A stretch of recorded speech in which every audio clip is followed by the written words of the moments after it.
I'm a useless man who can only last for 5 minutes, yet I married a CEO wife who needs daily communication. Are you ready? My wife said seriously. If you can't last more than 5 minutes today again, we'll go get a divorce immediately. I grabbed the medicine beside me. I poured the whole bottle of little blue pills into my mouth. If this doesn't work, nothing will. Congratulations, host. Suicide successful. The system rewards you with 6 God-level experience cards. Send 666 to receive, 1 super invisibility card, 10 uses, and 1 fighting maniac card, 10 uses. A level 3 flirting card for 24 hours. The remaining 3 require 50 luck points to unlock. Get lost, system. I'm so dry-mouthed. Where am I supposed to get any luck points? Host, don't worry. Just send 666, and you'll be fine. The powerful system will remove the toxins from your body, and you'll be able to control your performance freely. You can control your performance time at will. For a man, time is everything. Is this for real? What are you doing? Hurry up and get dressed for the divorce at the Civil Affairs Bureau.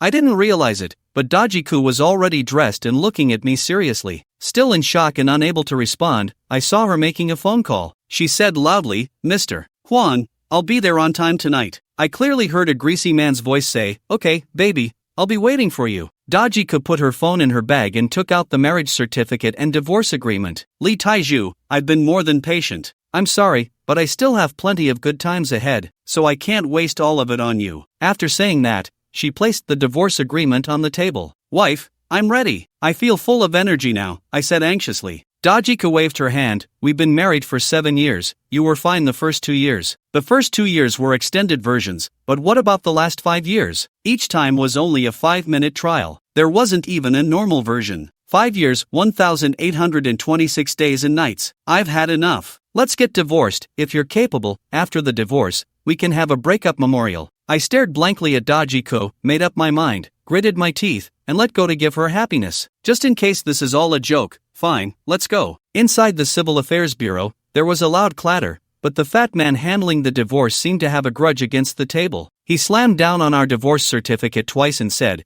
congratulations to both of you on your divorce. I took the divorce certificate, glaring at the fat man with a look that could kill. You'll be waiting until New Year, I muttered. We divided the spoils right then, each taking a copy, and walked out of the Civil Affairs Bureau side by side. I stood by Dajika's $1 million luxury car as he reached for the door with one hand, his eyes red. Wife, oh, I'm sorry, I should call you Daji now. Dajika brushed his hair back, withdrew his hand, and stood up straight. Is there anything else? How about we grab a meal? Just one last thing. Dajika raised his hand to check the time. It wasn't even noon yet. Then let's make a breakup memorial during this time. Didn't you promise? At that moment, I felt like I was losing out, since the system said so. Why not give it a try, especially since it's still free right now? In public, a few passers-by seemed to have heard and turned to look our way. Dajiku opened the car door and got in. Is this interesting? We're divorced now, and you still want to torment me. I quickly opened the other side of the car door, afraid he would run away. To be honest, I'm always on edge. I can time 5 minutes better than a stopwatch now. Seeing Dajika's angry gaze, I felt a little guilty. I'm sorry, forget it, I'm leaving. After saying that,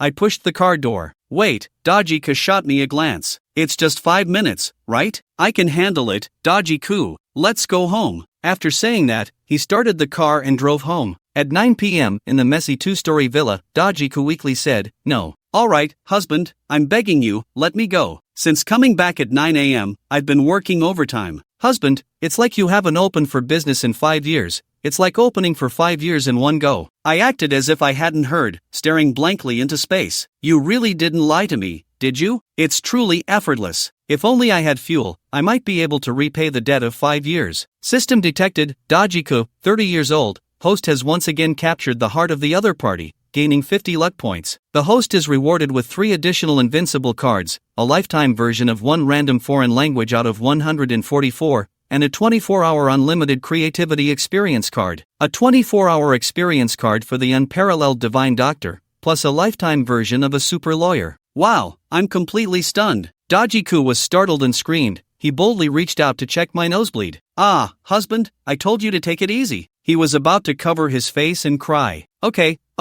I'm catching my breath while holding my chest. What are you shouting about? Please mind your title. I'm now your ex-husband. Dajika didn't pay attention, thinking I was just sulking, and cheerfully went to fry me a steak. I sat on the sofa, leisurely reminiscing about the craziness that just happened. Watching him turn his back to me while scrolling through his phone, I casually asked, "What's wrong? Did that Mr. Huang call you?" "This guy is the deputy manager of the branch office. They say he's about to be promoted." Dajika looked down for a long time at his side, and said, "It's nothing, I'm going to fry the steak." I watched her force a smile. I felt a pang in my heart. I've lived in her shadow for years. Now, with the system's support, I can finally stand tall. I asked the system customer service, "Can these trial cards be exchanged for permanent versions?" Once the host accumulates 300 luck points, they can exchange for a permanent card. You can seek women with high luck points to continue capturing their hearts. I nodded, looking at the twinkling stars outside. For someone who can't hold on for 5 minutes, there's no point in lingering. At that moment, Dajika walked in carrying steak and red wine. I didn't plan to ruin the atmosphere tonight. I smiled silently, quietly waiting for her to pour me some wine. "Husband, I'm going to the headquarters for a meeting tomorrow. It's probably about personnel changes. Lao Ma and manager Meng are going with me. Only the planning department is left at home, under Zhang Jinjin's lead. Be careful not to let him catch your weaknesses." I slowly swirled my wine glass, watching the deep red liquid ripple casually. "I'm sorry, dear. You've endured a lot over the years. Tomorrow, we might not have time to remarry. I have to catch an early flight." The woman clinked her glass with mine, and I remained silent. I obediently downed the wine in my glass. "We can remarry, but I want you to publicly acknowledge our relationship." I did not put down my wine glass. Instead, I kept shaking it in my hand, my eyes fixed intensely on the woman in front of me. She stopped cutting the meat, looked up at me,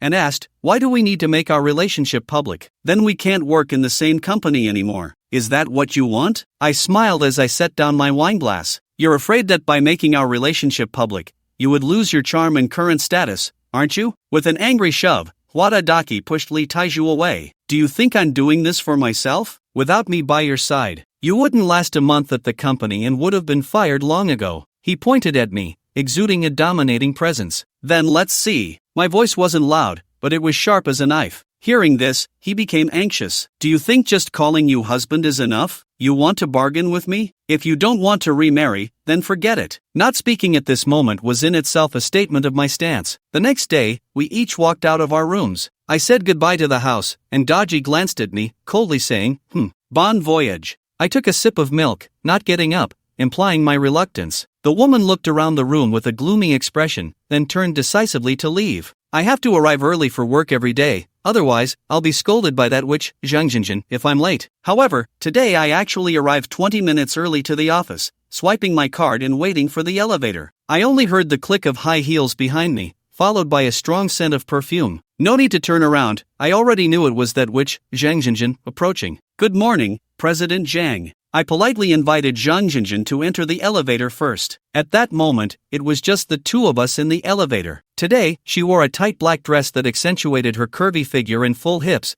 her lips painted a bright red, slightly pouting. I couldn't help but sigh inwardly, this woman was truly enticing. Suddenly, the system's notification sound rang out. Zhang Jinjin, female, 31 years old, luck value 80, unmarried and supported by General Ma. My heart stirred, 80 luck points, this was a big catch. But then I thought, Zhang Jinjin usually doesn't give me any good looks. Besides, she's being supported by General Ma. How could I possibly have a chance? Just as I was lost in my thoughts, Zhang Jinjin suddenly spoke up, "Li Taiju, I heard things haven't been harmonious in the planning department lately. You should be careful." Her voice was cold, laced with sarcasm, and I was taken aback. I didn't expect the retaliation to come so quickly. Everyone knew I was part of Daji's team, and now that they had left, they started targeting themselves. Suddenly, I remembered the card the system gave me. System, activate the 24-hour ultimate flirting card. In an instant, it felt like a magical power surged into my mind, flooding me with countless flirting techniques and phrases. I couldn't help but smirk slightly as I turned to face Zhang Jinjin, my eyes now reflecting a bit more confidence and charm. "President Zhang, are you concerned about me?" My voice was deep and magnetic. Zhang Jinjin was taken aback, clearly not expecting my response. She frowned, about to say something. I continued, "Actually, I've always been grateful for how you see me differently." My gaze locked deeply onto Zhang Jinjin. She was taken aback by my sudden bluntness, stammering, "What are you talking about?" Instinctively taking a step back. I smiled slightly, taking a step closer to close the gap between us. "President Zhang, do you know? Every time I see you, I think of a poem." Zhang Jinjin's eyes widened in disbelief as she looked at me. What is it? I took a deep breath, slowly guiding with a low voice, searching for him 1,000 times in the crowd, suddenly turning back. There he is, among the dim lights. Zhang Jinjin's face instantly flushed. She didn't expect me to say something like that. What are you rambling about? She stuttered, her eyes unconsciously darting away. I secretly delighted. It seemed the flirting card was indeed effective. President Zhang, your beauty lies not only in your appearance but also in your talent and wisdom. Zhang Jinjin's breathing became noticeably hurried. She bit her lip, seemingly trying to control her emotions. Li Taizhu, did you forget to take your medication today? Or did you drink early in the morning? She asked, feigning calmness. I gently shook my head, my eyes full of sincerity. President Zhang, I'm very clear-headed today. I just gathered the courage to tell you my true thoughts. Zhang Jinjin's gaze began to flicker. She sensed that I was different from usual. At that moment, the elevator dinged, stopping, and the door opened. Zhang Jinjin seemed to breathe a sigh of relief. She quickly walked out of the elevator, but as she passed by me, her hand accidentally brushed against mine. I keenly caught this detail and felt a surge of joy as I followed her out of the elevator. President Zhang, do you have time for lunch today? I'd like to treat you to a meal and seek your advice on work. Zhang Jinjin paused, turned to look at me, her eyes filled with a hint of hesitation and curiosity. You really just want to ask about work? She tentatively asked. I flashed a charming smile. Of course, if President Zhang has other ideas, I wouldn't mind. Zhang Jinjin's face flushed again. She bit her lip and nodded. Alright, noon at 12 o'clock, at the old man's sour cabbage fish downstairs, she said, quickly walking toward her office. I wore a victorious smile on my face. System, this flirting card is amazing. I silently praised as I returned to my desk. The entire morning, I pondered how to acquire Zhang Jinjin's 80 luck points. Before I knew it, the closing bell rang, and I shot out of the office like a rocket, arriving at the entrance of the old man's sour cabbage fish downstairs, where a rich aroma of sour fish greeted me. Sir, how many will there be? The server politely asked. I smiled and said, just 2 of us, in a quieter booth. The server led me to a booth in the corner. I looked around and nodded in satisfaction. This spot was nice, quiet and private, perfect for a deep conversation with Zhang Jinjin. I leaned back on the soft sofa, starting to plan how to showcase my flirting skills. Just as I was racking my brain, a waft of fragrance approached. I looked up to see Zhang Jinjin already standing at the table. I couldn't hide my excitement as I stood up and gentlemanly pulled out a chair for her. Zhang Jinjin paused slightly, then smiled as she sat down. Thank you, I didn't expect you to be so gentlemanly. I felt secretly pleased. It seemed this flirting skill was indeed effective. I sat back in my seat and smiled, saying, how could I not be a gentleman in front of you? Her face flushed slightly as she looked down at the menu. What do you want to eat? I pretended to think and said, I'm fine with anything. Just order what you like. Zhang Jinjin looked at me with a hint of surprise and joy. Then I'll order whatever, she said. I nodded, as long as you're happy. Watching her seriously choose her food, I chuckled inwardly. This woman, usually so cold in the office, now resembled a little girl. Soon, the dishes arrived. I proactively served Zhang Jinjin some food. Try this, it tastes good. She took a small bite, and her eyes lit up. It's really delicious. I smiled and said, I'm glad you like it. You know, food is like life, it needs to be savored. She paused for a moment, then laughed. I didn't expect you to be so philosophical. I seized the moment. Of course, I'm quite a cultured person. Zhang Jinjin smiled even more happily. Really? Then tell me, what else do you have in terms of depth? I felt thrilled. The opportunity had come. I pretended to be profound and said, in fact, I believe life is like a journey. Each of us is searching for our direction, but sometimes, the most beautiful scenery is right beside us. I said this while meaningfully glancing at her. Zhang Jinjin's face turned even redder. She took a sip of water to hide her embarrassment. Seeing this, I knew it was about time to change the topic. By the way, President Zhang,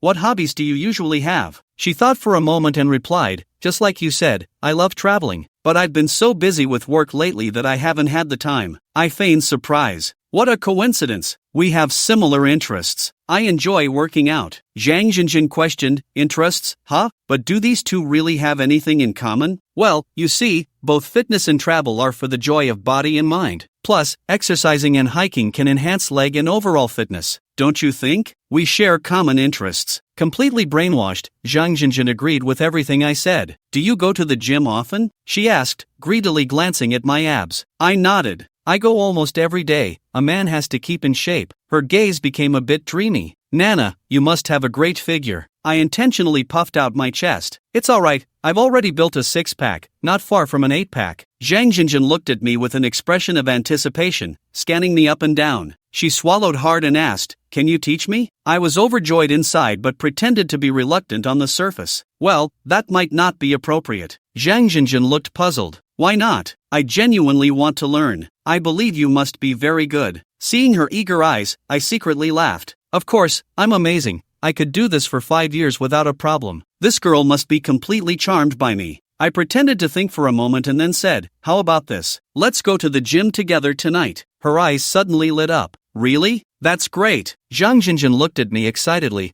her smile unable to be hidden. I looked at her, feeling secretly pleased. It seemed that tonight, the 80 luck points were within reach. After lunch, I returned to the office, sitting at my desk. My mind was racing as I figured out how to execute my plan for tonight. Going to the gym? I've never even touched a barbell, but to earn Zhang Jinjin's 80 luck points, I had to push through. First of all, those flirting lines were all prompted by the system, and I didn't understand them myself. The fitness system was meant to boost my output ability. Now that's just great. If I go tonight, I'll definitely expose myself. Just as I was feeling frustrated, the system's notification sound suddenly rang. Don't worry, host. As long as you follow my instructions, you'll be fine. I rolled my eyes. You make it sound easy. What if I blow my cover? The system replied, host, first get a gym membership. Even if you're pretending, you have to look the part. I was suddenly inspired. That was a good idea. I checked the time. It was 3 p.m. Brother Wang, I'm stepping out for a bit. I grabbed my jacket and quickly left the office, heading to the largest gym nearby. As I pushed the door open, a refreshing aroma of a natural oxygen bar greeted me. Not bad,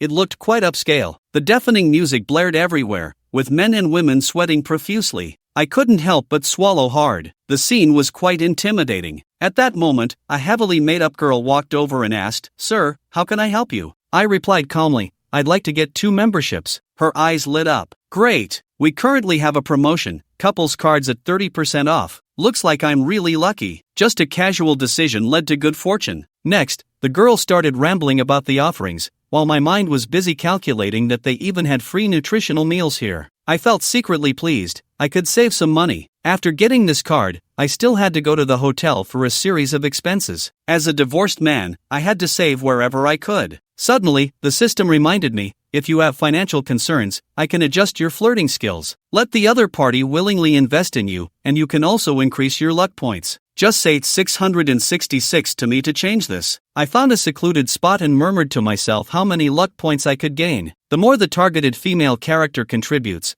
the more points I receive. After getting my card, I decided to look around and familiarize myself with the gym. Seeing those complex fitness machines made my head spin. How do you use this thing? I scratched my head, then watched the movements of someone nearby and tried to imitate them a few times. Just as I was happily practicing, I suddenly noticed something was off in the atmosphere. Many men were focused in one direction. I followed their gaze. I couldn't help but gasp. On a relatively secluded treadmill, a hot woman was running, wearing tight yoga pants. She wore a fitted sports tank top, and sweat glistened as it slid down her perfect curves in the light, making me drool. Just as I was staring, the system's notification sounded. Name, Chen Yuan, female, 26 years old, unmarried, wealthy girl, luck value 160 points. My eyes lit up. This was double Zhang Jinjin's luck value. I secretly plotted in my mind and decided to try my luck, especially since I had the ultimate flirting card in my hand. I wondered if I could develop something here. I adjusted my clothes and casually walked over to the treadmill. Clearing my throat intentionally, I flashed what I thought was my most charming smile. Hey, beautiful, all alone? However, the beauty completely ignored me, still focused on the front. I sighed at how harmoniously her features were combined. Despite feeling a bit awkward, I put on a brave face and continued my flirting skills. To my surprise, she still didn't respond. At that moment, several men came over to work out. They joined the conversation, and I tried to say a few more things, but she still showed no reaction. This time, I was a bit annoyed. I mentally called out to the system, wondering why my flirting skills were failing. Was there something wrong? The system was silent for a moment and then wearily said, "You fool, host, she's wearing headphones." I immediately felt like an idiot. I almost wanted to find a hole to crawl into. Thankfully, I wasn't alone in my foolishness. Many men around me looked just as defeated. I took a deep breath and decided to temporarily give up. I noted Chen Yuan's appearance and resolved to come back another day to try my luck. Glancing at the time, it was almost 5 p.m. On my way back to the office, I couldn't stop replaying Chen Yuan's image in my mind. With a luck value of 160 points, if I could win her over, I'd be set for life. However, I still had to deal with Zhang Jinjin tonight. The thought of my gym date filled me with anticipation. Ever since I could manage my time freely, I felt a strong sense of confidence as a man. As long as a man has such resources, why worry that there won't be beauties in the world? As for my ex-wife, let her be an ex. I hurried to the company, silently praying, "System, please don't make any mistakes." It seemed the system heard my thoughts and chuckled softly, "Don't worry, host, I will guide you throughout." Suddenly, I remembered a question. "Brother Tone, can you please not monitor me? That way, I might underperform." "No problem, host. You're doing great in this area, you don't need my guidance." As the closing music played, my heart began to race. I stood up stealthily and walked into the hallway, glancing at Zhang Jinjin's office. "Don't rush, take your time," I reminded myself internally. I pretended to casually tidy up my things, but inside, I was a mess. As it was my first time doing this, I felt a bit anxious. I took out my phone and sent Zhang Jinjin a message. "President Zhang, I'm leaving first. I'll wait for you at the next intersection." After sending the message, I took a deep breath and strode out of the office, pretending to walk away from the company. Seeing there were no colleagues around, I quickly ran across the crosswalk to the traffic light on the other side. I kept dodging while glancing at my watch and phone, wondering, why isn't she here yet? Is something wrong? Just then, the familiar silver-gray sedan appeared in my view. Zhang Jinjin, dressed in professional attire, sat in the driver's seat and rolled down the window. Her stunning face was particularly eye-catching, and my heart raced as I thought, she's so damn alluring. Zhang Jinjin looked up and smiled. "You've been waiting long, right? Have you gotten in?" "I just arrived," I replied. Quickly, I walked around to the passenger side, opened the door, and slid into the car. Zhang Jinjin's face flushed again. "Where are we going?" "Just turn right at the next intersection, there's a Junhua gym. I'll get your membership sorted out." "Thanks for treating me," she said as she started the car and headed towards our destination. "President Zhang, you're too polite. I should have befriended you long ago. It's just that your exceptional aura always made me feel inferior, so I hesitated to take that step." I said, "You're such a straightforward person." I added, "I might seem serious in this position, but I'm quite easygoing in private." Zhang Jinjin drove the car skillfully, her fragrance becoming even more intense. Inside the car, I continued to use my skills, launching my charm. The atmosphere was brewing nicely. We arrived quickly, got out of the car, locked the doors, and walked side by side towards the gym, chatting and laughing the whole way. As I pushed open the gym door, familiar music hit me. I silently congratulated myself for having visited in the afternoon. At least I wouldn't seem too unfamiliar. I turned to Zhang Jinjin and said, "By the way, I have a little surprise for you." Saying this, I pulled out a gym membership card from my bag and handed it to her. Zhang Jinjin received the card, surprised. "How thoughtful. But I didn't bring any workout clothes," she said. "Hee, I anticipated that," I replied, pulling out a set of workout clothes from my bag. I had anticipated this. It was yet another pleasant surprise. Zhang Jinjin accepted the clothes, her eyes shining. "You've thought of everything." At that moment, I was overjoyed inside, but on the surface, I pretended it was no big deal. "It's just a small thing. President Zhang, go change." Once Zhang Jinjin entered the changing room, I finally sighed in relief. I quickly asked the system, "What should I do next?" The system replied, "Host, don't be nervous, relax. I'll guide you from here on out. Just follow my instructions." Before long, Zhang Jinjin emerged from the changing room. I was taken aback. She looked stunning in tight yoga pants, her perfect curves resembling an angel. Her face was absolutely breathtaking. Zhang Jinjin blushed under my gaze. "What's wrong? Does it not look good?" I quickly snapped back to reality and said, No,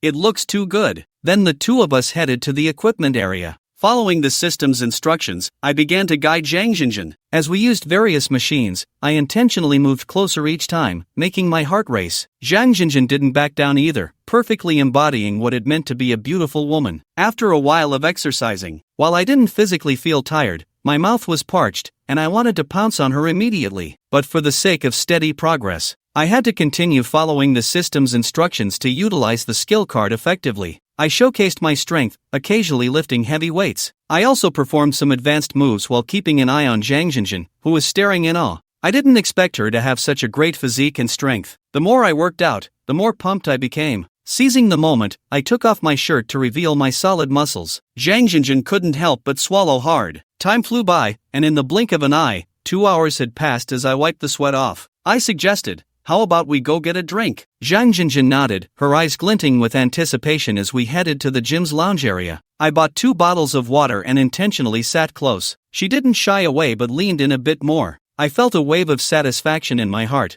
knowing the moment was ripe. I softly said, President Zhang, I'm really happy today. She looked down, her voice trembling slightly. Me too. I gathered my courage and extended my hand. How about we change locations? Zhang Jinjin lifted her head, her gaze filled with desire. Okay, let's go. I know a place. My heart raced with excitement. I didn't expect her to be so proactive. Zhang Jinjin continued, I have a VIP suite at a nearby hotel, and everything is free. I nearly jumped up in excitement. I was overjoyed inside. This way, I could save even more money. I secretly chuckled in my mind, but on the surface, I pretended to act modest. Zhang Jinjin straightforwardly said, It's fine, who would know? I nodded, showing a reluctant demeanor as I quickly gathered my things and left the gym. My heart raced on the way. Brother Tong, am I about to hit the jackpot? The system warned, don't get too carried away. Just perform well. Soon, we arrived at our destination. Zhang Jinjin kept her head down, wearing a mask, and we both felt a bit nervous in the elevator. I gently wrapped my arm around her waist, and she leaned against me. President Zhang, first things first. How long do you think?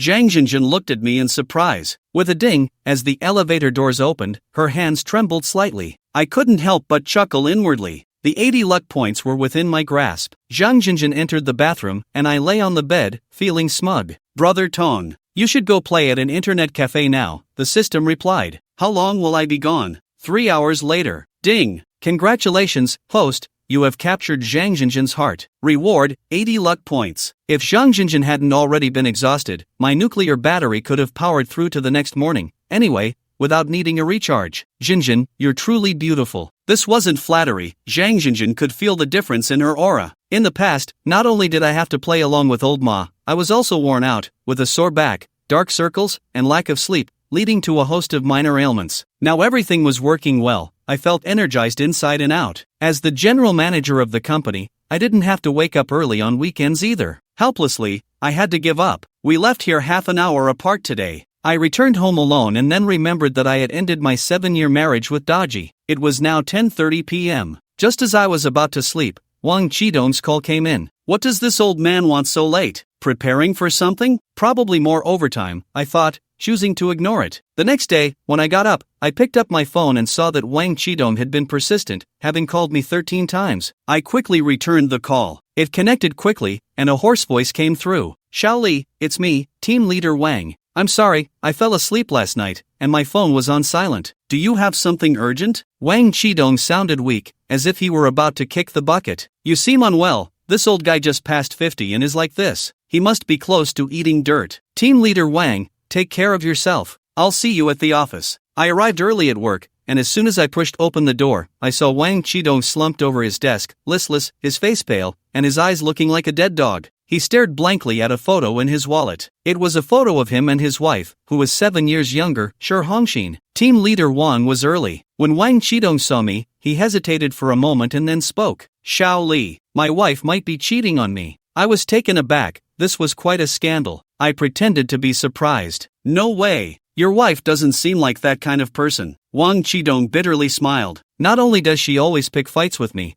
but she also dresses beautifully when she goes out. When she comes back, she reeks of smoke. It seemed that Wang Qidong was truly shaken. Keeping family issues private, I secretly chuckled. This old guy was quite experienced. I pretended to ponder. That does sound a bit suspicious, but you two have been married for so long. Wang Qidong sighed heavily. Xiaoli, you're not married yet, so you don't know what it feels like to be cheated on. Those words sent shivers down my spine, reminding me of that saying in the company about someone named Huang. Wait for you. Wang Qidong started to get closer. Xiaoli, I know I can count on you. I hope you can help me find out who that scumbag is. Who is it? But don't worry, I won't ask you to help. I'm about to retire, and I plan to have you take my place. That being said, fine, Team Leader Wang. I know what to do, but I need some time. Wang Qidong gratefully shook my hand. Thank you, Xiaoli. I won't treat you unfairly. He left the company. I took a cab straight to Wang Qidong's neighborhood. On the way, I recalled Shi Hongxin's appearance. That woman was quite promiscuous. It was no surprise at all. She must have gotten together with Wang Qidong in the first place. She likely was attracted to his good job, relying entirely on him for support. On most days, he either played mahjong or danced in the square. It would be strange if she didn't cheat. I sneered, this would be interesting. Upon arriving at the neighborhood, I stood at Wang Chidong's door, took a deep breath, and knocked, knocking for quite a while. There was no response inside. Just as I was about to give up, I heard footsteps behind me. Turning around, I saw Shi Hongxin. The woman looked exhausted, with dark circles under her eyes, as if she had played all night. But as soon as she saw me, she immediately put on a warm smile. Oh, Shaoli, what are you doing here? Shi Hongxin said with a smile. I feigned surprise. Sister-in-law, I noticed something was off with team leader Wang. Are you two having conflicts? Shi Hongxin's expression changed. Then her expression returned to normal. Shaoli, since you already know, come inside and let's talk. I followed her in, and a faint scent of perfume filled the room. There was also a hint of smoke and alcohol. This woman must have partied all night. Shi Hongxin poured me a glass of water and asked, Shaoli, what did Wang say? I sighed and said, he's still the same. I thought I'd come to give some advice since the kids are already so big. Shi Hongxin nodded, her face showing no expression. I felt the moment was right and spoke up. Sister-in-law, I saw that team leader Wang was really furious this time, saying, even if we divorce, I won't give you a dime. I was shocked that he would say such a thing. This tactic of shaking the tiger might actually work. This woman didn't seem too bright. She would surely mess up later. Shi Hongxin sighed. Since he's so heartless, I'll be honest with you, Shaoli. I really don't want to be with him anymore. He only knows work all day and doesn't say a word when he comes home. I pretended to offer advice. Maybe he's just too busy with work. Shi Hongxin shook her head. It's not about work. Your brother is just not capable anymore. I almost burst out laughing. This woman had some nerve. I held back my laughter and continued, that shouldn't be a big deal, right? You just don't understand women. She's getting older, while I'm still young. I can't continue with him. I looked at Shi Hongxin, suddenly taken aback. The way this woman looked at me seemed a bit off, but the system didn't give any notification, indicating she had no value. I quickly stood up and said, Sister-in-law, I have to go. See you. Shi Hongxin stood up and smiled, leaving so soon? Why not stay a bit longer? I quickly walked toward the door. No, I'll come back another day. Once outside, I quietly hid in the shadows. I was sure this time, the tiger would be shaken. That woman would definitely go find her man to discuss strategies. Sure enough, within 10 minutes, she changed clothes and came out. I followed Shi Hongxin all the way. I watched her enter a mahjong parlor. I bought a bottle of water outside and waited a long time without seeing her come out. She was inside playing mahjong. Waiting here idly wasn't going to work. After thinking for a moment, I found the emergency number and reported, there's a gathering of intoxicated people here. Sure enough, it wasn't long before a couple of officers showed up, and everyone inside suddenly bolted out. Shi Hongxin and a young guy hopped onto an electric scooter and sped away. I hailed a taxi and immediately followed. Soon, the two arrived at an unfamiliar neighborhood. I trailed behind them until they reached a building. The two went upstairs, which scared me. I didn't dare follow into the building, unsure which room they were in. What was I to do? Suddenly, a light bulb went off in my head. I had the system's reward for a super invisibility card. The moment I activated it, I only feel my body light and airy. When I look down, I find that I have actually become transparent. I lean against the wall, and my body goes straight through it. Oh my goodness, this is too awesome. I was so happy that I almost shouted out loud. I tiptoed into the hallway and directly passed through the wall, going up layer by layer. When I got to the 6th floor, I heard a familiar voice saying, Xiaodong, you said that with us sneaking around like this, when will it come to an end? Sister Hongxing, don't worry, once I organize those account books, we can be together openly and above board. I searched for fun by following the sound, only to see the woman and the young man squinting together. I boldly stood in front of them, took out my phone, aimed it at the two, and pressed the record button. 3 minutes later, that young man got out of bed to take a shower, and I disdainfully curled my lip at his age. Looking at this record again, neither of them can taste it. After a while, the two of them became free and started chatting. The woman said that with this account book, we can get how much money? A man's proud answer is to give as much as he can, otherwise, they all have to go to jail. The man still reminds him that he can put away the original. Don't let your old man find out, because that will be evidence, very useful. Don't worry, it's in the hidden compartment of my bedside table, who would have thought? At this moment, I am dumbfounded. It turns out that this old Lu Wang Qidong secretly recorded the leader's black accounts. I need to hurry and go to his house to take a look. I directly went through the wall. This invisibility state is really convenient, and I'm as fast as lightning. In the blink of an eye, I arrived at Wang Qidong's house, found the hidden compartment, and opened it to see a notebook lying inside. Flipping it open, I found it densely packed with records of accounts. On a certain day of a certain year, General Manager Ma withdrew 200,000 under the guise of office expenses. These pests really make money quickly. I didn't have time to look closely, so I took out my phone and snapped a picture. After thinking for a moment, I decided to take the notebook with me. Such an important item cannot be left in their hands. I found a safe place and remembered that I wouldn't be able to deactivate my invisibility. Brother Tong, how do I return to my original state? The system prompted that the host would automatically deactivate invisibility after the set time,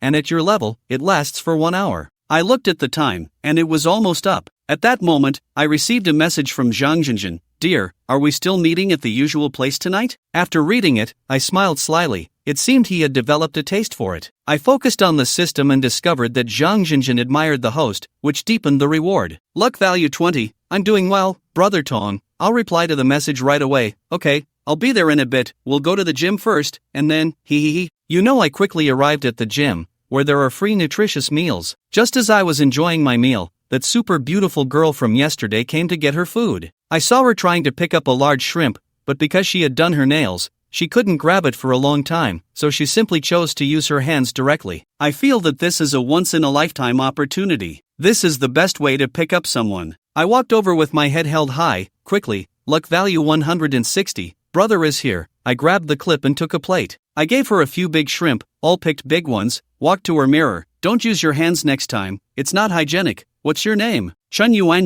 lowered her head, answering softly, How old are you? 25 years old. The woman lowered her head even lower, like a student who made a mistake. Where do you work? I don't have a job. I walked around her with my hands behind my back. Really top-notch. It's a pity that my top-notch flirting skills are out of date. It caused me to be unable to organize anything for a moment. The woman instinctively bit her head, tossed her hair behind her, and held a plate in both hands. I was about to turn and leave, without a script. It's really impossible. Seeing that his hands were inconvenient, I immediately stretched out both hands and said, Let me help you. Thank you, woman, for handing me the 2 plates, taking out a wig, and deftly tying my hair into a ponytail. This time I didn't seek his consent either. Just put the 2 plates on the table opposite me. The woman came over, I clapped my hands and that's it. Look at you being so silly. What else are you eating? I'll help you get it. The woman looked at the food on my plate, and she immediately swallowed her saliva, just like yours, right? Okay, you sit here and wait. In a little while, I'll bring back 2 big plates of meat. This is not a nutritious meal at all. It is clearly a buffet, and the woman doesn't mind having more. Picking up the knife and starting to eat, the eating is particularly effective, and I can't help but twitch my mouth at the sight. Well, are you really eating that? Not afraid of getting fat? I think I'm quite mean. They just had a few bites, and I reminded them it's fine. Wasting food is even more wrong. The woman continues to eat vigorously. She hasn't had a sip of water. At this moment she looks like a crab leg. Her hands are flying up and down like a knife, busily working hard towards her mouth. I said you haven't eaten for a few days, and the woman was slightly angry and told me to mind my own business, while she rolled her eyes at me. I made it boring, lowered my head and started eating. The 2 of us were like in a competition, 1 plate for me and 1 plate for her. By the end, I was really impressed. A young woman with a waist as thin as the wind. Why can you eat so much? After eating, let's work out together for a while. I still understand a bit. While I was talking, I intentionally showed off my biceps. The woman looked at me calmly, still chewing on a chicken leg, and said, Don't bother, you're not my type at all. Just go cool off.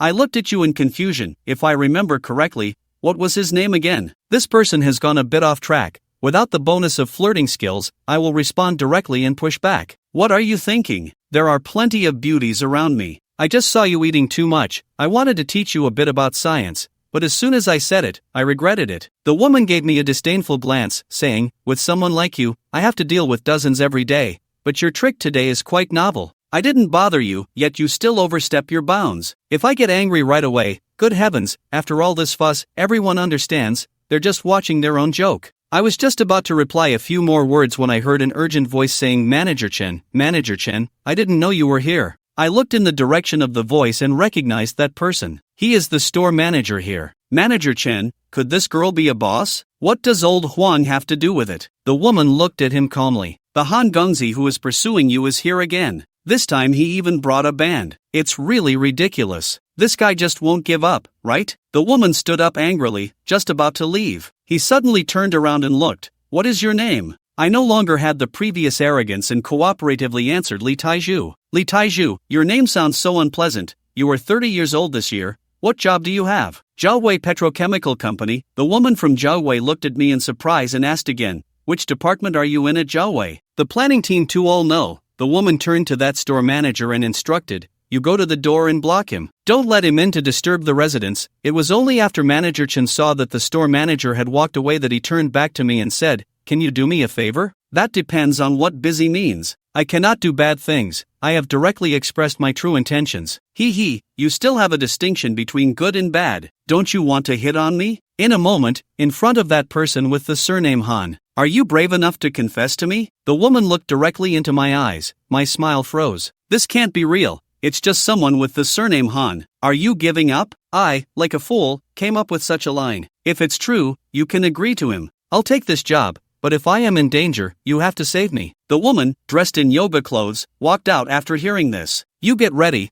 I'll go change clothes. I know this isn't real, but for the woman's 160 luck value, I have to go. At least this isn't something that comes after getting to know each other. Slowly, I walked out of the gym's restaurant and looked towards the door, and was suddenly shocked to see a crowd of people standing at the door. This scene is really terrifying, isn't it? A man in a suit wearing sunglasses walks out of the crowd, followed by a group of musicians. This should be the young Master Han that Chen Yuan was talking about. Young Master Han walked towards Chen Yuan holding a bouquet of roses. I secretly scold rich people for playing with the truth. Young Master Han cleared his throat. Yuan, I love you. Her voice is loud like she's performing in a play. The band starts to play, and there are people throwing flower petals. I'm rolling my eyes. This is too exaggerated. Without waiting for Chen Yuan to react, I quickly walked up and shouted, wait a minute. Everyone was stunned, took a deep breath, and began to bear the autumn wind. The clear autumn moon is bright, fallen leaves gather and then scatter, cold crows roost and then startle. When will we meet in longing? This moment, this night is difficult to bear. This is a famous line by Li Bai.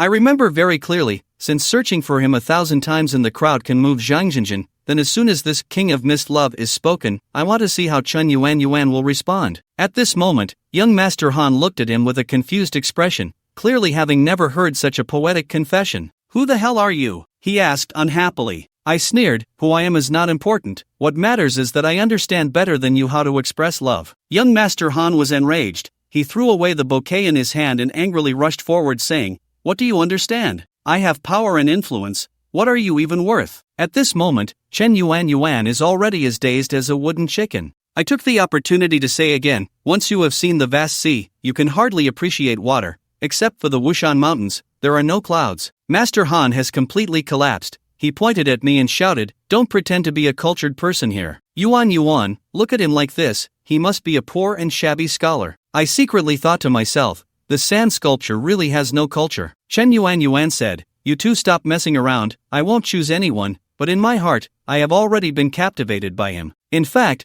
this gym is his uncle's property, and his mother owns 30% of the shares. He holds the position of deputy general manager. The person with the surname Han saw him for the first time and crazily pursued him, which led to today's events. He plans to use me to let the one with the surname Han face the death penalty, and also let everyone know that he has countless pursuers. You all are unworthy. At this moment, Chen Yuan's heart was greatly surprised. He originally thought I would use the tricks of a rogue to force the one with the surname Han to retreat. I didn't expect to come with a set of literary battles. He said lightly that I am an independent woman and do not need your love. I almost laughed out loud. This woman is acting quite convincingly. I glanced at my watch. Zhang Jinjin should be arriving soon. Since you don't need me anymore, I'll withdraw. You can handle it yourself. Haha, brother Han, you keep it up. I'm leaving first. The person with the surname Han was directly confused by my sentence, and that's not the end of it. Chen Yuan's eyes were filled with surprise. After all, I am a great beauty. You shouldn't hold on well for a bit longer? How can you give up halfway on what you promised me? I haven't had enough fun yet. Master Han is even more furious. Who is this Mada, really a lunatic? I took out my phone, walked to the door, and sent a message to Zhang Jinjin.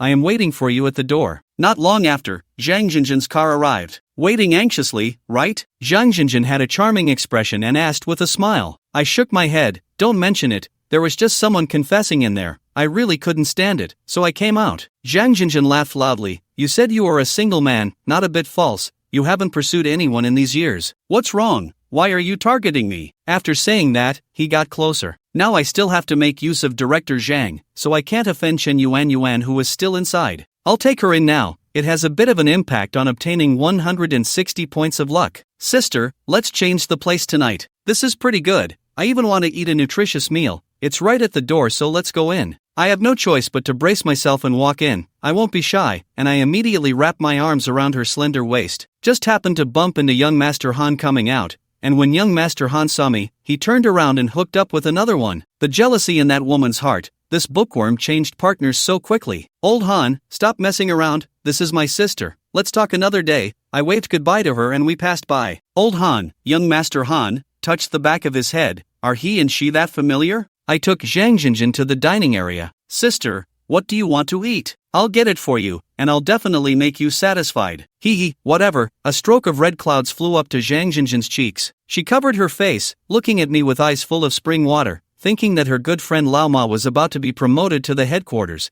and she didn't know who to rely on anymore. The upper management was going to cut the planning department, especially planning group 2, probably just disband on the spot. Old Wang used connections to get a cushy job for retirement, so he can only sacrifice this Li Taiju. Tonight is probably the last madness. In a little while, I happily came back, with a plate full of food piled up like a small mountain. Oh, how did you get so much meat? Sister, you don't understand this. A weight loss nutritional meal is about consuming more protein. Meat belongs to protein, so don't be afraid of gaining weight, just eat it. I picked up a chicken leg. Eat half in one bite. Zhang Jinjin looked at me with a smile, saying eat, after finishing you'll have more energy. While we were eating and laughing, I suddenly felt a chill behind me. I turned around and almost choked on the chicken leg in my throat. Chun Yuan was wearing a tight-fitting yoga outfit, staring at me coldly. That figure, that curve, was simply breathtaking. I quickly swallowed the chicken in my mouth and smiled awkwardly. Oh, Manager Chen, what a coincidence. Chen Yuan snorted coldly. What coincidence? Turns out you stood me up and came to date another woman. Zhang Jinjin frowned upon hearing this, and asked, Miss, who are you? Chen Yuan glanced up and down at Zhang Jinjin,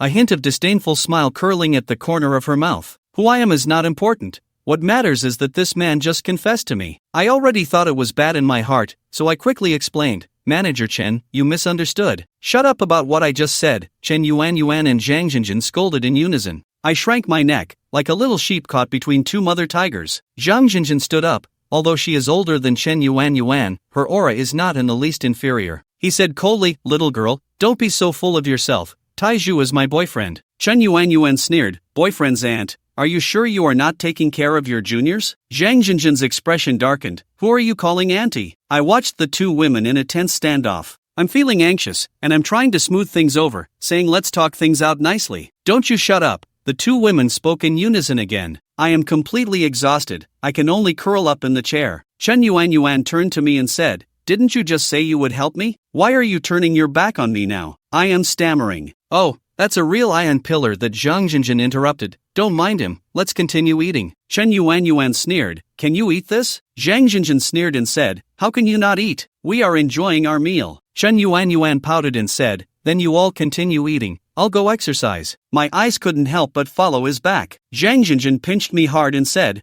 what are you looking at? Hurry up and finish eating, then we can go exercise. I frowned and thought to myself, what kind of fitness is this? It's simply coming to suffer. We hurriedly finished eating and went to the equipment area. Zhang Jinjin pointed at a complex device and said, I use this. I took a look at the manual and was completely confused. I gritted my teeth and pretended to fiddle with it a few times, and that was it. You try. Zhang Jinjin sitting up. Just as she started to move, there was a crack sound, and Zhang Jinjin exclaimed, what happened? I hurried over to check, and found that the screw was loose. It's okay. I'll fix it. While I was flustered in trying to repair it. Chen Yuan has appeared again. Do you need help? She asked with a smile. The sweat on Chen Yuan's body made her skin shine, dazzling those who looked at her. Zhang Jinjin disdainfully said, we don't need your help. We can manage on our own, do as you please. But this kind of equipment can easily cause injury if not used properly. I quickly said in my heart, why don't we switch to something simpler? Zhang Jinjin glared at me, afraid of what continued. I reluctantly fixed the equipment. Zhang Jinjin sat back down and started exercising. I am guiding from the side. Yes, that's it. Take your time. Zhang Jinjin suddenly came over. Taiju, I heard some news, he said in a low voice. I was taken aback and instinctively glanced at Chen Yuan not far away. Zhang Jinjin waved his hand, saying it's fine, he doesn't understand. I nodded slightly and asked what news it was. He sighed and said he heard that the company was having a major layoff, and you were also on the list. My heart skipped a beat, My face instantly turned pale. Sister, please help me. Say something nice. I tried my best, but I don't even know where I went. At this moment, Chen Yuan pretended to exercise while slowly walking in to eavesdrop. He thought to himself, these two people are really interesting. Chen Yuan suddenly interjected, asking what you were talking about so mysteriously. It's nothing, just chatting about work, I replied with an awkward smile. The gym is finally closing. Zhang Jinjin looked at the clock and suddenly said, I still have something to do. I'm leaving first. I was taken aback. Thinking that something is wrong, wasn't it agreed to go tonight, but looking at Zhang Jinjin's expression, it is obvious that something has been lost. After he left, I only had Chen Yuan and me looking at each other. I secretly thought it was not good. What would I do if I really got laid off? Who knew? Chen Yuan suddenly smiled and congratulated. Someone is going to be laid off. My expression changed. Nini heard Chen Yuan proudly nodding, not missing a word. So what if you heard it? It has nothing to do with you anyway, I said stubbornly. She sneered, it doesn't matter. I am the owner of this gym. I was stunned. What? You are the boss? Chen Yuan nodded. That's right. I am the boss, so if you don't have a job in the future, you can come work for me. I have 1,000 alpacas running wildly in my heart, and I am holding back my anger as I say, who cares if my skills are good? I'm not worried about finding a job. Chen Yuan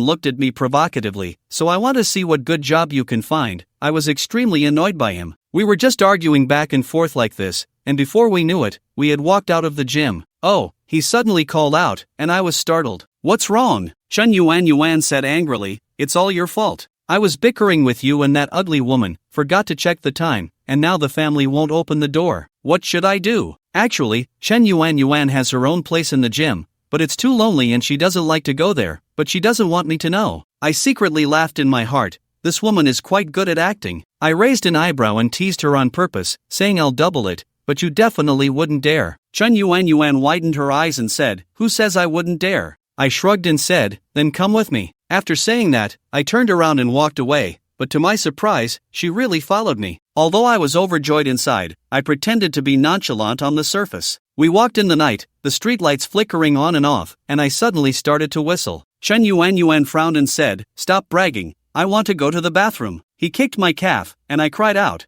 what are you doing? Secretly cursing this woman for being so ruthless. It's not me, I didn't drive. With such a big gym, doesn't the boss have a car? You've messed things up, you silly goose. I even forgot to drive. Let's go back and get the car out. We'll be home soon. After getting out of the car, I stopped, turned around to look at Chen Yuan, and said, are you really going to go up? He hesitated for a moment, but still choked out that since he was already here, he might as well go up. Anyway, you wouldn't dare do anything to me. I secretly chuckled. This woman is quite stubborn. I pretended to be indifferent, and if you have the guts, then go ahead. I didn't expect you, an ordinary employee, to live in such a nice house. You haven't even looked at this area. It's all considered the suburbs of other provinces. I pressed the remote control, opened the door, and we entered the villa. Suddenly a gust of demonic wind blew through, as if Daji's gaze swept by, and Chen Yuan's skirt was blown up. She let out a scream and hurriedly pressed down on her skirt. I was so stunned that I couldn't take my eyes off it, thinking to myself that the wind really came at the right time. Chen Yuan glared at me and said, what are you looking at? Haven't you seen it before? I quickly shifted my gaze and, feeling guilty, said that I indeed hadn't, and hadn't finished looking. Chen Yuan let out a cold snort and walked into the room first. I followed behind, feeling overjoyed in my heart. This woman is really interesting. Chen Yuan entered the room, looked around, and suddenly said, your house can't be very messy, right? A pause, thinking to herself, this is bad. I awkwardly smiled. That was just a little messy. Chen Yuan pouted. As expected, all men are like this. I opened the door, and as soon as he stepped in, he frowned, saying this is a bit messy. I smiled and said that I have been too busy lately. He sneered and is probably busy chasing girls. I was choked and didn't know how to refute. Chen Yuan looked around and suddenly said, all right, I'll help you tidy up. I stood there in a daze, looking at him in surprise. He shot me a glance and said, don't just stand there, go get the trash bag. I blankly went to get the garbage bag, secretly watching his busy figure, and suddenly felt an indescribable feeling in my heart. It wasn't easy to finish tidying up. Sitting on the sofa, I asked him, how come you're so bold? Aren't you afraid I'm a bad person? Chen Yuan smiled, I am a bold person. Bad people generally fear, by the way, we might be colleagues. I was taken aback by what you meant. Chen Yuan smiled and said, didn't I already say it? I am the gym owner. If you don't have a job, come to me. I said with a bitter smile that I wouldn't go. I really like my job. We chatted for a while longer, and before we knew it, it was late at night. I looked at the clock and said it was getting late, asking if he wanted to rest. He nodded, yawned, and indeed seemed a bit tired. We went back to our rooms to rest. I didn't expect everything that happened today. Zhang Jinjin, I can't rely on Daji, but there's no hope either. He and Huang Bingjiang must be rolling together. There is no evidence of anyone with the surname Huang on Wang Qidong's account. Otherwise I would be the first to kill someone with the surname Huang. The next morning, I got up and made fried egg steak and milk. When Chen Yuan came out of the room, she exclaimed, "Wow, you can cook now." I looked at her charming appearance, her crystal clear eyes, feeling relaxed and happy, and thought to myself, when will I be able to get my hands on this 160 lucky paper? After finishing breakfast, we each went our separate ways. I had just arrived at the company when Zhang Jinjin found me. Taizhu, today, the headquarters sent someone over. It will be here soon, everyone must participate, so get ready. I froze in place, a sudden chill surged in my heart.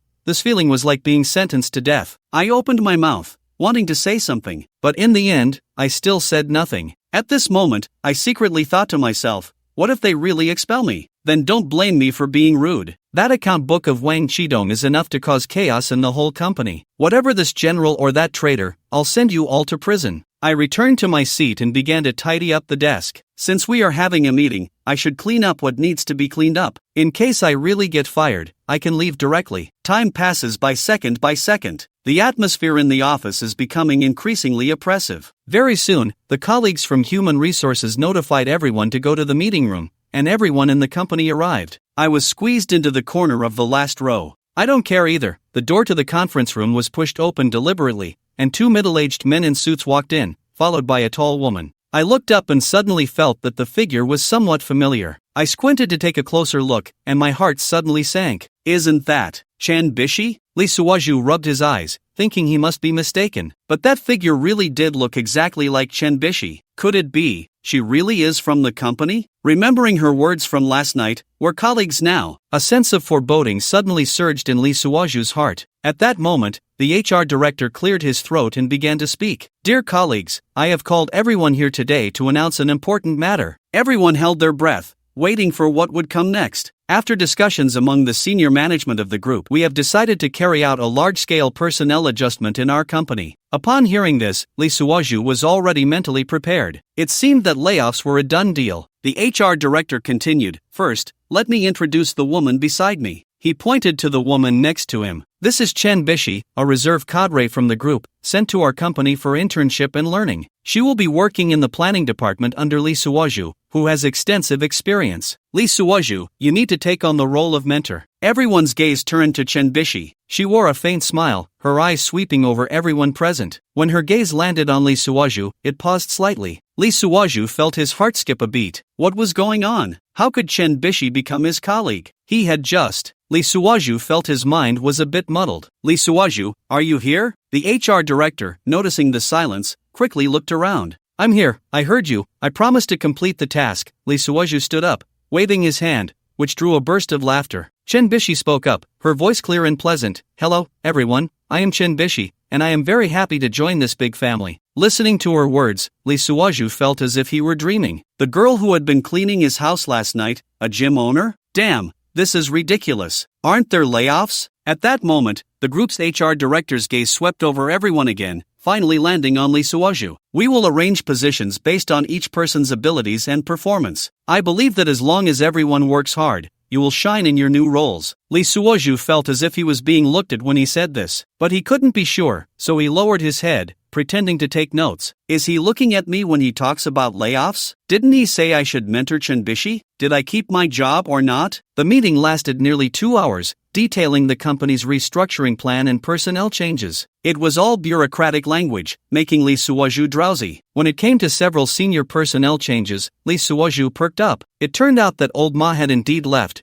and Huang hadn't returned either. Only Yu Jike continued as the administrative director, but she had been promoted to temporarily act as the general manager of the company. This left Li Suozhu shocked. His ex-wife now had leverage to play games with him again. They hadn't even separated yet. What would happen when they returned? Li Suozhu didn't dare to imagine his ex-wife's expression. In any case, his future days would be difficult, so he was absent-minded throughout, not absorbing anything said afterward. The final item of the meeting is to announce the layoff list. The following personnel should report to the HR department to hand over their work and discuss salary matters: Zhao Shigang, Lu Wenwei, Li Xiuhu, Zheng Xuanhe. A total of 11 people were laid off, but Li Suozhu was not among them. Everyone was stunned, especially Zhao Shigang, who had just given old Ma 20,000 last month. How could he not be retained? Why was I laid off? We refuse to accept this. Zhao Shigang was the first to stand up. The others who were laid off also stood up to join the protest. The head of the HR department quickly stood in front of Chen Bishi. What are you doing? I have evidence of your matters. Zhao Shigang has been at the bottom of the performance evaluations year after year, and the others are the same. They are all at the back of the performance evaluations. The few people were dumbfounded. When did the performance evaluations happen? How come we didn't know? Yes, if there are layoffs, it should be Li Suozhu. He has been here for several years and should be the one to go. The HR director slammed the table and angrily said, "Performance is a comprehensive evaluation system developed by the newly established Discipline Inspection Department of the group. We have selected fairly and justly, from daily attendance to the completion of each person's task indicators. The comprehensive evaluation assesses whether one continues to contribute value to the company. This is the result of big data comparison. If anyone has objections, please provide evidence. Do not cause a disturbance here, otherwise, the nature of this will change, and it will become a public security incident. Please be cautious in your words and actions." What about Li Suozhu? Li Suozhu understood. These people were just bullies who preyed on the weak. He felt that without a strong background, he was easy to bully, and now they were all biting at him. Li Suozhu ranked first in the comprehensive evaluation. This is the evaluation report. If you don't believe it, go check with me. Am I supposed to fire a practical worker who brings benefits to the company? Suddenly, the room fell silent. What? Li Suozhu ranked first? Most people weren't blind. As they recalled, it was indeed true. How much work had Li Suozhu done each year? Zhao Shigang and the others quieted down. It was better to negotiate. They could still get some relocation fees. If this continued,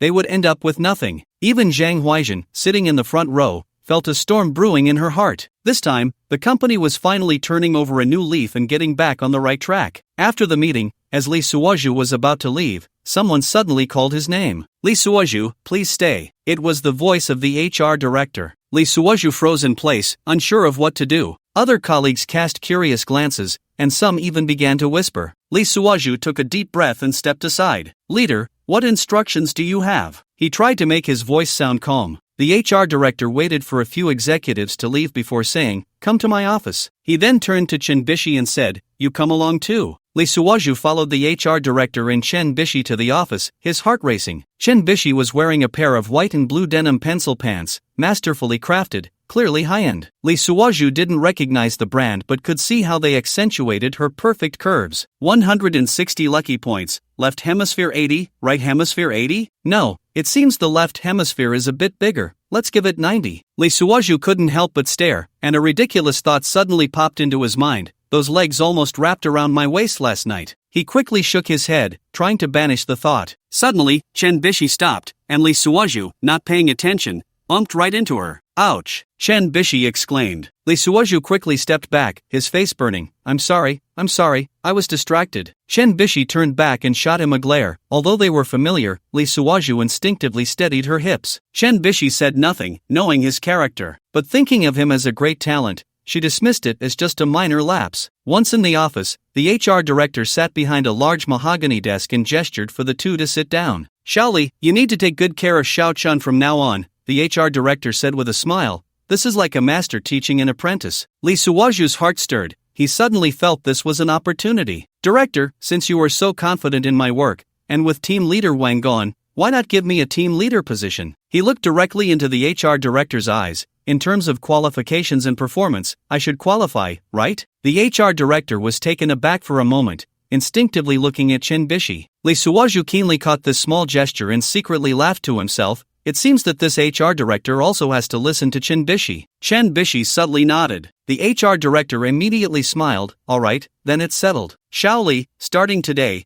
you are the head of the planning department." Li Suozhu felt overjoyed inside, but maintained a calm facade. "Thank you for your trust, director. I will definitely do my best." Suddenly, Lee Suozhu thought of something. Since I am the master now, shouldn't the apprentice hold a master-apprentice banquet? Chen Bishi smiled. Sure, let's have it tonight. Great! Lee Suozhu clapped his hands in delight. Then it's settled. Stepping out of the office, Lee Suozhu felt as if he were floating. Head of the department, this means his salary and bonuses would double. He couldn't help but hum a little tune. That evening, Chen Bishi indeed fulfilled her promise and held the banquet. She invited HR Director Song Yan and the group's Vice President Yuan Gui, asking Lee Suozhu if he wanted to invite anyone else. Lee Suozhu thought for a moment and said, just this is enough. Chen Bishi raised an eyebrow. Aren't you going to invite our superior Zhang Huaizhen? She seems to be your acquaintance, right? Lee Suozhu immediately distanced himself. That's just to cater to her preferences. She is Mr. Ma's type. I'm not worthy. Chen Bishi exchanged knowing smiles with the two executives and nodded. The group arrived at a high-end restaurant, pushing open the heavy, intricately carved redwood door, and were greeted by a rich scent of sandalwood. The restaurant's interior was decorated in an antique style, with famous calligraphy and paintings hanging on the walls,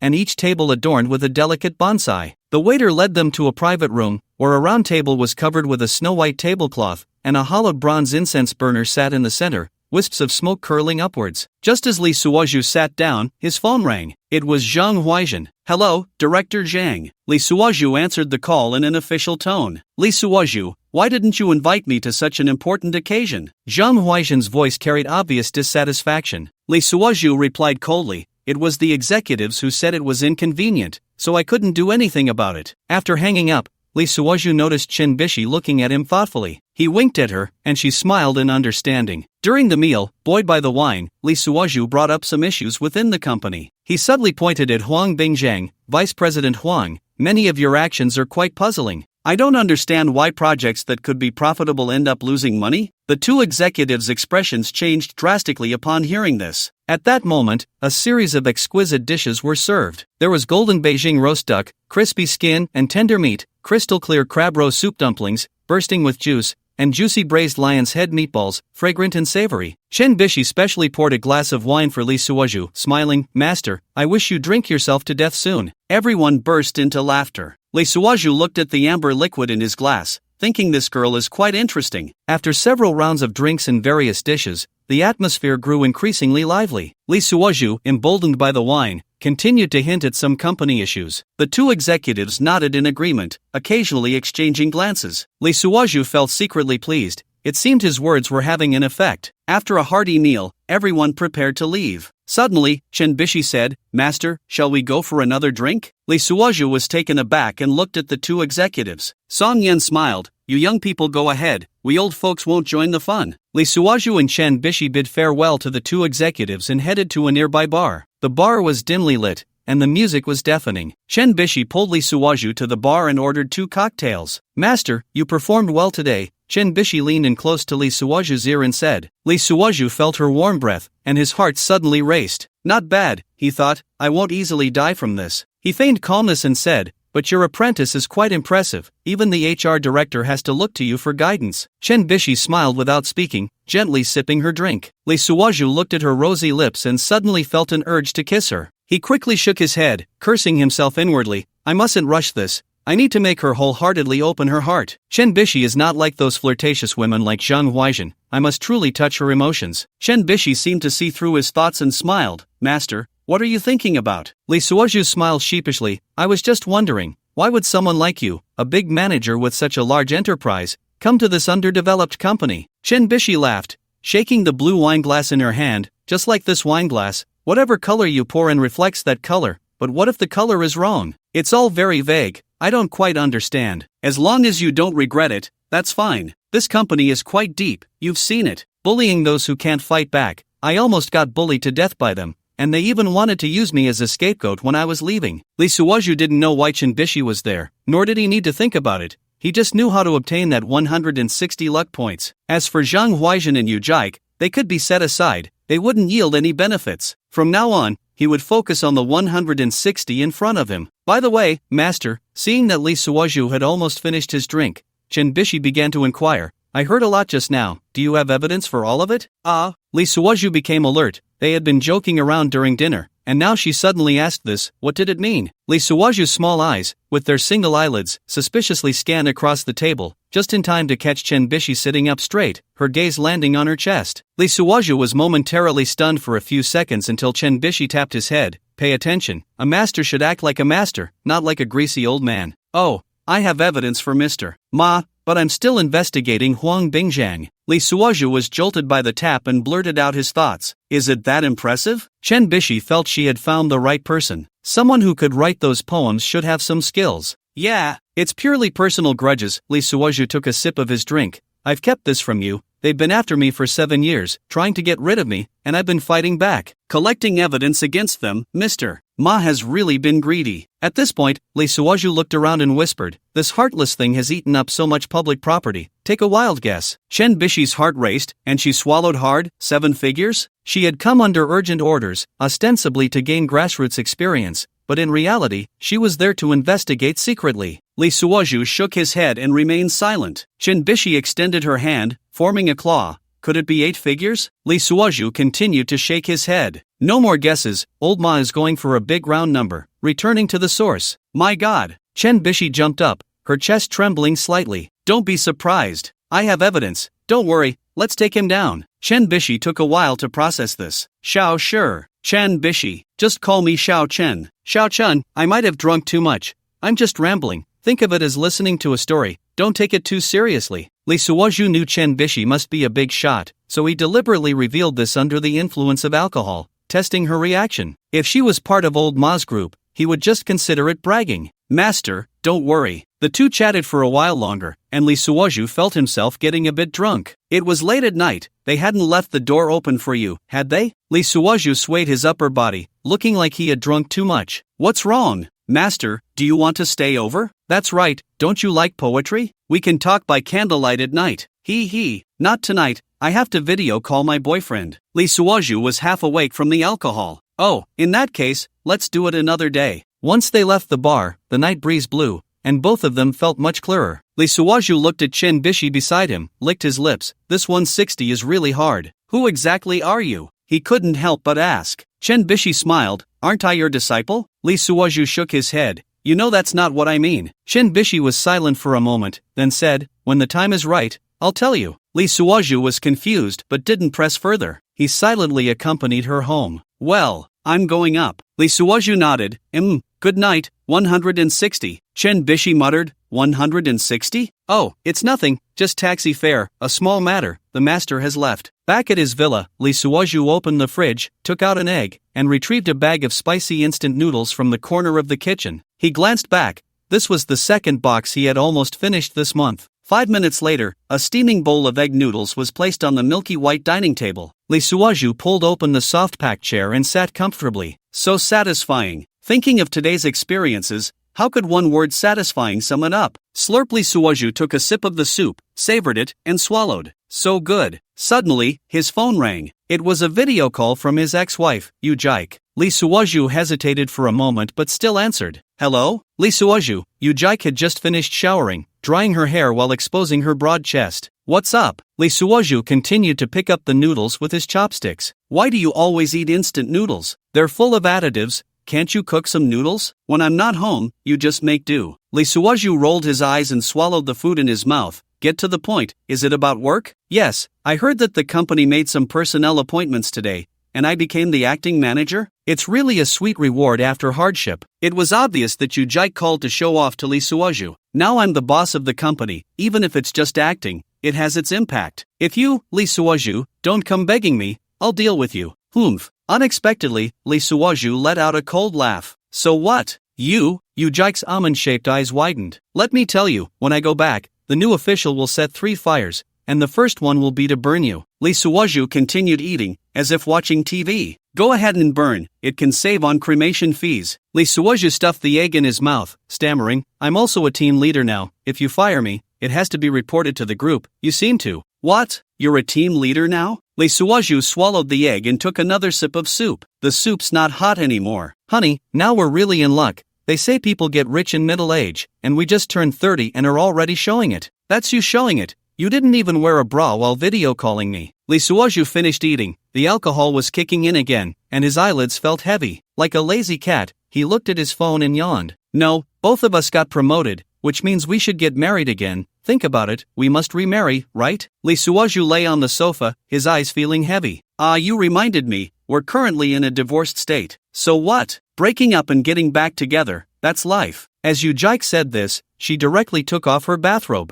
Honey, let's do that on video. Lee Suoju's mind was filled with 160, having already secured this 50 points, he didn't want to continue. I'm hanging up, I'm tired. After finishing the call, he hung up the video. He pulled up a few short films on his phone. After watching for a while, Yu Jaik's pop-up messages kept greeting his ancestors. The lip sync is quite good. Yu Jaik's words coincided perfectly with the actions in the film. Lee Suoju smiled and unknowingly closed his eyes. Early the next morning, Lee Suoju arrived at the company ahead of time. As soon as he walked into the office, he saw Wang Chidong packing his things. Wang Chidong's desk was cluttered with various items, including a few picture frames, a pot of wilted pothos, and a pile of documents. Lee Suoju walked over and patted Wang Chidong on the shoulder. Team leader Wang, you've been discharged from the hospital? Wang Chidong turned around, forcing a bitter smile. Yeah, just tidying up, getting ready to leave. He looked Lee Suoju up and down, seemingly trying to figure something out. I heard you got promoted? Congratulations, but have you made any progress on that matter I asked you about? Lee Suoju chuckled. Thanks. I wish you a speedy divorce and find someone new. As for that matter, I only saw a young guy, pretty thin. He looks like, well, you know, is it really him? Wang Chidong clenched his fist. Damn it, in terms of seniority, he's her nephew. Lee Suoju, curious, asked, team leader, family infighting? Oh, don't pry into it. Thanks, but I've been transferred to the group union. If you go to the capital, look for me. No problem, brother Wang. Where did Huang Bingjiang go? Wang Chidong pushed up his glasses. Why are you asking about him? They say he's involved with Yu Jaik. Be careful, don't let Yu Jaik find out. Brother Wang, is it possible that Yu Jaik has something going on with me too? You? Everyone in the company says so, but I don't believe it. I know you too well, you're too honest to do that. Wang Chidong patted Lee Suoju on the shoulder. Is that so? Lee Suoju watched Wang Chidong turn and leave the office with a hint of amusement. Damn it, even you bastard, look down on me? Lee Suoju was left alone in the office. He took a deep breath and looked around. The office wasn't big, but it had good lighting. Sunlight streamed through the floor-to-ceiling windows, casting a golden hue over the entire space. Lee Suoju suddenly felt a sense of ease. From now on, this will be my domain with 160, he muttered to himself. He began to work hard tidying up, wiping the desk, sweeping the floor, organizing documents. After a while, Lee Suoju wiped the sweat from his forehead. He looked at the newly refreshed office and nodded in satisfaction. Suddenly, his gaze fell on the windowsill. It was empty, looking a bit lonely. Women love flowers, Lee Suoju thought. I need to keep a few pots of flowers in the future. Just as he was pondering what flowers to raise, the office door was pushed open. Zhang Huaijin walked in. Lee Suoju was squatting on the floor cleaning and greeted without looking up, Manager Zhang. Zhang Huaijin stood at the door, watching the busy Lee Suoju,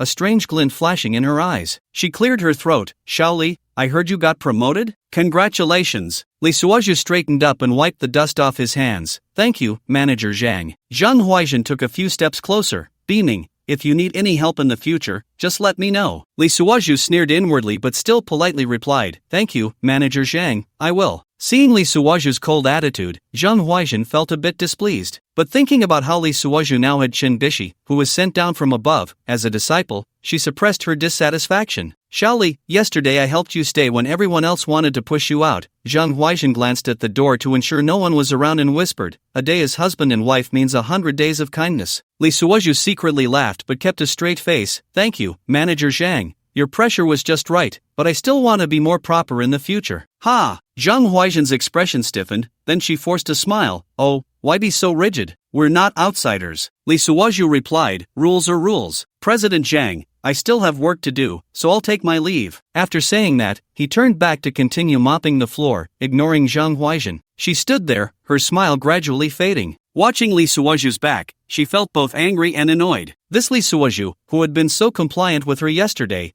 why was he suddenly turning his back on her now? Zhang Huaijin took a deep breath, suppressing her anger, and turned to leave the office. Lee Suoju heard the sound of the door closing and straightened up. He looked at the tightly shut office door, a cold smile curling at the corners of his mouth. Zhang Huaijin, oh Zhang Huaijin, weren't you laughing at me yesterday when I was about to be laid off? Now you want to get close, but it's too late. Lee Suoju shook his head and continued tidying up the office. He was planning to check out the flower shop after work, maybe buy a few pots of pothos or asparagus fern. Just as Lee Suoju was busy organizing the office, he suddenly heard footsteps at the door. He looked up to see Chin Bishi walking in with her head down. Oh, our young lady has finally arrived? Late on the first day, Lee Suoju initially wanted to scold her as a mentor, but then he noticed that Chin Bishi's condition was off. Her eyes were red, and her eyelids were slightly swollen. Lee Suoju's heart tightened, and the reprimanding words that were on the tip of his tongue were immediately swallowed back. What's wrong? Are you sick? He asked with concern. Chin Bishi shook her head, her voice a bit hoarse. I'm fine. Lee Suoju frowned and said, if you're not feeling well, you should go back and rest. I'll buy you a few pots of green plants later, and you can come back when the air in here is better. It used to be filled with the smell of smoke from heavy smokers. Chin Bishi didn't respond, only asking, where's my workstation? Lee Suoju pointed to a desk in the corner, over there. Chin Bishi nodded and silently walked to her workstation to sit down. Lee Suoju watched Chin Bishi's back, guessing she probably had a fight with her boyfriend last night. His eyes turned, thinking, this is a good opportunity. I can take advantage of it. Lee Suoju walked over to Chin Bishi's side and softly asked, do you want some water? Chin Bishi shook her head, quietly saying, no, thank you. Seeing this, Lee Suoju didn't insist and turned back to his own position. He pretended to casually ask, did you not sleep well last night? Chin Bishi looked up, her gaze a bit dazed.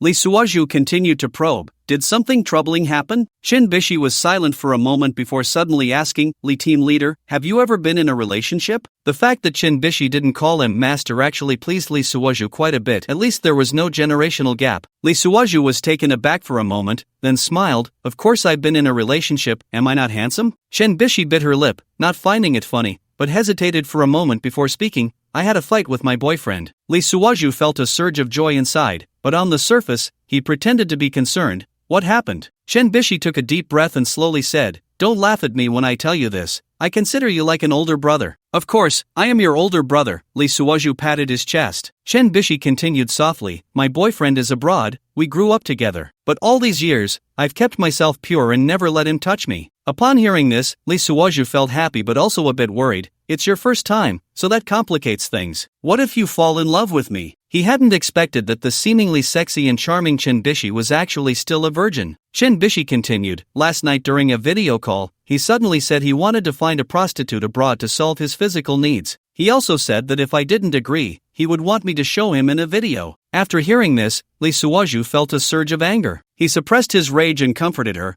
Why are you still keeping such scum around? Chin Bishi shook her head, tears welling in her eyes. But we grew up together, I can't let him go. Lee Suoju cursed inwardly, how can this woman be so foolish? Yet he patiently said on the surface, feelings can't be forced. You're in a long-distance relationship now, and he treats you like this. It's better to break up sooner rather than later. Chin Bishi looked up, her eyes filled with confusion. But I still can't make that decision. Seeing her pitiful expression, Lee Suoju's heart softened. He gently said, it's okay, I'm here for you. I'm your master, I won't let you suffer. Upon hearing this, Chin Bishi finally couldn't hold back her tears. She threw herself into Lee Suoju's arms, sobbing, Master, what should I do? Lee Suoju gently patted her back, feeling secretly pleased. They were one step closer to 160. He felt a sense of pride, but he still comforted her. Don't cry, everything will be alright. Chin Bishi cried in Lee Suoju's arms for a while before slowly calming down. She lifted her head, her eyes red and looking pitiful. Lee Suoju looked at her and felt a wave of pity. He softly asked, do you want to wash your face? I have wet wipes here. Chin Bishi nodded, took the wet wipes Lee Suoju handed her, and wiped her face. Looking at her, Lee Suoju suddenly had an idea. He smiled and said, there's not much work today, how about we go out for a walk? Clear our minds? Chin Bishi hesitated for a moment but eventually nodded. Lee Suoju felt a surge of joy and quickly packed his things. The two walked out of the office together and arrived downstairs. The sun was shining brightly, and a gentle breeze blew. Lee Suoju took a deep breath, feeling relaxed. He looked at Chin Bishi beside him and smiled. Where to? Chin Bishi thought for a moment and said, just walk around. Lee Suoju nodded, and they walked side by side down the street. As they passed a flower shop, Lee Suoju suddenly stopped. Wait for me, he said to Chin Bishi. He entered the flower shop, picked a few pots of pothos and asparagus fern. Remembering Chin Bishi's earlier expression, he also bought a bouquet of white lilies. After paying, Lee Suoju came out holding the flowers. He handed the lilies to Chin Bishi. For you. I hope it brightens your mood. Chin Bishi was taken aback for a moment, took took the flowers, and a faint smile appeared on her face. Thank you. Seeing her smile, Lee Suoju felt a wave of satisfaction. They continued to walk aimlessly and unknowingly arrived at a small park. The park was lush with trees, filled with the sounds of birds and the fragrance of flowers,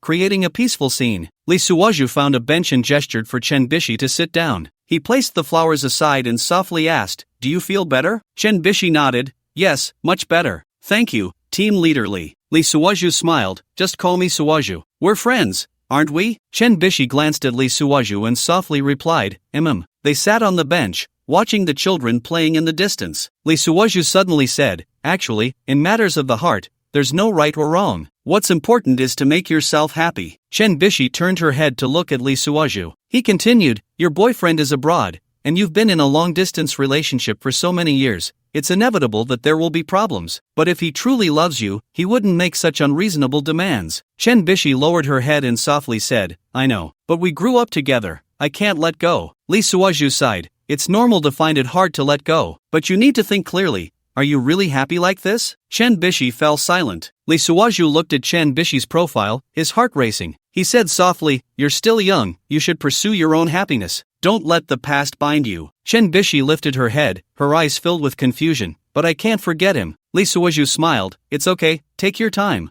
I'll always be here to help you." Chen Bishi looked at Lee Suoju, her eyes full of gratitude. The two chatted for a while longer as the sun gradually dipped in the west. Lee Suoju glanced at his phone and said, "It's getting late. Let's head back and clock in." Chen Bishi nodded, and they both stood up together. Back at the company, Lee Suoju placed the potted plants in the office. He looked at Chen Bishi and smiled. "Whenever you're feeling down, just look at these flowers and plants. They'll lift your spirits." Chen Bishi nodded, a faint smile appearing on her face. "Thank you, Suoju." "Brother," her voice was soft as a whisper, making Lee Suoju's heart flutter. He looked at Chen Bishi's smile and praised himself inwardly. "No need for any pickup lines. This is good too, we're getting closer." Lee Suoju and Chen Bishi didn't return to the company all day, but no one dared to say anything. The HR department in Zhanghuaizhen remained silent. Who would dare offend Chen Bishi, someone sent from above? Besides, after the recent personnel changes, the entire planning department was left with just one planning team, and Zhang Huaizhen was the only director, leading two subordinates with no real tasks. Anyway, the acting manager, Yu Jike, would be back the day after tomorrow, so let her deal with the mess. Thus, it was only at the end of the workday that Lee Suoju and Chen Bishi arrived late. Chen Bishi checked her watch and said to Lee Suoju, "I'm going to the gym tonight, do you want to join? There's free nutrition meals." Lee Suoju felt a surge of joy and quickly nodded. "Sure, I want to work out too." The two got into Chen Bishi's car and headed to the gym. The car was filled with a faint scent of perfume, and Lee Suoju secretly took a deep breath, thinking how nice it smelled. Upon arriving at the gym, they headed straight to the dining area. After walking all afternoon, they were starving. The restaurant was filled with various high-protein, low-calorie foods, and Lee Suoju was dazzled. Chen Bishi skillfully selected her food while Lee Suoju followed behind. "This chicken breast is good. It has a high protein content." Chen Bishi pointed to a plate of grilled chicken breast. Lee Suoju nodded and took a piece as well. Their plates quickly filled with various lean meats and shrimp. As they sat down to eat, Lee Suoju realized that these seemingly ordinary foods were actually delicious. He couldn't believe that gym meals could taste this good. He sincerely exclaimed. Chen Bishi smiled. Yes, healthy eating doesn't mean it has to be tasteless. After finishing their meal, the two took a short break. Lee Suoju was thinking about how to strike up a conversation when he suddenly saw a familiar figure walk in. It was the young Master Han, who had been pursuing Chen Bishi. Lee Suoju frowned, thinking, why is this guy here again? Last time, I ruined his chances. A few poems, and this kid seemed quite worshipful at the time. He saw young Master Han approach with a few people, his gaze coldly fixed on Lee Suoju. Miss Chen, who is this gentleman to you? Young Master Han asked politely, feigning courtesy. Chen Bishi replied indifferently, my friend. Young Master Han sneered, friend? Last time he was here, it seemed like that was your first meeting, right? Lee Suoju stood up, blocking Chen Bishi. Is there something you want? Young Master Han narrowed his eyes. Kid,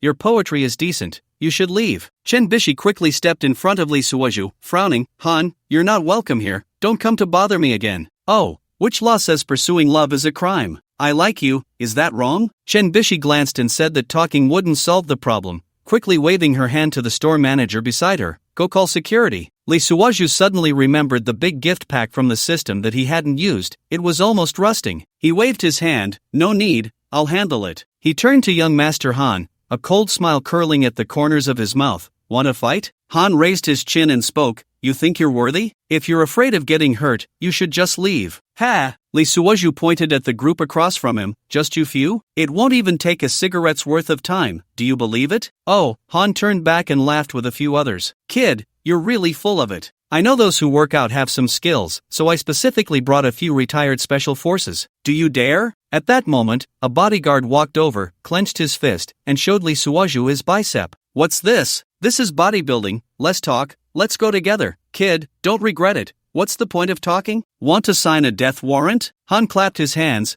"I've been waiting for you to say that, let fate decide." Lee Suoju turned back and nodded to Chen Bishi, "Record this, as evidence." "Lock, brother." Chen Bishi hurriedly came up to pull him. "Don't be reckless, it's not necessary." "It's fine, just watch me, stay back, don't get blood on you." Lee Suoju didn't turn back, facing away from Chen Bishi as he pushed her back, accidentally bumping into a pile of Rowan. He quickly withdrew his hand. Young Master Han looked furious and immediately waved his hand, and several strong men rushed forward. Lee Suoju silently chanted, "System, activate the Fighting Maniac skill card." Instantly, he felt a surge of power throughout his body. The first strong man charged in with a punch. Lee Suoju easily dodged, following up with an elbow strike that hit the opponent's abdomen squarely. The strong man immediately bent over, his face turning pale. Seizing the opportunity, Lee Suoju delivered a knee strike, knocking him down to the ground. The other two strong men saw this and pounced at the same time. Lee Suoju remained calm, striking left and right, landing precise hooks on both their jaws. With two cracking sounds, both strong men fell to the ground, clutching their jaws and howling. The remaining strong man stood frozen, hesitating whether to join in. Lee Suoju sneered and took the initiative. He lunged forward, delivering a sweeping kick to the opponent's knee. The strong man couldn't dodge in time and thud fell to his knees. Lee Suoju followed up with an elbow strike, knocking him out cold. In the blink of an eye, four strong men were taken down, and young Master Han's face turned pale with fear. Lee Suoju slowly walked towards him, his gaze icy. "Still want to fight?" Han kept retreating. "No more fighting." Lee Suoju sneered, "Get lost, don't let me see you again." Han fled with his subordinates, looking dejected. Lee Suoju turned to Chen Bishi and found her staring at him in shock. You know martial arts?" Chen Bishi asked in surprise. Lee Suoju scratched his head, pretending to be shy. Just a little." Chen Bishi's eyes sparkled. "That's amazing. Have you practiced?" Lee Suoju chuckled inwardly but humbly replied, "I learned a bit when I was young, didn't expect to still remember." Chen Bishi excitedly said, "Great. From now on, you'll be my personal bodyguard." Lee Suoju was overjoyed inside but said, "Oh no, I'm not that capable." Chen Bishi smiled, "Don't be modest, I saw everything just now. Let's go, we need to work out." The two went to the gym area, and Chen Bishi skillfully began her warm-up exercises. Lee Suoju watched her supple body, unable to help but swallow. "You should warm up too," Chen Bishi urged. Lee Suoju finally came to his senses. "Am I warming up too?" But he still followed along and started warming up. For the next 2 hours, Lee Suoju followed Chen Bishi through various equipment training. Although he had the system's support, he still pretended to struggle. "I can't take it anymore, I'm about to die from exhaustion," Lee Suoju gasped. Chen Bishi laughed and said, "Only 2 hours and you can't handle it? You need to exercise more in the future." Lee Suoju thought to himself, "If it weren't for the need to act a bit, I could train for 3 days and nights." But he still said, yes, I will definitely exercise more in the future." Chen Bishi looked at the time and said, "Alright, let's call it a day. Do you want me to take you home?" Lee Suoju quickly nodded, "Sure, that would be a bother for you." The two packed up their things and walked out of the gym together. The night was deep, and there were few pedestrians on the street. Lee Suoju sat in the passenger seat, secretly glancing at Chen Bishi's profile. The shadows of the streetlights flickered on her face, making her look particularly enchanting. Lee Suoju's heart raced, thinking, 160, 160, I'm getting closer to you. The car soon arrived downstairs at Lee Suoju's home. "Thank you for bringing me back," Lee Suoju said. Chen Bishi smiled, "You're welcome, it's nothing." Lee Suoju hesitated for a moment, then spoke up, about your boyfriend, try to take it easy. If you need someone to talk to, feel free to find me." Chen Bishi was taken aback for a moment, then revealed a faint bitter smile. "Thank you, I will." Lee Suoju nodded, opened the car door, and got out. He stood in place, watching Chen Bishi's car gradually disappear. It wasn't until the taillights vanished into the night that Lee Suoju turned and walked into the villa. Back home, Lee Suoju lay on his bed, reflecting on everything that had happened that day. From the personnel changes in the morning,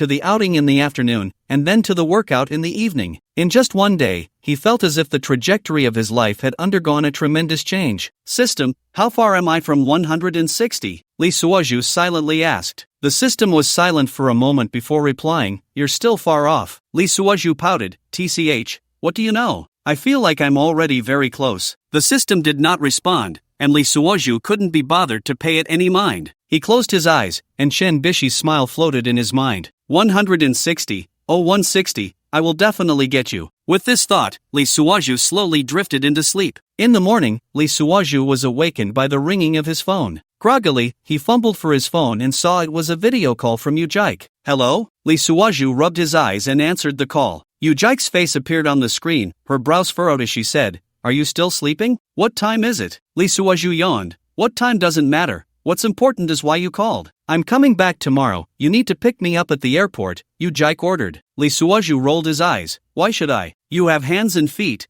can't you take a taxi back? What's wrong with you? We're still married, after all, Yu Jike said, dissatisfied. Ex-married, Lee Suoju corrected. Besides, I have things to do tomorrow. What things? A date. A date? With who? Yu Jike's voice rose an octave. Lee Suoju grinned. With a new little beauty I just met. Lee Suoju, how dare you? Yu Jike's face turned red with anger. What do I have to be afraid of? We're divorced. You can't control me, Lee Suoju said nonchalantly. The two exchanged barbs for a while, and in the end, Yu Jike angrily hung up the phone. Lee Suoju stretched, looked at the time, and decided it was time to get up for work. After washing up, he changed into a sharp suit and adjusted his tie in front of the mirror. So handsome, Lee Suoju winked at his reflection. When he arrived at the company, just as he sat down, he saw Chen Bishi walking carrying breakfast. Master, I brought you breakfast, Chen Bishi said with a smile as she placed the food on Lee Suoju's desk. Lee Suoju raised an eyebrow. Oh, is this a tribute to the master? Chen Bishi nodded slightly. Yeah, master helped me out last night. I need to show my gratitude. Lee Suoju opened the breakfast box,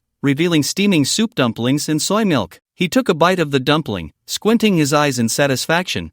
Not bad. Just as he was eating, Zhang Huaizhen walked in, meeting. Lee Suoju and Chen Bishi exchanged a glance and followed Zhang Huaizhen to the conference room. Zhang Huaizhen rambled on about a bunch of things, while Lee Suoju was completely distracted. Noticing Lee Suoju's indifference, Zhang Huaizhen lost interest and quickly wrapped up the meeting. Back in the office, Chen Bishi suddenly asked, Master, do you really have evidence of those people embezzling? Lee Suoju was taken aback, then nodded, Of course I do. Why? Chen Bishi's eyes lit up. Give it to me. I'll take it up. Lee Suoju shook his head. No, you don't hold any official position and you're still young. I'm afraid you'll get into trouble. I'll find a chance to pass it to the group and the disciplinary inspection department. Chen Bishi pouted. You're underestimating me. The group's disciplinary secretary, who is also the deputy general manager, is my aunt. Lee Suoju's mind raced, looking at Chen Bishi in surprise. I haven't heard of such a young general manager. Chen Bishi smiled. My aunt is the same age as you. Her name is Many. She just graduated with a master's in law. Lee Suoju was even more surprised. Then how did she get in at such a young age? Her husband must be impressive, right? Chen Bishi smiled mysteriously. Not telling you. To convince Lee Suoju, Chen Bishi dialed Many's video call in front of him. When the call connected, a stunningly cold face appeared on the screen. Lee Suoju was instantly captivated. This woman resembled the ice fairy Lee Macho from Jin Yong's novels,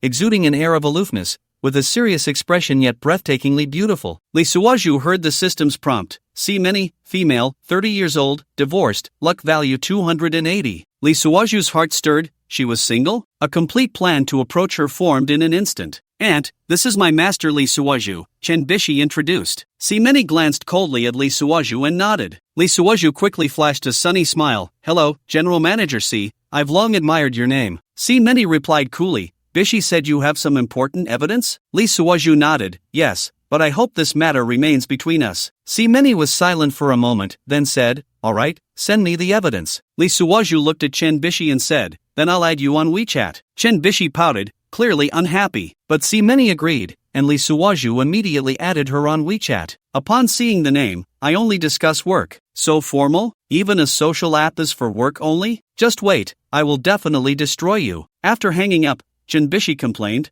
Why can't you let me know? Lee Suoju patted her head. Be good, this is for your own good. The less you know, the safer you are. Chen Bishi wanted to say something else, but Lee Suozhu had already turned and walked away. He was calculating in his mind, a luck value of 280, this is a big catch. Lee Suozhu returned to his seat, opened his computer, and began organizing the evidence photos. He carefully selected them, deciding to send some less important ones first, saving the heavy bombs for later. To catch and release, he would deal with the 280 first, then it would be over 300 plus. Lee Suozhu felt secretly pleased. He glanced at the time. There were still a few hours until the end of work. Lee Suozhu decided to go to the pantry to brew a cup of coffee and observe the office situation. He held the coffee and pretended to casually pass by Chen Bishi's desk. Chen Bishi was focused on her work, completely unaware of him. Lee Suozhu chuckled to himself, little girl, don't think you can keep secrets hidden. He returned to his seat, opened WX, and sent a message to C. Manager C. I have sorted out some photos. When would be a good time for me to send them to you? After sending the message, Lee Suozhu nervously stared at his phone screen. After a long while, C. finally replied, you can send them now. Lee Suozhu took a deep breath and selected a few photos to send. After sending, he added, Manager C, these are just the tip of the iceberg. If you need more evidence, I can provide it at any time. C. quickly replied, okay, I understand. Lee Suozhu looked at the brief reply and couldn't help but smile. A cold beauty,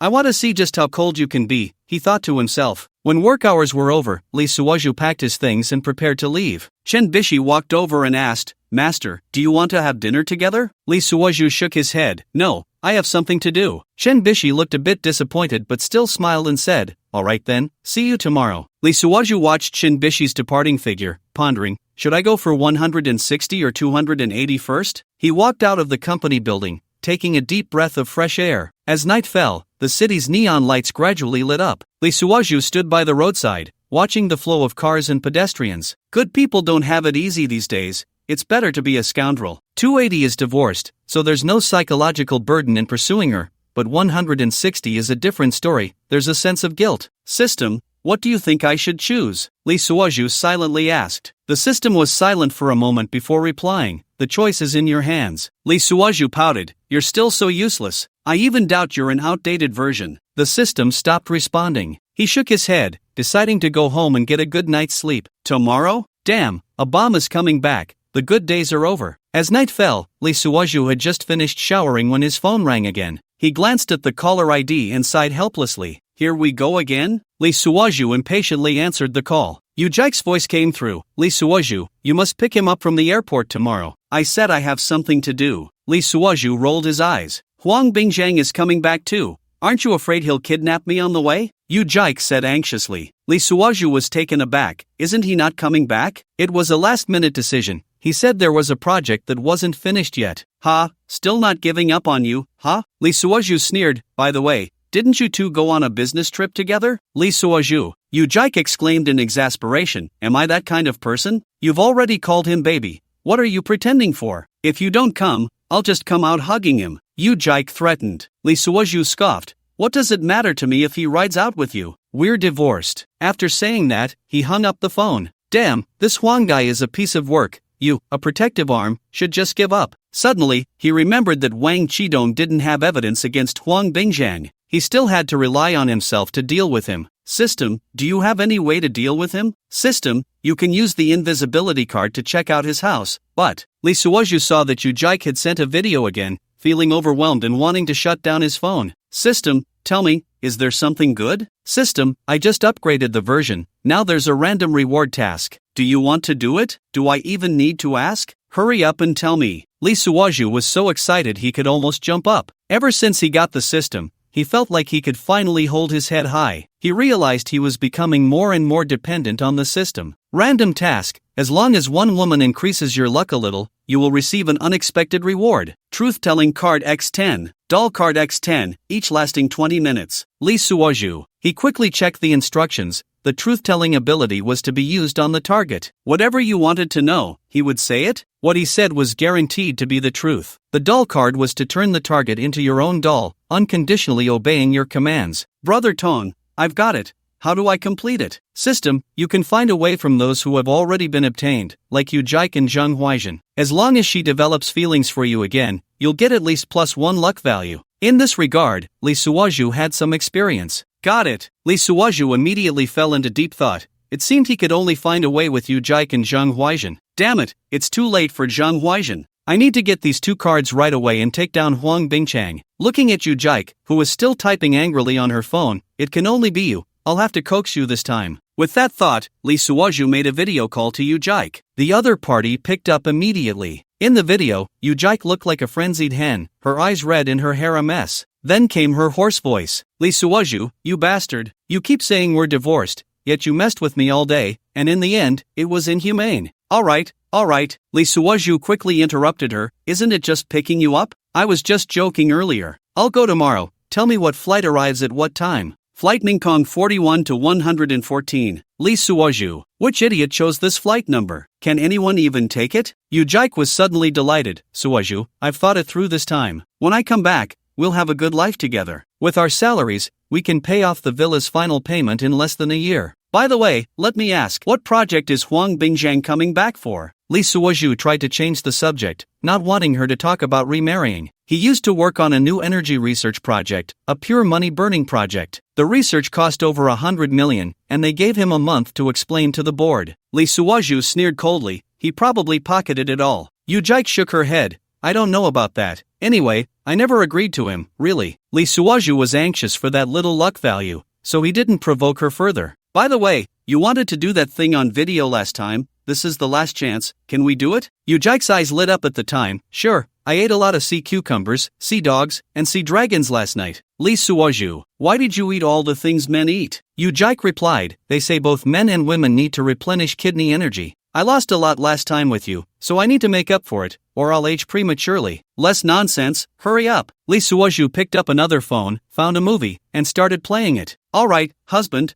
let's give it a try. Hee. Yu Jike turned on the warm yellow lamp in the hotel. In the early morning, ding, the system prompted that Yu Jike's affection increased, and the host gained plus 20 luck value. At that moment, both of them were exhausted and motionless. The next day, Lee Suozhu arrived at the office wearing sunglasses and didn't take them off. Master, what's wrong with you? Are you working as a private detective? Chen Bishi arrived quite early. A cup of soy milk and 2 buns were placed on Lee Suozhu's desk. Xiao-chun, why are you dressed like this? Chen Bishi looked down at herself. What's wrong? It looks good. It's a hot day. Why are you wearing a black coat? Chen Bishi laughed. You should take off your glasses. I'm wearing green. Lee Suozhu waved his hand. No need. I have something to do outside. Master, where are you going? I'm bored by myself. Take me with you. Lee Suozhu wasn't listening to her and was instead collecting the 2 cards as system rewards. Master. Chen Bishi held onto Lee Suozhu's arm, inadvertently brushing against her own chest. Instantly, her heart tightened, and she quickly let go, stepping aside. Her face turned beet red. Oh, are you going? Lee Suozhu also came to his senses. Go ahead. It was just right to take this official sword as a witness. The 2 of them asked Zhang Huaizhen for leave and went out together. Zhang Huaizhen watched their figures fade away, feeling a pang in her stomach. Master, where are we going? They got into Lee Suozhu's car. To the airport. President Yu is coming back today, and I'm going to pick her up. Lee Suozhu still hadn't taken off his sunglasses, and the tires screeched against the ground, making a harsh sound. Chen Bishi pouted. She had seen videos of Yu Jike and knew she was a great beauty. She was still unmarried and the dream girl of many male colleagues. Why are you going to pick her up? Chen Bishi didn't understand. The 2 had no direct relationship. You don't understand, this is the way of the world. She's already the general manager, shouldn't we show our loyalty? Don't think about going, there won't be a chance. Chen Bishi blinked. Then why do you have the chance? We're old acquaintances. There are only 2 old-timers in this company, me and General Ma. You know the feelings involved, how could I not go? Chen Bishi scoffed coldly. You 2 should get married. The 2 fell silent, and Lee Suozhu and Chen Bishi arrived at the airport, bustling with people, the sound of rolling suitcases echoing. Lee Suozhu looked around and found a relatively secluded corner. Xiao-chun, wait for me here, I need to go to the restroom. Chen Bishi nodded obediently and stood still. Lee Suozhu walked quickly toward the restroom,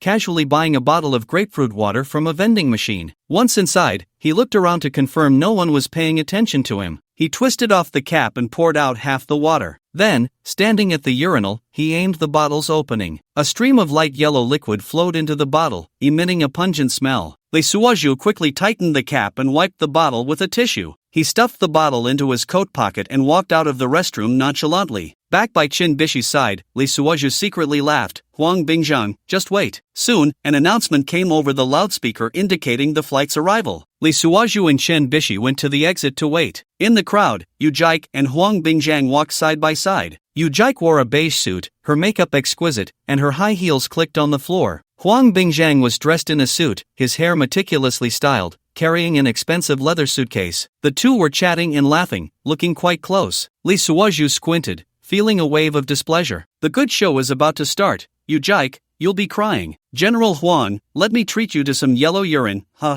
Welcome back, President Yu, General Huang. Lee Suoju forced a smile. Oh, Suoju, you really came to pick me up? Yu Jike's eyes lit up, looking somewhat reluctant. Huang Bingjiang's smile froze for a moment but quickly returned to normal. Shaoli, you're quite thoughtful. He extended his hand. Lee Suoju reluctantly shook his hand. Who is this? Huang Bingjiang looked at Chen Bishi. Oh, this is Chen Bishi, who was transferred from headquarters, now learning the business from me, Lee Suoju introduced. Chen Bishi politely nodded and smiled. Oh, so you are Miss Chen. My apologies. Huang Bingjiang reached out, but Chen Bishi ignored him. Yu Jike looked Chen Bishi up and down, a hint of displeasure flashing in her eyes. Suoju, you're doing well now. Being a team leader with such a young and beautiful subordinate? She said sourly. Chen Bishi detected the underlying meaning and refused to back down. President Yu is overpraising me. I'm just assisting General Lee with work, not a subordinate. The air was thick with tension. Lee Suoju thought to himself, it was time. He quietly used the doll card given by the system, murmuring, use the doll card on Yujik. An invisible wave swept over Yujik's entire body. Her gaze instantly became vacant, like a marionette. Lee Suoju commanded in his heart,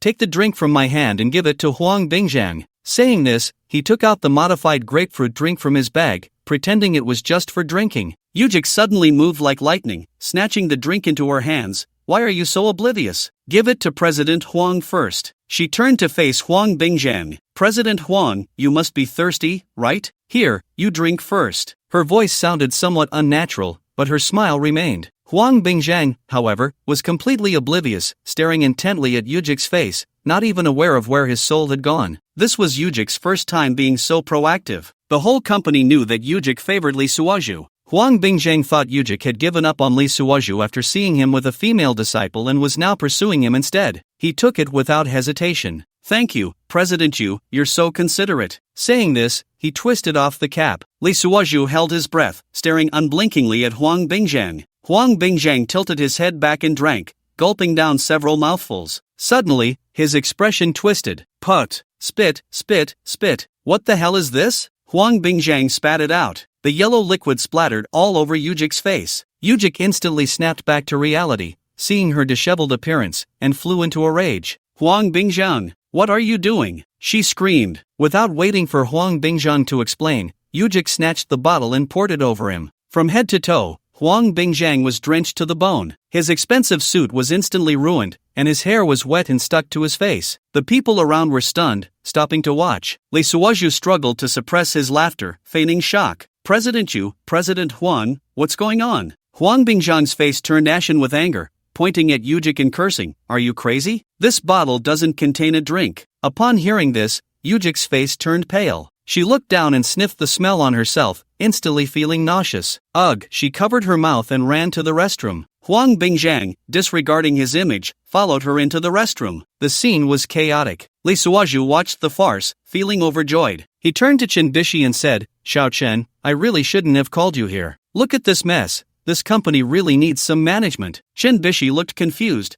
Master, what's going on? Lee Suoju smiled mysteriously. Maybe he drank expired juice. The two quickly walked over, leaving a group of stunned onlookers. At the restroom door, after a while, Yujik emerged with red eyes, her eyelids swollen like lanterns. She walked out, leaning against the wall, retching continuously. Lee Suoju hurried over and handed her the prepared wet wipes. President Yu, I was in a hurry when I bought this on the roadside. It's probably an expired product. Look at the mess this caused. Yujik wiped her nose in tears, then wiped again. Lee Suoju, you did this on purpose, didn't you? I'm wronged. Xiao Chen saw it. I intended to drink it myself, but you insisted on snatching it away. What could I do? At that moment, Huang Bingjiang staggered out, having taken off his clothes and only wearing a t-shirt. But the smell lingered. No one knew what Lee Suoju had secreted last night that was so foul. Lee Suoju, are you trying to screw me over? He couldn't vent his anger on Yujik, so he bullied Lee Suoju instead. Lee Suoju secretly used a truth-telling card on him. A wave of energy hit Huang Bingjiang. He shivered all over, his expression becoming somewhat dazed.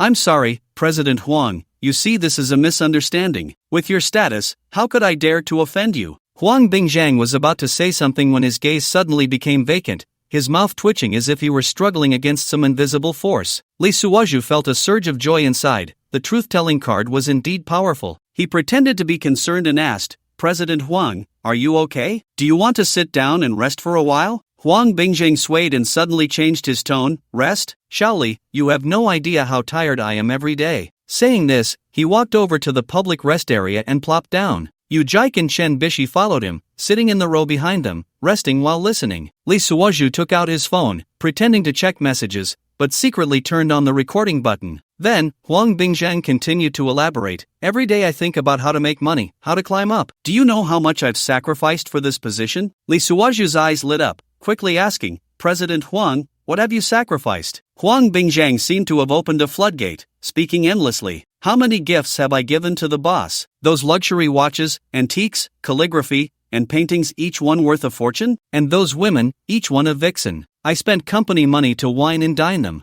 Upon hearing this, Yu Jike's face turned pale. She recalled Huang Bingjiang's past attentions towards her and felt a wave of nausea. Lee Suoju continued to guide him. President Huang, the new energy project you mentioned, is there a problem with that too? Huang Bingjiang scoffed. What do you think? Over 100 million in R&D costs, I at least pocketed 2/3. The remaining money went to those so-called experts. They took the money and helped me fool the higher-ups. What new energy? It's all a scam. Lee Suoju was overjoyed. This was practically a ready-made piece of evidence. He secretly turned to look at Chen Bishi, who was specifically there to investigate corruption. Chen Bishi was dumbfounded. If he hadn't said it himself, how easy would it have been to investigate? Yu Jike's expression fluctuated. She had almost agreed to Huang Bingjiang's pursuit. Looking back now, it felt like she had escaped a disaster. Huang Bingjiang continued to ramble. Do you know what I'm most proud of? It was tricking that naive little girl into bed. Her father is the mayor. Ha ha ha. Lee Suoju was taken aback. He truly didn't know about this. It seemed Huang Bingjiang's crimes were even more serious than he had imagined. Upon hearing this, Yu Jike could no longer hold back. Huang Bingjiang, you scumbag! She raised her hand and slapped him. The crisp sound of the slap echoed in the airport hall, drawing the attention of many onlookers. Huang Bingjiang staggered from the hit, seemingly finally waking up. He looked around and saw the shocked expressions on people's faces, suddenly realizing what he had said. What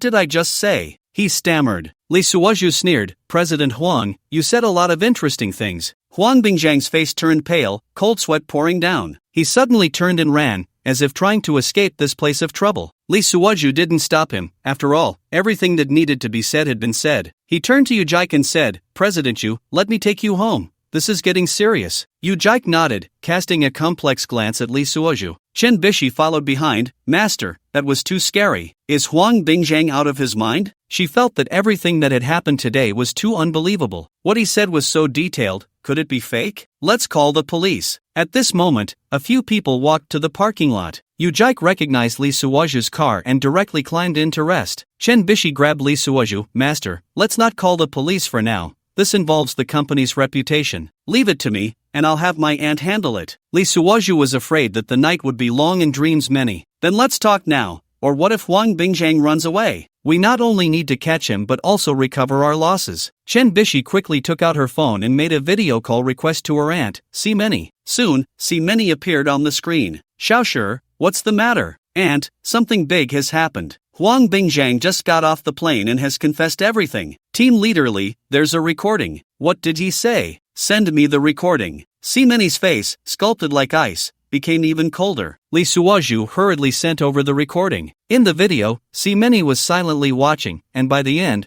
her expression was almost twisted. She couldn't believe that a deputy general manager at the division level could be so morally depraved. This is too much. Wait for me, I'm taking a flight over immediately. Pick me up at the airport in 3 hours. Lee Suoju reminded her in time. President C, we need to protect the assets first to prevent him from transferring them, and also make sure he doesn't run away. Simeni nodded, looking at Lee Suoju in surprise. Okay, I'll take care of it right away. Lee Suoju first dropped Chen Bishi off at the company, then he and Yu Jike didn't get out of the car and headed straight home. The atmosphere in the car was somewhat oppressive. Lee Suozhu played a set of music, but it didn't relieve much. Gripping the steering wheel, he occasionally glanced at Yu-Jike in the passenger seat. Yu-Jike had her hands crossed on her knees, staring blankly ahead, seemingly still immersed in the shock from earlier. Suddenly, Yu-Jike seemed to remember something and turned her head sharply to look at Lee Suozhu. Lee Suozhu, did you already know? She squinted her eyes, her tone questioning. Lee Suozhu raised an eyebrow, pretending not to understand. Know what? Yu-Jike sneered. Don't play dumb, about Huang Bingjiang. Lee Suozhu shrugged. If I had known earlier, would I have waited until today? I would have taken care of him long ago. Yu-Jike stared at Lee Suozhu's profile, seemingly trying to find a flaw.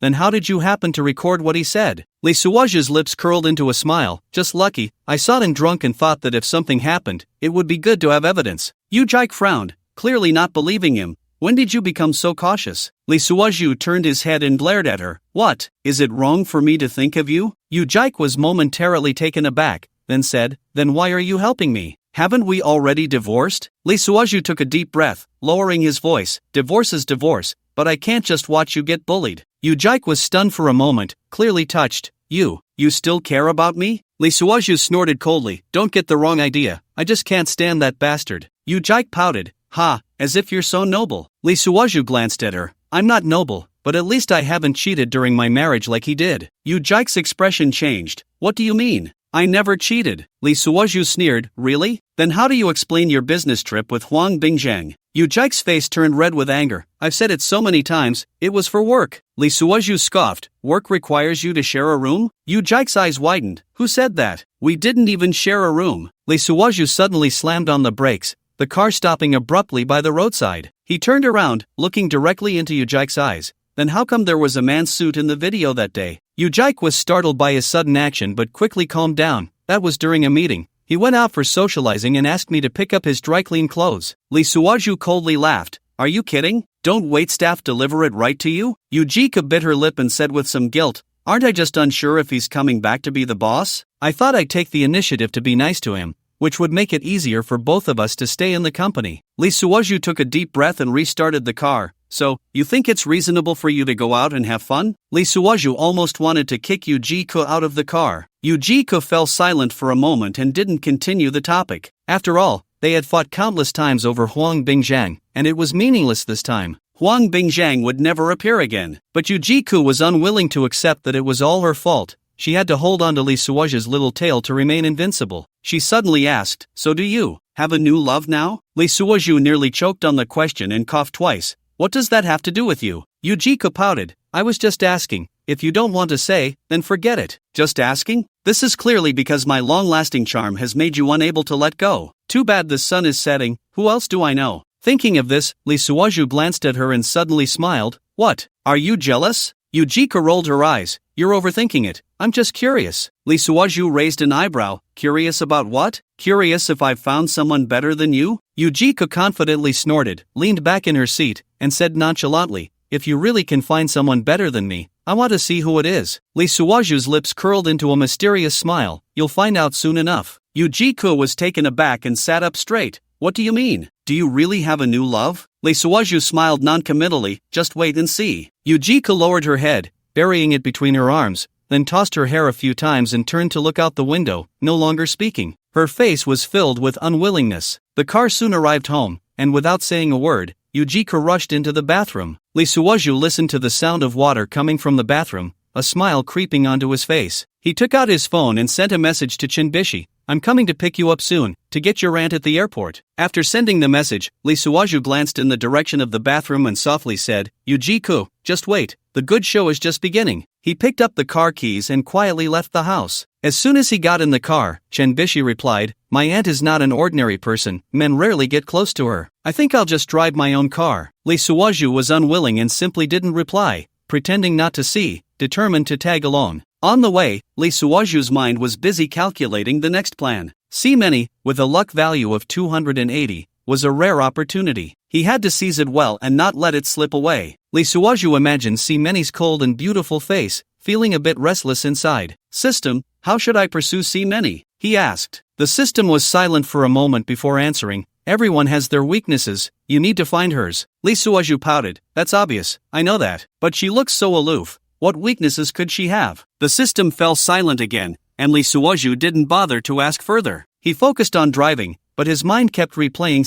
Minnie's image. Those icy eyes, that unsmiling face, and that tall figure. Lee Suoju couldn't help but swallow hard, cursing himself inwardly. I'm in danger of being a bit of a simp. How can I win her heart like this? Soon, he arrived at the company building. Shin Bishi was already waiting there because she had communicated with Minnie. Lee Suoju was an important witness and had to be present. Lee Suoju stood at the bottom of the company building, watching as Chen Bishi walked out of the lobby. She was dressed in simple sportswear, her hair casually tied in a ponytail. Lee Suoju couldn't help but glance a few more times, secretly admiring, this girl looks pretty good even without makeup. Chen Bishi walked up to Lee Suoju, her face showing an apologetic expression. Master, I'm sorry, my aunt can't make it due to a last-minute issue. Lee Suoju's heart sank. 280 points of luck just flew away like that? But he still pretended to be nonchalant on the surface. It's fine, work is important. Chen Bishi nodded and suddenly asked, so, what do we do now? Lee Suoju's eyes flickered, and a thought suddenly popped into his mind. He smiled and said, since we're here, why don't we go have some fun at the gym? Chen Bishi was taken aback for a moment, then her eyes lit up. Sure, I was just thinking of working out. Lee Suoju felt a surge of joy inside. 160 points of luck, it seemed promising. The two walked towards the parking lot, and Lee Suoju took the initiative to say, I'll drive you. Chen Bishi hesitated for a moment but eventually nodded in agreement. The car headed towards the gym, and Lee Suoju occasionally stole glances at Chen Bishi in the passenger seat. She was focused on her phone, her long eyelashes casting a shadow on her face. Lee Suoju felt a tingle of desire,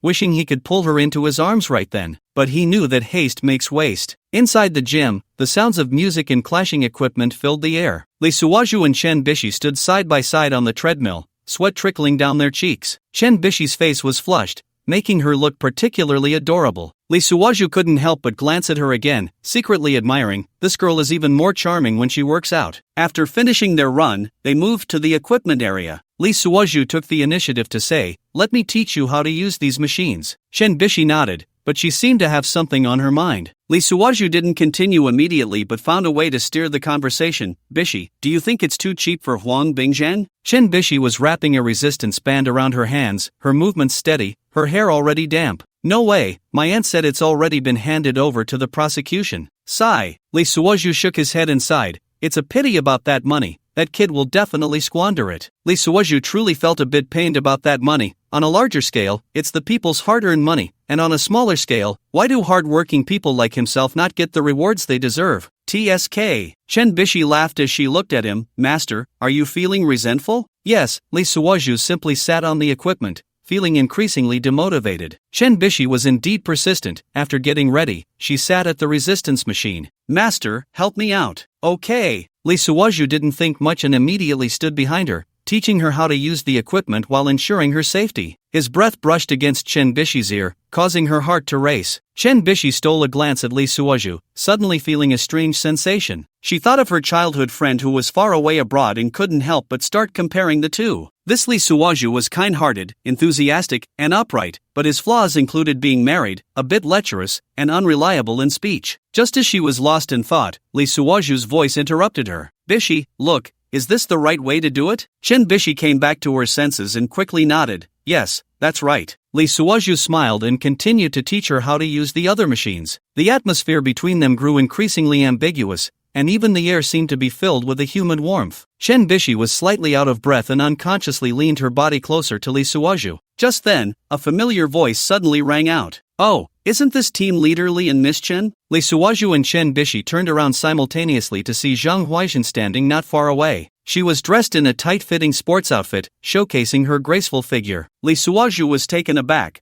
What is she doing here? He forced himself to appear calm and greeted, Manager Zhang, you're here to work out too? Zhang Huaixin walked over, her gaze sweeping back and forth between Lee Suoju and Chen Bishi. She let out a cold laugh. Yeah, I didn't expect to run into you two here. In her heart, she cursed Lee Suoju, you scoundrel, we just got together a few days ago, and you're already switching partners? Chen Bishi felt a bit awkward and said softly, hello, Manager Zhang. Zhang Huaixin nodded, but her eyes remained fixed on Lee Suoju. Lee Suoju felt uncomfortable under her gaze and silently cursed, damn, is this woman looking for trouble? Zhang Huaixin suddenly said, Team Leader Lee, can we talk privately for a moment? Lee Suoju's heart sank, but he still nodded in agreement. He turned to Chen Bishi and said, Bishi, you rest for a bit, I'll be right back. Chen Bishi nodded, watching the two leave. Zhang Huaizhen pulled Li Suozhu into a corner and lowered her voice. Li Suozhu, what do you mean by this? Li Suozhu pretended to be confused. Manager Zhang, I don't understand what you mean. Zhang Huaizhen sneered, don't understand? Then let me ask you, what's your relationship with Chen Bishi? Li Suozhu was taken aback, but still maintained a nonchalant demeanor, just a normal colleague relationship. Zhang Huaizhen narrowed her eyes, normal colleagues? Then why are you two working out alone together? Li Suozhu explained, it's just that Manager C had something come up and couldn't make it, so we came to work out. Zhang Huaizhen snorted coldly, Li Suozhu, I warn you, don't think I don't know what you're up to. Li Suozhu sneered inwardly, what can you do about it? My ex-wife can't even control me. But he still pretended to be a bit frightened. Manager Zhang, please don't be angry. This is just our private life outside of work, right? Zhang Huaizhen stared into his eyes, as if trying to see through his heart. Suddenly, she leaned closer to Li Suozhu and whispered in his ear, don't forget, you just finished with me a few days ago? Li Suozhu quickly stepped back a few paces. Manager Zhang, I didn't say I wouldn't talk to you. Isn't this just to keep things warm with the connections above? This is beneficial for both of us. He cursed inwardly, damn, this woman can't be serious, can she? Zhang Huaizhen stepped forward, regaining her usual aloof demeanor. She said softly, alright, I'll be watching your actions. After saying that, she turned and left, leaving Li Suozhu standing there in a daze. What actions? My bullets don't fly randomly. You think bullets are free to make? Li Suozhu returned to Chen Bishi's side with a face full of resentment, still pondering how to avoid making Chen Bishi feel uncomfortable. Chen Bishi asked with concern, Master, are you alright? Li Suozhu shook his head and forced a smile. I'm fine, Manager Zhang was just asking about work. Chen Bishi was half convinced but didn't ask further. She was well aware that Zhang Huaizhen had been here before, and she had come with Li Suozhu. With a lonely man and woman, there must be something going on. However, as long as she remained clear-headed, Li Suozhu was still a relatively trustworthy friend. The little ambiguity that had brewed earlier vanished completely. The two continued their workout, but the atmosphere was noticeably less harmonious than before. Li Suozhu silently lamented, damn, what do I do now? This 160 is just a fledgling. I can't bear to take action. What if it gets messy? Li Suozhu was always afraid that Chen Bishi would look down on him. Wouldn't that just lead to another divorce? Everything was going according to plan, but Li Suozhu was yawning non-stop. He couldn't continue working out. A perfectly good plan was disrupted by Zhang Huaizhen. After the workout, Li Suozhu drove Chen Bishi home. The car stopped downstairs at Chen Bishi's place, and both were a bit silent. Chen Bishi suddenly spoke, Master, thank you for accompanying me to work out today. Li Suozhu smiled, no need to thank me, it's what I should do. Chen Bishi hesitated for a moment, then said, well, I'll go up first. Li Suozhu nodded, As he watched Chen Bishi's hips move to open the car door, the male lead hurriedly called out to her, Bishi, The woman stood outside the car window, the evening breeze tousling her hair. Strands of it framed her beautiful face. This made the male animal sitting in the car's heart flutter. If he could have this woman in this life, he would have no regrets. If you're not happy with your boyfriend, just cut off contact for a while. Chen Bishi bent down, looking at the sincere face inside the car. She already had a rough idea in her heart. She lightly bit her lip and nodded, casually tying up her hair. I'm going up.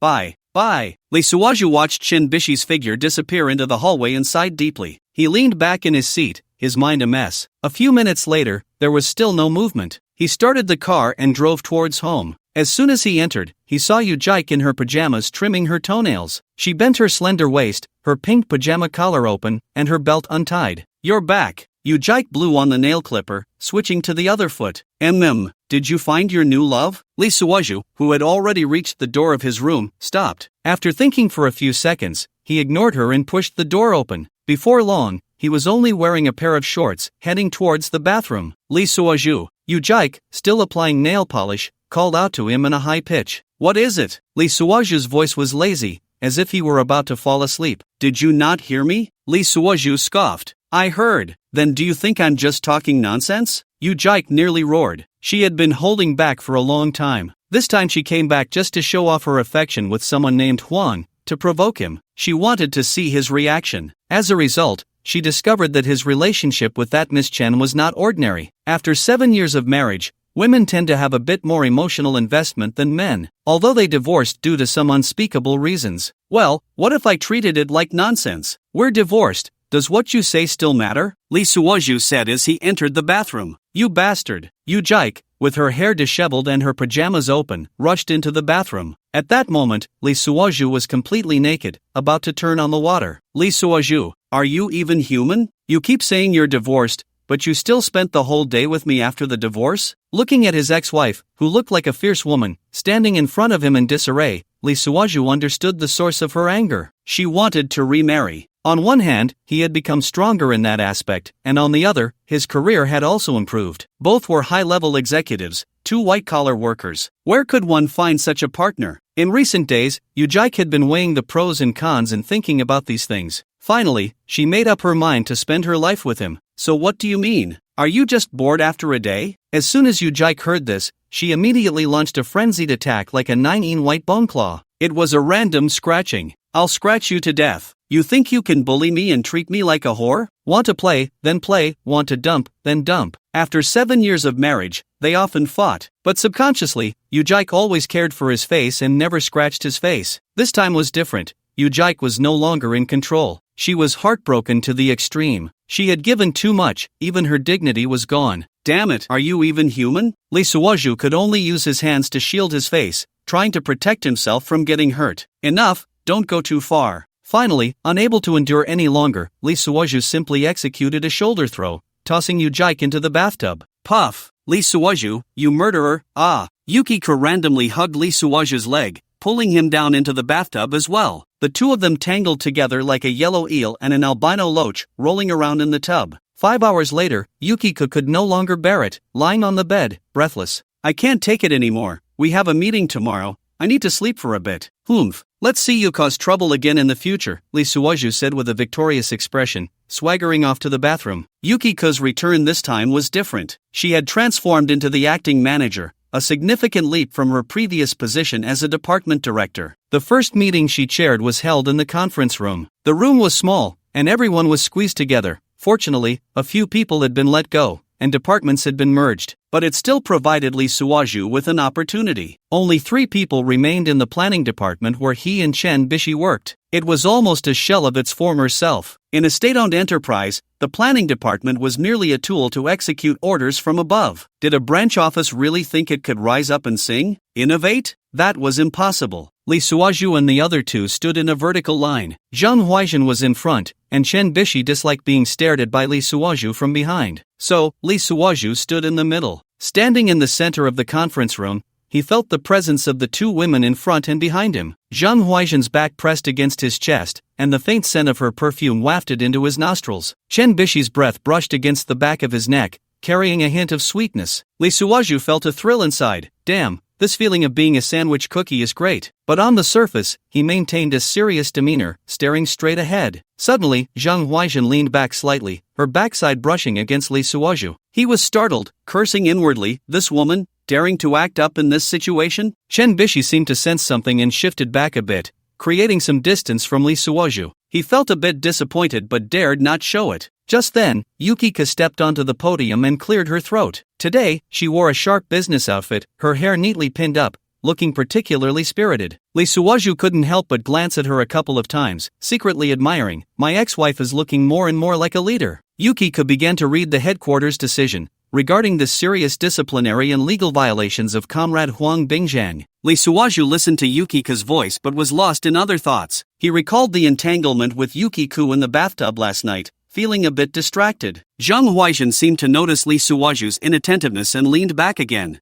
This time, it was no small matter. She bumped directly into Lee Suoju's sensitive area. He gasped, nearly letting out a sound. Gritting his teeth, he cursed inwardly, damn, this woman is doing it on purpose, right? Chen Bishi heard the commotion in front and turned her head to take a look. She noticed Lee Suoju's face looked a bit unnatural and couldn't help but frown. Yukiko continued to read, in light of Comrade Huang Bingjiang's serious disciplinary and legal violations, the group has decided to terminate his public office and hand him over to the public security and prosecution authorities for handling. A murmur of surprise rippled through the conference room. No one expected Huang Bingjiang to end up like this. Lee Suoju sneered inwardly, deserved it, who told you to be so arrogant? Yukiko continued, next, let's discuss the future direction and tasks of the company. As Lee Suoju listened to Yukiko speak confidently, he couldn't help but feel a bit impressed. This woman really had some skills. Zhang Huaizhen listened to Yukika's speech, a flicker of displeasure crossing her eyes. She turned to look at Li Suozhu, finding him staring intently at Yukiku. Zhang Huaizhen felt a surge of irritation and leaned back a bit more. This shift pushed Li Suozhu directly against Chen Bishi. Chen Bishi was startled by the sudden pressure and almost cried out. Li Suozhu quickly moved forward a bit and whispered, "Sorry." Chen Bishi blushed and nodded, not saying a word. Seeing this scene, Zhang Huaizhen felt even more displeased. She glared at Yu Jike, her eyes filled with hostility. Yu Jizhen was in particularly good spirits today, speaking with great enthusiasm. Zhang Huaizhen secretly speculated, this woman must have been well taken care of last night. She recalled her earlier suspicion of Huang Bingzhang, but it was clear now that it wasn't him. Who could it be? Zhang Huaizhen was filled with curiosity. Li Suozhu noticed the change in Zhang Huaizhen's expression and felt a surge of caution. Damn it, we're all just here to have fun. Why are you taking it so seriously? After the meeting, Zhang Huaizhen called Li Suozhu to her office. It was normal for a superior to summon a subordinate to the office, but Li Suozhu knew it wouldn't be for official business. The planning department hadn't had a single proposal accepted by the group in a year. It was purely decorative. The two entered Zhang Huaizhen's office one after the other,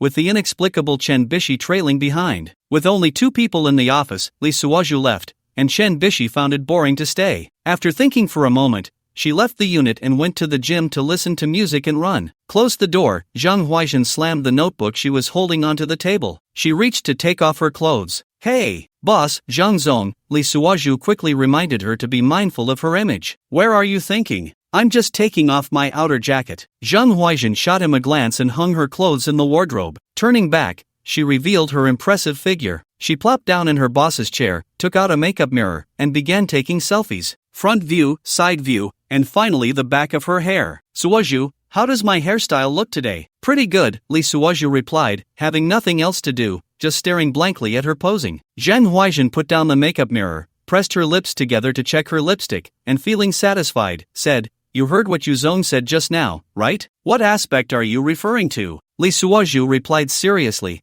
as if reporting to a superior. "Relax, Suozhu." Li Suozhu shrugged his shoulders, obediently exhaling. "They all say you and Yuzong have an unusual relationship. Are you two relatives?" Li Suozhu was taken aback. What does this woman mean? Is she trying to get me to send gifts to my ex-wife to build connections? He shook his head. "No relatives, we have no relationship at all." Zhang Huaizhen felt a bit disappointed. "But she still didn't intend to give up. Then why has she always protected you all these years?" "Maybe it's because I'm handsome," Li Suozhu replied without hesitation, raising an eyebrow as if that answered her question. "Be serious. I know Yu Jike. She's one of the few saints in our company. Although I don't get along with her, I admire her. As a woman, she has a lot of backbone. Unlike me, everyone knows I'm just a trough for old Ma." Hearing this, Li Suozhu secretly cursed. "Don't disgust me with the trough. You're at most a manure bag." "Zhang Zong, what do you mean? Are you implying that I have an affair with Yuzong?" Zhang Huaizhen immediately waved her hand. "Don't put words in my mouth. I didn't say that." Li Suozhu spread his hands. "Exactly. We have no relationship at all. If there is, it's just a superior-subordinate relationship." Zhang Huaizhen saw that she couldn't get anything out of him. She simply stood up, adjusted her short skirt,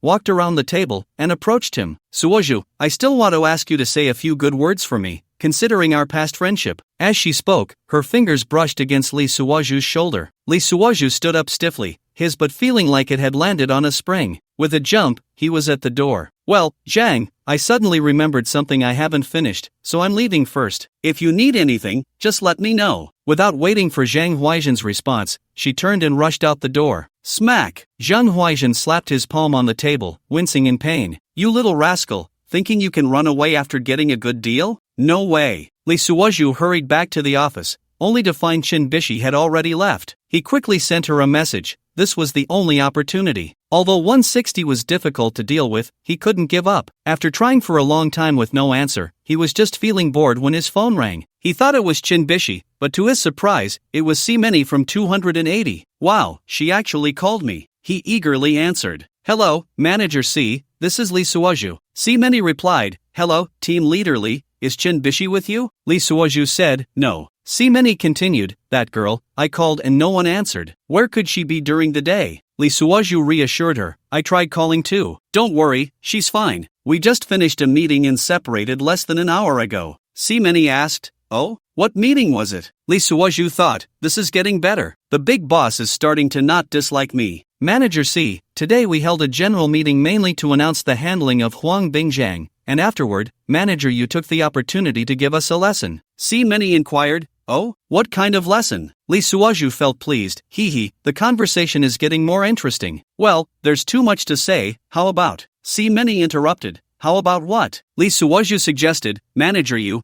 aren't you coming soon? I can report to you in person. C Many replied, oh dear, I almost forgot. It seems like it will be a long time before I can get to you. I have too many things here to handle. Since Huang Bingjiang has been dealt with, it doesn't make much sense for me to go anymore. Li Suozhu quickly objected, that's not right, Manager C. Today, Manager you rang the alarm for us in the meeting, saying the law is ruthless and warned us not to repeat Huang Bingjiang's mistakes. But how do you explain this privately? C Many became anxious, how to explain? Manager you is absolutely right, we should take it as a warning. Most people don't take it seriously, and some even call Huang Bingjiang a hero, saying at least he got to enjoy the benefits, so it was worth it in his lifetime. C Many raised her voice, how outrageous and ignorant. What kind of people are these? Li Suozhu weakly said, aren't they all connections brought in by the old Ma and old Huan? They don't work a day and just know how to take advantage. C Many exclaimed, that's too much. Even old Ma's case? Li Suozhu whispered, Manager C, surely you, with your vast experience, must know? A vice president embezzled several hundred million. How could the main one, old Ma, be completely clean? Many things ultimately have to go through him. C Many suppressed her anger, team leaderly, don't speak recklessly about things without evidence. Li Suozhu became anxious, Manager C, didn't you see the photos I sent you on WeChat? C Many paused, recalling, oh dear, my memory. What was your name again? Li Suozhu was sweating profusely. Sister, I've sent it for several days, you said you saw it. Manager C, my WeChat name is Li Suozhu for a lifetime. C Many laughed. Ha, you're really funny. Let me see, this name? Li Suozhu knew she was checking WeChat, then Manager C, let's chat on WeChat. Okay. C Many hung up. Li Suozhu knew there was a chance. Chatting on WeChat felt different from a phone call. C Many's profile picture was a lotus flower, and her name was an English name, probably her name from abroad. Li Suozhu surprisingly couldn't read it. Sure enough, not long after, her profile showed a little red one. Li Suozhu quickly opened it. It was a voice message. Team Leader Li, your name suggests you value loyalty. Is there really someone you can keep for a lifetime? C Many asked Li Suozhu, is there really someone who can be faithful for a lifetime? This question had a story behind it, and the two began to talk about things beyond work. This question needed a serious answer. Li Suozhu no longer had the charm of flirting. However, he still had some foundation in his heart. He smiled slightly, his fingers swiftly gliding across the screen. Director C, you are right, there is no such thing as a lifetime in this world. But if I meet the right person, I would be willing to spend a lifetime protecting them. After sending this message, Li Suozhu leaned back in his chair, secretly pleased with himself. This statement would surely hit the mark and stir many hearts. After a while, C Many's reply came. Oh, Team Leader Li, you really are a romantic person. Li Suozhu looked at the message, feeling a surge of joy. It seemed that this 280's luck was promising. He continued typing, Director C, I am just an ordinary person, but I believe in love. Just as I believe that everyone has their own mission. After sending this message, Li Suozhu stroked his chin, thinking that this statement had depth. C Many quickly replied, oh, then what do you think my mission is, Team Leader Li? Li Suozhu looked at the message, excitement bubbling in his heart. Wasn't this an opportunity? He took a deep breath and quickly typed on the keyboard. Director, your mission is to illuminate the lives of us ordinary people. Just like the stars in the sky, though distant, they give hope. After sending this message, Li Suozhu couldn't help but give himself a thumbs up. This was truly the words of a love saint. C Many was silent for a moment, then sent a voice message. Li Suozhu quickly opened it, and C Many's voice came through his phone. Team Leader Li, you really know how to talk. However, I am quite curious. What do you think about our company's current situation? After hearing this voice message, Li Suozhu felt a rush of excitement. It seemed that C Many was interested in him. He cleared his throat and pressed the voice key. Director, I think our company is like a ship sailing in a storm. Although we are facing some difficulties, as long as we have a helmsman like you, I believe we can definitely weather the storm. After sending this voice message, Li Suozhu couldn't help but applaud himself. This was truly impressive. C Many quickly replied, Team Leader Li, what you said is quite interesting. However, what do you think is the biggest problem our company is facing right now? Li Suozhu looked at this message, feeling a wave of tension. This was a sensitive topic, and saying the wrong thing could offend someone. However, opportunities are rare, and he decided to go for it. He took a deep breath and pressed the voice key. Director, I think the biggest problem our company faces is a lack of innovation. We always follow the routine and lack breakthrough ideas. If we could have some new thoughts, I believe we could do even better. After sending this voice message, Lee Suwaju felt anxious. He didn't know how Si-meni would view his opinion. After a long while, Si-meni finally replied, Team Leader Lee, you make a lot of sense. It seems you are quite knowledgeable about the company's situation. Lee Suwaju looked at this message, feeling a surge of excitement. It seemed that his words had touched Si-meni. He quickly replied, Director, I am just an ordinary employee, but I have been paying attention to the company's development. I hope to contribute my part to the company's future. After sending this message, Lee Suwaju leaned back in his chair, feeling quite pleased. Sometimes, even knowing it's just empty talk, one must say it. Saying it is better than not saying anything at all. This is why good things often come from a person's words. People are sensory creatures. Otherwise, why bother with so many nerves? Just as he was immersed in beautiful fantasies, the news from Si-meni arrived again. Team Leader Lee, you spoke very well. How about this? I'll come to your company next week, and we can talk face to face. Lee Suwaju looked at the message and almost jumped out of his chair. Wasn't this like a pie falling from the sky? He quickly replied, Okay, President C. I will be waiting for your arrival at any time. After sending the message, Lee Suwaju couldn't help but clench his fists. In the gym, Shin Bishi was running mechanically, her eyes blankly staring at the electronic screen ahead. Sweat trickled down her cheeks, but she seemed completely unaware. Images from the conference room kept flashing in her mind, especially that bitch Zheng Huaizhen leaning into Lee Suwaju. Ugh! Shin Bishi couldn't help but spit, almost choking on her own saliva. She abruptly pressed the stop button, and the treadmill slowly came to a halt. Pouting, Shin Bishi stepped off the treadmill with an unhappy expression. She picked up her headphones, put them on, and randomly selected a song. The melodious tune began to play, but Shin Bishi couldn't absorb it. Her mind was filled with Lee Suwaju's infuriating face. What was so good about this guy, 2 years older than her, who looked like a greasy middle-aged man, slick and lecherous? Shin Bishi cursed in her heart. Besides being able to write a few lousy poems, what other merits did he have? Why did so many women like him? Why did I? Shin Bishi suddenly froze, realizing her earlier thoughts. Impossible, absolutely impossible. She shook her head vigorously, as if trying to shake the thought out of her mind. How could I care about him? Shin Bishi suddenly found that she couldn't come up with a reason to explain her emotions. She sighed, leaned against the wall, and closed her eyes. Lee Suwaju's figure reappeared in her mind,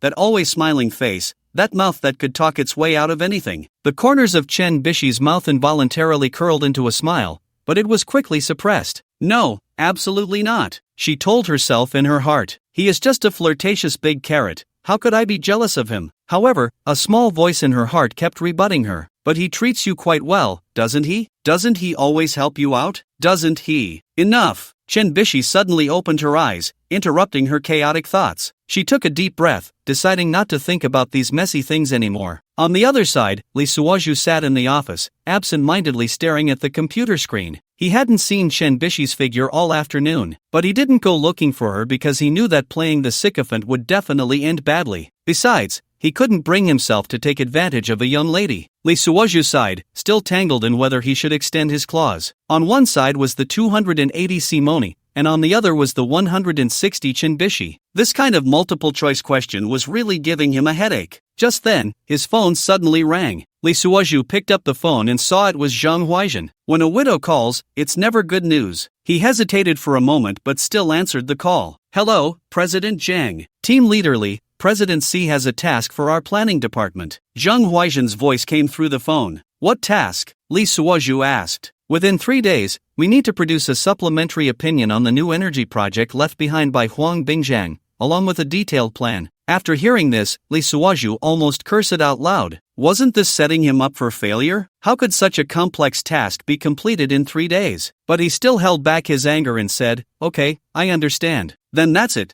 You can work overtime. After Zheng Huaizhen finished speaking, she hung up the phone. Lee Suwaju looked at the blackened phone screen and couldn't help but curse. Damn it, you little bitch you jike. You did this on purpose to set me up. He rubbed his temples, feeling a headache coming on. He was the only one left in the planning department. He certainly couldn't rely on that young lady, Shin Bishi. Zheng Huaizhen was the director, and she would just give some guidance when the time came. This work, wasn't it all up to him? Lee Suwaju sighed, opened his computer, and prepared to start working. However, he found that he had no inspiration at all. His mind was filled with words of anger, cursing Yujike for personal vendettas, cursing Zhang Huaijin for kicking him when he was down, and wanting to pull people back, cursing Chinbishi's temper, ignoring him completely. Back and forth with the curses, time just slipped away. By evening, Lee Suoju was still at a loss. Just then, the office door was pushed open. Zhang Huaijin walked in holding a thermos box. "Team leader Lee, I brought you some supper," she said with a smile. Lee Suoju looked at Zhang Huaijin, feeling a wave of discomfort in his heart. What did this woman want again? "Thank you, Director Zhang," he forced a smile. Zhang Huaijin placed the thermos box on the table and then sat down in the chair next to Lee Suoju. "So, any progress?" she asked. Lee Suoju shook his head. "Not much clue yet." Zhang Huaijin smiled. "That's okay, take your time." As she spoke, her hand rested on Lee Suoju's shoulder. Lee Suoju tensed up, feeling as if he were ensnared by a venomous snake. "Director Zhang, this isn't appropriate." He tried to pull away, but Zhang Huaijin was relentless. "What's inappropriate? Aren't we quite familiar?" As she spoke, her hand began to wander restlessly on Lee Suoju's body. Lee Suoju felt like he was suffocating. He suddenly stood up, shaking off Zhang Huaijin's hand. "Director Zhang, I still have work to do," he said, forcing back his anger. Zhang Huaijin was taken aback for a moment, then smiled. "All right, then you get busy." She stood up, walked to the door, and looked back at Lee Suoju. "Remember, if you need any help, just find me anytime." After saying that, she swayed her hips and left the office. Lee Suoju watched Zhang Huaijin's departing figure and couldn't help but curse. "Damn, this woman is really disgusting. When I'm about to be laid off, she won't even look at me." He heavily sat back down in his chair, feeling uncomfortable all over. Looking at the blank document on the computer screen, Lee Suoju suddenly felt a wave of helplessness. This damn task, this damn company, this damn life. He suddenly wanted to escape from it all, but he knew he couldn't, because he couldn't find so many job openings anywhere else,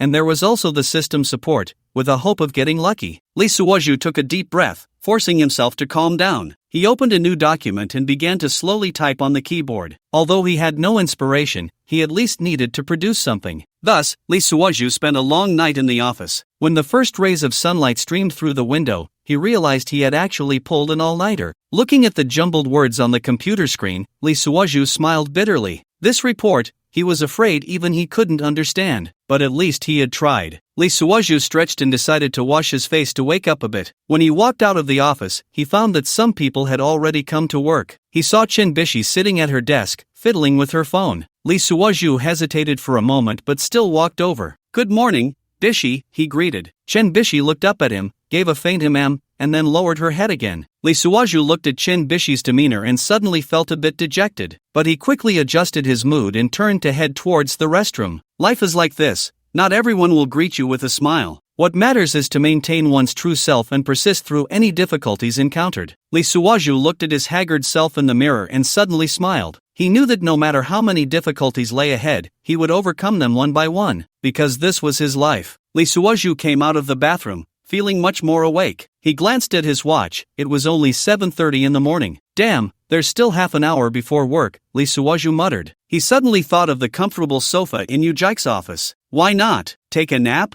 This thought flashed through his mind. Lee Suoju hesitated for a moment but shook his head. Forget it, it would be troublesome if someone saw him. He sighed and dragged his weary body back to his desk. Chinbishi was still engrossed in her phone, seemingly oblivious to his presence. Lee Suoju shot her a glance, feeling a bit annoyed. This young lady is really quite aloof. He opened his computer, preparing to review what he had written last night. The text on the screen was still a jumbled mess, giving him a headache. Lee Suoju rubbed his temples, feeling a buzzing in his head. Just then, the office door was pushed open. Zhang Huaijin walked in, her high heels clicking on the floor, her face serious. "Team leader Lee, is the proposal ready?" she asked straightforwardly. Lee Suoju was startled and quickly stood up. "Manager Zhang, I." Before he could finish, Zhang Huaijin had walked over to his computer. She glanced at the screen, and her expression immediately soured. "This is what you wrote all night?" Zhang Huaijin's voice was as cold as ice. Lee Suoju felt a cold sweat break out on his back. "Manager Zhang, I." "What I?" Zhang Huaijin interrupted him. "What is this? Are you writing a novel?" Lee Suoju was a bit dazed by the scolding but quickly regained his composure. "Manager Zhang, you're right,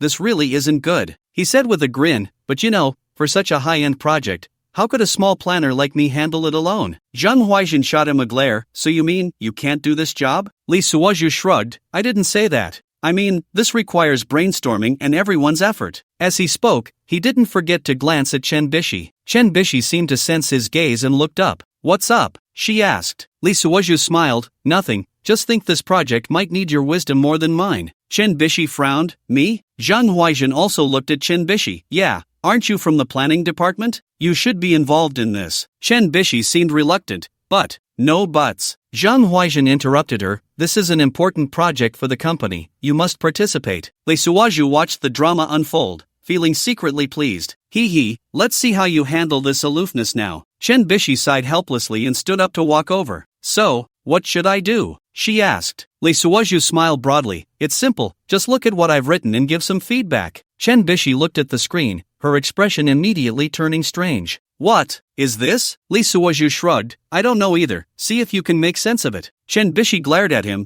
You did this on purpose, didn't you? Lee Suozhu feigned innocence. How could I dare? I'm just humbly seeking advice. Zhang Huaijin couldn't watch any longer. All right, you two stop flirting here. Hurry up and write the proposal. I want to see it before the end of the day. After saying that, she turned to leave. Lee Suozhu quickly called out to her, Manager Zhang, wait. Zhang Huaijin turned back. What else is there? Lee Suozhu grinned. Manager Zhang, since this is such an important project, shouldn't you also get involved? Zhang Huaijin was taken aback for a moment, then sneered. What do you mean? Lee Suozhu continued. What I mean is, as the director, you must have a lot of valuable experience. Why don't you give us some advice? Zhang Huaijin's expression darkened further. Lee Suozhu, are you questioning my abilities? Lee Suozhu quickly waved his hands. No, how could I dare? I genuinely want to seek your guidance. Zhang Huaijin snorted coldly. Fine, then I'll give you some pointers. She walked back and sat down in the chair next to Lee Suozhu. Lee Suozhu secretly chuckled to himself. Hee, now there's a good show to watch. The three of them crowded around a computer, and the atmosphere became quite awkward. Lee Suozhu began to read the content he had written, while Zhang Huaijin and Chen Bishi occasionally interjected. This part is wrong. That part is too exaggerated. Are you writing a novel? Lee Suozhu was scolded mercilessly,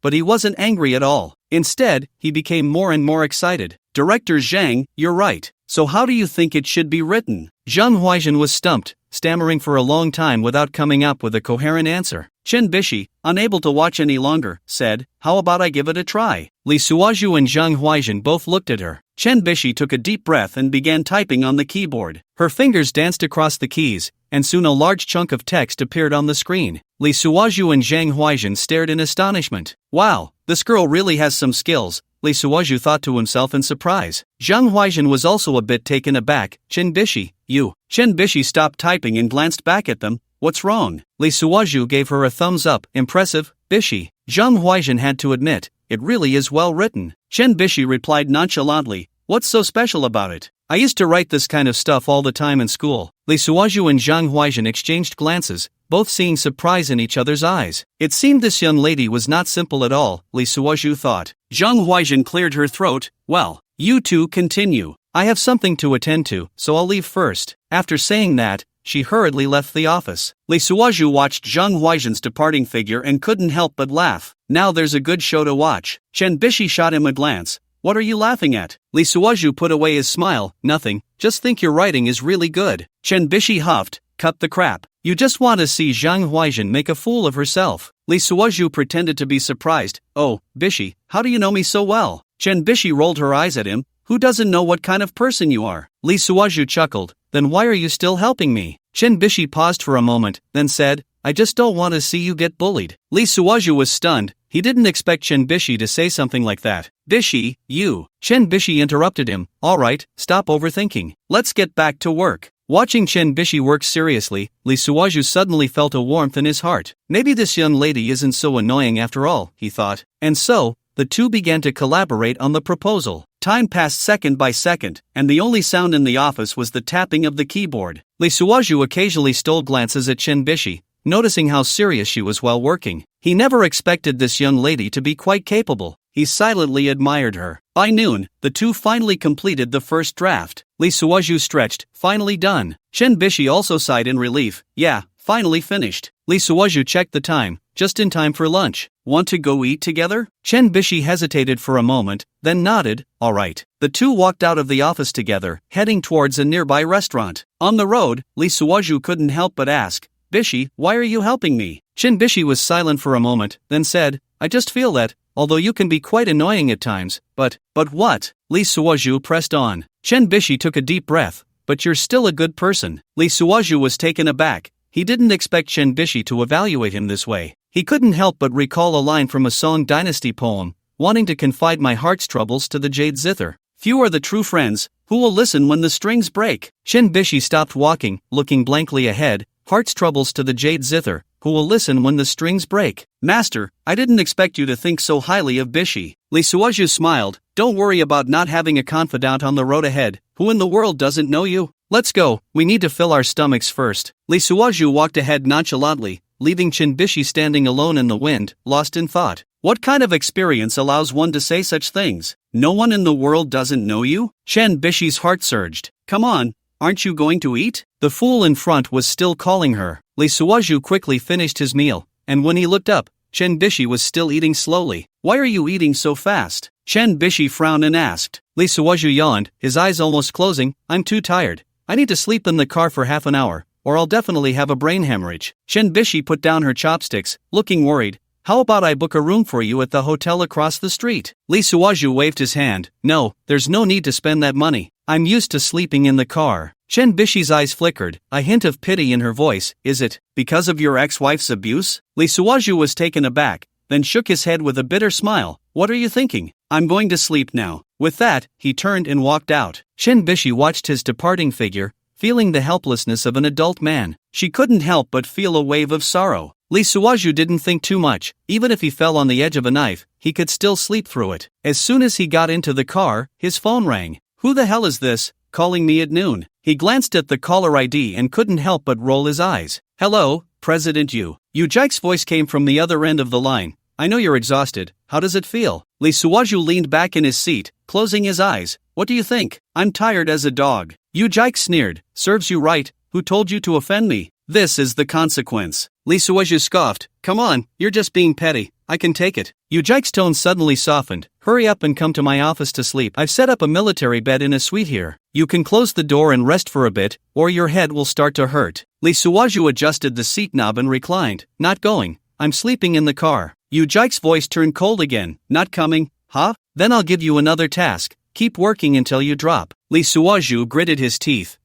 Yu Jaik hung up before he could finish. Lee Suoju stared at the blackened phone screen, wishing he could throw it. But in the end, he sighed and crawled out of the car. Damn, this woman is really relentless. Lee Suoju cursed as he walked toward the company, calculating how to avoid being discovered. He slipped into the company like a thief, cautiously making his way to Yu Jaik's office door. Taking a deep breath, he gently pushed the door open. Yu Jaik was sitting at her desk, and when she saw him enter, a smile crept onto her lips. You're here? Lee Suoju said irritably. What exactly do you want? Yu Jaik stood up and walked in front of him. What do you think I want? I'm just concerned about you. Lee Suoju let out a cold laugh. Come on, do you think I don't know what you're up to? Yu Jaik blinked. Oh? Then tell me, what am I up to? Lee Suoju took a step back. You can give up on that thought. There's no way you're getting my body. Yu Jaik laughed and scolded. You wish? Who would want your body? She pointed to the inner room. Hurry up and go to sleep. Stop wasting time here. Lee Suoju hesitated for a moment but still walked into the inner room. A simple military bed was set up in the corner,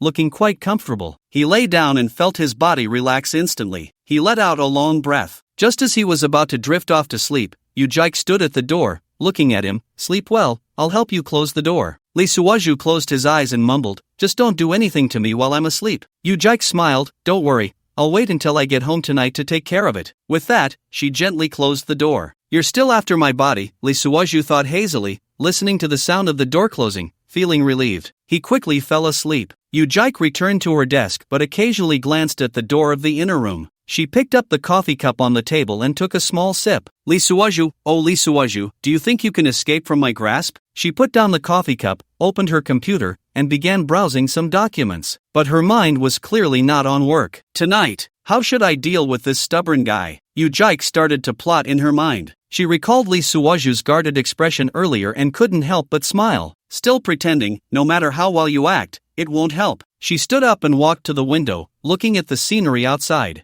The sunlight streamed through the glass, casting a faint smile on her face. Just then, there was a knock at the door. Yu Jaik quickly returned to her seat and adjusted her expression. Come in. The door was pushed open, and Zhang Huaizhen walked in. Director Yu, about that proposal. Yu Jaik interrupted her. Let's put that aside for now. I have something to deal with. Zhang Huaizhen was taken aback. If her ears weren't deceiving her, it seemed like someone inside was snoring. Yu Jaik also heard Li Suozhu snoring and hurriedly urged Zhang Huaizhen to leave. Director Zhang, is there anything else? Zhang Huaizhen quickly nodded. No, Director Yu. I'll head out now. Yu Jaik watched Zhang Huaizhen leave and let out a sigh of relief. She glanced at the door of the inner room, a smile creeping onto her lips. Li Suozhu, just rest well. When you wake up, you'll have a lot to deal with. She picked up her phone and started searching for Li Suozhu's favorite couple's hotel. About 2 hours passed. The snoring finally stopped. The door was pushed open, and Li Suozhu walked out. He rubbed his eyes and checked the time. Damn, I slept for so long? Yu Jaik looked up at him. Awake? How do you feel? Li Suozhu stretched. Not bad. At least I'm not so sleepy anymore. Yu Jaik stood up and walked in front of him. That's good. By the way, are you free tonight? Li Suozhu looked at her warily. What for? Yu Jaik smiled. Nothing much, just wanted to invite you to dinner. Li Suozhu took a step back. Not going. I have work to do. Yu Jaik narrowed her eyes. Are you sure? Li Suozhu looked at her expression and felt a chill in his heart. He knew that if he refused, he would definitely be assigned a pile of work again. Fine, then let's go eat, he said helplessly. Yu Jaik revealed a satisfied smile, then it settled. 7 o'clock tonight. I'll come pick you up. Li Suozhu nodded and turned to leave. Yu Jaik called out behind him. Don't forget to finish the proposal. Li Suozhu waved his hand without looking back. Got it. Looking at Li Suozhu's departing figure, Yu Jaik's gaze deepened. Li Suozhu, tonight I will squeeze you dry. As soon as Li Suozhu stepped out of Yu Jaik's office, the long-lost voice of the system echoed in his mind. Host, you still have an unlimited creativity experience card that hasn't been used. Li Suozhu rolled his eyes, cursing inwardly. How can you say that? You give me just one experience card, and I can't bear to use it. This time it's a small matter, I can handle it. He strode towards his office, and the moment he pushed the door open, Chen Bishi jumped up like a startled rabbit. Team Leader Li, where have you been? She blinked her big eyes, looking concerned. Li Suozhu was taken aback for a moment, then waved his hand. It's nothing, just handling some matters. Chen Bishi was relentless. What matters? Why did you take so long? Li Suozhu sat down at his desk and opened his computer. It's work-related, don't ask. Chen Bishi pouted, unwilling to give up. Did President Yu give you trouble? Li Suozhu didn't even look up. No, you're overthinking it. Chen Bishi walked around to his side and leaned down. Then why do you look so bad? Did you not rest well? Li Suozhu caught a faint scent of her perfume, and his heart fluttered, quickly adopting a serious tone. It's fine, we need to focus on work first. Chen Bishi's eyes lit up. Then let me help you. Without waiting for Li Suozhu to respond, she moved a chair and sat right next to him. Their arms inevitably brushed against each other, and Li Suozhu felt his breathing quicken. Chen Bishi's face turned slightly red, but she still forced herself to remain calm. Let's design the plan together. Li Suozhu nodded, trying hard to concentrate on the computer screen. But the fragrance from Chen Bishi kept invading his senses, making his thoughts wander. He stole a glance at the girl beside him and noticed her cheeks had taken on a faint pink hue. Chen Bishi felt his gaze and looked up to meet his eyes, both of them swallowing hard in unison. It seemed as if something was quietly fermenting in the air, quickening their heartbeats. Li Suozhu cleared his throat, forcing himself to calm down.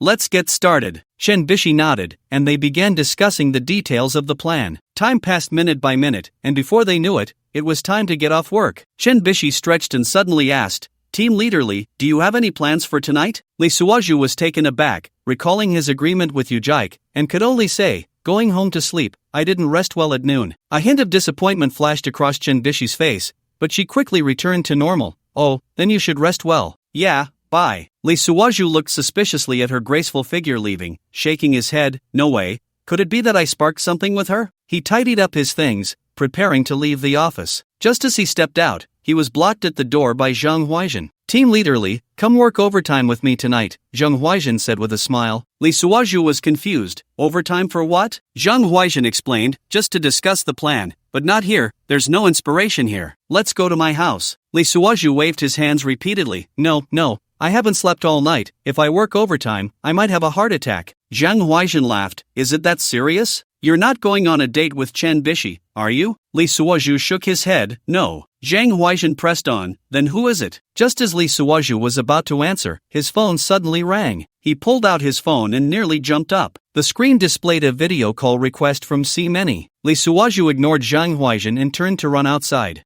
Hey, Lee Suozhu! Zhang Huaijin shouted from behind. Lee Suozhu turned a deaf ear, running while answering the call. See Many's face appeared on the screen. Team Leader Lee, my flight lands around 8 tonight, please come pick me up. Lee Suozhu was so excited he almost jumped up. Okay, I'll definitely be on time. He hung up the phone, a joyful smile spreading across his face. Suddenly, he felt a chill behind him. Turning around, he saw Zhang Huaijin standing there, her expression dark. Lee Suozhu awkwardly smiled.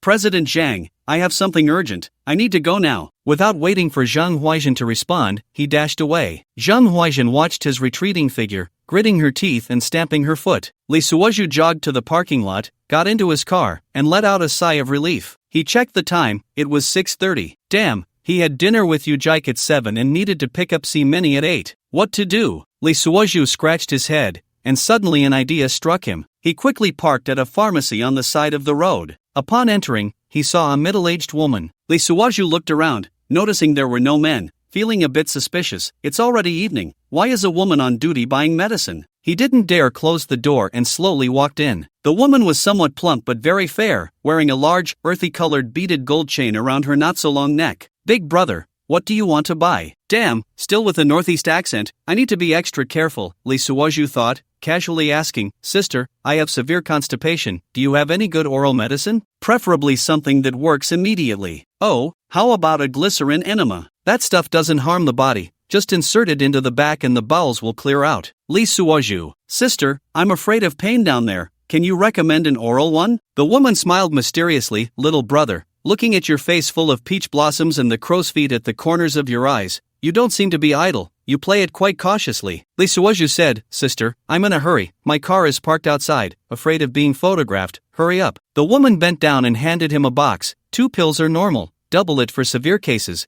but be careful of diarrhea. Lee Suozhu didn't want to hear her ramble. He quickly paid and left. Little brother, come again next time, I have health products on sale, very cheap. Get lost, Lee Suozhu said as he got into the car, pulled out a baton from the side door, took out 6 pills, placed them on the dashboard, layered them with a few pieces of paper, and began to grind them with the baton. In no time, he had a small pile of white powder, carefully placed it in the paper, folded it into a small bag, and put it in his pocket. He texted Yujike, send me the address, I'm just about to drive out. Soon, Yujike's address came through. Lee Suozhu looked at it and cursed this woman for being wasteful. Yujike had actually chosen a couple's hotel with a romantic suite. It costs 888 for one night. Even though they were divorced, Lee Suozhu still felt a pang of heartache. He was still paying the mortgage because the down payment was made by Yujike. He thought to himself that this woman must really care about him now. Previously, they had basically split everything evenly. Yujike said she hadn't studied abroad, just followed those who did, like a dog growing horns, doing some foreign business. Wasteful woman, I'll make you pay tonight. Lee Suozhu drove straight to the couple's hotel, planning how to drug Yujike. His palms were slightly sweaty, and the knuckles gripping the steering wheel were turning white. It's my first time doing this, I'm a bit nervous. He took a deep breath and opened the car door. The night breeze brushed against his face, bringing a hint of coolness. Lee Suozhu adjusted his collar and stepped toward the hotel entrance. In the elevator, he watched the numbers light up one by one, his heartbeat quickening. Finally, he reached the designated floor. Standing in front of the door, he hesitated for a moment but still raised his hand to knock. Knock, knock, knock. The door opened quickly. Yujike stood at the entrance, wearing a black lace camisole nightgown, her long legs partially visible. Her long hair was slightly curled, cascading over her shoulders, exuding a faint fragrance. You're here? Yujike smiled charmingly, her eyes filled with a hint of anticipation. Lee Suozhu swallowed hard, forcing himself to appear calm. Yeah, just arrived. He walked into the room, glancing around. The lighting in the room was soft, and several suggestive paintings hung on the walls. A large bed occupied the center of the room, its deep red sheets looking particularly striking. Yujike closed the door and gently walked behind Lee Suozhu, resting her hands on his shoulders. So, what do you think? Do you like this room? Lee Suozhu stiffly nodded. It's pretty good. Yujike smiled and moved in front of him, patting the edge of the bed. Sit down. Lee Suozhu walked over and sat down, feeling the softness of the mattress. Yujike also sat down, their thighs almost touching. Did you miss me? Yujike leaned closer, asking softly. Her breath brushed against Lee Suozhu's ear, causing him to shiver involuntarily. Lee Suozhu stiffly nodded. I did. Yujike smiled with satisfaction. That's good, then perform well. She stood up and gracefully walked to the minibar. Would you like something to drink? Lee Suwaju's eyes lit up, seizing the opportunity. Red wine, please. Yu Jaik nodded and took a bottle of red wine from the fridge. With her back to Lee Suwaju, she slowly opened the bottle. With a pop, the cork flew out. Juzi, I've thought it over. I won't force you to remarry. Let's just keep it like this for now, and when our feelings are repaired, we can talk about it,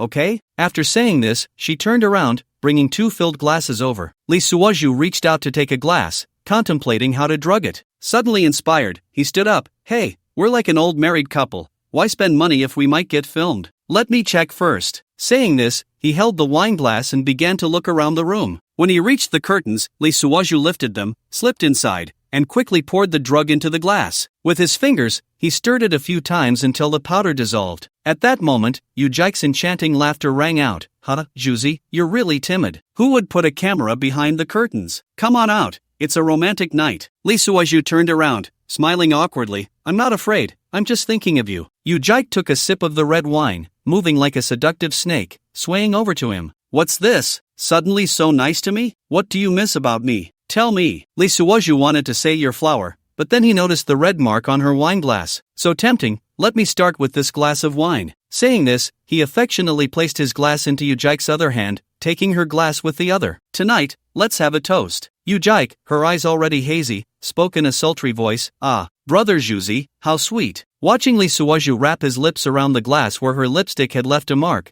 Yu Jaik's breathing became more rapid. Lee Suwaju slowly gave her a look. Together! Yu Jaik quickly snapped out of her daze, her silver-red nails gripping the glass. She raised it to clink with Lee Suwaju's. Cheers to our reconciliation. They gazed deeply into each other's eyes and drank it all in one go. Refreshing. Lee Suwaju watched Yu Jaik drink the drugged wine, feeling secretly pleased. Next was to buy some time. Wife, you go take a shower first. I'll be in soon. Hee, annoying. I can wash myself, Yu Jaik said, walking into the bathroom with charm. A few minutes passed, and Yu Jaik seemed to show no signs of anything unusual. Lee Suwaju began to feel nervous. Could the drug be ineffective? Just then, a voice suddenly came from the bathroom. Lee Suwaju hurried to the door, pretending to be concerned as he asked through it, "What's wrong? Where do you feel uncomfortable?" Yu Jaik clutched her stomach. My stomach hurts a bit. Lee Suwaju felt a secret joy inside, but on the surface, he wore a worried expression. Do you want to go to the hospital? Yu Jaik shook her head. No need, it might be.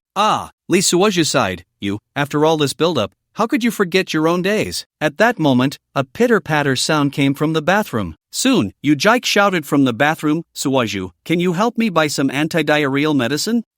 So it's a stomach issue, alright, I'll go downstairs to buy it right now. Lee Suwaju replied, grabbing his coat and heading out. I'll be back soon. He closed the door, let out a breath, and quickly walked towards the elevator. Sorry, Yu Jaik. Tonight, you can just enjoy yourself here. On the way, he called to have the medicine delivered, reported Yu Jaik's room number, and asked them to send the anti-diarrheal medicine immediately. After that, he drove straight to the airport, calculating in his mind how to deal with Many. On the road, he kept checking the time, afraid of being late. He also locked away all of Yu Jaik's contact information for a while. Finally, he arrived at the airport ahead of schedule. Checking the time, it was exactly 7:45. Lee Suwaju breathed a sigh of relief, adjusted his clothes, and walked towards the exit. He stood among the crowd, anxiously waiting. People came and went around him, the sound of suitcase wheels, conversations, and the announcements blended together. Finally, he saw a tall, graceful figure walking out from the exit. They had seen each other in the video, but he had never seen her in full. Yet his intuition told him that the model-like woman approaching was indeed her. At that moment, she wore sunglasses and a mask,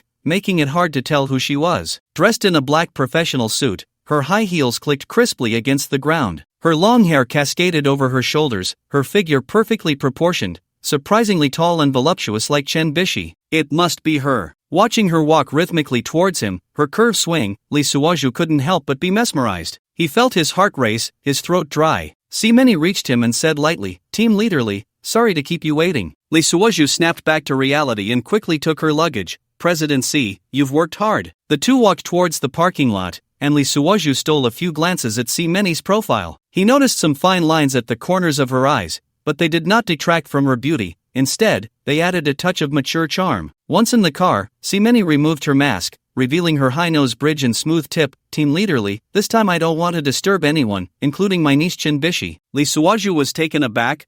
Why? Many looked out the window, her tone carrying a hint of complexity. I mainly came to discuss some suggestions for the group's development with you, and by the way, talk about personal matters. Lee Suaju almost lost grip of the steering wheel. Personal matters? Many chuckled lightly. What? Surprised? Lee Suaju awkwardly smiled. No, just a bit sudden. Could it be that my previous theories on love touched her? Bishi said she was married. Could she be facing a romantic crisis? For a long time, neither of them spoke. The atmosphere grew a bit awkward. Finally, it was the mature woman who broke the silence. Many, still wearing her sunglasses, looked incredibly cool. At this point, she had fastened her seatbelt and turned to look directly at Lee Suaju. Team leader Lee, about the last video? Lee Suaju nervously glanced at the alluring woman beside him. Her neck was long and fair, her chest proud and upright, her entire body fair-skinned. Wasn't she just a stunning beauty? Oh, you mean about the relationship? Lee Suaju tried to lean closer. You didn't say it, but I wanted to talk to you. Lee Suaju could tell that Many must have had some profound emotional experiences. Coupled with his own divorce,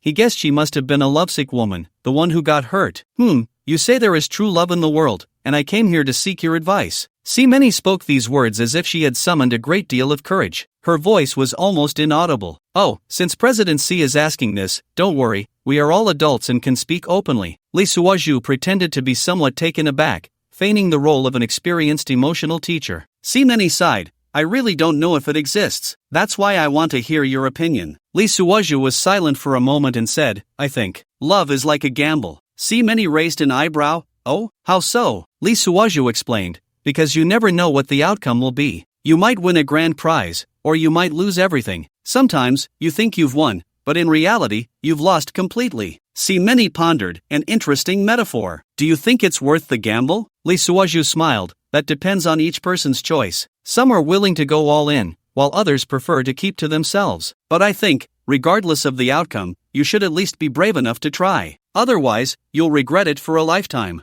Many nodded. You're right. Life is short. If you don't even dare to pursue love, then what is the point? The two fell into silence. Lee Suaju focused on driving while Many gazed out the window. In the night, the city lights twinkled like stars, reflecting in Many's eyes. Upon arriving at the hotel, Lee Suaju helped Many with her luggage. They stood in the elevator, and a strange atmosphere filled the air. Many suddenly said, Team leader Lee, come to my room for a small meeting tomorrow morning at 9. Lee Suaju was taken aback for a moment, then nodded. Okay, President C. Watching Many disappear into the elevator, Lee Suaju let out a sigh. It seems that Many is an intellectual woman. I can't use the same approach as with Zhang Huaijin. I need to take it slow. It's really exhausting. This bit of luck is hard-earned. He took out his phone and turned off Do Not Disturb mode. He found several missed calls from Zhang Huaijin and Bishi. He was also a bit worried about Yujike's health. After all, he had overdosed on medication, and he hoped he hadn't caused any serious harm. So he removed her from the blacklist. Instantly, a barrage of messages flooded in. Lee Suaju smiled wryly and shook his head. Looks like I'm going to be busy now. He sat back in the car, looking at the night scenery outside, feeling a mix of emotions. Everything that happened tonight replayed in his mind like a movie. System, what kind of broken task have you given me? Not only did it not solve the problem, but it also made things more complicated. The system was silent for a moment before slowly saying, Host, this is life. Sometimes, you think you are in control, but in reality, you are already beyond your control. Lee Suaju rolled his eyes in exasperation. Come on, spare me this. You just enjoy watching me get into trouble. He started the car and drove home. I might as well go back to sleep. Many is also playing with emotions. If it doesn't work out, then so be it. It's too difficult. He chuckled bitterly to himself. Suddenly, his phone rang again. Lee Suaju glanced at it. It was Yujike. He hesitated for a moment but still answered the call. Hello, President Yu? Yujike's voice came through the phone, laced with weakness and anger. Lee Suaju, you bastard. Did you drug me? Lee Suaju feigned surprise. What? How could I possibly drug you? Yujike gritted her teeth. Stop pretending. Who else could it be? I'm feeling like my insides are about to come out. Lee Suaju sighed. You, General Yu, don't wrong good people. Didn't I send someone to bring you medicine? Yujike sneered. Where are you? Lee Suaju made up an excuse.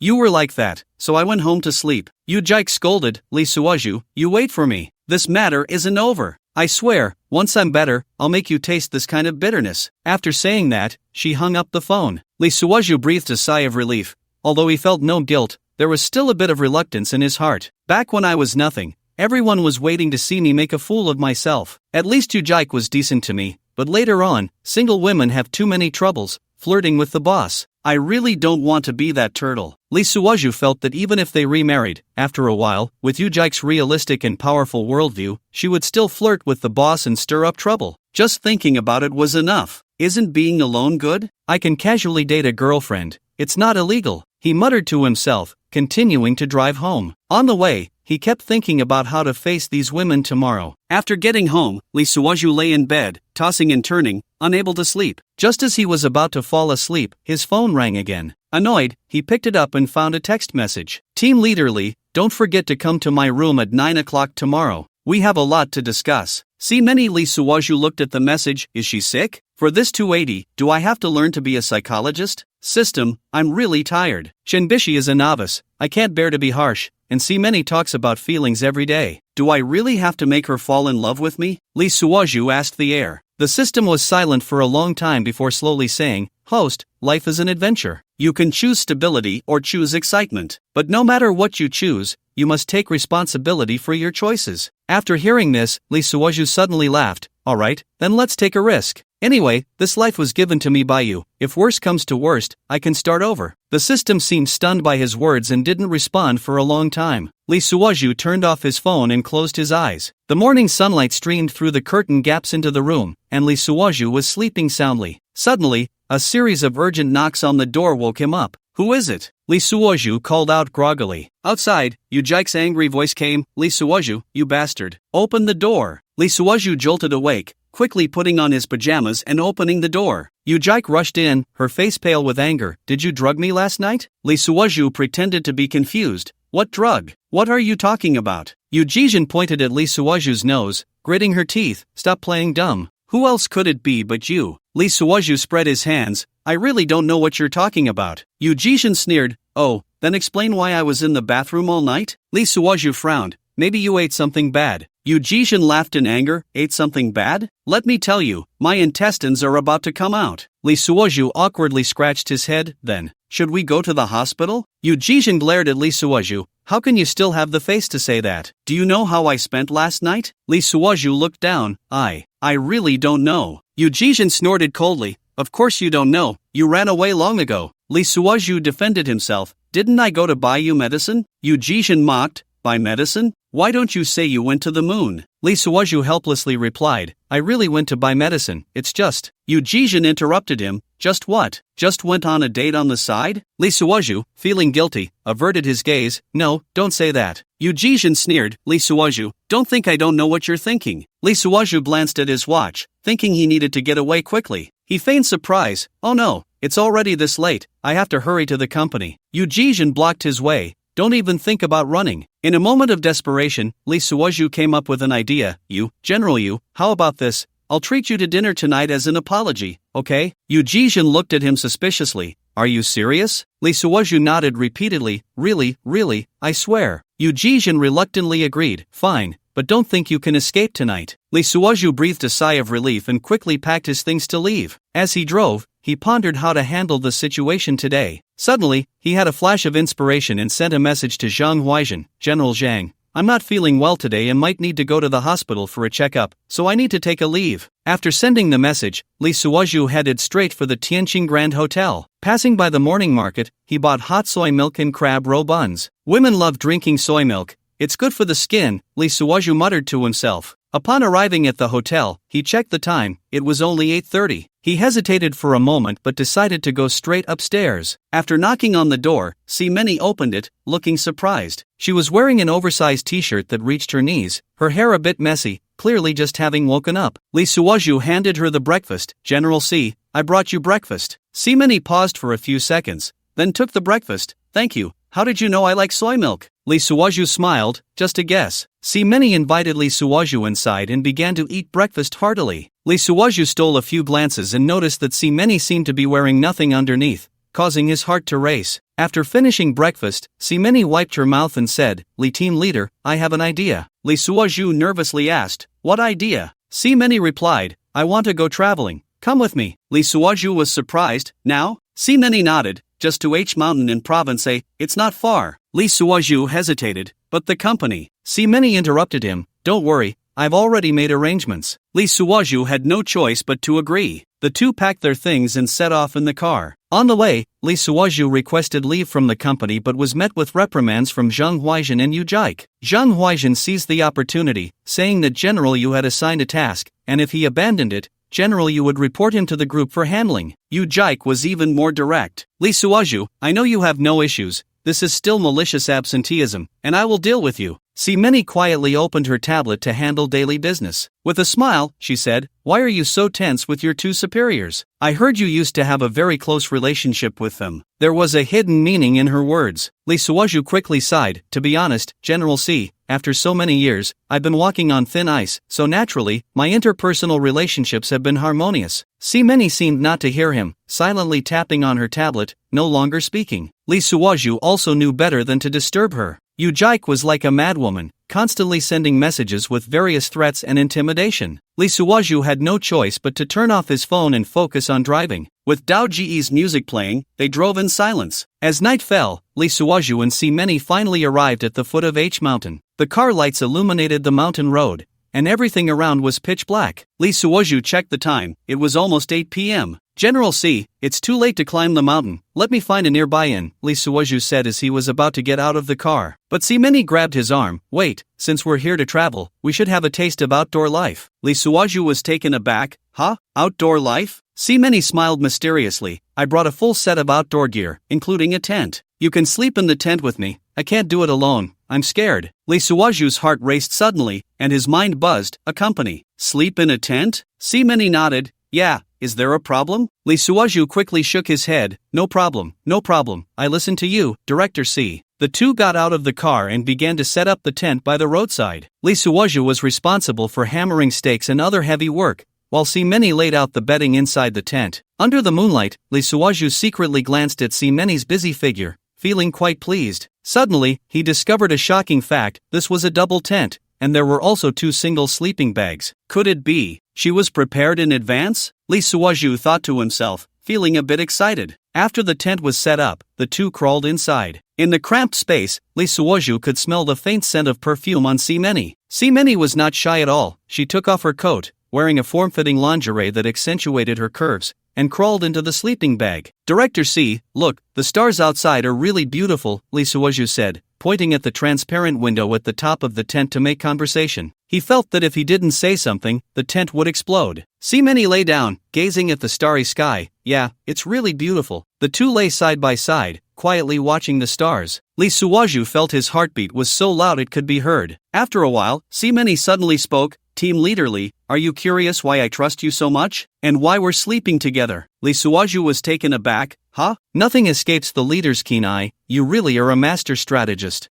Many interrupted him with a smile, as kind as a wife. Alright, stop joking. It's normal for men to have thoughts when they see me, so I rarely give them opportunities. But you're different. I've been conflicted for a long time, not knowing whether to say it or not. I hope what I say next is only known to us two, not even to the heavens or Chenbishi. Can you guarantee that? I can definitely do that, I promise. Lee Suoju noticed they were getting closer to 280. Many handed over her phone, the screen displaying a picture of a man. She softly said, in many ways, you resemble him, right? He was my first love, named Lee Wonhan. She sighed as she spoke. The breakfast you bought this morning was exactly the same as what he used to buy for me. Lee Suoju's heart sank, unsure of what to say. He didn't interrupt, quietly listening. Many continued. That's why I suddenly wanted to go hiking, because in college, I came here with him too. Lee Suoju held his breath, continuing to listen. We watched the sunrise together, made vows of love at the mountain top, and there was our first kiss.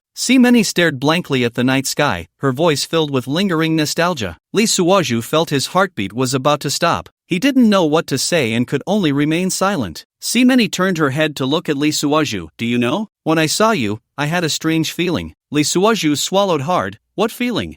Many gently said, it felt like fate. He has returned to my side. Lee Suoju felt his mind was about to explode. He vaguely sensed that this person was probably gone. But that's impossible, he fell off this mountain. Upon hearing this, Lee Suoju broke out in a cold sweat. Damn! So it was true, and now I have to sleep at the foot of the mountain at night? If I can fall asleep, I could be the father of a prime minister, my heart could hold an aircraft carrier. Suddenly, Lee Suozhu remembered what Chin Bishi had said about Si Meni being divorced. He became alert. Could it be that Si Meni was a widow? He then heard Si Meni softly say, "Wonhan, is that you returning?" Lee Suozhu gasped, not daring to look around. Psychological help system. Tonggu, save me. System, now you remember me? Don't say I'm the eliminated version. What should I do? I'm so scared. System, this is the best opportunity for 280. What are you hesitating for? But I can't bear it. I'm just a substitute. Doing this is morally wrong. The readers will scold me. At this moment, Si Meni had already lifted her head and leaned towards Lee Suozhu. Their faces were getting closer, and Lee Suozhu could feel Si Meni's breath. He was so nervous he could hardly stand still. Just when he thought something was about to happen, Si Meni suddenly smiled. "Lee team leader, why are you so nervous?" "I'm just chatting with you." Lee Suozhu awkwardly smiled. "No, I'm not nervous." Si Meni turned around, her back to Lee Suozhu. "Alright, go to bed early. We have to get up early to watch the sunrise tomorrow." Lee Suozhu breathed a sigh of relief, but at the same time felt a bit lost. He looked at Si Meni's back, sighed softly. This feeling can wait to become a memory? But at that time, it was already bewildering. As soon as he finished speaking, he felt Si Meni beside him suddenly freeze. Lee Suozhu snapped back to reality and suddenly realized Si Meni was staring at him with an incredulous look. "You, what did you just say?" Si Meni's voice trembled a bit. Lee Suozhu was taken aback. I just recited a poem." Si Meni's eyes lit up.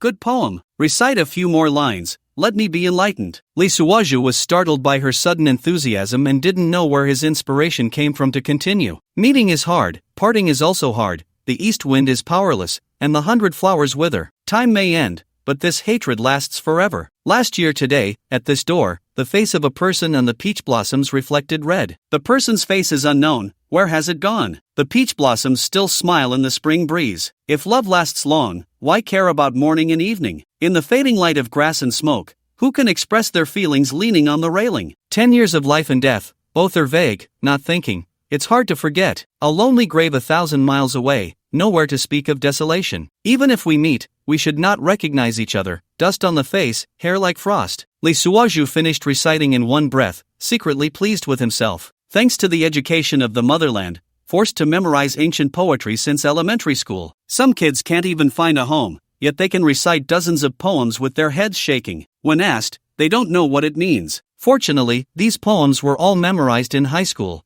and he understood their artistic conception. He didn't expect it to come in handy today. Just as he was about to continue showing off, he suddenly felt a soft body leap into his arms. Lee Suozhu looked down and saw Si Meni had already turned into a tearful person. She cried while kissing Lee Suozhu, her voice choked. "Wonhan, is it you who has returned? I knew it was you. You love writing poetry the most." Lee Suozhu was instantly drenched in cold sweat, his mind buzzing. What the hell? How can this happen? He froze in place, afraid to move, fearing that if he wasn't careful, he would be mistaken for a ghost. Si Meni held him tightly, her tears soaking his clothes. Lee Suozhu felt the warm body in his arms, but his heart was in a panic. "System, oh system, you are betraying me," he screamed in his heart. "System, host, isn't this what you wanted? 280 points of luck are right in front of you." Lee Suozhu wanted to cry but had no tears. "I wanted the luck points, but I didn't want to be a substitute taking advantage of someone else's misfortune." "System, then what do you want?" Lee Suozhu gritted his teeth. "I want to be myself." "System, then just be yourself. Who is stopping you?" Lee Suozhu was speechless. But she thinks I'm her deceased first love." "System, that's her problem, not yours. You just need to be yourself." Lee Suozhu was awakened by the system's words, took a deep breath, and gently pushed Si Meni away. "See, calm down. I'm not Lee Wonhan, I'm Lee Suozhu." Si Meni was stunned, looking at Lee Suozhu with tearful eyes. You are not Wonhan?" Lee Suozhu shook his head. "No, I just happen to like poetry as well." Si Meni stared blankly at Lee Suozhu, seemingly still unable to recover from her earlier emotions. Lee Suozhu sighed and said softly, "Sizong, I understand how you feel, but the deceased is gone, and the living must move on. We cannot live in the past, we must look forward." Si Meni lowered her head, her shoulders trembling slightly. Lee Suozhu hesitated for a moment, then reached out and gently patted her back. "It's okay, everything will be alright." Si Meni raised her head, tears glistening in her eyes. "I'm sorry, I lost my composure." Lee Suozhu smiled. "It's alright, I understand." The two fell silent for a while, the atmosphere a bit awkward. Lee Suozhu cleared his throat. How about we talk about something else?" Si Meni wiped her tears and nodded. "Sure, What do you want to talk about? Lee Suwaju thought for a moment and said, why don't you tell me about your story with Lee Wonhan? Many was taken aback for a moment, then revealed a faint bitter smile. Do you really want to hear it? Lee Suwaju nodded. I'm really curious about what someone so much like me is like. Many took a deep breath and began to recount her story with Wonhan. It turned out they were college classmates who fell in love at first sight. Wonhan was a talented poet, while Many was a literature enthusiast. They shared the same aspirations and quickly fell deeply in love. They read together, wrote poetry together, and dreamed of the future together. At that time, they believed love could conquer all. Until that day of climbing. Many's voice choked as she spoke. That day, we watched the sunrise from the mountaintop. Wonhan suddenly knelt on one knee and proposed to me. I was so excited that I lost my balance. Lee Suwaju's heart sank, vaguely guessing the outcome. Many continued. Wonhan fell while trying to save me. Hearing this, Lee Suwaju felt a pang of sorrow. He looked at Many's tear-filled eyes and suddenly felt an impulse to hold her. But he held back and softly said, my condolences. Many wiped her tears and forced a smile. It's okay, it's been so many years. It's just that today, maybe because of this place, it brought back memories. Lee Suwaju nodded. I understand. Everyone has sad times. The key is to learn to let go. Many looked at Lee Suwaju, a strange light flashing in her eyes. You're right. Actually, I brought you here today to give myself a closure. Lee Suwaju was taken aback. What do you mean? Many took a deep breath. I want to start anew. Lee Suwaju felt his heart race suddenly. He looked into Many's eyes, where something seemed to flicker. C-Zone, do you mean? Many suddenly leaned closer to Lee Suwaju and whispered in his ear, just call me Many from now on. Lee Suwaju shivered, feeling his ears burning. He stammered, me, Many. Many chuckled lightly and returned to her position. All right, it's getting late. Let's sleep. After saying that, she turned around, lying down with her back to Lee Suwaju. Lee Suwaju lay there in the sleeping bag, stunned. The tent was set up, and that was it? Now, a wave of conflicting emotions filled his heart. On one hand, he felt sad for Many's experience. On the other hand, he was excited about the luck that seemed to be within his grasp. Saying it's a closure with the past, it's not that easy, especially when I've found someone so similar. Lee Suwaju lay down, gazing at the starry sky above the tent. He recalled the line of poetry, people have their joys and sorrows, the moon has its phases of fullness and emptiness. Perhaps, this is life. With this thought, Lee Suwaju slowly closed his eyes. Tomorrow will be a brand new day. Early the next morning, Lee Suwaju was the first to wake up, going out to wash up and draw water.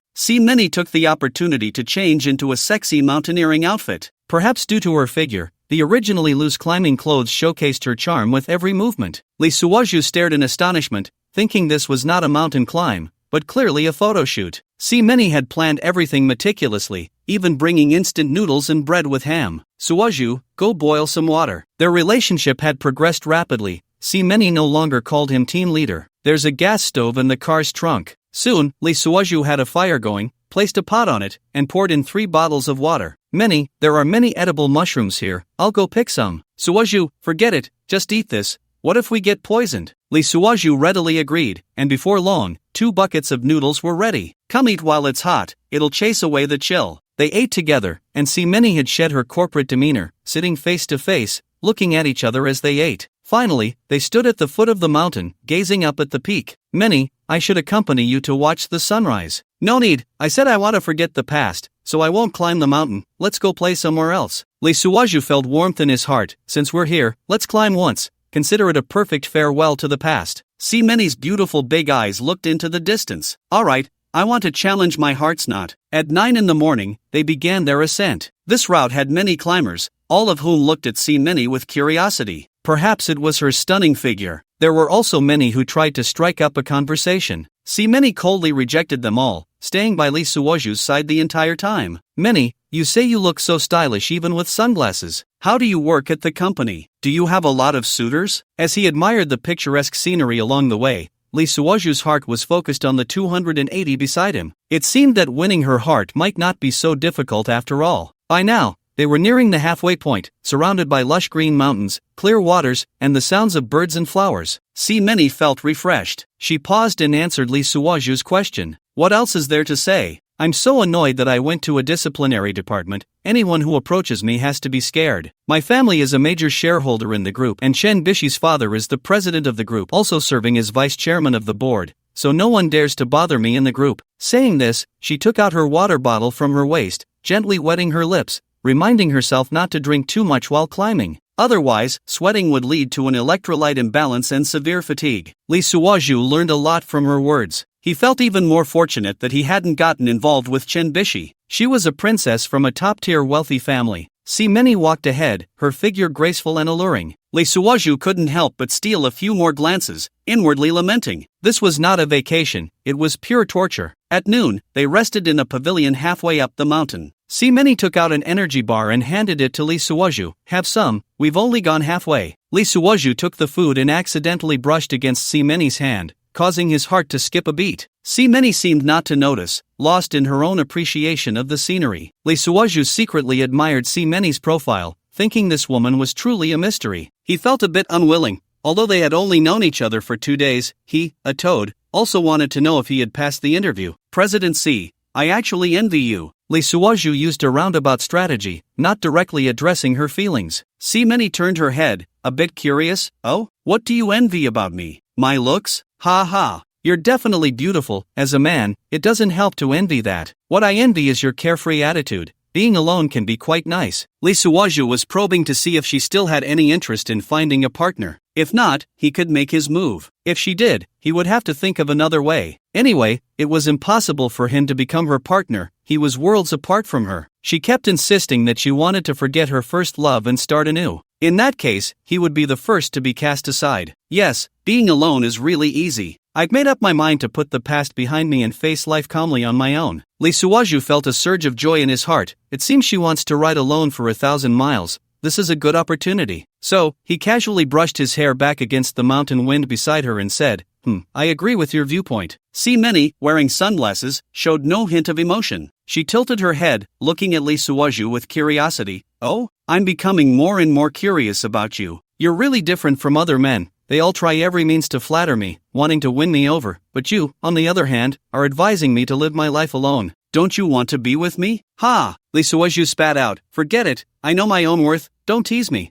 Many didn't respond, continuing to enjoy the scenery. Lee Suoju felt even more confused but didn't want to ask too much. In the afternoon, the two continued their climb. Many seemed to be running out of energy, starting to stumble. Lee Suoju quickly stepped forward to support her. Ms. Do you want to take a break? Many shook her head. I'm fine, I can do it. Lee Suoju hesitated for a moment and said, how about, I carry you? Many looked at him in surprise. Are you sure? Lee Suoju nodded. I'm strong, it's no problem. Ever since he had unlimited stamina, his 2 kidneys felt like they had been replaced with nuclear reactors, full of energy.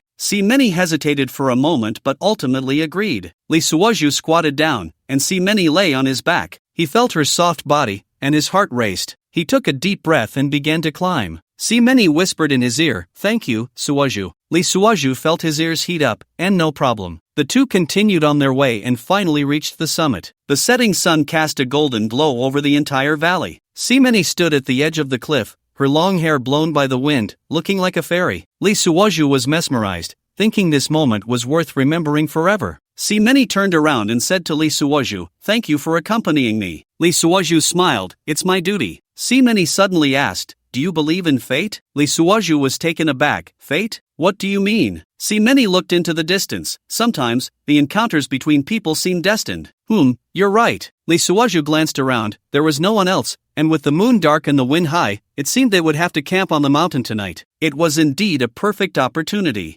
Many continued, I think our meeting might just be a kind of fate. What do you mean? Lee Suoju thought to himself, could she be interested in me? The afterglow of the sunset bathed the mountaintop in a golden hue. Lee Suoju looked at Many's profile, his heart racing uncontrollably. He took a deep breath, turned to gaze at the mountains, as if wanting to inhale the entire view into his lungs, then slowly uttered, if life were only as it was at first sight, what sorrow would autumn winds bring to painted fans? This line came to Lee Suoju instinctively. He felt that in this moment and scene, it was indeed so. How wonderful it would be if he were not a substitute. A faint melancholy, a sense of inexplicable regret, felt more like a deep affection that wanted to speak but held back. These simple words expressed his feelings at this moment better than 1,000 words could. As soon as he spoke, he clearly felt Many's delicate body tremble beside him. She turned her head, her gaze filled with a hint of confusion and inquiry. Good poem. What a pity, just like the first sight. She murmured, can you be more specific? Lee Suoju gently shook his head, gazing into the distance as if lost in memories. How wonderful it was when we first met, with no barriers between us, no differences in status, only the purest admiration and affection. At that time, you were so dazzling, so charming, like the stars in the sky, unreachable yet captivating. And I, quietly watching you, dared not approach or even hope for more. That feeling was beautiful and pure, like the sunset at the mountaintop, intoxicating and nostalgic. He paused, then turned his gaze to see Many, his eyes carrying a hint of tenderness. But I know that time cannot flow backward, and life cannot always be like the first meeting. I hope that in the days to come, we can continue to climb mountains together, watch sunsets together, and share each other's joys and sorrows. Even if we cannot return to that first meeting, I hope we can always cherish this original intention and this bond. The mountain breeze gently blew, lifting Many's hair, making it dance in the air. Her eyes were dreamy, the corners of her mouth slightly raised, her body unconsciously leaning closer to Lee Suoju. The distance between them grew smaller. Lee Suoju instinctively took a step forward. "See," Lee Suoju softly called. Many lifted her chin, her eyes sparkling with a strange light, her voice as delicate as a thread. "Call me Many." Lee Suoju felt his heart nearly stop. Under the moonlight, Many's face appeared exceptionally soft. She slowly leaned closer to Lee Suoju, their breaths intertwining. Lee Suoju could smell her faint perfume, mingling with the fresh mountain air. Their gazes met in the air, as if an electric current passed between them. Many gently closed her eyes, and Lee Suoju instinctively lowered his head. Their soft lips touched, and time seemed to freeze at that moment. Lee Suoju felt his mind go blank, leaving only the warm body in his arms. Many's arms wrapped around his neck, deepening the kiss. The mountain wind howled, and the leaves rustled, as if providing a soundtrack for this moment. It was unclear how long it had been when they reluctantly parted. Many's cheeks were flushed, her eyes glistening with moisture. Ding! Congratulations to the host for successfully capturing Many's heart, earning 280 luck points. The system's prompt echoed in Lee Suoju's mind. Lee Suoju was overjoyed, but on the surface, he still had to maintain a tender demeanor. "Many," he whispered softly. Many leaned against him, gently saying, "Suoju, thank you." Lee Suoju held her, feeling blissful inside. Although they hadn't progressed further, the 280 luck points were already in hand. This was a win. As the sky darkened, the temperature at the mountain top began to drop. Many shivered, and Lee Suoju quickly took off his jacket and draped it over her. "Let's find a place to camp," Lee Suoju suggested. Many nodded, taking his hand. The two of them held hands, searching for a suitable campsite at the mountain top. Laughter and cheerful voices came from a distance. It turned out to be a group of hikers setting up camp. The bonfire lit up the night sky, illuminating joyful faces. "Hey, over here!" A hiker waved at them. Lee Suoju looked at Many, who nodded and put on her mask. They approached the bonfire, only to find Many had let go of his hand. 8 people were sitting by the bonfire, all appearing to be successful individuals. Come, sit with us," a middle-aged man with glasses warmly invited. Lee Suoju unloaded his large backpack and sat down with Many by the bonfire, the firelight reflecting on everyone's faces. "I'm Won Hai, I work in foreign trade. These are my friends, let's introduce ourselves," the bespectacled man said. Everyone introduced themselves in turn: lawyers, doctors, business owners, from various professions. When it was Many's turn, she said lightly, "My surname is Si, and I am an executive at a company. This is my subordinate, Lee Suoju." Lee Suoju felt a jolt in his heart,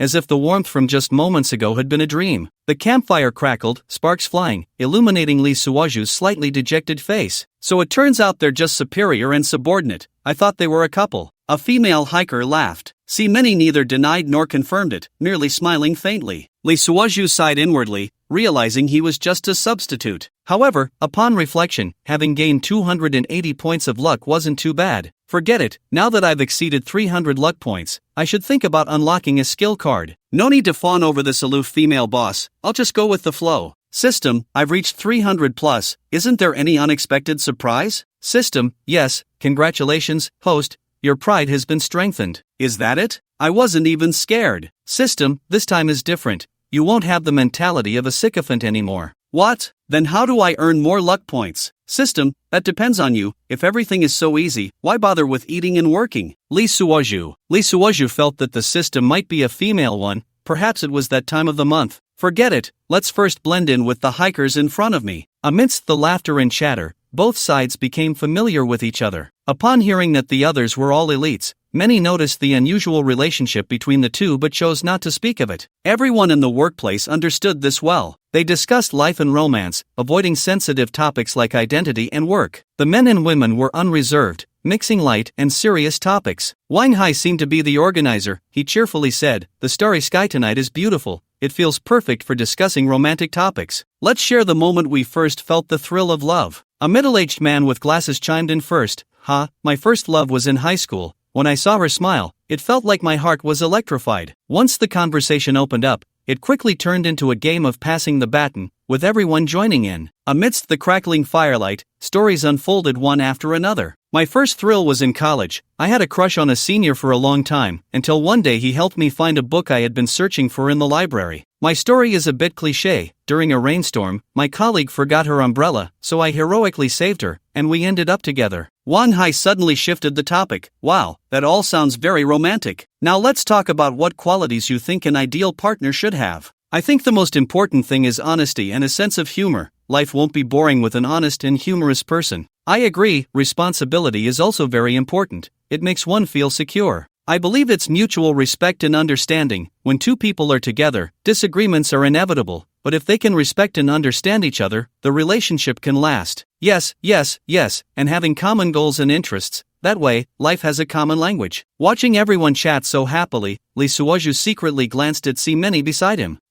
Just moments ago we were sharing a passionate kiss, and now it's all so clear-cut. Truly, the heart of a woman. Lee Suoju sighed, a hint of regret in his heart. Such a beautiful woman, and she hadn't experienced his strengths. Perhaps once they left this place, there would be no more chances. With the system's pride enhancement, Lee Suoju's desire, akin to a lustful dog, had diminished significantly. On the contrary, he felt a desire to withdraw in time. "You take me for a substitute? I won't give you the chance. Let's forget each other from now on." Lee Suoju decided that if Many remained the same, he would say goodbye to her.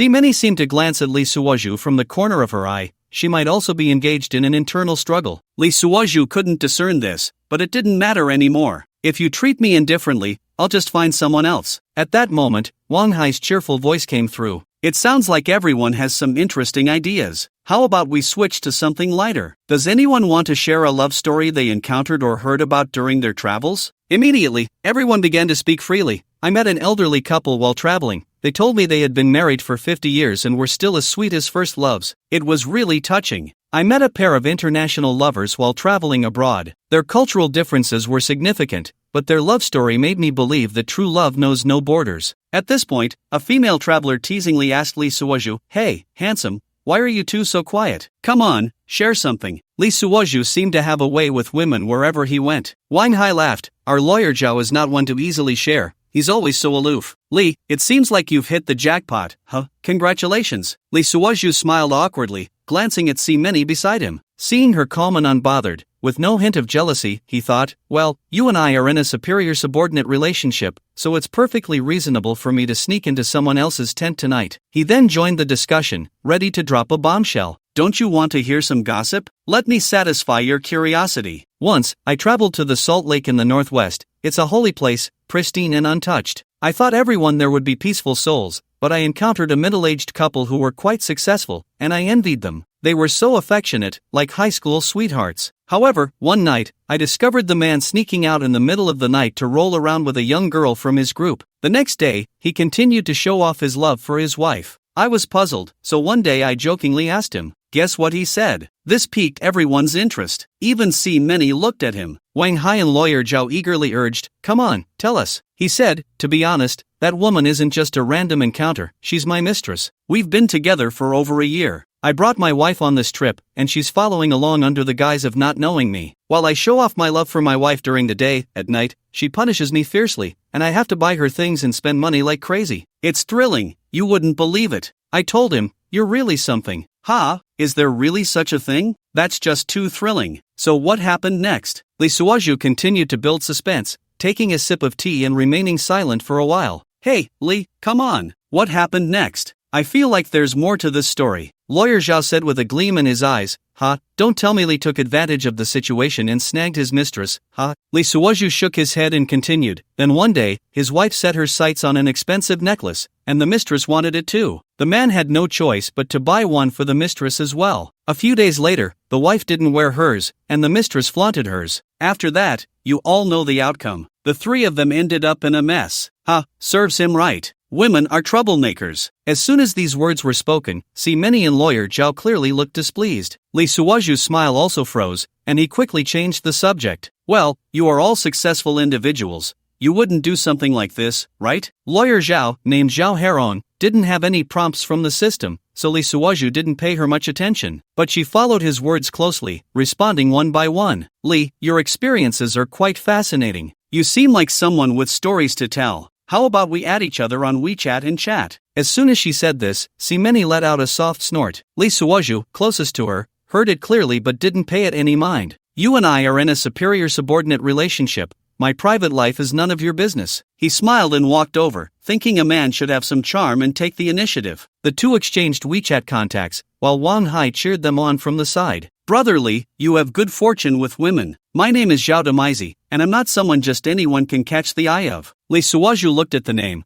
which was quite formal and indeed her real name, suggesting that this person was quite serious. The work WeChat was mixed with friends. This person couldn't be too bad. Having more friends means more paths, and Li Suoju didn't take it to heart. Returning to Si Many's side, it was clear that Si Many had cooled down a bit. She turned her head to the side, drawing aimlessly on the ground with a stick, occasionally poking the ground hard a few times. Li Suoju smiled. President Si, are you hungry? This light remark was overheard by those around them. Thus, Wang Hai proposed, everyone, take out your snacks, let's eat and chat together. Everyone opened their backpacks and took out various foods, exchanging them with each other, creating a joyful atmosphere. When Li Suoju arrived, he had also prepared in this regard, buying a lot of snacks at the supermarket. He generously stood up and shared the extra food with everyone. He specifically handed a box of canned food to Zhao Herong. The woman couldn't carry too much food due to her limited strength. Zhao Herong gratefully thanked Li Suoju. Oh, Suoju, I don't have anything to trade with you. Li Suoju smiled. No problem. Just treat me to a big meal when we get back. Huh,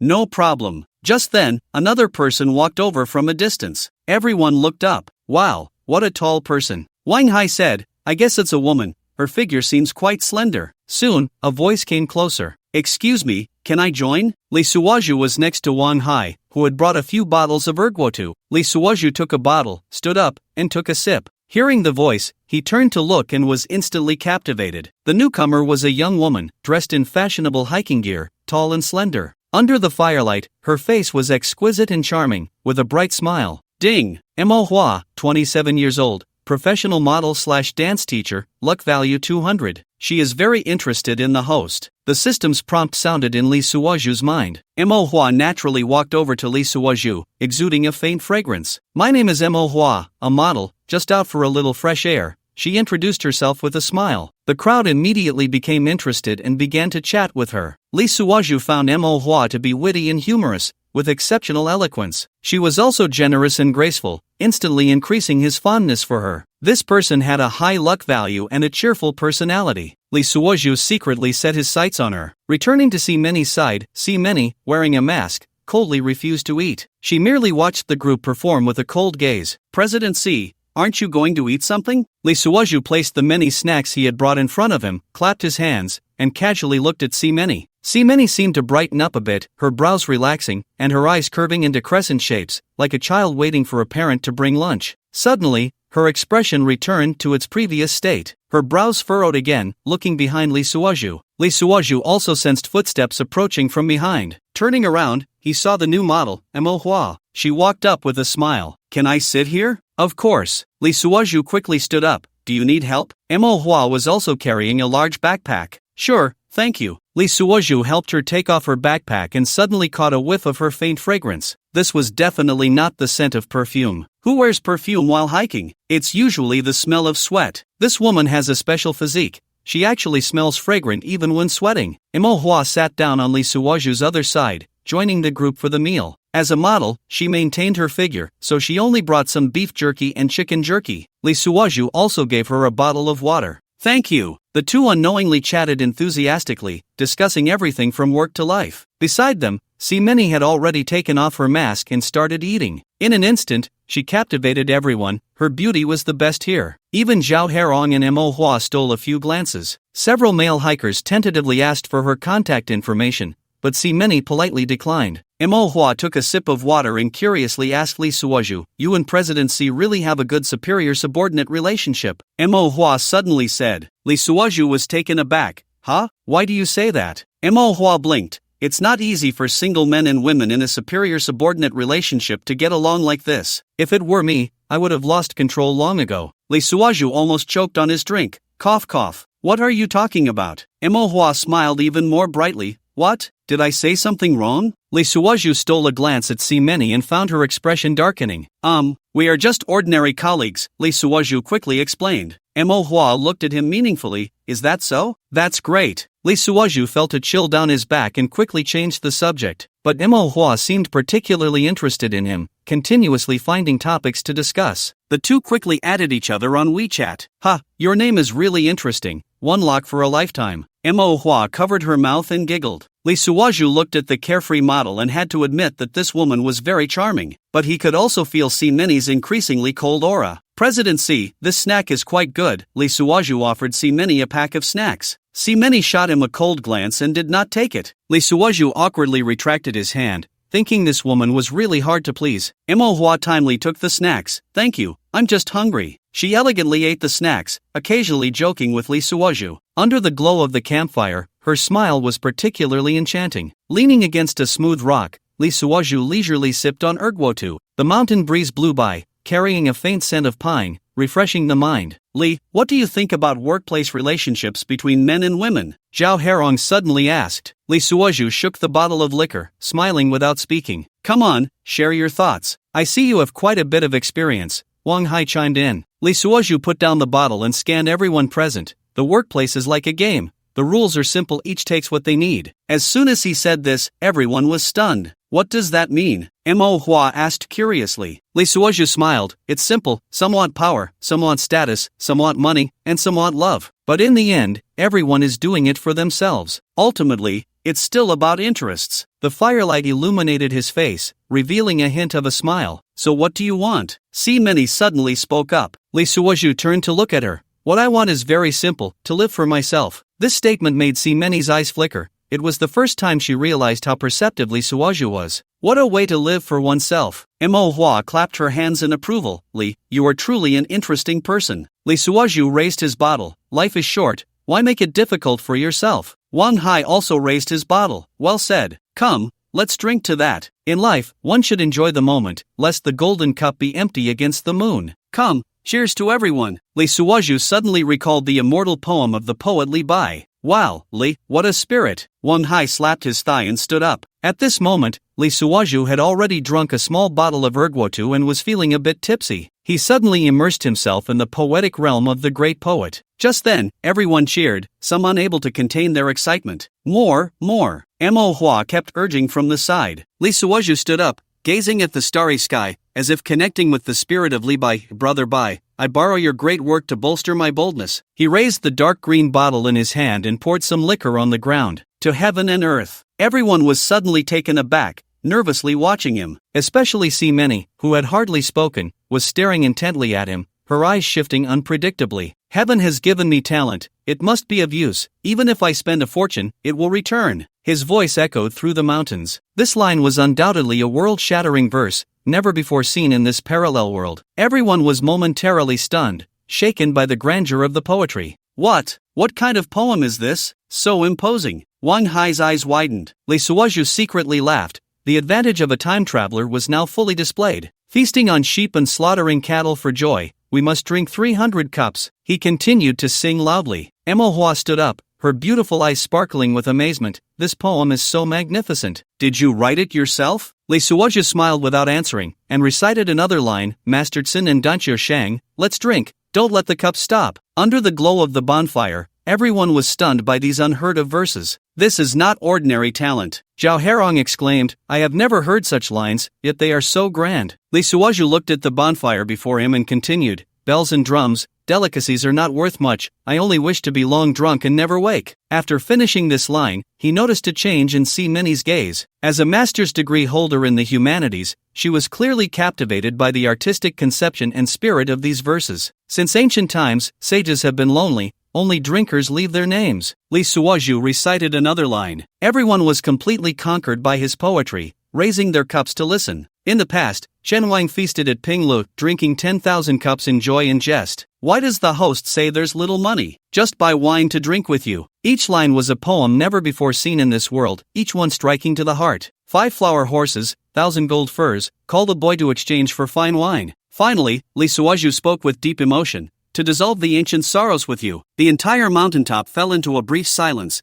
then erupted into thunderous applause. Amazing! Did you write all these poems? Mo.Hua's eyes sparkled. Lee Suoju smiled mysteriously. This poem should only exist in heaven, rarely heard on earth. Inspired by the moment, I dare not claim it alone. He neither denied nor claimed it, giving a nod to Tai Bai, not infringing. He saw a strange light flash in Si Many's eyes. This humanity's masters clearly realized the extraordinary nature of these poems. These poems don't seem like something a modern person could write, Si Many said thoughtfully. Lee Suoju's heart tightened, but he remained calm on the surface. Poetry is all about artistic conception. As long as one has hills and valleys in their heart, they can naturally write good poetry. Everyone nodded repeatedly, unaware that the hills and valleys he spoke of came from another world. Brother Lee is truly deep and unassuming. Wang Hai raised his cup. These poems are so well written. I have never seen such artistic conception. Lee Suoju secretly laughed. These are masterpieces of Li Bai from 1,000 years ago, of course, unseen before. He looked at the astonished expressions of everyone, especially Si Many's thoughtful demeanor, feeling an indescribable pride in his heart. This is the benefit of being a time traveler. Having Li Bai's poetry in hand is simply too delightful. Everyone raised their cups, and the atmosphere grew warm. Only Si Many sat aside, quietly watching Lee Suoju. She noticed that tonight's Lee Suoju was different from usual, no longer the submissive subordinate. His gaze was clearer, his words sharper, and his demeanor more composed. This version of Lee Suoju felt strange to her, yet inexplicably stirred her heart. Brother Lee, shall we play a game? Mo.Hua suggested. What game? Lee Suoju asked. Mo.Hua blinked. Truth or dare? Everyone immediately became interested and agreed. Lee Suoju glanced at Si Many and noticed her slightly furrowed brow. All right, but we need to set the rules first, Lee Suoju said unhurriedly. Mo.Hua leaned closer to him. Are you scared? Lee Suoju chuckled lightly. I just don't want to make things difficult for certain people. This sentence was clearly directed at Si Many. Si Many suddenly stood up. I'm going for a walk over there. Lee Suoju also stood up and clasped his fists to the others. Excuse me for a moment, I'll be right back. Everyone understood, laughing and joking. Wang Hai quickly waved his hand. Go ahead. Mo.Hua pulled him back. Don't go, the game hasn't started yet. Lee Suoju gently freed her hand. Sorry, I need to take care of my superior. This statement was neither humble nor arrogant, but it left Mo.Hua stunned in place. Lee Suoju caught up with Si Many, and the two walked to a place far from the bonfire. Under the moonlight, Si Many's profile appeared particularly cold. You've changed, she suddenly said. Lee Suoju smiled. I'm just adapting. Si Many turned to face him. What do you mean by that? Lee Suoju met her gaze. We came here together, haven't you been changing all along? I'm just accommodating your changes. Even without drinking, Lee Suoju no longer wanted to be Si Many's comfort. With luck on his side, if you still treat me as a friend, I will reciprocate with courtesy. If you continue to act like a lunatic, treating me as a dead substitute, then I'm sorry, I won't play along anymore. I've changed. Si Many might not even realize that much of it was done subconsciously, flowing naturally. Lee Suoju met her gaze. The old me was just a shadow in your eyes. Si Many was taken aback. What do you mean? Lee Suoju took a deep breath. I don't want to be a substitute anymore. This statement was like a knife, stabbing into Si Many's heart. Si Many fell silent for a long time, her eyelashes trembling slightly in the moonlight. Who said you were a substitute? She asked softly. Lee Suoju forced a smile. Isn't it? Since that kiss on the mountaintop, what you've seen in your eyes is your Li Wenhan, not me. Saying this seemed lacking in perspective, but Lee Suoju still wanted to express it, to make her clearly understand that not forgetting the past only leads to self-inflicted burdens. The night breeze blew, carrying a hint of coolness. Laughter came from the bonfire in the distance, with Mo.Hua's voice particularly clear. You seem to really like that model. Si Many suddenly changed the subject. Lee Suoju shook his head. I just think she's very real. When you come out to play, you should take off the mask. This statement felt a bit heavy, and Si Many's body visibly stiffened for a moment. Playing together makes it real, does it? Her voice trembled slightly. Lee Suoju did not engage in her nonsensical rambling but looked directly into her eyes. At the company, you are the lofty General C. In front of outsiders, we are just ordinary superior and subordinate. Only when there are no others around do you show your true feelings to me. Isn't that normal? Si Many retorted. Lee Suoju smiled. Yes, very normal. But that's what you think. Si Many's gaze flickered. What do you want? For me to be real with you? To play together? Heh, I'm just an ordinary man, thinking this way isn't wrong, right? You, Lee Suoju sneered, don't worry, I'm a man of taste. The meaning was clear, you pretend to be aloof but I don't even look at you. We all have our own choices, I choose. Lee Suoju paused here, from now on, let's just maintain our superior-subordinate relationship in front of others. At that moment, laughter echoed from afar again, as if Me.However had told a very interesting story. Many bit her lip, have you thought it through? Under the moonlight, the two stared at each other, and an indescribable emotion filled the air. Lee Suoju shrugged, reeking of alcohol, light and carefree, of course. You are my superior, and I will respect that relationship. As for that moment on the mountaintop, let's just forget it. Many felt as if her heart had been struck by a heavy hammer, unable to stand steadily, swaying slightly. The sweetness of just arriving, and it had faded in less than 24 hours? She was unwilling, this man seemed ordinary, yet he had the world in his heart, truly captivating. She couldn't bear to give up. Calming her emotions, Many asked, can't you tell that I like you? Forget it, mister. See, I don't need to feel those baseless things every day, one can't live in feelings. He didn't finish his sentence, but the meaning was clear. Many suddenly laughed, alright, we're all adults here. I won't hold it against you, let's just consider it a dream, The disparity in their statuses was vast, how could a proud heart submit? Lee Suoju also smiled, this is the real you. Right, you're right about everything. What about you? You've been exchanging glances with that model and lawyer, Many suddenly shouted in a slightly uncontrolled whisper. I'm sorry, I lost my composure. I take back what I said. In the mountain breeze, Many crossed her arms, accentuating her chest even more. She couldn't show a little girl's demeanor just because she was jealous of this man. That wasn't the demeanor of a female CEO. From now on, I have no heart to love the beautiful night, letting him be under the bright moon in the West Tower. Lee Suoju looked up at the sky and pretended to be profound. Even tonight, Brother Tai Bai had plagiarized, others were no different. Many's fists were hidden in her embrace, tightly clenched, revealing pale knuckles. The bonfire in the distance gradually dimmed, and some people began to pack up and prepare to rest. Let's go back, Lee Suoju said. Many nodded but didn't move. What's wrong? Lee Suoju asked. Many took a deep breath. I need to find a place to relieve myself, and I need you to help me. Lee Suoju was taken aback. You mean, you want me to keep watch?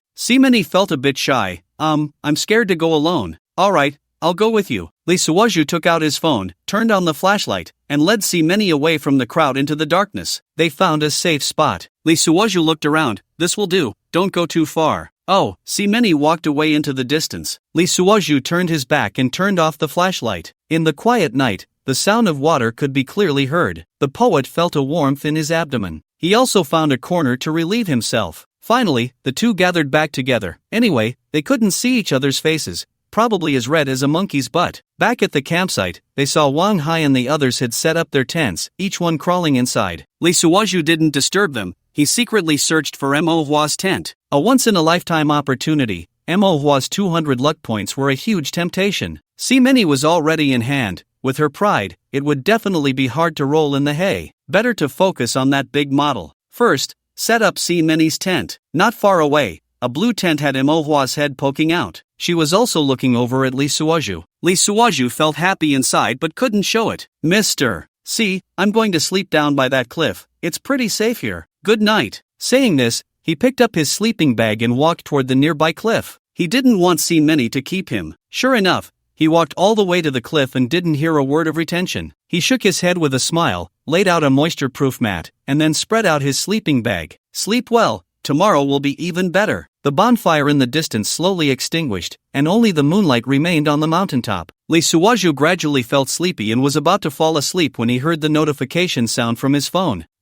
He opened his phone in the sleeping bag. The bright light was blinding, and he instinctively lowered the brightness. It was a message from VX named Me.However only talks about work. What's up? Great talent. Can't even manage to get a tent? Lee Suoju sent a meme with a wronged expression. Me.However replied, aren't you cold? Lee Suoju responded, not cold. Me.However continued, your boss is really ruthless. Besides, why didn't you bring a tent yourself? Lee Suoju replied, what does it have to do with you? I like the earth as my bed. Me.However, you're stubborn, but I can't bear to see anyone suffer, so I'll reluctantly let you deal with it in my tent. Lee Suoju replied, I'm not going. Me.However asked. Lee Suoju said, I'm afraid I won't be able to control myself, and you'll turn around and report me. Mo.Hua threatened. You dare? I have wolf repellent spray. Lee Suozhu said, no more banter, I'm tired. Thank you very much. The mountain wind howled as Lee Suozhu tossed and turned in his sleeping bag. Moonlight filtered through the clouds, casting mottled shadows on the ground. In the haze, he heard a faint sound of footsteps. Who? Lee Suozhu sat up abruptly. In the moonlight, he saw a white figure walking towards the cliff. See many? He recognized the figure. Lee Suozhu rubbed his eyes and noticed her walking strangely, a bit like a zombie. President C. In the quiet night, Lee Suozhu lowered his voice, but See Many seemed not to hear, continuing to walk forward. Lee Suozhu's heart raced. Was she sleepwalking? He didn't bother to put on his shoes and dashed out, because over there was a sheer cliff,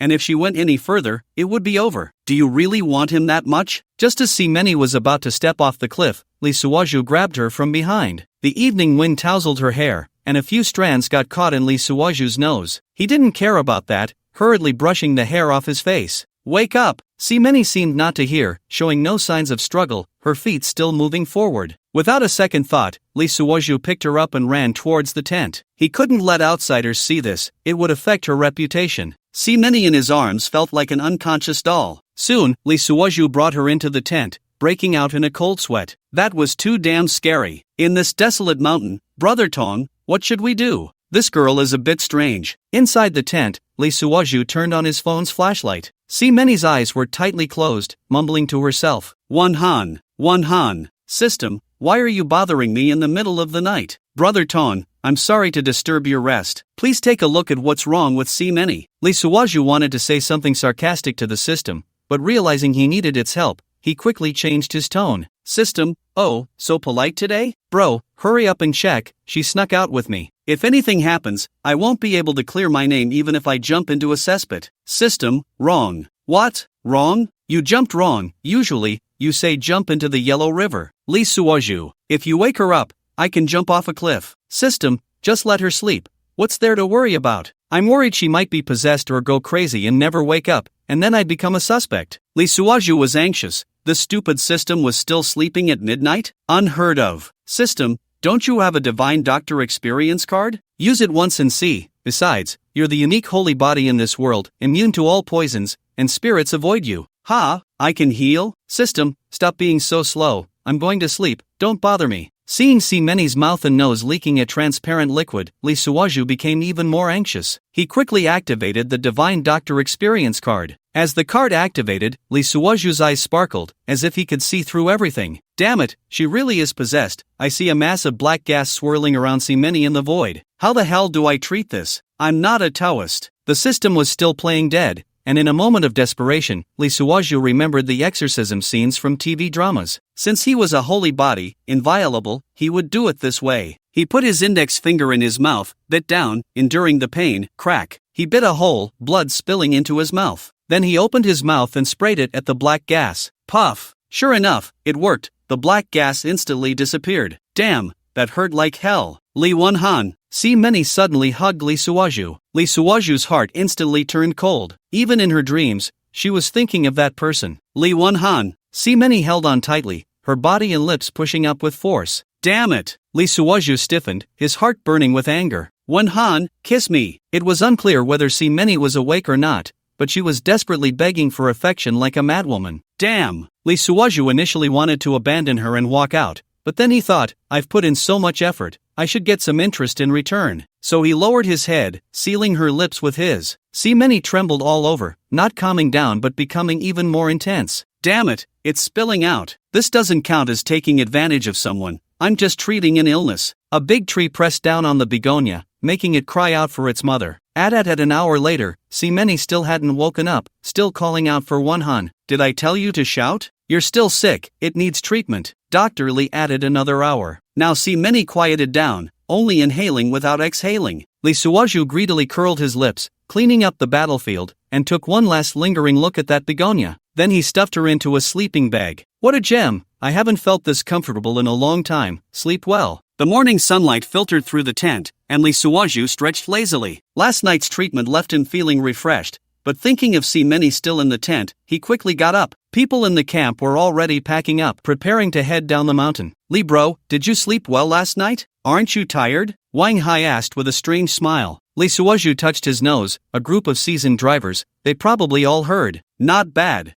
You really are something. I'm so envious. Wang Hai patted him on the shoulder. At that moment, Me.However crawled out of the tent, her gaze meaningful. I heard someone crying out in pain last night. It scared me. I thought it was a ghost and didn't dare to look. As she spoke, she rubbed her chest a few times, smiling at Lee Suozhu. It hurt that much? Lee Suozhu quickly signaled her to keep quiet. What hurt? It was just the sound of the wind. Don't shout randomly. Me.However looked at Lee Suozhu with a hint of envy. Aren't you tired at all? Me? Lee Suozhu was about to defend himself. A sharp scream came from Meni's tent. Everyone looked over, only to see Meni holding her waist, walking out with a pained expression. Her mountaineering outfit was also worn askew. Director C, are you okay? Lee Suozhu hurried over, pretending to be concerned. Meni frowned. My whole body hurts, like I've been run over by a car. Me.However chuckled to herself. Maybe something was pressing on you? Lee Suozhu shot her a fierce glare. I don't remember anything.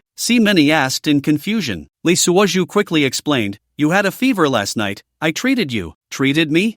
Meni looked at him suspiciously. Yeah, you were so feverish you were confused, kept shouting for. Before Lee Suozhu could finish, Me.However burst out laughing. Meni's expression changed. Shouting for what? Shouting that you were cold, Lee Suozhu casually fabricated. I gave you a fever-reducing pill and some antiviral medicine. That's why you're feeling better. To concoct this lie, Lee Suozhu had specially prepared 2 empty bottles of medicine. Look, the empty bottles are still outside the tent. Me.However gave a thumbs up. Impressive. You're a master. Lee Suozhu shot back with a hint of sarcasm. My beautiful lady, next time it will be your turn. Be careful and prepare some of this medicine, so I won't have to treat you. Me.However nodded. Taking medicine has side effects. I hope you come to treat me. Meni asked in confusion. How do you treat it? Lee Suozhu, fearing Me.However would say something inappropriate, quickly interjected. It's just physical therapy, similar to gua sha. Gua sha? Meni clearly had never heard of it, slowly walking back to the tent. Everyone finished packing and prepared to head down the mountain. However, Meni could hardly move, grimacing with every step. I can't, I'm in pain all over, and my stomach hurts too. How about I carry you? Lee Suozhu suggested. Meni hesitated for a moment, but since she really couldn't walk, she nodded. Lee Suozhu squatted down, and Meni climbed onto his back. He still had to hang his backpack in front of his neck, but fortunately, they had almost finished all the food. They tried to throw away as much as they could, but even so, Lee Suozhu felt like he was being criticized. With a backpack in front, a stick to lean on, and a beautiful woman with drooping legs on his back, it was quite a struggle for him. The sight made Me.However chuckle again. What are you laughing at? Meni asked, displeased. Me.However blinked. Nothing, just think you two look good together. The path down the mountain was not easy, and Lee Suozhu struggled under Meni's weight. He thought to himself, he must have shot a whole magazine last night. If he had brought bullets, it would have been even more exhausting. He noticed Me.However walking far ahead. What exactly happened last night? Meni whispered in his ear. Lee Suozhu's heart raced. I was just treating your illness. What illness? You made me sore all over? That might be a side effect. At that moment, Me.However stopped in front, turned around with a smile. She heard Lee Suozhu's voice, so she chimed in. Yeah, treating illness always has some side effects. Lee Suozhu wished he could cover her mouth. Beautiful lady, watch the road ahead, be careful not to fall. Me.However shot back in her tight jeans. Got it, just take care of yourself, stop nagging. Finally, they reached the foot of the mountain, and everyone prepared to part ways. Brother Lee, may we meet again. Wang Hai patted his shoulder. Zhao Herong handed him a business card. Keep in touch when you have time. When it was Me.However's turn, she leaned close to Lee Suozhu's ear. Next time we meet, shall we also treat illness? Lee Suozhu's face turned red. No problem. Me.However giggled. I heard a whole night of treating illness sounds last night. Couldn't even sleep. Although Meni couldn't hear what they were saying, she felt inexplicably unhappy seeing their closeness. Let's go, she said coldly. Lee Suozhu helped her into the car and turned back to look at Me.However. Me.However winked at him. Remember, next time we meet, we must treat illness. Lee Suozhu hurriedly got into the car, afraid Meni would hear. As the car started, he looked at Me.However gradually fading in the rearview mirror, feeling a bit regretful. It's a pity to see 200 gone. Let's go to the hospital, he said to Meni. Meni nodded, but her eyes were filled with doubt. She always felt something happened last night but couldn't remember. She only recalled seeing Wen Han in her dream and, at this thought, her face suddenly turned red. Lee Suozhu noticed the change in her expression and secretly laughed. It seemed that only he knew the truth about that night of treating illness. Can you still treat illness? The car had started, and Lee Suoju drove leisurely. Hearing Si Meni's question, he knew what she wanted to know. Children from poor families have to learn to handle minor ailments themselves. They can't go to the hospital for everything. They arrived at a town, and Lee Suoju bought 2 cups of soy milk for Si Meni. Why buy 2? Are you drinking too? Lee Suoju continued to drive. Men usually don't drink. You can put the other cup on your stomach, it will feel better. He said this seriously, as if nothing had happened. Oh, Si Meni, though suspicious, felt much better seeing Lee Suoju's thoughtfulness. Suddenly, she thought, since they were so familiar now, she should ask about his family. She had always been curious if he was married. This was important. Suoju,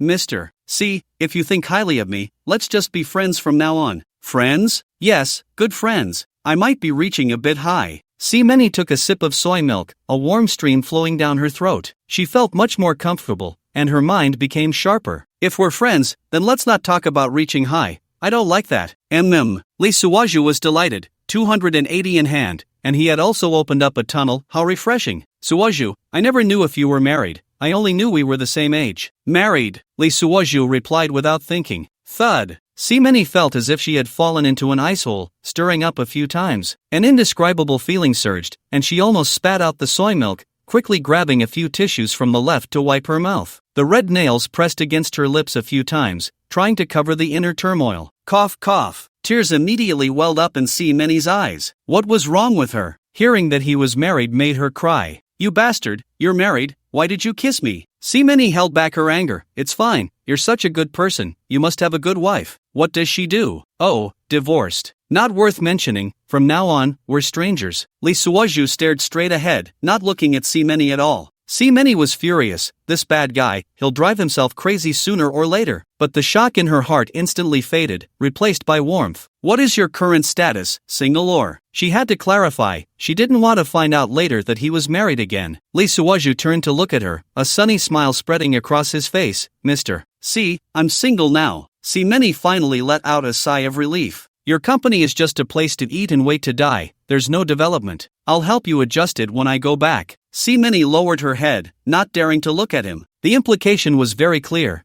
The adjustment would definitely be to the group headquarters in the capital, where she could see him every day. No need, Mr. See, I like my current job. Although I don't earn much, it's easy and has no pressure. Lee Suoju just wanted to live a little more cautiously, a little more comfortably. A peaceful life, casually increasing his luck, developing a few close friendships. What more could he ask for? Hey, no ambition. How many people are trying to curry favor with me? I have a lot of say in the group, and then there's Chin Bishi. Mentioning Chin Bishi, Lee Suoju thought it was bad. Since he left home, his phone had been on Do Not Disturb mode. He quickly took out his phone and turned off the Do Not Disturb. Unexpectedly, there were no messages like snowflakes or phone rings. Could it be that the world has forgotten me? Si Meni looked at the rapidly retreating shadows outside the window. No need to look. I asked your boss for leave, saying you need to help me investigate a case, borrowing you for a while. Boss? Are you close with Mr. You? Si Meni nodded. We know each other fairly well. We're the same age and get along well, but I don't like her work style, too slick, too familiar with everyone. On this point, Lee Suoju agreed. Yu Jike had indeed lowered many women's dignity to secure their positions. By the way, she mentioned you in front of me, saying that although you haven't risen much in your years of work, you're skilled and upright, but always very rigid and not good at interpersonal relationships. She hopes the group can give you some opportunities in the future. Lee Suoju knew that those words could indeed be said in those years, but it was impossible now. Yu Jike had long since put him in the cold palace. Yes, thank you for Mr. Yu's appreciation. I was young and arrogant back then, I can't do that anymore. Lee Suoju thought that if he just survived, he could have everything. You're not old now, I think you're doing quite well. Si Meni said, pretending to look out the window, not revealing her favoritism towards him. President Si, should I take you directly to the airport? Si Meni originally planned to go to the hospital, but these 2 cups of soy milk made her feel much better. Find a hotel, I need to rest for a bit, then we can talk. Lee Suoju replied, alright, I'll take you to the hotel and then head back? Si Meni immediately became displeased. What's the rush? I've already asked for leave for you, just stay with me. Am I supposed to go to the airport alone? Lee Suoju said, yes,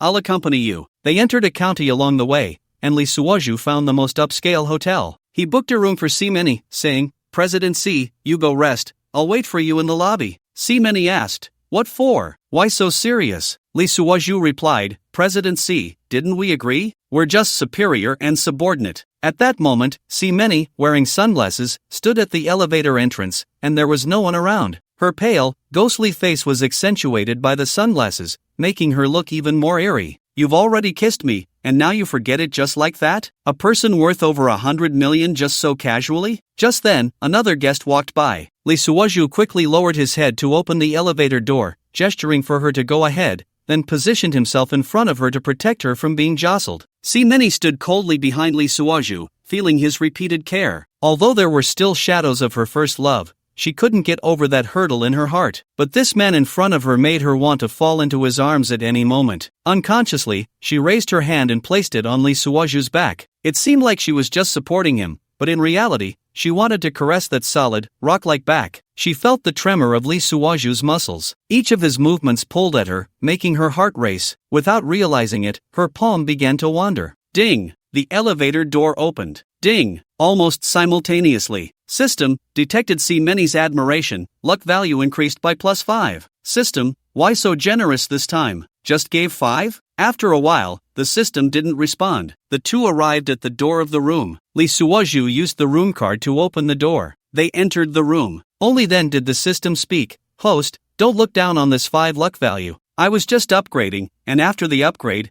I got a new feature that you'll definitely like. Many was exhausted and immediately flopped onto the bed. You should rest too. Lee Suoju saw her long, dark hair sprawled on the bed like a mop and could only sit on the other bed. Seizing the opportunity, he quickly asked the system, stop beating around the bush, I'm busy here. System, host, when you reach 1000 luck value, you will achieve immortality. What? Lee Suoju exclaimed.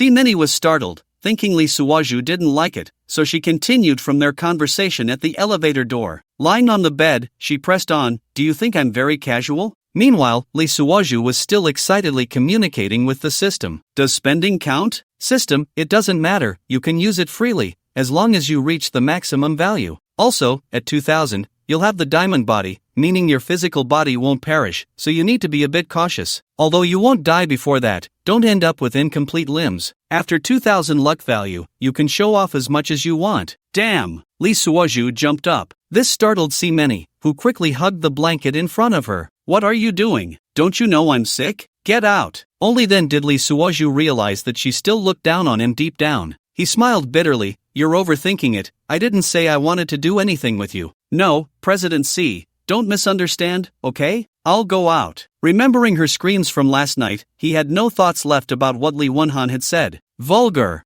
Many didn't forget to reprimand him in her capacity as a leader. At this point, Lee Suoju could hardly take it anymore. I know your beauty better than you do. Are you still pretending to be innocent with me? He stopped in his tracks and turned around. See, at first I thought I could be friends with you, but I feel you don't deserve those 2 words. From now on, we are no longer friends. With that, he turned and walked away. Many's face turned pale with anger. She had just wanted to ride the emotional wave in the elevator, showing a bit of ambiguity to enhance their connection, to have a sweet, subtle romance. And now it was all ruined, thanks to her temper.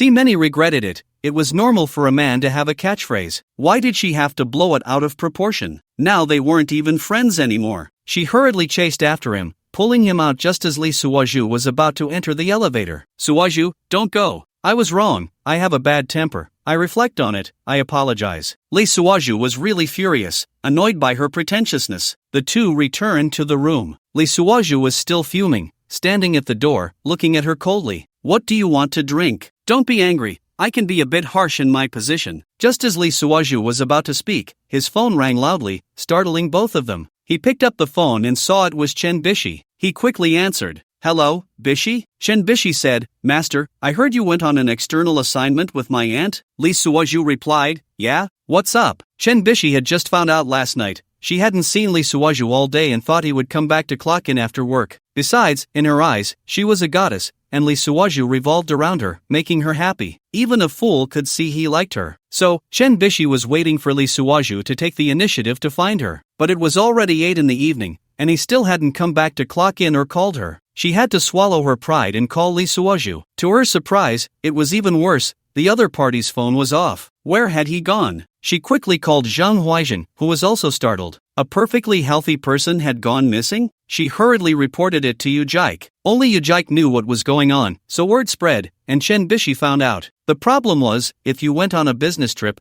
just be straightforward about it. Why turn off your phone? And it had been off all night. That night, Chen Bishi called Many, but her phone was off too. Now she was really worried. Many, 3 years older than her, was in her prime, and she was single, looking just as good as herself. The more she thought about it, the more anxious she became. Just as she was about to call her dad to report it, her childhood friend called for a video chat. She initially wanted to reject it, out of spite, thinking if you were looking for a woman, then I would find a man. So she connected with Bai Yue Guang. They chatted for a while. Her friend said she was coming back, which made her feel a bit relieved. So she didn't think about her master when she went to work early in the morning. An hour later, she couldn't stand it anymore. She realized she couldn't live without this master. It was too boring without him around. So she tried calling again. This time it connected. Chen Bishi questioned Li Suaju irritably, "What happened? Why did you turn off your phone while working? Are you hiding something?" Li Suaju replied, "It's not like that. The place is quite remote, and there's no signal.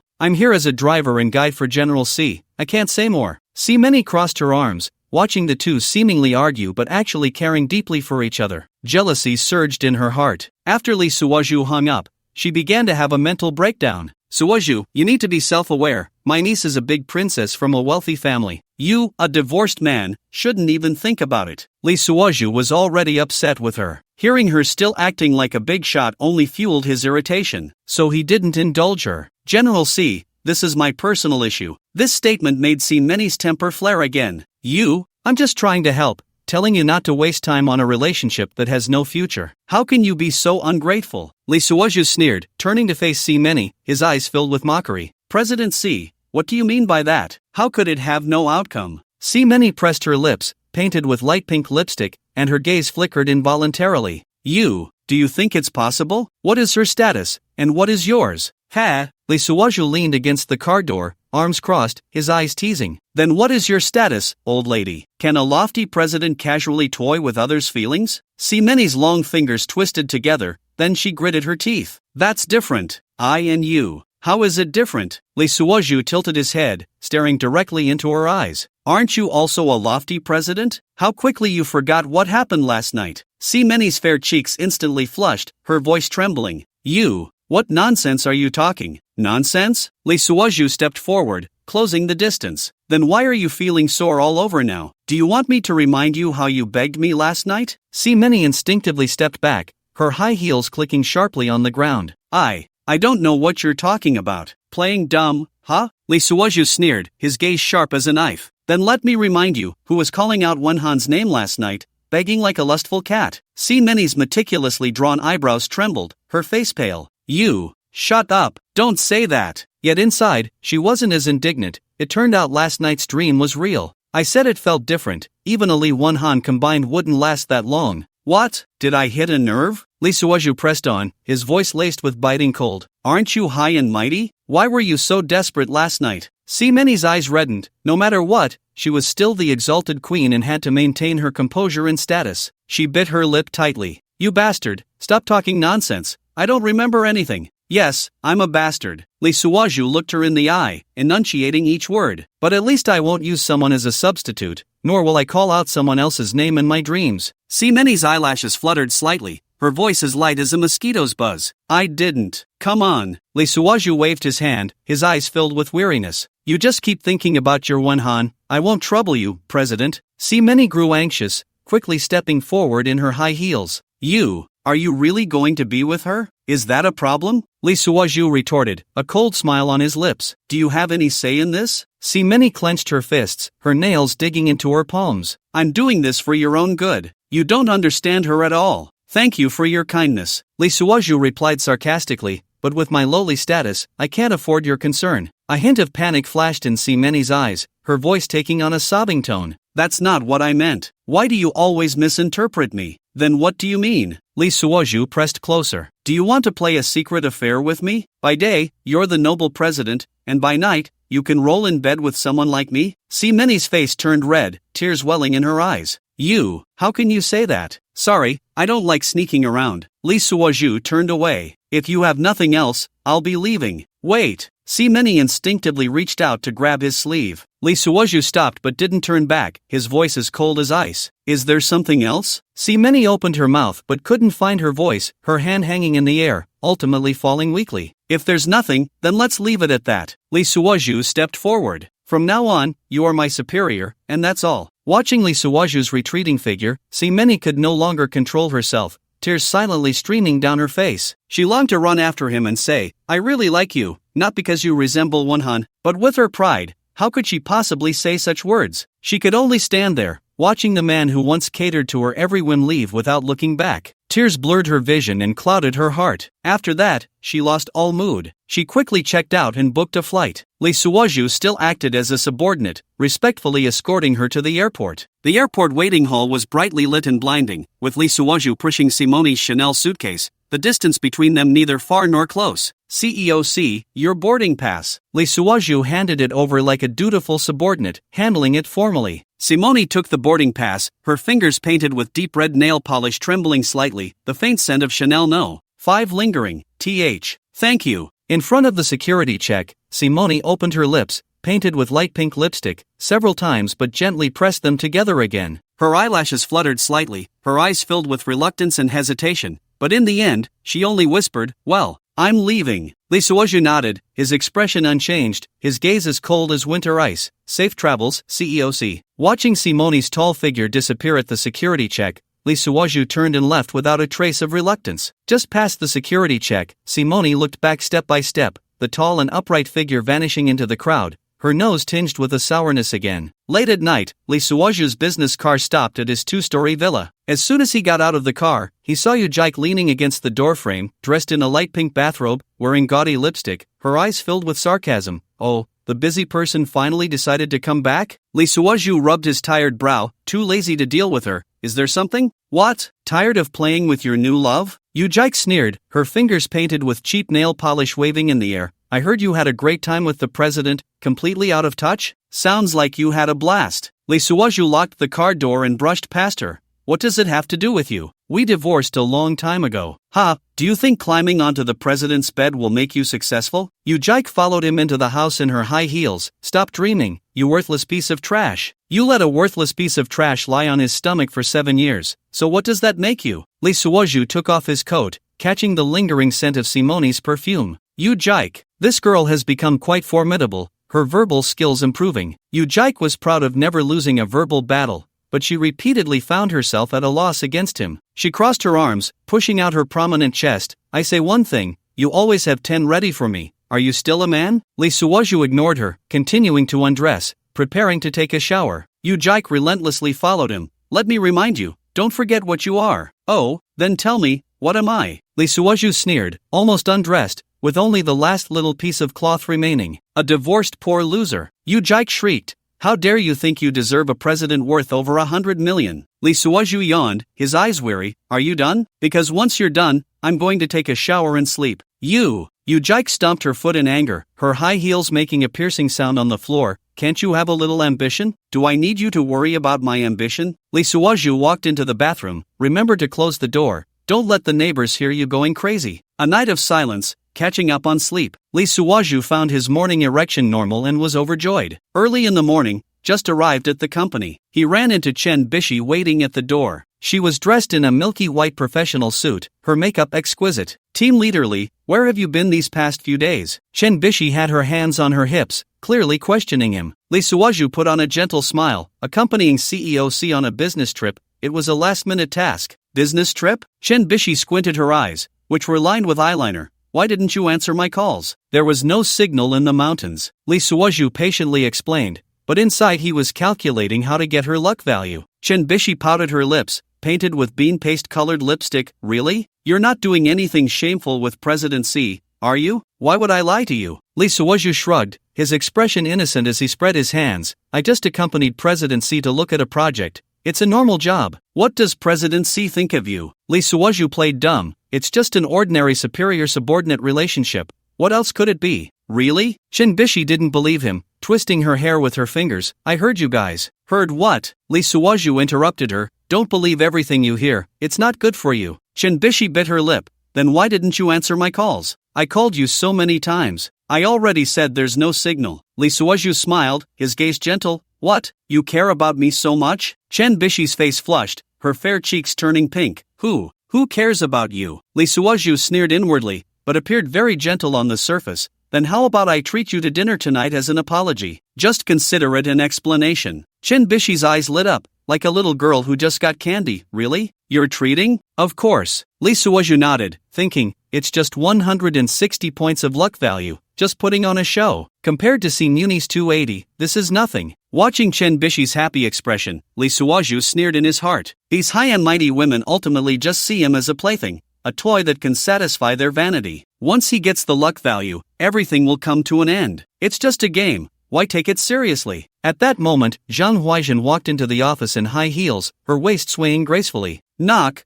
knock. She tapped on the door a few times, clearing her throat, as the director's authority must be properly displayed. Shaoli, I heard you accompanied President Xi on a business trip? Lee Suozhu had already turned around, immediately showing a humble smile. Yes, Director Zhang, thanks to your guidance. Oh, Zhang Huaizhen was a bit surprised, thinking, why is this kid not being difficult with me today? Just right, go with the flow. Her fingers, painted with bright red nail polish, lightly tapped on Lee Suozhu's shoulder, the scent of Chanel No. 5 wafting over. What? Now that you've climbed up to President Xi, you don't remember your old leader? How could that be? Lee Suozhu raised his eyebrows a few times. You are my mentor. I will never forget you in this lifetime. The two of them seemed to be oblivious to anyone else, gradually getting into the groove. Chen Bishi watched from the side, gritting her teeth. Is it so rampant in the office, as if I don't exist? You two think you're the only ones who can have fun? She immediately took out the latest iPhone and sent a video request to her white moonlight. After this surprise check, she got an unexpected result. A freckled foreign woman answered the video. Who are you? Chen Bishi was so angry that tears almost came out. This guy really found a hooker. She decisively hung up the video, swearing never to have a moonlight again. Just then, Yu Jike walked in wearing 10-centimeter red-bottomed shoes, her light blue professional suit very appropriate. Oh, is this a scene from an idol drama? Zhang Huaizhen frowned. You director, you're here. Yu Jike nodded, acknowledging her presence. Turning around, her main target was still Lee Suozhu. She looked at Lee Suozhu with a cold smile. What? Now that you've climbed up to the group president, you don't even recognize old friends? Chen Bishi looked at the two in confusion. Do you know each other? Of course, we know each other. Yu Jike mocked. We are old acquaintances, right, Team Leaderly? Lee Suozhu's heart tightened, but he remained expressionless. You director is joking. We just used to live in the same neighborhood. Zhang Huaizhen let out a sigh of relief. Over the years, she had known that Lee Suozhu was Yu Zong's person, but she had never known the nature of their relationship. So they used to be neighbors, huh? That's even better. Everyone is familiar with each other. Yes, too familiar. Yu Jike hinted, especially in certain aspects. Chen Bishi's face turned pale upon hearing this, while Zhang Huaizhen was left dumbfounded. This was clearly suggestive. Could it be that they have a scandalous relationship? Yu Zong, be careful with your words to avoid affecting your status. Zhang Huaizhen narrowed her eyes, lined with eyeliner. I'm not anything. Yu Jike provocatively looked at her. I just think some people are trying too hard to act innocent. You! Zhang Huaizhen was so angry her chest heaved. She knew this was aimed at her. Chen Bishi suddenly stood up.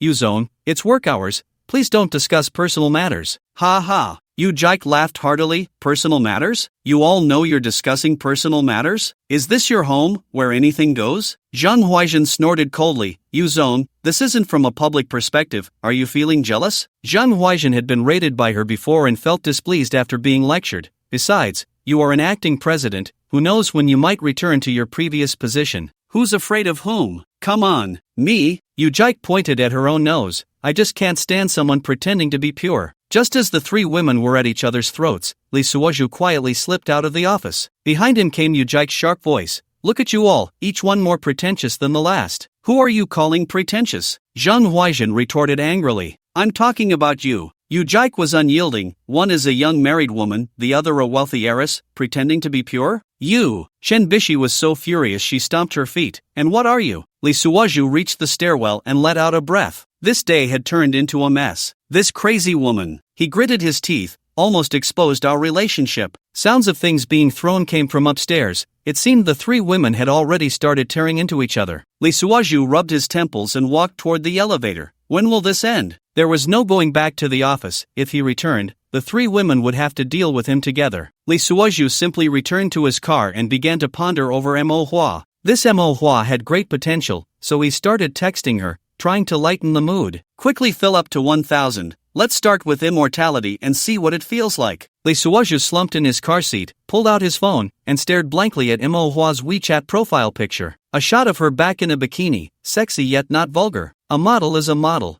Her figure is truly exceptional, but he licked his lips, recalling many. This mature president was the most delightful one, and her figure was no less than Me.However's. And that aura, don't even mention it. Just thinking about it made his heart race. His fingers gently slid across the screen, hesitating whether to send a message. At this moment, the screams from the second-floor office had ceased. They must be tired from fighting. Lee Suoju had a bad feeling, so he hurriedly picked up the pace and contacted the top model. "Mo, beautiful lady, what are you doing?" He typed out the message. Me.However replied instantly, "Thinking of you, great talent." Lee Suoju's lips curled up. This girl was direct enough, probably also looking at her phone. "What are you thinking of? Thinking of that tent from that night?" he asked, tentatively. Me.However sent a shy emoji. "Stop it, I was completely innocent that night." "Yes, as innocent as snow." Lee Suoju replied with a mischievous smile. "You're always so naughty." Me.However sent an angry emoji back. Lee Suoju leaned back in his seat, closing his eyes to imagine her acting spoiled. "Do you like it?" he asked. "I do, I like it when you're naughty." Me.However replied quickly. Lee Suoju's heart raced. 200 points of luck were beckoning him. "Then let's meet another day, and I'll show you just how naughty I can be." "Alright, but..." Me.However sent a string of ellipses. "But what?" Me.However replied, "I follow the principle of keeping things casual." Lee Suoju was taken aback for a moment, then laughed. "What do you mean? Are you saying you want to keep it light?" Me.However said, "Literally, it means we can have fun, but no emotional attachments. Don't come at me with declarations of love, that would ruin the fun." "Ha!" Lee Suoju's fingers trembled slightly as he typed, "That suits me just fine, I just want to have some fun." Me.However sent a picture of a kitchen knife. "You're so straightforward. Can't you be a bit more subtle? Just accept it. Let's get the unpleasantness out of the way. Don't chase after me with confessions or proposals, that would be so annoying." "I won't, I promise. So, when are we meeting?" Lee Suoju teased. "Alright,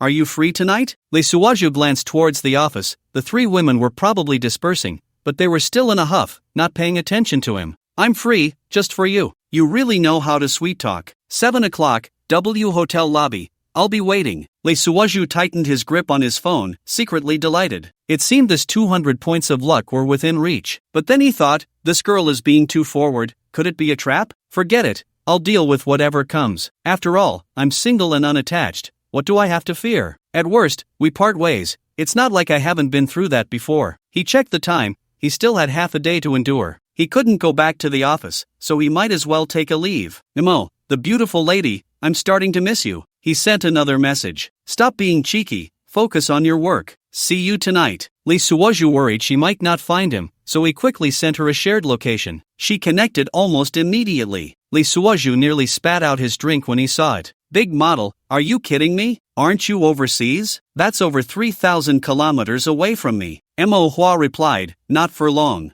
I'm shooting a photo shoot here and will be on a flight to your city this afternoon. Just drive over." "Got it." Lee Suoju smiled as he put away his phone and started the car. Rather than watching three women bicker in the office, he preferred to go home and prepare for tonight's date. He was determined to get that 200 points of luck. Just as the car started, he spotted a striking figure ahead. Lee Suoju gasped and slammed on the brakes. "Chen Bishi, are you trying to get yourself killed?" Furious, he leaned out the window and yelled like a mad dog. He thought, "You're my 160, I need to nurture you." Besides, Chen Bishi was his favorite among the women. Maybe it was because it was their first encounter, so he cherished her. He was also a bit reluctant to approach her. If he could have what he wanted without going to bed like with many, he would endure the pain of cutting ties with her. He was indeed a scumbag, and being immortal, watching the women he loved die one by one was a bitter experience. So it was better not to fall in love with any woman. He liked someone like Me.However, where no one was tied down. If they wanted to be together, they could, and then go their separate ways afterward. At that moment, Chen Bishi's face turned a deep shade of purple. She stretched her arms wide and glared at him. "What are you doing? I need to drive away." Lee Suoju didn't dare to get out of the car. He knew Chin Bishi was a black belt. If she got out, she might kick his leg or throw him over her shoulder, and that would be disastrous. You think you can just cause trouble and leave? Chen Bishi's voice was cold enough to summon snowflakes. It's not my fault. What does it have to do with me? Get out. No way. Lee Suozhu gripped the steering wheel tightly. Are you trying to commit murder? When Chen Bishi heard this, her face darkened even more. Who do you think you are, calling me your wife?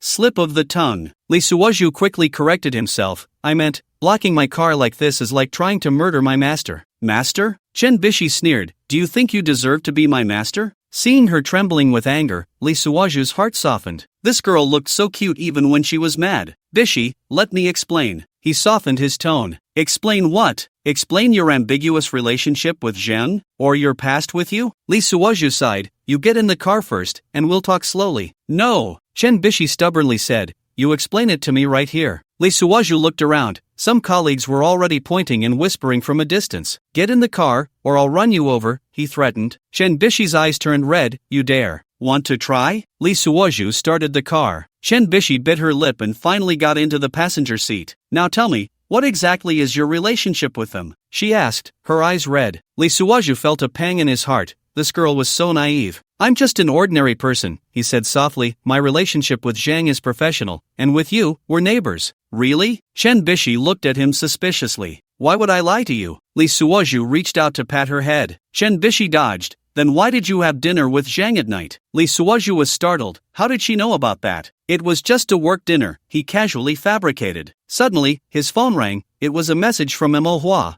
Dear, I booked the flight, see you tonight. Chen Bishi's sharp eyes caught it. Me.However? That model? Lee Suozhu quickly locked the screen. What, you know her? Know her? Chen Bishi scoffed. She's a famous socialite in the entertainment industry. We met through your aunt. There's nothing messy about it. This made Chen Bishi feel a bit better, but she still huffed. Seeing her aggrieved expression, Lee Suozhu's heart ached even more. This 160 points of luck were becoming harder to obtain. At this rate, he would get himself trapped. Bishi, he was about to explain. Don't call me. Chen Bishi interrupted. You're just a liar. After saying that, she pushed the car door open and ran away. Lee Suozhu watched her back, feeling for the first time a wavering about the luck points. Should he give up on these 160 points? But then he thought, immortality was the fundamental goal. I'm sorry, Bishi, he muttered to himself. Once I become immortal, I will definitely make it up to you. After saying that, he started the car and headed straight for the airport. Tonight's 200 points, he couldn't let slip away. Suozhu had eaten a bowl of knife-cut noodles in the city at noon. Sweaty, he went to the bathhouse for a package deal, without opting for a full-body massage, just a shower and sleep. He kept his phone on Do Not Disturb mode the whole time. His shower routine couldn't be interrupted, otherwise, it would easily lead to cramps. He slept until 4:30 p.m., took another shower, feeling like he had lost the scent. Only then did he speed towards the airport, still thinking about Chen Bishi's aggrieved little face. He felt uneasy. Damn,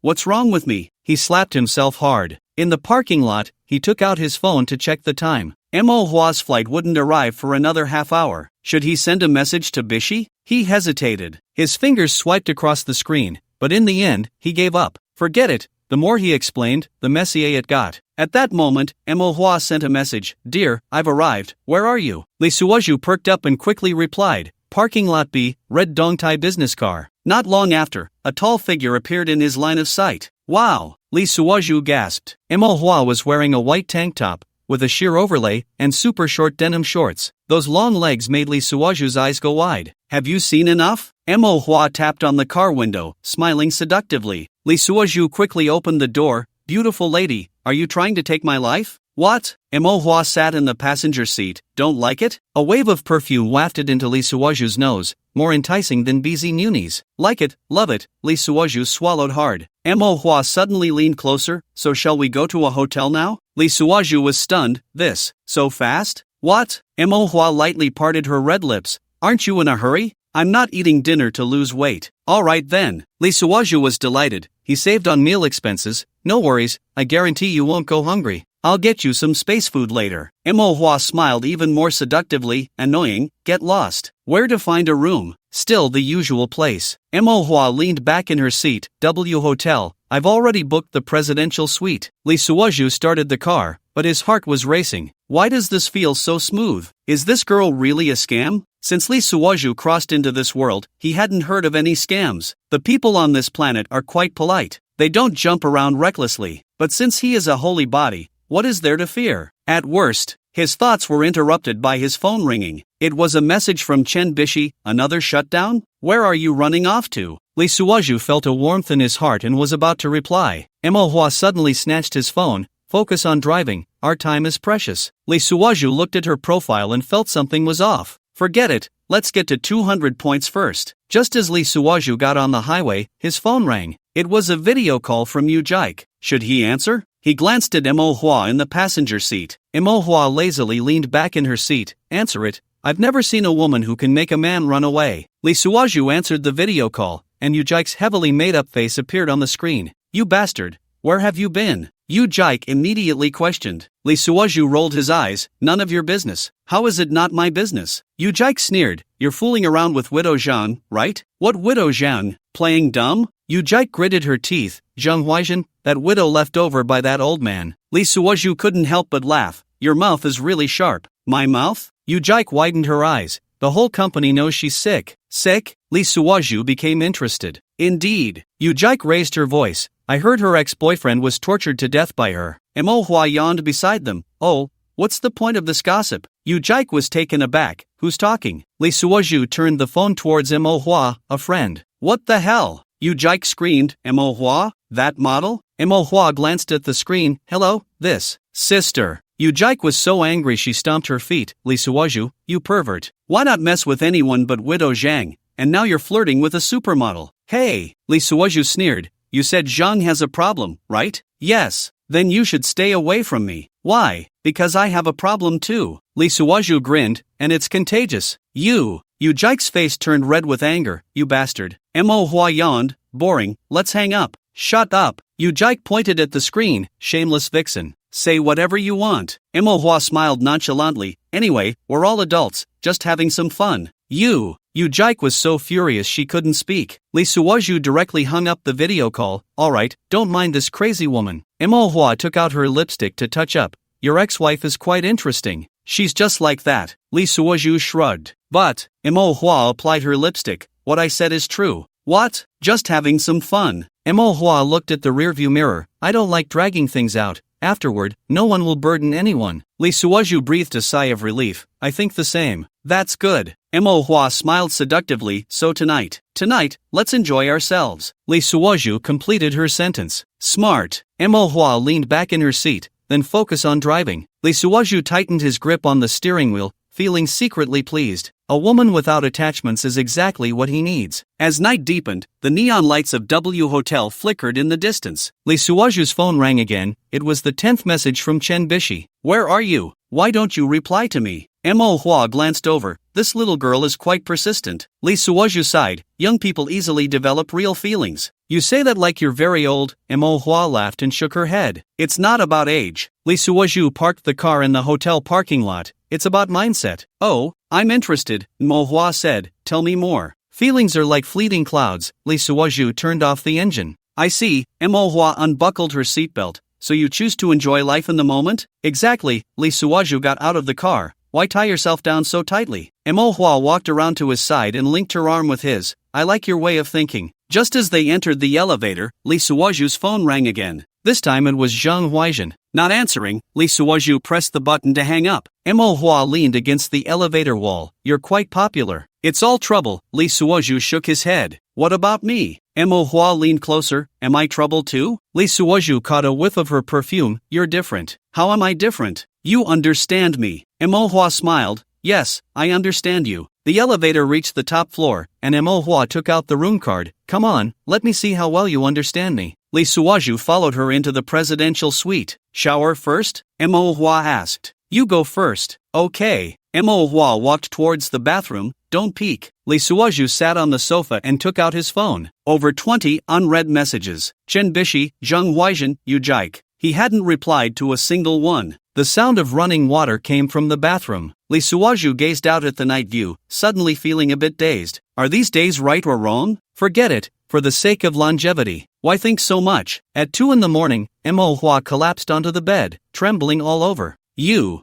who exactly are you? she gasped. Lee Suozhu lit a cigarette. Didn't we agree? Just having some fun. Fun? Me.However turned over. I've been a model for so many years. What kind of men haven't I seen? So, Lee Suozhu exhaled a smoke ring. But I've never seen someone like you. Me.However bit her lip. 4 hours. Did you take something? Lee Suozhu smiled without answering. Even when I begged for mercy, you didn't stop. Me.However's voice trembled. Are you a devil? Didn't we say to enjoy life in the moment? Lee Suozhu extinguished the cigarette. Aren't I just going along with you? Me.However curled up in the blanket. But you're just too what? Too intense. Me.However's face turned red. I can't even close my legs now. Lee Suozhu got up and headed to the bathroom. Take a break. We'll continue in a bit. What? Me.However looked at him in horror. More? What's wrong? Lee Suozhu turned back. Didn't you say it was just for fun? So we should enjoy it. But, Me.However shook her head. I really can't anymore. Then just sleep for a bit. Lee Suozhu walked into the bathroom.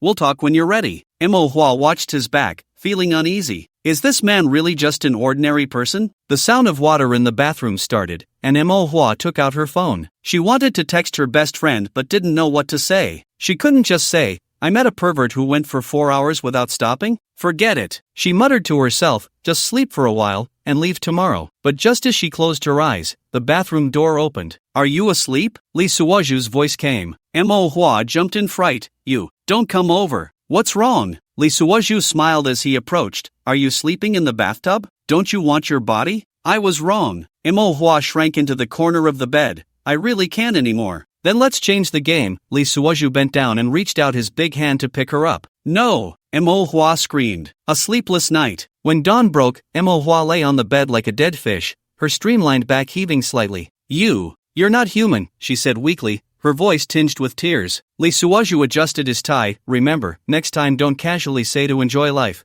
It's better for a woman to be more reserved. There won't be a next time. Me.However rolled her eyes. I'm scared of you now. Am I still able to treat your illness? Lee Suozhu smiled as he left the room. In the elevator, he looked at his reflection in the mirror. The holy body is indeed good, he muttered to himself, but this 200 points, I wonder if it can be given to me, whether her heart has secretly acknowledged me. As the elevator descended, the system's prompt suddenly sounded. Ding! Congratulations to the host for winning Me.However's heart, gaining 200 points of luck. Okay, here it comes. Lee Suozhu was stunned. Is this even possible? He thought he would need a solemn vow or a passionate romance to gain luck points. He didn't expect that a night of madness could achieve the goal. It seems this big model likes me a bit more, even though she's a bit of a sea creature. He chuckled, stroking his chin. Pulling out his phone, Me.However had already sent a message. You crazy person, I will never forget you in this lifetime. After thinking for a moment, he sent her a slogan from Blue Star. Well, I hope you will respect yourself,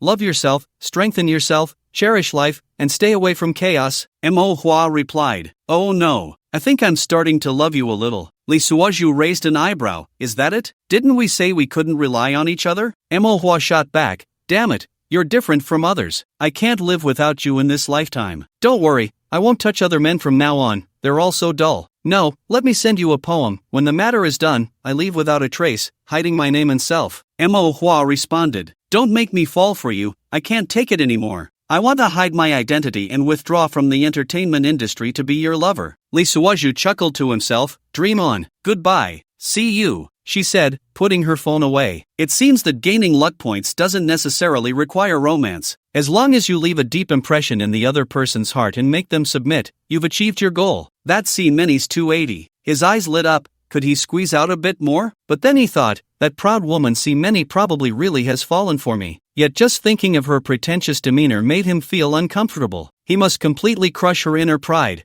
or else just leave her hanging. Comparing me to a dead ghost every day? Put. Lee Suozhu stepped out of the elevator, feeling great. Just then, his phone rang again, as if summoned by the mention of her name. It was C-Many, who hadn't contacted him for over 24 hours. He answered the video call. C-Many wore a pair of frameless glasses, enhancing her mature aura. Her stunning face reflected on the phone screen, still beautiful. However, she looked a bit haggard and lonely, as if she hadn't rested well. Hello, President C. With his luck points gained, Lee Suozhu adopted a business-like attitude. After all, you're also pretending to be serious, so I'll play along. Mr. Lee, hello, President C, please speak directly about the matter. C-Many said, it's like this, after returning, I've thought it over, and I still feel it's better to transfer you to the headquarters in Beijing. Lee Suozhu was puzzled. Wasn't it agreed that he would lay low? Going to the group means more people, all scheming against each other. He needed to be cautious until he reached 2,000 points. Why? Didn't we agree not to move me for now? Upon returning to her home in Beijing,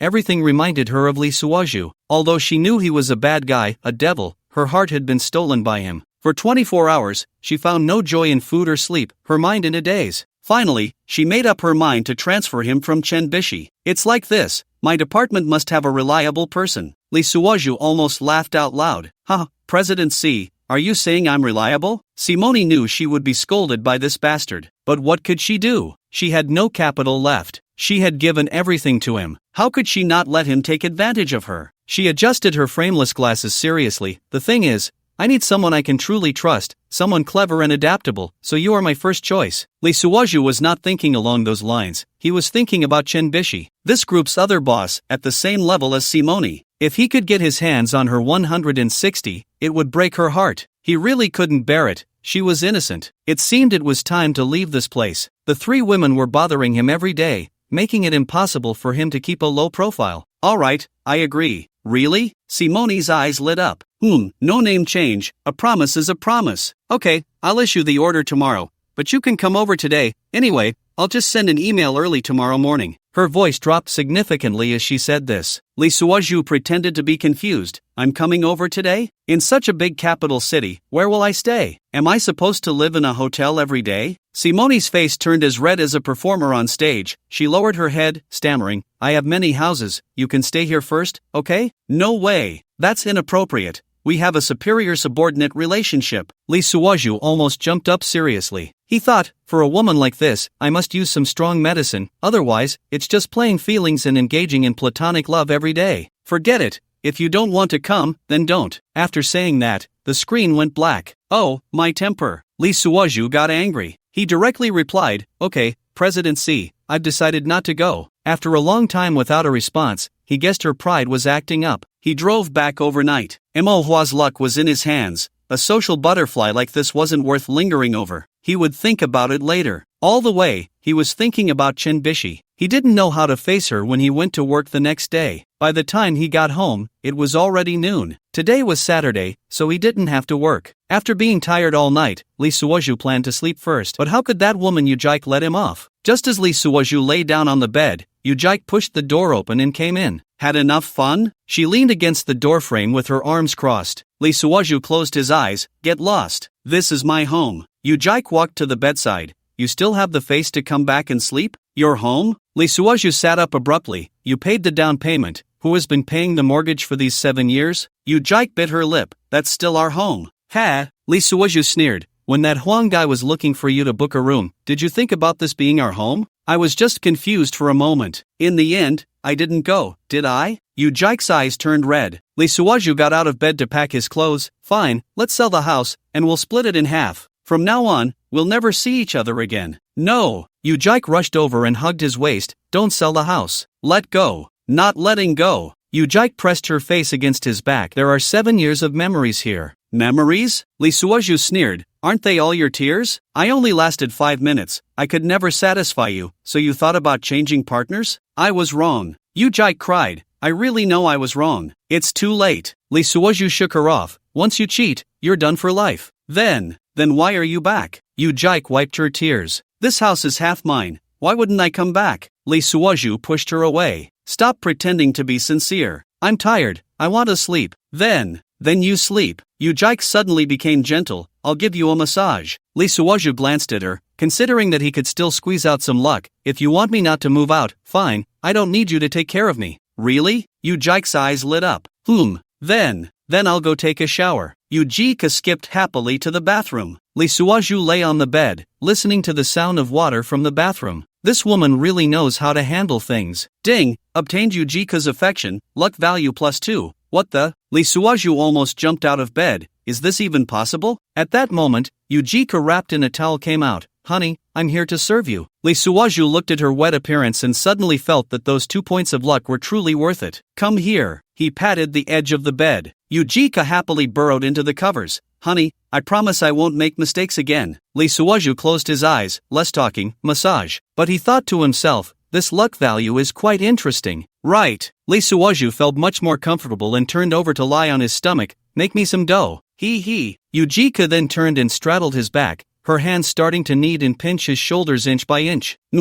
Nice, it would have been better if you had done this earlier. By the way, I want to change my position. I'm no longer in the planning department. Lee Suozhu remembered how uncomfortable it was to be sandwiched between Zhang Huaizhen and Chen Bishi every day. He was just there to earn a salary. Why work so hard? Anyway, the higher-ups didn't even know what he was doing. So where do you want to go? Lee Suozhu had already thought it through. Isn't there a large freight warehouse of a group in Qingshui County? And there's a health and breeding base at Guanshan Reservoir. Both are places for idle people. Yujiko on his back was secretly pleased. She had noticed that both Zhang Huaizhen and Chen Bishi were keeping an eye on her husband. She had long wanted to transfer him away. After a long day, Yujika finally had a spring harvest with the male lead. In the end, she was exhausted and fell asleep contentedly. Wang Qiuhe, the administrator of Guanshan Reservoir, was originally a direct subordinate of Old Ma. Now that Old Ma had fallen, Yujika had long wanted to replace him. That morning, this couple had breakfast together. They proceeded according to plan. On Sunday morning, Yujiko acted swiftly. A transfer order directly promoted Lee Suozhu from the planning department team leader to the director of the Guanshan Reservoir Health Center. The HR director was still at home doing laundry when he was called to the company to start drafting the personnel appointment documents. He also called the current director of the Guanshan Reservoir Health Center, Wang Qiuhe, to prepare for the handover. The handover was to be completed by Monday. The HR director printed the transfer order and sent a photo to Yujiko for her review. At that moment, the two were still in bed, and Lee Suozhu squeezed out +1 luck value from his ex-wife. Yujika lay on the bed, her hair disheveled, glanced at her phone, and handed it to Lee Suozhu behind her. A regular section chief? Lee Suozhu looked at the transfer order, so generous? Yujika got up, intending to take a shower. She draped on a silk nightgown and said proudly, Old Ma has fallen, so his people naturally need to be cleaned out. Wang Qiuhe is Old Ma's person? Not at all. Yujika sneered. That old thing raised a bunch of vixens at the reservoir, specifically to serve Old Ma. Lee Suozhu's eyes lit up. Is there such a good thing? Don't even think about it. Yujika pinched him. I've had them all cleared out. Lee Suozhu. On Monday, as soon as Lee Suozhu arrived at the office, the HR director Zhao Mingliang had already come to their planning department office early. Director Lee, the road is long. Shall we set off now? Zhao Mingliang smiled obsequiously. Just as Lee Suozhu was about to agree, the planning department erupted. Just then, Chen Bishi, carrying a bag, walked into the office. Upon seeing Lee Suozhu, she felt quite happy,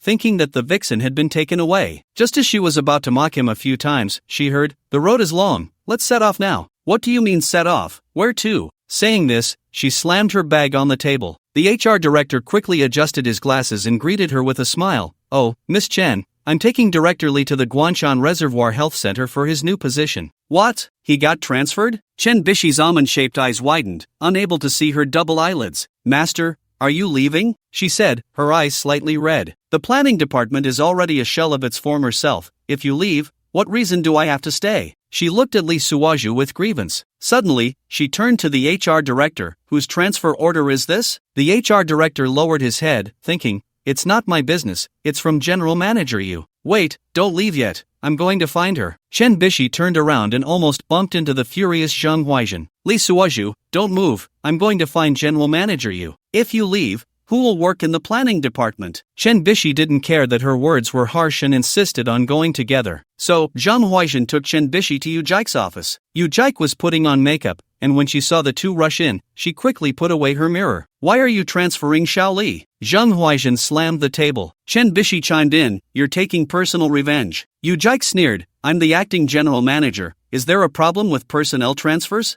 "You." Zhang Huaizhen trembled with anger, "You're abusing your power." "Exactly." Chen Bishi's eyes were red. "If Team Leader Li leaves, what will happen to the planning department?" Yujike looked at Chen Bishi. "What? You can't bear to part with him?"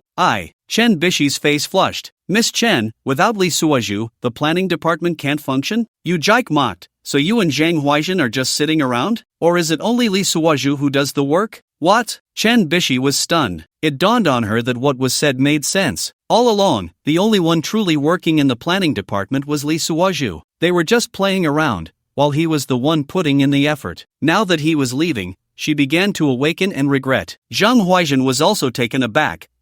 At that moment, Lee Suozhu walked in his side. alright? Stop making a fuss, I can work anywhere. You can't leave. Chen Bishi rushed over and hugged his arm. You promised to teach me. Now you remember your master? Why didn't you think of that earlier? Zhang Huaishan stepped forward. Xiaoli, are you really going to that desolate place? Li Suozhu looked at the two women, thinking, you only realize the value of something when you lose it. You deserve it. He pulled his arm out of Chen Bishi's soft embrace. Bishi, how can I be worthy of being your master? You're a young lady. No, I can't live without you, you can't go. Chen Bishi had indeed developed feelings for Li Suozhu during this time. He had given her significant help and inspiration in many areas. Calling him a master was not an exaggeration. Sometimes he felt more like an older brother, shielding her from the storm. Being with him felt solid and safe. Turning to Yujike, she said, I will report to the group and change your appointment. Just wait. Yujike snorted coldly. That will have to wait until the group's decision is executed. Then turned to the sweating HR director, Director Zhao.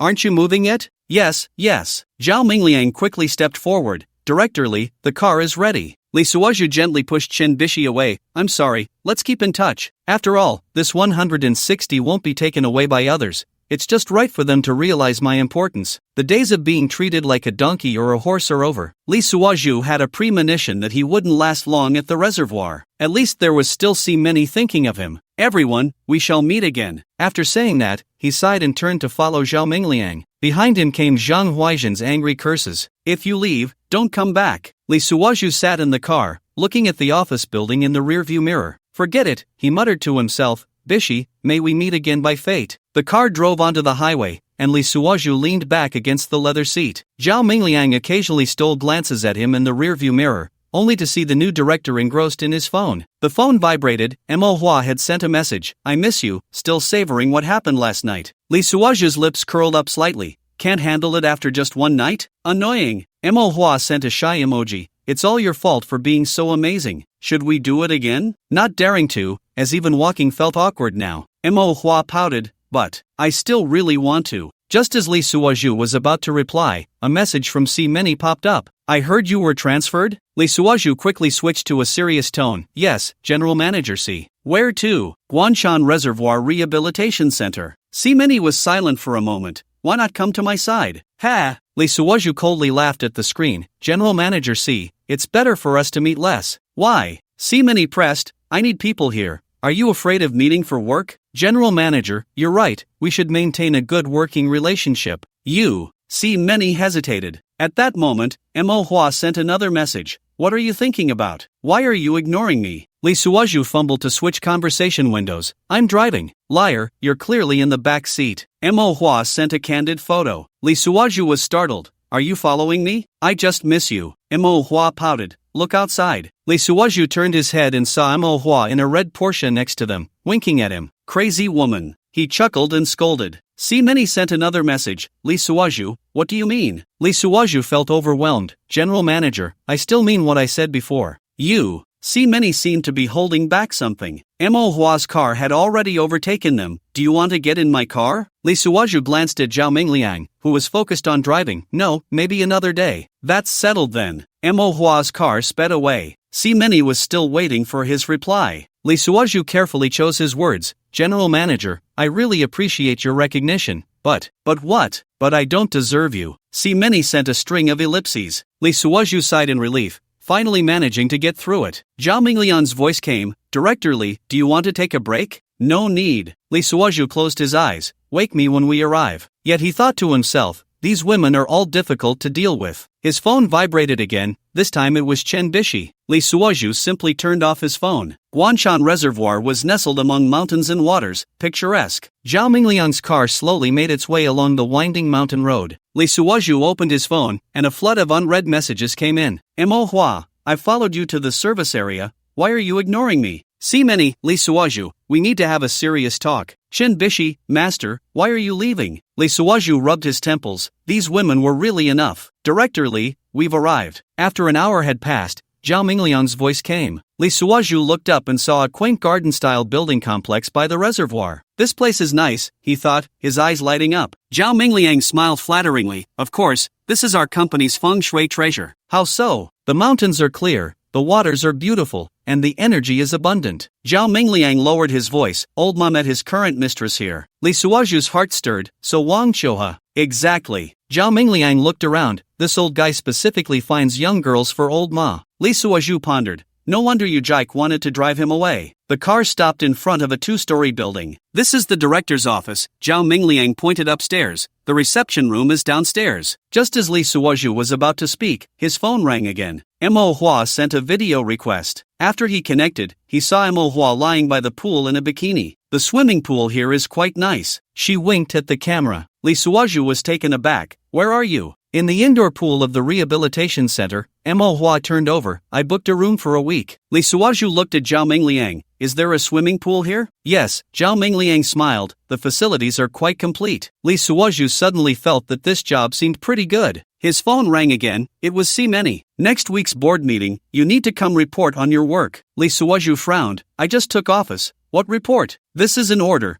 Many said coldly. Just as Li Suozhu was about to reply, Chen Bishi's video call came in. Master. Chen Bishi's eyes were red in the video. I have an urgent matter here. I'll call you back. Li Suozhu quickly hung up. Director Zhao, take me to hand over the work. It seems this reservoir is not so peaceful after all. Wang Qiuhe was tidying up the office and glanced coldly at Li Suozhu as he entered. A new official has taken office, he said sarcastically. Li Suozhu ignored him and examined the spacious office. Outside the floor-to-ceiling windows was the shimmering reservoir, with distant green mountains like ink. Good feng shui, he nodded. Wang Qiuhe sneered. The feng shui is good, but I wonder who will enjoy it for a few days. Li Suozhu turned to look at him. Yeah, just say roll and you rolled. He cursed inwardly. You bastard. If you want to argue with me, I can poke your mouth into a toilet. You. Wang Qiuhe was holding several folders in a pretentious manner, waving them a few times. What? You still dare to throw them? Li Suozhu walked over with a smile. I'm giving you a chance.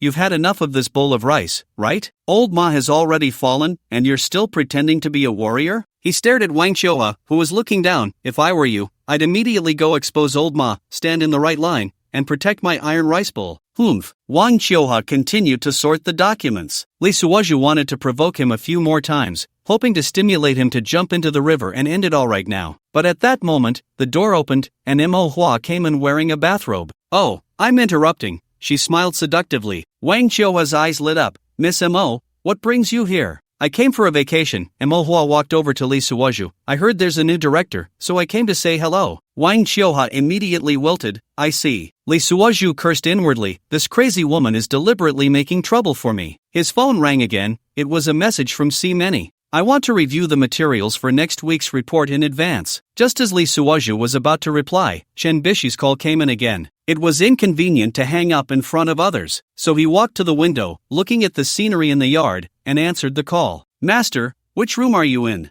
I'm coming to see you. Li Suozhu felt a headache. What room? I'm here to work, not on vacation. You should come here less often. He thought about how it would be if Chen Bishi dressed like Me.However.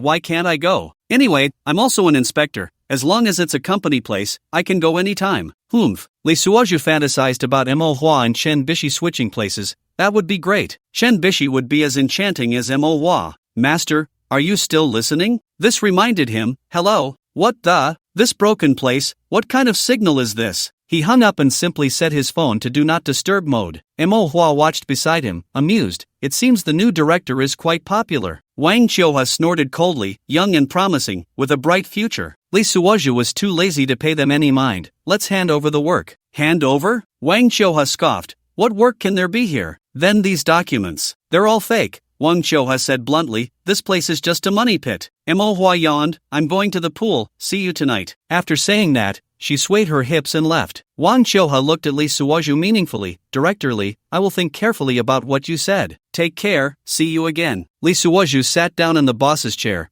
Thank you for your kind words. Wang Qiuhe shook his head and left with a cardboard box. The office finally became quiet. Li Suozhu glanced at the unread messages on his phone inside. He sat at the head of the conference table, looking at the few scattered people below. Come, everyone, let's introduce ourselves. Zhao Mingliang stood up to introduce. This is our new director Li. A burly young man stood up first. Logistics Department, Zheng Dali. Li Suozhu nodded. The name was quite fitting. Accounting Department, Lu Yen. A woman in a fitted suit stood up. In her 30s, she still had charm, and her eyes held an indescribable allure. Office, Li Xiaoyu. The last one was a bespectacled woman who looked like she had just graduated, appearing shy. Is that all? Li Suozhu asked Zhao Mingliang. There are a few chefs, security guards, and cleaners, Zhao Mingliang replied with a smile. They're all from the local village, temporary workers. Li Suozhu looked at this so-called health resort and shook his head inwardly. Shall we have lunch together? Zhao Mingliang suggested. Li Suozhu understood his intention.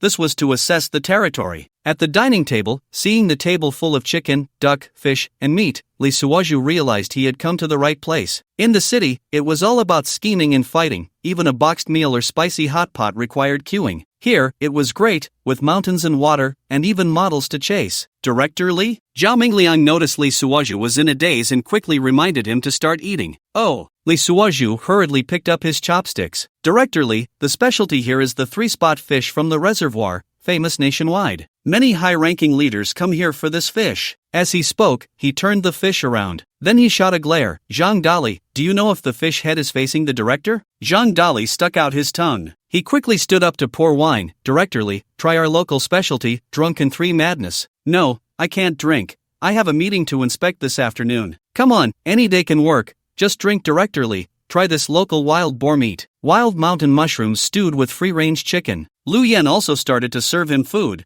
This is old Ma's favorite. After saying that, she blushed first. Li Suozhu glanced at her, thinking, this woman really has issues. Why mention old Ma at a time like this? Isn't that silly? Where are you from? Accountant Lu. Lu Yan blushed like a shy girl as she spoke. I'm from a nearby county and I'm staying here. Li Suozhu thought, I didn't ask you that? Does this woman have a problem? And she's supposed to keep the accounts? Xiaoyu, which school did you graduate from? He quickly changed the subject. Jinghua University. Li Xiaoyu lowered her head. Zhang Dali, grinning foolishly, chimed in. She's a graduate student. She's the smartest here. A master's degree? Li Suozhu was somewhat surprised. Then why come to a place like this? Li Xiaoyu smiled bitterly. No connections at home. Finding a stable job is already good enough. Zhao Mingliang laughed. Isn't this great? It's peaceful. Li Suozhu looked at this 985 elite student and felt a wave of emotion. By the way, Lu Yan suddenly said, Director Li, do you want to take a bath? The hot springs here are very comfortable. Zhao Mingliang's eyes lit up. Yes, this is our specialty. Li Suozhu understood their meaning. They wanted to assess the special services. Another day, he raised his glass. Let's get familiar today. Lu Yan looked at him meaningfully. Li Xiaoyu kept her head down, eating. Zhang Dali smiled innocently. Just then, Me.However swayed her hips and walked in. Oh, everyone is here, she said with a smile. Zhao Mingliang and the others hurriedly stood up. Miss Mo. Only Li Suozhu remained seated, his expression somewhat displeased. What, an internal dinner, and outsiders aren't welcome? Me.However raised an eyebrow at him. Zhao Mingliang quickly smoothed things over. Miss Mo is joking. You are our tourism ambassador for the Guanshan Reservoir. Ambassador? Li Suozhu sneered. Just her? Me.However was not angry. Instead, she smiled and sat down beside him. What's this? New officials don't recognize people? Lu Yan poured her a drink. Miss Mo,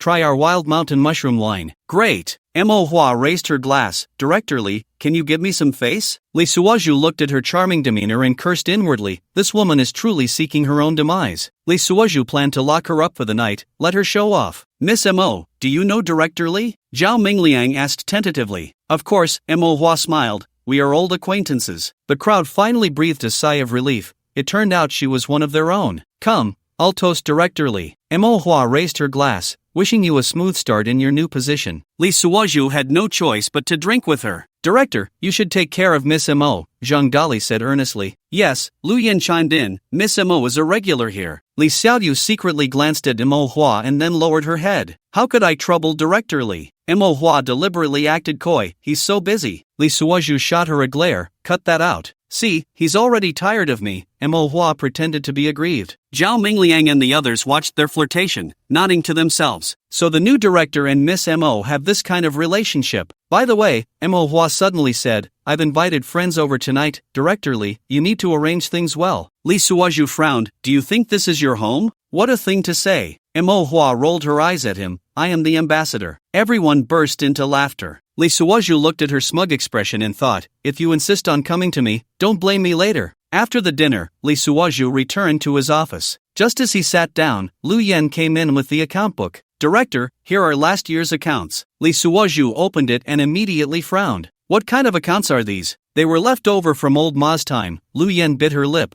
I didn't dare to ask. Lee Suozhu sneered. 300,000 a month for dining expenses? Lu Yen stammered. And this, 200,000 a month for special service fees from the hot spring department? Lu Yen turned pale. Director, Lee Suozhu closed the account book. Go call Zhang Dali. Before long, Zhang Dali came in. Tell me, where did this money go? Zhang Dali scratched his head. Director, I'm just in charge of purchasing. Purchasing? Lee Suozhu pointed at the account book. 5,000 for a wild fish? Just then, his phone rang. It was a message from Many. Next week's board meeting, you need to report on the financial status of the rehabilitation center. Lee Suozhu's heart stirred. So that's it. They want to use his hand to clean up old Ma's influence. A message from Chen Bishi also popped up. Master, I'm on my way. Lee Suozhu replied, don't come, it's not safe here. What's wrong? Has it already started? Chen Bishi asked worriedly. Lee Suozhu ignored her. Let her come, this group belongs to her. Can you stop it? At that moment, Me.However pushed the door open. Are you checking the accounts? Lee Suozhu looked at her. What do you know? I'm just an ambassador. Me.However smiled. But what? When my friends come tonight, you'll know. Lee Suozhu pondered. It seems this den of iniquity needs a thorough cleaning. His phone rang again. It was Yu Jike. Honey, do you miss me? Lee Suozhu rubbed his temples. Can I catch my breath? Lee Suozhu looked at Me.However's mysterious demeanor and suddenly understood. Me.However was from the modeling world, surrounded by socialites and wealthy wives. And this wellness center had always been old Ma's den of iniquity. Those so-called special service fees were likely related to these socialites. Your friends? Lee Suozhu asked tentatively. They're all lonely rich wives. Me.However leaned closer to his ear. In the past, it was Wang Qiuhua who arranged the special services. Lee Suozhu suddenly realized. No wonder Lu Yen and Zhang Dali were so secretive about these accounts. This place was essentially a high-end club. So you came to scout for them? Lee Suozhu sneered. Me.However smiled seductively. They're just afraid the new director doesn't understand the rules. You really know how to handle things. Of course, Me.However said proudly, I'm the image ambassador. Lee Suozhu looked at the accounts, already calculating in his mind. The money from these rich wives couldn't be wasted. Since he needed to clean up old Ma's influence, why not take this opportunity to make a hefty profit? All right, have your friends come tonight, he said. Me.However's eyes lit up. You agreed? But, Lee Suozhu looked at her. The price has to double. You? Me.However was taken aback. So greedy? Take it or leave it. Me.However bit her lip and thought for a moment. Fine, I'll go tell them. Watching her sway her hips as she left, Lee Suozhu sneered. The money from these rich wives was too good to pass up. After all, they would have to clean this place out sooner or later, so why not make some money first? His phone rang. It was Many. How's the account investigation going? Lee Suozhu replied, very interesting. What do you mean? You'll find out at next week's board meeting. After ending the call, he suddenly felt the effects of the alcohol kicking in. Lee Suozhu went to the suite inside, rolled onto the bed, and soon fell asleep, until he was awakened by Me.However's touch. Are you sick? Lee Suozhu pushed her hand away irritably. Wow, at your age, still so strong, impressive. Lee Suozhu ignored her and quickly rushed to the bathroom. A little while later, a rearmed Lee Suozhu came out, wiping his hands as he walked. What are you here for again? To crash dinner? I have good news. She bit her lip. Want to hear it? Lee Suozhu scoffed. You're pregnant? Get lost. But I do want to have one for you. Get lost. Lee Suozhu was particularly annoyed with her. They had agreed to just have fun, no strings attached afterward. She really didn't keep her word. If he had known, he wouldn't have tormented her so much. Seeing Lee Suozhu engrossed in his phone, Me.However had to retract her flirtatiousness. Alright, on to business. There are a few rich wives. Me.However hesitated. Lee Suozhu's heart sank. What do they want? They all want to see you. Me.However pouted, saying the new director is young and promising, wants to invite you for tea. Lee Suozhu sneered. Tea? Exactly. Me.However leaned closer. Just now at the hot spring, they were all discussing you. So soon? Oh, they have mines in the nearby mountains. Me.However rolled her eyes at him. They're not just any kind of rich. Lee Suozhu felt overwhelmed. This planet has mines too? What does that have to do with me? I won't meet them. They're all hundreds of years old. Let them have their fun. Me.However swayed her hips and was about to walk around the table. Lee Suozhu quickly stood up, walked to the door, and opened it. Me.However shot him a resentful glance. You brought this on yourself. Me.However said gleefully. Who told you to charge so much? Lee Suozhu was puzzled. Are you a top model or a top escort? What kind of business are you running? They still think it's expensive? Saying this, she glanced outside the door to confirm no one was there. Aren't they rich? Why are they afraid of this little money? Not really. Me.However bit her lip. They said, since it's so expensive, they might as well. Might as well what? Might as well just come directly to you. Mo.Hua glared at him. You cheap director. Lee Suoju felt a chill run down his spine. These rich ladies are really too eager, aren't they? I'm not a duck. Why are you looking for me? Tell them to go find some strong laborers in the nearby village. I don't know. Anyway, I'm just the messenger. You block me, he said seriously. Why should I? Mo.Hua pouted. Aren't you quite capable? You. And Mo.Hua suddenly smirked. Their offer isn't low, you know. How much? 100,000 for a night. Lee Suoju gasped. My god, if I work for a month, I could pay off the mortgage. No wonder Lao Ma and Wang Chioha can thrive here. No way. He shook his head. This is too dangerous. What? Mo.Hua raised an eyebrow. Afraid see many will find out? Lee Suoju glared at her. How do you know? I'm in the modeling circle. Mo.Hua said proudly. What news can't I find out? Lee Suoju sighed. I find you are in the devil's circle. Go block them for me. A bunch of old ladies want to take advantage of me. Don't even think about it. In the evening, Chen Bishi finally arrived. Lee Suoju personally went to the gate to greet her. Soon, he saw her car driving into the yard from a distance. Lee Suoju hurried over to help her with her luggage. She still looked exhausted. Master. Her eyes lit up. Her complexion improved a lot. This title of master has long been a mere formality. Take it slow. Lee Suoju took the suitcase. With such a long journey, why did you come? Chen Bishi lowered her head. I missed you. Lee Suoju felt warmth in his heart, but also some worry. In the wild mountains and fields, why are you running around instead of staying in the city? Chen Bishi replied, You're not here. What does it mean for me to be in that company? Lee Suoju's heart stirred, thinking this girl must have read some romance novel before coming here, right? Every word is like a knife. If this continues, I'll have my 160. Just as he was thinking, Mo.Hua drove by in a Porsche. Chen Bishi was stunned. That seems to be a businessman. Lee Suoju pulled her inside. I'll take you to your room. Li Xiaoyu was already waiting. Miss Chen, this way please. The room was in the far corner of the second floor, but the view was excellent, overlooking the entire reservoir. It's very safe here, Li Xiaoyu introduced. I live next door. Li Suoju nodded. Thank you for taking care of her. No problem, Li Xiaoyu smiled. I'll go prepare dinner. After she left, Chen Bishi looked around. Master, this place is really beautiful.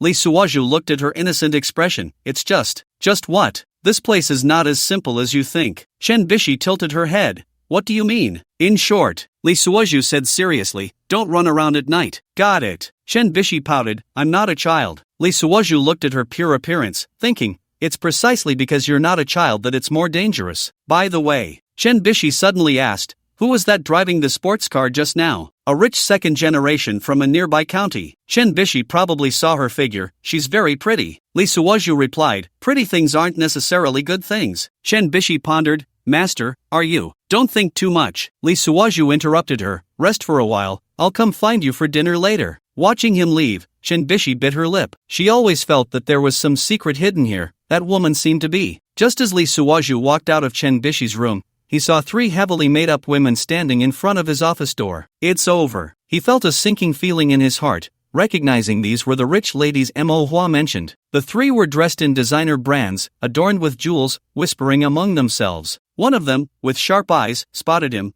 Oh, isn't this the new Director Li? Without saying a word, Li Suoju turned and ran. Director Li, don't go. The sound of high heels clicking behind me grew louder. We're just here for some tea. Li Suoju ran faster, turning into the garden. Oh dear, young people have such good stamina. Running so fast, they must be even more impressive at night. The 3 wealthy women laughed continuously, chasing after him with more enthusiasm. Li Suoju circled around the rockery, only to find himself at a dead end. Damn it, it's my first time here, and I'm not familiar with the route. He could only accept his fate and stop. Time to deal with this sow. Director Li, let's have a chat. A sweet voice came from behind. Li Suoju turned around to see the 3 wealthy women had blocked his way. Ladies, this isn't very good, is it? What's wrong with it? The leading wealthy woman smiled. I heard you doubled the price? That is, since it's so expensive, why not come directly to the director? Another wealthy woman leaned in closer. At that moment, tourists were drawn over. What's going on? It seems like they're chasing that handsome guy. Li Suoju felt incredibly awkward.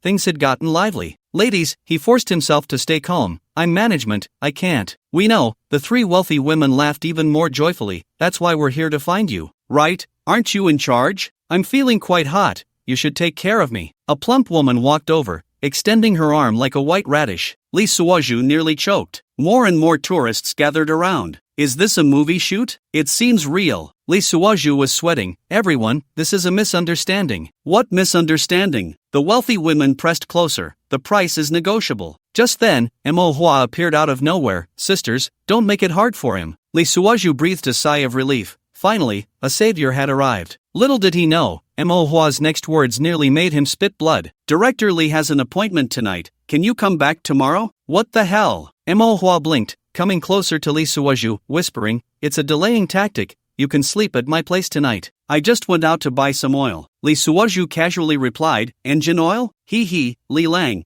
Even now you haven't forgotten to mock me? What are you doing? A delicate voice called out. Dressed in a light blue yoga outfit, Chinbishi stood under the moonlight like a cold fairy. At that moment, she could have been holding a sword. Everyone was stunned. So beautiful. Who is she? This night is not in vain. Yeah, two stunning beauties, one more impressive than the other. I like the one who came later. She's dressed modestly but shows off her figure. I prefer the one in front. She's alluring to the bone. Only then did Lee Suaju carefully compare Chinbishi and Me.However. They were the same height. Their figures were similar, but the inner qualities were vastly different. The moonlight, like water, spilled over Chinbishi's graceful form. The soft fabric clung to her skin, outlining intoxicating curves. A slender waist, long legs, and rounded hips radiated youthful vitality under the moonlight. She stood there, as cold and proud as a winter plum blossom. Her long black hair danced lightly in the wind, accentuating her delicate face, which appeared even fairer. Most captivating were her eyes, clear and deep, yet holding a hint of anger that made one hesitant to look directly at her. Dear, she conveyed this most captivating voice in the softest tone. What's going on here? Lee Suaju. Oh no,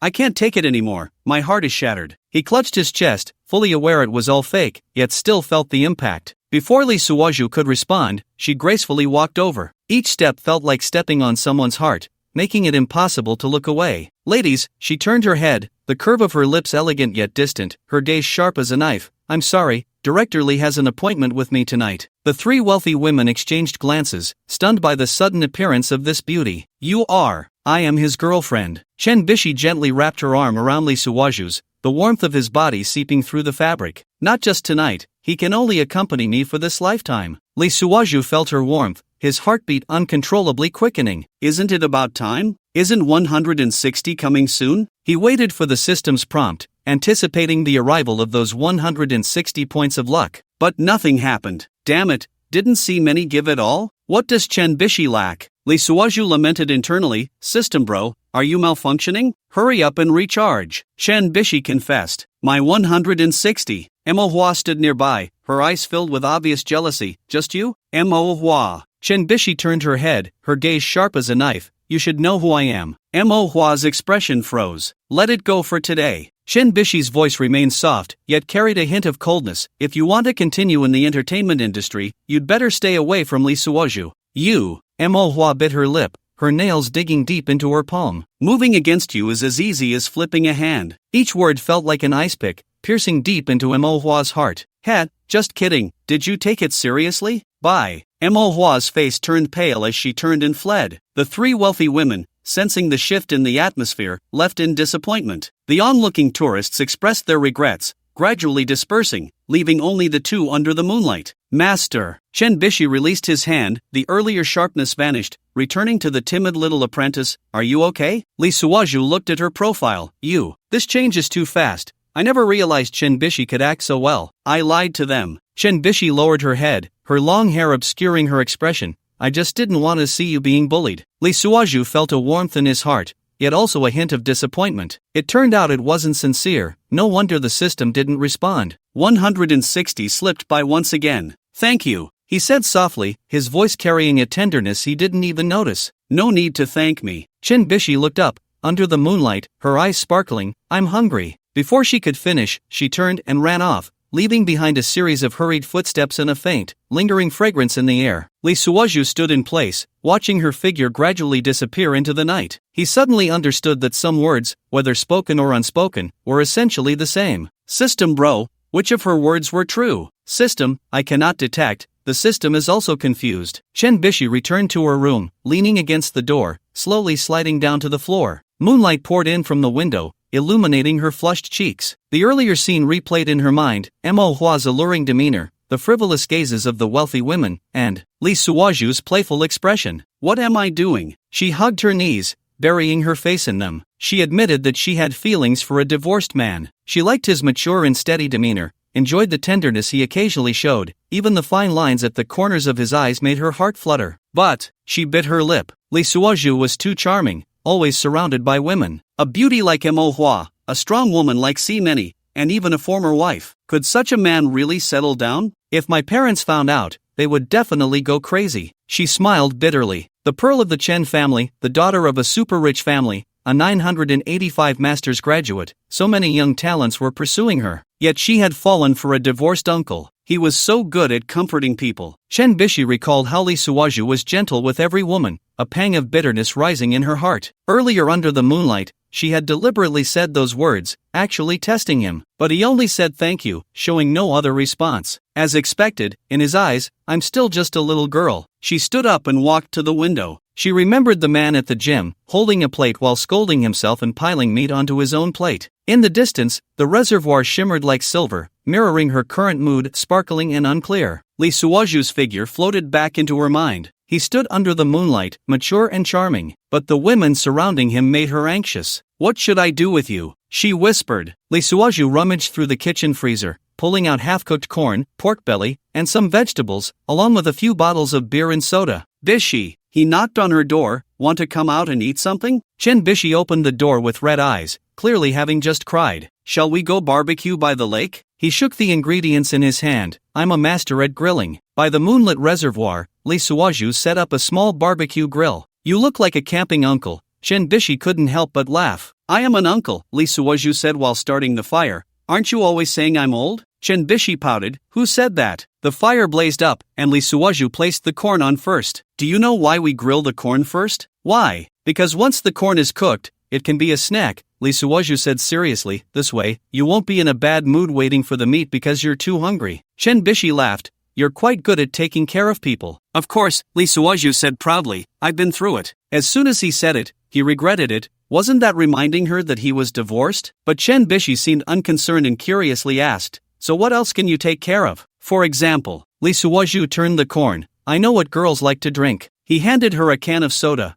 A girl like you definitely doesn't like beer. The aroma of the corn gradually wafted through the air, mingling with the night breeze from the reservoir, particularly enticing. It smells so good. Chen Bishi leaned in to take a look. Don't get too close, Lee Suaju quickly pulled her back. Be careful of the sparks. Chen Bishi froze for a moment, her face slightly flushed. Lee Suaju handed her the first grilled corn. Try it. It's so hot. Silly, you have to do it like this. Lee Suaju demonstrated. Blow on it first. Under the moonlight, the two of them ate corn while waiting for the meat. Master, Chen Bishi suddenly said, do you think I'm silly? What's wrong? I came all the way to find you. Lee Suaju flipped the meat, remaining silent. Aren't you going to ask me why I came? Why? Because. Chen Bishi looked at the moonlight on the water. I missed you. Lee Suaju's hand trembled, almost dropping the meat into the fire. Come on, what's there to miss? It's only been a little while since we last saw each other. Don't tease me, he said softly. Lee Suaju was determined to coax out Chen Bishi's true feelings. Get to 160 soon. We're getting closer to 1,000 points. I really want to know what it's like to live forever. Lee Suaju didn't hear what Chen Bishi said. He looked at the dark lake not far away. At that time, I'll jump in to verify if I can die. Hey, you're burning it. Chen Bishi saw that Lee Suaju hadn't turned the corn for a long time and was staring blankly at the lake. She thought he was moved by her, so she was also waiting for Lee Suaju to take another step forward. On this dark and windy night, as long as he took a small step, there would probably be a qualitative change. Chen Bishi was considering whether to agree or not. After maintaining her perfect body for over 20 years, was she really going to? Oh, I'm sorry, I was just thinking about work. Lee Suaju hurriedly patted around, making a mess of black ash everywhere. Cough, cough, I was thinking about the mess left by old Ma. There must be a few million in losses. He really dared to be greedy. Lee Suaju angrily took a few bites of the burnt corn. Why is it that no one is managing this? If these people don't get punished, my resentment won't go away. Chen Bishi was stunned. No, I've set everything up. How did you switch channels? Master, it's useless to be angry about those things. Let's talk about personal matters. What personal matters? Lee Suaju added a few more ears of corn. That's enough. I can't eat much. Chen Bishi was eating, and Lee Suaju handed her the corn, biting off the burnt parts. Shinbishi was enjoying her meal. Oh, roast some more. Shinbishi's chewing action suddenly froze. It was obvious she was thinking of someone else. I'm not eating anymore. I wasn't going to eat tonight. She threw away the corn cob. I'm going to the gym. Hey, what are you pretending to be high and mighty for? Don't you eat in the city? Shinbishi twisted her sexy waist and hips, responding to him with her back. Ji-Yun felt it was pointless to be alone, so he tidied up and headed to the gym. Wait for me. It's dark here, don't walk alone. You care about me? Shinbishi stopped, turned around, and smiled at him, her face full of uncertainty. Of course, if something happened to you, wouldn't I, as your master, be responsible? Lee Suoju quickly caught up. I knew you'd be like this. Shinbishi pouted, always the master, master. Then what do you want me to do? I didn't think of anything. She quickened her pace. The gym was empty, only the buzzing of the treadmill could be heard. Shinbishi went straight to the treadmill, while Lee Suoju worked on strength training on the equipment beside her. Moonlight streamed through the glass window, illuminating Shinbishi's graceful figure. The way she ran was particularly captivating, her ponytail swaying gently with the rhythm. The curves beneath her sportswear were mesmerizing. What are you looking at? She noticed Lee Suoju's gaze. Nothing at all. Lee Suoju quickly averted his eyes. Humph, so insincere. Lee Suoju pondered for a long time, in this desolate place, but he couldn't bring himself to act on her. He felt she deserved care and shouldn't be hurt by him. But that 160 is too tempting. This girl is too realistic. Can't she fall in love with me romantically just once? Then I can take her and leave, and I wouldn't feel guilty. After thinking for a long time, he decided to be bolder. Girls like romance. Lee Suoju put down the dumbbells and walked over to her. What do you think you're doing? I noticed your posture is wrong. What's wrong with it? Shinbishi shot him a glance. I'm the general manager of a chain gym. What don't I know? Lee Suoju wasn't there to argue about right or wrong. You need to keep your back straight while running. He gritted his teeth, took a bold step, and reached out to support her waist. Like this. The warmth from his palm stunned both of them. So soft? Lee Suoju was astonished. How could someone who exercises all day have such a soft waist, like silken tofu? So that's where the tofu comes from. Shinbishi's face instantly turned red. You. Lee Suoju wanted to retract his hand but was held in place by her. Master. She turned around, her voice somewhat dreamy, her breath quickening, her eyes half-closed. The distance between them suddenly became very close. Under the moonlight, her eyelashes were long and curled, filled with anticipation and shyness. Lee Suoju felt a warm breath pierce through him. He had never felt this way before. It was always quick and straightforward. But this time was different. Why was his heart racing so fast? Shinbishi, as if possessed, tiptoed. Lee Suoju no longer cared about so much, slightly lowering his head. Their lips were getting closer. Wang Wang, a stray dog from who knows where, ran into the yard barking. No. Shinbishi suddenly woke up, took a step back, covering her mouth with her hand, her cheeks burning. Then she grabbed her coat and hurried out of the gym. The next morning, Lee Suoju was buried in the finance room. Sunlight streamed through the window onto the scattered ledgers, his fingers flipping through the pages, his brow furrowing tighter. These invoices. He pointed to a receipt. It's all fake. Shinbishi sat beside him, diligently helping him organize the documents. She wore a light blue shirt today, which made her skin look as white as snow, exuding a pure yet intellectual beauty. This invoice for the hot spring equipment showed an amount of 3 million, but in reality, it only cost 800,000. Lee Suoju sneered. The difference went straight into old Ma's pocket. His phone buzzed. It was a message from Yujike. Honey, are you free tonight? I can drive to see you. Lee Suoju smiled faintly. I'll be going to the capital this afternoon. What for? Lee Suoju replied. To report on work. Wow, you're impressive. I can't even see General Chin. You'll see more than that. You just know how to flatter those old geezers. Honey, can we not talk about the past? Don't you remember the chrysanthemum tea incident? Oh, I forgot. It wasn't that great. Annoying. Have a safe trip. Mua. Immediately after, Zhang Huaijin sent a WeChat message. Shaoli, come find me in a few days. I need your help with some work. Accompanied by a flirty emoji. Lee Suoju directly dismissed it. Manhwa was even more direct. Do you miss me? Did you get lucky last night? Want to come over and relieve some stress? Lee Suoju looked at these messages and couldn't help but smile. What was he laughing at? Shinbishi had just gone to the bathroom and walked in to see him chuckling. She hurried over. It's nothing. He quickly turned off his phone but accidentally brushed against her hand. Both were taken aback. Shinbishi's face turned slightly red as she hurriedly lowered her head to organize the documents. Lee Suoju opened a video call to contact C. Many. Manager C, take a look at these. He displayed the fake invoices one by one. Just last year alone, nearly 8 million was embezzled. C. Many gasped. So much? There's more. Chen Bishi took over, her voice crisp. From large items like hot spring equipment and renovation materials to even employee salaries, and down to buying rice and vegetables, there are issues. Bishi? Simeni was taken aback. How are you there? I came to help my master. She said this with a hint of sweetness in her eyes. Simeni looked meaningfully at the two of them. This matter must be reported to the chairman immediately. I've already organized everything. Lee Suoju took out a report. Should I go to the capital in person? Yes, you must come. Simeni said, report to the chairman in person. After hanging up, Chen Bishi looked at Lee Suoju, her eyes filled with a hint of grievance. You planned this all along? What? To meet my father? Lee Suoju looked into her clear eyes, feeling his heart soften. You're overthinking.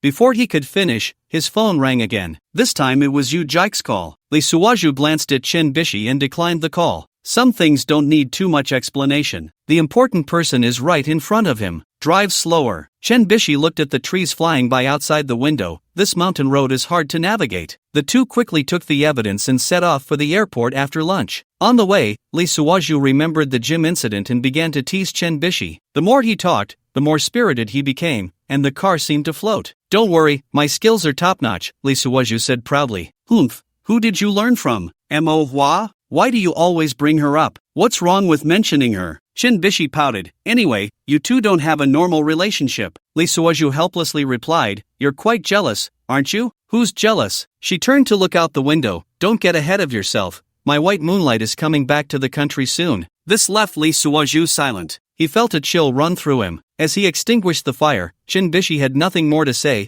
leaning back in her seat and slowly closing her eyes. The sunlight danced across her face through the tree shadows, like a quiet angel. Lee Suoju slowed down, afraid to jolt her awake. Ding! A sharp turn ahead in 1 kilometer. The navigation reminded. Lee Suoju was about to slow down when suddenly a strong light shone from the opposite direction. Damn! Who drives with high beams in broad daylight? He slammed the steering wheel, just as he cursed out the words idiot. Boom! The world spun around. Damn it, the road is wide enough to pass. When Lee Suoju came to his senses, he found himself pinned in the car by the airbag. By sure. He struggled to get up. Chen Bishi had been thrown several meters away, lying motionless by the roadside. There was a deep wound on her thigh, blood staining her light blue dress. No! Lee Suoju knelt beside her, trembling as he took off his jacket to press against the wound. Help! He hurried to the roadside, shouting at the passing cars, please stop. One car he forced to stop. The driver peeked out, rolled up the window, and drove away. Another car slowed down but sped off after seeing the blood. Bastards! Lee Suoju shouted hoarsely, are you even human? Finally, he knelt by the roadside, extending his hand with a thumbs up. Chen Bishi's face was growing paler, her breathing weaker. Ding! The host is such an idiot. The system suddenly spoke. Shut up! You have a supreme medical skill that can be unlocked for just 300 luck points. Unlock! He did not hesitate.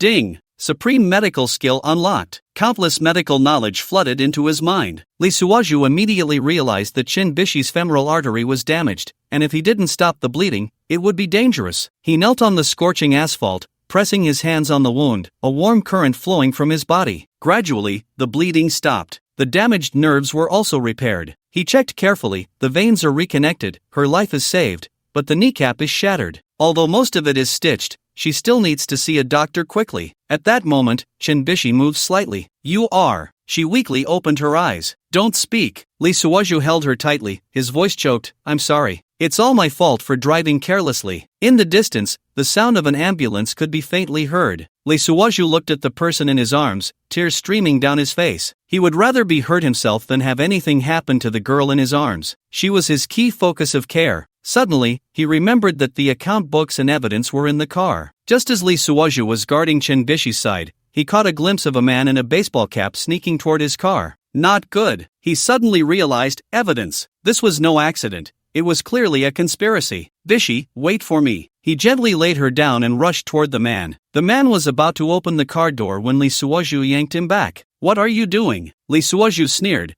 What are you looking for? The man did not answer and suddenly pulled out a dagger. The cold light flashed as it aimed for Lee Suoju's throat. Ding! Combat maniac skill activated. Lee Suoju's figure flickered and easily dodged. At the same time, his right hand struck like a venomous snake, accurately gripping the man's wrist. Crack! The dagger fell to the ground. The man panicked and turned to run. But he didn't know that this stretch of road was a cliff. The man lost his footing. In a critical moment, he grabbed Lee Suoju's pant leg. Lee Suoju held onto a tree branch by the roadside with one hand while the man pulled on him, leaving him hanging in midair. Help! Help! The man screamed in terror. Lee Suoju looked down at him, extending his other hand to grasp the man's wrist. A cold smile crept onto his lips. Tell me, who sent you? I don't know. Is it old Ma? No, it's not. Then who is it? Lee Suoju deliberately loosened his grip. If you don't say, I might just let go. No. The man was terrified. I really don't know his name. What do you mean? I've only seen him once. The man's voice trembled. A middle-aged man, wearing a hat and a mask, very thin, not tall. Lee Suoju frowned, searching his mind for someone who fit this description. Nothing. Is that all? Is that really all you know? Please, save me. Lee Suoju looked at him. Then you should go down and ask King Yin. No. He loosened his grip. He kicked again. The man's scream echoed in the valley, gradually fading away. Lee Suoju climbed up a branch and onto the road, the sound of an ambulance growing louder in the distance. He ran back to Chin Bishi and gently picked her up. The ambulance wailed as it approached, and Lee Suoju carried Chin Bishi into the vehicle. At this moment, Chin Bishi still had her eyes tightly closed, her face even paler, her curled eyelashes seeming to foreshadow something. Lee Suoju used his miraculous doctor skill for the second time, still feeling uncertain. Because this time, Chin Bishi was too heavy, thrown out of the vehicle, her entire skeletal structure shattered. If it weren't for his miraculous doctor skill, the two of them would probably be separated forever. Who are you to the patient? At this time, the doctors and nurses who were rescuing her also got into the vehicle. I am her friend. Lee Suoju still held Chin Bishi's hand tightly, constantly sensing her changes. Relax, I just did a rough check. The bones are fine. There's no blood accumulation in the chest cavity, but now it seems the brain is damaged. We need to hurry back for a brain examination. Thank you, doctor. The masked doctor, though not very old, seemed to be one of their kind. He sighed slightly, really lucky, otherwise this beautiful lady would. Lee Suoju shot him a glare. You better watch your mouth, this is my good friend, okay? At this moment, Chin Bishi groggily opened her eyes and smiled at him. Master, why are you here? Lee Suoju's heart tightened. What do you mean? You don't remember? He forced himself to stay calm. Don't talk, it's nothing serious. I'll take you to the hospital for a checkup. She closed her eyes again, but her hand gripped his tightly. In the hospital, Lee Suoju stood vigil outside the operating room. He had just reported this to Simeni, who said that Chin Bishi's father happened to be in a nearby city and was already on a private helicopter rushing over. Suoju, are you okay? Lee Suoju felt a bit warmer inside. I'm fine, as long as Bishi is okay, otherwise Don't worry, Bishi will be fine. With a ding, the surgical light went out. Mr. See, the examination is complete, let me ask. Lee Suoju stood up and hurried over. At this time, two doctors came out, one of whom was the one from the ambulance, while the other was older, wearing glasses, with graying temples. They stood together. Doctor, how is she? Lee Suoju asked anxiously. The patient's condition is quite strange. The doctor pushed up his glasses. The CT shows that the leg fracture has healed, but there are some abrasions on the skin surface. Lee Suoju secretly breathed a sigh of relief. It seemed his medical skills were effective. But, the doctor hesitated. But what? Her memory has become confused. I suggest further observation. You go get the examination report first, then pay the fees. Mr. See? Only then did Lee Suoju realize his phone screen was black. Actually, it was Simeni who, after hearing that Chin Bishi was fine and seeing Lee Suoju's anxious expression, couldn't stand the jealousy and ended the call. The smell of disinfectant in the hospital corridor was pungent, and Lee Suoju ran up and down. He felt nauseous and wanted to vomit. 2 hours had passed, but he couldn't relax. Sitting on a bench, he still clutched the examination report in his hand. Sunlight streamed through the corridor's glass windows, illuminating Lee Suoju's weary face. Ding! Host, something bad has happened. The system suddenly panicked. What's wrong? Lee Suoju frowned. I just scanned Chin Bishi's constitution and found out she's actually a natural dark body. What the hell? Lee Suoju was taken aback. Just say it clearly. Absolutely true. Her luck value is as high as 1,000 points and is still increasing. But there's a fatal problem. Speak. She has the ability to absorb the luck value of others, but it hasn't awakened yet. Once it does, it could very likely backlash against your luck value. Lee Suoju fell silent. No wonder her injuries healed so quickly. No matter how powerful my divine doctor skills are, I shouldn't be able to heal without a scratch. I still remember the cracks in my kneecap.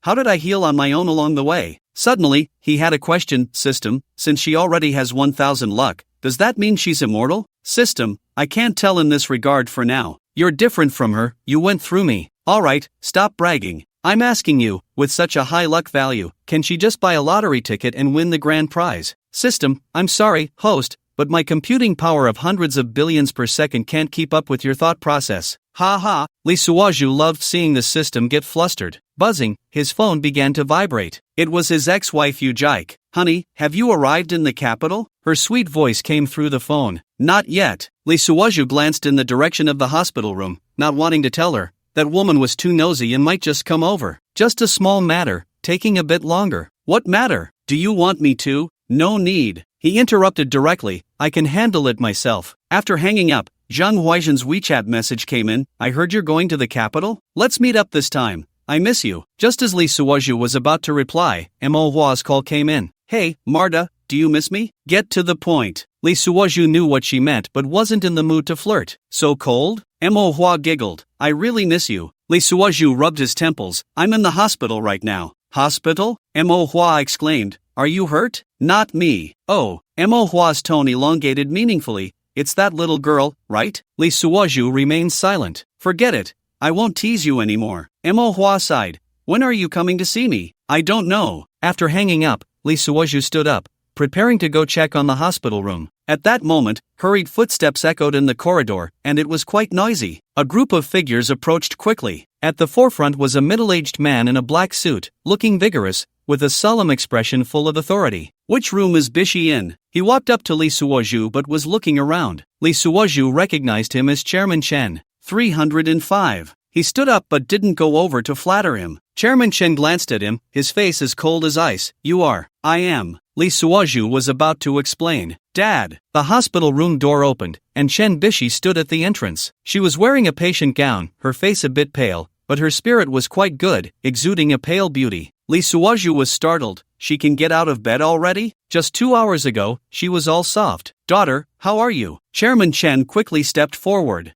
I'm fine. Chen Bishi smiled, but her gaze turned to Lee Suaju, just a bit dizzy. Then hurry home to rest. Chairman Chen supported her. I had the driver wait downstairs. Seeing the warmth between the father and daughter, Lee Suaju felt like an outsider and planned to leave quietly. Wait. Chen Bishi suddenly called out to Lee Suaju. You. Who are you? Lee Suaju felt a pang in his heart. I'm your colleague. He originally wanted to say friend or mentor, but thought it was better to say a more general relationship. Colleague? Chen Bishi frowned. But how come I? Before she finished speaking, she suddenly had a look of realization. Right, I remember now, you are Lee Suaju. Chairman Chen glanced at his daughter, then at Lee Suaju, his gaze growing deeper. Let's go. He supported Chen Bishi as they walked out. Lee Suaju stood in place, watching her figure gradually disappear. Host, what are you going to do now? The system asked. What else can I do? Lee Suaju smiled bitterly. Just do what I need to do. He took out his phone and booked the next available flight. He had to go to the capital, not only for the evidence but also to uncover Chen Bishi's background. Is there someone luckier than me? Ha, this world is truly full of surprises. On the plane, Lee Suaju deliberately chose an aisle seat. When the flight attendant pushed the food cart down the aisle, he instinctively activated the system scan. Ding! Target has no luck value. Another flight attendant passed by, still 0. It seems that in this day and age,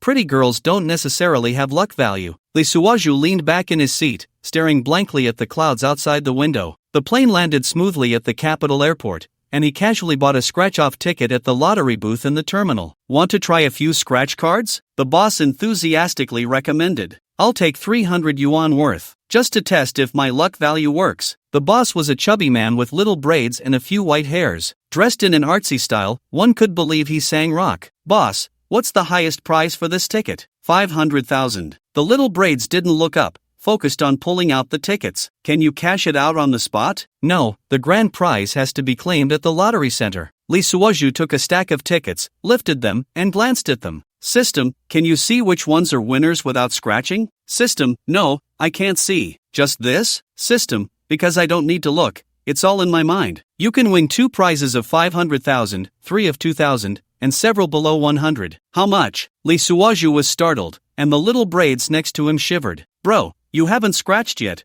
why are you making a fuss? Lee Suoju glared at him. Boss, have you ever had a grand prize winner here? Of course. The boss spoke animatedly. I've been doing this for 7 years and have seen 3. How much? 20,000. Lee Suoju chuckled to himself. You're quite honest. Forget it. I'll take them back and scratch them slowly. For the smaller prizes, it's better to cash them here. I can still earn a little commission. Lee Suoju nodded. System, give me a hint for the grand prize. Don't let him know. Before the 2,000 luck value arrives, I need to be a bit cautious. Then he scratched away. Bro, why aren't you scratching those few tickets? Lee Suoju quickly stuffed them into his bag. Oh, I'm taking a few back for my wife. She wants to try her luck. Exiting the airport, he looked around. In early summer, the capital was not yet dark, and the neon lights had already lit up. In such a bustling place, there should be beautiful women everywhere, right? He thought about checking out a bar that night. System, with your abilities, why should I even work? I might as well just buy lottery tickets and live off that. System, I am the righteous system, certified by Blue V. Alright, I give up. Ending the banter with the system, Lee Suoju mentally berated See Many. So pretentious, even sending a car to pick me up. That night's charm was really worse than dog poop. Just as he was thinking, his phone rang.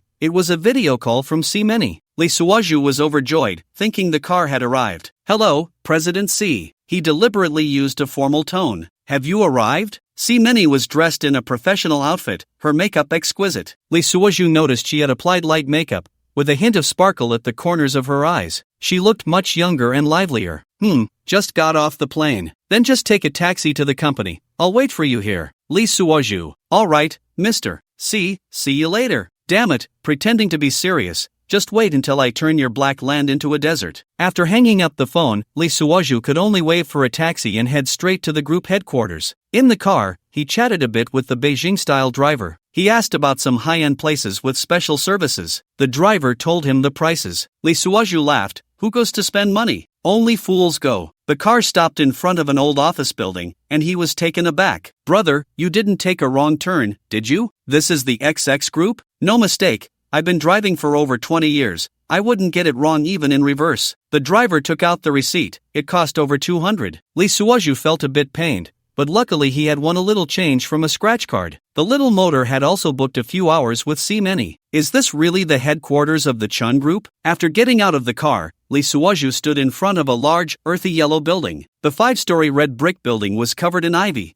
exuding a strong state-owned enterprise vibe. It really was an old state-owned enterprise that had undergone reform. He pushed open the door, which smelled of age. There was no elevator in the hallway, and Lee Suoju climbed the creaking wooden stairs. Impressive. There isn't even a receptionist or security at the entrance. This place probably wouldn't even attract thieves. On the 3rd floor, room 303. He knocked on the door, and See Many's voice came from inside. Come in. Pushing the door open, a faint jasmine scent filled the office, and See Many was sitting behind a mahogany desk, reading documents. Lee Suoju tiptoed in. Sit. She didn't even look up. Lee Suoju sat down on the guest sofa, surveying the office filled with a sense of history. There were a few calligraphy and paintings on the walls, shelves full of books on business management, and a few pots of asparagus ferns on the windowsill. Did you bring the evidence? See Many finally looked up. Here. Lee Suoju took out the folder.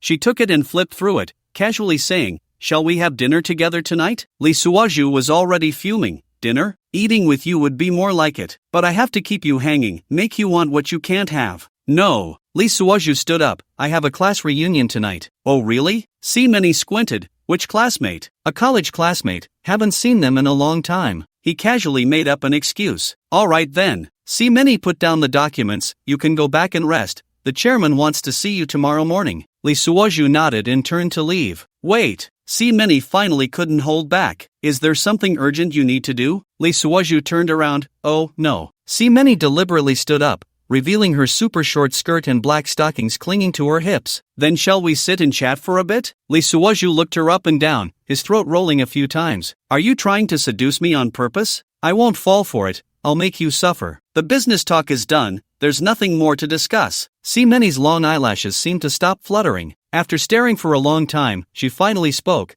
I want to ask about some details from that day we went hiking. What details? See Many bit her lip, her speech a bit unnatural. Did something really happen between us that night? Lee Suoju narrowed his eyes. Mr. C, what do you think? I'm just not sure. That's why I'm asking you. Lee Suoju wanted to say, didn't you feel anything after it happened? No matter how clean I leave the battlefield, there should be some traces left. This woman is teasing me, playing hard to get, waiting for me to chase her. Oh, to be honest, I sacrificed myself to calm your emotions and satisfy your desires. But don't worry, I have a big picture in mind. I won't ask you to compensate me for that. I won't hold it against you, so don't feel guilty. At this, Simeni's originally shy face turned from joy to anger. You take advantage and still act innocent? You clearly played with me, didn't you? So, does that mean I owe you a favor? Lee Suaju quickly chuckled and waved his hand. It's a small matter, just a gesture. Ahem, though I didn't use my hands much. Simeni looked at Lee Suaju with a hint of resentment, her silver teeth clicking together. There was a glimmer in her eyes, like a wronged little wife. Lee Suaju hurried to ease the awkwardness. President C, how is Bai Sure? Although her body is fine, it seems her head has been injured. Simeni let out a cold laugh.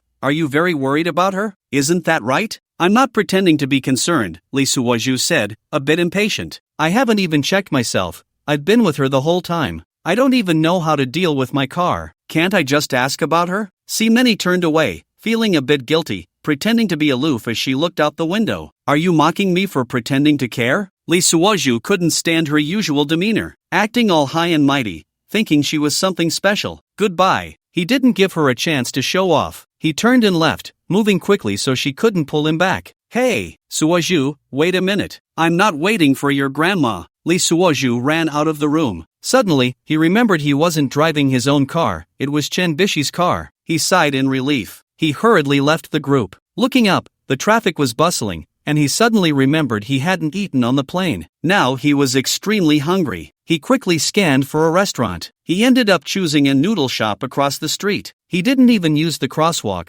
directly crossing the median. After getting there, he realized there was a pedestrian bridge just 20 meters away. Clapping his hands, Lee Suaju praised his own bravery. He pushed the door and walked into the noodle shop. It was clear this place had been around for a while. The door was worn. The surroundings were just ordinary white plaster walls, with the plaster showing the color of cement. Boss, 1 bowl of spicy noodles, please. He couldn't think too much. He needed to fill his stomach first. At least it was cleaner than the back kitchen of a big hotel. Sitting at a table, after a while, suddenly the door jingled, and a waft of fragrance approached. Simeni sat down across from him. Lee Suaju remembered the form-fitting short skirt she was wearing and quickly looked under the table. What are you looking at? Simeni shot him a glare. It turned out she had come out wearing a mid-length trench coat. All he could see were her long, slender legs in black stockings. Why did you chase after me? Simeni said, I'm hungry. Boss, add an egg to my noodles. Simeni. Lee Suaju ignored her, took out 3 lottery tickets, and started scratching them. Tongu, if you're lying to me, I'll drink water until I drown you. You're just eating this? Simeni watched Lee Suaju wolfing down his food. What else? Lee Suaju didn't look up, scratching the lottery tickets while saying, do you think I'm like you, eating delicacies every day? That. Simeni hesitated. Boss, is my egg ready? Lee Suaju shouted towards the kitchen. Coming. The boss brought over a fried egg. Simeni's eyes lit up, thinking he ordered it for her. But Lee Suaju directly cracked the egg into his bowl, mixed it well, and started eating. You. Simeni was so angry she stomped her feet. Aren't you being too stingy? Me stingy? Lee Suaju looked up. Can't you order for yourself? Simeni bit her lip. I didn't bring any money. Oh. Lee Suaju continued to lower his head and eat noodles. Can't you treat me to a meal? Why should I treat you? Lee Suaju put down his chopsticks. Are you my wife? You. Simeni's chest heaved with anger. Then is Chen Bishi your wife? She isn't either. Lee Suaju continued scratching the lottery tickets. But she's my apprentice. Apprentice. Simeni sneered. You really know how to make excuses. No need for excuses. Lee Suaju threw the last lottery ticket on the table. I just can't stand people like you. What kind of person am I? A person who pretends to be aloof. Lee Suaju wiped his mouth, clearly wanting to eat, but insisting on waiting for someone else to treat. You. Simeni was so angry she couldn't speak. Boss, check please. A total of 28. Lee Suaju tossed down 30 yuan, grabbed the lottery ticket, and stood up to leave. What about the change? The boss shouted. No need for change. He didn't look back. By this beautiful sister a tea egg. Simeni sat there, nearly in tears from anger. Stop. Simeni chased after him. Lee Suaju walked faster. This woman was too difficult to deal with. Lee Suaju. She ran in her high heels to catch up. You stop right there. What for? Lee Suaju stopped. Still want a tea egg? You. Simeni was so angry she stomped her feet. How did you become like this? I've always been like this. Lee Suaju turned around. It's just that you were so high and mighty before, you didn't notice. As night deepened, the streetlights stretched their shadows long. High and mighty? See Minnie's eyes turned red. Then tell me, how was I high and mighty? First, when I came to the capital, you didn't even send someone to pick me up. Lee Suoju raised a finger. Second, when we met, you didn't even have a smile. Third, he didn't give her a chance to speak, clearly wanting to eat, but pretending to be all business. That was. See Minnie bit her lip. What was that? Lee Suoju sneered. Afraid of what others would say? Afraid of affecting your image as vice president? No. Her voice grew smaller. Then what was it? I was angry. See Minnie suddenly shouted. Do you know how long I waited for you? Waited for me? Lee Suoju was taken aback. Since you said you were coming to the capital, I've been waiting. She lowered her head, but as soon as you arrived, you asked about Chenbishi. Do you know how much I wanted to pick you up? See Minnie raised her head, tears in her eyes. But what? But I'm afraid I can't control myself. She turned her face away, afraid that as soon as I see you, I'll just rush over. Lee Suoju was stunned. Ding! Target luck value plus 20. The system suddenly prompted. What did you say? He couldn't believe his ears. Nothing. See Minnie turned to leave. Forget I said anything. Lee Suoju stood there, his voice calling out. Say it again. Let go. She struggled. It's not good for others to see. I don't care. He pulled her under the streetlight. What you just said, is it true? See Minnie didn't speak, just kept her head down. You really? Enough. She suddenly looked up. Aren't you going to find your classmates? Go on. After saying that, she forcefully shook off his hand and ran away in her high heels. Lee Suoju stood there, watching her figure disappear into the night. I wasn't talking to you, I was asking my system, just sent it to the wrong channel. Host, so you were talking to me? The system sighed. Yeah, I got anxious, and she heard me. Lee Suoju smiled bitterly. System bro, is she serious this time? System, no, you're still a substitute. System bro, you really can stab me. In the VIP ward of the first hospital of the capital, Chenbishi lay on a pure white hospital bed, the moonlight streaming through the floor-to-ceiling window illuminating her delicate face. Minnie stood by the window, watching her sister Manhwa and brother-in-law Chenbin sitting on either side of the bed. Suddenly, Chenbishi, playing with her phone, asked, Mom and Dad, I feel fine now. I want to be discharged. It's too uncomfortable here. After saying that, she rolled around on the bed like a child, throwing a tantrum. Oh, how old are you? Still acting spoiled. Manhwa and Chenbishi looked just like sisters, but with a touch of mature femininity, dressed appropriately, dignified and virtuous. Their father, Chenbin, had a square face, thick eyebrows, and big eyes, exuding a heroic aura. The Chen family was of noble roots, while the Si family was a merchant family. The two families combined could represent the top-tier families in the Beijing circle. Therefore, Chenbishi was sent to a hospital that treated some high-ranking officials and many renowned experts were consulted. At this moment, the family was anxiously waiting for the consultation results. Although Chenbin had a blank expression, after reviewing the car's dashcam footage, he understood. It was that large truck coming from the opposite direction that had deliberately crashed into them. Lee Suoju had shouted at the time, "What the hell? Using high beams in broad daylight, enough already." All of this was enough to indicate that this was a premeditated assassination. The results of the expert consultation came out. Minnie was the first to see it. She hurriedly went out to receive the diagnosis report. Her beautiful eyes only glanced at the final conclusion, then she let out a sigh and walked towards them. She softly said, aside from a mild concussion, there are no other issues. The family breathed a sigh of relief and began to circulate the diagnosis. Mayuan was very virtuous and spoiled the children the most. She sighed and began to discuss Chenbishi, son. The couple had called Chenbishi their eldest son since he was little. Chenbishi rolled his eyes, his memory was somewhat impaired, and he felt a bit annoyed by being called son. Mom, if you want a son, work harder with dad, don't always use me as emotional support. Mayuan laughed, not at all angry. Chenbin looked at the examination report and heard this, turning his gaze over, but was waved off by Mayuan. Knowing his temper, it was likely that the father and daughter would start arguing again. Forget about the group's matters from now on, just travel around the country with your uncle, it'll be easier, and you like working out. Mom, I promise you, but I just feel like some things are left unfinished. Chenbishi casually replied while playing on his phone. He liked to act spoiled with his mother. It was a girl's nature. Mayuan saw him talking and felt delighted. If there's anything, tell your aunt. She's in the group and will handle it for you. Just don't go to your dad. After saying this, she shot a glare at Chenbin, who huffed and turned his head away. Minnie was also thrilled. She was just hoping Chenbishi would leave soon, but she couldn't say why. She just didn't want her to stay here any longer. Aunt, can you help me think about what it is? Minnie went up to hold her hand. It's all my fault. I gave you a lot of work, thinking it would help you. It's fine, Aunt, I need social experience. Simeni suddenly remembered Linyu and had a flash of inspiration. By the way, Linyu doesn't know about your situation yet. Chen Bishi seemed to have not forgotten about this matter and said angrily, don't mention him, I'm disgusted. He did a lot of bad things abroad. Mom, don't deal with his family anymore, he's been soliciting prostitutes overseas. Si Meiyuan and Chen Bin were taken aback, watching their daughter pouting and acting spoiled, quickly pretending to be furious. If that's true, I'll destroy his family's company. Even Si Meiyuan's good temper exploded. Old Chen, what's going on? My son has waited for him for so many years, hasn't he delayed him? Chen Bin nodded. Although this matter was serious, it wasn't life-threatening. He frowned, but his hands were flipping through the evidence Simeni had brought. The Lin family can be discussed later,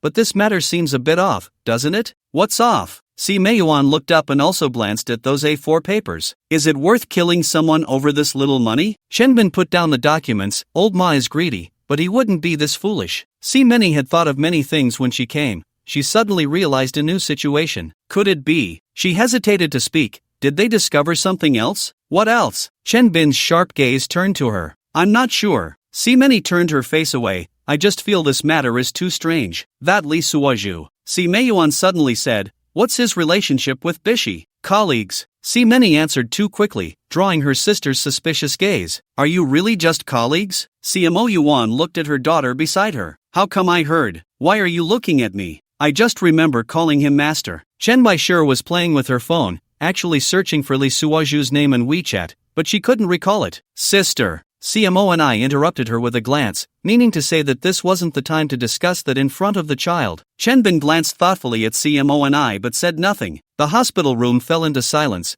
only the faint ticking of the machines could be heard. CMO and I took out her phone, the screen was empty, with no messages. Stupid man. She cursed inwardly, not even a call to check in. Meanwhile, Li Suozhu was sitting in a rundown budget hotel. The poor quality air conditioning buzzed, the wallpaper was yellowing and peeling, and there were suspicious stains on the sheets. Damn, the housing prices in the capital are really high. He glanced at the order, 288 a night, still the cheapest. His phone kept buzzing with messages from Yuji-ko and Mo.Hua. Hubby, have you arrived at the hotel? Do you want me to come keep you company? Yuji-ko miss you so much. Are you free tonight? Mo.Hua Li Suozhu casually replied with a few perfunctory emojis and then took all his belongings and left. This hotel was unbearable. He checked out, paying 60 yuan for the hour. Brother Ton, where's a bar nearby? Navigation activated, turn right in 500 meters. The bar street at Sanli Ting was filled with bright lights and loud music blaring from various establishments. Li Suozhu stood at the entrance of a bar called Blues, glancing at the price list. What the hell? A bottle of beer for 88? He gasped. This is highway robbery. He pulled out the lottery tickets he had just bought, 2 scratch-off tickets worth 500,000 each. Thank goodness he didn't lose money. He silently prayed. The bar was filled with swirling smoke, and men and women were dancing in the dance floor. Li Suozhu found a corner to sit down and activated the system scan. Beep. No lucky value targets within 100 meters. So many beautiful women, and not a single one? He felt a bit disappointed. Just as he was about to leave, his phone suddenly rang. It was a video call from Chen Baishir. Chen Baishir had just found someone named One Lot for a Lifetime in WeChat. It felt familiar,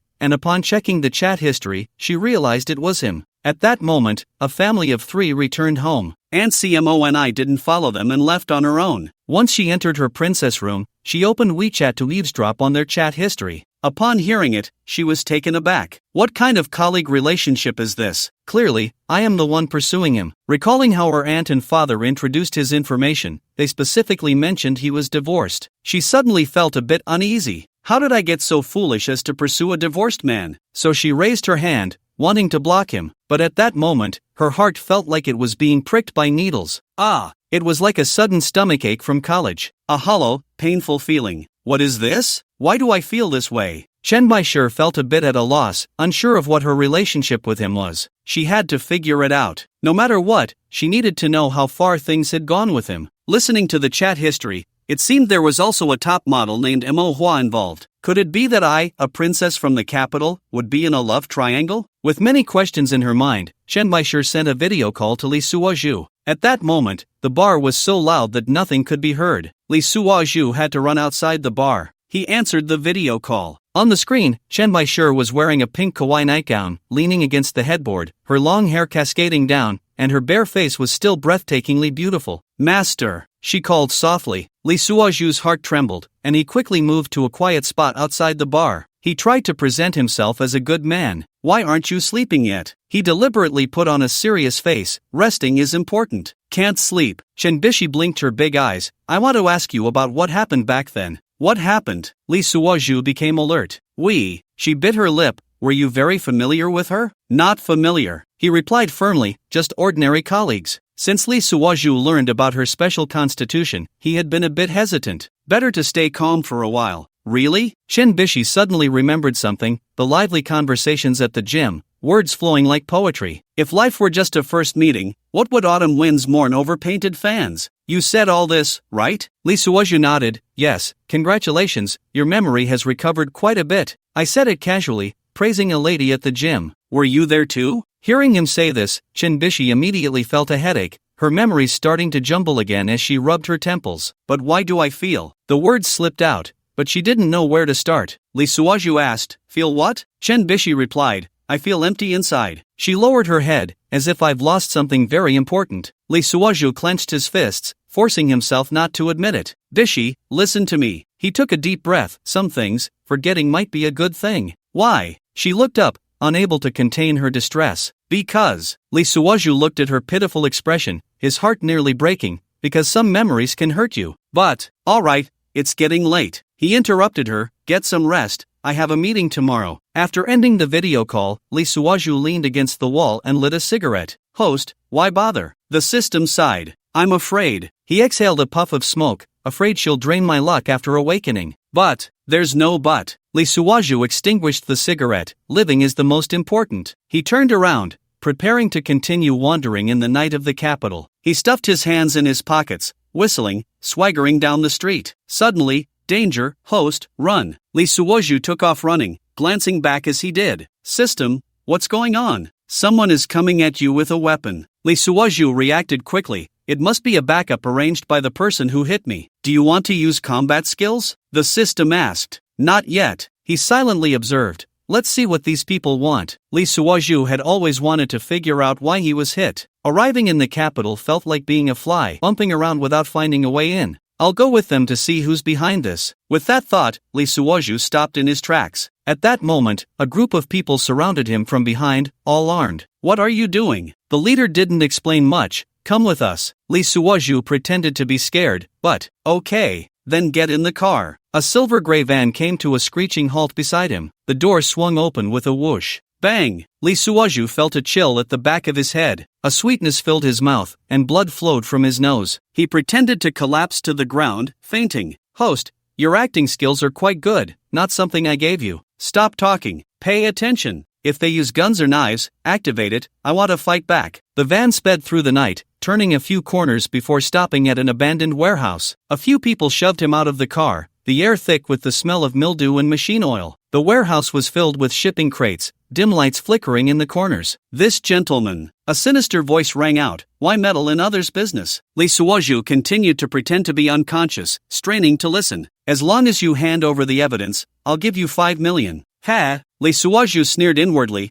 "Looks like there's really something fishy." He decided to keep pretending for a while longer, hoping to extract more information. After all, a secret worth killing to keep must be worth digging into. "Tie him up," the ominous voice commanded. Two men roughly dragged Lee Suoju to an iron chair and tied him up tightly with hemp rope. In the dim light, Lee Suoju secretly observed the speaker. He was of medium build, thin, wearing a mask and a baseball cap, exactly the mysterious person described by the one he had kicked down. "Wake up!" A basin of cold water splashed onto his face. Lee Suoju pretended to wake up, shaking his head. "Who the hell is so wicked?" "Director Lee, nice to meet you." The mysterious man approached, his voice hoarse. Lee Suoju feigned a look of terror, but he was indeed quite scared. "Who are you?" The man in the baseball cap lowered his voice. "It doesn't matter who I am. Now, please hand over something, and I'll let you go immediately, with no further entanglements." Lee Suoju grew more excited, getting closer to the answer. "What is it?" "A USB drive." Lee Suoju instinctively recalled, confused. "What USB drive? A pirated movie?" "Heh, stop pretending. You know Wang Qiuha, right?" Lee Suoju suddenly remembered the former management director. "Yeah, I've met him once. He said when he handed over the work to you, he gave you a USB drive." "Black. Bullshit. I don't have any USB drive. The mysterious man clapped his hands. Bring him in. He turned to Lee Suoju with a cold smile. I knew you would deny it, so I brought Wang Qiuhua too. At that moment, the loyal dog of old Ma, Wang Qiuhua, with a swollen face, was dragged in. He looked like he had taken quite a beating. Speak, where's the USB drive? Wang Qiuhua raised his head, looking at Lee Suoju, and sneered. He whispered,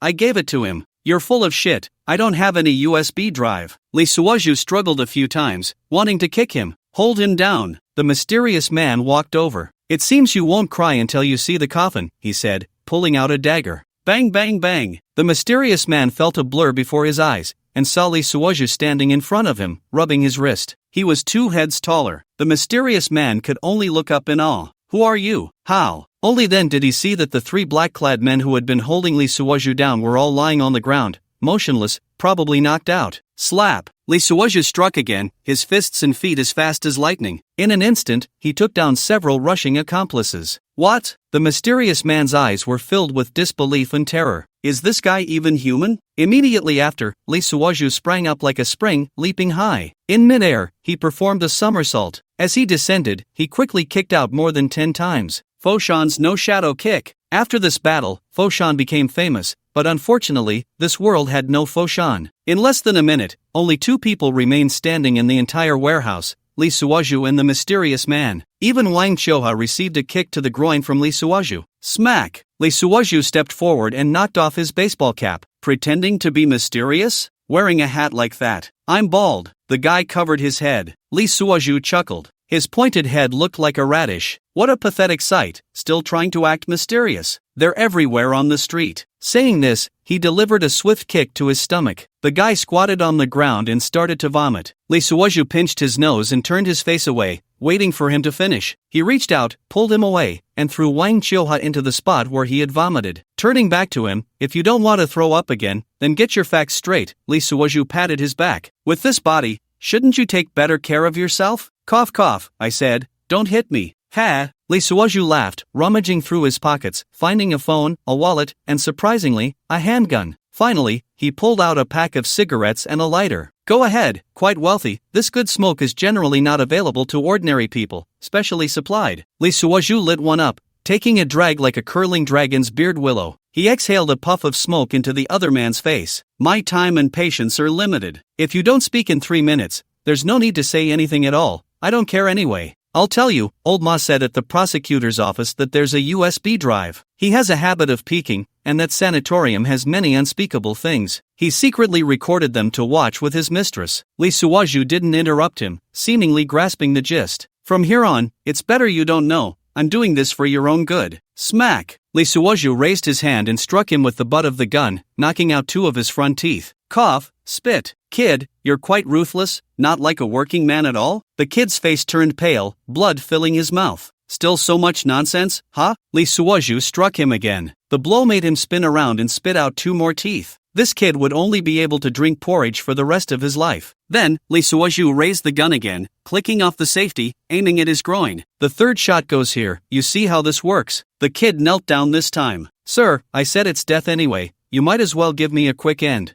You've got guts. Lee Suoju put away the gun, dropped the magazine into his pocket, and handed the gun to him. Forget it. You tell your master that I really don't have that thing. It must be old Ma making wild accusations to save his own skin. Everything I brought this time is paper documents. The bald man strangely raised his head and slowly took the gun. What do you mean? Enemies should be resolved, not deepened. I don't want to cause trouble, I just want to live quietly. Tell your master I guarantee he's safe with me. Sir, I believe you. Rest assured, I will definitely convey your words. The bald man knocked his head 3 times in quick succession. Lee Suoju wasn't afraid of them. He was worried about Simini and Chen Bishi. If he kept insisting he didn't have it, they might suffer. He simply laid it all out, thinking it was old Ma stirring up trouble, trying to live a few more days. These people were not your average gangsters. The news released from the prosecutor's office must have come from the white-collar side. He still needed to bide his time, trying to keep things quiet. Today, sorry about that. You find a place to get a few ceramic teeth.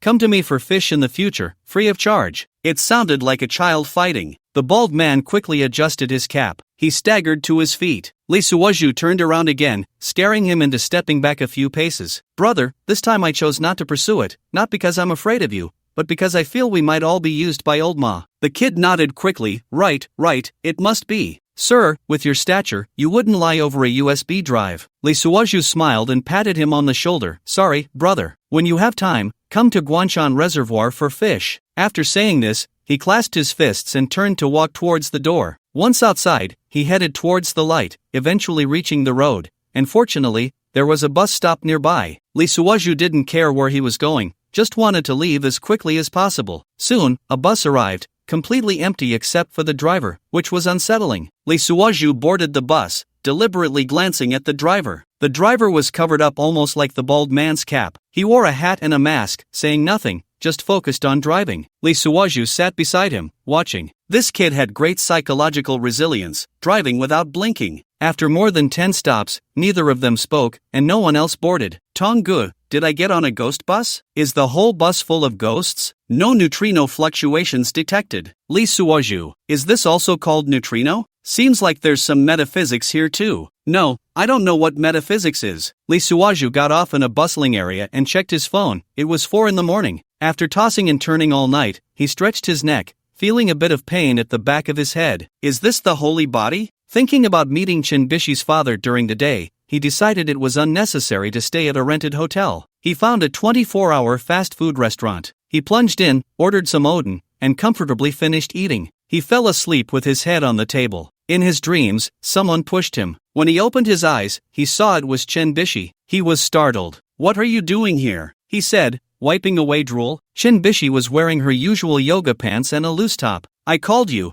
and the waiter here said you were dead asleep. Oh no, what time is it? Lee Suozhu grabbed his phone from the table and saw it was almost 8 o'clock. I was looking for you at 7. How did you end up sleeping here? Chinbishi's tone was different from before. It was very formal, as if they had just met. Oh, I drank too much with my classmates last night, came here for a bowl of noodles, and fell asleep. Lee Suozhu didn't dare to look at her, fearing she might absorb his luck. He didn't even know if she had awakened. Tonggu, has she awakened? No, but you should be careful. Lee Suozhu quickly stood up and got 2 cups of instant coffee. He returned and handed one to Chinbishi. Here, it's not as good as the Alasan coffee you like, but make do with it. Thank you. Chinbishi sat across from him, and after taking the cup, she didn't drink immediately but gently traced the edge of the coffee cup with her fingers. Were we very familiar before? The morning light streamed through the fast food restaurant's glass window, illuminating her delicate face. It revealed a crystal-clear face without a single flaw. Lee Suozhu avoided her gaze, focusing intently on stirring his coffee.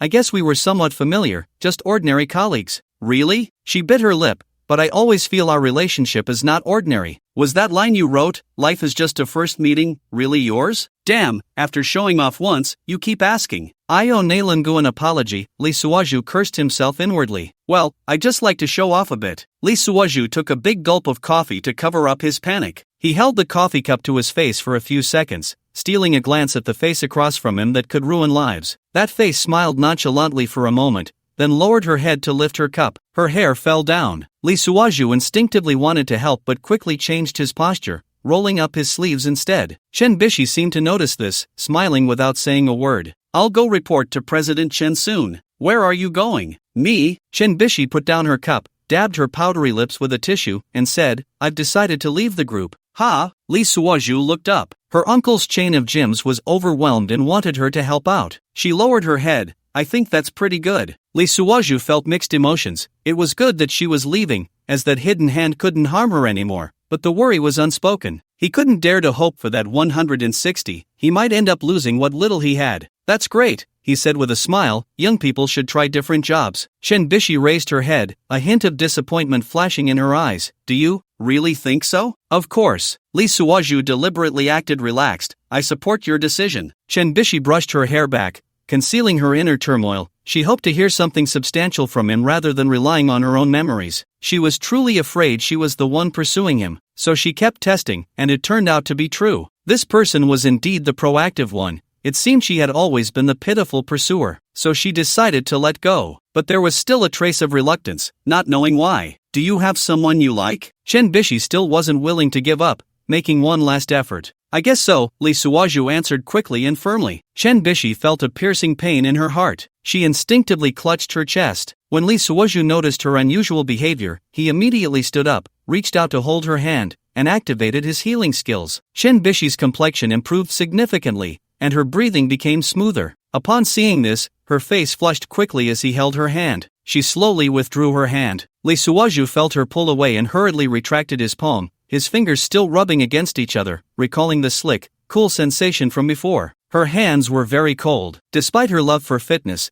it couldn't change the inherent softness of a woman's nature. Oh heaven, you really know how to play. With such a perfect woman, you awaken her, and I can't even dare to touch her. Lee Suozhu pinched his fingers a few times, sighing with lingering regret. What's wrong? I don't dislike you, Chen Bishi misunderstood, having already concluded that they had an unusual relationship. Otherwise, a man wouldn't hold her hand so casually, but the moment he did, she felt comfortable. No, I don't feel that way. We just don't have such futile notions, Lee Suozhu explained with a smile. I'm just worried you might have some lingering illness. You should go to the hospital and rest for a few days. Chen Bishi nodded. They all say that, but I don't like the smell of hospitals. I prefer to wander around. Once this matter is settled, how about you travel around the country with me? Chen Bishi didn't even know how to say this. It came out without passing through her brain, and she regretted it as soon as she said it. Wasn't this clearly chasing after him? The male lead certainly couldn't do that. This was a bomb that could explode at any moment. Better to keep a distance. Let's talk about it then. It's not something we can decide now. This excuse was already quite obvious, and Chen Bishi felt a bit puzzled. With her conditions, why was this man still dodging? I can't remember some things from my past, so don't mind me asking you. No, what do you want to know? Who do you like? Lee Suozhu was stunned. This question was unexpected, and he didn't know how to respond. Well, let's keep some privacy. It's inconvenient to say. Chen Bishi immediately changed her approach. Oh, do you know who I used to like? Or who liked me? I do know a bit. You had a childhood friend abroad, but I forgot his name. Chen Bishi nodded. So, did you ever like me? This time, Lee Suozhu was speechless for a few seconds. Of course, with such an outstanding woman like you, who wouldn't like you? Chen Bishi pressed on. I mean the kind of love between a man and a woman. Then no, how could I be worthy of you? I wouldn't even dare to think about it. Clang! Chen Bishi let the soup spoon fall into the cup. That's true. Seeing that further discussion was pointless, Lee Suozhu stood up. It's about time. I'm going to report to your father now. Chen Bishi didn't say anything, stood up directly, and walked ahead. The two arrived at the door. Take my car. Lee Suozhu nodded.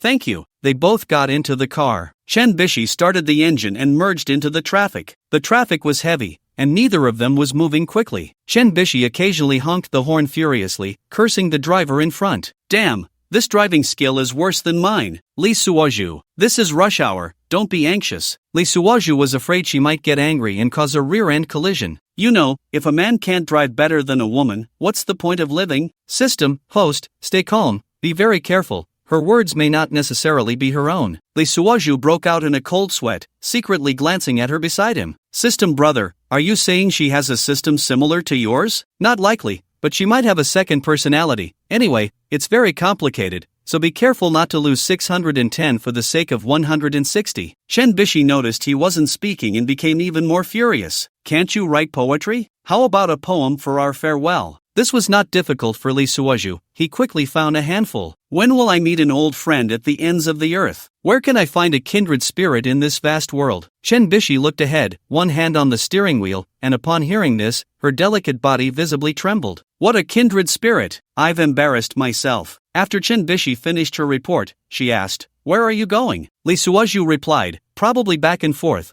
I like the Guanshan Reservoir. At this moment, the traffic was no longer congested. Chen Bishi accelerated. The group building still looked old, with ivy climbing up its mottled walls. 5th floor, chairman's office. You go find your aunt first, Lee Suozhu said to Chen Bishi. She nodded. All right, this time of parting. I don't know when we'll meet again, take care. After saying this, she turned and left, the sound of her footsteps on the old floor gradually fading away, her silhouette lonely and desolate. Lee Suozhu turned to knock on the door, then looked back at the corridor, which was already empty. The door was opened by a young man, probably Chen Bin's secretary. Inside the office, Chen Bin stood by the window, dressed in a dark gray suit, his back exuding a sense of authority. Sit! He did not turn around. Lee Suozhu sat down on the guest sofa, surveying the office filled with a sense of age. Redwood furniture, purple clay tea sets, and several famous calligraphy and paintings hung on the walls. Let's not talk about the rehabilitation center. It's already been sent to the prosecutor's office. Chen Bin turned around, his gaze sharp. I heard about last night. What happened? Lee Suozhu was somewhat puzzled. How did he know so quickly? At this moment, the secretary closed the door to their room and left. Chenbin spoke slowly, about your kidnapping. Lee Suaju looked him in the eye. So you know who it is? Chenbin nodded, then shook his head. I hope it's not her. You don't need to know, you handled it well, and this matter is probably over. Then you also know that old Ma is lying, right? Lee Suoju stared at him. Oh, Chenbin sat down across from him. Go on. If that USB drive really existed, he would have taken it out long ago, Lee Suoju analyzed. Why wait until now? Chenbin nodded. That makes sense. Moreover, Lee Suoju continued, the matter of that rehabilitation center is probably not so simple. What do you know? Chenbin's gaze sharpened. I don't know anything, Lee Suoju shrugged, but I think it's best to leave it at that. Ha! Chenbin suddenly laughed. You're quite clever. Not clever, Lee Suoju sighed. I just don't want to make things bigger. Why? Because. Lee Suoju looked at him. I'm afraid of implicating others. Implicating whom? Chenbin narrowed his eyes. My daughter? Lee Suoju remained silent. You and Bishi. What exactly is your relationship? Chenbin paused. Just ordinary colleagues, Lee Suoju smiled. You don't need to think too much. Is that so? Chenbin stood up and walked to the window. Then do you know why she has amnesia? Lee Suoju's heart raced. I don't know. The doctor said. Chenbin, with his back to him, spoke in a low voice. She has selective amnesia. What does that mean? It means, Chenbin turned around, that subconsciously, she doesn't want to remember certain things. Lee Suoju squinted, suppressing the turmoil within. Chairman, he took a deep breath. Some things might be better forgotten. Are you making decisions for her? Chenbin approached, looking down at him. No, Lee Suoju stood up, meeting his gaze. I just don't want her to get hurt. Ha! Chenbin sneered. Who do you think you are? I'm nobody, Lee Suoju replied calmly. Just an ordinary person. An ordinary person? A flicker of surprise crossed Chenbin's eyes. An ordinary person who took down a dozen people last night? Lee Suoju was taken aback, not expecting him to know this too. That was enough. Chenbin interrupted him. You think too highly of yourself. Hiwei is not an ordinary person. Even I have to be wary of him. Lee Suoju suddenly understood. The person who kidnapped him last night seemed to be known to Chenbin. His name was Hiwei. Who is he? Don't ask. The less you know, the better. I hope Lao Ma is just rambling to save his life. Chenbin stood up and looked out the window. Once this matter is settled, you can go back. Work for about half a year, and I'll promote you to the group, make you a deputy director, and you can stay in the capital to find a wife. I'll cover the housing. Lee Suoju was shocked and stood up. Mr. Chen, what does this mean? It means nothing. I thank you for saving my daughter. Don't think I'm foolish and can't see anything. Well then, I will graciously accept. Chenbin slowly turned back. Who exactly are you? Just someone who wants to live quietly. Lee Suoju met his gaze. That's all. The office fell into silence as the two stared at each other, the air seemingly frozen. After a long while, Chenbin finally spoke. I believe you. Lee Suoju breathed a sigh of relief. Then I will take my leave. Goodbye, Mr. Chun. Lee Suoju nodded, turned, and opened the door to leave. As he passed by, the secretary at the door nodded at him. In the corridor, sunlight streamed through the windows, casting patterns on the floor. He took a deep breath and pulled out his phone. Hello, Mr. C. He dialed the number. I'm going back to the reservoir. There was silence on the other end for a few seconds. You're leaving just like that? Yeah. He looked out the window. Everything that needed to be done is done. Well, C. Many hesitated. Take good care of Bai Sure. He hung up the phone after saying that. Host, are you really going to leave? The system asked. What else is there to wait for? Lee Suoju smiled bitterly. Am I waiting for her to awaken? But, there's no but. He turned towards the elevator. Some paths are destined to be walked alone. The sunlight was still bright, but it couldn't reach his heart. Lee Suoju walked down the stairs, feeling lost. When he reached the third floor, he saw Simeni waiting there, still dressed in a short skirt suit. A few passing colleagues chose to turn back and take another staircase. Are you waiting for me, Mr. C? Yeah, just to see you off. Simeni had her hair in a high bun and nervously tucked a strand behind her ear. No need, since we didn't connect, why bother with a send-off? We'll meet again in the rivers and lakes. Lee Suoju clasped his fist and walked past her down the stairs. Simeni didn't stop him, just silently followed behind. The two walked out of the building, one in front of the other. Lee Suoju stopped, turned to look at her stunning figure, his heart racing, but unfortunately, she still couldn't fully love him. At this moment, it was mostly a sense of novelty and intuition. Mr. C, sending you off 1,000 miles, we must part in the end. Did I really send you off 1,000 miles? I can tell you just copied that line. Lee Suoju awkwardly touched his nose. Yes, I copied it all. From start to finish, I'm just a fake, a counterfeit. Simeni lowered her head, fiddling with her fingers. I didn't mean that, don't say such things. Alright, I'm really leaving now. Lee Suozhu turned to leave this time. Simeni didn't say anything more but quickly turned back towards the office building. Lee Suozhu felt a twinge of regret as he arrived at the bus stop. Suddenly, he remembered 2 tickets worth 500,000 that he hadn't redeemed. He quickly reached out to the side, preparing to hail a taxi. At that moment, a black luxury car pulled up beside him. The door opened, and a young woman in a black suit and sunglasses stepped out. Director Lee,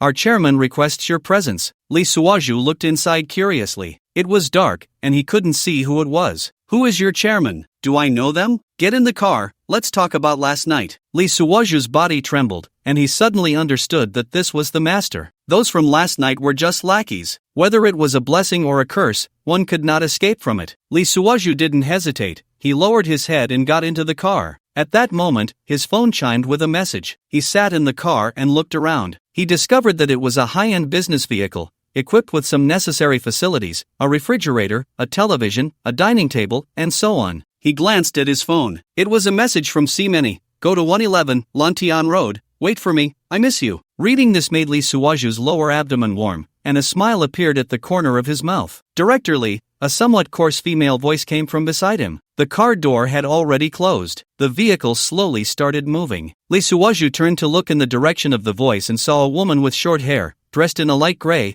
androgynous outfit. He could tell she was a woman from her chest, but her attire suggested she could be male. Who are you? He Wei. Lee Suozhu was taken aback. This was the big shot that even Chen Bin feared? Was this person androgynous? Could it be Dongfang Bubi? Lee Suozhu discreetly glanced at her hands. Fortunately, there were no embroidered needles. I believe Chen Bin has told you about me. Lee Suozhu nodded. He didn't say much, just mentioned your name. The light improved a bit, and Lee Suozhu could see her face clearly. Her features were like those carved from ice, stunningly beautiful yet devoid of any warmth, extremely cold and alluring. At the same time, her androgynous beauty was hard to grasp. If it weren't for the black and red high heels she wore, Lee Suozhu would have thought she was a handsome man. Oh, then forget it, I won't say much more. Then why are you looking for me? My meaning is very clear. I don't want to make enemies. Lee Suozhu quickly got to the point. I know, so I want to befriend you. You are not an ordinary person. System, host, I remind you that this person has a luck value of 500. Why is it only prompting now? The luck value is too high.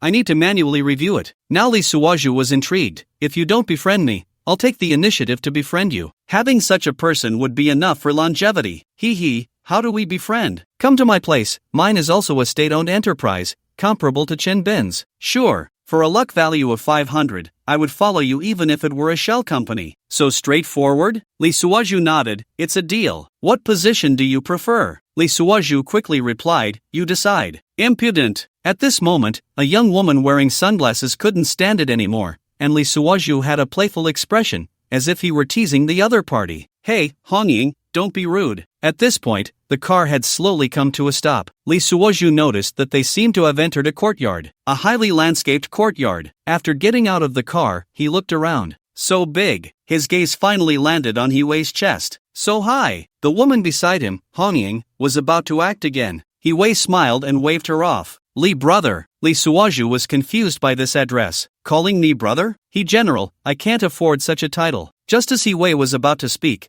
a loud shout suddenly rang out. This is the expert from last night, let me learn from him. As soon as the words fell, an old Taoist with white hair walked out from the villa. He wore a gray-white Taoist robe and held a green-edged sword, with several pearls embedded in the scabbard, shining in the sunlight. Is this Mr. Lee? The old Taoist squinted his eyes, sizing up Lee Suozhu, his voice hoarse yet somewhat proud. It's me. Lee Suozhu nodded, secretly laughing in his heart. This was going to be serious. I am the poor Taoist Qian Yi. The old Taoist stroked his beard and smiled. I heard Mr. Lee is highly skilled in martial arts? Where? Lee Suozhu thought to himself, isn't it said that there are no old Taoists in this world? So he replied with confusion, I only know a bit of basic skills. Then why not spar a little? The old Taoist said, slowly drawing out his treasured sword. The blade gleamed coldly, emitting a soft hum. This. Lee Suozhu pretended to be in a dilemma. I can't kick a nursing home. What the hell is a nursing home? The old Taoist didn't understand and looked at He Wei. He Wei sneered, Master, he thinks you're old and is afraid of hurting you.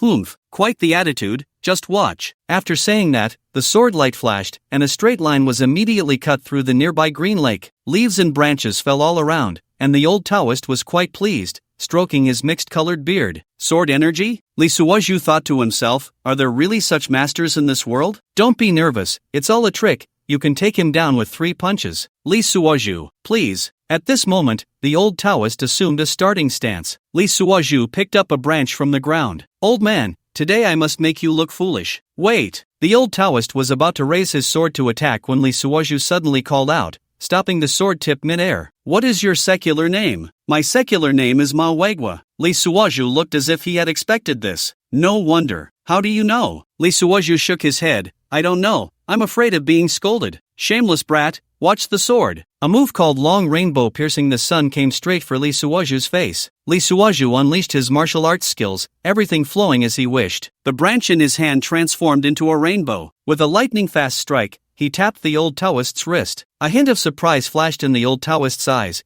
clearly not expecting Lee Suozhu to act so quickly. Good skills, he praised. The old Taoist still had some flashy moves and dodged instantly. Lee Suozhu said nothing and continued his attack. The branch in his hand seemed to come alive, darting up and down, impenetrable. The old Taoist kept retreating, the ease on his face gradually turning serious. Young man, what sword technique is this? Just random strikes, Lee Suozhu chuckled. Nonsense. The old Taoist suddenly changed his move, the sword light like a rainbow. This is clearly. Before he could finish, Lee Suozhu's branch had already tapped his throat. I concede. The old Taoist was stunned, his treasured sword slowly lowering. Good lad, he sighed, I lost. He Wei clapped from the side. Wonderful. Honging frowned. Master, you. Shut up. The old Taoist glared at her. Losing is losing. He turned to Lee Suozhu and cupped his fists. Mr. Lee, you truly have hidden depths. Lee Suozhu quickly returned the gesture. You're too kind. However, the old Taoist looked at him meaningfully. Your sword technique seems a bit familiar. Lee Suozhu was startled and quickly changed the subject. Mr.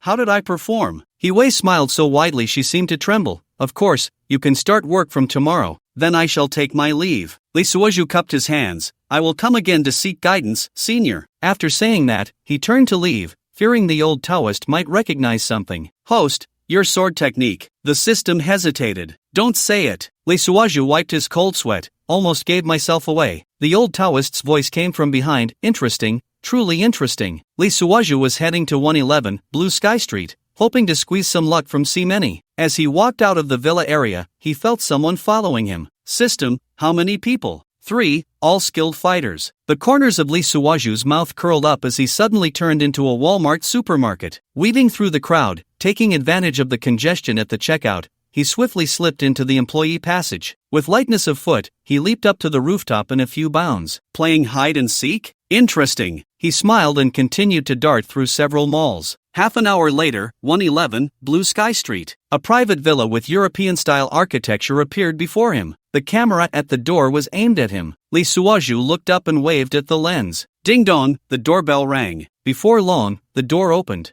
Many was wearing a pink silk nightgown, revealing her long, beautiful legs, lazily leaning against the doorframe. Miss me so soon? She blinked. Lee Suozhu swallowed hard, just passing by. Heh, what a contradiction. She turned and walked inside. Come in. Lee Suozhu followed her in, his gaze involuntarily falling on her swaying figure. The living room was filled with a faint scent of aromatherapy, and soothing music was playing. Would you like something to drink? Many walked towards the bar. Anything's fine. She took out 2 tall glasses and poured red wine. Have you seen Wei today? Lee Suozhu was taken aback. How do you know? Of course I know. She handed him a glass of wine. In this capital, there's nothing that can escape my notice. Then do you know what she wants? Many sat down opposite him, crossing her legs. She wants to win you over. Lee Suozhu looked at her snow-white thigh, his heart racing. Aren't you afraid I'll be taken away by her? I am. She suddenly leaned closer. So I want to keep you. Lee Suozhu caught a whiff of her fragrance, feeling a bit dizzy. How to keep? What do you think? Her red lips parted slightly, her gaze dreamy. Lee Suozhu fought against his impulse. Presidency, you've had too much to drink. No, I'm very clear-headed. She wrapped her arms around his neck. I'm very sober. But, no buts. She interrupted him. Don't you have any feelings for me at all? Lee Suozhu looked at her pitiful expression, his heart nearly melting. Ding! Target luck value plus 20. I do, he said softly. How could I not? Then why do you always avoid me? Because. He sighed. I don't know if you've forgotten that person, and I'm afraid of hurting you. Silly. She leaned into his embrace. What could hurt me more than losing you? Lee Suoju wrapped his arms around her slender waist, inhaling the scent from her hair. Do you know? She lifted her head. From the first time I saw you, Before she could finish, Lee Suoju had already kissed her lips. What about the other person? Ugh, annoying. Why bring him up? This time I'm very clear-headed. Minnie finally held onto him tightly. Like an octopus, her soft, fair skin was slightly flushed. Lee Suoju looked into her dreamy eyes and said softly, how about we take a shower together? First, turn off all the phones. Minnie mumbled. Late at night, an exhausted Minnie lay there, her hair tangled around her pink face. Breathing heavily, she was sprawled out. Lee Suoju stood on the balcony, smoking a post-coital cigarette. He opened his phone and looked at some messages. Yu Jike was asking all sorts of questions again. And Me.However, even Chen Bishi. Lee Suoju thought she wouldn't contact him again. He opened it. Master, let's meet tonight. I always feel like there's something I haven't told you. Lee Suoju glanced at the time. It was already late at night. It seemed he had missed the chance. Thinking about it, there wasn't much to say. Those repetitive conversations were annoying to recall. Anyway, he couldn't touch her for now, so he would let it be, focusing on Hee-wei for the time being. Right, Hee-wei. He turned and walked back inside. Passing the coffee table, he picked up the mouthwash and took a sip. He spat it into a nearby trash bag. Inside was a used raincoat. President C, I want to ask you something. Minnie was still dizzy, her body feeling weak. This time, Lee Suoju was relentless, holding on for a double-digit duration. He had turned that pretentious ground into sand. He fulfilled his promise. Minnie was unfortunate, her eyes like silk, her thoughts still in chaos. I'm so tired. Let me rest. Alright, you lie down. I'll ask about Hee-wei. I want to know her information. Minnie turned her head, her hair a mess, and through the strands, he saw her almond-shaped big eyes, with 3 or 4 layers of eyelids. Are you interested in her? Lee Suoju nodded. To be honest, I'm going to see her. I want to know about her situation. Minnie didn't complain this time because she was satisfied. This guy is just a madman. Forget about her. She doesn't like men. She even pursued me. What? Lee Suoju stood up abruptly, not even dressed, standing in the center of the room like a big character. What are you surprised about? Hee-wei's granddaughter was raised as a boy since childhood, served in the army, worked, started her own business, and now she's a big shot in the capital. No one dares to mess with her. Minnie turned over, gritting her teeth to sit up. We're about the same age. She just has a preference for women. All her lovers are movie stars. Every diva has had a relationship with her, otherwise, they'd be blacklisted. Lee Suoju was stunned. He wasn't surprised for any other reason.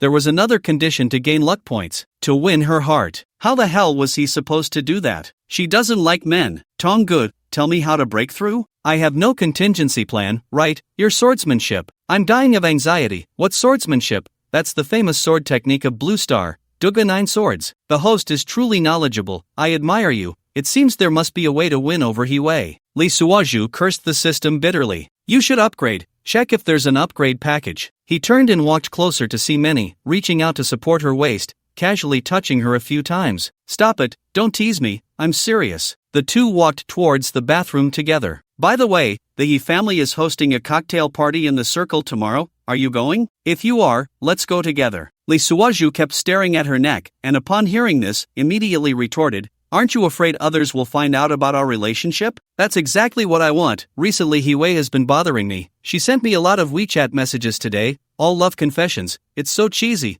but not a single one was for you. If life were only as it was at first sight? Lee Suoju suddenly remembered, that was exactly what he felt, but another worry arose. This phrase also applied to Chen Bishi. What if? Yeah, so Hee-wei is quite cliché. Lee Suoju asked, then how did she pursue you? Minnie replied, just some common lines, all the things boys say to girls, like, without you, I can't breathe. Thinking of you gives me the courage and goals in life, so cliché. Lee Suoju suddenly had a brilliant idea. Why not use Minnie to get close to Hee-wei, then cook the rice until it's done, and win over Hee-wei, that way he could get 500 points, and have both beauty and power. As night fell, the lights of the capital gradually lit up. Lee Suoju stood in front of the floor-to-ceiling window, watching the distant neon lights flicker, but his heart was turbulent. The man in the mirror, dressed in a well-tailored black suit, had his tie slightly askew. This was the third time he adjusted it. Still fussing over the tie?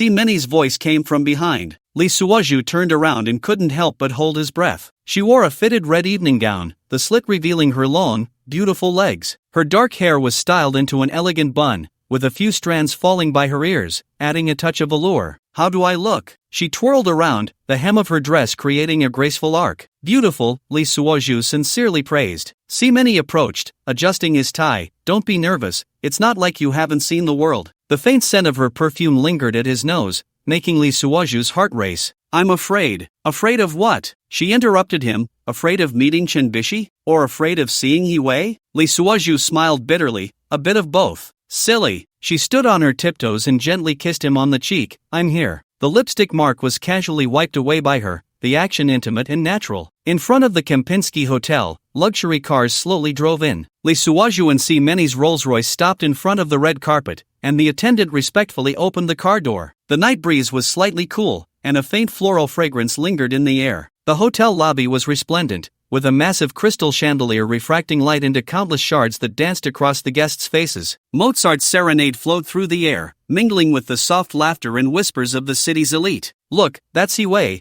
Many whispered in his ear. Lee Suoju followed her gaze and couldn't help but freeze. Hiwei stood in the center of the hall, dressed in a pure white custom suit, paired with a black shirt, and his tie impeccably knotted. His short hair was neat, and every gesture exuded a regal aura. If it weren't for the subtly curving lines, one might mistake his gender. Is he handsome? Many asked deliberately. Handsome, Lee Suoju replied honestly, only to be pinched at the waist by her. Hiwei seemed to notice the commotion and walked over with a glass of champagne. His steps were unique, embodying both masculine strength and feminine elegance. Welcome, he said, stopping and scanning the two of them with his gaze. It seems I've kept my guests waiting. His voice was deep and magnetic, making it hard to distinguish between male and female. You're too polite, mister.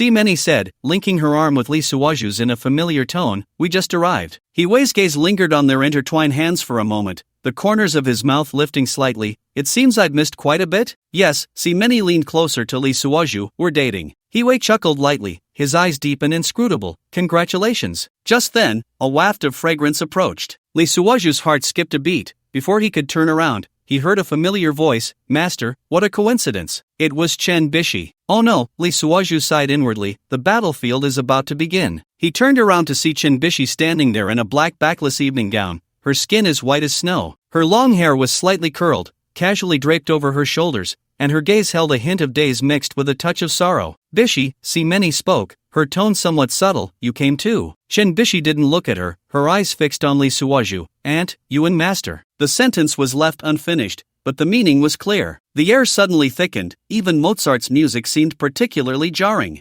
Hiwei gently swirled his wine glass, watching the scene with interest. We're dating, Many emphasized again, her tone carrying a possessive declaration. Chenbishi's hand trembled slightly, nearly spilling the champagne. Is that so? She forced a smile, then, congratulations. Lee Suoju watched her struggle to maintain composure, his heart twisting in pain. Host, be careful. Chenbishi's emotions are fluctuating greatly. The system warned. I need to use the restroom, Chenbishi suddenly said, turning and walking away quickly. Lee Suoju instinctively wanted to follow, but was held back by Many. Let her be, Many said. Hiwei held his wineglass, seemingly lost in thought. This is quite interesting. Just then, a figure gracefully walked through the crowd. Me.However. She wore a deep blue mermaid dress that showcased her perfect figure. Her golden long hair shimmered under the lights. It's so lively? She approached Lee Suoju, her smile enchanting. You didn't call me. Lee Suoju felt Many's grip suddenly tighten. Host, the situation is about to spiral out of control. The system warned. Miss M.O., Hiwei spoke at the right moment. Would you like to go see the night view from the terrace? But M.O. remained unfazed. I'd rather chat with Mr. Lee. She leaned closer to Lee Suoju, the scent of her perfume barely perceptible. I still haven't thanked you for last time. Many scoffed. Miss M.O., what do you mean by that? What do you mean? M.O. blinked innocently. I just want to thank my savior. Lee Suoju felt overwhelmed. In the distance, Chenbishi stood at the bathroom door, silently watching the scene unfold. Her fingers were deeply embedded in her palm. Savior? Many's voice carried a chill. Miss M.O., that's an interesting statement. M.O. calmly sipped her champagne, the crystal glass refracting brilliant light under the glow. What? Did I say something wrong? She tilted her head, her golden hair swaying gently with the movement. If it weren't for Mr. Lee, I might have. That's enough. Lee Suoju interrupted her. That day was just a coincidence. Hiwei stood to the side, her gaze growing increasingly profound. Her fingers lightly tapped on the wineglass, producing a faint sound. Coincidence? M.O. laughed. The hero saving the beauty that night certainly didn't seem like a coincidence. Si Many released Lee Suoju's hand and turned to face Mo. Miss Mo, do you have a misunderstanding about Savior? The air was thick with tension. The band in the distance switched to a new tune, Chopin's Nocturne slowly playing. Misunderstanding? Mo stepped forward. Then why don't you tell me, what did I misunderstand? The distance between the two women was less than a meter, yet it felt as if invisible sparks were flying. Lee Suoju was about to speak when he suddenly felt a tug at the hem of his clothing. Turning around, he saw Chen Bishi. He didn't know when she had returned. Master, I have something to say to you. She tried to speak softly, just for the two of them to hear. Before Lee Suoju could respond, Si Many keenly caught on and turned her head. Bishi, whatever it is, let's talk about it tomorrow. No. Chen Bishi shook her head. I have something urgent. It must be now. Mo watched the scene with a playful smile. Oh, what drama is about to unfold? Miss Mo. Hiwei finally spoke. Why don't you go somewhere else for a while? As soon as she finished speaking, Chen Bishi grabbed Lee Suoju's hand and turned to walk towards the terrace. Bishi. Si Many wanted to chase after them, but Mo blocked her way. What's the rush? Let the young people talk. You. Si Many's face turned pale with anger. Lee Suoju was pulled by Chen Bishi, weaving through the crowd and pushing open the glass door to the terrace. The night breeze blew in, carrying a hint of coolness. The distant lights of the capital shone brightly, yet they could not reach Chen Bishi's eyes. Why? She turned around, her face as cold as moonlight. Why is it my aunt? Lee Suoju stood there, momentarily unsure how to respond. Host, her emotional fluctuations are too great, be careful. The system warned. The terrace door slammed shut with a bang from the wind. Through the glass, one could vaguely see Si Many's anxious figure. The wind on the terrace was a bit chilly, lifting Chen Bishi's long hair and scattering the tears in her eyes. Master. She took a deep breath. Do you remember what happened at the hospital? Lee Suoju nodded, remaining silent. The sunlight that day was beautiful, shining on the windowsill of the ward and on her pale face. I always felt that you had something to say to me back then. Her voice trembled, but you never said it. Lee Suoju gazed at the distant lights, softly saying, some things might be better left unsaid. Why? She stepped forward. Is it because of my aunt? Bishi. I know. She interrupted him. I don't remember anything. But, she paused, biting her lip, but every time I see you, my heart feels very sad, very painful. This feeling, I can't quite explain it either. Lee Suoju closed his eyes, a sharp pain twisting in his heart. Host, her memories are slowly recovering. The system warned. Master. Her voice grew even softer. Were we? Before she could finish, the terrace door was suddenly pushed open. Si Many stood there, her face dark. Bishi, that's enough. Chen Bishi turned around, her eyes shimmering with tears, sparkling under the moonlight. Aunt, why? Why what? Si Many stepped closer. Why are you with him?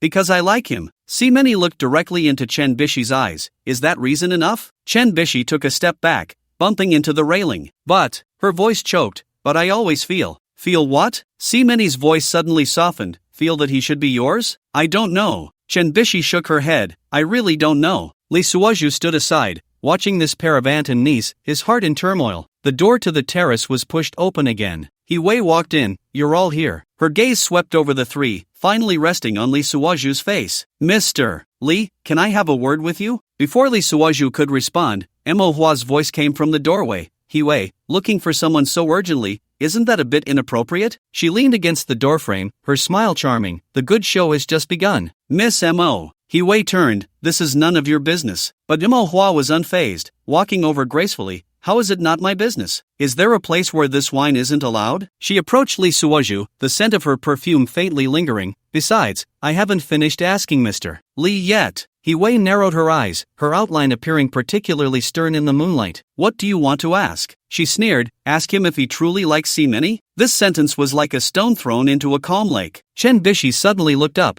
and Si Many's hand trembled slightly. What does this mean, Hiwei? Si Many forced herself to remain calm. Hiwei did not answer but looked at Lee Suoju. You tell her. Lee Suoju was taken aback, not expecting Hiwei to be so direct. What? Hiwei stepped forward. Do you know what Si Many means to me? The air on the terrace seemed to freeze. Mo blinked. Oh, this is getting interesting. Hiwei. Si Many suddenly spoke, her voice trembling slightly. Don't say that. Say what? Hiwei turned to her. Aren't you the one who knows best? Since high school, it's been 10 years. Her voice was low. I thought you understood my feelings. Si Many's face turned pale. That's all in the past. Past? Hiwei sneered. So now you've chosen him? She pointed at Lee Suoju. A man you've known for less than half a year? Chen Bishi stood aside, her gaze shifting between the three, as if she understood something. Hiwei. Si Many took a deep breath. we agreed not to bring this up again. But I can't forget. Hiwei's voice suddenly softened. See many, I really can't forget. Lee Suoju stood there, feeling like an outsider. Host, the situation is not good. The system said. You're right. Lee Suoju replied in his heart. This has truly become a battlefield. Manhwa watched with great interest. This drama is even more exciting than I imagined. Under the moonlight, the shadows of the five intertwined, just like their tangled emotions. In the distance, the sound of bells rang out, melodious in 12 chimes. Enough! Many suddenly raised her voice. Hiwei, don't say anymore. Her hands gripped the railing tightly, her knuckles turning white. But Hiwei was relentless. Why not say? Afraid he will know your past? Hiwei. Lee Suoju finally spoke. Some things, let the past be the past. Ha! Hiwei turned to him. Do you think you understand her? In the moonlight, Hiwei's gaze was sharp as a knife. Do you know why she chose you? Lee Suoju fell silent. Host, be careful. Hiwei's emotions are very unstable. The system warned. Because you resemble someone too much. Hiwei sneered. Someone who was already dead. Many's expression changed drastically. Shut up. Chen Bishi looked at her aunt in surprise, having never seen her so out of control. What? Afraid to face it? Hiwei pressed on. That person who died in the valley to save you. Hiwei.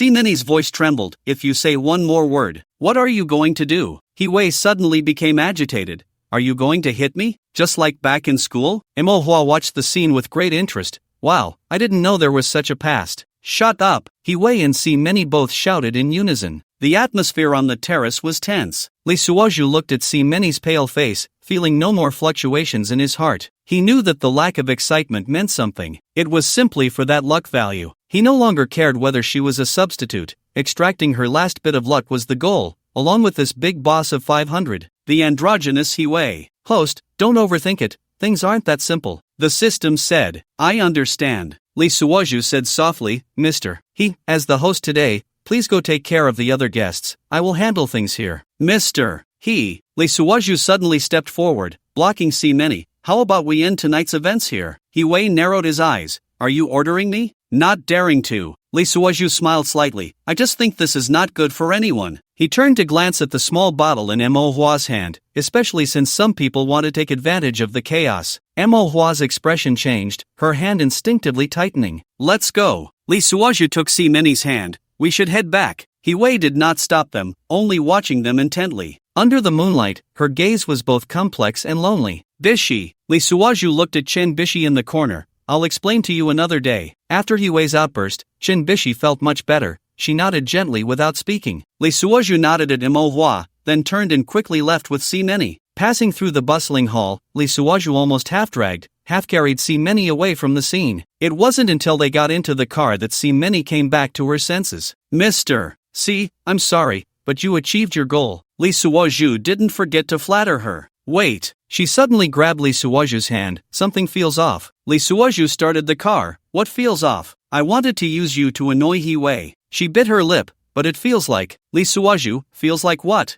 Many, feels like you are the biggest winner? After saying that, both Lee Suoju and Many froze. In the night, the shadows of the streetlights flowed across the car window. Lee Suoju thought to himself, oh no, Many is starting to get it. I must continue to feed her nonsense. You know? Lee Suoju turned to her. I think Mr. He is actually quite good. Many, what do you mean? Look, he said earnestly, I will be working for her in the future. It's better for everyone if you ease your relationship with her. Many's eyes widened. You mean, rebuilding old ties? Lee Suoju looked at her as if it were obvious. We're all women. Why make it so awkward? You.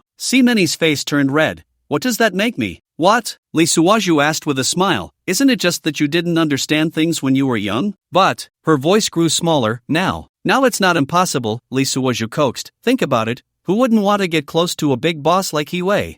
Many was silent for a moment, then suddenly looked up. I'm telling you, I'm doing this for you. She gritted her teeth. My orientation is very normal. I know. Lee Suoju smiled meaningfully, so you should seize the opportunity. Many was so angry she stomped her foot. What's wrong with you? The car drove into the night, the distant Kempinski Hotel gradually becoming blurred. Host, your tactic of retreating to advance is quite good, the system said. Lee Suoju replied in his heart. What else could I do? I can't really compete with Hiwei for a woman, can I? The car stopped in front of Many's villa. This time, Many didn't let Lee Suoju get out. Instead, she opened the car door herself. Aren't you going to invite me up for a bit? Lee Suoju asked with a smile. Many shot him a glance. you performed too poorly today. Where was I poor? Lee Suaju feigned ignorance. Aren't I thinking of you? Thinking of me? Simeni sneered. You're just trying to please Hiwei, aren't you? Lee Suaju was taken aback. How do you? I'm not stupid. Simeni adjusted her skirt. Do you think I can't see through it? Under the moonlight, her profile carried a hint of coldness. From the first time you saw Hiwei, I knew. Lee Suaju fell silent for a moment. Then why are you still playing along with your act? Simeni turned her head. Because I have my own plans. She suddenly smiled. Do you think you're the only one who can scheme? Lee Suaju looked at her smile and suddenly felt a chill down his back. Host, this woman is not simple, the system said. So, Lee Suaju carefully chose his words. Do you really want to be with President He? Shut up. Simeni interrupted him. I told you, my orientation is quite normal. But her face turned slightly red. Then what are your plans? Lee Suaju pressed on. Simeni tidied her hair. Why do you think Hiwei can't forget about me? Because I have something she wants. Simeni's voice suddenly turned cold, a secret that could ruin her. Lee Suaju was startled. What secret? You don't need to know. Simeni pushed open the car door. Just like I don't need to know your true intentions for approaching me. The night breeze lifted her long hair, carrying a faint scent of perfume. Good night, Mr. Lee, she said meaningfully. I wish you a bright future. Watching her walk into the villa, Lee Suaju sat in the car for a long time without starting the engine. Host, things seem to be more complicated than we imagined, the system said. Yeah, Lee Suaju nodded. This game is getting a bit big. His phone suddenly vibrated. It was a message from Simeni. Mr. Lee, would you like to hear another secret about Hiwei? Me.However. Lee Suaju looked at the phone screen, hesitating for a moment. Host, be careful, it might be a trap, the system reminded. I know, he replied softly, then edited the message. Miss M.O.,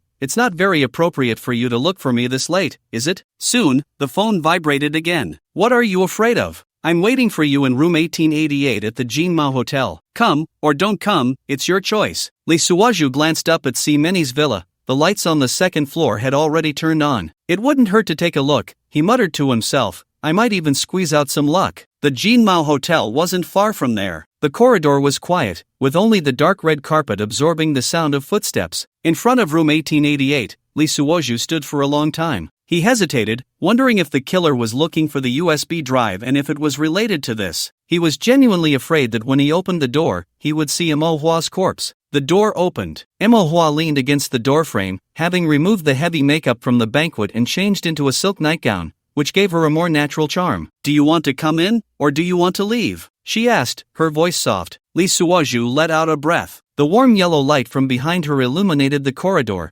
casting an ambiguous shadow on the carpet. Lee Suaju glanced inside a few times and stepped over the threshold. The room was filled with a faint scent of aromatherapy, and the red wine on the coffee table had already breathed, with two tall glasses reflecting the light of the crystal chandelier. Actually, Me.However poured wine for both of them. I just wanted to see you alone. Just like that? Lee Suaju took the wine glass but didn't drink. Sometimes, she chuckled lightly, it's just a simple desire to see someone, no reason needed. The night deepened, and the neon lights outside flickered on and off, as if telling a story. The morning sunlight filtered through the blinds, casting beams of light and shadow on the office floor. Lee Suaju stood in front of Simoni's desk, watching her read the resignation letter. In the morning light, her eyelashes trembled slightly, as if she were pondering something. Have you really made up your mind? She finally spoke, her voice very soft. Lee Suaju nodded. He gave me a good opportunity over there. Simoni put down the document and looked up at him. Do you know what you're doing? The sunlight fell on her face, making it hard to discern her expression. I know, he said. All right. She picked up a pen and signed her name on the document. I wish you a bright future. The sound of the pen gliding across the paper was like composing a farewell melody. After leaving the building, there was still some free time. Lee Suaju planned to cash in his scratch-off lottery prize. He took a taxi to the lottery center. After a series of complicated verifications,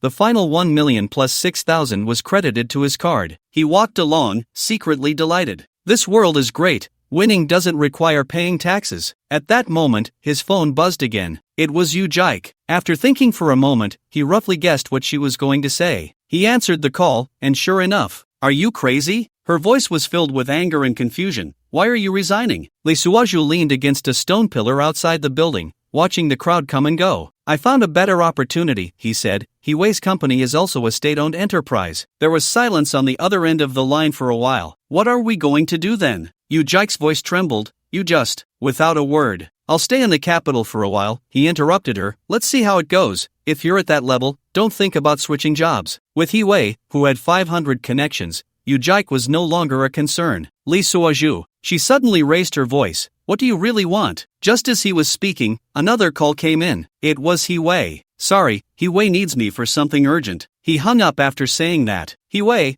I'll be there in half an hour. Standing in the shadow of the company building, Lee Suoju lit a cigarette. The morning sun gradually rose, dispelling the last traces of night from the streets. A new day, a new beginning. But what made Lee Suoju anxious was what secret Hee-wei had. Although Me.However was a bit oblivious, she seemed to know some rumors. These didn't seem baseless. With her social butterfly skills, she seemed to know something. He recalled how Hee-wei had gone so far as to kill for that USB drive. Lee Suoju's heart tightened. Could it be that Hee-wei really had some unspeakable secret? Mornings in the city always arrived particularly quickly. As the sunlight just revealed a hint of gold on the skyline, the streets began to bustle. Lee Suoju stood by the roadside waiting for a taxi, the morning breeze lifting the corners of his suit, carrying the unique chill of early autumn. The missed calls from Yu-jike on his phone kept increasing, so he simply switched his phone to silent. A black Mercedes slowly stopped in front of him, the window rolled down, and Hee-wei, wearing sunglasses with a hint of a smile, said, "Get in." The leather seats emitted a faint scent of perfume, mingling with the subtle fragrance of cologne from Hee-wei,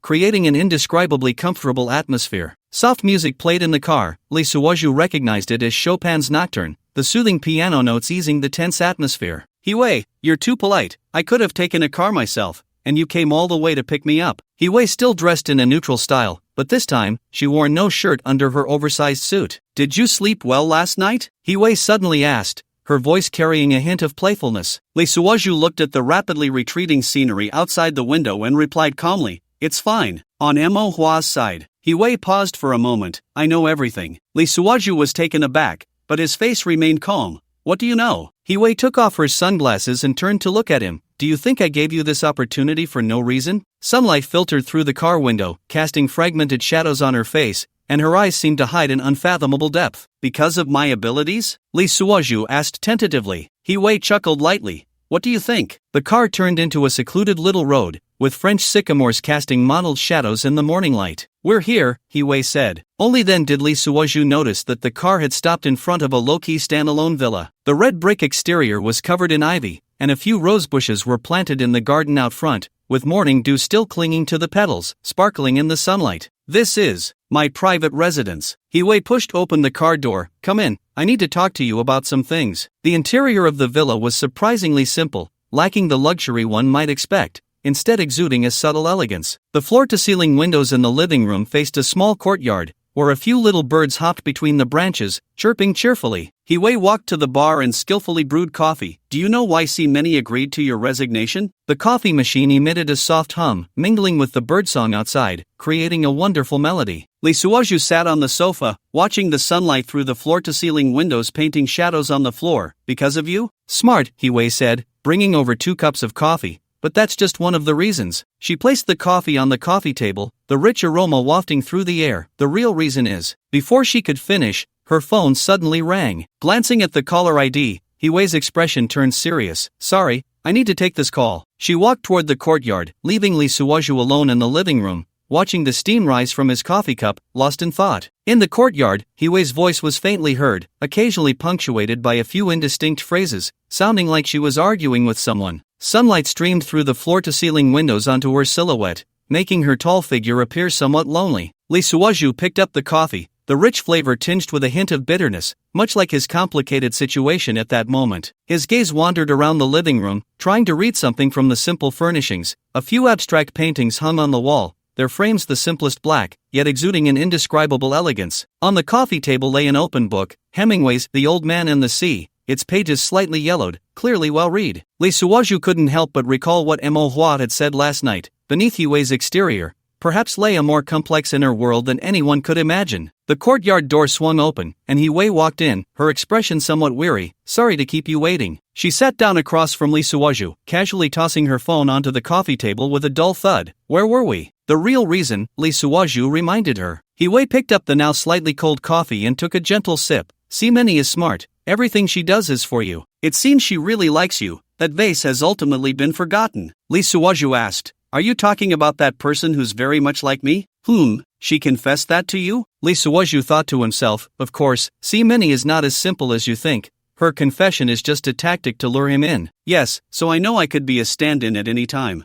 Mini nodded. I like that you have self-awareness. Don't worry, MS. You like your things, I won't take them from you. Lee Suozhu was determined to fight for that 500 luck value. Oh, Wei took a few sips of coffee, seeming a bit hot, and casually took off her suit, tossing it aside. Lee Suozhu was taken aback, seeing that she was only wearing a black silk camisole underneath. So she is a woman, with well-developed feminine features. Lee Suozhu began to wonder why she insisted on dressing like a man. Wei quickly picked up the special supply from Maishin on the table, using her black nails to flick open the copper lid of the lighter. In the flame, Lee Suozhu could see that she was wearing light gray lipstick. If you want to smoke, take it yourself, she said, blowing out a ring of smoke. How about we call each other brothers from now on? You are the most deserving man I've seen. Ahem. Lee Suozhu's heart suddenly raced. Isn't this the 500 coming in? Brother, can we be the kind of brothers who take baths together? Lee Suozhu thought mischievously. What? Does Brother Lee look down on me? Lee Suozhu still kept his head down, his mind filled with inappropriate videos. Brother Lee, my company is a national monopoly, with the state holding 51% and the He family 49%. By swearing brotherhood with me, you are essentially stepping onto half of the empire. Lee Suozhu decisively stood up and clasped his fist. Okay,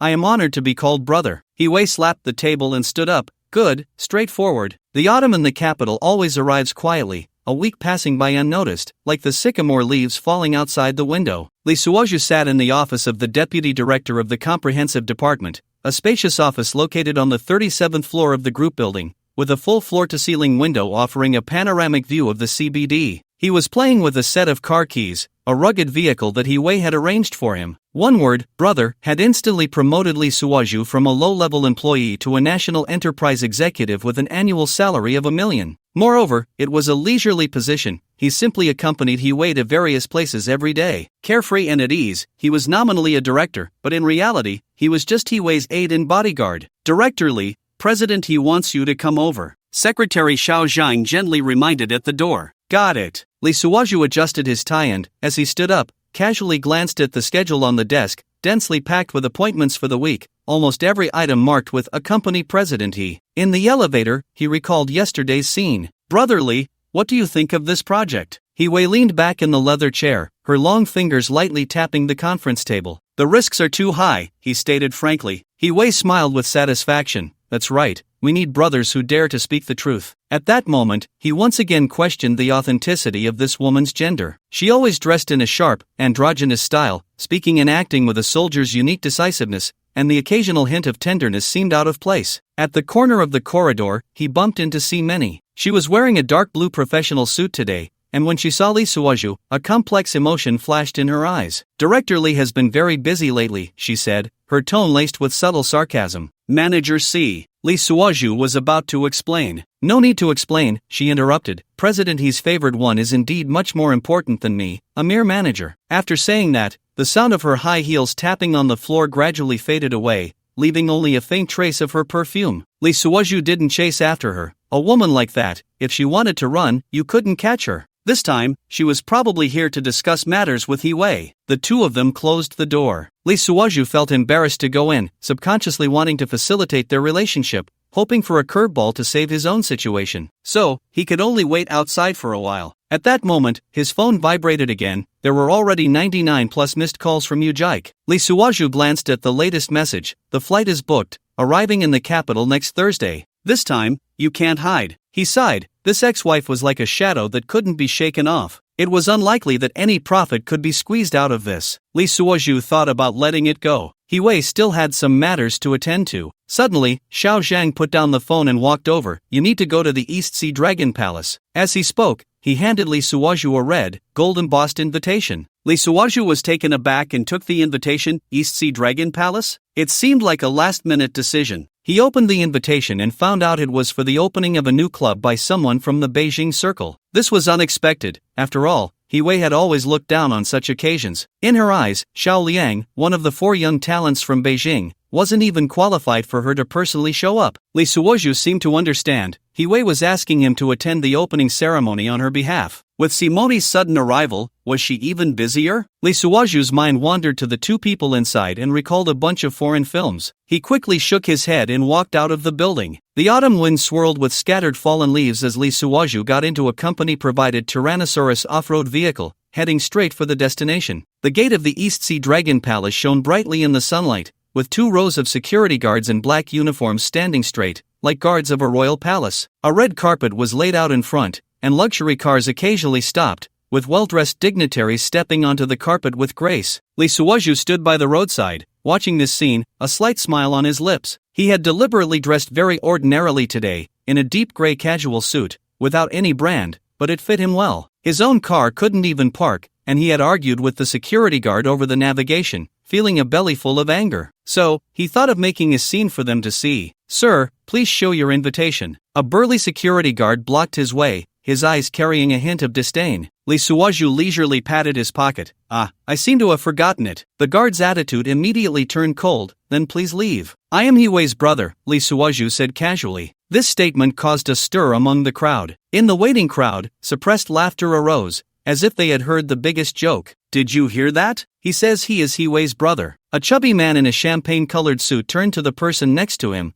deliberately raising his voice. In the sunlight, Lee Suoju could clearly see every trace of mockery on that man's face. "When did Hiwei get such a brother?" A middle-aged man with gold-rimmed glasses responded. "I didn't know about this." His obvious sarcasm drew good-natured laughter from those around. Lee Suoju stood there, letting the sunlight pour over him, still wearing a faint smile. He could feel the gazes around him, some curious, some contemptuous, and many simply enjoying the spectacle. "Sir," the head of security approached, his attitude relatively polite. "Today is the opening ceremony of the East Sea Dragon Palace, and guests are required to enter with an invitation. If you don't have..." "What I say is what it is," Lee Suoju interrupted him, his voice not loud, but clear enough for everyone to hear. A murmur arose in the crowd. These days, people really dare to say anything. A lady in a Chanel suit elegantly shook her head, her voice deliberately audible. "If Hiwei knew someone was pretending to be her brother here," another woman hinted. Just then, a young man in a tailored suit stepped out from the crowd. Every step he took exuded superiority, as if he were walking down a runway. Lee Suoju recognized him as Li Mingyang, a second-generation heir from the Beijing circle,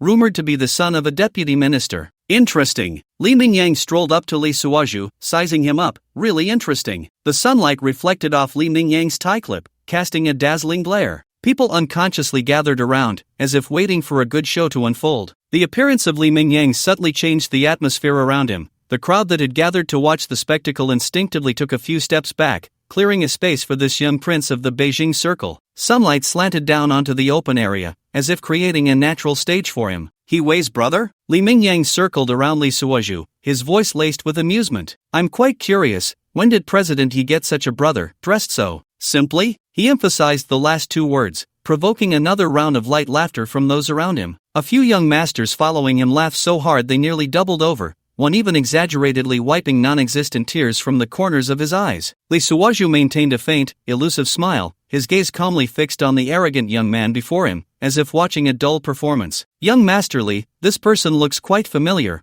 A woman in Prada approached. Li Mingyang waved his hand dismissively. "What? Sister Lily knows him?" He turned to the head of security, old Zhang. "Wait a moment." Before he could finish, the woman named Lily leaned in and whispered a few words in his ear, causing Li Mingyang's expression to turn even more playful. "Oh, so that's how it is." He looked at Lee Suoju with a knowing glance. "So you're an administrator at the Guanshan Reservoir Sanatorium." Lee Suoju seemed to understand. That blonde woman must have seen him at the sanatorium. The crowd erupted in gasps, realizing he was a fraud with no connection to Hiwei, and soon these gasps turned into more unabashed laughter. "Ha, did you mistake your own boss?" Someone shouted. "Isn't Guanshan Reservoir owned by Chen Bin?" Another chimed in. The Chanel-clad lady shook her head again. "Doesn't Chen Bin know who he is?" Li Mingyang adjusted his tie. "Since he's not president, he's person. Then let's teach him some manners." He snapped his fingers, and several security guards stepped forward, glaring menacingly at Lee Suoju. "Here's your chance," Li Mingyang said from his elevated position. "Kneel and apologize,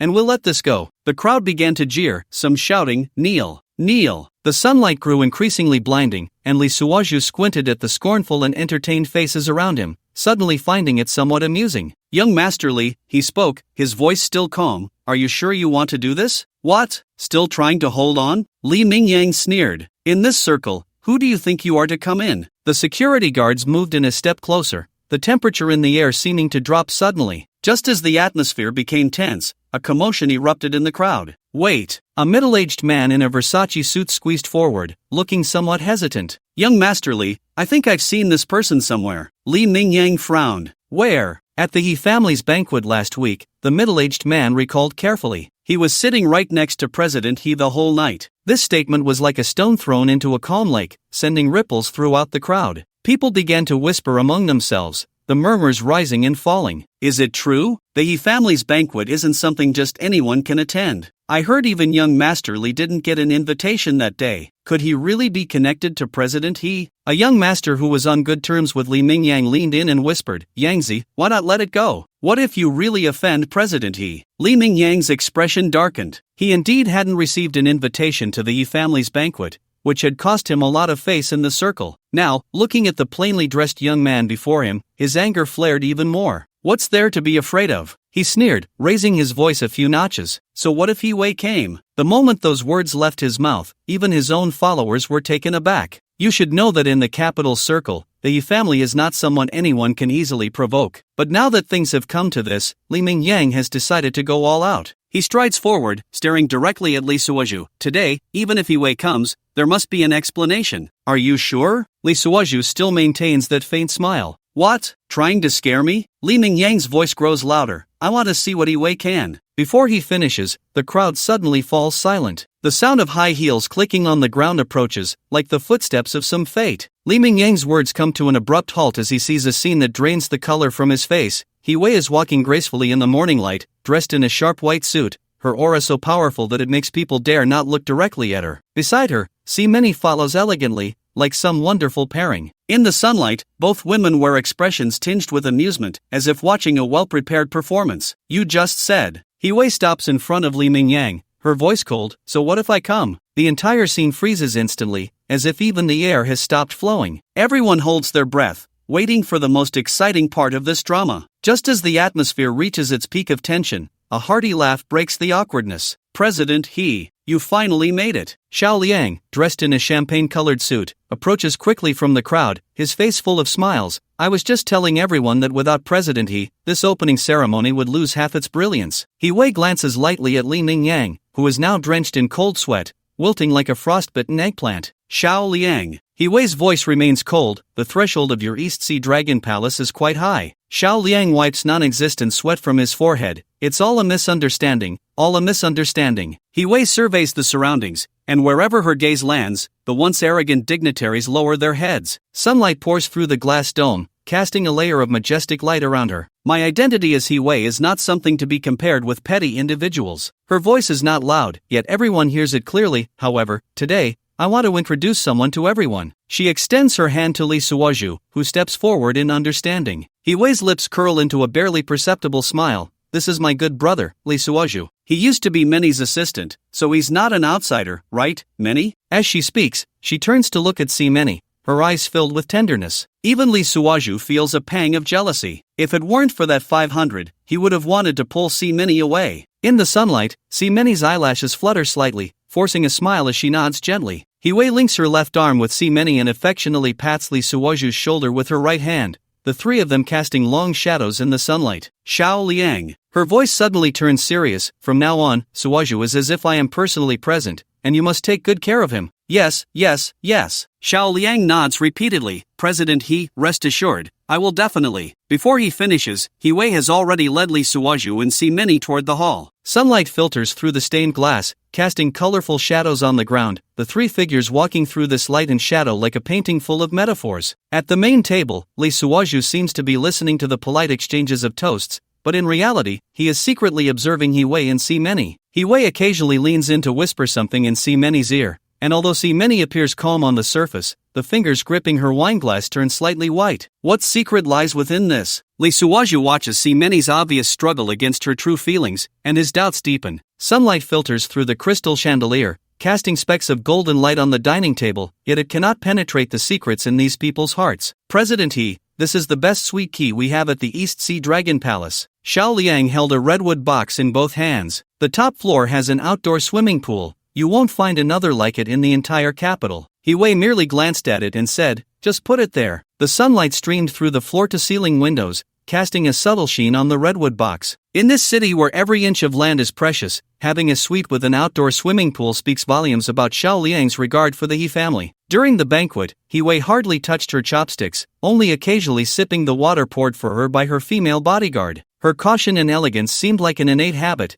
exuding an indescribable aura in every gesture. They're afraid of me. He Wei leaned closer to Li Suoju, her voice barely audible to the two of them. Actually, they're afraid of my grandfather and a few uncles. These people. She paused, her gaze sweeping over the sycophantic faces around them. I know exactly what they're plotting. Then why does President He still come? I could just belittle them by being here, Li Suoju remarked, glancing at Simeni. Simeni was also paying close attention to their actions. Not just her, the entire table was silently watching them. Sunlight filtered through the crystal chandelier, casting fragmented shadows on her face. He Wei's short hair was as smooth as a runway, and her soft hair texture could not hide her delicate beauty. I'm not here just for you. I specifically came today to help you establish your footing in the capital circle. Hearing this, Li Suoju felt a stir in his heart, captivated by her enchanting apricot-shaped eyes and the subtle shadow at the corners. Instantly, he felt a surge of clarity and vigor. President He cares for me. Li Suoju pretended to be moved. Truly, I have nothing to say. Since I'm here, I'll drink. Li Suoju's cheerful disposition, due to his nature, made him feel a sense of heroic spirit akin to the legendary swordsman. My brother, I dare to call you brother. If I don't, it would seem petty of me. He Wei's eyes curved, forming a crescent shape. I feel like I've known brotherly forever. I've long regarded you as a brother, yet you keep calling me President He. It's my fault. I'll drink another cup. The entire table watched as Li Suoju poured cup after cup for himself, and some whispered among themselves. He really is from the mountains, never seen good wine. Isn't it endless to drink thousands per cup? Lower your voice. She hasn't drunk. Don't let her hear. Li Suoju's ears perked up. The system reminded him not to drink too much, as he had no antidote. After a few cups, Li Suoju regained the feeling of being in a bar singing karaoke in another world. Brother He, drinking is boring. How about I sing a song to liven things up for us? Great! I was just feeling bored, He Wei exclaimed, slapping the table. Xiao Liang, bring out the sound system. Xiao Liang quickly agreed, thrilled by the situation. He Wei not only came but also stayed for such a long time. No need, the songs I sing, you don't have here. The crowd. Simeni frowned slightly, guessing he was about to start an original piece again. Alright, I'll play for you. He Wei could actually play an instrument. Come, give me a guitar. No need for pleasantries. He Wei interrupted him, a gentle smile gracing her lips. We are brothers. At a nearby round table, Li Mingyang stared intently at the main table. He had already drunk quite a bit, his face flushed. From the moment He Wei appeared, he had been invited to this remote corner. This Li Suoju. He gritted his teeth. Why should he? The red wine in his glass glimmered under the crystal light, resembling blood. Li Mingyang downed it in one gulp and suddenly stood up. The people around him were startled by his abrupt movement, but he staggered toward the exit. At the end of the corridor was a secluded smoking area, where sunlight filtered through the blinds, casting mottled shadows on the ground. Li Mingyang leaned against the wall, took out his phone, and dialed a number, old 5. His voice was a bit slurred from the alcohol. Just a visit. Not long after, a burly man walked over quickly. Seeing Li Mingyang's state, he looked somewhat worried. Young master, what's going on? Find out about that Li Suoju for me. Li Mingyang squinted. I want him to be unable to stay in the capital. This. Lao Wu hesitated. Young master, what about the He family? What are you afraid of? The alcohol made Li Mingyang's voice rise a few notches. When have I, Li Mingyang, ever been suppressed by a woman? Lao Wu wanted to persuade him, but seeing Li Mingyang's bloodshot eyes, he swallowed the words back down. Investigate. Li Mingyang slammed his fist against the wall. If I don't vent this anger, I, Li Mingyang, won't bear the Li surname. Seizing the opportunity, Li Suoju took another drink. Get me a bass. Everyone was confused. Xiao Liang asked, what's a bass? Only then did Li Suoju realize that this world didn't have that instrument. Then forget it. There must be an electronic keyboard. Yes. Before long, Li Suoju and He Wei arrived at the dance hall. It was still daytime, and it hadn't opened yet. Li Suoju looked around. Everything was familiar. The drum set seemed universal. They all had it. This will do, brother He. I'll play it once first, and the second time we'll play together. He Wei was delighted, immediately taking off his white suit and starting to unbutton his shirt. He rolled up his sleeves. The bodyguard beside him reminded, Mr. He Wei ignored it, his ample chest following the rhythm set by Lee Suoju as he began to harmonize. As soon as he started, Lee Suoju knew that He Wei had studied systematically. After all, he was a child of a high-ranking family, and his education had always been the most comprehensive. For the first song, Lee Suoju chose the most exhilarating piece from Blue Star, A Laugh Across the Sea. Lee Suoju's electronic keyboard first glided through the melody, and He Wei understood, giving a thumbs up. "Brotherly, you're truly talented, this piece is magnificent." So for the second round, He Wei's mixed guitar immediately kicked off with a soaring high note. The song began, and everyone was astonished, having never heard such penetrating music, especially as the two different timbres intertwined in the air, gradually sketching out a picture of martial arts grievances. Little did they know this was a piece specially composed by Master Chao Zhan for the two heroic figures of justice and evil. Once the music started, all grievances were wiped away. A laugh across the sea, the tides surge on both shores. Lee Suoju played and sang. The audience was taken aback. This was too beautiful. Despite having drunk so much, he sang with an unmasked voice. Lee Suoju still had a bit of a smoky voice, and as the high notes soared, the applause erupted. He Wei's harmony suddenly became bold, like rivers roaring in a rush. His short hair swayed back and forth with his body. His voluptuous figure danced energetically. Lee Suoju's electronic keyboard melody remained steadfast, like a righteous hero. He Wei's voice continued to swirl around, like the slickness of an evil faction. The two complemented each other perfectly, adding a touch of chivalry to this grandeur. Floating with the waves, only today matters. The music gradually elevated, and their cooperation became increasingly harmonious. The notes fell like raindrops on the lake's surface, creating ripples, while the harmonies of the electronic keyboard echoed like distant mountains, pushing this ambience to a climax. Heaven laughs, the tides of the world surge. The lights changed in rhythm with the music, casting mottled shadows on the ground. The audience below was unknowingly infected by this grand atmosphere. Some began to lightly tap their feet, while others joined in the singing. Who loses and who wins, only heaven knows. He Wei's piano suddenly became deep, as if expressing some unspeakable sentiment. Lee Suoju's electronic keyboard followed suit, adding a touch of melancholy to this depth. Inquire of the vast earth, who holds the reins. The final climax arrived, the sounds of the two instruments perfectly merged, intertwining in the air to form a magnificent tableau. The boldness soared to the skies, as if it were going to shake the entire night sky of the capital. Ha ha ha! As the last note fell, the whole hall erupted in warm applause. He Wei turned to Lee Suoju, her eyes filled with admiration and an indescribable sentiment. At that moment, Lee Suoju seemed to see the faint bond between them, shimmering subtly under the lights. "Brotherly, let me drink with you." He Zong, the bodyguard beside them, quickly reminded. "Hey, this is too rare, don't spoil the mood. Bring the wine." The bodyguard did not dare to delay and hurried to fetch the wine. Taking advantage of the moment, He Wei bent down to speak to Lee Suoju, who was sitting by the piano. "Brotherly, such talent, it's truly a pleasure to know you.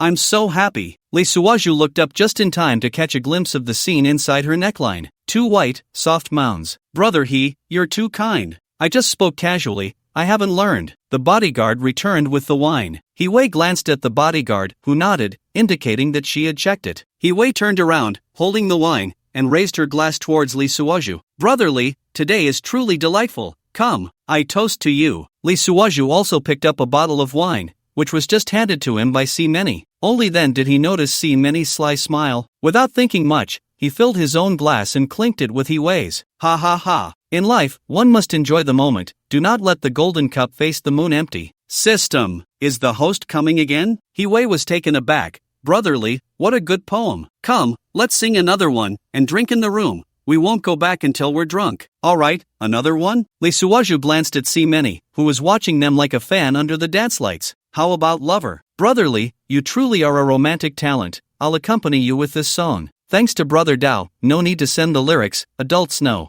As they sang, Lee Suoju kept glancing at Si Meni while locking eyes with He Wei. He Wei was also getting into it, fully cooperating. In the end, the two bowed to the audience. Thanks to He Zong and Li Zong for their impromptu performance. Xiao Liang was overjoyed. He Wei was feeling the effects of the alcohol. She actually couldn't drink much. Lee Suoju had downed several bottles and was swaying his head. "Brotherly, let's go to the swimming pool on the top floor. We can soak while continuing to drink." Those who drink know that if one is unconscious, it means they are drinking. "Brother I will accompany you to the end." Lee Suoju swayed a few times. The system was so anxious it almost wanted to intervene. Fortunately, Si Meni came out to support her. Lee Suoju quickly let go of her. He was still sober, possessing the skill of a divine doctor. The alcohol had long been dispelled by him, he was just pretending now. In front of Hiwei, he couldn't show excessive intimacy with Meni. The female bodyguard supported Hiwei as the four of them entered the elevator. Brotherly, let's play rock paper scissors in a bit. Lee Suwaju had a sudden idea. Brother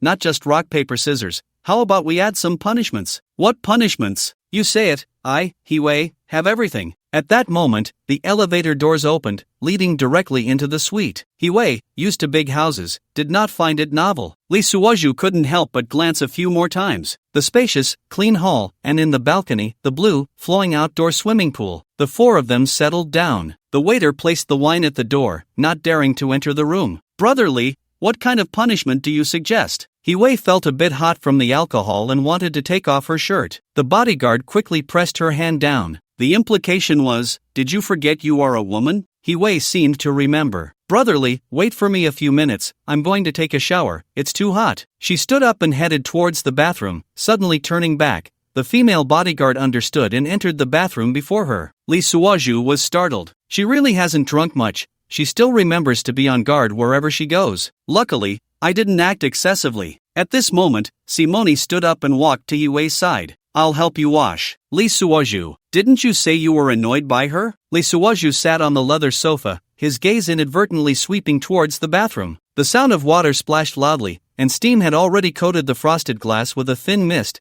filling the room with a faint fragrance. Lee Suwaju's ears suddenly became unusually sensitive, as if he could catch every subtle sound. This was a change brought by the system, granting him near-perfect hearing. In the bathroom, the sound of flowing water was mixed with the rustling of fabric. Simone, help me untie it. Hiwei's voice came, laced with a hint of laziness. Lee Suwaju's heartbeat involuntarily quickened. I wish the system could upgrade my eyesight too. I've got the ears of the wind, but I'm still missing the eyes of 1,000 miles. He forced himself to focus on the wine glass in front of him, yet those sounds became increasingly clear. The person I am most grateful for in this life is you. Hiwei's voice softened. But I can't let a third person know this secret. Lee Suwaju's fingers trembled slightly. Hiwei's secret of silencing people is actually known by Simone too? I don't oppose you being with him, but you can't tell him this secret, otherwise. Hiwei's voice carried a hint of threat. Don't worry. Simone replied softly, you saved my life when we were kids, I will definitely keep this secret. The sound of water continued, and Lee Suwaju could hear the sound of droplets falling on the tiles. As for him, Simone paused, he's just a man. Lee Suwaju tightened his grip on the wine glass. For some reason, those words stirred a hint of bitterness in his heart. Did you sleep with him? Hiwei suddenly asked. Yeah, it felt good. Simone's voice carried a hint of shyness. I'm considering whether to have a child. Lee Suwaju's pupils constricted sharply. He hadn't expected Simone to have such thoughts. That's fine. Hiwei's tone became gentle. You should have someone to rely on. Men are unreliable. You can only depend on your own child. I will leave my family business to him. Simone asked, why don't you have one yourself? Hiwei replied, it's probably a mental block. I'm afraid of pain. The two continued to rustle as they washed for a while. Hiwei's voice was low. He seems to be interested in me? A few seconds later, Simone's voice responded, yes, so I'm conflicted and want to distance myself from him. Lee Suwaju's heart skipped a beat. The information revealed in this conversation shocked him. So there was such a connection between them. They had known each other since childhood? He pondered silently. It seems that I can find out the truth with just a little investigation. Since you're in a dilemma, I'll help you observe him a bit more. Hiwei's voice carried a hint of amusement. I kind of like this person. Someone who can sing such songs must not be bad. Yes, he's very talented. No one in this world can compare. Simone's voice was filled with admiration, but don't you find it strange? Many things seem like they shouldn't be known by someone of his status. Forget him. Hiwei seemed to move in the water. He has already shown that he doesn't want to oppose me. He's a smart person, so let's just be friends. Lee Suwaju leaned back on the sofa and closed his eyes. The conversation in the bathroom left him unsettled. The relationship between these two women was far more complicated than he had imagined. As the sound of water subsided, Lee Suwaju heard the rustling of clothes being put on in the bathroom. Later, we'll get him drunk. Hiwei's voice had a hint of cunning. Let him reveal all the truths. Yeah, I'm curious too. Simone chuckled lightly. He knows too much. He can even recite those ancient poems off the top of his head. Lee Suwaju's lips curled slightly, his fingers gently tapping on the wine glass, the ice cubes producing a crisp clinking sound. Moonlight poured through the floor-to-ceiling windows, shimmering on the outdoor swimming pool, creating a glistening wave. He gazed at the shimmering waves, already plotting in his mind. Since you want to pry into my secrets, I shall see who is truly revealing whose. The bathroom door creaked open, and steam wafted out. Wei, wearing a bathrobe, had short hair still dripping with water, reflecting sparkling points of light under the illumination. Lee Suaju followed behind her, her long hair damply draped over her shoulders, her fair face slightly flushed from the heat of the bath. Brotherly, sorry to keep you waiting, Wei smiled as she walked over, casually picking up a bottle of wine. Come, let's continue. Lee Suaju pretended to be tipsy, swaying as he stood up. Brother I toast to you. All right. A glint of mischief flashed in Wei's eyes. Let's play a game. What game? How about truth or dare? Wei poured wine for the three of them. The loser either drinks or answers a question. Lee Suaju deliberately swayed as he sat down. Sure, I love this game. Many sat beside him, her gaze subtly assessing him. Moonlight filtered through her hair, casting fragmented shadows on her face. I'll go first. Wei picked up the dice. Let's see who rolls the lowest. The dice rolled on the glass coffee table, making a crisp sound. Lee Suaju secretly activated his medical skills to sharpen his mind, but he appeared increasingly intoxicated. In the first round, Lee Suaju intentionally lost. Brother Lee lost. Wei smiled meaningfully. So, tell me, where did you learn all these poems and songs? Lee Suaju pretended to burp. Well, it's a long story. When I was a child, there was an old gentleman who would always recite these. He rambled on, weaving an elaborate tale while cleverly avoiding key information. Wei and Many exchanged glances, clearly dissatisfied with the answer. But there was no way to doubt it. My turn. Lee Suaju picked up the dice, and this time he rolled 3 ones. With his current system enhancement, his luck was off the charts. Whatever he thought came true. With a tipsy demeanor, he asked, Brother if I may be so bold, can I ask if you prefer men or women? Wei's expression stiffened slightly, and Many unconsciously tightened her grip on her wine glass. Drink. Wei downed his glass in one go, clearly unwilling to answer the question. Under the moonlight, the three of them exchanged banter, the sound of clinking glasses ringing out continuously. On the surface, they were playing a game, but beneath it all, currents of tension flowed, each harboring their own thoughts. In the following rounds, Wei lost every time, and Lee Suaju's questions delved into her privacy, leaving her dizzy from drinking. Many urged them several times to stop the game. Wei remained stubborn, and when her female bodyguard spoke out of turn, she was promptly sent out. Brother this time I ask you, do you like Many, as in romantically? Wei waved her hand dismissively. You, really, are not a man, you just love gossip. Lee Suaju laughed, pointing at his own nose while looking at Many. I'm not a man? Many has the most say in this, right? Many shot him an angry glare. Some things don't take advantage and then act innocent. I don't like anyone. I'm living alone. Lee Suaju chuckled. Got it. I was still burdened, but now I'm relieved. My ex-wife is coming to see me tomorrow, so I'll need to ask for a few days off from Brother What? Many stood up abruptly, her face showing slight anger. Aren't you still on good terms with Director Ujike? Speaking of which, my ex-wife is coming to the capital. Lee Suaju intentionally brought it up, glancing at Many from the corner of his eye. Many's fingers trembled slightly, the wine glass making a crisp sound on the glass coffee table. Under the moonlight, her expression appeared somewhat stiff. Ex-wife? Wei raised an eyebrow, seemingly not pleased. What kind of woman? Pretty beautiful, Lee Suaju pretended to be drunk. She's the manager of a branch under President C. However, Many did not respond. She turned her head away, her long hair covering her face, but the way her fingers tightly gripped the wine glass revealed her inner turmoil. Then why divorce? Wei poured wine into her glass a bit too heavily, clearly already quite drunk, splashing a few drops without noticing. She thinks I'm useless. Lee Suaju shrugged. Now that I've heard I'm doing well in the capital, she wants to reconcile. Would you consider it? Many suddenly spoke up, her voice a bit hoarse. Well, Lee Suaju deliberately elongated his tone. Men. Many downed her drink in one go. What? Many is jealous? Wei teased, but her gaze playfully lingered on Lee Suaju. I'm not.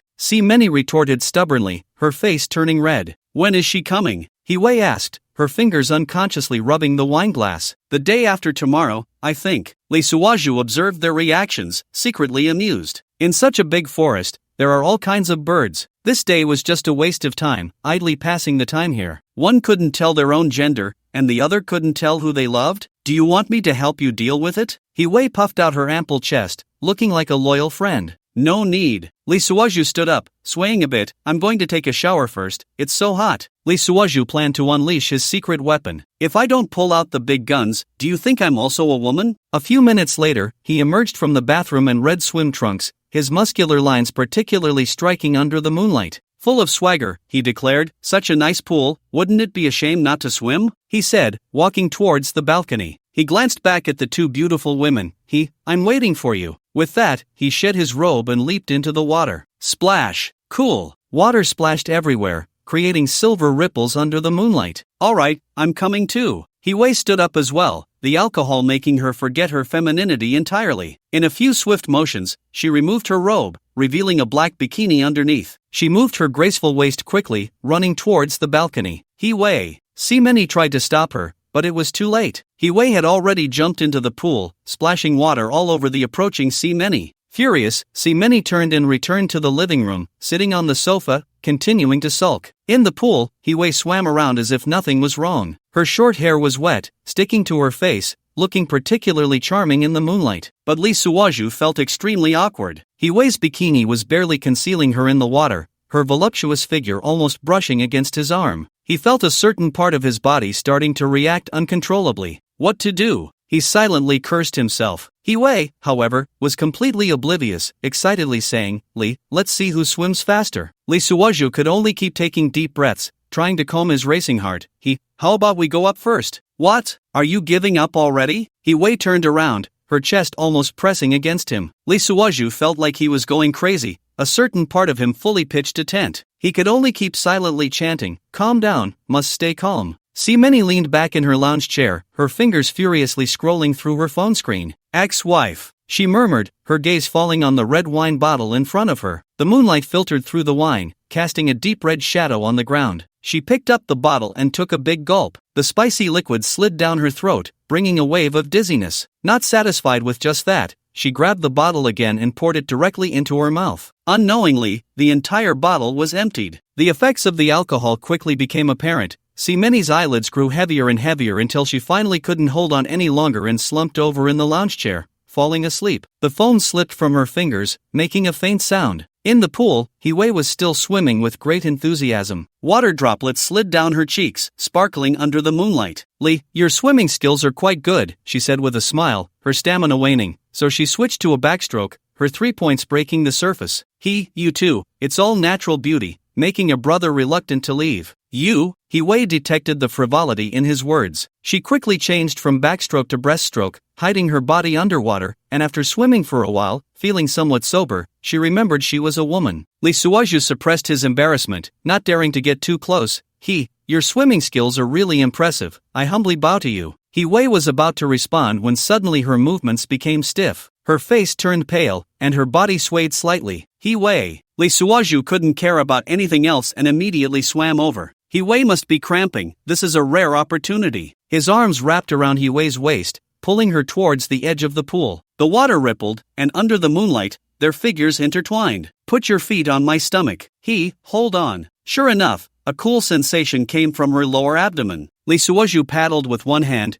Hold on to my neck, I'll move your feet. Saying this, one large hand dove underwater, grasping Wei's foot. At that moment, Wei's body clearly trembled. Don't be nervous, relax, kick me hard, Lee Suozhu commanded loudly. A prolonged cramp could lead to trouble. Sure enough, Wei clung to Lee Suozhu's neck, her face flushed, her body straining as she kicked her legs straight. Lee Suozhu released one hand and casually kneaded her calf a few times. How is it? Feeling better? Lee Suozhu asked with concern, only to find Wei's face was inches away. Water droplets still clung to her eyelashes, trembling slightly in the moonlight. Her short hair stuck to her face, making her features even more exquisite. Time seemed to stand still at that moment. Wei lifted her head, looking at him with drunken, hazy eyes. Under the influence of alcohol, her gaze was somewhat dreamy, her lips slightly parted, exhaling a faint scent of wine. It was unclear who moved closer first, but their lips met in an instant. The moonlight spilled over the pool, the water rippling, reflecting the two embracing figures. This kiss came suddenly, yet it felt entirely natural. Wei's lips were soft, carrying the aroma of red wine. Lee Suozhu could feel her heartbeat through the thin bikini. A few seconds later, suddenly, Wei seemed to be startled awake,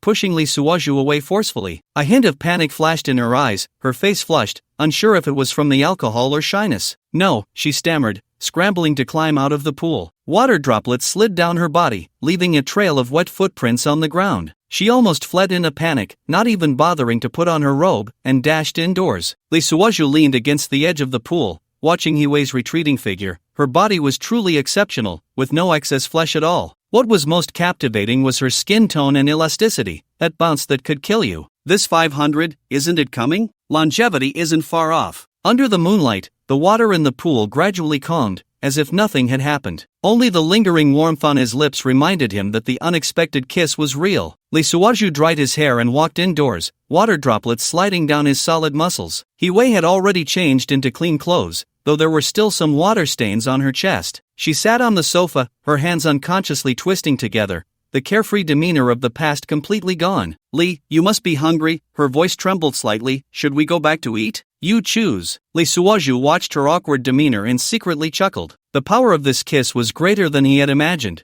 directly turning this strong woman into a shy little girl. "That." He glanced at Simone, who was sleeping on the lounge chair. "Shall we wait for President C for a bit?" "That works." Hiwei breathed a sigh of relief, as if she had found a way out. The two sat facing each other, and a hint of awkwardness filled the air. Moonlight streamed through the floor-to-ceiling windows, casting mottled shadows on the carpet. "That, just now." Hiwei hesitated. "No need to mind, brother he." Lee Suozhu feigned generosity. "It was just a drunken slip." Hiwei nodded, her fingers unconsciously curling her hair. "Brother Lee sings really well." "You're too kind, brother he." Lee Suozhu noticed her evasive gaze as she spoke. "I wonder what else brother he would like to hear." "Anything is fine." Hiwei glanced up at him and quickly lowered her head again. "Brother Lee knows so much. A little here and there." He chuckled lightly. "But it's brother he's piano skills that impress me." Hiwei's ears turned slightly red. "I learned it since elementary school. It's nothing special. Brother he is truly modest." Lee Suozhu leaned in a bit. "I wonder if I could ask for a few tips?" Hiwei instinctively shrank back. "Another day. Let's talk about it another day." Lee Suozhu watched her flustered expression, feeling secretly pleased. This strong woman from the capital has such a cute side. Right. He suddenly remembered something.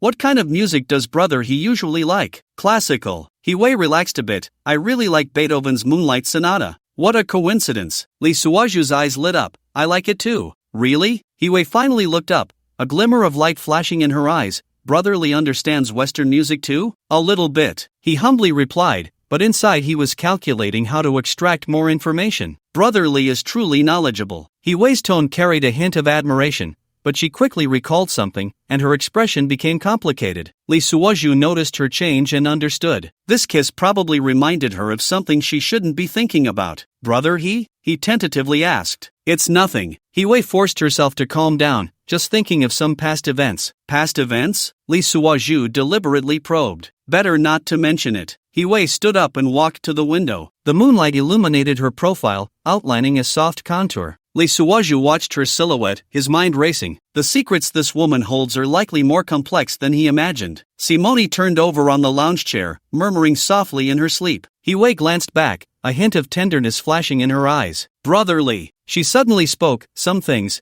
it's better not to ask." Lee Suozhu nodded, but he was even more curious about the unknown secrets between these two women. In the early morning hours, Simone finally woke up, rubbing her sleepy eyes. "It's time to go," Hiwei said softly, intentionally avoiding eye contact with Lee Suozhu. Simone quickly got up. "Oh no, what time is it? Did I oversleep?" "It's fine." Hiwei had lost some of her previous assertiveness and gained a more feminine demeanor. Simone looked a bit puzzled, glancing suspiciously at the two of them. "I'll go get ready and then leave." Before long, the female bodyguard walked in carrying a suitcase. Hiwei smiled knowingly, honging, "No need to be so nervous." This was the first time Lee Suozhu learned the name of this female bodyguard. "Young master, there are quite a few strangers here today. It's better to be cautious." Upon hearing this, Lee Suozhu understood. The bodyguard probably brought the gun with her. Soon, Simone finished washing up and applied light makeup. The four of them walked out together. The bodyguard led the way, holding the suitcase. Following her were the three walking side by side. Hiwei naturally walked in the middle. The moment the elevator doors opened, the hallway was already filled with people. Xiao Liang took the lead, followed by a dozen or so business tycoons in suits, all wearing beaming smiles. "Take care, Mr. He. Mr. He, please walk slowly. We must gather again another day."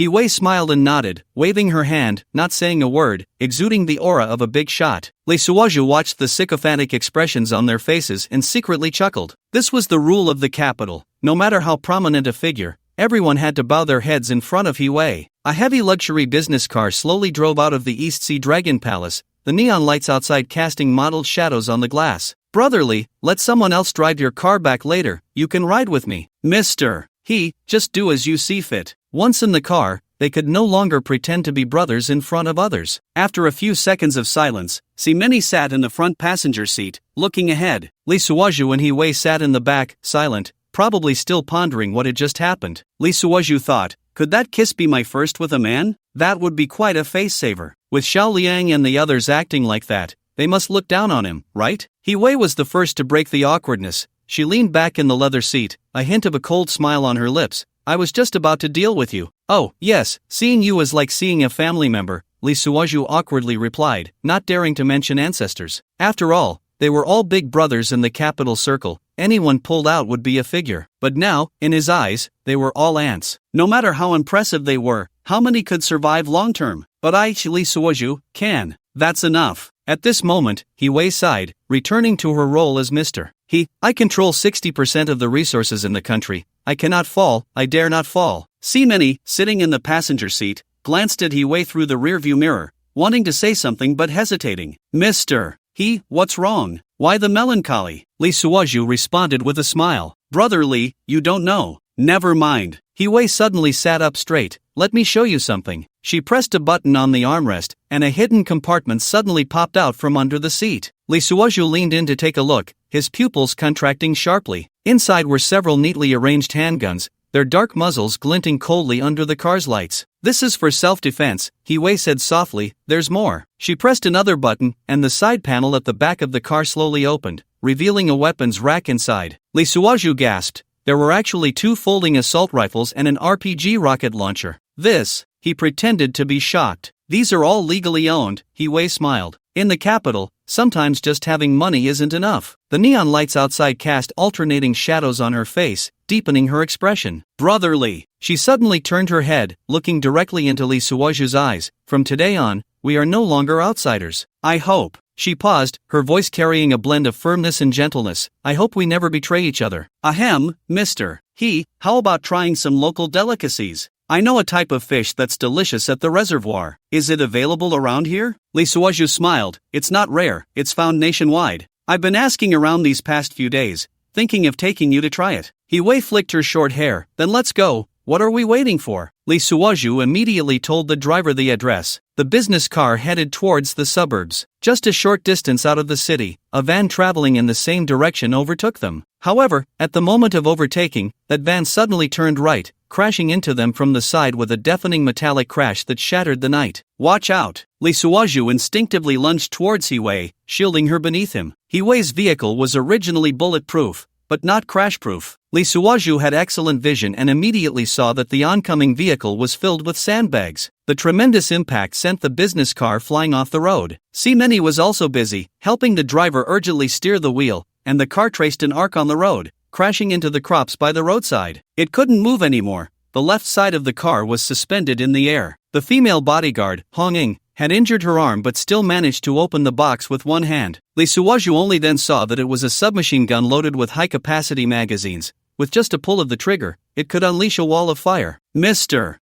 I'll cover you. Hong Ying, be careful. He Wei calmly pressed a hidden compartment in the seat. Lee, do you understand this? Lee Suozhu took the equipment she handed over, skillfully checked it, disengaged the safety, and chambered around. Leave it to me. In the night, several black cars surrounded them. The car doors opened, and shadows flickered. Protect yourselves. Lee Suozhu shielded He Wei and Many behind him, quickly assessing the situation. Bullets sliced through the night sky, and flashes of fire flickered in the darkness. It was Hong Ying's barrage. Then she discarded the submachine gun and pulled out a handgun from under her arm. Let's go. Lee Suozhu, relying on his agility, quickly moved the two to take cover. Mr. Protect yourself. I'll go save Hong Ying. He Wei shook her head. No need to go, just don't get hurt. Her face flushed after saying that. The enemy's encirclement was tightening. Lee Suozhu knew he couldn't wait any longer. He had to take the initiative. Mr. Trust me, nothing will happen. He took a deep breath, preparing to charge out, but He Wei grabbed his hand. Then let's go together. Under the moonlight, the two coordinated seamlessly. Lee Suozhu attracted fire from the front, while He Wei seized the opportunity to counterattack. Hong Ying provided cover from a distance, forming a triangle of support among the three. The battle intensified, and the enemy's firepower grew fiercer. There are too many of them. Lee Suozhu had already repelled several waves of their attacks. At that moment, He Wei seized the opportunity and decisively used her last resort. She opened the box and took out a rocket launcher. Li, Hong Ying, get down. After saying that, she stood up and aimed at the dense crowd ahead. Bang! A flash of fire erupted from her shoulder. A loud explosion illuminated the night sky. The shockwave from the blast sent waves of hot wind, tousling He Wei's short hair. A few seconds later, Lee Suozhu brushed off the debris from his hair and shoulders. It was over. He sighed in relief and turned to check on the two. He Wei looked at his injured arm, her eyes filled with concern. Lee, you're hurt. It's just a small injury. He smiled, as long as you're okay. Hong Ying quickly took out a first aid kit from the box and began to bandage him. Under the moonlight, He Wei rushed over. I'll do it, Hong Ying, you keep watch. While skillfully bandaging, she smiled. Thanks to you, Lee. Mr. Have you been a soldier? She asked, noticing her proficiency and spirit. Lee Suozhu couldn't help but admire her and see her in a new light. I come from a military family, how could I not serve? Under the moonlight, He Wei's fingers gently bandaged Lee Suozhu's wound. Her movements were soft, yet every action seemed so professional. You say you come from a military family? Lee Suozhu asked, looking at her serious expression. He Wei nodded, her short hair swaying gently with the motion. My grandfather was a founding general. My father is a major general. I grew up in a military compound. Lee Suozhu caught a faint scent of her perfume mixed with the smell of gunpowder, which had an indescribable charm. So that's why you're so impressive. He smiled. That shot just now was beautiful. He Wei glanced at him, the corners of her mouth slightly lifting. You're not bad either. Your skills are good. Just then, Lee Suozhu's phone suddenly rang. He took out his phone to see it was a call from Chen Bishi. He Wei's fingers paused slightly but quickly resumed bandaging, though her movements were a bit heavier. Aren't you going to answer? She asked, her voice still calm. Lee Suozhu hesitated for a moment but still pressed the answer button. Hello, Lee Suozhu. Chen Bishi's voice came through the microphone. Where are you? Just a little something. Lee Suozhu glanced at He Wei and replied vaguely. I heard you were with General He? Chen Bishi's tone was somewhat sour. Are you too close? Not really. Lee Suozhu didn't want to elaborate. He Wei had finished bandaging and was packing the medical kit, but Lee Suozhu noticed her ears slightly twitching, clearly listening to their conversation. Chen Bishi paused. I want to invite you to dinner tomorrow. Just as Lee Suozhu was about to respond, his phone was suddenly taken away by He Wei. Miss Chen. He Wei's voice was cold. Lee is currently busy with important matters. Let's reschedule. After saying that, she directly hung up the phone. Lee Suozhu looked at her domineering demeanor and couldn't help but chuckle inwardly. General He, this is? He asked deliberately. I said, you have important matters at hand now. He Wei returned the phone to him. Let's go, we need to leave here first. Many, watching this scene from the side, frowned. Hong Ying had already contacted reinforcements, and soon several black business cars arrived. General He. A man in a black suit walked over quickly. Do we need to handle the scene? He Wei shook her head. No need, let the police handle it. She turned to Lee Suozhu. Lee, you've worked hard tonight. Lee Suozhu smiled. It's nothing. Under the moonlight, He Wei's eyes flickered, as if she wanted to say something, but in the end, she just sighed softly. Let's go, she said. Let's head back. The few of them got into the new car and drove towards the city. The car was very quiet.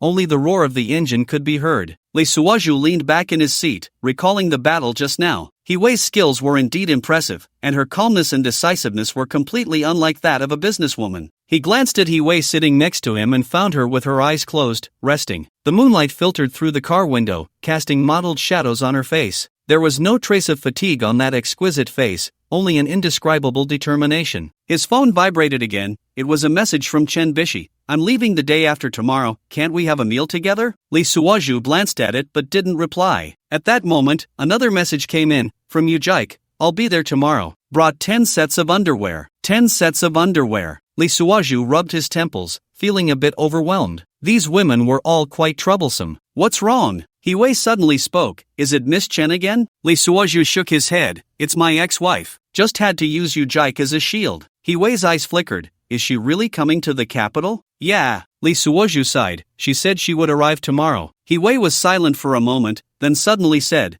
do you want me to help you deal with her? Lee Suozhu was taken aback. This How about letting Many pretend to be your girlfriend? Hiwei's voice was soft. Make her give up. See Many in the front seat suddenly coughed. Lee Suoju looked at Hiwei, then at See Many, inwardly exclaiming, "What kind of arrangement is this? Why not have you, General He, come personally? What does Many need to come for?" "No need," he finally said, "I can handle it myself." Hiwei nodded, but there seemed to be a hint of disappointment in her eyes, as if she wanted to say something but held back. Unexpectedly, See Many in the front seat chimed in with a smile. "General He, you care so much about your brother, why not play his girlfriend yourself?" Cough cough. Now it was Hiwei's turn to cough. See Many continued, "Really, I've seen you Jike, you're not any less attractive than her, and your figure is much better." Hiwei took a few breaths. "It's not impossible, we're all good brothers, but it might make you jealous." See Many replied, "Hiwei, don't go too far, ruining my reputation everywhere." He. Hiwei smiled and patted Lee Suoju's thigh. Then she quickly withdrew her hand. "Lee brother, isn't See Many fun?" Lee Suoju twitched his mouth, wondering how to respond to that question. Just then, See Many exclaimed, "Get lost." The car continued to drive forward as the night deepened. Lee Suoju closed his eyes, but his mind was filled with everything that had happened tonight. That kiss by the pool, the intense battle, and now this complicated relationship. My head is buzzing, especially with this mysterious woman beside him. Lee Suoju planned to find out more. He was too curious about the secret between her and See Many. Too many questions swirled in his mind. But for now, he could only take it one step at a time. After all, his goal was immortality. Everything else was just part of the process. His phone vibrated again. This time it was a voice message from Chen Bishi. Lee Suoju didn't open it. It wasn't the right time for that. Hiwei seemed to have fallen asleep, her head gently resting on his shoulder. Her breathing was steady, carrying a faint scent of alcohol. Lee Suoju didn't dare to move, afraid of waking her. Moonlight streamed through the car window, casting a glow over the two of them. In that moment, time seemed to stand still. In the early hours, the car stopped in front of Hiwei's villa. It was a European-style building, looking particularly solemn under the moonlight. "Lee brother." Hiwei woke up, looking at his shoulder. "Sorry, I fell asleep." Lee Suoju smiled. "It's fine. Want to come in for a bit?" Hiwei invited. "I'll have someone change your bandages." Lee Suoju glanced at the time and shook his head. "It's too late. Let's do it another day." Hiwei nodded, then. She paused. "See you tomorrow?" "Okay." Lee Suoju agreed. Watching Hiwei and See Many walk into the villa, Lee Suoju finally had the driver take him home. On the way, his phone rang again. This time it was Yu Jike. "I booked a hotel, I'll arrive tomorrow at noon, come pick me up." Lee Suoju looked at the domineering tone and couldn't help but smile wryly. This ex-wife was still so assertive. He recalled the reason for their divorce. She felt he was not ambitious enough. Now that she heard he was doing well, she wanted to reconcile. How ironic. Just as he was thinking, his phone rang again. It was Chen Bishi. "What is your relationship with Hiwei? Why aren't you answering my calls?" Lee Suoju rubbed his temples. These women were all difficult to deal with. By the time he got home, it was already 3 in the morning. He lay in bed but couldn't fall asleep, his mind filled with everything that had happened tonight. Early the next morning, Lee Suoju was awakened by a phone call. It was Yu Jike. "I'm here, where are you?" Lee Suoju looked at the time. It was only 7 in the morning. "So early?" he asked. "What's wrong? Is it inconvenient?" Yu Jike's tone was sarcastic.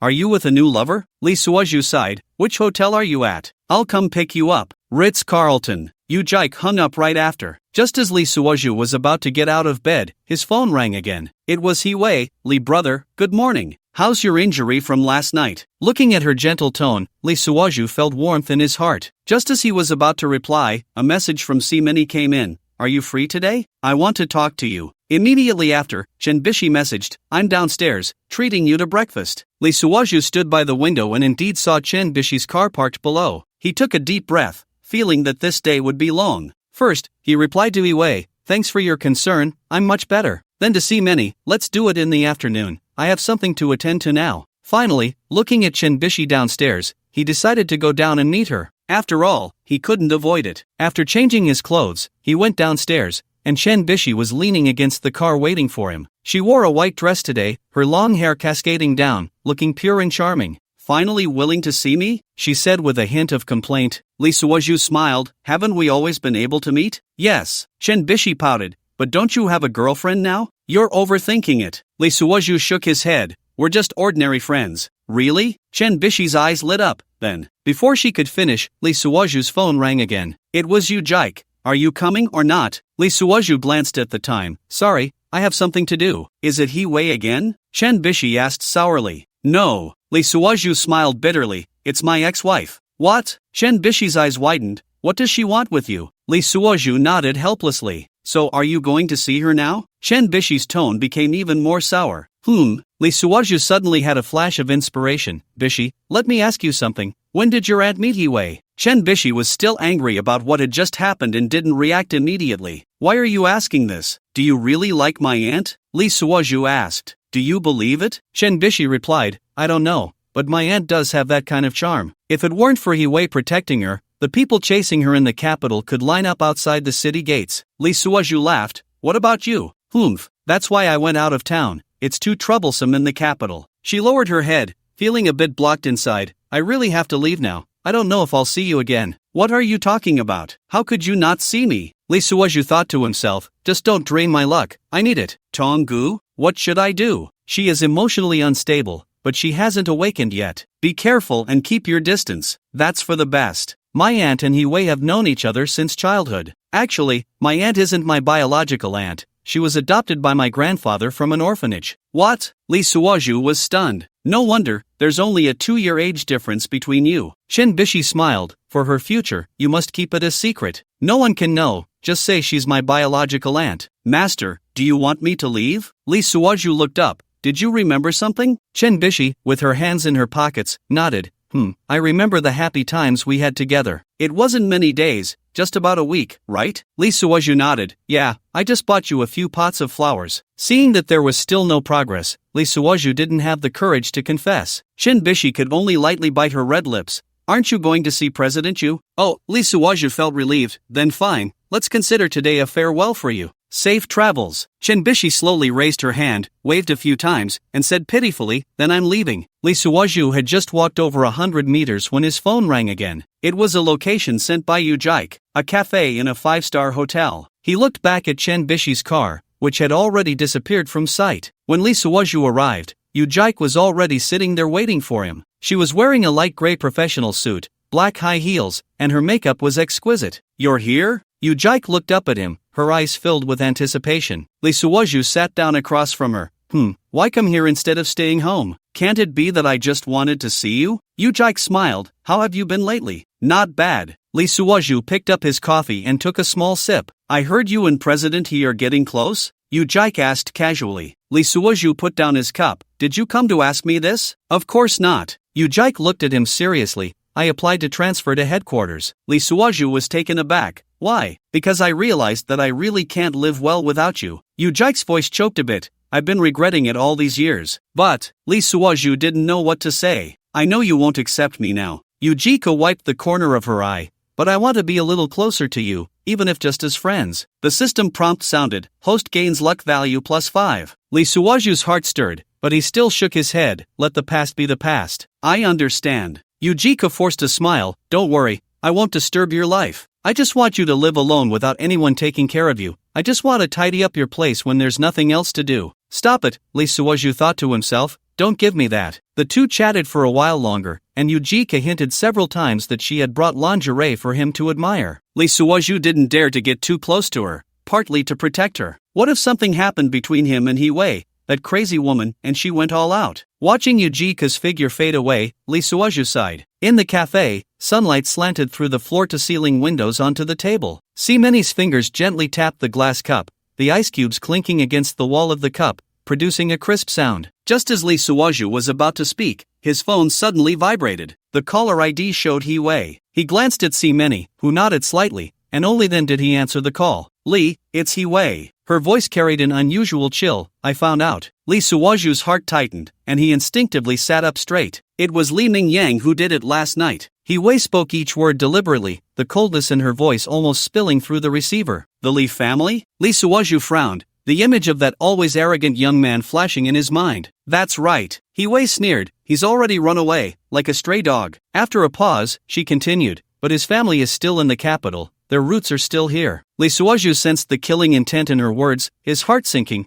When will the cycle of revenge end? As soon as he finished speaking, there was suddenly silence on the other end of the line. This silence was more terrifying than any words. Lee, Hiwei's voice suddenly became unusually calm, and this calmness was even more alarming. Are you teaching me how to do my job? I just think. What do you think? Hiwei interrupted him, her voice laced with sarcasm. Do you think this is child's play? She took a deep breath and continued, in the capital, mercy is weakness, and weakness is a dead end. I thought you understood this long ago. Lee Suoju fell silent. The sunlight remained warm, but he felt a chill. I've already sent someone to handle it. Hiwei's tone returned to its usual calm, but this calm felt more like the calm before a storm. This matter doesn't require your involvement. After saying that, the line went dead with a busy tone. Lee Suoju put down his phone, staring at the now cold coffee in his cup, lost in thought.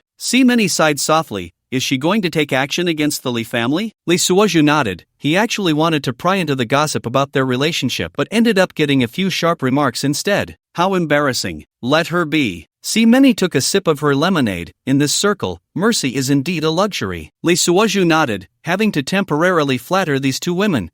I understand. The sun gradually slanted westward, and more people began to fill the cafe. Lee Suoju looked at Many across from him and suddenly asked, what is your relationship with Hiwei? Many's fingers paused slightly, the ice cubes in her cup making a faint clinking sound. She looked up, a hint of a smile playing at the corners of her mouth. Are you very concerned about this? Just curious, Lee Suoju said, feigning nonchalance. Some things are better left unknown. Many set down her cup, stood up. I have something to attend to, I'll be leaving first. Watching her figure leave, Lee Suoju's doubts deepened. It seems I can't just say these things. The moment I bring it up, she avoids it. The next morning, Hiwei didn't come, and Lee Suoju had no idea where she had gone. The secretary informed Lee Suoju that there was an art salon in the evening, and general manager he wanted him to attend as well. Me too? The secretary told him the address. Lee Suoju felt suspicious, thinking, isn't this going to be like last time? In the morning, Yu Jike sent a message on WeChat, saying she was working at the group now. It was a trivial position at headquarters, responsible for liaising with various businesses and compiling analyses. Honey, let's get together tonight. Yu Jike sent another invitation, along with a selfie that showed her from the waist down. Lee Suoju noticed she was wearing a blue mini skirt, her thighs tight, revealing a bunch of black stockings. How did you get a bruise there? Lee Suoju thought she had hurt herself while moving. Yu Jike replied, not telling you. If you want to know, come see for yourself. The company gave me a small one-bedroom apartment. The address is 123, Coastal Road. Remember it. I might forget if I drink too much. Lee Suoju cursed. You better not forget where the bathroom is. Yu Jike sent a picture of a kitchen knife and a poop emoji. That I'll just shove it in your mouth. After ending the positively charged conversation, Lee Suoju gave up on the idea of looking for Many at noon. He was afraid of running into Yu Jike, so he bombarded Many with messages instead. Aren't you bored? Many replied, somewhat annoyed but secretly pleased. Your ex-wife is here, and you can only harass me, right? Then I'll give you a taste of your own medicine and make sure you can't see her. Humph, Lee Suoju said. By the way, I was wondering how you approved him coming here? Are you stupid? How am I supposed to date you like this? Many no longer had the cold, proud demeanor of a CEO. She had been trained by this pillar of a rogue to act like a flirt. Get lost. Do you think I want this? It was approved by Chinbin. Can't you see? It's all your fault. Lee Suoju, what did I do? Is he still clinging to his sister-in-law? Many replied, don't talk nonsense. My sister and brother-in-law are very loving. My sister says at least 7 times a week. Lee Suoju, can you just say once a day? Many said, that's not the same. There could be rest days, or it could be 7 times in one day. Lee Suoju replied, come on, just him? I could make them go back and forth. Many said, you just keep talking. Lee Suoju suggested, one day we should go out and compare notes. Many shot back, you get lost. He's afraid you'll cling to Bai Sure. The couple only brought Yu Jike here. Lee Suoju suddenly realized, oh, these two old fools are ruining Bai Sure. Many said, I think I need to talk to you less. My sister says I've been a bit shameless lately. Must be your influence. Lee Suoju replied, no, you have a natural talent for this, especially when it comes to flirting. After that comment, Many didn't reply for a long time. Just when the conversation was getting lively, it suddenly hit a break. Lee Suoju thought to himself, this should be a bit of luck. I've gotten this far in the chat. But even until the evening when work ended, there was no notification, and he hadn't seen Hiwei. There was no news at all. The kiss from the day before was still fresh in his memory. It was really thrilling. Hiwei's kiss was different from other girls. It was very resilient. Moreover, it was very aggressive and very proactive. Lee Suoju touched his lips and walked out of the company. Having just survived an assassination attempt, Lee Suoju was extremely alert. He called security directly and had a Tyrannosaurus Rex brought to the company entrance. He quickly jumped into the car, first heading to fill his stomach.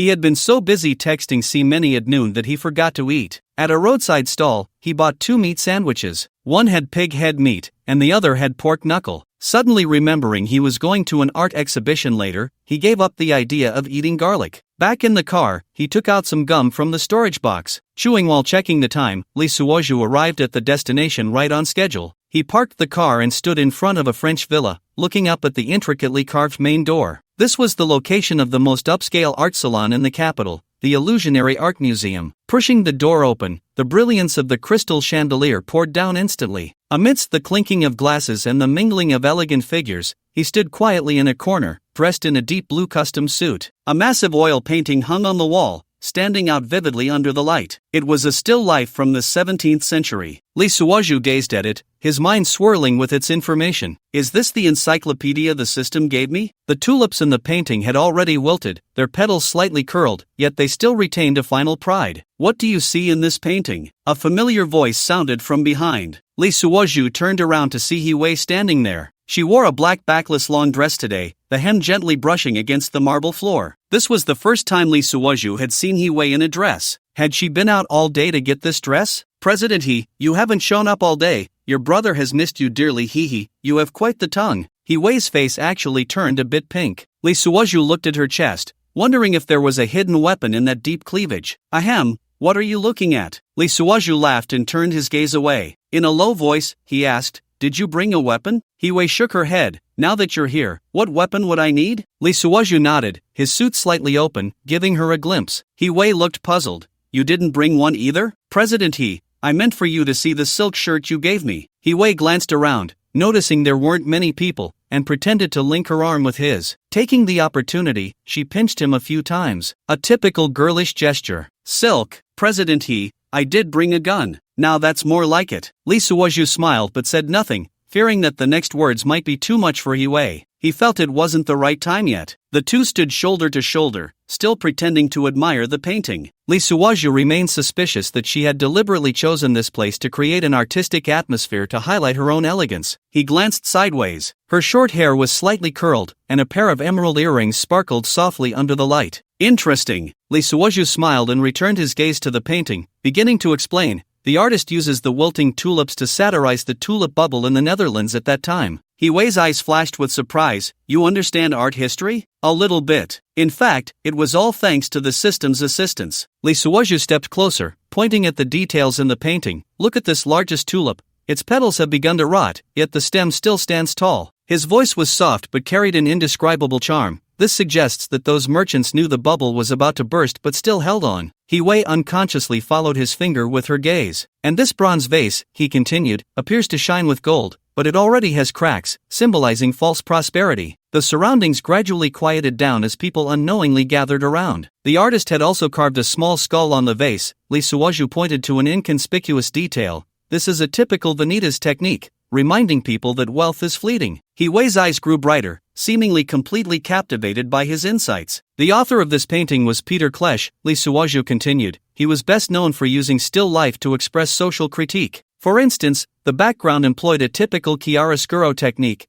with light slanting down from the upper left corner, filling the entire scene with drama. This was the influence of Caravaggio, and the butterfly in the lower right corner of the painting symbolizes people's pursuit of wealth, but it is flying towards an extinguishing candle, hinting at the outcome of this pursuit. Applause suddenly erupted, breaking the contemplative atmosphere brought by the painting. Hee-wei joined in the clapping, her eyes filled with admiration. But soon, she was called away by others. Lee Suoju watched her retreating figure, sighing inwardly. What day is it today? Just as things were getting better, I stood up. The light from the crystal chandelier spilled over her shoulders, casting a hazy glow around her. They had been chatting so well just moments ago. How had it suddenly turned so distant? This woman, like the painting, was beautiful and mysterious, leaving one perplexed. At that moment, his phone vibrated. It was a message from Hee-wei. Brotherly, I'm sorry, I was too harsh yesterday afternoon. Lee Suoju stared at the message, suddenly feeling a bit dazed. What is this woman, cold or warm? Close or distant? Just like now, she had clearly walked to the other end of the hall, yet with a single message, she pulled his thoughts back. The crystal chandelier continued to shine, and the sounds of clinking glasses persisted. Lee Suoju stood by the window, gazing at the night outside. The salon was still ongoing. The sounds of toasting and mingling never ceased. His fingers lightly tapped on the phone screen, contemplating how to respond to Hui's apology. Just then, a woman in a white evening gown approached him.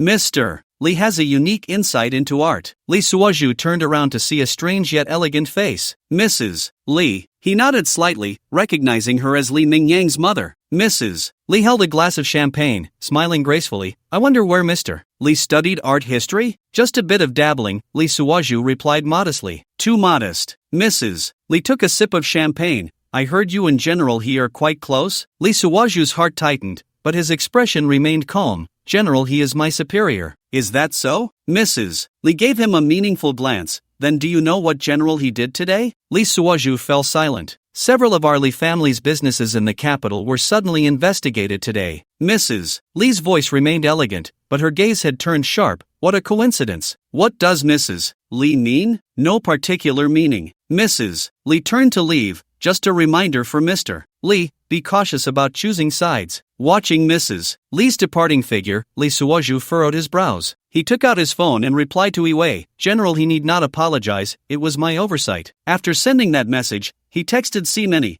how much do you know about the Lee family's situation? Soon, Si-Meni replied, don't ask too much. Just as Lee Suoju was about to press for more, he suddenly felt someone approaching from behind. A faint scent of perfume wafted by. What are you thinking about? Hui's voice rang in his ear. Lee Suoju turned around and found Hui had returned to his side without him noticing. Mrs. Lee came to chat with me just now, he said directly. Hui's expression instantly turned cold. What did she say? She reminded me to be cautious about choosing sides. Ha! Hui let out a cold laugh. She really knows how to threaten people. After a pause, she looked at Lee Suoju. Are you afraid? Not afraid. Lee Suoju shook his head. Just feel that some things can be negotiated. Negotiate? Hui's voice suddenly rose a few notches, drawing the attention of several people around. She took a deep breath and lowered her voice. Brotherly, you are too naive. In this circle, it's either you die or I die. There is no third option. Lee Suoju looked into her eyes. Is there really no other way? Hui paused for a moment, then turned her face away. You don't understand. Then tell me. Lee Suoju stepped forward. Who can guarantee there won't be a next time? Can't we turn hostility into friendship? Hui abruptly turned her head, her gaze sharp. Turn hostility into friendship? Brother Lee's talent really doesn't match yours. What a pity. Could it be? Hui suddenly smiled,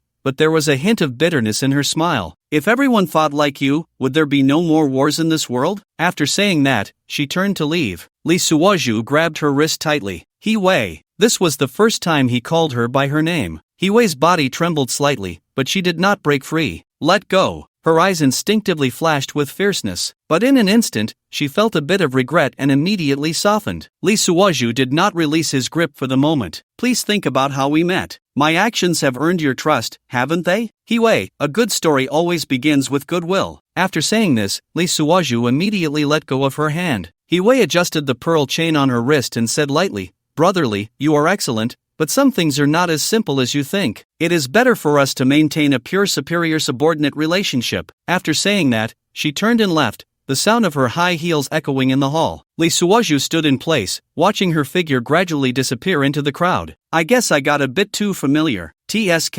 Lee Suoju smiled bitterly. Sigh, I really am unnecessary. This broken planet, love it or leave it. Why did I say those things just now? Anyway, I am here to win her heart. It seems that one cannot be kind. This yin-yang person just likes to be tough, right? He took out his phone and found that Si-Meni had sent another message. Don't try to get close to the truth. It won't do you any good. Lee Suoju turned off his phone and walked to the bar to order a glass of whiskey. The amber liquid shimmered under the light, just like the tenderness that occasionally flashed in Hui's eyes. But that tenderness was ultimately fleeting. Everyone is pretending with me? Lee Suoju planned to put Si-Meni in the cold palace first. I'll show you how to pretend. The art gallery was still brightly lit at midnight. Lee Suoju stood in front of a huge oil painting, but his gaze fell on Hui not far away. He noticed she had changed back into a neutral outfit, wearing a fitted suit and high heels, shining under the crystal chandelier. It seemed that this late-night art salon was clearly arranged by her. From 7 o'clock until now, 5 hours had passed. Lee Suoju seemed to understand that Hui's actions were occupying his night time. Could it be that she is deliberately monopolizing me, not letting me meet you, Jike? Or is it Si-Meni? Lee Suoju chuckled. Could it be that I have to do this every night in the future? Just thinking about it, is there no way to live? Do I have no nightlife? Sure enough, He Wei occasionally glanced back at him, seemingly waiting for him to approach, or perhaps monitoring him. Fine, I'll just leave you hanging, drive you crazy. Lee Suozhu merely stood in place, maintaining the vigilance expected of a security personnel. Hong Ying walked up to him and whispered, Mr. Lee, it seems the general he is waiting for you. I know, Lee Suozhu replied lightly, but it is work time now. Hong Ying was taken aback for a moment, then revealed a knowing smile. At 1 o'clock in the morning, the salon finally ended. He Wei elegantly bid farewell to the guests, but her gaze occasionally darted towards Lee Suozhu, who was standing at the door. Let's go. She walked up to Lee Suozhu, seemingly a bit disappointed. Lee Suozhu nodded and walked ahead to clear the way, with Hong Ying following behind. A standard bodyguard formation. When they reached the parking lot, He Wei stood by the Rolls-Royce waiting for him to get in the car. However, Lee Suozhu turned and walked towards his own Land Rover. Aren't you coming with me? He Wei finally couldn't help but ask. I'll drive and follow. It's better for support in case of any situation. The calm words were perfectly fine. This is to learn from the last lesson. He Wei glanced at him, wanting to say something but hesitating. The journey was silent. The luxury car drove into the He family villa area, while Lee Suozhu's Land Rover maintained a distance of 50 meters behind. In the villa area, armed bodyguards were patrolling. Searchlights swept over the walls, and the barking of police dogs could be heard from time to time. Lee Suozhu watched all of this, secretly sighing. Is this the life of the wealthy? Like a canary in a cage, no matter how luxurious, it is still a prison. He Wei's car stopped in front of the main building. Want to come up for a bit? She asked, turning back from the steps. Under the moonlight, her eyes were filled with anticipation. No, President Lee Suozhu shook his head. It's getting late. Are you going to see your ex-wife? He Wei suddenly asked, seemingly without much thought, making herself sound rather tasteless. Lee Suozhu was taken aback, then quickly understood. No wonder tonight's salon had dragged on so late. It turned out she didn't want him to have time to see his ex-wife. President He looked directly into He Wei's eyes. My private life will not affect my work. He Wei's expression changed slightly. Then you can go, she said, turning to leave. President Lee Suozhu suddenly spoke up. He Wei stopped but did not turn around. The art exhibition tonight was wonderful, thank you. He Wei's shoulders trembled slightly, but she still walked into the villa without looking back. Hong Ying stood at the door, making an apology gesture to Lee Suozhu. Lee Suozhu smiled and turned to leave. As he drove out of the villa area, he saw the lights on the second floor were still on. He Wei's figure flashed by the window. He knew she must be watching him leave. This woman was used to controlling everything, but some things cannot be obtained through power, like sincerity. His phone vibrated. It was a message from Hong Ying. President, he asked me to tell you that you don't need to come to work so early tomorrow. Lee Suozhu replied, thank you, President He. I can be lazy again. That night, the moonlight in the capital was exceptionally bright, but some people were destined to be sleepless, because that black Tyrannosaurus was heading straight for 123 Coastal Road. Sunlight streamed through the gaps in the curtains, and Lee Suozhu opened his eyes, glancing at his phone. It was already 11 o'clock. Next to him, Yujike was still fast asleep, her long hair spread out on the snow-white pillow. Ding ding ding, his phone suddenly rang. It was Hong Ying. Hello, Assistant Hong, Lee Suozhu lowered his voice. Mr. Lee, President He wants you to come to the company immediately. Hong Ying's voice was a bit awkward. Lee Suozhu rubbed his temples. Didn't we say I could come in later today? Oh, Yujike turned over beside him, playfully complaining, don't make noise,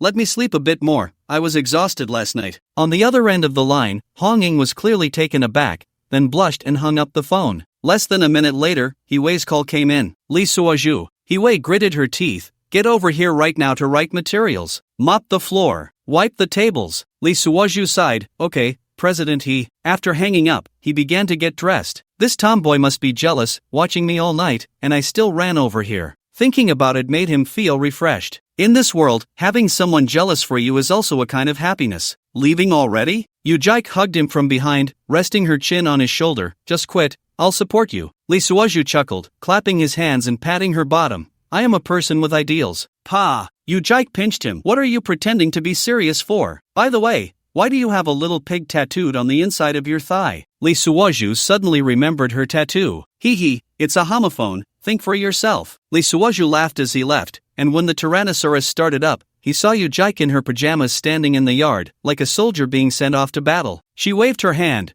probably thinking that every departure could be a farewell. Who knows when things might go too far? This woman would end up being roasted like a pig by a tomboy's rocket. Meanwhile, He Wei was on the phone with C. Minnie, chatting away. By the way, Murney, has Chen been expanded any business? C. Murney asked. What? Can he still pose a threat to you? You two aren't competing for resources. At that moment, Honging put down her coffee and discreetly moved to stand by the door. He-wei leaned her forehead on her hand, having not slept well all night, disturbed by someone who had disrupted her peace of mind. That person slept soundly until noon. I just wanted to ask what his new project is. After all, the group needs innovation. The sound of C. Murney's laughter came from the phone. Are you trying to find out how you Jike got here? He-wei thought, don't you want to know? And yet you mock me? It's like this, Lee Suaju is too powerful. I have to be cautious, so I'm investigating thoroughly. I want to know why he hasn't come to work yet and where he spent the night. She thought, let's see how you remain unfazed after I say this. C. Murney indeed got anxious. What, didn't you two look at the art exhibition half the night? Yes,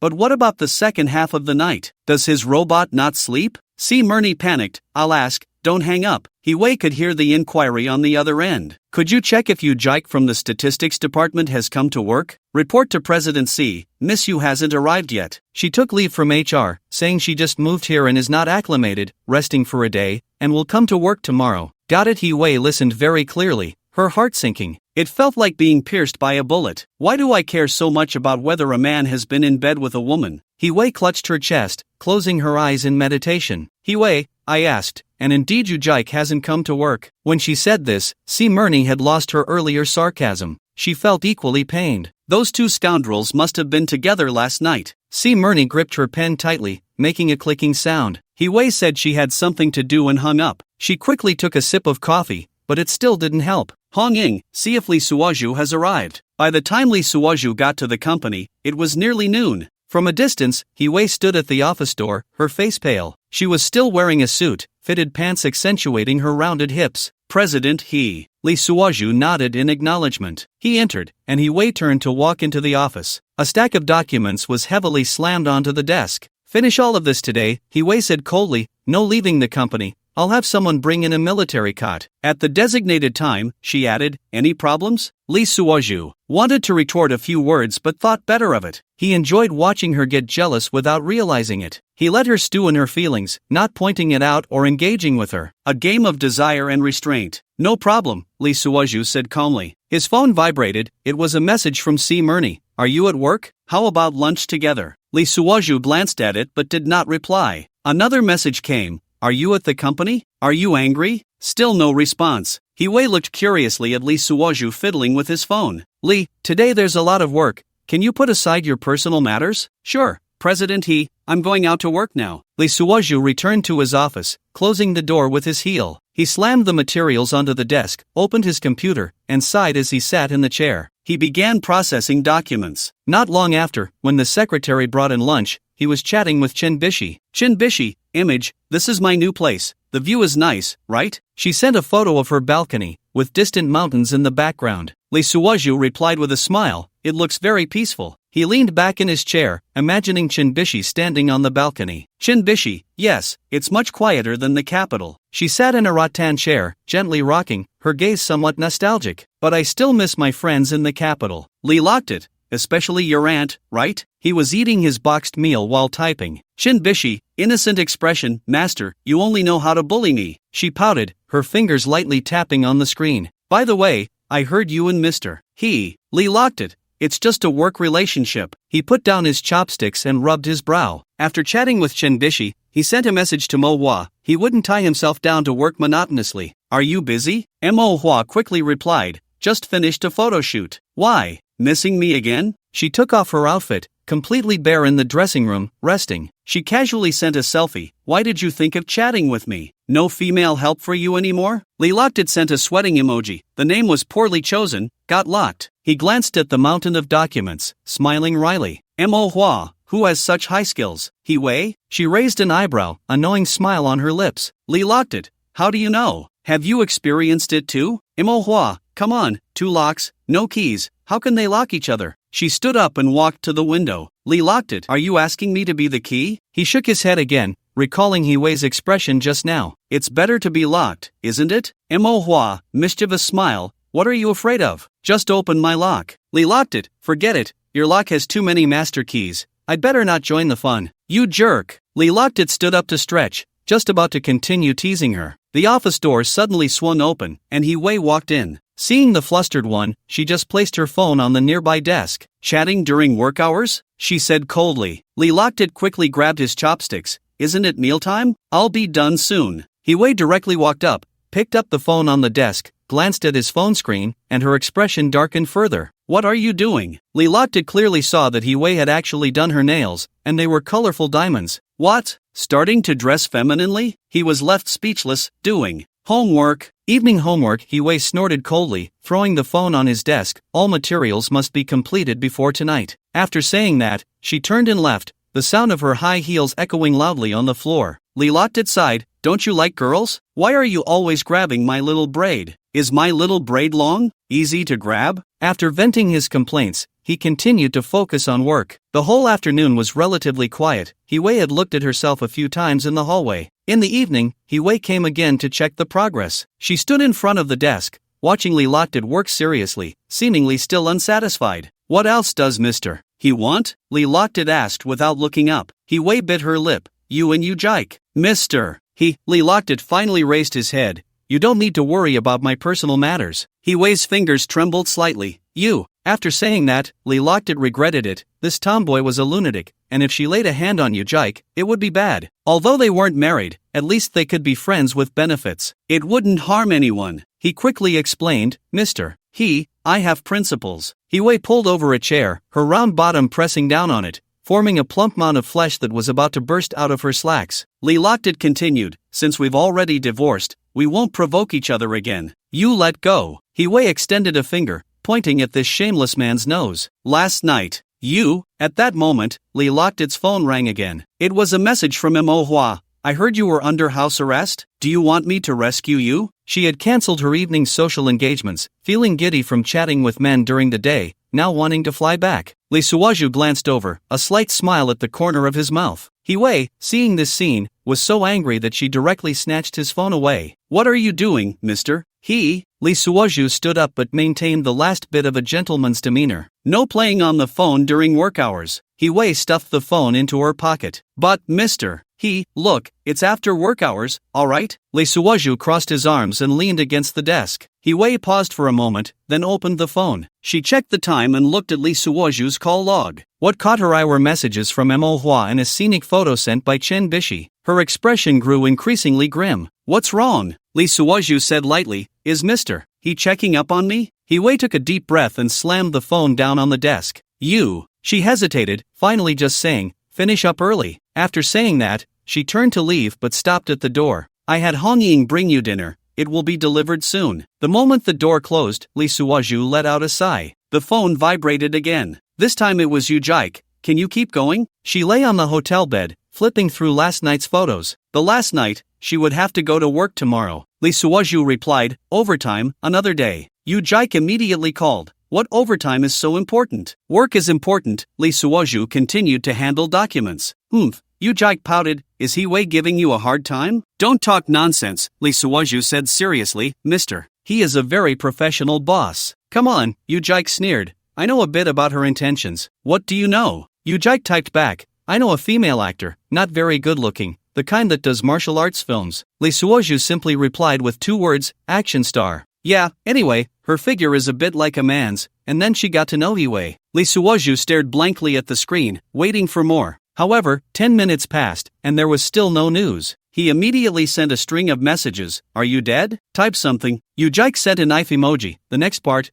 I'm afraid of being eavesdropped on. I want to talk to you in person. Lee Suoju didn't respond, continuing to turn and type away at work. Teasing me, keeping me in suspense, I can guess almost everything. Just a role swap, borrowing some props. While working, he thought about that kiss. His lower abdomen felt warm. At that moment, another message from Chen Bishi came. Master, I met an interesting person here. She was sitting in a cafe, her eyes full of excitement. He said he knows you. Lee Suoju frowned. Who? Chen Bishi, Li Mingyang. Lee Suoju abruptly stopped working, a sense of foreboding washing over him. He said to tell you something. Lee Suoju's fingers left the keyboard, quickly typing on his phone. Bishi, get out of there immediately. He had stopped breathing, staring intently at the screen. Chen Bishi, what's wrong? Lee Suoju let out a breath. It seemed this girl was safe for now. He looks quite friendly. Lee Suoju directly dialed. Leave now, don't look back. Switching screens, he immediately called He-Wei, Mr. He, Li Mingyang has appeared in S-City. He-Wei hung up the phone instantly. In less than a minute, the office door was pushed open. He-Wei walked in quickly.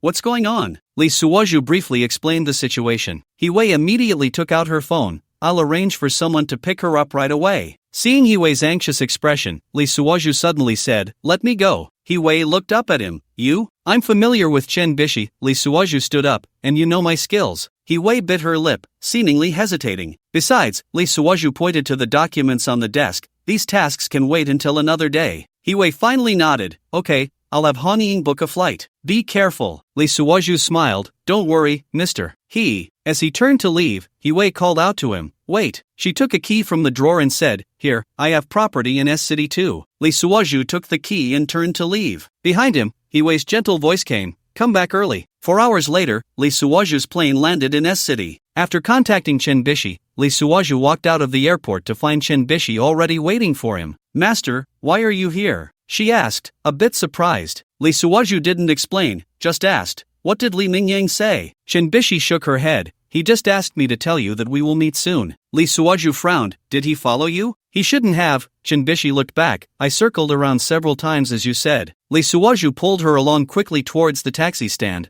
Let's get out of here first. As the car started, Li Suoju noticed a black sedan following them. What's wrong, master? Chen Bishi sensed his tension. Li Suoju signaled her to be quiet and told the driver, please take a longer route. The driver glanced at him in the rearview mirror. Extra money. Li Suoju nodded. No problem. The taxi wove through the streets, and the black sedan maintained its distance. Bishi, Li Suoju whispered, when I count to 3, you open the door and run. Chen Bishi's eyes widened. What about you? Don't worry about me. Li Suoju stared at the rearview mirror. Just remember to run far. The taxi stopped at a red light. 1, 2, 3. Chen Bishi pushed the door open and dashed out. Li Suoju jumped out as well, running in the opposite direction. The black car indeed split into 2 groups to pursue them. Li Suoju darted into an alley, hearing hurried footsteps behind him. He dialed He-Wei's number while running. Mr. He, Li Mingyang's men are on my tail. He-Wei's voice was anxious. Where are you? I'll send someone right away. It's too late, Li Suoju gasped. Just make sure Chen Bishi is protected. A voice report came from He-Wei's side.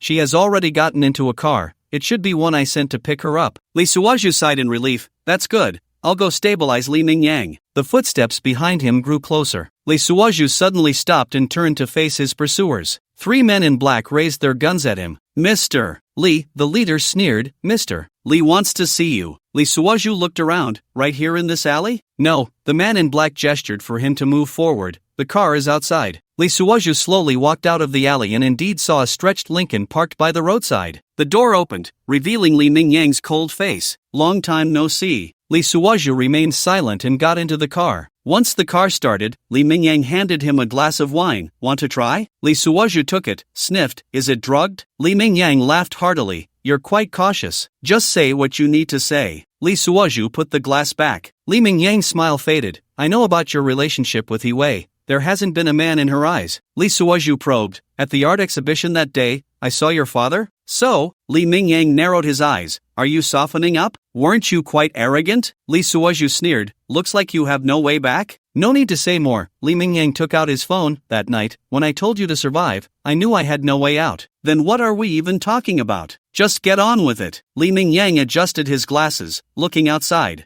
I know I've walked into a dead end, but I'm still unwilling. I thought of another opportunity for a win-win with Mr. He. You can pass a message to her. If she can let me go, I'll leave the capital, live incognito, and help her complete that task. She'll understand as soon as you mention it. Li Suoju asked. Why don't you say it yourself? Do you think that once I'm in her hands, I'll have any bargaining chips left? She's just a crazy woman. She'll make me wish I were dead. Li Suoju's heart jolted, but his face remained impassive. What if I refuse? Li Mingyang shook his phone. What do you think will happen if I let your brother see the video of you and Jike? Li Suoju clenched his fists. I really don't want to stir up trouble. The system has already warned me. Just hang on with less than 2,000 luck points. He fell silent for a moment. TCH, what kind of threat is that? I'm not someone else's husband. Not only that, Li Mingyang revealed a smug smile. I can also make Jike disappear from this world. Li Suoju's fists tightened. After considering it, Li Mingyang leaned back in his seat. I'll give you 3 days. No need to think about it. I've had enough fun. She's my ex-wife, and she cheated on me during our marriage. Just take care of her for me, so I won't be bothered." Lee Suoju clapped his hands. The two guns in the back still pointed at his seat. Lee Suoju still felt he had the upper hand outside the car. He came to see him. 3 people knew. If he killed him today, it would leave evidence. He was quickly thinking about who to pin this on. Meanwhile, Li Mingyang was shocked. "Ha! I really didn't expect there to be someone more ruthless and ungrateful than me in this world." Lee Suoju suddenly turned to look at Li Mingyang. "Do you really know He Wei's secret?" Li Mingyang had a bad feeling. "What are you talking about? It's not a secret. It's just something she wants." "Then how about we cooperate?" Lee Suoju planned to keep him steady and take out his bodyguard at the right moment. Li Mingyang was very shrewd. Seeing Lee Suoju make a 180-degree turn, he immediately became alert. No need for such complicated cooperation, just pass a message to He Wei, and she'll understand. Lee Suoju guessed he was close to the truth, probably that USB drive, which might be in Li Mingyang's hands. "Okay, let me out of the car." Li Mingyang finally relaxed. He signaled for the driver to pull over. The car stopped by the roadside, and Lee Suoju pushed the door open. "Right," Li Mingyang's voice came from behind. "Say hello to General He for me." Lee Suoju stood by the roadside, watching the Lincoln drive away. He sneered and said in his mind, "System, use a super invisibility card." System prompt, super invisibility card activated, duration 30 minutes. Lee Suoju's figure instantly vanished into thin air. The next second, he appeared inside the departing Lincoln. Silently sitting in the seat behind Li Mingyang, Lee Suoju held his breath. Li Mingyang was on the phone. "It's done. That kid really took the bait. That bitch He Wei, this time she must die," he said fiercely. Lee Suoju's gaze gradually turned cold. He could also hear the voice on the other end. A hoarse voice said, "Young Master Lee, I can only guarantee to kill her near the border. You must plan it well. Don't worry, I'll have her most trusted person relay the message. They will definitely bring her over." The voice continued, "Okay, young Master Lee, can you add a little more to your payment?" Li Mingyang sneered, "How shameless are you? Aren't you also doing this for revenge?" The voice explained, "That's a war between 2 countries.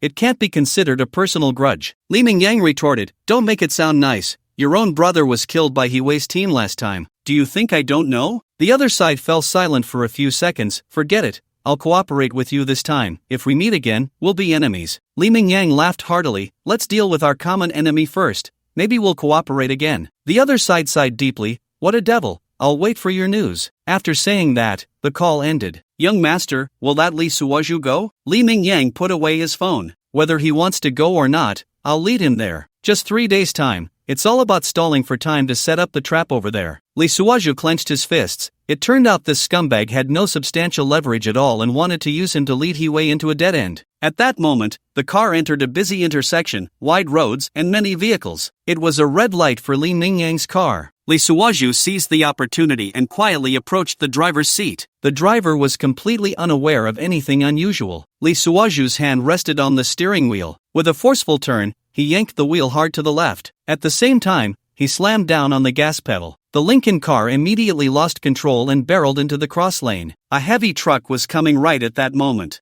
Bang! A huge crash echoed through the street. The Lincoln was sent flying like a toy. The car rolled through the air, parts flying everywhere. Finally, it crashed down hard, igniting a massive fire. Lee Suoju had already retreated to a safe distance. He watched the wreckage and the flames, his expression calm. Passers-by scattered in panic. The sound of police sirens grew closer. Lee Suoju deactivated his invisibility and took out his phone. "Mr.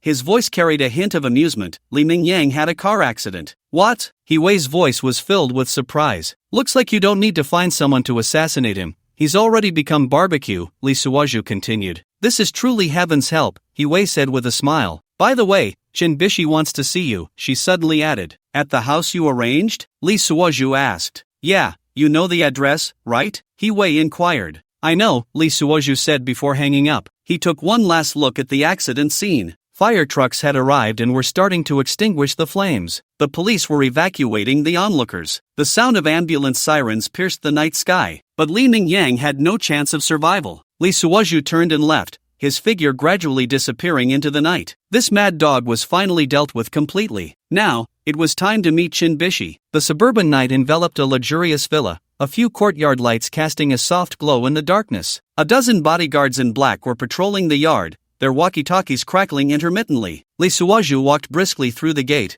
and the bodyguards nodded in greeting, no one stepping forward to question him. As he stepped onto the stairs, the villa's door was pushed open, and Chen Bishi walked out quickly. "Are you okay?" She looked Lee Suaju up and down, her concerned gaze hard to express. Lee Suaju felt warmth in his heart. These days, he and Chen Bishi had been in and out of each other's lives, unable to be together. That 160 luck value was no longer his goal for getting close to her. He shook his head, a faint smile on his lips. "Don't worry, I'm perfectly fine." Chen Bishi sighed in relief but quickly returned to her usual reserve. "Come in and talk." In the living room, the two sat facing each other, an awkward tension hanging in the air. The knot in Chen Bishi's heart was impossible to smooth out. A divorced man, still involved with his aunt. His ex-wife had a bunch of women, and now he was with a tomboy. Just thinking about it made her scalp tingle. Yet, she couldn't help but worry about his safety. She and He-Wei's bodyguards had been trying to gather information about this scoundrel, fearing he might get into trouble and she would never see him again. But upon seeing him, she felt a bit repulsed. Her heart began to reject him again. "I heard you've been quite busy lately." Chen Bishi picked up her teacup, took a gentle sip, breaking the silence. Lee Suaju leaned back on the sofa, casually saying, "It's alright, just some daily work. Getting along well with Mr. He?" Chen Bishi's tone carried a hint of probing. "It's just a work relationship," Lee Suaju shrugged, but his gaze unconsciously dodged hers. "I don't have many other strengths,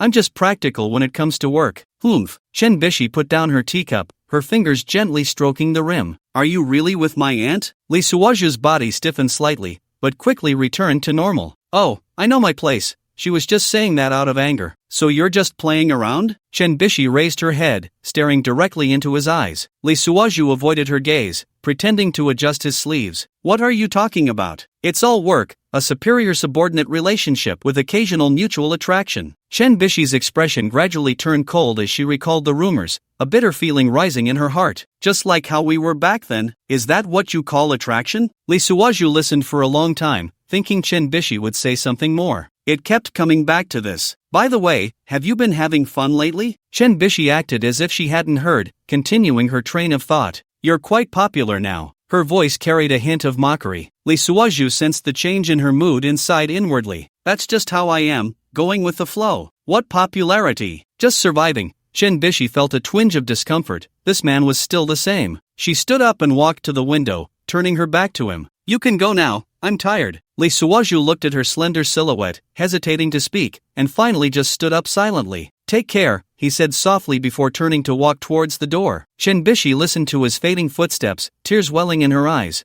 reflecting the crescent moon outside the window. Lee Suaju stepped out of the villa, the night wind dispersing the warmth from his face. He got into the car. "To the airport." "Yes, Mr. Lee." He watched the villa grow distant in the rearview mirror. All the way, his mind replayed Chen Bishi's last expression. Passing a traffic light, he caught sight of the flower shop still lit up by the roadside. Remembering the flower pots he had once bought for Chen Bishi, he smiled bitterly and shook his head. Some feelings, like those withered petals, ultimately cannot withstand the passage of time. An hour later, a plane, bathed in moonlight, soared into the sky, heading towards the capital. Upon arriving in the capital, Lee Suaju sat in the car that was sent to pick him up. "Take me back to my place. I need to sleep well, I'm too tired." Lee Suaju yawned and stretched. "Mr. Lee, MS. He asked you to go directly to the company. She's waiting for you." The driver and bodyguard couldn't help but laugh. Now everyone knew that the aloof MS. He had a brother. "What?" Lee Suaju glanced at his watch. "It's already 1 in the morning. Still going to the company? That's how MS. He arranged it. Go away." Lee Suaju waved his hand, taking the chance to doze off for a bit. "We're here, Mr. Lee." After getting out of the car,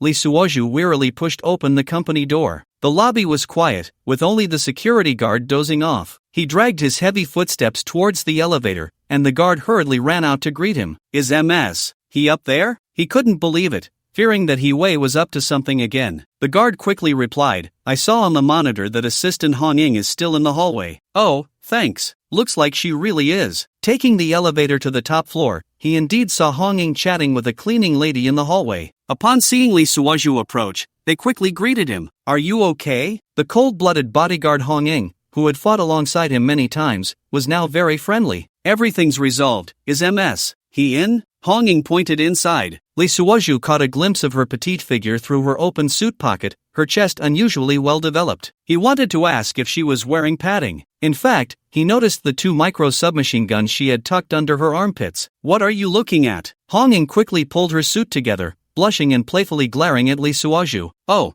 I was just noticing you brought 2 guns. You've worked hard. Hong Ying let out a breath. There's no way, I'm the only personal guard. I'll go in and take a look first. Be careful. Hong Ying pushed the door open for him, her face flushed as she watched him. Lee Suoju's mouth was too quick, and as he walked by, he asked, "How old are you?" Hong Ying's face turned red all the way to her neck. Smack! She let go of his hand, and the door bounced back. Lee Suoju, puzzled, held the door. I was just asking your age, is it that serious? The moment the door opened, a wave of coffee aroma rushed in. He Wei was sitting in his office chair, holding a document, her expression focused. President He? Lee Suoju walked in, feeling a bit surprised. Still here this late? He Wei looked up, her gaze icy. Back? Had enough fun? What? Had enough fun? Lee Suoju perked up. I was on a business trip. All right, Lee Suoju tried to explain. He Wei stood up, her high heels clicking sharply on the floor. These documents on the table must be finished tonight. Lee Suoju looked at the mountain of documents, nearly in tears. President He, I haven't rested all day. That's your problem, He Wei said coldly, her long fingers lightly tapping the table. Lee Suoju noticed her nail polish was different from before. She had changed it. As the saying goes, when a woman goes bad, it starts with her nails. He Wei seemed to notice, quickly retracting her hand and clenching it. Lee Suoju slumped onto the sofa, a pained expression on his face. At least let me take a shower and get a haircut. I'm going to smell. He Wei turned around, a strange glint in her eyes. Sure, I'll go with you. The entire office fell into a terrifying silence. Lee Suoju suddenly stood up, almost choking on his own saliva. President, what did you say? He Wei leisurely adjusted her suit jacket. I said, I'll go with you. The cleaning lady passing by outside dropped her mop with a thud. Hong Ying happened to be delivering documents and stood frozen at the door, as if struck by lightning. Lee Suoju felt his brain had completely crashed. This isn't very good, right? He Wei chuckled lightly, a hint of mockery in her gaze. What, afraid I'll take advantage of you? She elegantly walked towards Lee Suoju, the sound of her high heels seeming to echo in his heart. Lee Suoju instinctively stepped back. President He, are you really going to do this? He Wei suddenly stopped, her expression returning to its coldness. What are you afraid of? I'm not really going to take a shower with you. She turned towards the door, leaving behind a sentence. Let's go to the East Sea Dragon Palace again. That room is equipped with instruments. Lee Suoju let out a sigh, wiping the cold sweat from his forehead. Hong Ying secretly observed He Wei's back at the door, thinking that this president was acting too strangely today. He Wei reached the end of the corridor, allowing her slightly flushed cheeks to calm down. This man, she bit her lip and thought, I won't let you think about contacting any other woman for even a second. Lee Suoju touched his face, feeling his body temperature hadn't completely cooled down. This time, without CMO and I, will we welcome the arrival of 500? When Hong Ying came in with coffee, she could still see the lingering blush on Lee Suoju's face. Mr. Lee, she said, suppressing a smile. President, he said to hurry up. Lee Suoju sighed, resigned as he picked up the documents. What kind of sin have I committed? Not long after, Hong Ying came in again with a box of takeout. She threw it onto the table with annoyance. Eat. Lee Suoju was pretending to type furiously on the keyboard, looking at Hong Ying with a strange squint. What is this? President, he said you haven't eaten all day, so I brought you something to eat. Oh, thank you. Lee Suoju opened the lunchbox, and a delicious aroma wafted out. He picked up the chopsticks and began to eat voraciously. Suddenly, he stopped and asked, have you eaten? I have, Hong Ying replied irritably, yet she showed no intention of leaving. Lee Suoju was puzzled as to why she still hadn't gone. What's wrong? Hezong said that after you finish eating, you have to accompany her to take a bath. Lee Suoju nearly spat out the food in his mouth. Take a bath? What's the point of eating then? Isn't there a high-end buffet there? Humph. Hong Ying still didn't leave, standing there with her arms crossed. Just say what you want to say. Lee Suoju looked at her awkwardly, knowing she seemed to be holding back her anger.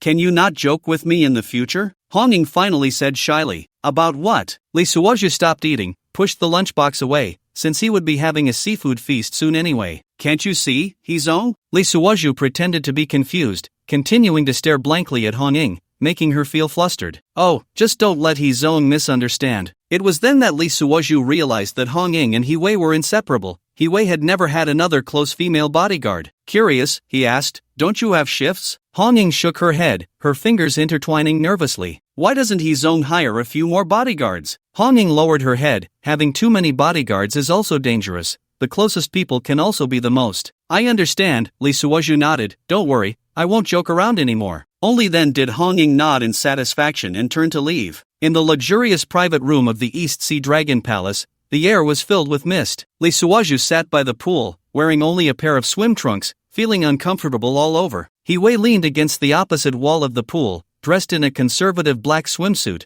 her gaze unabashedly scrutinizing him. The two were revisiting familiar ground, both aware of the unspoken tension. They were both designing the future storyline stemming from their last kiss. No matter how they designed it, neither wanted to put a period at the end. Zong, Lee Suoju cleared his throat. Should I go out first? What are you afraid of? Wei chuckled lightly. It's not the first time. Don't you want to wash up properly? Go ahead. Her gaze lingered on Lee Suoju's firm abs. Lee Suoju felt like a mouse being eyed by a cat. Hong Ying, Wei suddenly spoke. Go get that guqin. A response came from outside the door. Wei stood up, water droplets sliding down her curves. Can you play this? She sat down on the stone bench by the pool. Lee Suoju glanced over. He could indeed play. When he was a child, before he started elementary school, his mother had sent him to skill classes, where he mastered many skills. Especially with musical instruments, he could pick them up easily. Hong Ying entered with the guqin, her face as red as a cooked shrimp. Put it here, Wei pointed to the space beside her. Hong Ying placed the guqin down and quickly exited. Come, Li Xiong. Wei patted the spot next to her. How about you play a tune to liven things up? Lee Suoju hesitated for a moment but still got up and walked over. Water droplets dripped from him, leaving a trail on the ground. Wei's gaze followed the droplets, her eyes deepening. Lee Suoju sat down, his fingers gently brushing the strings of the guqin. What should I play? He asked. Whatever you like. Wei's voice was slightly hoarse. Lee Suoju thought for a moment and began to play the timeless classic High Mountains and Flowing Water. He took a deep breath, focused, and closed his eyes. His hands gently caressed the guqin, a faint sandalwood fragrance filling his senses. The guqin was entirely black, with faint intricate patterns visible on its surface, clearly an ancient treasure. Clouds and mist swirled in his mind, and his spirit gradually sank into that ancient story. Boya played the guqin, and Ziqi recognized the sound. A clear, melodious note suddenly pierced the night sky, like a spring bubbling forth in the mountains. Wei's previously indifferent expression suddenly froze. Within that note lay an indescribable sense of sorrow and solitude. Lee Suoju's fingers glided gently over the strings, each note seemingly carrying a story. The mountains stood tall, and the water flowed softly. The sound of the zither sometimes resembled the clear stream of a mountain gorge, tinkling. At other times, it roared like a rushing river, grand and powerful. Wei unconsciously sat up straight, her gaze fixed tightly on Lee Suoju's fingers. Those eyes, which commanded respect in the marketplace, now glistened with a hint of moisture. Outside the door, Hong Ying, who had been dozing against the doorframe, involuntarily straightened up. In the music, she seemed to see the majestic green mountains and the flowing river. Lee Suoju's fingers danced over the strings, and he seemed to merge with the zither. His expression was focused and affectionate, as if he were not playing, but telling an ancient story. Wei looked at his profile and suddenly felt a pang in her heart. This man, usually so carefree, now appeared so unfamiliar and enchanting. The music gradually built to a climax, like a trickling stream merging into a roaring river. Hong Ying found herself stepping into the room, standing in the corner, holding her breath. She had never imagined that a piece of guqin music could be so intoxicating. Wei's fingers unconsciously tightened around her bathrobe, a hint of daze flashing in her eyes. In that moment, she seemed to see another Lee Suoju, the soul hidden beneath his nonchalant exterior. The music suddenly shifted, becoming tender and lingering, as if expressing 1,000 years of longing. Wei felt her heartbeat quicken, her cheeks slightly flushed. Hong Ying discreetly wiped her eyes in the corner, thinking that this Mr. Lee truly had hidden depths. The last note lingered in the air, echoing for a long time. The entire room fell into silence, leaving only the sound of the hot spring water flowing. Lee Suoju slowly opened his eyes, as if waking from a distant dream. Wei looked at him, her gaze softer than ever. Who taught you to play this zither? Lee Suoju gently stroked the strings. An old man taught me. Is he still around? Wei asked softly. Lee Suoju shook his head. He passed away last year. This piece must have a deep story behind it. Wei wiped away a tear from the corner of her eye. Lee Suoju gazed out at the moonlight, murmuring, a tune that breaks the heart. Where in the world can one find a soulmate? In truth, he wanted to say, at this point, why hasn't the seafood buffet been served yet? Surely, one can't play the zither on an empty stomach. Wei pressed her delicate fingers to her chest, her short hair falling to cover her face. She was already sobbing uncontrollably. Hong Ying also covered her mouth and stepped out of the doorway. Lee Suoju glanced over, thinking to himself, I didn't mean to. Why is everyone like this? Why aren't they getting the buffet? After a long while, Hee still hadn't received the tissue he had sent her, so she could only pretend to be nonchalant as she wiped her nose and eyes. Shaking her hair, she said, "Play another piece." Her voice surprisingly carried a clear plea, a stark contrast to her usual strong demeanor. Lee Suwaju looked at her and placed his fingers back on the strings. The music flowed melodiously, rippling in the mist. Hee closed her eyes, listening quietly. Lee Suwaju's fingers lingered on the strings for a moment before he suddenly smiled gently. "Since President He likes it, then let me embarrass myself with another piece." Lee Suwaju decided to pull out his trump card, the number one of the top 10 ancient pieces, Guanling-san. Let's see if this female soldier can hold it together. Lee Suwaju took one last look at her black swimsuit. Before Hee could regain her senses, a long zither sound rang out. This sound was completely different from the earlier high mountains and flowing water, carrying an indescribable sense of grandeur. Hong Ying trembled in the corner. "What is this?" Hee suddenly opened her eyes, looking at Lee Suwaju in disbelief. This ancient masterpiece, said to be a piece that even emperors dared not play lightly. Lee Suwaju's fingers roamed over the strings, each note seemingly carrying the weight of 1,000 years. The sound of the zither sometimes resembled the clash of gold and iron, and at other times, it was like the gentle patter of fine rain. Hee looked at his profile, noticing his slightly furrowed brow and solemn expression. In that moment, Lee Suwaju seemed to transcend 1,000 years, transforming into Ji Kong, who sacrificed himself for his country. Hong Ying had unknowingly leaned against the wall, tears silently streaming down her face. The tragic and resolute tone of the piece made one's heart ache like a knife. Hee fingers tightly gripped the bathrobe, her knuckles turning white. She had never imagined that this man, who was always so fickle in front of her, could play such a powerful and resolute song of noble sacrifice. The music gradually built to a climax, as if 1,000 troops were galloping forward. The air in the entire room seemed to tremble along with it. Lee Suwaju's fingers danced over the strings, each note seemingly infused with blood and tears. Hee watched him, suddenly understanding why she was so captivated by this man. Because beneath his cynical exterior lay a heart more passionate than anyone else's. The music abruptly stopped, just as Ji Kang's life had come to an end. The entire room fell into a deathly silence. Hong Ying, leaning against the wall, trembled slightly. Hee stood up and walked to the window, turning her back to Lee Suwaju. She had already cried her face wet. She could no longer expose her vulnerability like this. "Do you know?" Her voice was a bit choked. "My grandfather loved this kind of music the most." Lee Suwaju gently set down the zither. "Oh, where can one find a soulmate across the ends of the earth? The first piece is called High Mountains and Flowing Water. The second is Guanling Melody. I like them all." Hee still stood with her back to Lee Suwaju, as if waiting for something. Seeing the moment was right, Lee Suwaju quickly strolled up behind her. Hee felt a wave of heat approaching and slowly closed her eyes, waiting for the second kiss to arrive. Lee Suwaju gently embraced Hee from behind, feeling her tremble. "Mr. He said softly, "It's getting late." "You?" Hee trembled slightly. "Hong Ying is still here. What are you afraid of? Didn't you say she knows what to do?" Her breath brushed against Lee Suwaju's ear. He felt his heart race. Hee turned slightly, raising her chin. Once she experienced the feeling of kissing a man, she found herself addicted. This poison was one she couldn't quit. She had been waiting for the second time these past few days. Hong Ying, outside, heard the music stop and couldn't bear to peek in to see what was happening. But what she saw was, Hong Ying felt as if 3 grenades had been thrown in her heart, quickly turning around to walk to the door, covering her ears with both hands. "I won't listen. I won't listen." After a long kiss, Hee pushed Lee Suwaju away once more, because of his restless hand. "Ahem, Mr.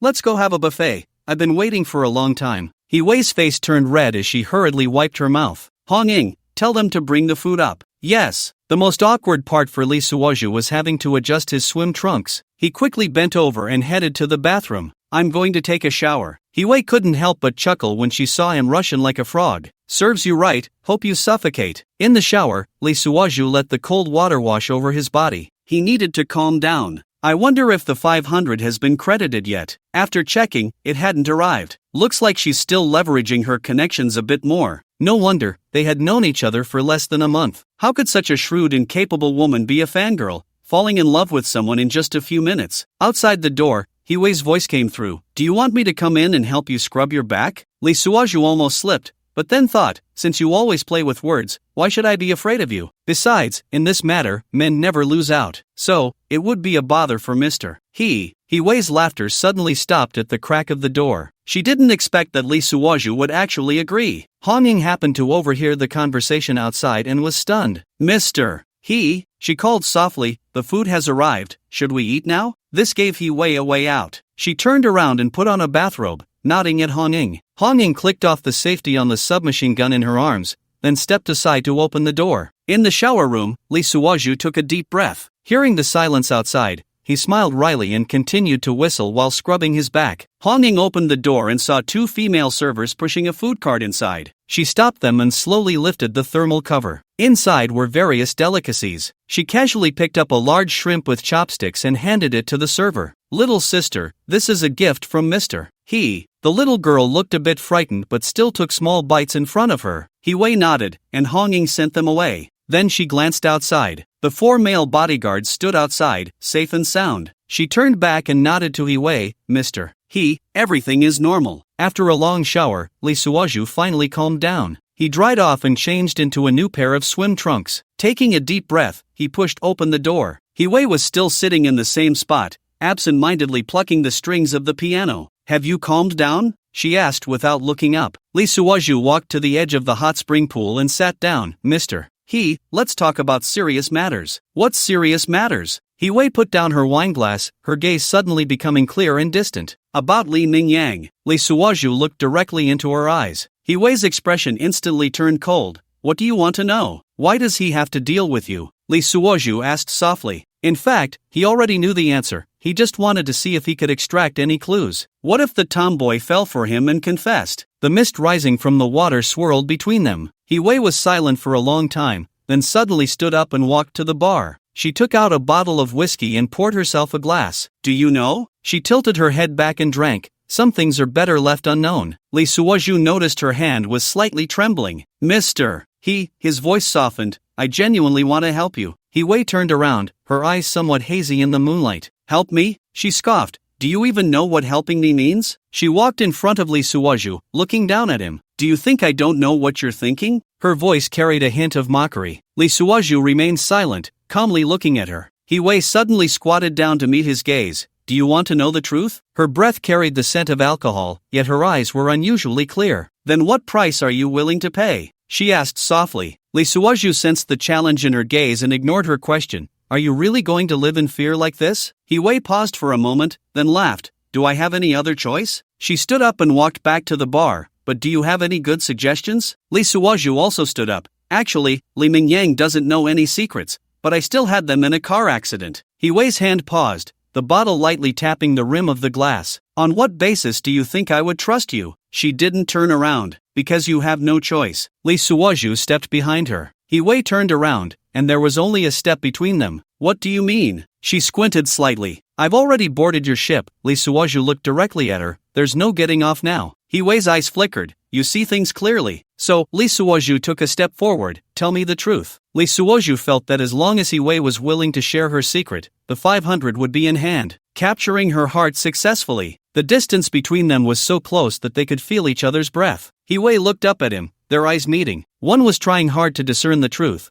while the other was capturing a heart. Each had their own ulterior motives. Do you really want to know? Her voice was soft. Lee Suozhu nodded slightly. I need to know. He Wei suddenly reached out to caress his face. If you find out, you might die. Her fingers were cool, yet they made Lee Suozhu feel a wave of heat. That was better than being kept in the dark. He did not pull away. He Wei's fingers slowly slid down, stopping at his chest. Your heartbeat is fast, she said softly. Lee Suozhu grasped her hand. His own. Don't change the subject. He Wei suddenly stood on her tiptoes and whispered in his ear. Let's not talk about this tonight. Her breath brushed against Lee Suozhu's ear, carrying the scent of alcohol. Lee Suozhu held her shoulders and gently pushed her away. His own. You've had too much to drink. He Wei laughed. What are you afraid of? Her fingers traced circles on his chest. I won't eat you. Lee Suozhu took a deep breath. Hong Ying is still outside. She knew what to do. He Wei's voice was enticing. At the last moment, it still fell short. Lee Suozhu felt a bit disappointed, but he was holding a pile of warmth in his arms. His own. Shall we go swimming together? He Wei understood what he meant. Hong Ying, go check outside. There's a locked pillar here. It's safe. Yes. Hong Ying went out, and the sound of the door closing followed. All right, no need to be so troublesome. For the first time, I don't want to be in the water. He Wei reached out to pull Lee Suozhu, heading towards the bedroom. Lee Suozhu was so happy that he forgot about the seafood buffet. There was fresh seafood right here. Better to eat this first. As they walked, he took off his swim trunks. Ah, get out. Bang Yi-wei suddenly pushed Lee Suoju out. At that moment, the door swung open. Hong Ying burst in with a submachine gun. She blushed and glanced at Lee Suoju, disregarding his nakedness, and pushed him aside, banging on the bedroom door. "Hee-zone, are you alright?" she asked twice. Yi-wei remained silent. Hong Ying turned sharply, pointing the gun at Lee Suoju. "What did you do to Hee-zone?" Lee Suoju felt a cold smile in his heart. It seemed he had made a slight miscalculation. Remember, friends, never take off your swim trunks by yourself. "She's fine. I asked you what you did?" Hong Ying's face was flushed, glancing again at the still undulating Li Erdi. It was indeed frightening. No wonder Yi-wei couldn't accept it. At that moment, Yi-wei opened the door. "It's fine, Hong Ying, let's eat together." Hong Ying quickly put away her gun, tucking it into her jacket. Lee Suoju understood now. This was capitalism. There was no humanity at all. Cultivating feelings with them was just cultivating a joke. In their eyes, you were just a tool, a fool. Yi-wei bypassed Lee Suoju and walked to the dining table with Hong Ying. Lee Suoju had already pulled up his swim trunks. He didn't feel embarrassed. Now he understood that any warmth he had hoped for would no longer exist. What followed was a blatant pursuit of interests. Therefore, he could only go to any lengths for that 500. Talking about feelings, these people were not worthy. The next scene shocked both Yi-wei and Hong Ying. Lee Suoju was like a bulldozer, leaving no tile unturned wherever he went. He was just short of eating the plate. "No, slow down, eat more carefully." Hong Ying was still modestly eating the large shrimp. Just as she reached for a crab leg, swish, it was taken away by Lee Suoju. Just as she was about to eat an abalone, she was too late. Yi-wei frowned, knowing he was resentful. "It's fine if you eat, just slow down. Are you even eating? It's like you're drinking seafood." Soon, the two women stopped eating, just watching as the seafood shells Lee Suoju had left behind piled up into a small mountain. "Oh, call for another round. I haven't eaten enough." Hong Ying. Yi-wei nodded, and Hong Ying pouted as she walked away. A short while later, another cart was brought in. Lee locked the door and began to eat voraciously again. Yi-wei, having lost her appetite, sighed and turned to wash up and change clothes. Hong Ying, feeling indignant, thought it unfair that everyone was working yet only Lee got to eat. So she started to snatch food from Lee. Just as she finished her second plate, Lee felt a slight heat in his stomach.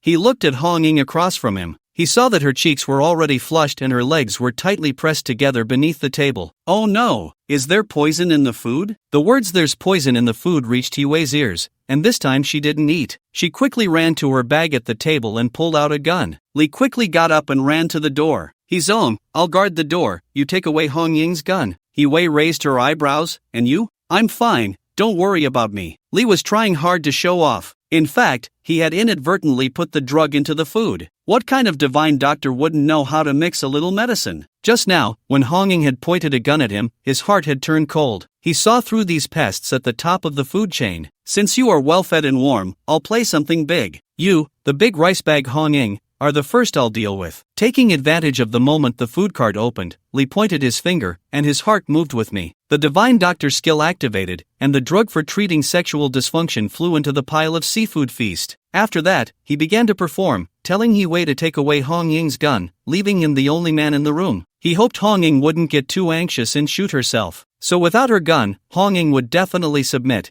and she would have to work hard on herself. At that time, Yi-wei would watch from the side, wondering what it felt like. "Ha, I'll play you all to death." Sure enough, everything developed according to plan. Yi-wei didn't know the inside story and thought she had been schemed against again. She hurriedly followed the orders of the big lecherly, pulling out the two submachine guns from under Hong Ying's armpits. She let Hong Ying collapse on the sofa, curling up and rolling back and forth, still groaning like she had a toothache. "Lee brother, here's your gun, Hee-zone. Close all the curtains, be careful of snipers." "Okay." Yi-wei quickly picked up the remote control on the coffee table, turned on the smart control, and closed the curtains in the room. "Turn off the lights." Yi-wei obediently turned off the lights as well. At this moment, Lee's vision was extraordinarily sharp, as if it were daytime. Outside, of course, nothing was amiss. The four bodyguards continued to stroll leisurely. "Is there any movement outside?" Yi-wei asked cautiously. Lee waved his hand, creating a tense atmosphere. She didn't speak, and Yi-wei crept closer to the wall, planning to provide support. "Here's your gun, each of us guard one side." Lee didn't turn around but reached back with his hand, as if the back of his head had eyes. In the darkness, his hand went straight for Yi-wei's chest. "Ah!" In the silence, Yi-wei let out a startled cry. "Don't shout!" Lee pretended to know nothing and continued to reach back. Yi-wei was being taken advantage of but couldn't explode. She gritted her teeth and continued to shove the gun into his hand. He's on, there are footsteps, you hide behind me and quickly call for backup. But at that moment, the lights were off, and her phone was hard to find. I can't find my phone, use yours. Lee quickly pulled out his phone. Okay, I'll do it. You step back, I'll block the first wave of attack. Lee pretended to put the phone to his face seriously. Hello, outside? Wrong. He's on, no signal. You quickly go check on how Hong Ying is doing. I'm here. Lee secretly laughed as he pushed her into the fire pit. At this moment, Hong Ying, in the pitch darkness, would pounce on whoever approached her. There would be a good show to watch. You be careful. Lee grinned. I'll be careful of your grandpa. You should be the one to be careful. Sure enough, in the darkness, He Wei's angry shout was heard. Hong Ying, I am. Let go. Let me go. Brotherly, lock it up. Come save me. Hong Ying is crazy. She bit me. The great hero Lee is here to save the day. There's poetry to prove it. The moonlight filters through the curtains, fireflies dance in the azure sky. The distant heavens are initially hazy, the low trees gradually lush. The dragon blows through the courtyard bamboo, the phoenix sings by the well sycamore. The thin mist hangs like gauze, the jingling of bells sounds in the gentle breeze. The crimson ribbons follow the golden mother, the cloud heart cradles the jade child. Deeper into the night, the world is quiet, the morning meeting drizzles softly. Laughter and conversation abound with learned scholars, while the uneducated come and go. The next day, Lee thought he was dreaming in a daze. He quickly turned over and sat up. He saw one person on his left, another on his right, both with black hair, unable to tell who was who. Both were wrapped in thin blankets, and Lee quickly searched his mind. Damn, did the plan really succeed last night? Thinking back to last night, he truly lingered and forgot to leave. Lee took out his phone and realized he had recorded a few clips. Quietly getting up, he went to the bathroom, sitting on the toilet to admire. Why hasn't the 500 come through yet? Did He Wei really hold on last night? What a crazy woman, sitting in a delicate position without losing her composure. Should I run? Lee was planning how to retreat. Why was this 500 so hard to get? That crazy woman He Wei, if he didn't run, he would definitely be tortured to death by her. Every day, he was driven like a robot by her. And that Hong Ying, always brandishing a gun. In the bathroom, Lee was communicating with the system. He found that after this upgrade, the system had become less talkative. There were far fewer prompts. Brother system, should I quietly leave? System, do you still want to bravely stay? Give me a plan, how to leave. The plan is to run now, to the ends of the earth. Once you reach 2000, you won't have to run anymore. They're all just ants. Lee laughed. Isn't that nonsense? How to run? He Wei's subordinates are everywhere. Can't we use some strategy? Self-mutilation, Lee. Forget it. I'll figure it out myself. After washing up, Lee opened the bathroom door and tiptoed to the side, starting to get dressed. At that moment, Hong Ying was the first to get up. She hurried to the bathroom to take a shower, passing by Lee while cheerfully greeting him. Good morning, Brother Suozhu. Lee was immediately left in a daze, looking at that petite figure in confusion. Has she woken up? She's never been this polite before. Suozhu. At that moment, the big boss He Wei also got up. She slowly propped herself up, her short hair covering her face. Bring me my bathrobe. Which room did I throw it into last night? Lee quickly stood up. President He, there are a few spare ones. I'll get you a new one. Saying this, he rushed to the wardrobe, opened it, and chose a warm yellow silk brocade robe. Holding it delicately, he turned and walked into the bedroom. President He, here. At this moment, He Wei gathered her short hair to the back of her head with one hand. Her face was flushed, looking at Lee. Still calling me President He? Lee thought to himself, isn't that obvious? I didn't accomplish anything last night. What else should I call you? We just kissed a few times and touched a bit. Lee remembered he had to go back to Hong Ying, otherwise, He Wei would be furious. At the critical moment, she would lose her nerve and say not to attack. At this moment, He Wei lifted the blanket in front of Lee and began to put on her pajamas. Lee quickly turned around. Sorry, President He, you really can act. I called you stop for an hour, and you acted like you didn't hear. What? Now you come to apologize? Lee could only show weakness. I'm sorry, it was the effect of the drug, hard to control myself. Punish me as you wish. Forget it. I know you and Hong Ying were both drugged, otherwise, I would have shot you long ago. Forget it? Lee pretended to be greatly relieved, acting as if he was very scared. Yes, my brain is fried. I don't remember anything from last night. I just know I drank too much and slept through the night. It was clear what that meant. It wouldn't be spoken of. He Wei said, right, nothing happened last night. Lee Suozhu didn't expect such a straightforward response and let out a sigh of relief. Then I'll go prepare. It seems it was just a false alarm. Nothing happened at all. Lee Suozhu slowly turned and walked out. Wait, You need to take all the sheets and blankets, including the mattress. Another empty joy. Lee Suaju was still pondering how to leave. The world is so vast, how could he hang himself on Wei? If he didn't leave soon, he would be hanged by her instead. The three of them didn't speak on the way. It wasn't until they returned to the office that Wei said, "Continue organizing the materials today." Lee Suaju sat in his office chair, staring blankly out the window. This black genuine leather office chair was specially arranged for him by Wei, and sitting in it was so comfortable it made him drowsy. "Brother Suaju, have a cup of coffee." Hong Ying walked in with a steaming cup of American coffee. She had changed from her black and gray outfit to a light pink suit, which made her skin look even fairer, and her eyes carried a hint of shyness. "Thank you." Lee Suaju took the coffee, inhaling its rich aroma. Hong Ying didn't leave immediately but stood there, hesitating to speak. "Is there something else?" Lee Suaju looked up at her.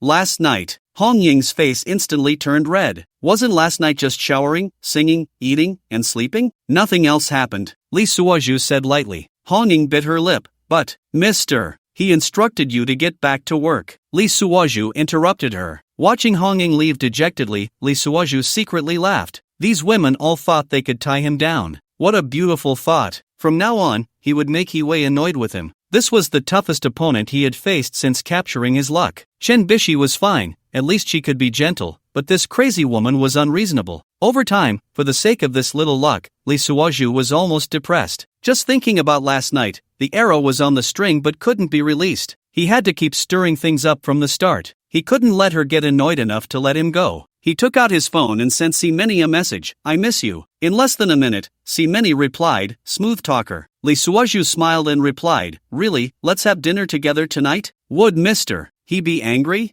Many was clearly testing him. Could she control that? Lee Suaju said this on purpose. Sure enough, it wasn't long before Wei appeared at his office door. After returning, she was dressed in a black professional outfit, her short hair neatly tucked behind her ears, her gaze icy. "Playing on your phone during work hours?" she said coldly. Lee Suaju put his phone on the desk. "Mr.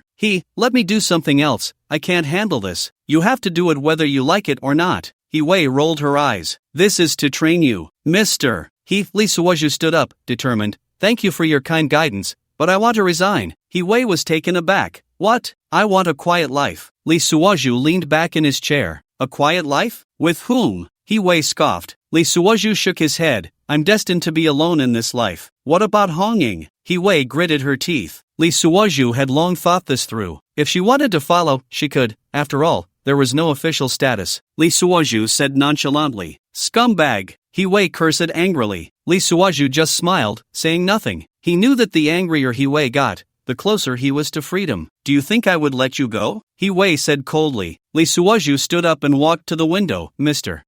You can't keep someone who doesn't want to stay." Wei looked at his back and suddenly felt a wave of panic. This man really seemed like he was going to leave. "Go ahead and try." She turned and walked away, the sound of her high heels particularly jarring. Lee Suaju watched her retreating figure, a smile curling at the corners of his mouth. He picked up his phone and sent a message to Many, 7 o'clock tonight, the usual place. Then he sent another to Jike, "I have plans tonight, see you another day." Finally, he messaged Chen Bishi, "Are you still getting used to S-City?" 3 messages, 3 women, 3 attitudes. He knew Wei would definitely check his phone records. These messages were traps he had laid out. Let her see just how unfaithful this man really is. Is a fickle man worth all her effort? Just back in his office, the door was pushed open again, and Hong Ying walked in holding a document. "Brother Suaju, this needs your signature." Her voice was soft, almost like a pout. Lee Suaju took the document, deliberately letting his fingers brush against hers. "Isn't this not your job? Why are you always running around?" Hong Ying's face turned red again. "Is there anything else?" he asked, knowingly. Hong Ying shook her head but didn't leave. "That night," she stammered. "I have plans tonight," Lee Suaju said directly. Hong Ying's expression changed instantly. She turned and walked away. He knew that within 10 minutes, this sentence would reach Wei's ears. Sure enough, Wei's call came in. "Come to my office." Her voice was as cold as ice. Lee Suaju adjusted his suit and slowly walked toward Wei's office. He pushed open the office door, and Wei was standing by the floor-to-ceiling window, looking outside. The sunlight streamed through the glass, outlining her slender figure. "President Lee Suaju stood at the door, his tone neither warm nor cold. Wei didn't turn around,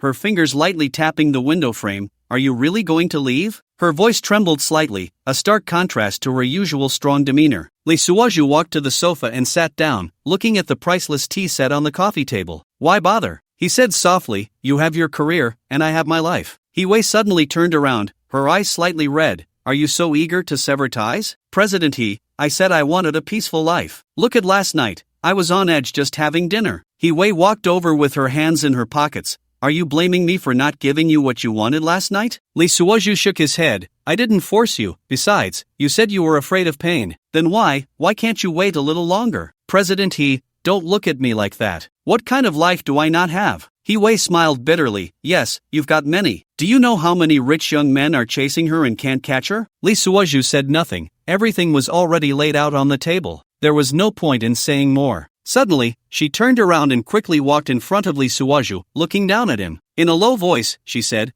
give me some time, I can't get over your fickleness. She spoke with rare tenderness. I can't live without you, brother Lee. Lee Suoju looked up at her, his gaze as calm as still water. You know our relationship is no longer that of ordinary friends. Wei bit her lip. Why can't you understand? The sunlight shone on her face, and Lee Suoju saw tears glistening at the corners of her eyes. He sneered coldly in his heart. I'm merely your tool. What's the difference between him and those bodyguards, or Hong Ying? If you really cared about me, that 500 would have been transferred long ago. So he tried to console her. Forget it. A perfect person like you wouldn't accept a scumbag like me. Time will wash everything away. Why not try being apart? Wei's fingers gripping the arm of his chair trembled slightly. How can you say that? Lee Suoju stood up, taking the opportunity to escape her gaze, adjusting his suit. Don't worry. Although I'm close to see many, I won't take her away. I will leave alone. I will soon forget everything that happened here. He walked towards the door. If you breach the contract, dispose of it as you wish. Stop. Wei's voice was filled with anger. Lee Suoju halted but did not turn around. Do you think you know how much? Wei sneered. Do you really think you understand me? Lee Suoju turned around, looking at her body trembling slightly with rage. I don't need to understand, he said.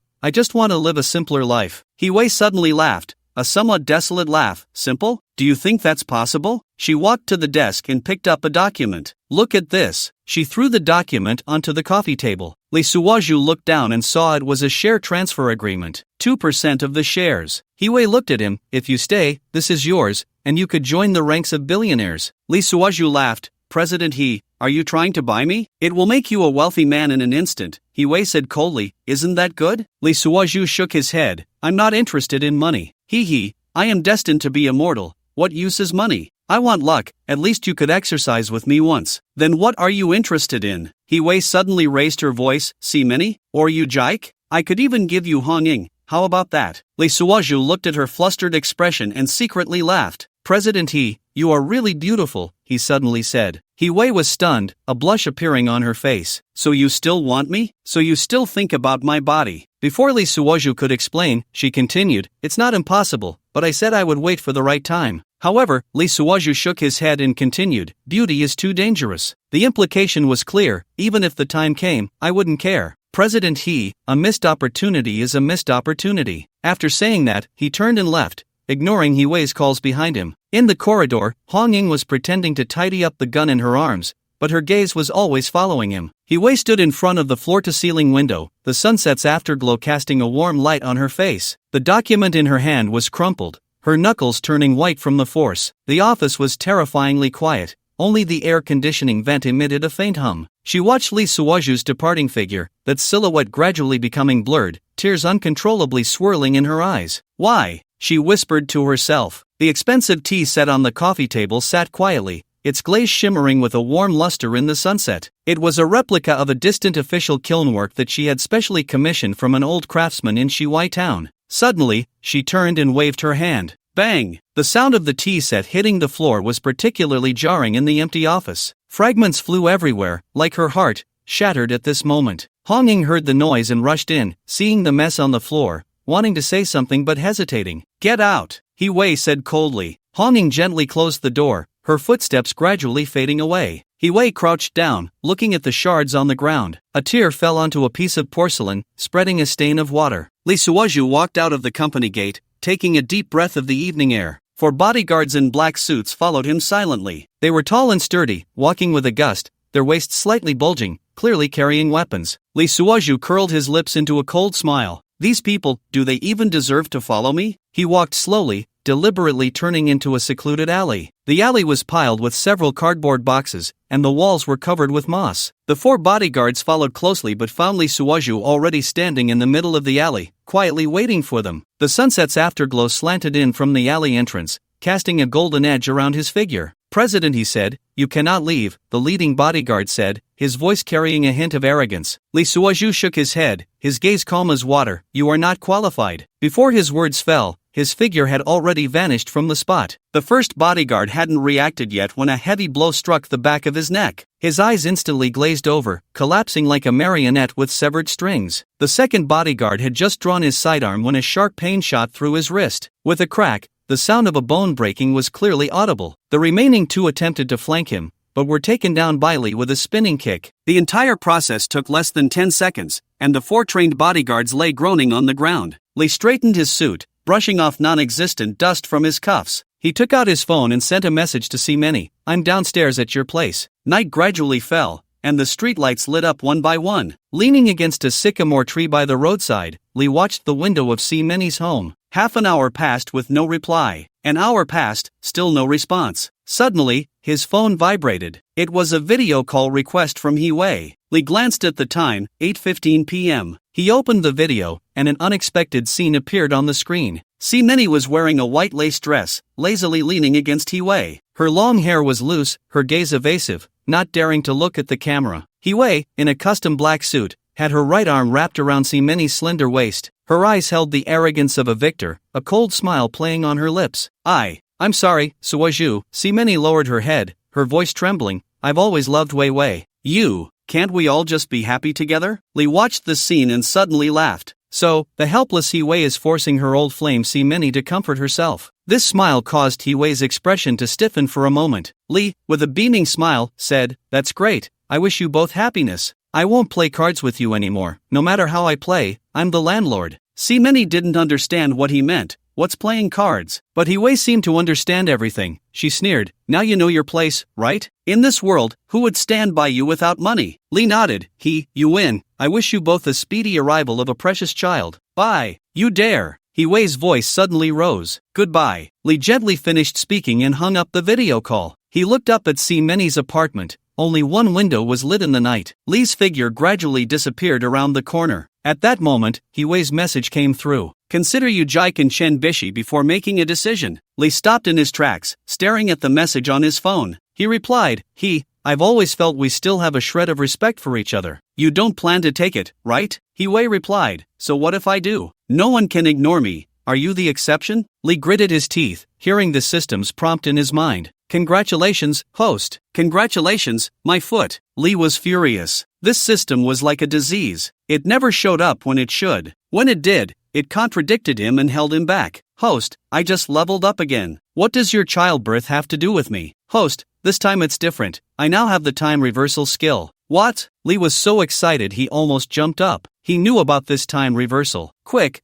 tell me about it." "You will see it in the skill card. There's an additional time reversal skill card, which can be used once for 100 luck points, allowing you to revert to any previous time point." "Isn't this the legendary regret medicine?" Lee regretted it now. For being too good at pretending, he should have dealt with Hee-wei last night. "Hurry, use one to go back to after I drugged her last night." Lee grinned maliciously. "Damn it, I'll show you, you tomboy, who's pretending to be cool with me. This time, I will completely conquer you. Let's see if you will still give me 500 luck points. Hint, use a time reversal card." Lee locked his eyes on a flash before him, and then found himself back in the pitch-black room. He reached out and touched something soft. "Give me the gun, General He." The words he spoke echoed in his ears. Next, he called for Hee-wei to check on Hong Ying. He stood guard at the door. As a result, in the darkness, Hong Ying pounced on Hee-wei like a madwoman. Taking the opportunity, he rushed back and pulled both of them into the bedroom. In the dark, he first helped Hong Ying. When he turned to move towards the dazed Hee-wei, she absolutely refused. She ran out the door to sneak a peek. Lee locked his gaze on her, feeling that he had to make her willing to give him the 500 points, so he devoted himself to healing Hong Ying. This time was different. Lee locked his way back to the two women in the dark. A pair of magical hands reached out. In the darkness, he heard the two women's screams. "Lee brother, what are you doing?" "No, I'm angry now." "Lok Ju-gu." "Lee brother, you are too much." "Lok Ju-gu." "Lee brother, I shot. The battlefield was in disarray. The open-air swimming pool on the top floor of the East Sea Dragon Palace reflected the cold moonlight. Splash! 2 pork traps fell into the water. Lee locked his head above the surface first, wiping the water off his face. At the same time, he pulled up He-Wei beside him. Hong-Ying has been knocked out by you 4 times, spare me. He-Wei's voluptuous body trembled all over, pleading pitifully. Lee Locht waited for the system's prompt, 500 points credited, but the system remained silent. He could only check in his mind, and sure enough, the total was still 485, no points credited. He was so angry his teeth itched. We've both come this far, why aren't you moved yet? He-Wei, be serious, my drug effect hasn't worn off. He-Wei didn't dare to get angry with Lee Locht, cursing Xiao Liang in frustration. That Xiao Liang, just wait until I deal with him. How dare he trick me? It's outrageous. Ugh, get away. He-Wei, Xiao Liang is also doing this for your own good. Don't go looking for him afterward. Get lost, for AP. How about this? Let's negotiate. You wait a moment, I'll bring over a few movie stars, all my lovers. He-Wei pushed Lee Locht with all her might. The more she pushed, the more intense it became. Can't wait, He-Wei. Next time. Under the moonlight, the swimming pool churned with white waves. Finally, 2 hours later, a pair of arms like white jade, marked with several hideous scars, actively wrapped around Lee Locht's neck. A voice called out, Lock Shu Gu. Ding! The host has finally captured He-Wei's heart, gaining 500 luck points. Lee Locht roared. The dragon roared through the skies. They dried each other's bodies. Back in bed, He-Wei fell into a deep sleep like a dead dog. Lee Locht used his divine doctor skills to relieve Hong-Ying of the drug effects. He helped her get dressed, but he didn't dare to give her the submachine gun. He would wait until she calmed down. Taking advantage of this idle time, Lee Locht continued to plot with the system. System brother, although I got the 500 points, He-Wei won't let herself off easily. If I'm trapped here, I'm afraid I won't have the chance to get the subsequent 1000 plus luck points. The host is overly concerned. This system greatly admires. Ahem, Lee Locht left the bedroom, fearing Hong-Ying would wake up and see. I'll be straightforward. If I use the time reversal again and return the complete body to He-Wei and Hong-Ying, will the 500 luck points return? No, I don't have time reversal here, unless Jinbishi's luck-sucking skill is used, otherwise it only goes in, not out. Good. I'll reverse time again, so I won't owe He-Wei anything, and hope she slowly forgets me. After saying that, Lee Locht spent another 100 luck points in his mind to use the time reversal skill. A flash of white light, and once again, a familiar scene. In the darkness, Lee Suozhu reached out. Originally, he had grabbed He-Wei's chest, but this time, it was completely different. In the dark, Lee Suozhu quickly withdrew his hand. President He, keep an eye on the door, I need to use the restroom. He-Wei, my stomach hurts, I probably ate something bad. He-Wei spat angrily, serves you right, eating like you've never had food before. As Lee Suozhu moved, he discreetly pointed towards Hong-Ying's body. Break! With a flick of his hand, he used a miraculous doctor skill to neutralize the effects of the drug on Hong-Ying. He then ran into the restroom, pretending to stay there for a few minutes. Suddenly, he heard footsteps approaching. Who's in the restroom? Hurry up,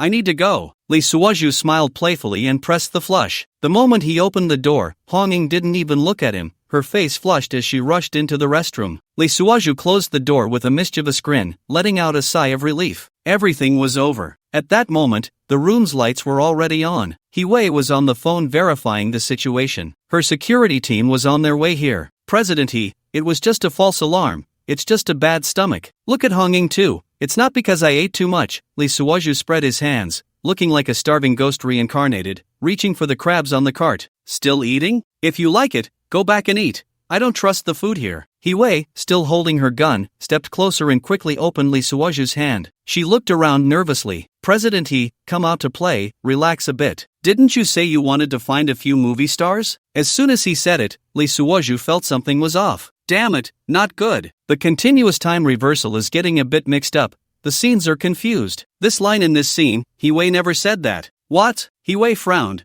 When did I say I wanted to find them? Did you hear that nonsense from Muni? Suddenly, her gaze turned sharp. Lee Suozhu, are you lying to me? Saying this, she raised her gun, aiming it at Lee Suozhu's head. Damn, no way. I only have 985 luck points. I'm just 15 points away from immortality. Please don't shoot. Lee Suozhu quickly used his extreme combat skills to sidestep a meter away. Then he swiftly closed the distance, running behind He-Wei. At that moment, He-Wei was in a black bikini, her skin smooth to the touch. Lee Suozhu embraced her from behind, wrapping his arms around her slender neck. He grabbed her wrist holding the gun. Whispering softly in her ear, President He, I was just joking. Do you really need to pull the trigger? He-wei was taken aback, not expecting this guy to be so fast. She angrily said, let go of me. Did you look at that USB drive? You swore you hadn't seen it. Lee Suoju, I just mentioned a movie star. How does that relate to the USB drive? Did those stars shoot adult films? He-wei shook her body, trying to break free from his grip. Nonsense.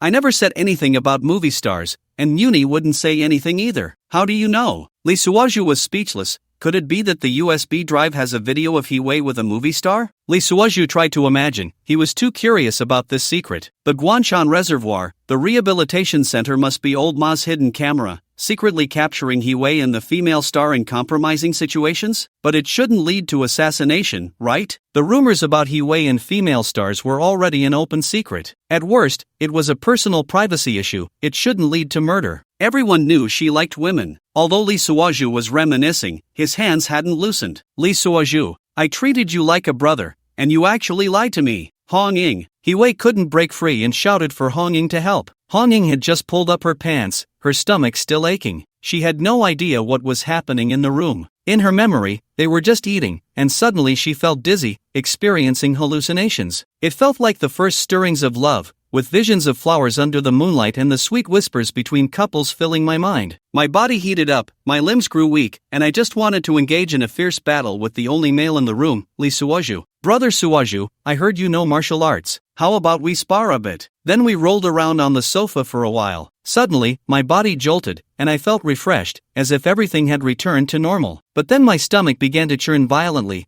as if a balloon was trapped inside my intestines, bouncing around everywhere. After letting out a few foul farts, I could no longer bear it and rushed to the bathroom. Just as I finished, I heard He-wei calling for me. I immediately ran out, and upon seeing the scene in the room, I was taken aback. What's going on? Is Lee Suoju trying to kidnap He-wei? He-wei was holding a gun, being controlled by Lee Suoju. Hong Ying quickly scanned the room and saw her submachine gun lying on the sofa. She rolled on the ground and reached the sofa, picking up the submachine gun and expertly disengaging the safety. She aimed the gun at Lee Suoju. Lee Suoju, let go of President He, or I will shoot. He-wei felt conflicted as she saw Hong Ying grab the gun, caught in a tug-of-war. Unexpectedly, her own handgun had a bullet chambered, and in her panic, she accidentally pulled the trigger. Bang! A puff of blue smoke, and both He-wei and Lee Suoju were startled. The gunshot was the signal. Loyal Hong Ying, without hesitation, fired a burst at Lee Suoju. The high rate of fire sent dozens of bullets flying in an instant. In the blink of an eye, Lee Suoju had already anticipated this outcome. He could easily twist his body and use He-wei as a shield, protecting himself. That way, he would be unharmed, and He-wei would be riddled with bullets. But thinking of how He-wei had already given her heart to him,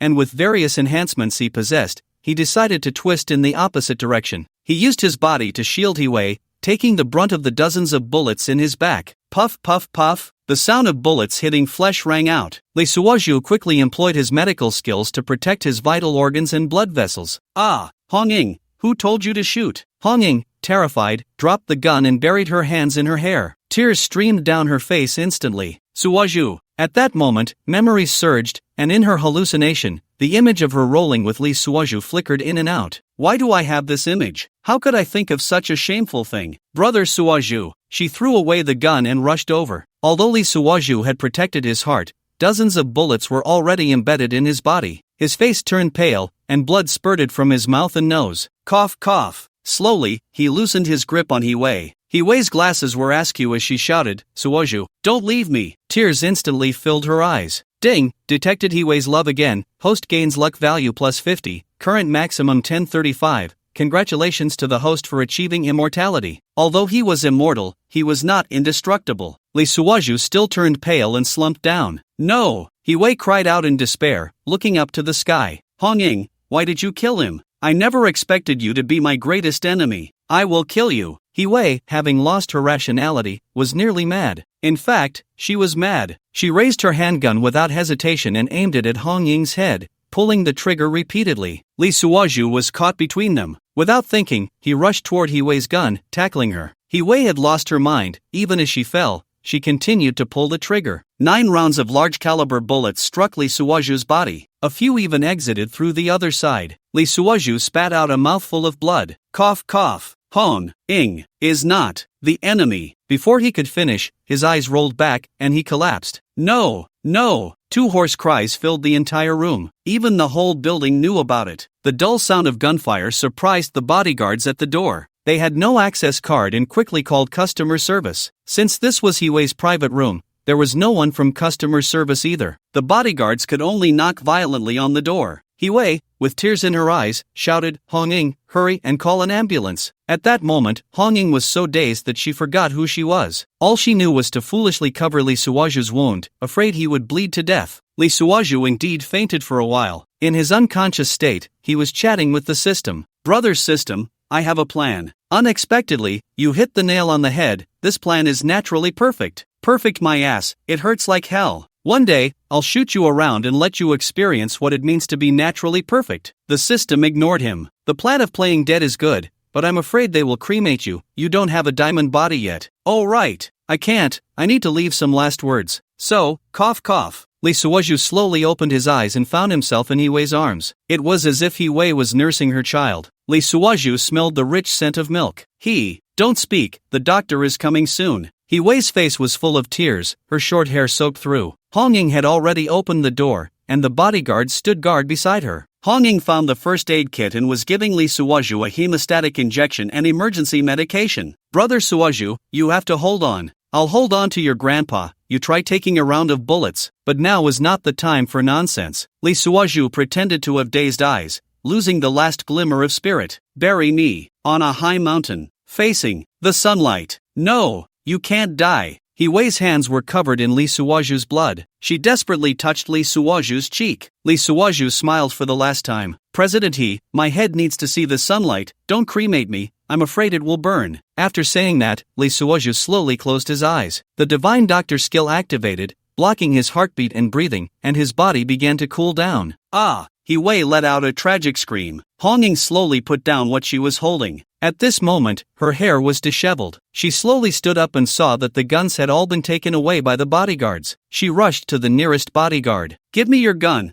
I want to go down and accompany him." The bodyguard protected his handgun, horrified. "Commander Hong, calm down." The two were tugging at each other. Hiwei raised her head and commanded loudly, "Hong-ing, I order you to stop. Return to your post immediately." Only then did Hong-ing calm down. "Get me a coat, cover Suaju with it." Hong-ing silently took a suit from Hiwei. She opened it and slowly covered Lee Suaju's face. The two women had stopped crying. They began to face reality. More than 10 minutes later, doctors and paramedics rushed in. Hiwei stood up, coldly standing to the side. After carefully examining, the doctor shook his head at Hiwei. Hiwei nodded and waved her hand. "Take him away." Hong-ing still couldn't believe it and went up to check again. "Hong-ing, stop messing around. Go contact the hospital and arrange a private room." "Yes." Hong-ing could only silently agree. Hiwei turned and walked into the inner room to change clothes. Lee Suaju was carried away. The bodyguards also went out to stand guard. The cleaning staff hurriedly cleaned the scene. Lee Suaju was put into a bag. He was unsteadily pulled away. Hiwei assigned 4 bodyguards to guard around. The hospital arranged a separate cold storage room for Lee Suaju. "Damn, it's so cold." Before long, Lee Suaju's teeth began to chatter from the cold. "Why not flow back once more?" Lee Suaju thought for a few seconds. "Brother system, it's already very cold, so don't say anything sarcastic." "Isn't this the best ending? I can continue to search for new goals." "Yes, Hiwei is fickle.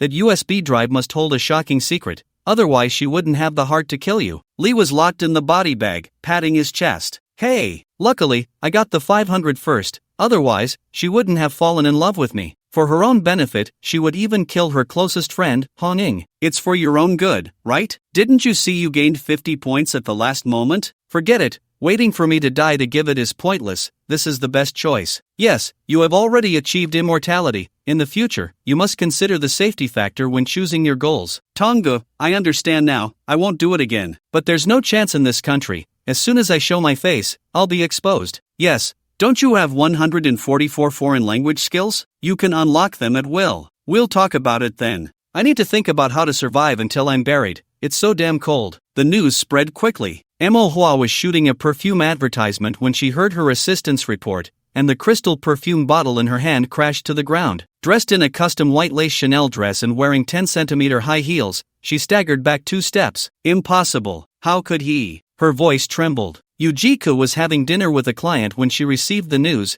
elegantly holding a glass of red wine in her black qipao. The moment the news came through the phone, the wine overflowed from the glass, staining the tablecloth red. Who fired the gun? Her voice was as cold as ice. Chen Baishe received the call at the yoga studio, feeling all her strength drained, collapsing onto the yoga mat. Wei told CMO and I that day. CMO and I remained calm. It seemed she already knew the answer. She coldly said, I knew it, if he clung to you like that, it would end this way. Wei sighed, everything happened too suddenly, it's all my fault. I kept rejecting him, but his death is a good thing. I can finally rest easy about that matter. Tears welled in CMO's eyes. I'll go change his clothes. He can't go looking all ragged. Wei lowered her head. I'll go with you. CMO and I changed into a down jacket and came to the morgue with Wei. At this moment, Li's face was covered in frost. He looked frozen like a ribbon fish, his body entirely silver white. CMO and I cried continuously, while Wei held a handkerchief in both hands, one for herself and one for CMO and I. CMO and I took off her gloves and gently touched Li's face. It was like their first intimate contact in a tent on the mountain. Lok Shu, I hope for a next life, you are my first love. I won't treat you as a substitute anymore. The two changed Li's clothes, a brand new handmade suit, with a silk shirt inside. Li, lying there, was still cursing in the dark. You both know to wear down jackets,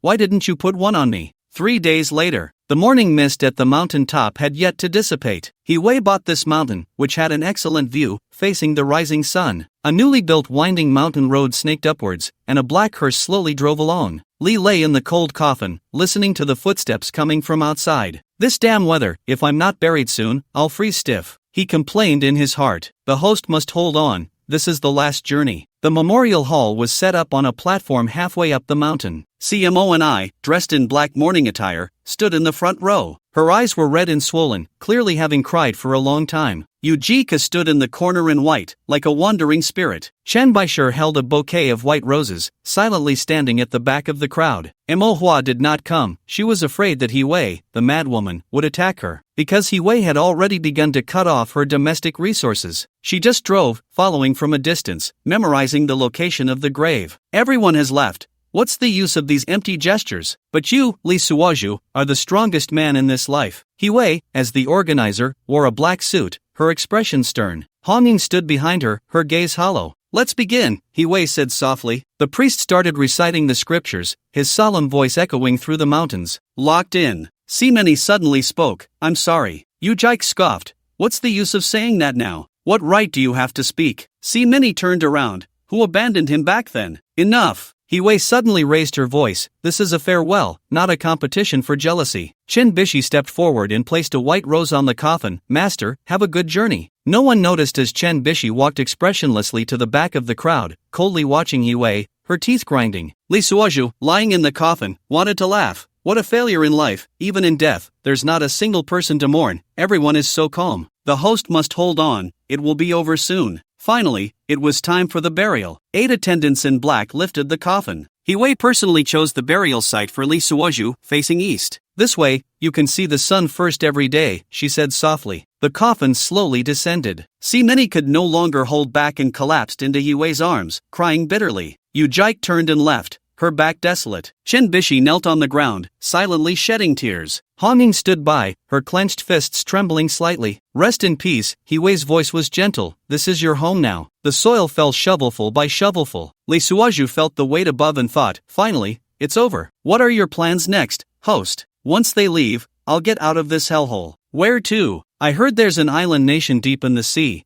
where there are many geishas and the scenery is nice. The system fell silent. The crowd of mourners gradually dispersed. Wei took one last look at the tombstone before turning to leave. The setting sun cast long shadows, leaving only a new grave atop the mountain. The tombstone read, Where my heart is at peace, there is my home. In the deep of night, the moon was dark and the wind high. Occasionally, the cry of a wild beast echoed, making the silent valley even more eerie. Creak! Moonlight illuminated the surface of the tombstone, making the cheeky face engraved on it appear particularly lifelike, as if a real person were alive. Behind it, the natural white jade coffin was slightly ajar. Host, don't be anxious, be careful not to damage the coffin. I know, but I have to use some force, or I'll suffocate. I don't want to stay here for even a second. Under the moonlight, a pale hand reached out from the crack, slowly moving the coffin lid. Fortunately, he was a wealthy man and didn't have a burial, otherwise, I'd have to be a mole for a long time. What is a mole? System, are you from Blue Star? No. Lee Suoju had also been silent for several days and just wanted to tease the system. Finally, she turned over and ghost-like jumped out of the coffin. She turned back to close the coffin lid and checked the surroundings,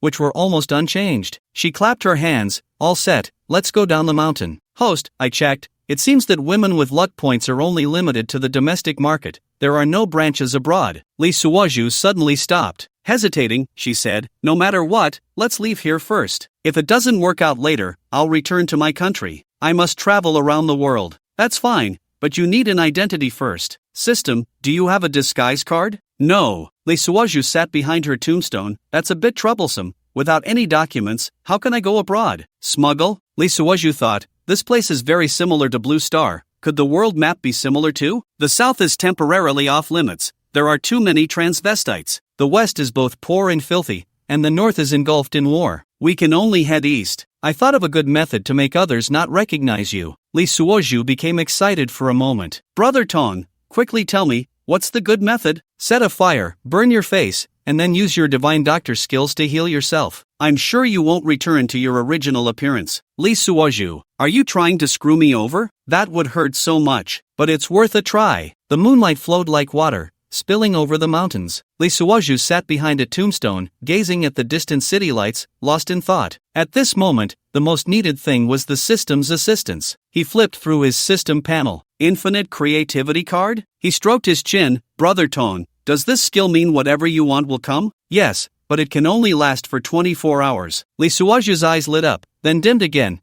Better save it. This life-saving skill shouldn't be used carelessly. He stood up and brushed off the dust from his clothes. The night breeze blew, bringing the rustling sound of distant pine forests. One invincible fighting maniac is enough. Let's head to the airport first. After saying that, he activated his extreme fighting lightness skill, darting through the mountains like a shadow. Under the moonlight, his figure flickered in and out of sight. He crossed 3 mountain peaks and leaped over 2 streams. Lee Suoju's suit was already tattered from being scraped by branches. Running like this, I look like a wild man. Host, do you want to take a break? No need, I still remember I'm a super lawyer. Can your mouth outmatch a gun? Let's talk when you can see the light. Lee Suoju pouted and continued running forward. The sky gradually brightened with a fish belly white. Taiping International Airport had appeared in his sight. Lee Suoju hid in the jungle near the airport, watching the coming and going passengers. He looked down at himself. His suit had turned into rags, looking just like Tarzan. Going out like this would definitely get him caught. How about you carry a snakeskin bag? What do you mean? Disguise yourself as a homeless person, no one would suspect you. Lee Suoju's eyes brightened. Right. He rummaged through the jungle for a while and actually found an abandoned woven bag. He made himself look even more ragged and smeared some dirt on his face. This should work, right? Perfect. You look like a standard homeless person. Lee Suoju swaggered into the airport. Sure enough,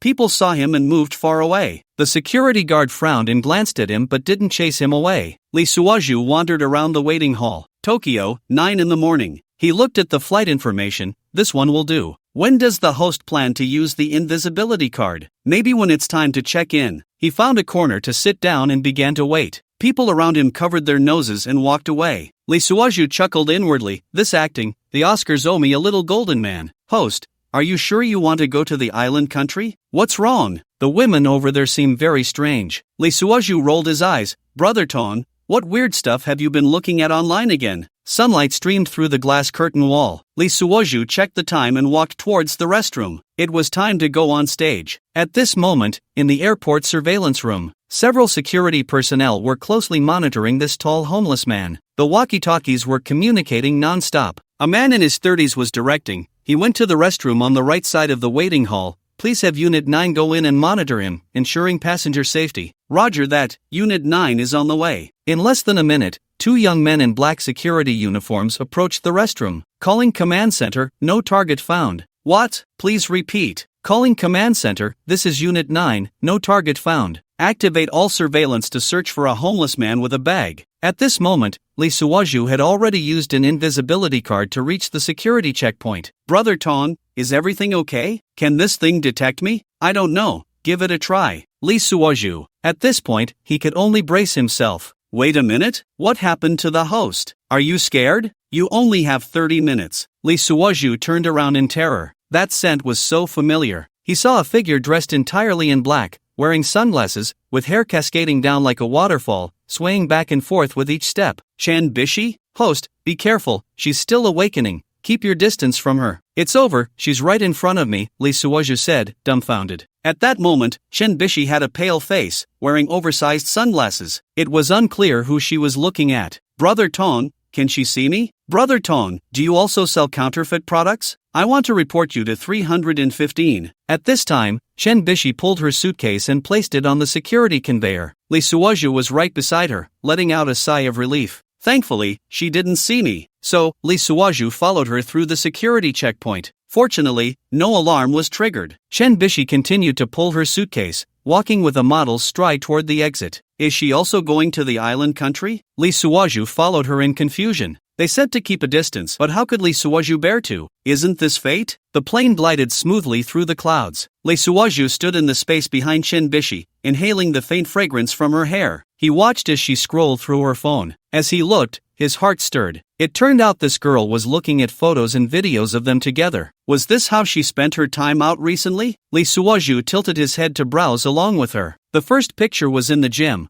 where Lee Suoju was devouring a buffet like a hungry wolf. Chen Bishi chuckled, wiping her nose. She was probably crying. Next was a video of Lee Suoju competing in poetry with young Master Han. Young Master Han held a large bouquet of flowers, while Lee Suoju only showed his head. Chen Bishi extended her fair, jade-like fingers and tapped Lee Suoju's face a few times. Then there was a scene in the office, where Lee Suoju was working earnestly. That was a video. There were also intense discussions with Zhang Huaijin about project proposals, and those few pots of potholes. Chen Bishi looked at the phone, picked it up, pressed it tightly against her chest, and let out a sigh. Master, may your spirit in heaven bless me to avenge you. Host, I remind you, the invisibility card has 5 minutes left. Lee Suoju's eyes were already moist. Why? Wasn't I like this when I was alive? Do you only realize your attachment after I'm dead? Brother Tong, she keeps saying she wants to avenge me, referring to Yiwei. Could she have discovered the secret clues about Yiwei? 3 minutes left. Lee Suoju gritted his teeth, finding it impossible to communicate with this somewhat manic system.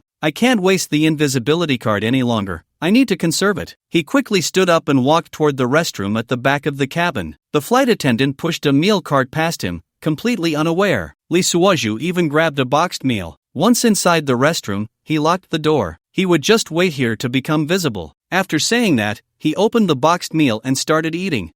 Not bad, still abalone fried rice. Since Lee Suoju had been playing dead, he hadn't eaten, and not eating meant no need to relieve himself, which was convenient. He finished the meal quickly, tossing the box into the nearby trash can. At that moment, outside, complaints from passengers began to arise. There were also loud knocks on the door. Why is it taking so long? Flight attendant, can you check if something's wrong? The flight attendant didn't know who was inside. She could only politely knock on the door. Sir, are you okay? Lee Suoju didn't dare to make a sound. Chen Bishi also got up and came to the bathroom door. She stood there, as if sensing something. Lee locked his breath, his vision piercing through the crowd, clearly watching her every move, afraid of being noticed by her. After a while, Chen Bishi finally turned and left. Host, I can't see through her. Ignoring that, I plan to follow her, first to see what Yiwei's secret is, and then to protect her in secret. Lee wiped the cold sweat from his brow. Finally, the plane began to descend. Lee used his last invisibility card to follow Chen Bishi off the plane. Behind them was still the endless arguing and the flight attendant's apologies. There were also a few people changing their pants nearby after wetting themselves. At Narita Airport, people came and went. Chen Bishi held a note in her hand,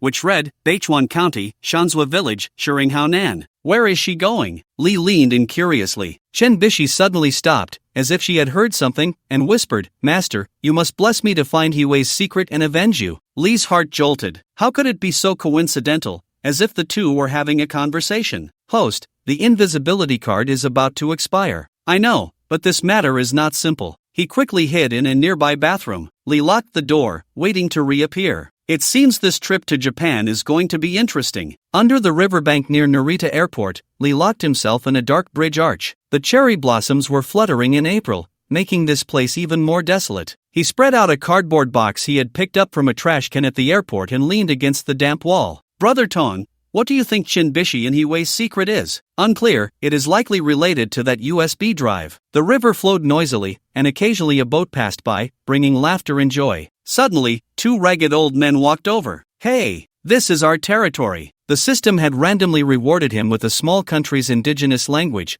making him want to return it in anger. The system had no choice but to supplement him with island language. Lee looked coldly at the two short men, striding with his bow-legged gait, waving a wooden stick. He whispered, "Baka, you're dead, okay?" Then he slowly stood up. Standing like this, he was as tall as the two men combined. The two old men were stunned and stopped pretending to be tough. The sticks in their hands immediately turned into canes. "Sorry, we'll leave now." Lee's gaze turned cold. "It's a bit late now. Where are you going?" With a push of his left foot, he leaped into the air. Bang! Bang! The two old men flew back like bowling pins. "Ha, Yoshi!" The two beggars didn't make a sound and scrambled away. At this moment, the sun was setting, and the people on the riverbank gradually decreased. Lee sat down again. Suddenly, a drunken singing voice came. "This place is quite popular." Lee looked in the direction of the sound. Yuio Muidaruku, a middle-aged man in a branded suit, staggered over, holding a bottle of alcohol. His tie was loose, and he had a briefcase slung over his shoulder. Bang! The middle-aged man fell headfirst in front of Lee. "Isn't this a gift?" Lee quickly dragged the man into the bridge arch. Opening the wallet, he saw Ming Bojian, 38 years old, a department head at a trading company. "I'll borrow your identity." He quickly stripped the man of his clothes and hid him behind the cardboard box. After changing into the suit and tidying up his appearance, he thought, "Now that my luck is high, whatever I want will come true." Now he looked like a proper person. "Host,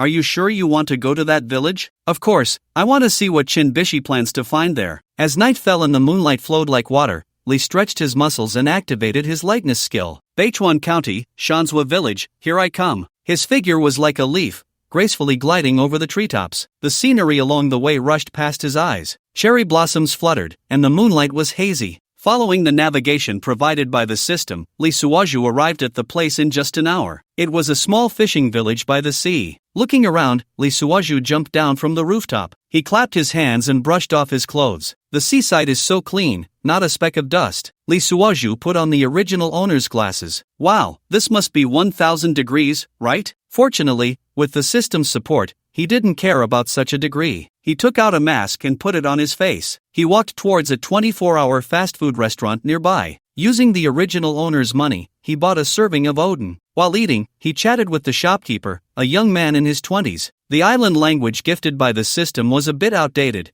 and the shopkeeper shook his head in confusion. Lee Suwaju held the oden, sitting by the window. This village seemed very quiet. He spoke in a clumsy tone, deliberately hunching his back. The shopkeeper was wiping the counter, not looking up. "Yeah, it's mostly old people here. The young people must have gone to the big cities, right?" Lee Suwaju picked up a fish ball, mumbling to himself. The shopkeeper glanced at him. "Uncle, what do you do?" "A trading company, here to investigate the fishing industry." Lee Suwaju pushed up his heavy glasses. "Oh, then you've come to the wrong place. The fishing industry here has long declined." The shopkeeper shook his head. Lee Suwaju deliberately sighed. "Is that so? What about Mr. Sher Kinhayan? I heard he's here." The shopkeeper's movements suddenly stopped. "You're looking for him?" "I heard he's in the seafood business." Lee Suwaju pretended to be nonchalant. "Never heard of this person." The shopkeeper continued wiping the counter, his tone noticeably colder. Lee Suwaju stroked his messy beard, thinking this kid must know something. "Can I sit here a bit longer? I've been on the road all day, too tired." The shopkeeper shrugged. "Sure, I'm open all night anyway." Lee Suwaju buried his face in the bowl, pretending to eat. In reality, he was observing the shopkeeper's every move. The kid seemed a bit nervous when he mentioned Sher Kinhayan. "Host, be careful, this village is not simple." Lee Suwaju yawned and leaned on the table. "I'll pretend to sleep and see if I can get anything out of it." The shopkeeper turned on the radio, playing a late-night program. The radio music echoed in the empty shop. Lee Suwaju was indeed feeling a bit sleepy after a day of travel. In his hazy state, he heard the system's reminder. "Host, Chen Bishi is coming." Lee Suwaju jolted awake but didn't dare to look up. The sound of high heels approached. A familiar fragrance wafted in. "Excuse me, do you know Sher Kinhayan?" Chen Bishi's voice rang out. The shopkeeper's tone suddenly became respectful. "Miss, are you here to seek a master?" "No,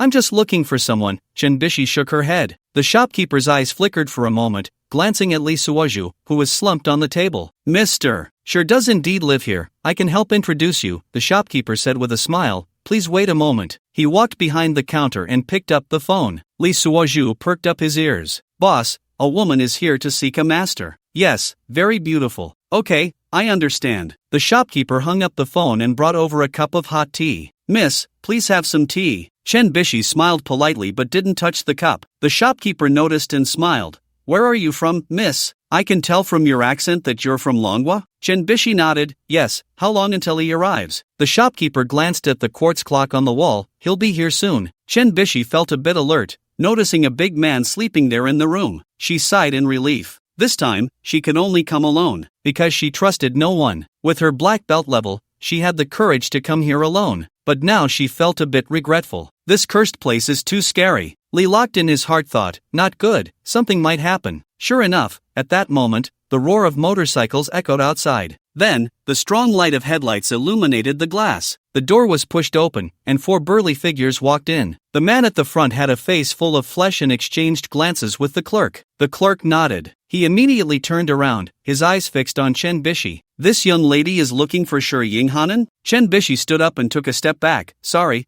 I have the wrong person. Since she was already here, why not come with us for a bit?" The 4 surrounded her. Chen Bishi turned to leave but was blocked. "What are you doing?" Chen Bishi pulled out her pepper spray from her pocket. "What are we doing? What can a flower girl do? Don't come any closer." As she spoke, Chen Bishi pressed the spray button. Hiss! After a cloud of white mist, there were the grinning faces of the 4 men. "You're so nice, giving us perfume?" Bang! At that moment, Lee suddenly sprang up and kicked the nearest man's knee. A crisp sound of bone cracking echoed. "Ah!" The man screamed and fell to the ground. The other 3 hadn't reacted yet when Lee had already darted forward like a ghost. Crack! Crack! Crack! 3 crisp sounds, and 3 men fell simultaneously. The clerk, frightened, tried to run but was grabbed by Lee. "Let's go inside and talk." He dragged the clerk into the back room and locked the door behind him. "Where is Shi Yinghanan?" The clerk gritted his teeth. "I don't know." Crack! A finger was broken. Lee had no time for nonsense. His strikes were fierce, intending to break each of the clerk's fingers one by one. "Still not talking? I really don't know." Crack! Another one. The clerk was sweating from the pain. "I'll tell you. I'll tell you. Speak." Shi Yinghanan was the former boss of the Shirko group, but he has retired now. Lee squinted. Who is in charge now? Ing Shinzi, his daughter. A woman? Yes, 28 years old, born with a limp, but particularly ruthless. The clerk trembled as he spoke. Lee pondered. "Go on." She has been learning martial arts from her father since she was a child, and it is said she practices some evil techniques. When Lee walked out, he saw that Chen Bishi had not left. He thought, this girl has quite the nerve. She still dared to stand here with 4 big men lying on the ground. "Aren't you leaving?" Lee put on a mask and reminded Chen Bishi in the island language. "But," Chen Bishi stamped her foot in frustration. "I must find Shi Yinghanan, or my trip will be in vain." Lee pretended to be curious. "Oh, you're looking for him too? Were you also trafficked?" In a moment of inspiration, Lee said, "Oh, I am the prosecutor from Dongling, Ningbojian. This old guy is suspected of human trafficking." This was something Lee made up on the spot, piecing together the words of the clerk and the few thugs. "Oh, I'm not. I just want to ask him about some past matters." Upon hearing that Lee was a prosecutor, Chen Bishi felt relieved. However, this prosecutor was really special. Dressed like a beggar, he smelled as if he had fallen into a cesspool. Chen Bishi instinctively covered her nose. She also took out a mask from her bag and put it on her face. "Oh, I have to go now. This place is very dangerous. It's the gang's territory. You should at least get back to Sichuan safely," Lee said while squatting down. He searched each of them as if it were a routine. After finding 4 wallets, he emptied the cash register of the fast food restaurant. "Oh, these are all their criminal evidence. I need to take them back." 4 wallets and hundreds of thousands of island currency. It should be easy to find a place to stay now. Lee walked to the door and saw that Chen Bishi was still standing there in a daze. So he turned back. "You should at least protect yourself before discussing anything. Hurry and leave here. Find a chance to come back later." With that, he shook his head and commanded in the local official tone, "They will catch up soon." Chen Bishi followed him out, puzzled. Lee Suwaju looked around at the desolate wilderness, with no taxis in sight. He spotted 2 motorcycles nearby. He pulled out a key from a wallet and found one of the bikes. There was a helmet on it. He took one and handed it to Chen Bishi. "Let's go. I'll take you back to the county first." Given the situation, Chen Bishi had no choice but to leave. She took the helmet and saw Lee Suwaju straddling the motorcycle. "What are you waiting for? Get on." Lee Suwaju was like a law enforcement officer from an island nation, unyielding in his commands. "Why are you being so fierce?" "It's dirty." Chen Bishi thought he couldn't possibly be a prosecutor. Prosecutors from island nations were always well-dressed and clean, but this uncle was disheveled, with no clean spot on him, and he exuded a foul odor. She hesitated while holding the helmet.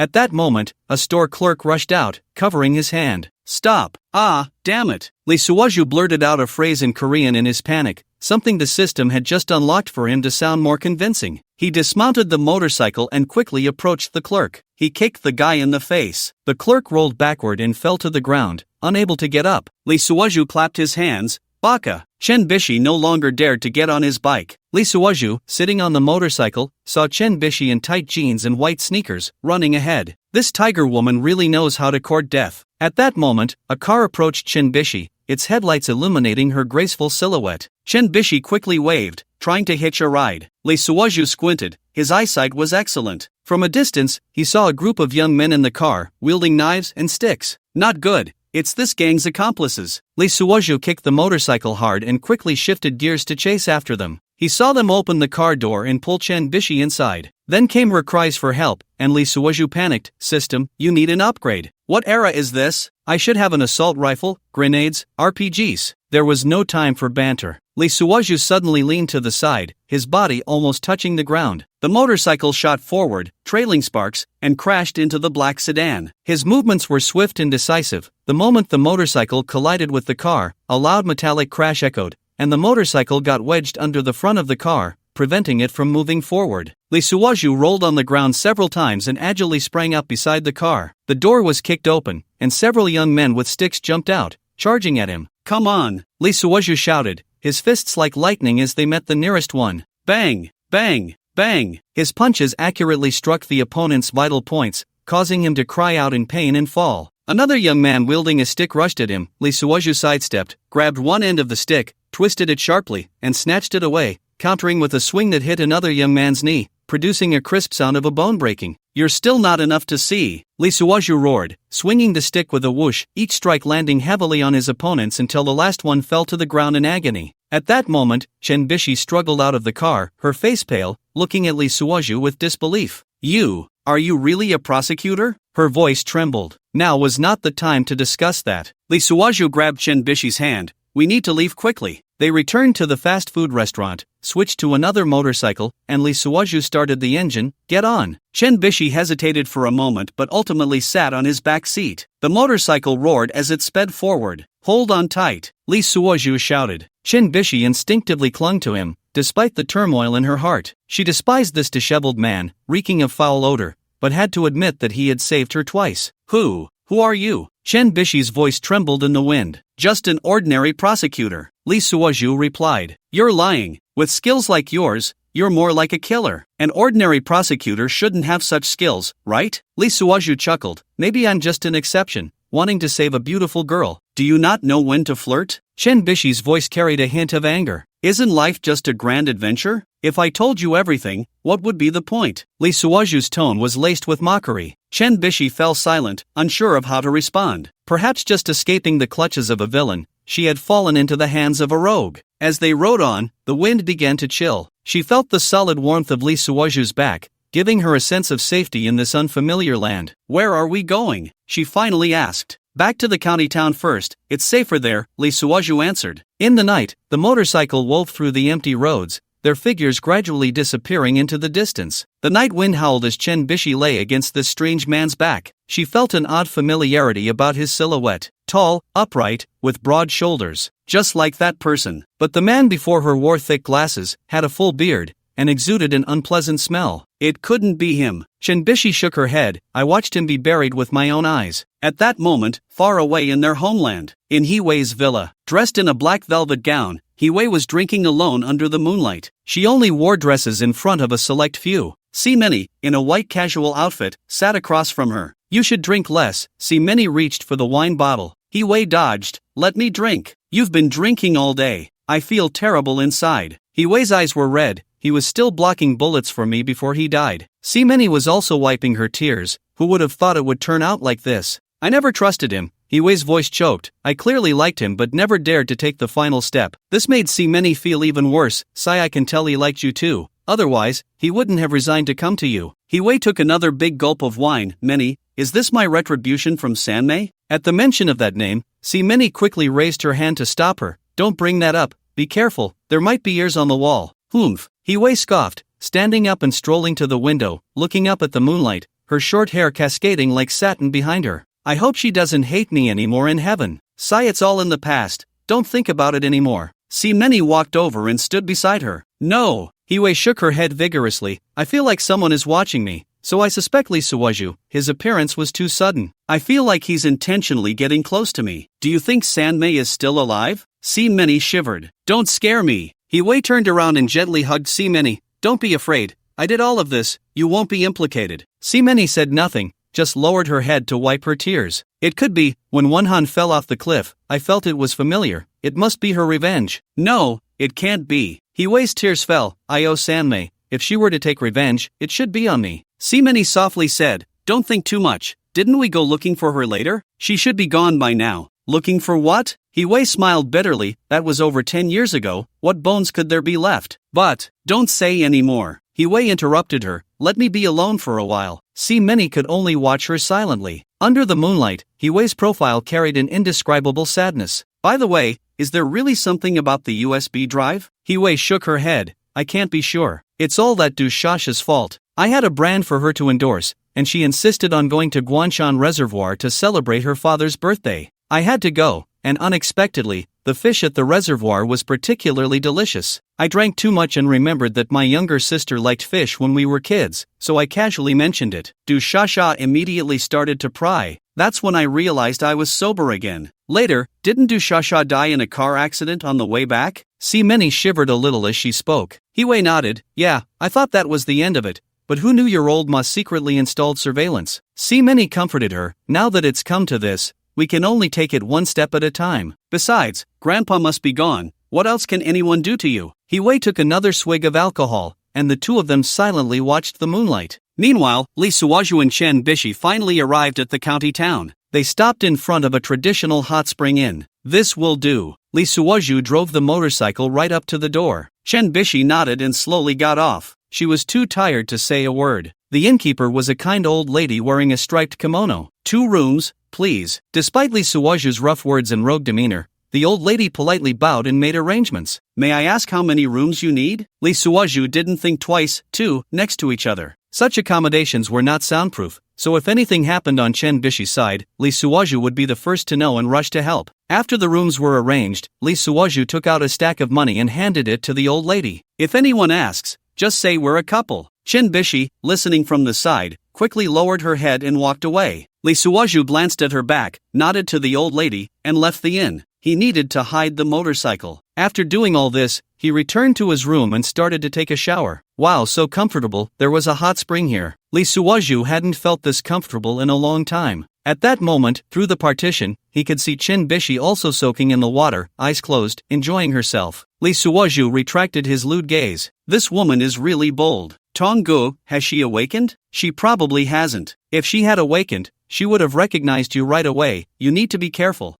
I can just persuade her to go back, and then I'll investigate that Shireng Hanan. Before long, Lee Suwaju fell asleep in the steaming hot spring, but not long after. Bang bang, Lee Suwaju immediately woke up. Looking out, through the door, he saw Chen Bishi standing in front of his door in a short top and shorts. He quickly got dressed. Don't forget to disguise yourself, the system reminded him. Lee Suwaju hurriedly put on his glasses and mask. He went over to open the door. Oh, it's you? What's the matter? Lee Suwaju still had to maintain that cold prosecutor image. Can I come in? Please do. Lee Suwaju stepped aside. Chen Bishi was tall and had to lower her head a bit to walk in. The two sat face to face on the floor. What's the matter? Lee Suwaju poured himself a glass of water and drank. I want to ask you to take me to see Shireng Hanan, Chen Bishi said, deliberately lowering her head. Why? Lee Suwaju lowered his voice. It's very dangerous for you here. You should go back. Chen Bishi replied. No, I came to know one thing. I won't cause him any harm. He wouldn't do anything to me, would he? Lee locked a cold laugh.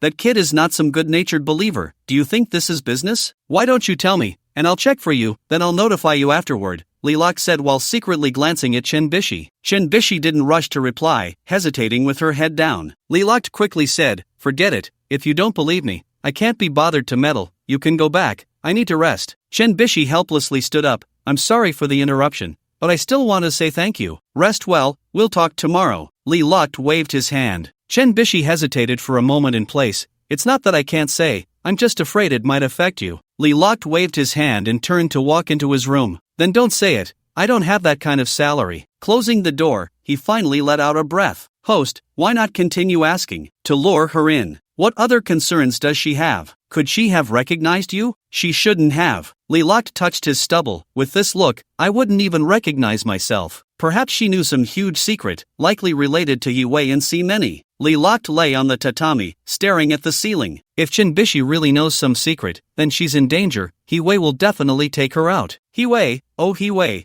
what are you hiding? He closed his eyes, and Yue's face appeared in his mind. That strong yet fragile woman. However, she was the most feeling woman he had ever been with. The tomboy was indeed unique. I hope you don't do anything unforgivable. The night deepened, and the inn gradually quieted down. Only the distant sound of waves told the story of this sleepless night. As dawn broke, a gentle breeze brushed his face. Lilac stood in the inn's corridor, looking at the distant Funnel Mountain. Last night's hot spring had completely relaxed him, and that strange feeling had disappeared. He changed into a shirt and trousers borrowed from Mingbo Jen. Although a bit tight, it was better than his ragged outfit. The door to Chen Bishi's room clicked open. She wore a white pure cotton t-shirt paired with light blue jeans, her long hair casually tied in a ponytail, exuding a refreshing yet slightly lazy vibe. Good morning. Lilac nodded. Chen Bishi lightly responded with an walked to the railing, and took a deep breath of the morning air. Have you thought it over? Lilac asked. What? About going back home? Chen Bishi shook her head. Not going back. It's dangerous here. I know. Lilac looked at her elegantly beautiful profile and sighed inwardly. So what do you plan to do? First, find a place to settle down. Chen Bishi turned around, just treated like a vacation. The sunlight spilled on her hair tips,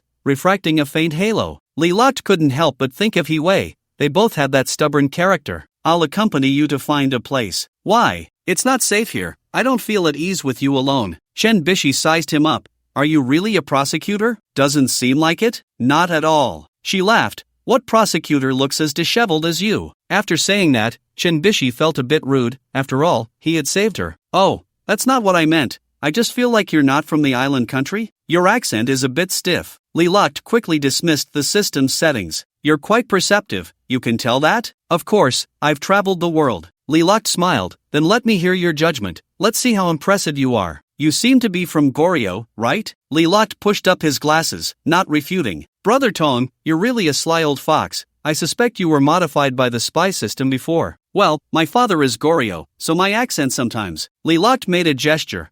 So I was sent down to do investigation tasks. Put. Chen Bishi covered her mouth and laughed. You really resemble a friend of mine. She lowered her head, covering her nose. It's a pity he's no longer around. Li Suoju naturally knew who she was talking about and could only pretend to comfort her. Everyone has that day. It's just a matter of when. In the end, it's all the same. Try to think positively. After saying this, he turned her on casually. Let's go. Have something to eat first, then I'll help you look for a house. Host, be careful not to expose your habits while eating. Brother Tong, thank you for reminding me, but I've forgotten all my habits. Eating is just like seeking revenge. Li Suoju. The two had breakfast. Li Suoju was polite throughout. Mr. Ming, I didn't expect you to eat so elegantly, Chen Bishi said, biting into her sandwich while watching Li Suoju take off his mask. He looked so much like him. If it weren't for the fact that he ate like a big girl, Chen Bishi would have doubted that Li Suoju was dead. Moreover, he was actually left-handed. Host, my setting for you is quite good, right? It dispelled Chen Bishi's doubts. Li Suoju silently gave a thumbs up to the system in his mind. Host, I can add more embellishments, like a scar on your face or something. Li Suoju, you just want to disfigure me, right? Brother Ton,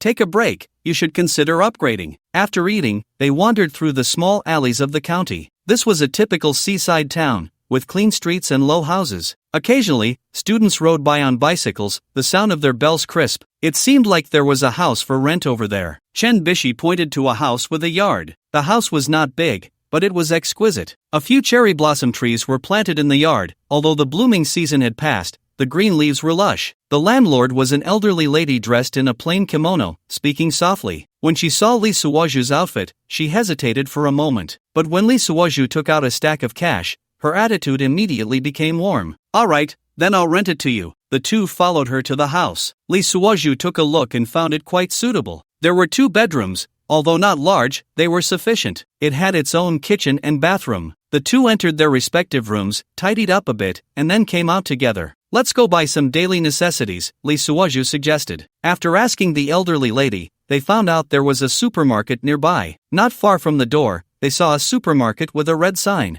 This one, Lee Suoju pointed. The supermarket wasn't crowded. Chen Bishi pushed the shopping cart, occasionally putting things inside. Why do you always wear a mask? She suddenly asked. I'm used to it. You're lying. Chen Bishi stopped in her tracks. Are you afraid of being seen? Lee Suoju was about to answer when he caught sight of a familiar figure out of the corner of his eye. It was the employee from the fast food restaurant last night. He instinctively pulled Chen Bishi to hide between the shelves. What's wrong? Chen Bishi was startled by his sudden action. Shoo! Lee Suoju made a gesture for silence. The employee, with a bandage around his neck and a hand wrapped in gauze, passed by them without noticing anything unusual. Sorry. Once the person walked far away, Lee Suoju released his grip. Chen Bishi looked at him, her expression complex. That employee from last night, I was afraid you would be discovered, Lee Suoju said as he let go of her hand. Chen Bishi suddenly recalled the thrilling events of last night. Why do you always help me? Lee Suoju looked around. Because it's my job. Chen Bishi laughed.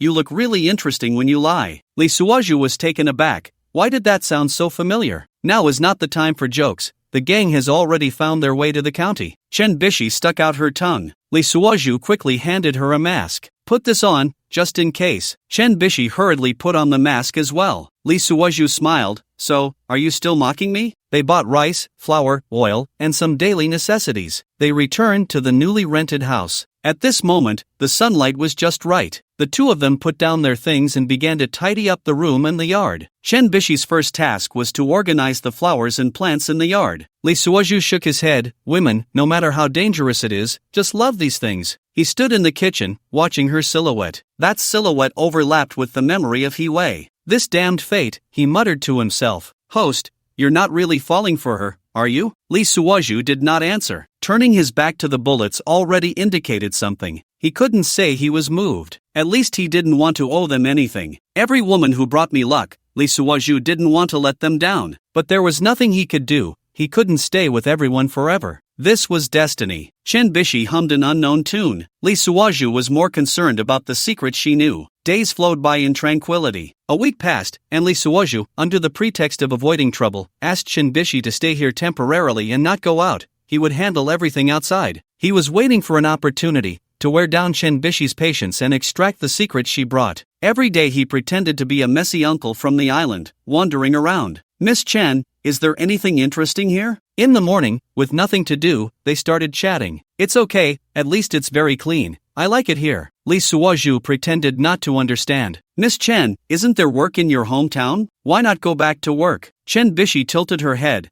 Are you trying to drive me away? Let me be honest. Lee Suoju was suddenly very surprised. Is she really going to say it? Unexpectedly, Chen Bishi said, I'll tell you, I could live my whole life without working and not starve, so you can give up on that thought. I must find a chance to meet Shiring Hao Nan. What a stubborn girl, Lee Suoju said angrily as he slammed the door and planned to stroll around the street to gather some information. In the small courtyard where they lived, the green leaves of the cherry blossom tree swayed gently in the wind. Chen Bishi liked to hang clothes in the yard. Lee Suoju ducked under a few pieces of clothing, inhaling the faint scent of soap powder, feeling refreshed. Standing at the door, he greeted the elderly landlady. The old lady was there drinking tea. She invited Lee Suoju to have a cup. Lee Suoju thanked her and bent down, pinching the cup with 3 fingers, drinking it all in one go. Good tea? The old lady tilted her head and suddenly asked, Are you from the dragon country? Lee Suoju was startled. He quickly shook his head. No, I have some Korean ancestry. I stayed in Korea when I was young. The old lady nodded. No wonder, Korea has been a part of the dragon country since ancient times, retaining some habits of the dragon people. Lee Suoju was even more surprised. He just drank a cup of tea, and she could see so much? Please tell me, how did you figure it out? The old lady calmly said, You pinching the teacup with 3 fingers is a habit of most dragon people. In the island country, men usually open their hands and hook the teacup handle with their fingers. Lee Suoju suddenly realized he had to pay attention to some details so that Chen Bishi wouldn't become suspicious. He recalled some of his old habits. For example, when eating, he would lightly tap the edge of the bowl with his chopsticks. You don't look like a Japanese at all, Chen Bishi often said. Lee Suoju felt a sweat of relief. Fortunately, the system had given him a background of Korean ancestry. Turning around, he found Chen Bishi looking at him from a distance. She was wearing a light blue dress, sitting on the porch, her eyes filled with a smile. Lee Suoju could only laugh it off. I'm going out for a bit.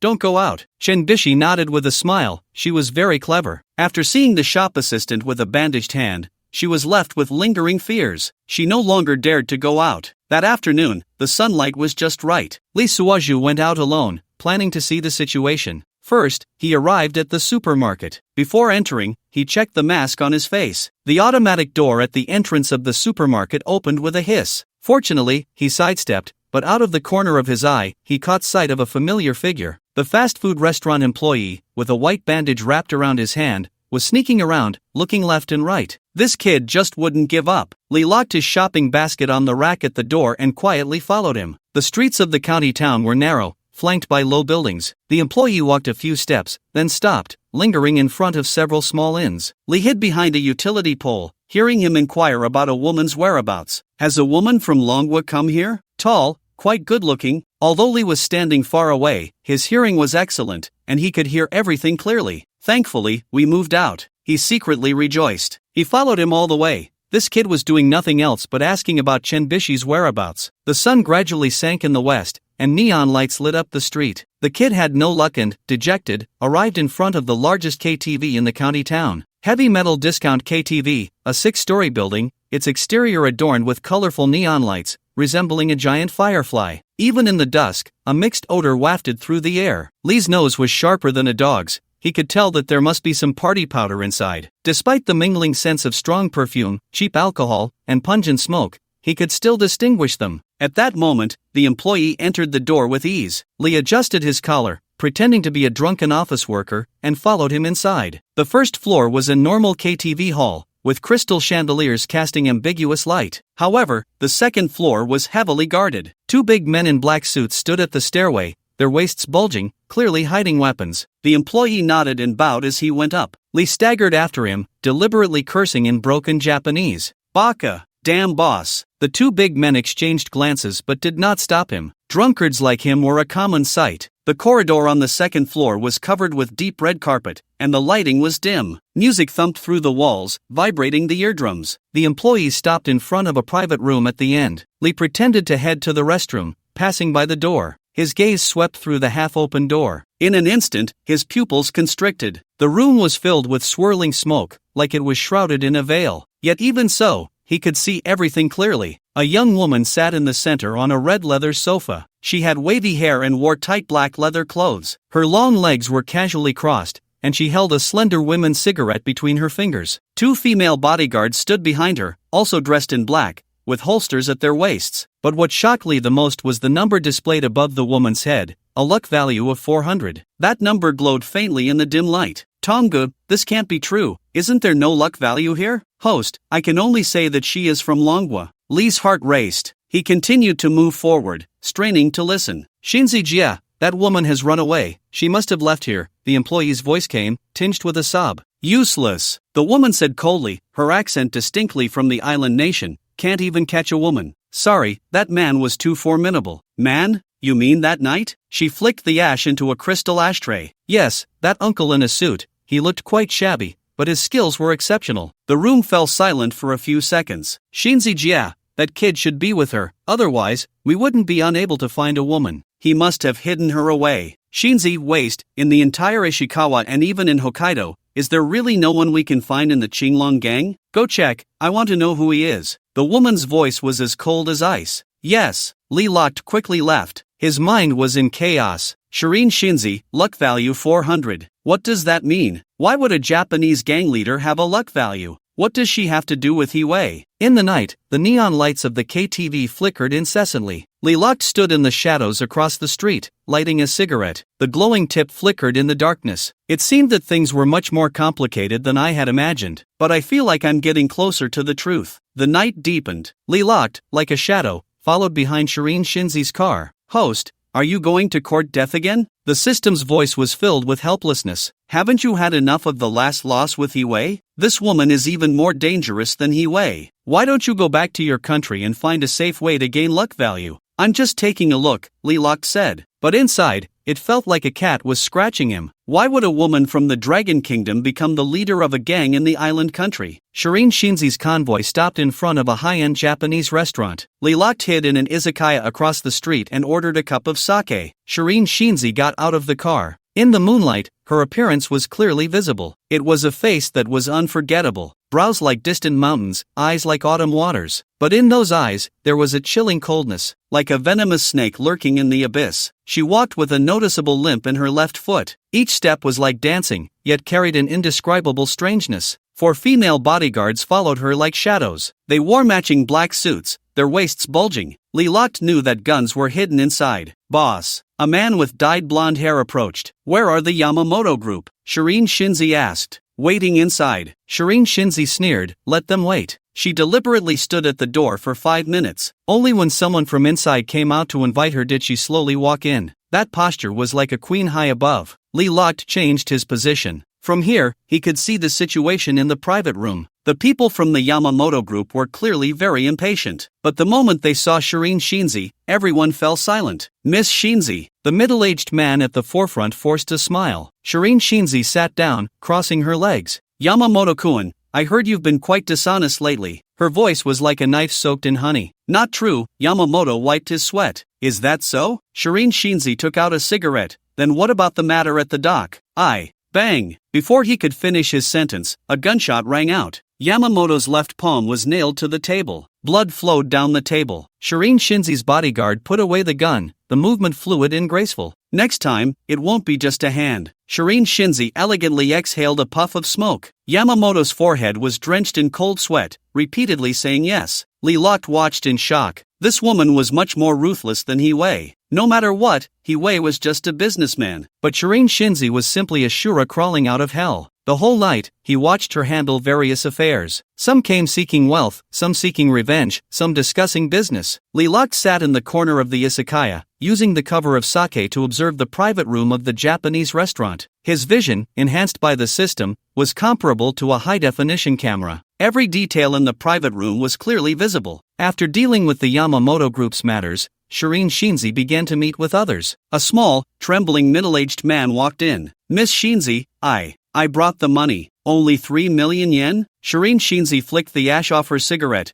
Are you trying to send off a beggar? I really don't have more. The store has been mortgaged. The middle-aged man knelt on the ground. Shireen looked at the female bodyguard beside her and asked, which school is his daughter at? Kyoto Women's High School, 2nd year. The middle-aged man's face turned pale. Please, don't hurt my daughter. Gather 10 million within 3 days. Shireen's voice was as cold as ice. Otherwise, your daughter can forget about graduating. The middle-aged man crawled out. Following him were 2 young men with dyed yellow hair. Sister Shireen, we've taken over that territory. How many died? 3. Only 3? Shireen sneered. Softy. She waved her hand. Go smash the entire street across. Let them know who the boss is. But, the police. Police? Shireen threw a stack of photos from her bag. I have their dirt. The photos showed several police officers entering a brothel. The young men with yellow hair left excitedly. Next came a middle-aged man in a suit. Miss Shireen, that batch of goods. The price has doubled. This, not willing? Shireen narrowed her eyes. Should I let your wife know about your little lover in Shinjuku? The suited man broke into a sweat, nodding repeatedly. In one night, Lee Suwaju witnessed over a dozen transactions. Extortion, blackmail, threats, violence. Shireen's methods were ruthless yet elegant. She was like a beautiful viper, ready to deliver a fatal strike to her prey at any moment. The last customer was an old man. Miss Shireen, I want to withdraw. Before he could finish, a bullet pierced his knee. Withdraw? Shireen laughed. There's only one way to withdraw. She signaled to her bodyguard. The old man was dragged out. Lee Suwaju knew this man wouldn't survive the night. Shireen's methods were 100 times more vicious than Hiwei's. What intrigued him even more was that Shireen's luck fluctuated while she handled these matters. When she threatened others, her luck increased. When she ordered a kill, her luck decreased. Was this the rule of luck? Host, don't get any ideas about her. The system warned. Lee Suwaju shook his head. His feelings towards this woman were more of caution than curiosity. At 3 a.m, Shireen finally stood up. She limped out of the Japanese restaurant. Under the moonlight, her shadow stretched long, like a venomous snake about to emerge from its hole. 4 female bodyguards stood like 4 walls of copper. Their hands rested on their waists, ready to deliver a fatal blow to any threat. Lee Suwaju watched them get into the car and leave. He quickly settled the bill and exited the tavern, watching the direction the car drove off. Lee Suwaju arrived at a deserted alley. He leaped onto the rooftop, using his lightness skill to float effortlessly across the rooftops, closely following the car. In the late-night hot spring shop, the lights were dim. Lee Suoju hid on the rooftop of a nearby residential building, observing with the enhanced vision from the system. This was a high-end membership hot spring, with a greeter in a kimono standing at the entrance. Shiriying's car stopped at the door. The 4 female bodyguards checked the interior before allowing her inside. Host, isn't it inappropriate to spy like this? The system reminded. Lee Suoju remained silent, completely captivated. Shiriying entered a private bath. The 4 bodyguards, armed, stood guard outside. In the steamy air, she undressed. Lee Suoju suppressed the restlessness in his heart. His gaze fell on her neck. A piece of jade pendant glowed softly under the light. It was half a pendant, carved with half a guanyin statue. This pendant. Lee Suoju's heart stirred. After bathing, Shiriying, draped in a bathrobe, entered the massage room. A middle-aged woman was preparing massage oil and incense. Yuko, Shiriying's tone suddenly softened. You're here. You've been staying up late again, right? Kawada Yuko smiled. Shiriying Shinzi lay on the massage chair, her bathrobe slipping off. I dealt with some matters. Your killing intent is too strong. Yuko's hands kneaded her back. Tensing up all day isn't good for your body. Shiriying Shinzi let out a low gasp. There. It's all bloodlust, Yuko sighed. If you keep this up, you'll wear yourself out. There's no choice, Shiriying Shinzi closed her eyes. In this line of work, you have to be ruthless. Yuko's hands moved to her shoulders. How's Shiriying Hanen doing? I gave him money to stay out of my business. You should be careful, Yuko said, even though he is your father. Shiriying Shinzi sneered. Father? That beast doesn't deserve the title. Her voice was laced with deep hatred. He tried to assault me a few times when I was young, but I drove him away with a knife. Even if he is my father, he will eventually die by my hands. Yuko's hands moved to her waist. Still don't remember who your mother is? I don't remember. Shiriying Shinzi sighed. I've been to many temples, and they all said they could help me regain my memory. They're all frauds. She let out another soft moan. Yuko, your technique is getting better and better. Relax, Yuko said. You're too tense. Her hands roamed over Shiriying Shinzi's body, each touch eliciting faint moans from the latter. Lee Suoju felt his heart race. Host, your heart rate is exceeding the limit. He took a deep breath, forcing himself to calm down. The conversation between Shiriying Shinzi and Yuko revealed too much information. Shiriying Hanan is her father? She lost her memory of her mother? What about that half-jade pendant? Things are getting more interesting, Lee Suoju murmured to himself. In the massage room, Shiriying Shinzi had already fallen asleep. A rare calm expression graced her face. Like an ordinary woman, not the fearsome gang leader. Lee Suoju walked home. The night wind dispersed the heat from his body but couldn't clear his thoughts. The primary task now is to find out what Chen Bishi knows and then get her out of here. He extinguished the cigarette in his hand. Shiriying Shinzi, this viper, could strike at any moment. Chen Bishi staying here is too dangerous. As for investigating the truth, he had his sights set on Kawada Yuko. That seemingly gentle masseuse clearly knew many secrets. Island women. Lee Suoju stroked his chin. He was well aware of the characteristics of this ethnicity. As long as they are unmarried women, contact with the opposite sex is considered an honor. Not to mention a mature woman like Yuko. Host, are you planning to use your charm again? The system teased. Shut up. Lee Suoju laughed and scolded. This is called strategy. His charm value was maxed out. With a little manipulation, Yuko would definitely take the bait. But the most important thing right now is to persuade Chen Bishi to return to her country. This is not an easy task. That woman is very stubborn. Just like Hiwei. Why are all the women I encounter so difficult? Lee Suoju sighed. By the time he got home, it was already 4 in the morning. The cherry blossom tree in the yard swayed gently in the wind. Chen Bishi's room was still lit. Not asleep this late? Lee Suoju stood in the yard, looking at the illuminated window. In the shadow of the window, Chen Bishi's figure was moving. Is she waiting for me? Or is she worried about something? Lee Suoju shook his head and returned to his room. Just as Lee Suoju took out his keys, Chen Bishi's door swung open. Where have you been? She leaned against the doorframe, clearly with a hint of reproach. Lee Suoju was taken aback, wondering why she looked like a wife waiting for her husband, but he quickly pulled back his thoughts. He didn't dare to touch her. Not to mention now, investigation task. He deliberately lowered his voice, feigning impatience. Investigating what? Chen Bishi pressed.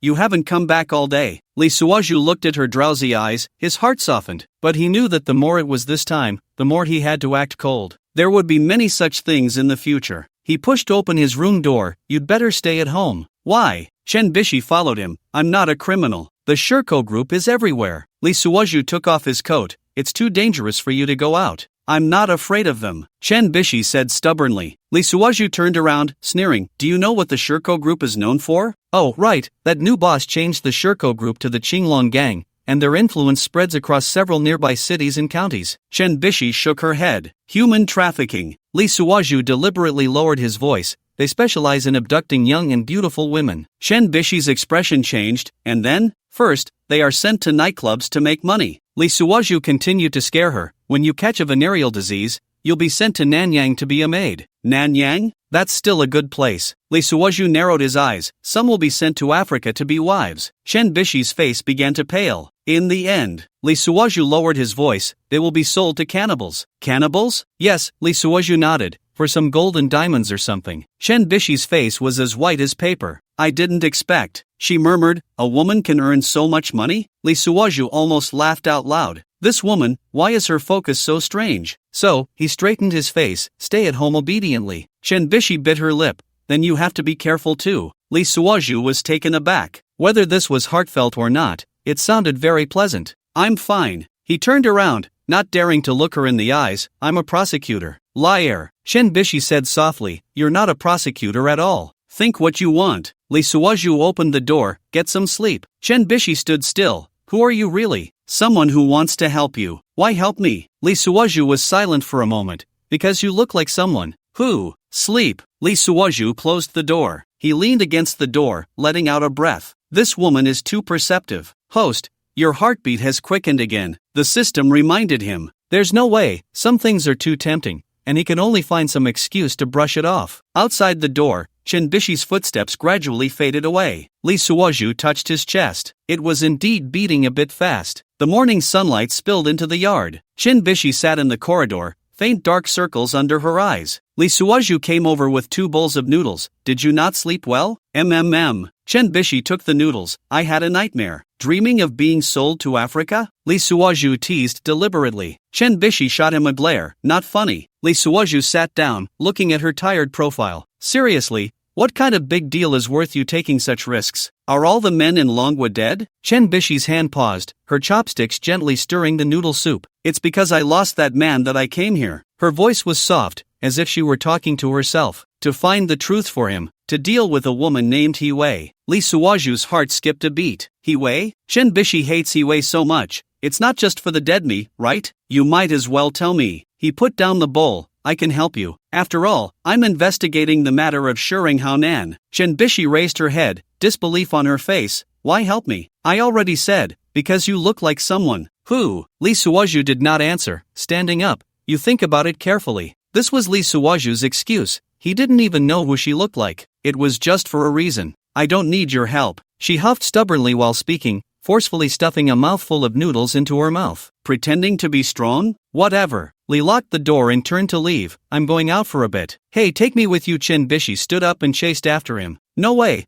That group of people has your photo, and I'm wearing a mask, so it's still somewhat safe. Li pushed her hand away. Stay at home, unless you want to go to Africa. Chen Bishi was so scared that the hair on her arms stood on end. She quickly slid her hands up and down her arms a few times. She turned back to the room. Sitting inside, she tossed and turned. Being in a foreign land was really too difficult, especially for a single woman. Sitting there, she fell into an unforgettable memory. It was like this. She was sorting through her thoughts once again, considering whether to trust this scruffy prosecutor. The day she received the news of Li's death, she hurried back to the capital. He-Wei revealed that Li had died while blocking a bullet meant for her. Chen Bishi thought about this all the way. She always felt it was related to He-Wei. Suddenly, she remembered something her grandfather had said to her mother and her when she was little. In this lifetime, you must not get involved with the He family. She was young at the time and didn't take it to heart, but she never forgot. However, it was strange that her aunt Si-Mini was very close to He-Wei, but it wasn't surprising. They had been classmates since childhood. This time, Li's death made her recall that saying. She felt her grandfather must know something, so instead of going straight home, she headed to a county town at the foot of Dafa Mountain in H province. Her grandfather had settled there because he wasn't used to the tall buildings in the city. At the foot of the mountain, there was a farm that raised chickens and ducks and grew some vegetables. They worked at sunrise and rested at sunset, living a fulfilling life. Chen Bishi, wearing jeans and sneakers, opened the fence gate. 2 black wolfhounds ran over, and Chen Bishi wasn't scared at all. Dolly, early. The two dogs wagged their tails like propellers, sniffing around her legs with their ears perked up. Who's here? As soon as the words fell, the curtain of the door was pulled aside. An elderly man with graying hair and a sturdy build walked out. Grandpa,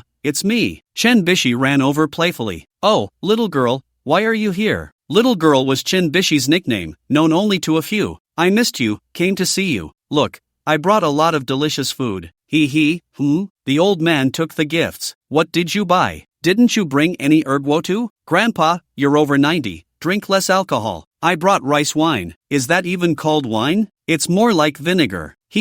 I knew you'd like this, I specially carried it up, it nearly killed me. Chen Bishi put down her backpack. She took out 4 bottles of white wine. Now that's more like it. After that, the grandfather and granddaughter began to busy themselves with eating and drinking. Chen Bishi sliced some red sausage and cold cuts, while the old man stir-fried a few dishes, one of which was Chen Bishi's favorite, duck eggs with scallions. At noon, the two of them started lunch under the grape trellis in the yard. Chen Bishi didn't mention why she came at first. She just waited for the old man to drink half a gin of white wine before starting to probe. Grandpa, what did you mean when you said we shouldn't associate with the He family? The old man was very shrewd. Don't ask so much, just listen to me. Chen Bishi pouted. If you don't tell me, I won't bring wine next time. Besides, my aunt and He are as good as one person now. How can I be awkward about it? The old man just finished a cup of wine and bang slammed it on the table. Your aunt is not from the C family. What she does is none of my business. What? Chen Bishi jumped up as if sitting on a nail. What do you mean, Grandpa? Isn't my aunt my real aunt? The old man sighed. If your grandmother were alive, I would never say this, it concerns family harmony. Chen Bishi quickly said, please tell me, whether related or not, I will call her auntie. The old man lowered his head. Don't tell outsiders about this. It's meant to be passed down as family for a lifetime. If it gets out, Nuni will be very embarrassed. Chen Bishi nodded. It's fine, I won't say anything. You know I can keep a secret. The old man smiled. It's okay to tell you. Some things must have clear distinctions. She is also a daughter, and in the future, there will be no need for her to carry on the family line. Hurry up and tell me. The old man took a sip of wine, his eyes hollow as he gazed at the mountains, seemingly lost in the past. 27 years ago, your aunt was 3 years old, in an orphanage nearby. The reason I came here was to uncover a secret, but I never got the answer. Speaking of her, we must mention He. In fact, both He and your aunt were in that orphanage. Chen Bishi didn't expect that He was also involved. The old man chuckled. He is different. She is from the He family. Back then, a granddaughter of General He ended up in this area. Old He became a high-ranking official, but his son died in battle, and on his deathbed, he asked his father to find his daughter in this area. General He searched extensively and finally found He in this orphanage. At that time, He had a half-broken guanyin statue. This was a token from her parents, but I heard it was originally whole. He was there with your aunt in that orphanage. General He took He away, and the head of the orphanage was also a Taoist priest, who was meditating in the nearby mountains. He said, kind master, have compassion and take this girl too, they are deeply bonded as sisters. I was a subordinate of General He at the time, so after some consideration, I took in your aunt. Chen Bishi suddenly understood but was still a bit confused. Then since there is such a deep connection, why did you tell us not to associate with the He family? The old man sighed. Later, General He asked about the whereabouts of that half-jade pendant. At that time, He was young and said it was accidentally broken and then given to a sister in the orphanage. General He asked, what about that sister? The younger He said, she ran away in the middle of the night a few days ago and has not been found since. I thought it was impossible, they were all 3 or 4-year-old children. How could they run away in this desolate mountain area? What was even stranger was that your aunt was there to testify. The next day, I went with General He to the mountain to ask that old Taoist for clarification on why he hadn't mentioned the girl. Unfortunately, the place was empty, that old Taoist had vanished. Chen Bishi seemed to understand something. Grandpa, is this the reason you moved here? The old man nodded. I wanted to find that old Taoist to ask about the truth from back then. Such a young age, yet so cunning. Is this why you warned us to be careful of the He family? Yes, after General He passed away and He came to power, I left the capital. Do you understand? Chen Bishi gasped. Could it be? The old man shook his head. Let me tell you another secret, and you must not tell anyone. Not only did I inquire about that old Taoist, but the year I came here, which was 10 years ago, I met a person from an island nation named Shuringhao, who was also looking for that old Taoist. Chen Bishi did not interrupt him. He had a meal at my place, and I kept an eye on him, only saying he was a local farmer and didn't know any old Taoist. He said, if you know, I will give you a lot of money. I asked him, if that old Taoist has a gold mine, would I still need your money? It would be better to keep it for myself. That guy laughed and said it wasn't about a gold mine but about finding a person, and then he stopped saying anything. Now I suspect he must be looking into the secret of that missing girl. Moreover, he left his contact address, saying if I discovered anything, I should write to him, and he would give me a lot of money as a reward. In the end, he left some money and departed. Chen Bishi secretly noted these clues in her heart, and then she had the idea of coming here to find Shireng Hanan. Li Suozhu locked the door and headed straight for the hot spring shop. As soon as he entered the lobby of the hot spring shop, the receptionist greeted him politely. Li Suozhu looked around, typical island style. Lanterns and painted fans with human faces hung everywhere. Excuse me, is Kawada Yuko working today? The customer service replied, I'm very sorry, Yuko is not working during the day. Can you tell me where she lives? Sorry, that's private information. Li Suozhu didn't believe it. He immediately pulled out a stack of cash he had prepared earlier. The receptionist sneered at the sight but still shook her head. Li Suozhu had no choice. It seemed that Shireng Shinzi's deterrent power was quite significant. Leaving the hot spring shop, he stood in the center of the street. He was somewhat worried about Chen Bishi, so he decided to go back first. On the way back, he passed a flower shop and bought a few potted plants. He also bought some famous local bean buns from a small shop. He decided to continue to please Chen Bishi. Hopefully, these would dispel her doubts. He carried the items back. Host, are you trying to win her over? I'm building trust. Are you sure it's not because of her attachment to you? Li Suozhu remained silent. He didn't know why he cared so much. Was it because of the mission? Or was it because she was reminiscing about a dead person? Or perhaps, simply because he couldn't bear to see her in danger? Anyway, the sooner I know the secret, the better. I feel like I'm getting close to it. That night, Li Suozhu hardly slept. He kept discussing the next steps with the system. The system really racked its brains for him. It specifically went online and upgraded 3 times. Under Li Suozhu's coercion and temptation, it managed to come up with a new skill. Super Hacker Skill Lifetime Edition. This system was very hard to find in the warehouse. I thought you could use it, so I'm giving it to you for free. System bro, what era are you from? Did you enter the wrong space? I want to pick up girls and need money. You want me to be a spy? Host, there's really nothing else, just farming, fishing, attacking cities, defending cities, or being a live-in son-in-law. Li Suozhu sighed. It's not me who has crossed over, it's you who has crossed over. Alright, having more skills doesn't hurt. I'll use it for now. Suddenly, Li Suozhu had a flash of inspiration. System bro,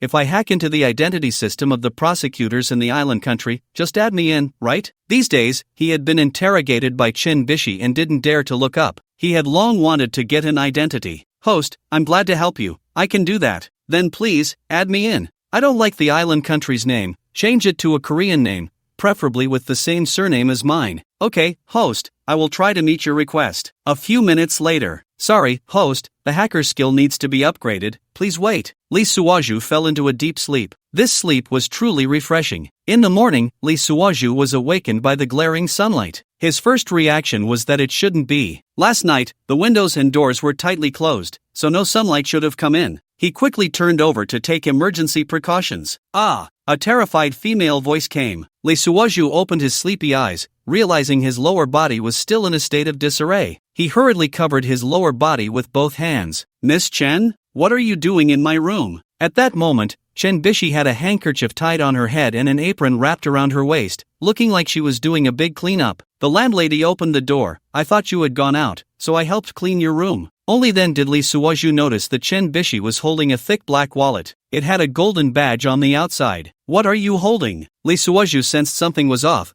That wasn't a wallet, nor was it a passport. How could something I don't have appear in my room? Could it be that Chen Bishi is checking something? Tong-gu! Tong-gu! I called out 3 times. Host, I haven't slept all night, and I just helped you get your ID. I just finished, so don't call me for a while. Tong-gu? Stop calling, the ID is done. It's next to you, take a look yourself. Li Suozhu was stunned, realizing that the black leather wallet Chen Bishi had was my prosecutor's ID. Chen Bishi also realized and felt a bit embarrassed. I'm sorry, I saw it fall next to you, so I picked it up for you. Chen Bishi weakly placed the ID on the table beside her and began to pretend to wipe the table with a cloth. Miss Chen, my identity is confidential, so you can't just come into my room in the future. Oh, I'm sorry, I didn't know. I won't do it again. Prosecutor Li Taisien. Li Suozhu. System, is this the name you came up with for me in one night? Li Taisien? I'm really idle. Li Suozhu quickly took the ID. He opened it to see the photo, the seal, and the printed job description. Dongling District Prosecutor's Office, 7th Prosecutor's Room,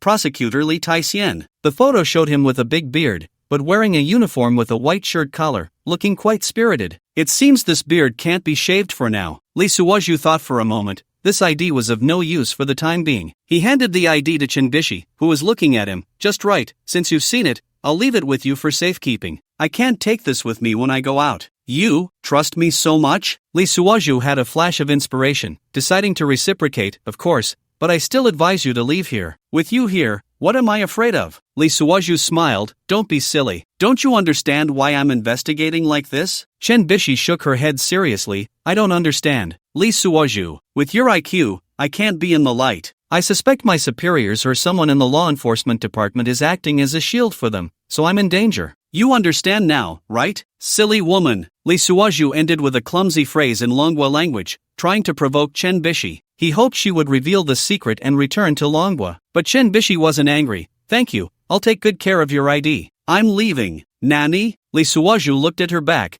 confused with anger. Tonggu, have we planned to that extent? The host needs to use money to win over Chuan Tian Yuko's heart. Did I say that? But where's the money? That's money, not stones. What am I supposed to use to win her over? You seem to say you wanted to rob a bank last night. Tonggu, I didn't drink. If I said that, I remember it. You're really setting me up, not even giving me modern weapons, pushing me to rob a bank? Li Suozhu sat cross-legged and started pouring tea. The tea was brewed by Chen Bishi in the morning, fragrant and carrying her body scent. You said you wanted to rob the nearby military base's armory. Cough cough. Li Suozhu sprayed tea all over the wall opposite him. Tonggu, you can really get me into trouble. Do you think I'm Rambo? If you don't drain my blood, you'll feel bad? At night, the moon was dark and the wind was high. Li Suozhu's face was smeared with rapeseed oil, standing outside the military base's barbed wire. The distant searchlights moved back and forth in the darkness like giant scissors cutting through the night. He was dressed in a black combat uniform, carrying a black canvas bag. Host,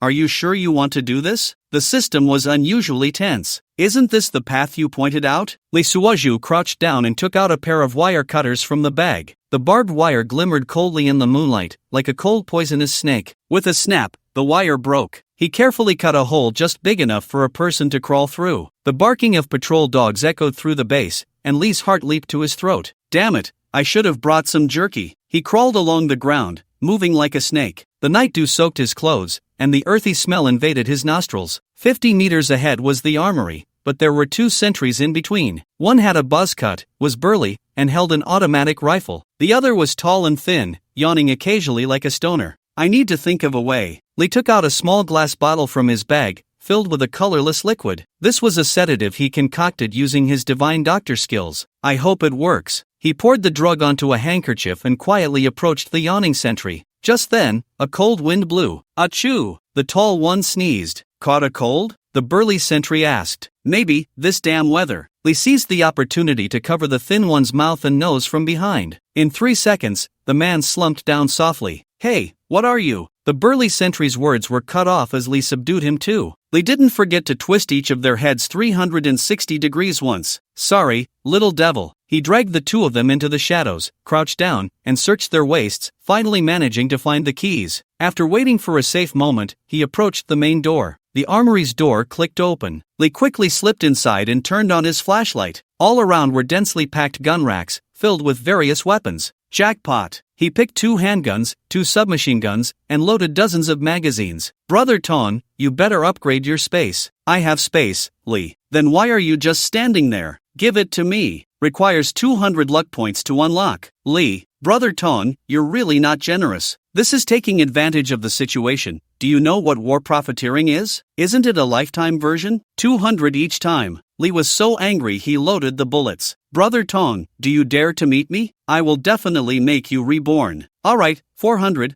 I'll give you a lifetime use, can't go lower. How many luck points do I have left? Just over 600. Li gritted his teeth. Fine, I'll buy a lifetime version. A few seconds later, Li's mind brightened. Wow, this is amazing? He saw a modern all-metal warehouse floating in his mind. The door was a facial recognition access control. Li pressed his face against it. The door opened automatically. He hurriedly loaded various ammunition and weapons inside, including 2 RPGs. Before long, All the ammunition was packed in. Lee only hung a few grenades on his waist, holding his submachine gun in his hand. Just as he was about to leave, he suddenly spotted a safe in the corner. Ha! Lee crouched down and examined the lock closely. Isn't this an electronic lock? Curious, Lee touched it with his finger. Warning, advanced anti-theft system detected. Failure to crack will trigger an alarm. Damn, why didn't you say so? Lee quickly stood up, fearing it would self-destruct. At that moment, barking dogs and footsteps echoed from afar, seemingly getting closer. I need to get out of here fast. He slung his bag over his shoulder and was about to run outside when suddenly, a bright light shone in. Who's there? This is bad. Lee rolled and hid behind a shelf. Bang bang bang. A volley of bullets hit the wall. Surrender! You are surrounded. Lee shouted in Korean, surrender, you bastard. After saying that, he pulled out a grenade and removed the safety pin. Sorry, everyone, here it comes. Boom! The explosion was deafening. Taking advantage of the smoke, he dashed out of the armory. The alarm blared throughout the base. Searchlights swept wildly, and bullets rained down like hail. Lee sprinted toward the barbed wire. Behind him came the sounds of barking dogs and footsteps. Stop! Damn it! Lee Suwaju took out his submachine gun and turned around, firing 2 bursts. The pursuers fell to the ground one after another. Seizing the opportunity, he crawled out of the barbed wire and jumped onto the motorcycle that had been prepared in advance. The engine roared, and the bike shot off like an arrow. The gunfire behind him gradually faded away. It wasn't until he confirmed he was safe that Lee Suwaju slowed down. He patted his backpack. The weapons inside were solid and firm. The first step was complete. Host, which bank do you plan to rob? The biggest one, since I have space anyway. Lee Suwaju was calculating his next move in his mind. With this equipment, robbing a bank would be much easier. As for Kawada Yuko, just wait, beauty, soon I'll make you willingly kneel and worship me. The night wind howled as the motorcycle disappeared into the darkness. In the center of Dongdaeling City, at the headquarters of Sakura Bank, Lee Suwaju sat in a cafe across the street, holding a cup of Americano. He was dressed in a sharp black suit and wore gold-rimmed glasses, looking like a successful person. This bank had a daily cash flow of over 50 billion yen. He set down his coffee cup and scanned the bank's entrance. Host, are you sure you want to do this? Of course, Brother Tone, with infinite space, this is a piece of cake, right? Lee Suwaju stood up easily, adjusting his tie. 2 armed guards stood at the entrance, impeccably dressed. The glass doors were covered with bulletproof film, giving off a faint blue glow. The front door was a dead end. He needed to find a back door. He took out his phone and pulled up the bank's architectural blueprints. This was confidential information obtained by the system hacking into the government's building department. There was an abandoned sewer behind the bank. Wasn't this a ready-made passage? He left the coffee money on the table and walked out. He circled around to the back alley of the bank and found the sewer entrance. Ugh, it stinks. Lee Suwaju frowned and opened the manhole cover. The smell of decay hit him. He put on a gas mask and turned on his flashlight. Time to go down. He climbed down the rusty iron ladder. After about 20 minutes, he heard voices above. This was the spot. Lee Suwaju turned off the flashlight and took out wire cutters. Carefully, he cut a hole. Finally, the opening was big enough. He peeked up. It was right under the vault floor. He had to wait until night. Time passed second by second. Finally, the voices above gradually faded away. He looked at his watch. It was 10 o'clock at night. Time to get to work. Lee Suwaju took out explosives from his bag and carefully placed them on the floor. Boom! A muffled explosion sounded. Smoke and dust filled the air, and a large hole appeared in the floor. The alarm blared sharply. Quick! Lee Suwaju rolled into the vault. The tightly packed safes were arranged neatly. He headed straight for the largest one. He took out the password cracker he had prepared earlier. Beep beep beep. The red light turned green. It opened. The safe door slowly swung open. Inside, cash was stacked neatly. Jackpot, Lee Suwaju thought, activating the infinite space. A black hole appeared out of nowhere. Whoosh! The entire safe, along with the money inside, vanished in an instant. So satisfying. He turned to the other safes. Whoosh whoosh whoosh. One by one, the safes were sucked into the space. Urgent footsteps sounded from above. Someone had broken in. Surround the vault. Lee Suwaju smiled easily. Time to retreat. He jumped back into the sewer. Gunfire erupted behind him. Stop. In your dreams. Lee Suwaju pulled out a grenade and tossed it back. Boom! The explosion echoed in the pipes. He didn't care about the stench and ran forward with all his might. Finally, he reached the entrance. A motorcycle was already waiting there. Lee Suwaju hopped on, revving the throttle. The police sirens blared behind him, but he had already vanished into the night. Ha ha ha, Lee Suoju laughed heartily. In the space, a total of 50 billion yen lay quietly. Kawada Yuko, wait for me. Host, you are playing with fire. How pretentious, if I don't play with fire, how can I ignite the beauty's heart? The motorcycle sped away, leaving a ground covered in cherry blossoms that gently fell under the moonlight. Lee Suoju rode his motorcycle, racing through the night. The sound of police sirens grew closer along the way. Damn, these cops are really annoying. The security measures in this island nation are extremely tight. Lee Suoju glanced around and saw there was no way to escape. Tongu, I can only use an invisibility card now. I'll run to Ishikawa Prefecture. It should take about 10 minutes, if I hurry. Activating an invisibility card. A flash of silver light passed, and Lee Suoju instantly disappeared. The police car behind suddenly lost its target. Where did he go? How did he vanish? Split up and search. Lee Suoju watched the chaotic police behind him and couldn't help but laugh out loud. Stupid fools, go ahead and look. He adjusted his direction and quickly ran towards Ishikawa Prefecture. The night wind howled, but it couldn't touch him. In his invisible state, he was like a wisp of air. Host, be mindful of your appearance. Don't reveal yourself at home. I know. Lee Suoju sprinted, leaping over all obstacles. Soon, he arrived in Ishikawa Prefecture. Weaving through the vehicles on the road, he ran for a while longer. Other cars passed by him, completely unaware. This will do. Lee Suoju stopped in front of an ATM near a car dealership. He was about to buy a luxury car to save face. At this hour, if someone saw him, they would surely be shocked. He noticed an ATM in the corner was operating automatically. Lee Suoju deposited 10 million yen in cash. No more than that, any more would raise suspicion. The system had already prepared a set of identities, including a bank card, for him. At that moment, host, I forgot to mention, it doesn't have to be so complicated. Tongu? What do you mean? Lee Suoju was on the verge of revealing himself. Your actions remind me of a quick way to get rich. Just say it, Tongu. Lee Suoju quickly ducked into a corner, making sure the surveillance wouldn't see him. I can hack into the bank system and fill in any number on your account. Lee Suoju. Tongu,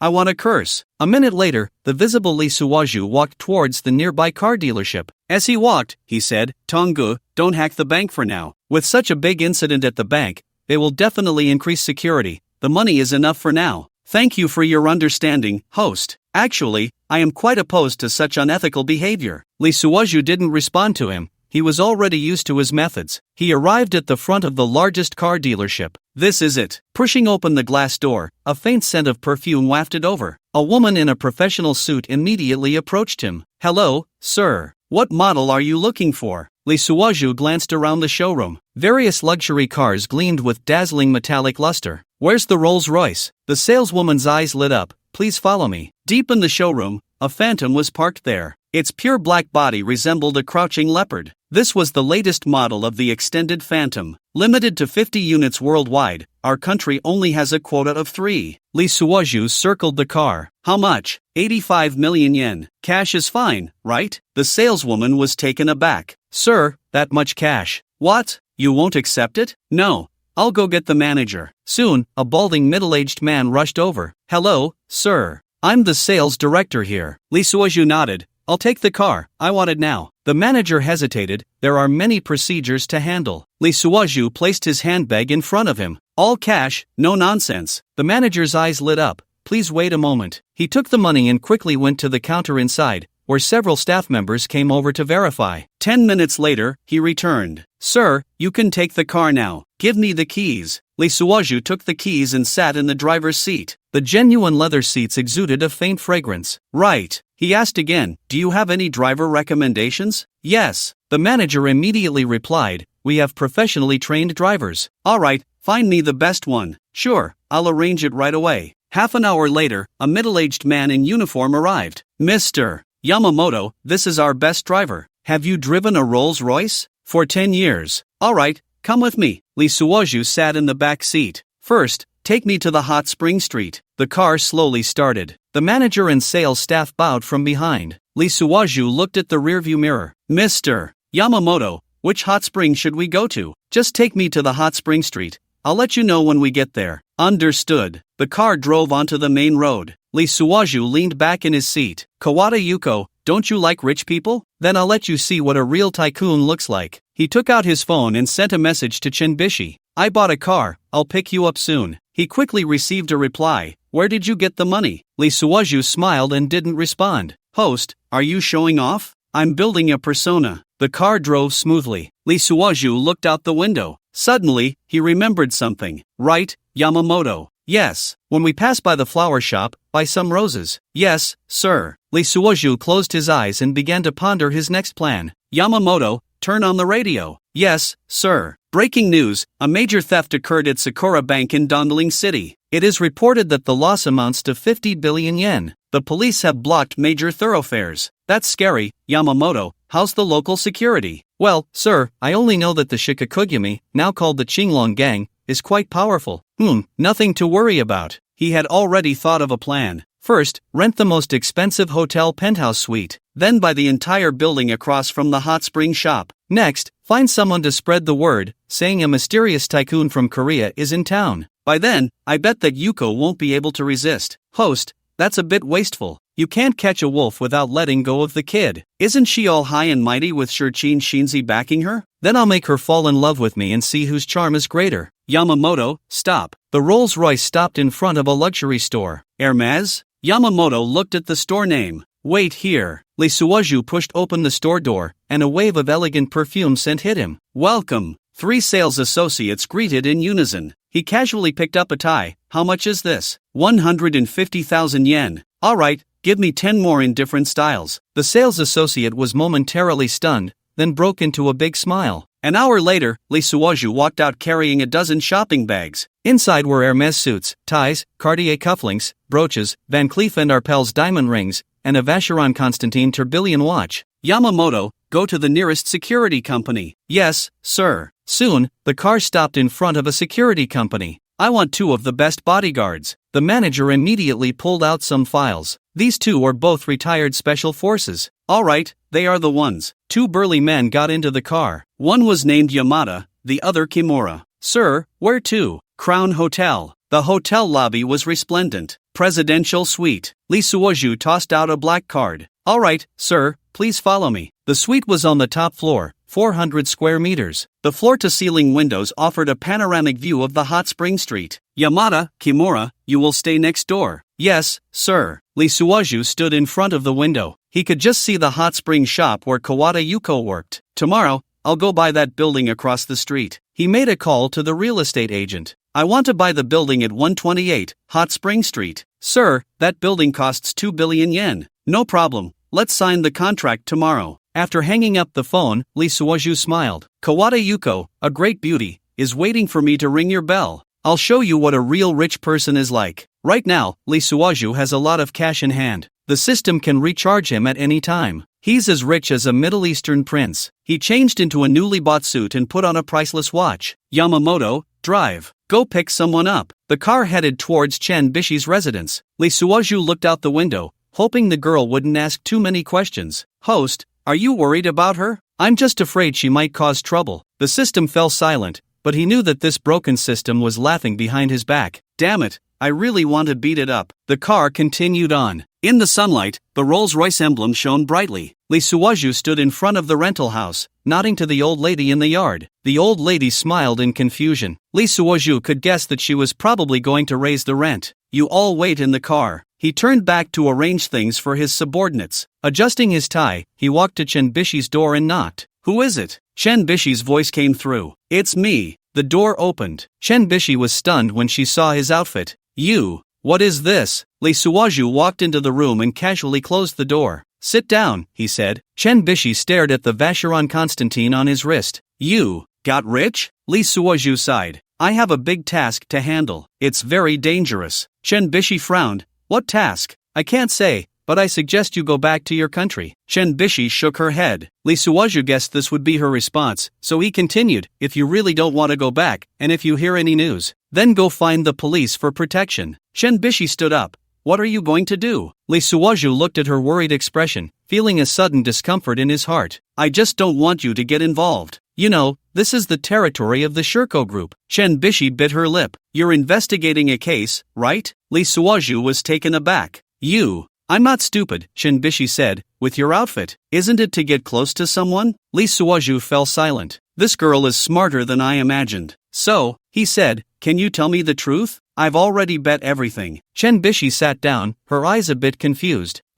If you tell me, I can avoid a lot of detours. Lee Suozhu sent her an encouraging look, the meaning clear. If you tell me, I might survive. But if you don't tell me, I can't do anything, right? Chen Bishi looked at him. Do you really want to know? Yes. Then, she took a deep breath. I'll tell you, but you have to promise me one thing. Lee Suozhu nodded. You say, I must speak directly with Shering Haonan. What do you mean? Lee Suozhu found it difficult. This meant saving that old man Shering Haonan's life. The afternoon sun lazily shone into the rental house. Chen Bishi stood by the window, wearing a white shirt, her face bare, giving off a bit of a neighborly sister vibe. Lee Suozhu leaned against the doorframe, dressed in high-end brands, looking like a nouveau riche. At this moment, Lee Suozhu had just robbed 500 billion. He was now wealthy and arrogant. Even his eyebrows were raised high. Shering Haonan must live, Chen Bishi said, her eyes stubborn like a little donkey. I must see him in person. Lee Suozhu scratched his head in frustration. This woman, why does she sound like a broken record, only talking about Shering Haonan? You promise me, and I'll tell you the truth, Chen Bishi said, adopting a negotiating expert's stance. Lee Suozhu thought to himself, I just robbed a bank,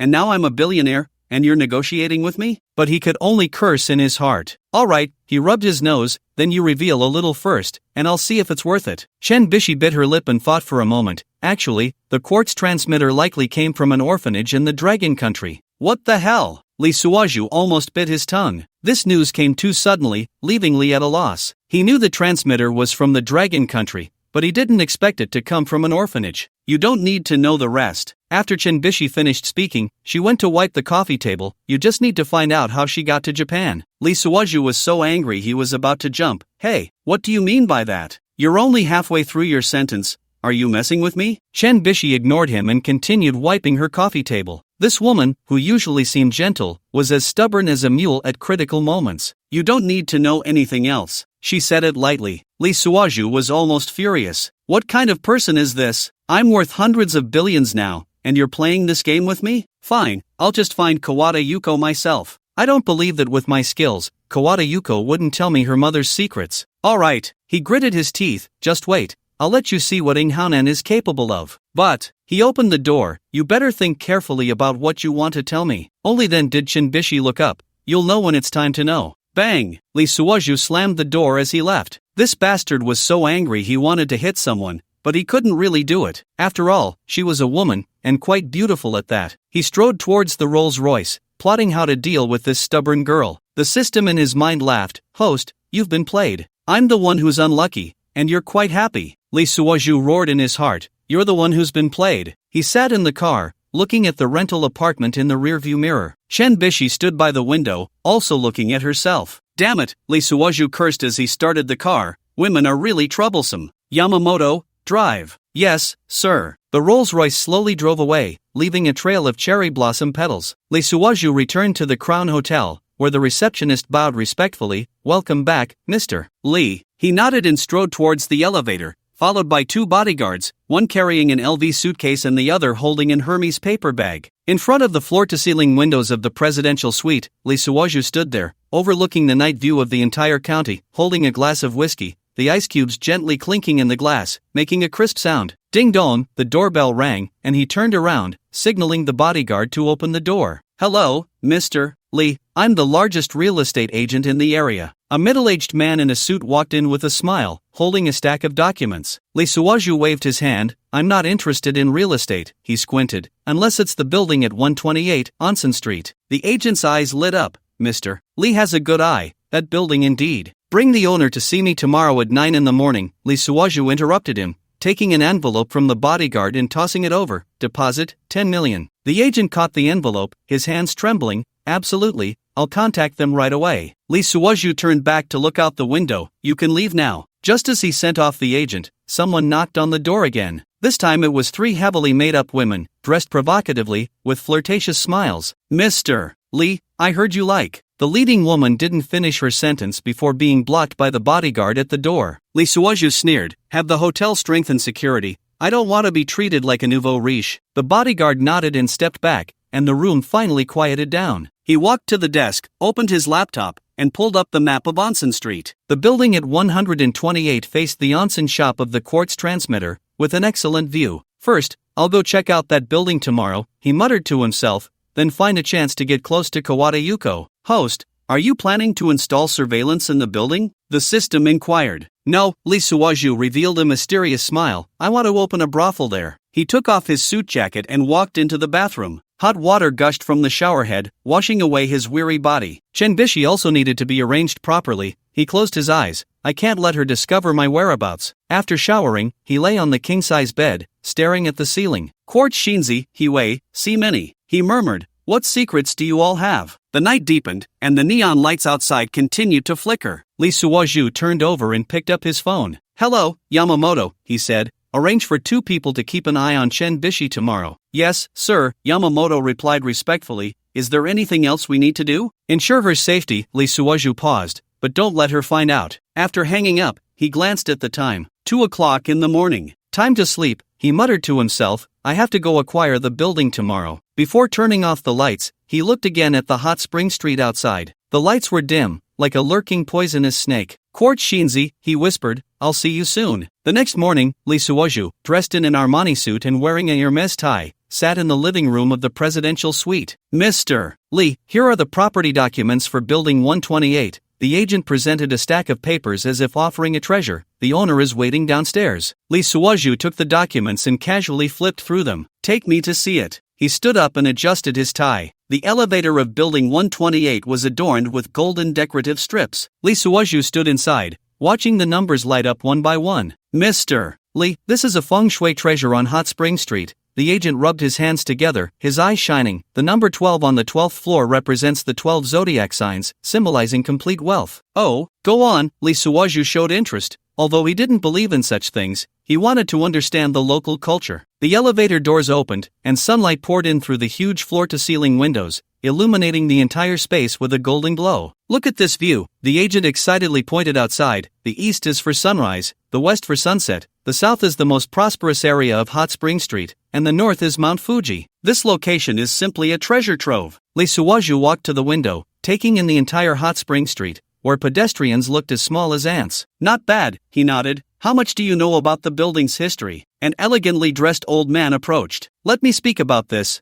I am the owner of this building. Please go ahead, Lee Suwaju gestured for him to continue. This building was built by my grandfather's generation, the old man said proudly. Back then, we invited the most famous feng shui master from Kyoto to take a look. Oh, Lee Suwaju raised an eyebrow. The master said this is a place where dragon veins converge. The old man pointed outside. Do you see how the Hot Spring Street winds? Doesn't it look like a swimming dragon? Lee Suwaju followed his finger and indeed saw the street winding like a dragon. And this building, the old man continued, is built right on the dragon's head, taking full advantage of the feng shui benefits. Interesting, Lee Suwaju smiled. No wonder business is so good on this street. Indeed, the agent chimed in. Look at that hot spring shop across the street. It's been in business for decades and has always been thriving. Lee Suwaju's gaze fell on the hot spring shop across the street, the corners of his mouth slightly lifting. Make me an offer, he said. I'm very interested in this feng shui treasure. The old man quoted a number, 300 million. Deal, Lee Suwaju said decisively. Let's go handle the paperwork now. Both the agent and the old man were stunned, not expecting him to be so straightforward. An hour later, all the paperwork was completed. Lee Suwaju stood in his new property and took out his phone. Yamamoto, he said, find the best designer. I want to open a top-notch brothel here. No, Lee Suwaju suddenly changed his mind. First, let's open an international hotel, complete with a high-end restaurant and a brothel. Host,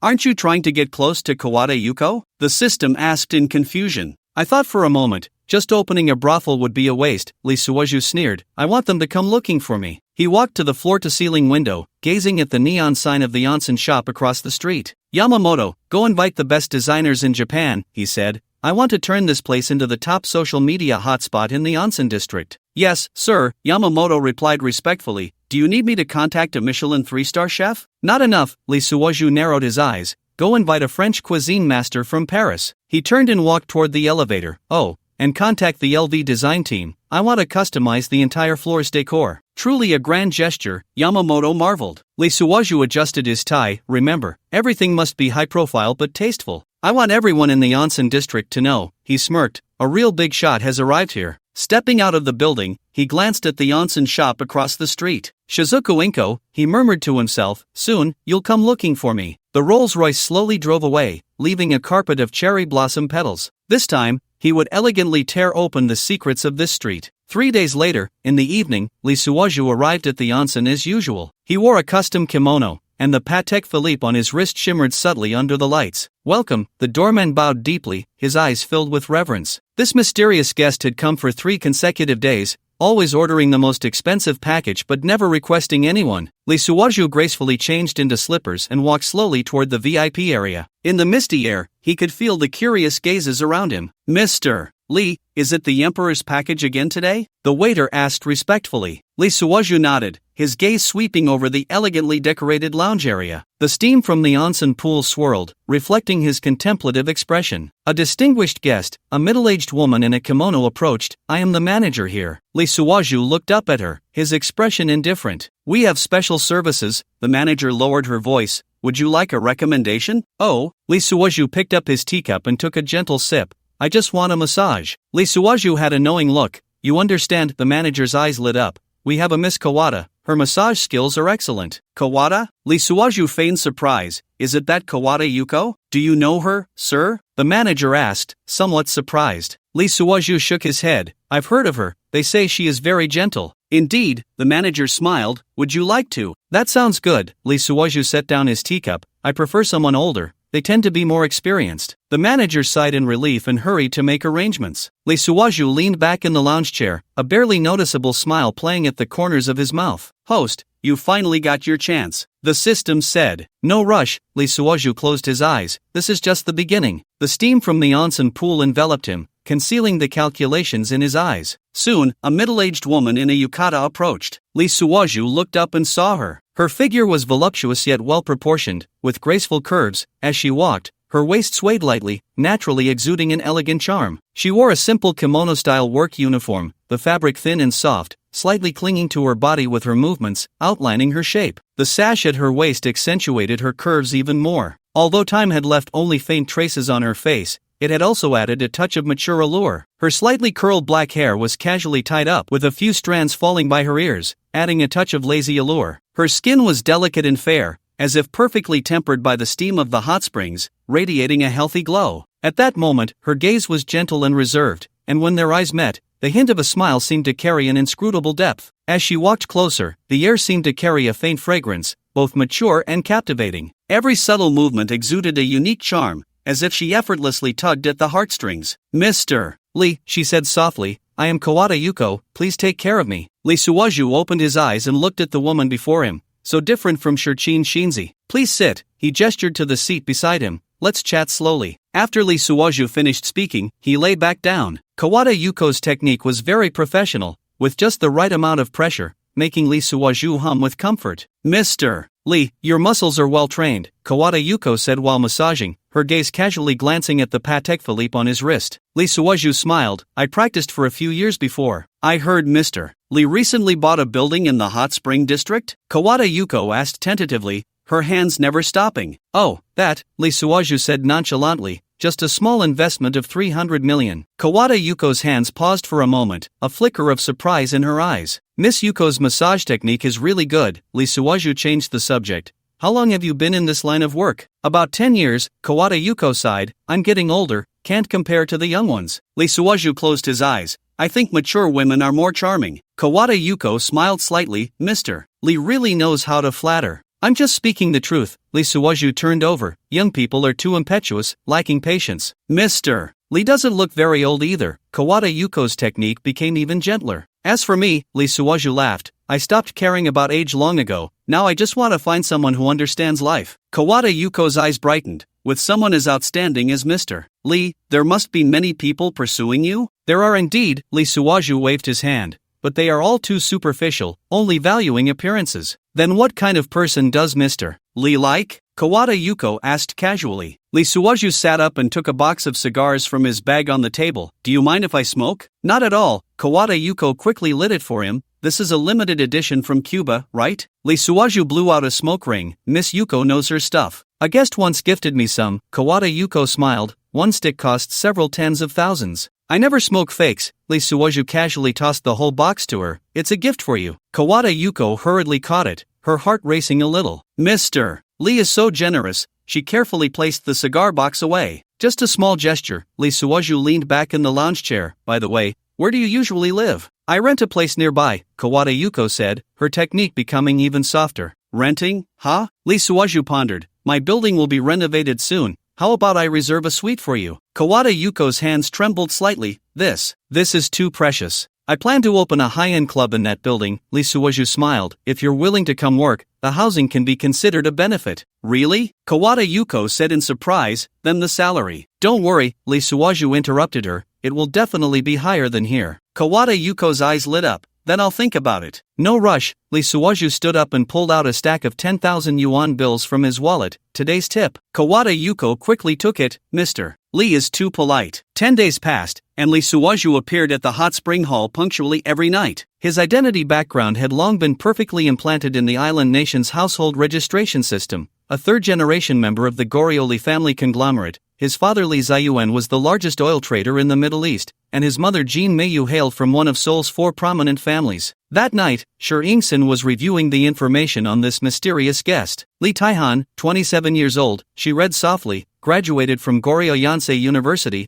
owns properties in Dubai and London. President, an employee knocked and entered. Mr. Lee is here again today. Sher Ingsen put down the documents and walked to the monitoring screen. On the screen, Lee Taihan was leaning by the hot spring pool, the Patek Philippe on his wrist gleaming under the lights. Have you found out why he came here? She asked. He is said to be on vacation, the employee replied, but the renovation progress of Building 128 that he purchased is quite fast. Sher Ingsen raised an eyebrow. Go on. He hired the world's top design team. The employee flipped through the records. The first floor is a Michelin 3-star restaurant, the second to fifth floors are high-end clubs, the 6th to 10th floors are a 5-star hotel, and the top floor is a sky garden. How much was the investment? Sher Ingsen asked. Just the renovation cost 500 million, the employee said, and he requested it to be completed within 3 months. Sher Ingsen stood up and walked to the window. Below, Lee Taihan had just emerged from the hot spring pool. He always ordered from Kawada, she pondered. Why? Perhaps he just likes Kawada's massage technique? The employee said cautiously. Sher Ingsen shook her head. A young master of the Lee conglomerate wouldn't come to such a small place for no reason.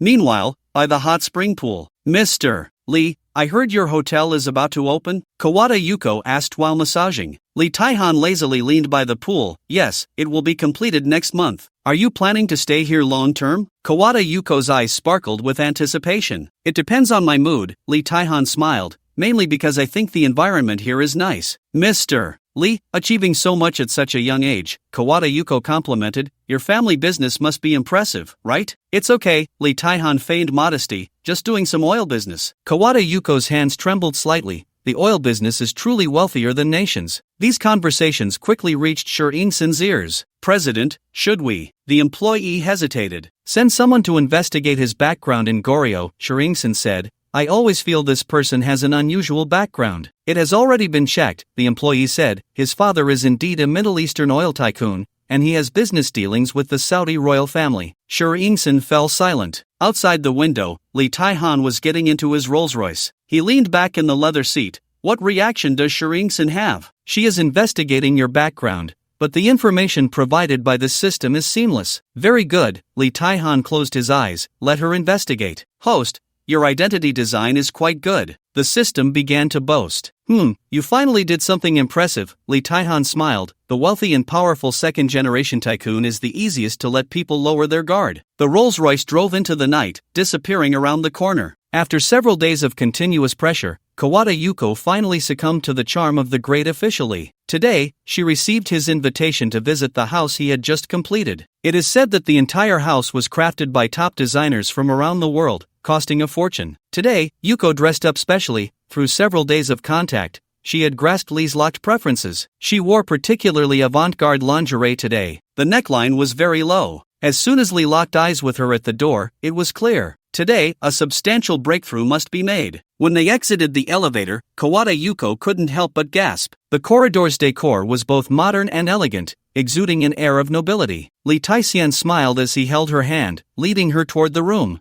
Yuko, your room is just ahead. Do you like the decorations in this hallway? The nearly 40-year-old woman felt her face flush as someone held her hand. Upon entering the house, Kawada Yuko was captivated by the warm decor. The furniture, the lighting, even the fragrance in the air exuded a romantic atmosphere. Lee Suaju dismissed his subordinates and accompanied Kawada Yuko alone to tour the house. "It's really beautiful," Kawada Yuko couldn't help but exclaim. "You have great taste, Mr. Lee." Lee Taisien smiled and walked beside her. "Thank you. What do you think? If you want, I can arrange for even slight changes in the layout." Kawada Yuko turned to look at him, her eyes shining with emotion. "No need. It's perfect as it is." Lee Suaju's smile deepened. He knew the moment had come. He quietly used his miraculous doctor skills, releasing a small amount of auxiliary gas to further close the distance between them. Soon, the effects of the auxiliary gas began to take hold. Kawada Yuko felt a wave of inexplicable intimacy, her cheeks flushed, and her heart began to race. Lee Suaju noticed her change and suddenly moved closer to her. "It feels a bit warm," Kawada Yuko said, her voice slightly trembling. Lee Suaju gently replied,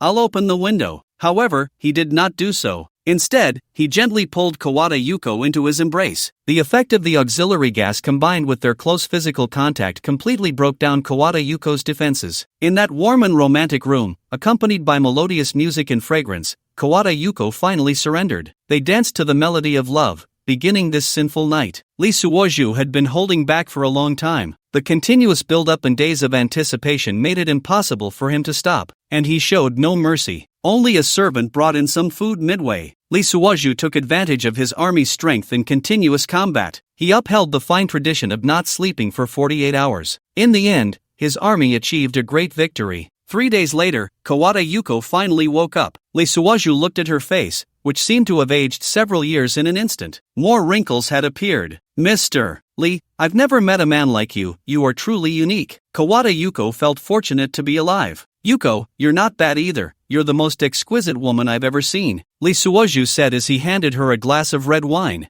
Yuko dared not drink anymore, fearing he would come after her again. "Mr. Lee, am I really that good?" Lee Suoju continued to press his advantage. "Of course. Otherwise, why would I spend so much money on you?" "Mr. Lee, me?" Lee Suoju quickly interrupted her. "It's fine, I can solve your problems. Isn't it just about the contract with the Shiriying family? A small matter." Yuko shook her head. That's what I'm worried about. Noko won't let me go." Upon hearing this, Lee Suoju sensed an opportunity, just waiting for her to turn this way. "What? Isn't it just money? I'll give her more." Yuko shook her head. "Noko trusts me the most. She wouldn't ask me to leave. I also don't want to lose her, otherwise, I would be stuck here." Lee Suoju asked in confusion, "Is this Noko really that powerful?" Yuko nodded. "You have no idea how ruthless she is. Many gangs have been subdued by her." Lee Suoju said, "Then I'm curious, isn't it all about money in this line of work? I'll just pay." Yuko sighed. "I can't explain it clearly, just be warned not to confront her head-on. I can talk to her and try to avoid a deadlock." Lee Suoju moved closer, holding Yuko's hand and asking, "For you, I'm willing to spend any amount,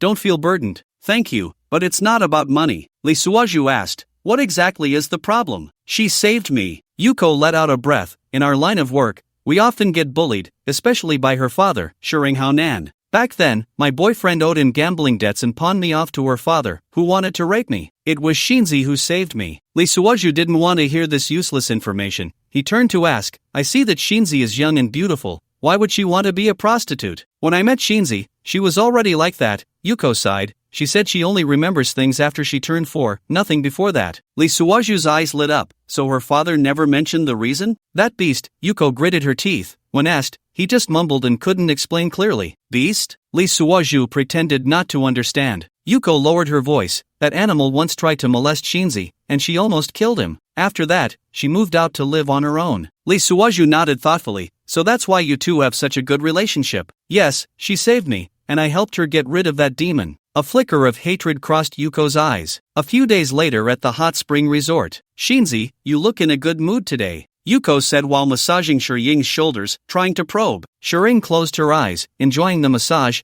Business has been good lately."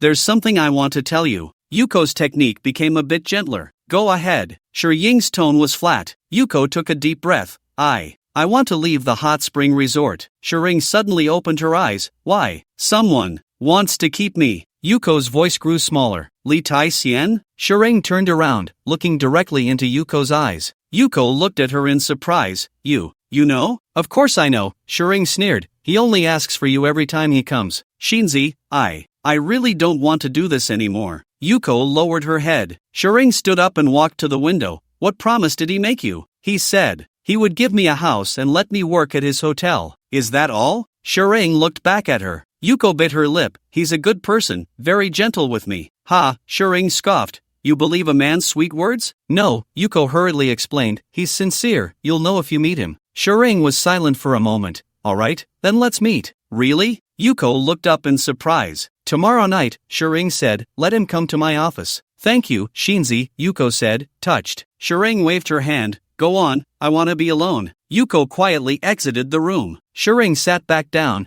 picked up the documents on the table, and fell into thought again. As night fell, the neon lights of the hot spring street gradually lit up. Lee Suoju stood in front of Shireen's office door, adjusting the collar of his deep blue custom suit. He knocked lightly 3 times, and a cool female voice came from inside. Come in. The moment he pushed the door open, a faint scent of sandalwood wafted in, mingled with a hint of the unique fragrance of a mature woman. Shireen sat behind a mahogany desk, the warm light of the desk lamp casting a soft shadow on her delicate profile. She wore a well-tailored black business suit, the collar perfectly revealing a section of her fair swan neck. Her shoulder-length black hair was slightly curled, casually draped over her shoulder, adding a touch of lazy sensuality. Mr. Lee, I've long admired your name. When she stood up, the slight awkwardness in her right leg did not detract from her graceful posture. On the contrary, this small flaw added a special charm to her. Under the light, her red lips curved slightly, her gaze carrying a hint of scrutiny. Miss Shur was even more beautiful than the rumors suggested. Lee Suoju elegantly bowed, his gaze subtly sweeping over her slender waist. Please, have a seat. She gestured towards the sofa area, her wrist movement resembling a dance. Lee Suoju sat down on the leather sofa, casually unbuttoning his suit jacket, appearing calm and unhurried. He noticed the slight limp in Shireen's walk, yet it did not diminish her aura in the slightest. Every movement she made exuded an innate elegance, as if she were performing a silent waltz. I heard that young Master Lee has taken a liking to my person? Shireen poured him a glass of whiskey, her long fingers gripping the crystal glass, the red nail polish on her fingertips shimmering enticingly under the light. Bathing is a good woman. Lee Suoju took the glass, gently swirling it. Shireen sat down opposite him, her long legs elegantly crossed, a section of her fair calf exposed beneath her black professional skirt. How much do you think she is worth? Her voice carried a hint of languor, yet concealed sharpness. Money is not an issue. Lee Suoju sipped his drink, his gaze lingering on her exquisite features. I care more about her feelings. Upon hearing this, Shireen's red lips curled into a faint cold smile. She stood up, her high heels moving silently on the carpet as she walked to the floor-to-ceiling window. In the night, her silhouette was outlined by the neon lights, creating an alluring curve. Young Master Lee is so considerate? She turned around, the moonlight casting a hazy glow around her. I just think, Lee Suoju set down his glass, meeting her sharp, beautiful gaze. One should have principles. Shireen's expression suddenly turned cold. She walked back to the sofa slowly, each step seeming to tread on Lee Suoju's heart. Is young Master Lee implying that I have no principles? Her voice remained gentle, yet carried an undeniable chill. No, Lee Suoju's lips held a faint smile. I mean, we can discuss terms. Shireen tilted her head slightly, her hair falling to reveal a section of her jade-like earlobe. What terms does young Master Lee want? Her voice suddenly became seductive. Cooperation, Lee Suoju said simply, his gaze lingering on her delicate collarbone. Shireen took a gentle sip of her drink, leaving a faint mark of her red lips on the rim of the glass. Cooperation? She repeated the word, her tone laced with amusement. My hotel is about to open. Lee Suoju leaned forward, catching a whiff of her faint fragrance. I need connections. Young Master Lee's family is quite large. Shireen smiled slightly, revealing a row of pearly teeth. Do you need my little connections? Lee Suoju chuckled. In a foreign land, one must find a support. Young Master Lee is joking. Shireen sat back down, her skirt riding up slightly, revealing a section of her snow-white thigh. How could I dare to be your support? Miss Shur is too modest. Lee Suoju's gaze roamed over her. Who in this street doesn't know your influence? Shireen narrowed her eyes, her long eyelashes casting a shadow on her face. Has young Master Lee investigated me? Her voice carried a hint of danger. I have heard a little. Lee Suoju leaned back on the sofa, his demeanor relaxed. Otherwise, I wouldn't have chosen to open a store here. Shireen was silent for a moment, then suddenly broke into a smile, illuminating the entire room. Young Master Lee is indeed not simple. She raised her glass, her red lips slightly parted. Likewise, Lee Suoju clinked glasses with her, the amber liquid in their glasses rippling with enticing waves. Then how about? Shireen's voice suddenly softened. We cooperate? It would be my honor. The two glasses clinked in the air, producing a crisp sound. The whiskey in the glass sparkled alluringly under the light,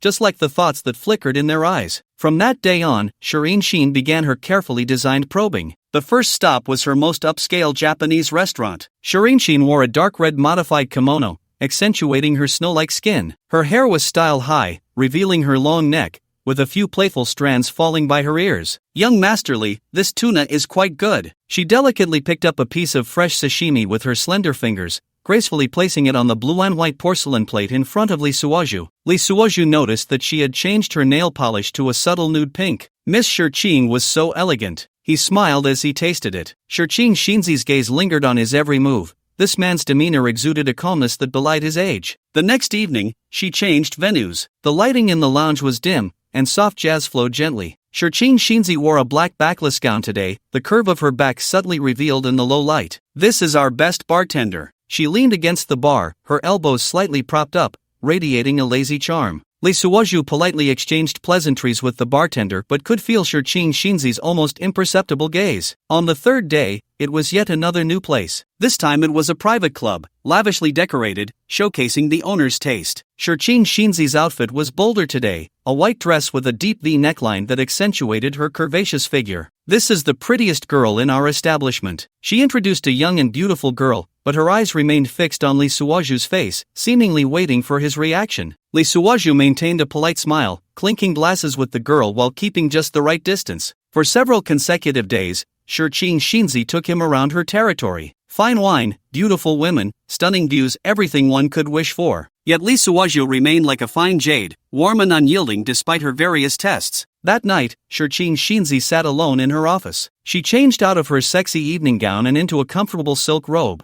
lazily reclining on the sofa. This Lee is quite idle, she murmured to herself, her fingers unconsciously stroking the wine glass. His self-control is impressive. Her assistant stood by, hesitating to speak. Should I? Not yet, Shirching Shinzi sneered, a glint of danger flashing in her eyes. Let him play for now. She stood up and walked to the window. Below, Lee Suoju had just exited the club. Under the moonlight, his figure appeared particularly tall and straight. Shirching Shinzi's gaze followed him until the Rolls-Royce disappeared into the night. What does this man really want? Late at night, Lee Suoju sat alone on the balcony of the penthouse suite. The city lights flickered beneath him, and in the distance, a hot spring street faintly revealed that Shirching Shinzi's office still had its lights on. This woman, he murmured, is much more difficult to deal with than I imagined. Host, are you worried about that 400 points of luck? The system's voice chimed in. Lee Suoju smiled wryly and shook his head. Don't dream. He lifted his whiskey glass, the ice clinking crisply within. Have you seen her eyes? He gazed at the distant lights. That is not the look of a girl in her 20s. Indeed, her scheming is quite deep. Not scheming, Lee Suoju corrected, it's vigilance. Her heart is like an iceberg, never allowing anyone to approach its core. So what do you plan to do? Should I suggest you find Shirching Hanan? Find him? Lee Suoju scoffed. That old fox is even harder to deal with than her. And once Shinzi finds out I'm investigating her past. He didn't finish, but the system understood his meaning. All efforts would be in vain. How about, I give you a suggestion? The system suddenly said mysteriously. Go ahead. The most primitive and effective method, a hero saving a beauty. Lee Suoju raised an eyebrow. Continue. For example, you could block a bullet for her. Damn. Lee Suoju nearly dropped his glass. Do you think this is a TV drama? This tactic is very effective. Shut up, Lee Suoju said angrily. Do you plan to turn it into a hornet's nest before I reach 2000? But, no buts. Lee Suoju rubbed his temples. She's so shrewd. How could she fall for this? So what do you suggest? Lee Suoju fell silent. Indeed, he had no better plan at the moment. Her gaze, he suddenly said, always reminds me of a wounded beast. What do you mean? Vigilant, on guard, never trusting anyone. Lee Suoju's voice was low. This indicates she must have gone through something in her youth. So, Lee Suoju stood up and walked to the floor-to-ceiling window. I need to change my approach. What approach? Rather than making her believe in me, a glimmer flashed in Lee Suoju's eyes. Why not make her feel that I am one of her kind? One of her kind? Yes, Lee Suoju smiled. We are both people who have been hurt. Host, are you about to start acting? It's not acting, Lee Suoju shook his head. It's exchanging sincerity for sincerity. Are you sure this will work? Not sure, Lee Suoju leaned against the window frame. But it's better than your terrible idea of blocking bullets. The system fell silent. The next day, Lee Suoju changed his strategy. When Shireen Sin brought him to a high-end club again, he declined the company of the charming ladies. What's wrong? Young Master Lee is not satisfied with my girls? Shireen Sin leaned back on the sofa, her red lips slightly curled. Lee Suozhu swirled his wine glass, his gaze somewhat absent. It's not that I'm not satisfied, it's just what? Sure, Ingsun became interested. I don't like those deliberately flattering gazes, he said softly. They remind me of some unpleasant past. Sure, Ingsun's eyes flickered. Does young Master Lee also have unpleasant pasts? Who doesn't? Lee Suozhu chuckled self-deprecatingly, especially in those so-called wealthy families. Sure, Ingsun sat up straight. Do tell? There's nothing much to say. Lee Suozhu tilted his head and finished his drink. Just interests, schemes, betrayals. His tone was flat, yet it carried an indescribable bitterness. Sure, Ingsun quietly watched him. For the first time, she saw genuine emotion on this young man's face. So young Master Lee came to the island country to escape? She asked tentatively. Not to escape. Lee Suozhu turned to look at her, his gaze deep. It's to find a place where I can be myself. Sure, Ingsun was taken aback. This sentence seemed to touch a sensitive nerve deep within her. A place to be oneself. She softly repeated the words. Lee Suozhu noticed the change in her expression and continued. In those wealthy families, everyone wears a mask. Parents, siblings, even the closest ones. Sure, Ingsun completed his thought. The two exchanged a glance, both seeing a hint of understanding in each other's eyes. So I like it here. Lee Suozhu gazed out at the night. No one knows me, and no one cares about my identity. Sure, Ingsun fell silent. After a long while, she finally spoke. Young Master Lee, would you like to go somewhere? Where? She paused. A place where you can be yourself. Half an hour later, the Rolls-Royce stopped in front of a lighthouse by the sea. When Sure Ingsun got out of the car, her high heels wobbled on the sand. Lee Suozhu instinctively reached out to support her, but she gently avoided him. Sorry, she said, I'm used to it. Lee Suozhu smiled. I understand. The two climbed the spiral staircase to the top of the lighthouse. The sea breeze tousled Sure Ingsun's long hair, but she surprisingly didn't mind. This is my favorite place. She looked at the distant sea. No one knows. Lee Suozhu stood behind her, watching her silhouette appear particularly lonely under the moonlight. Host, it seems she is starting to trust you, the system said. Lee Suozhu did not respond. He suddenly realized that what he had just said was not entirely an act. The sea breeze gently brushed past the lighthouse, carrying a salty tang. Shireen Shinzi leaned against the railing, the moonlight casting a soft silver edge around her. She wore a beige trench coat today, the hem swaying lightly in the wind. As a child, she suddenly spoke, her voice very soft, almost drowned out by the sound of the waves.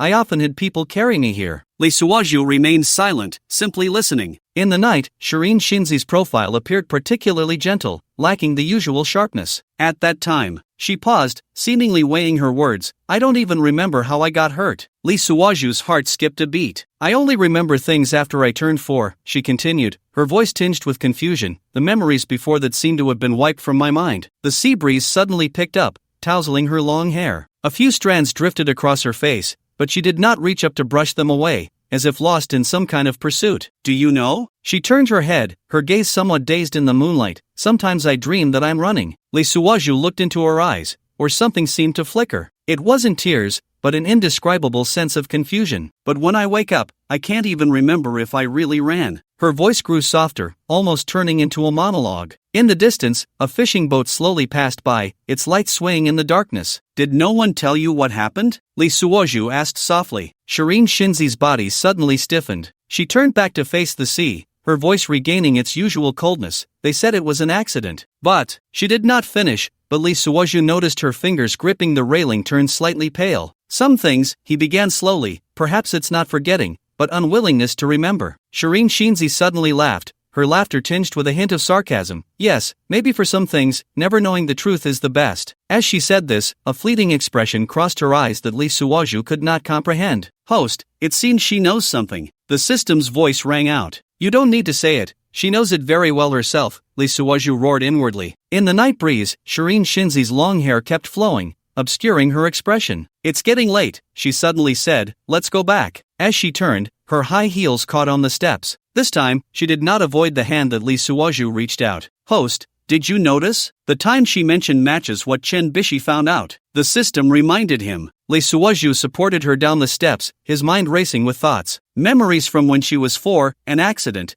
and those truths that were deliberately concealed. It seemed that only Shireen Haonan could clarify everything. A sharp thought passed through Lee Suozhu's mind. System brother, I want to interrogate Shireen Haonan. If it comes to that, it can only be this way. I'm just afraid this old rogue, a dying man, might take the secret underground. System brother, Can't I use the time reversal on someone else? Time reversal can only be used on things you've experienced, like a video recorder. Without your footage, it can't rewind. You still need to upgrade. Go on, stop eavesdropping, you're seriously out of touch with the times. On the way back, the Rolls-Royce glided quietly through the night. Shireen Shinzi leaned against the back seat, her eyes closed, seemingly a bit tired. The shadows of the streetlights swept across her face, like traces left by time. Lee Suwaju sat opposite her, quietly observing this seemingly strong woman in the flickering light. At this moment, she seemed to have lost some of her usual sharpness, replaced by an indescribable fragility. The car passed over a speed bump, and her body swayed gently. Tired? Lee Suwaju asked softly.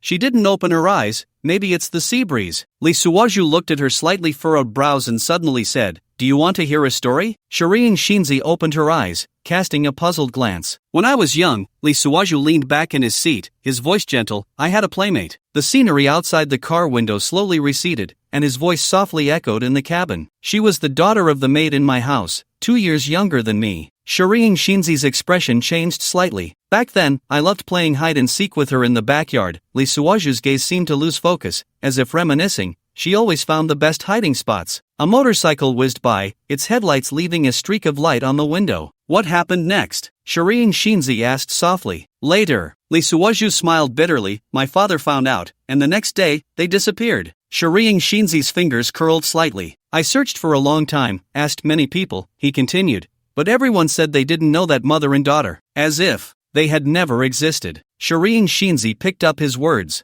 The two exchanged a glance, and in each other's eyes, they saw a kind of resonance. Sometimes I wonder, Lee Suwaju said softly, did those erased memories take away a part of us too? Shireen Shinzi didn't speak, but her gaze softened. The car drove through a cherry blossom grove, petals drifting in the wind, leaving faint shadows on the window. So, Lee Suwaju looked at her. When I meet someone who also has missing memories. He didn't finish, but Shireen Shinzi understood his meaning. She turned to look out the window, the cherry blossom grove under the moonlight resembling a silver sea. Li Tai-hsien, she said softly, you are the first. The first what? The first person I want to believe in. This sentence was spoken lightly, yet it made Lee Suwaju's heart tighten suddenly. Host, your heartbeat has quickened. The system reminded. Lee Suwaju ignored it. He just quietly looked at the night outside and the slightly tired face reflected in the glass. Perhaps, he thought, some plays, as they go on, become real. The car entered the city, and the night deepened. Lee Suwaju noticed that Shireen Shinzi's gaze had returned to its usual vigilance. He knew it was time to stop. Thank you for tonight, he said softly, for taking me to that place. Shireen Shinzi nodded slightly, saying nothing. Just then, a harsh motorcycle engine sound suddenly came from behind. Lee Suwaju's pupils contracted sharply. 4 black heavy motorcycles surrounded them in a fan shape. Each bike had 2 men in black, and under the moonlight, the barrels of submachine guns gleamed coldly. Get down! Lee Suwaju instinctively lunged toward Shireen Shinzi. The next second, a barrage of gunfire tore through the night sky. Bullets hit the bulletproof glass,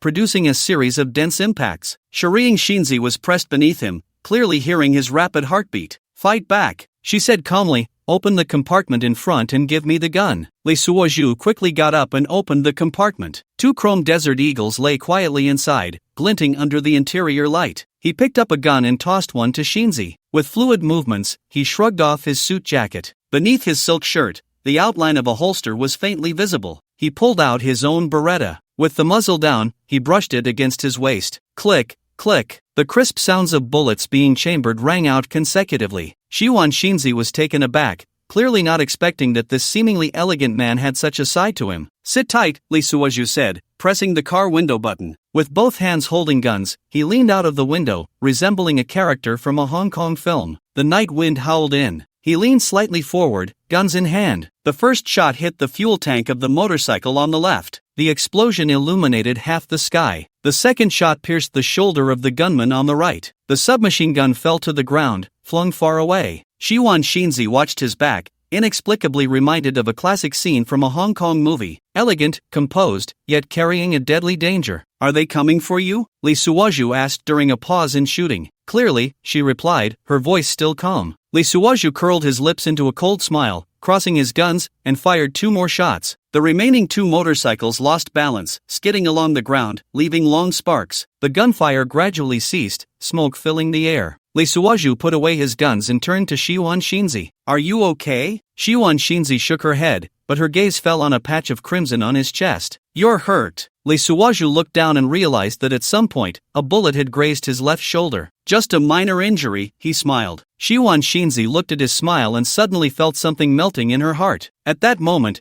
she understood why she had let her guard down around this man. Because in him, she saw the self she had long lost. Wildness in elegance, sharpness hidden in tenderness. Like a wounded wolf, never forgetting the sharpness of its fangs. The night wind carried the scent of gunpowder, pouring in through the shattered window. The shadows of the streetlights danced on Shiwan Shinzi's face as she watched the blood seeping from Lee Suwaju's shoulder, her eyes showing a flicker of emotion. The Rolls-Royce slowly stopped by the roadside, the roar of the engine gradually subsiding. In the distance, the sound of police sirens could be heard, but she knew that by the time the police arrived, those gunmen would have vanished without a trace. "Come to my place to treat your wound." Lee Suwaju did not refuse. He knew this was a rare opportunity. The car drove into a quiet villa area, stopping in front of a Japanese-style courtyard. Shiwan Shinzi pushed open the door, a faint scent of sandalwood wafting in. Her residence, like her office, exuded a restrained elegance. "Sit," she pointed to the tatami mat and turned to get the first aid kit. Lee Suwaju unbuttoned his shirt, the moonlight filtering through the paper window, casting mottled shadows on his sturdy chest. When Shiwan Shinzi returned, this was the scene she saw. Her hand paused for a moment, then she regained her usual composure. "The wound isn't deep," she examined it carefully, her voice gentle. Lee Suwaju could feel the warmth of her breath and the slight tremor from her fingertips. The sting of the alcohol made him frown, but he didn't make a sound. "You can endure quite a bit," she said, a hint of admiration in her voice. "I'm used to it," he replied softly. Shiwan Shinzi's hand paused again as she looked up at him. In the moonlight, his profile appeared particularly deep. "During the Goryeo period?" she asked tentatively. Lee Suwaju smiled but did not answer. Shiwan Shinzi did not press further, focusing on treating the wound. The room was very quiet, only the faint sound of the bandage rubbing. All done, she put away the first aid kit and stood up to pour some wine. Lee Suwaju watched her back, noticing a slight, barely perceptible awkwardness in her walk. The amber color of the whiskey rippled in the glass, much like her complex emotions at that moment. "Thank you." He took the glass, his fingertips inadvertently brushing against her hand. Shiwan Shinzi did not pull away, only sitting down across from him. "Those people," he asked softly, "were they coming for you?" She shook her head. "I don't know." "You do know." He looked directly into her eyes. Shiwan Shinzi fell silent, her fingers unconsciously stroking the wineglass. "Some things," she finally spoke, "the less you know, the better." Lee Suwaju did not press further. He understood that everyone had their own secrets, just like himself. It was getting late. She stood up, signaling for him to leave. Lee Suwaju put on his shirt, the movement pulling at his wound, causing him to frown slightly. Shireen Shinzi noticed but said nothing. As she walked him to the door, she suddenly spoke. "Tomorrow, I will come." He picked up her words. Shireen Shinzi nodded, watching his figure disappear into the night. Closing the door, she leaned against the doorframe and let out a long breath. Everything that happened tonight felt like a dream, and the man who protected her amidst the gunfire felt dreamlike as well. The wound healed quickly, thanks to the system's healing abilities. Lee Suwaju stood in front of the floor-to-ceiling window of his hotel,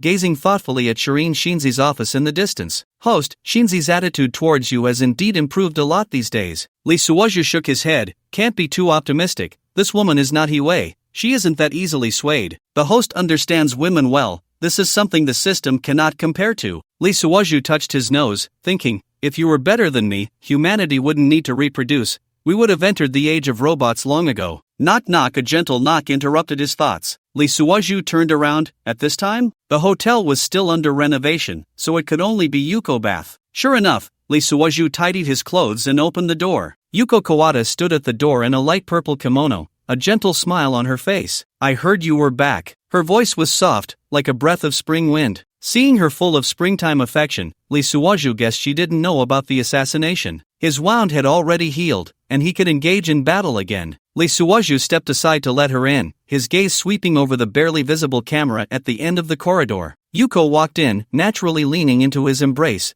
the scent of cherry blossoms lingering in the air. A night of warmth revealed the tenderness of a woman from the island nation. The next morning, the sun was just right. Lee Suwaju felt refreshed. Yin and Yang harmonized, and all things flourished. It seemed that in the future, he couldn't do without women. Looking at the gentle woman beside him, her hair scattered on the pillow, Lee Suwaju thought this kind of life was really nice. When he ran out of money, he could recharge with the system. When he ran out of women, he could just spend money to get one. What luck value was he even looking for? After all, he was already immortal. Host, you cannot be complacent. Without a diamond body, your immortality is like seeking peace in a cannon, relying on others' expressions. TCH Lee Suoju scoffed, giving a thumbs up to this system. It had evolved from an ancient era, and had almost kept up with the times. System bro, you leveled up again last night. Do you have any good skills? Not yet enlightened. Then fine, I'll suggest a few directions for you to ponder. Please go ahead. The whip of submission, with 3 lashes, any woman will willingly submit to me, and any luck value will be within reach. Host, you can handle this system. You don't even need to write a novel, just whip away. At that moment, the hotel staff called. Mr. Lee, there are police looking for you in the lobby. I'll be right down. A few minutes later, Lee Suoju walked out of the elevator. Stepping into the hotel lobby, he immediately saw 2 children. No, they were short police officers. He chuckled to himself, aren't there plenty of you islanders? Why not consider the police team's image? Can someone this short really be a cop? If Lee Suoju's eyesight were any worse, he might not have noticed them. 2 uniformed police officers stood in the hotel lobby, presenting their credentials. Mr. Lee, please come with us. We need to ask you some detailed questions regarding last night's incident. Sure, lead the way. Lee Suoju followed them into the police car, a faint smile playing at the corners of his mouth. In the security bureau's interrogation room, to his surprise, Shireen Shinzi was also there. She sat expressionless to the side, her black professional attire making her appear even more capable. Did you sleep well last night? She asked casually, fiddling with her phone, clearly mocking him. Lee Suoju knew what she was referring to. She must be well aware of Yuko spending the night in his room. Thanks to Miss Yuko, he deliberately replied, I slept very soundly. Shireen Shinzi's fingers paused slightly as she looked up at him. That gaze was no longer calm. Yuko really knew how to take care of people. Lee Suoju noticed her slightly furrowed brows and secretly smiled. However, compared to Yuko, he suddenly said, I would prefer to invite Miss Shireen to visit my hotel. Shireen Shinzi was taken aback for a moment before regaining her composure. Now, she raised an eyebrow. Lee Suoju stood up and gestured for her to go ahead. The sunlight was just right, perfect for a walk. Shireen Shinzi followed him out of the security bureau, her high heels clicking crisply against the marble floor. She walked slowly, and Lee Suoju matched her pace without making a sound. This way, her demeanor still resembled that of a normal person. Lee Suoju suddenly remembered his miraculous doctor skills. Tonggood, do you think if I poke her foot, I would get 400? Are you going to poke? Not treat? Lee Suoju, just a slip of the tongue. The police station was right on this street. The hotel was at the intersection just around the corner, and Yuko was already waiting at the entrance. She had changed into a business outfit today, looking capable yet slightly sexy. Shinzi, she called, quickly approaching and affectionately linking her arm with Shireen Shinzi's. Shireen Shinzi's body stiffened slightly but did not push her away. Lee Suoju walked behind, watching the 2 women's figures. One was noble and aloof, the other gentle and charming. Host, be careful, don't think about the good things of soaking in a hot spring together. Lee Suoju quickly retracted his lewd smile. Tonggu, if I keep living like this, not dying, and not doing anything interesting, what's the point? So I'm designing some methods that might help treat my depression. That also depends on the person. Shinzi is someone who has killed to get where she is. Don't be deceived by her appearance. I know, I'm just planning. You can look in that direction to upgrade skills. The system fell silent, probably off to upgrade skills. Lee Suoju also remained quiet, just watching Shireen Shinzi's slightly unsteady steps. Some fires, if not played to the extreme, will never reveal the truth. If you should take risks, then take them, that's life. Catch the grass and hit the rabbit. With a woman in hand, I have 400. The hotel's decoration was nearing completion, and a faint smell of paint lingered in the air. Yuko linked her arm with Shireen Shinzi's, acting like a diligent tour guide, carefully introducing every detail. Lee Suoju walked behind, his gaze subtly sweeping over Shireen Shinzi's slightly tensed shoulders. This is our themed restaurant. Yuko pushed open a carved wooden door. The designer referenced the layout of a Michelin 3-star. Sunlight poured in through the floor-to-ceiling windows, and the crystal chandelier refracted dazzling light. Shireen Shinzi's gaze slowly swept across the restaurant, professional and discerning. Mr. Lee has great taste, she said lightly, her tone revealing no emotion. Yuko smiled at Lee Suoju, her eyes filled with a hint of admiration. Shireen Shinzi noticed this look, her fingers curling slightly. The second floor is the club, Lee Suoju timely spoke up. Miss Shireen, would you like to take a look? Shireen Shinzi nodded and stepped toward the elevator. Yuko wanted to follow but was gently stopped by Lee Suoju. Miss Yuko, you go ahead and be busy. I'll handle it here, he said kindly. Yuko obediently nodded and left, her back appearing particularly gentle. In the elevator, only the two of them remained. In the cramped space, the faint scent of perfume from Shurchin Shinzi wafted through the air. Yuzi really likes you, she suddenly said. Lee Suaju chuckled lightly, she only likes my status. Shurchin Shinzi turned to look at him, her gaze profound. You understand women well? She asked. No, Lee Suaju met her eyes, I only understand human nature. The elevator doors opened, interrupting this subtle conversation. The club's decor was even more luxurious, every detail exuding understated opulence. This will be your territory from now on, Lee Suaju said. Shurchin Shinzi raised an eyebrow. Mine? He leaned against the bar on the entire second floor. It's all yours to manage. Shurchin Shinzi's eyes flickered.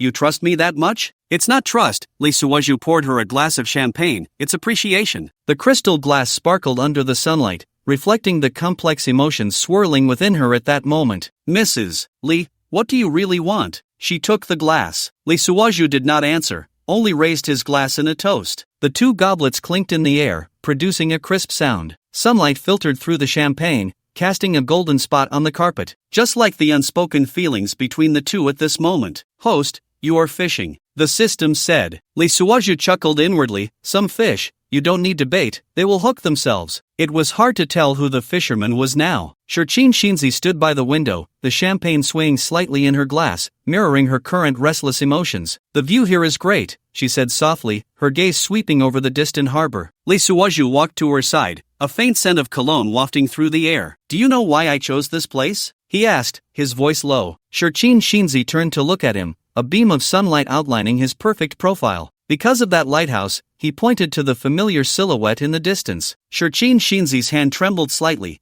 spilling a few drops of champagne onto the dark carpet. You are quite the smooth talker, she averted her gaze, her voice returning to its usual coldness. Lee Suaju smiled without speaking, turning to the bar. His movements while mixing drinks were fluid, like an elegant performance. Try this, he handed her a glass of dark red cocktail. Shurchin Shinzi took the glass and took a small sip. Blood Mary? She raised an eyebrow. With a special recipe, he said, his gaze lingering on her slightly flushed lips. The last rays of the setting sun disappeared over the horizon, and the room gradually darkened. Lee Suaju pressed a switch, and soft lights illuminated the space. Miss Shinzi, what do you think this place is missing? He asked. Shurchin Shinzi looked around, her gaze finally resting on the piano in the corner. A pianist, she said. Lee Suaju walked to the piano and lifted the lid. His long fingers fell on the black and white keys, and a melodious tune immediately filled the air. Shurchin Shinzi was taken aback. She hadn't expected this man to play the piano. The melody of Claire de Lune echoed in the spacious club, like a clear spring flowing into her heart. Unconsciously, she stepped closer, her high heels silent on the carpet. Lee Suaju looked up at her, the melody beneath his fingers never faltering. Want to sit down? He shifted slightly to the side. Shurchin Shinzi hesitated for a moment but gracefully took a seat on the piano bench. The distance between them was close enough to feel each other's breath. What piece is this? Lee Suaju smiled inwardly. You, the female tyrant, can appreciate music? Autumn Whisper. Shinzi remained silent. It seemed that words of praise for sweet things could not escape her lips. She continued to watch the man's hands dance over the keys, suddenly saying, You don't look like a businessman. Lee Suaju laughed. Then what do I look like? Like a... She paused, dangerous person. The music abruptly stopped. Lee Suaju turned to look at her, his gaze deep. In your eyes, what kind of person is not dangerous? He countered. Shurchin Shinzi did not answer, only stood up and walked towards the floor-to-ceiling window. In the night, the lighthouse's light flickered, as if telling a story. It's getting late, she said. Lee Suaju closed the piano lid and stood up to see her off. In the elevator, both remained silent. Yuko and Lee Suaju accompanied her to the hotel entrance. Only when surrounded by a group of bodyguards did Shurchin Shinzi speak. Thank you for the drink. And the recipe, Lee Suaju added. Shurchin Shinzi glanced at him, the corners of her mouth slightly lifting. This was her first smile of the night. Once Shinzi's car disappeared into the darkness, Lee Suaju wrapped his arm around Yuko and walked towards the elevator. Inside, the two kissed a few times. The woman felt completely limp,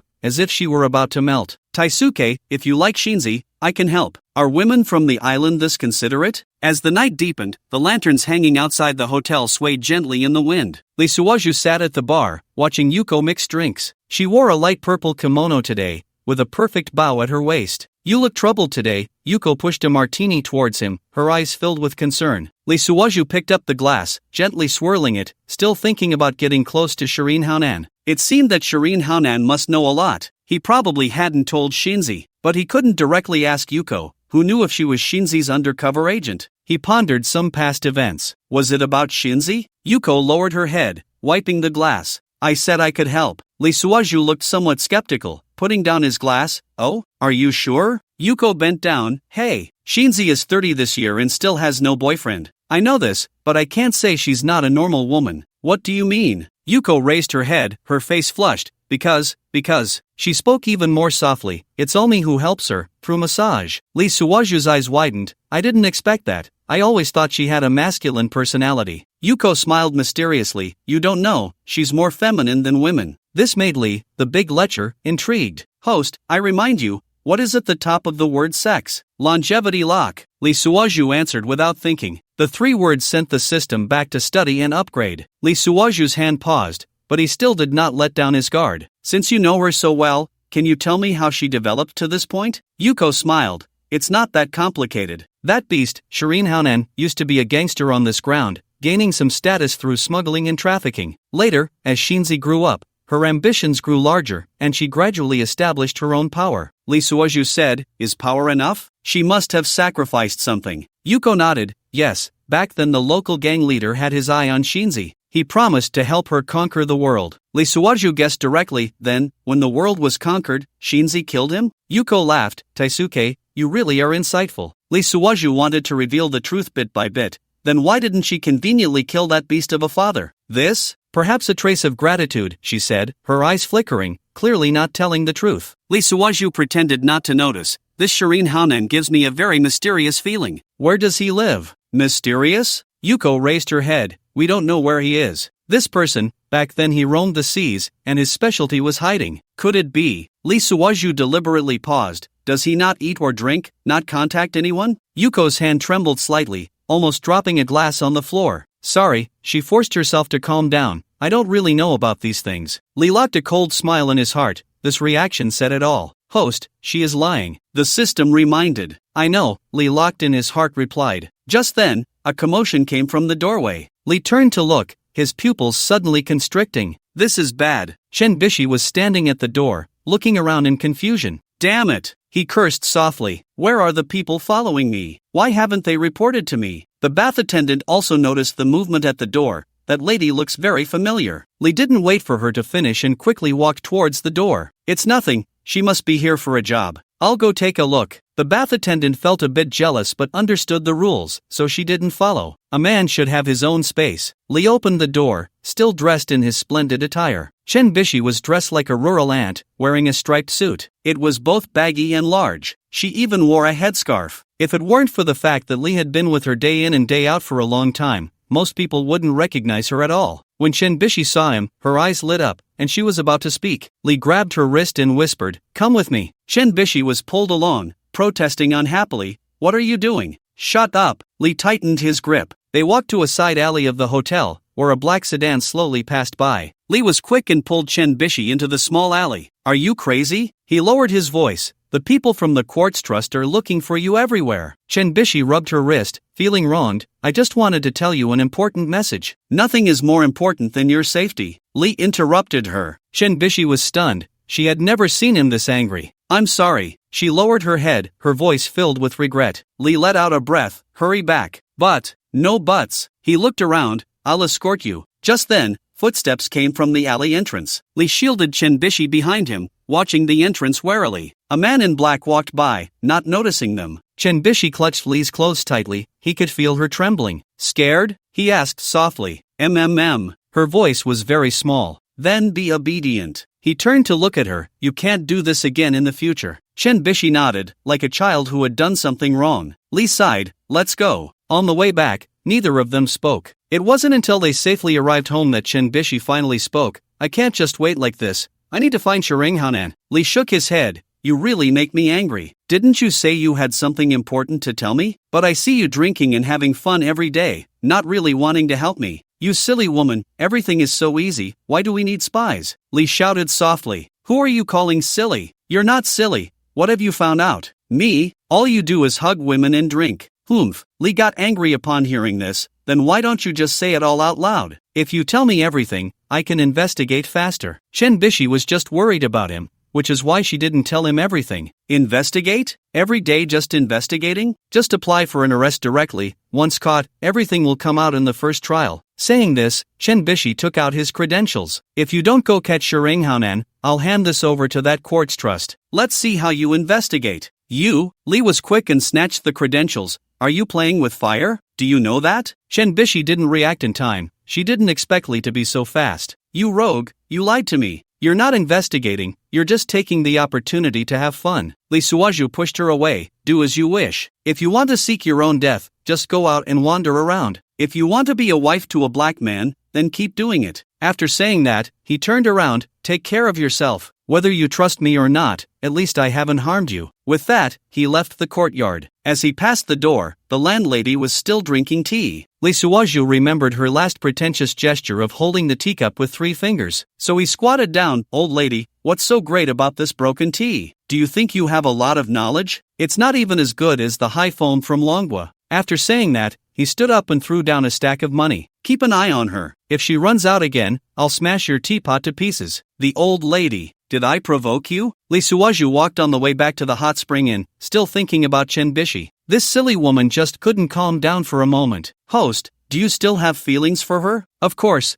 I'm not after her body. Li Suozhu cursed. Host, do you know what self-destruction is? Tonggu, can you focus on researching new skills? There was silence all the way. Li Suozhu was calculating his next plan. How to gain Shinzi's trust and meet Shireng Haonan. Just as he reached the entrance of the inn, he saw Shireng Shinzi's car parked there. It's over. His heart sank. This woman wouldn't have caught a whiff of something, would she? After getting out of the car, he thought for a long time about a lie. Now it all depended on Yuzi. As long as this troublemaker could get Shinzi onto a big bed, it would be easy. He pushed the door open and was surprised to find the air in the room much fresher. It seemed Yuzi was quite suitable for being the manager of this hotel. The aftereffects of the renovation were almost gone. At that moment, Yuzi was sitting at the bar talking to Shinzi. 4 bodyguards stood behind Shinzi. It seemed that after the assassination incident, they had started to be cautious. Shinzi, are you really going to? Seeing Li Suozhu come in, Yuzi immediately shut up. Shinzi turned around,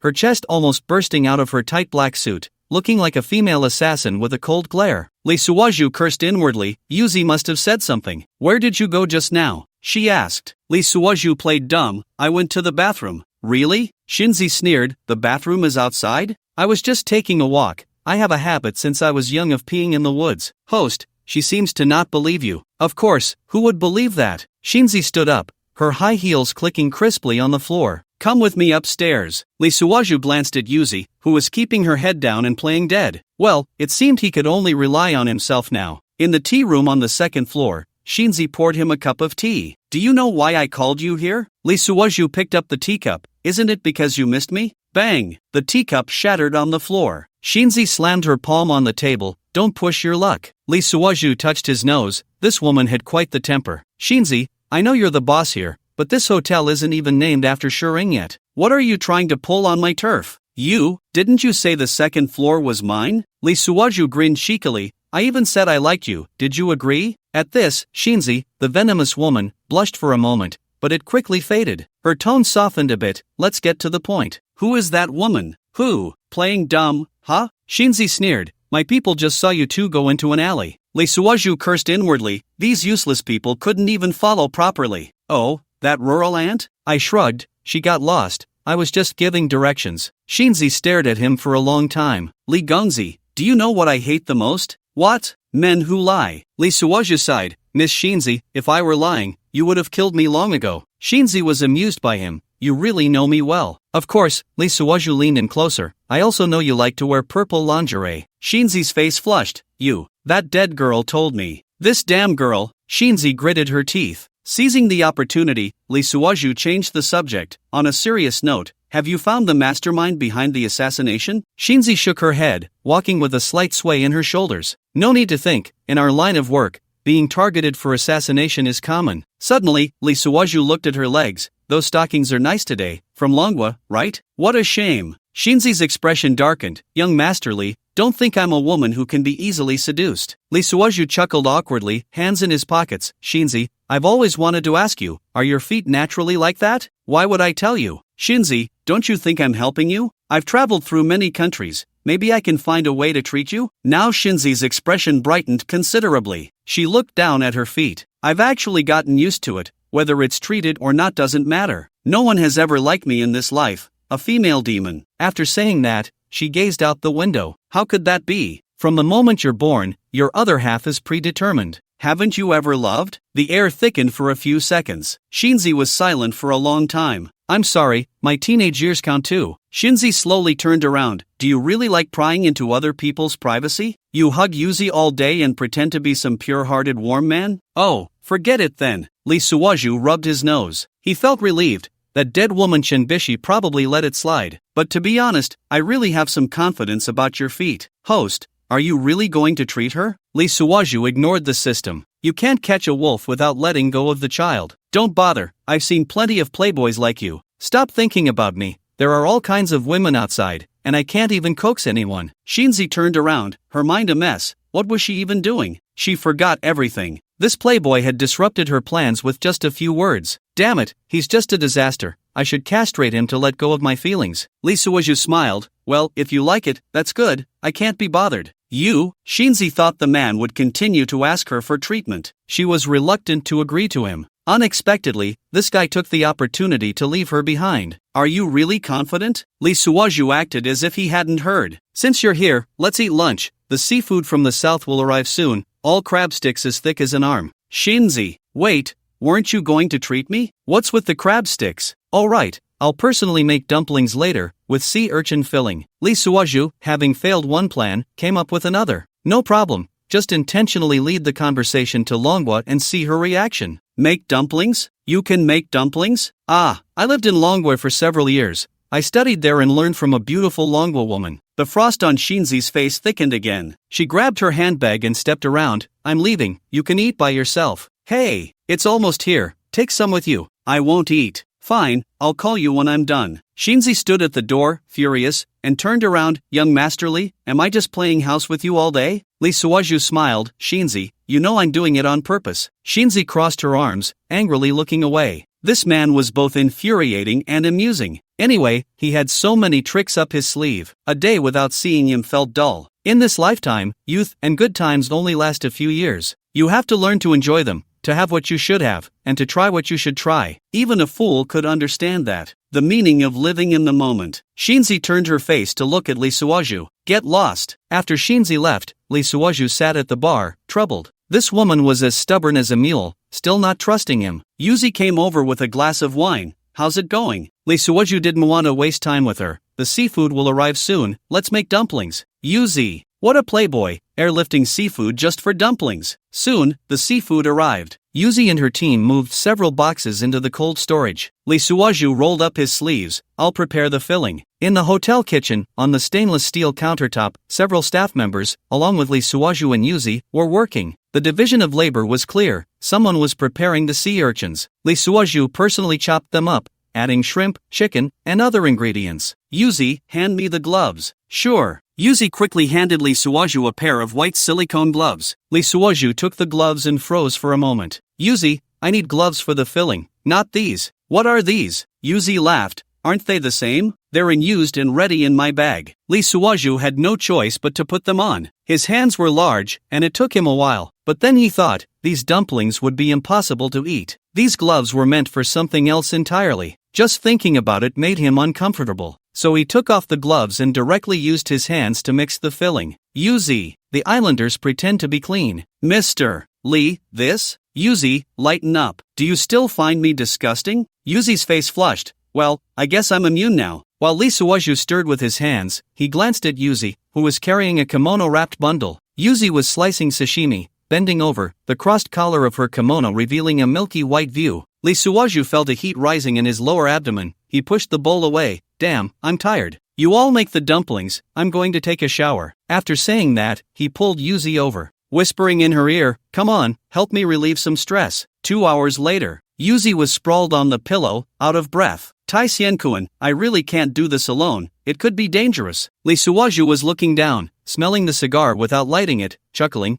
then hurry up and bring Shinzi to me. Tai Xiankun, I could just get her drunk. Let her taste the sweetness, and it would be fine. I think she needs it more than I do. Lee Suoju shook his head. No, that won't work. Yuzi turned her head, smiling flirtatiously. Taisien-kun isn't really falling for our Shinzi, are you? Or do you just like the feeling of being tormented? Sigh, who doesn't want a woman to genuinely like them? I want that too. Yuzi propped up her hair with one hand. Then you should work hard to make her like you. Sigh, if only I could. Lee Suoju shot her a glance. Your young lady is harder to climb than a city wall. Yuzi laughed. That's because you don't understand her. Oh, Lee Suoju became interested. Go on. Shinzi, Yuzi sat down. On the surface, she seems cold, but deep down, she craves love more than anyone. Lee Suoju stroked his chin. So, how can I make her like me? Well, Yuzi leaned in closer. Do you want me to help you? How to help? I can find an opportunity for the three of us. Stop. Lee Suoju waved his hand. Don't try to do that when she's not sober. Yuzi giggled. That's not what I meant. Shinzi is curious about this too. She keeps asking me, so. She wrapped her arm around Lee Suoju's shoulder and whispered, we could give her a reality show. Lee Suoju, is it that exciting? Such a good best friend. The plan is good. I'll reward you with an hour. Young master, dumplings. Dumplings. An hour later, Lee suddenly remembered. It had been over 3 hours, and the freshness of this batch of sea urchins had passed. Let's go. Hurry up and eat dumplings. Arriving at the restaurant, he quickly ordered someone to boil the dumplings. Yuko walked over, her face slightly puffy. Yuko, is your urinary tract blocked? Yuko. She had rushed down, wearing only the outer layer of her kimono. What do you mean, Taiken-kun? Your face is all swollen. Yuko instinctively touched her face. You're annoying, this is a skin allergy. Quickly call Shinko over to taste. At that moment, Shinko was anxiously waiting across the room. Is it really that slow to wrap dumplings? Shinko had skipped lunch just to eat this meal of dumplings. It was almost evening now. Her stomach was growling. Lee stopped the person who was about to call. No rush, we just respect her too much. We can't spoil people like this in the future. Tell the kitchen to bring another plate of seafood hot pot. We'll take our time. Lee then had the table set up near the window. This way, Shinko on the second floor of the hot spring indirectly could see. Before long, the food and drinks were all set. There were 2 plates of dumplings and a large plate of seafood hot pot in the middle. The 2 of them each had a goblet, with a waiter standing by to pour red wine. Lee first ate a few red strawberries, deliberately licking them on his lips. Out of the corner of his eye, he glanced at the second floor across. Sure enough, a slender figure was standing behind that window. No need to ask, it was Shinko. Lee focused his vision. It was as if he was leaning against the window, making eye contact with her. At that moment, Shinko's crimson lips were bitten by her teeth, her ample chest rising and falling violently. Her brows were tightly furrowed, her eyes blazing. Lee picked up a crab leg as thick as his arm. Eating crab meat was like gnawing on a radish. Ah, so satisfying, so delicious. He then raised his wine glass, nodding at Yuko across the table. Yuko, I wish you to get tighter and tighter. Yuko put down her wineglass, and Lee ate 2 more dumplings. So delicious, wiping his mouth while nodding and giving a thumbs up. Yuko, do you know why these dumplings are so good? Yuko's face turned red. You're bad, huh? You understand me, Yuko. Seeing the opportunity, he changed the subject. Speaking seriously, Lee lowered his voice. What do you know about Shuriing Haonen? Yuko's expression suddenly became serious. This? I don't know much. She said whatever she knew. Yuko shook her head. Where he is, no one knows. Lee didn't believe it. Not even Shinko knows? Yuko instinctively looked back at the second floor across. Fortunately, that figure was no longer there. He was just afraid Shinko would find him. That's why he hid. Oh, Lee ate another dumpling, raising his glass, and the waiter quickly poured wine. Yuko covered her mouth with her hand. You know, it's not convenient to talk here. Lee couldn't waste such an opportunity. Quickly got up and walked to Yuko's side, sitting next to her. He draped one arm over her shoulder. Then, feeling uncomfortable, he changed to wrapping his arm around her waist. I know he's afraid Shinko will kill him, but he can't be without a trusted aide, right? Yuko suddenly realized, now that you mention it, I do remember 2 people. Deshiong and However, but that was many years ago. They left Ishikawa later. Why? Because they were afraid Shinko would find out. Lee noted down these 2 names, having an idea in his mind. Just as he was about to flirt with Yuko a bit more, the door creaked open, and Shinko walked in with 4 bodyguards. Oh, did I come at a bad time? Lee and Yuko both looked up at the same time. Immediately pretended to separate. Lee locked a look of surprise. Oh dear, Miss Shinzi, saying that makes it seem distant. This hotel, the second floor is all yours. You can come anytime. Humph. Shinzi snorted coldly. You still know this is a hotel? I thought it was your secret dating spot. Lee locked a sheepish smile. Shinzi, Aren't we doing this to promote friendliness? Friendliness, my foot, sitting at the door in broad daylight. What kind of decorum is that? Yes, you reminded me. Lee turned and walked to Yuzi's side. Yuzi, have you eaten well? Yuzi nodded. I'm good. Lee stepped forward and took Yuzi's hand. Let's go back to the room, otherwise it would be inappropriate to stay here. After saying that, he intimately led the vacantly dressed Yuzi away. Yuzi, wearing wooden clogs, hurriedly followed him. By the way, Yuzi, we also have a hot spring here. Give me a massage. Okay, Taihenkuen. Shinzi glared at the couple. Her eyes could shoot bullets. The table was a mess,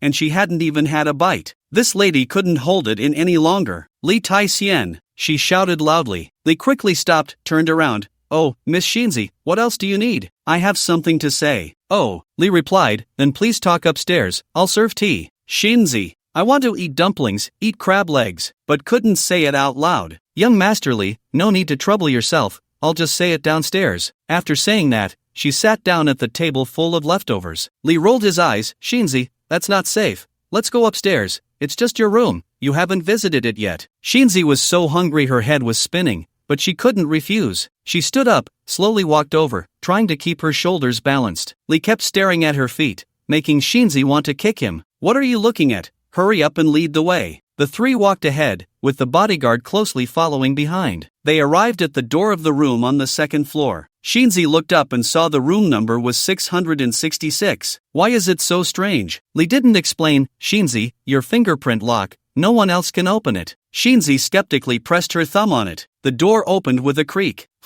How novel. The moment the door opened, Shinzi was stunned. This was completely a luxury suite. No, it should be called a presidential suite. The floor-to-ceiling windows revealed a sea view. The floor was all imported solid wood, and the crystal chandelier on the ceiling sparkled brilliantly. Shinzi turned around. How much did you spend? Li smiled. Money is not the issue, mainly I want you to be comfortable. He pressed the smart panel on the wall, and the curtains automatically opened, revealing a huge outdoor hot spring. This side was a massage pool. The water temperature could be adjusted, particularly beneficial for your feet. Such an arrangement could move even a stone. Shinzi's eyes became a bit moist, her heart warm. This was simply the place of her dreams. Just as she wanted to say thank you, gurgle, a sound interrupted her fantasy. Shinzi's face turned red. That damn stomach. Hungry, huh? Li pressed the service bell. I'll have the kitchen prepare a bowl of noodles. Shinzi, you eat dumplings, I eat noodles? Wait. Shinzi interrupted him. I want to eat dumplings. Upon hearing this, Li's face showed difficulty. Shinzi saw this and changed her expression. Having spent tens of millions on a house,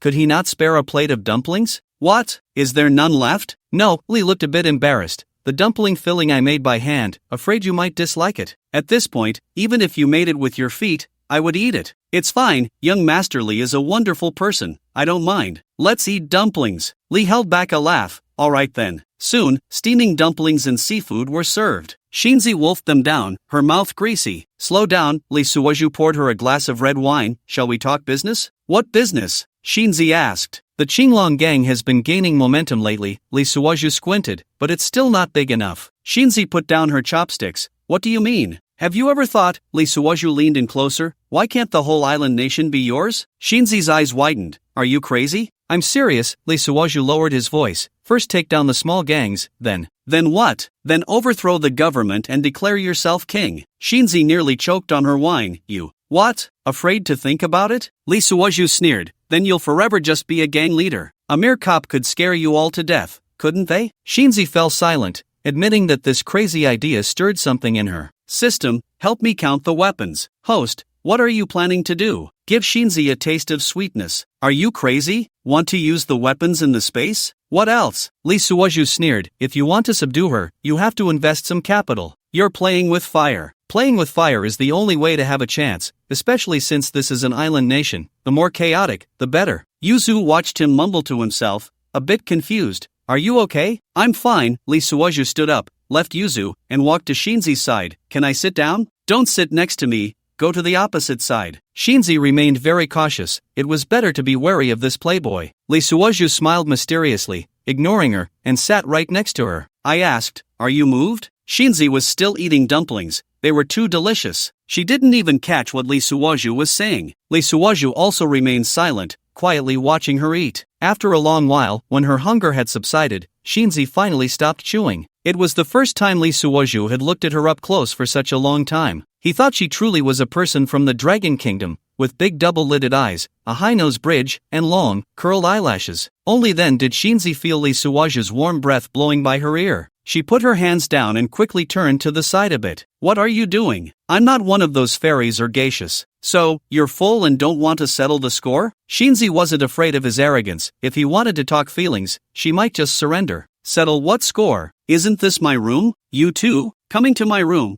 What score do I owe you?" Lee Suoju smiled at Yuzu. "We're here to perform." "Perform? What kind of performance?" Yuzu didn't catch on. Yuzu quickly came over and sat next to Shinzi. "Don't listen to him, he's not serious." Shinzi immediately understood, pretending to be furious. "How dare you? Who do you think I am? You playboy, you've got the wrong target. I'm leaving." After saying that, she stood up and was about to leave. Lee Suoju moved like lightning, grabbing her shoulder. Shinzi turned her head sharply, glaring at Lee Suoju. "What do you want? Sit down." After saying that, Lee Suoju pulled her into his arms. Yuzu gasped in shock, covering her mouth. "You?" Shinzi was both embarrassed and angry. "You have some nerve. Do you want to die?" "Shoo!" Lee Suoju signaled her to be quiet. "Shinzi, I've said so many radical things, isn't it all for you? Let's talk." After that, the two stared at each other, and after a dozen seconds, Shinzi nodded in confusion. "Okay." Lee Suoju released her, withdrawing his hand from her soft, jade-like body. "Shinzi,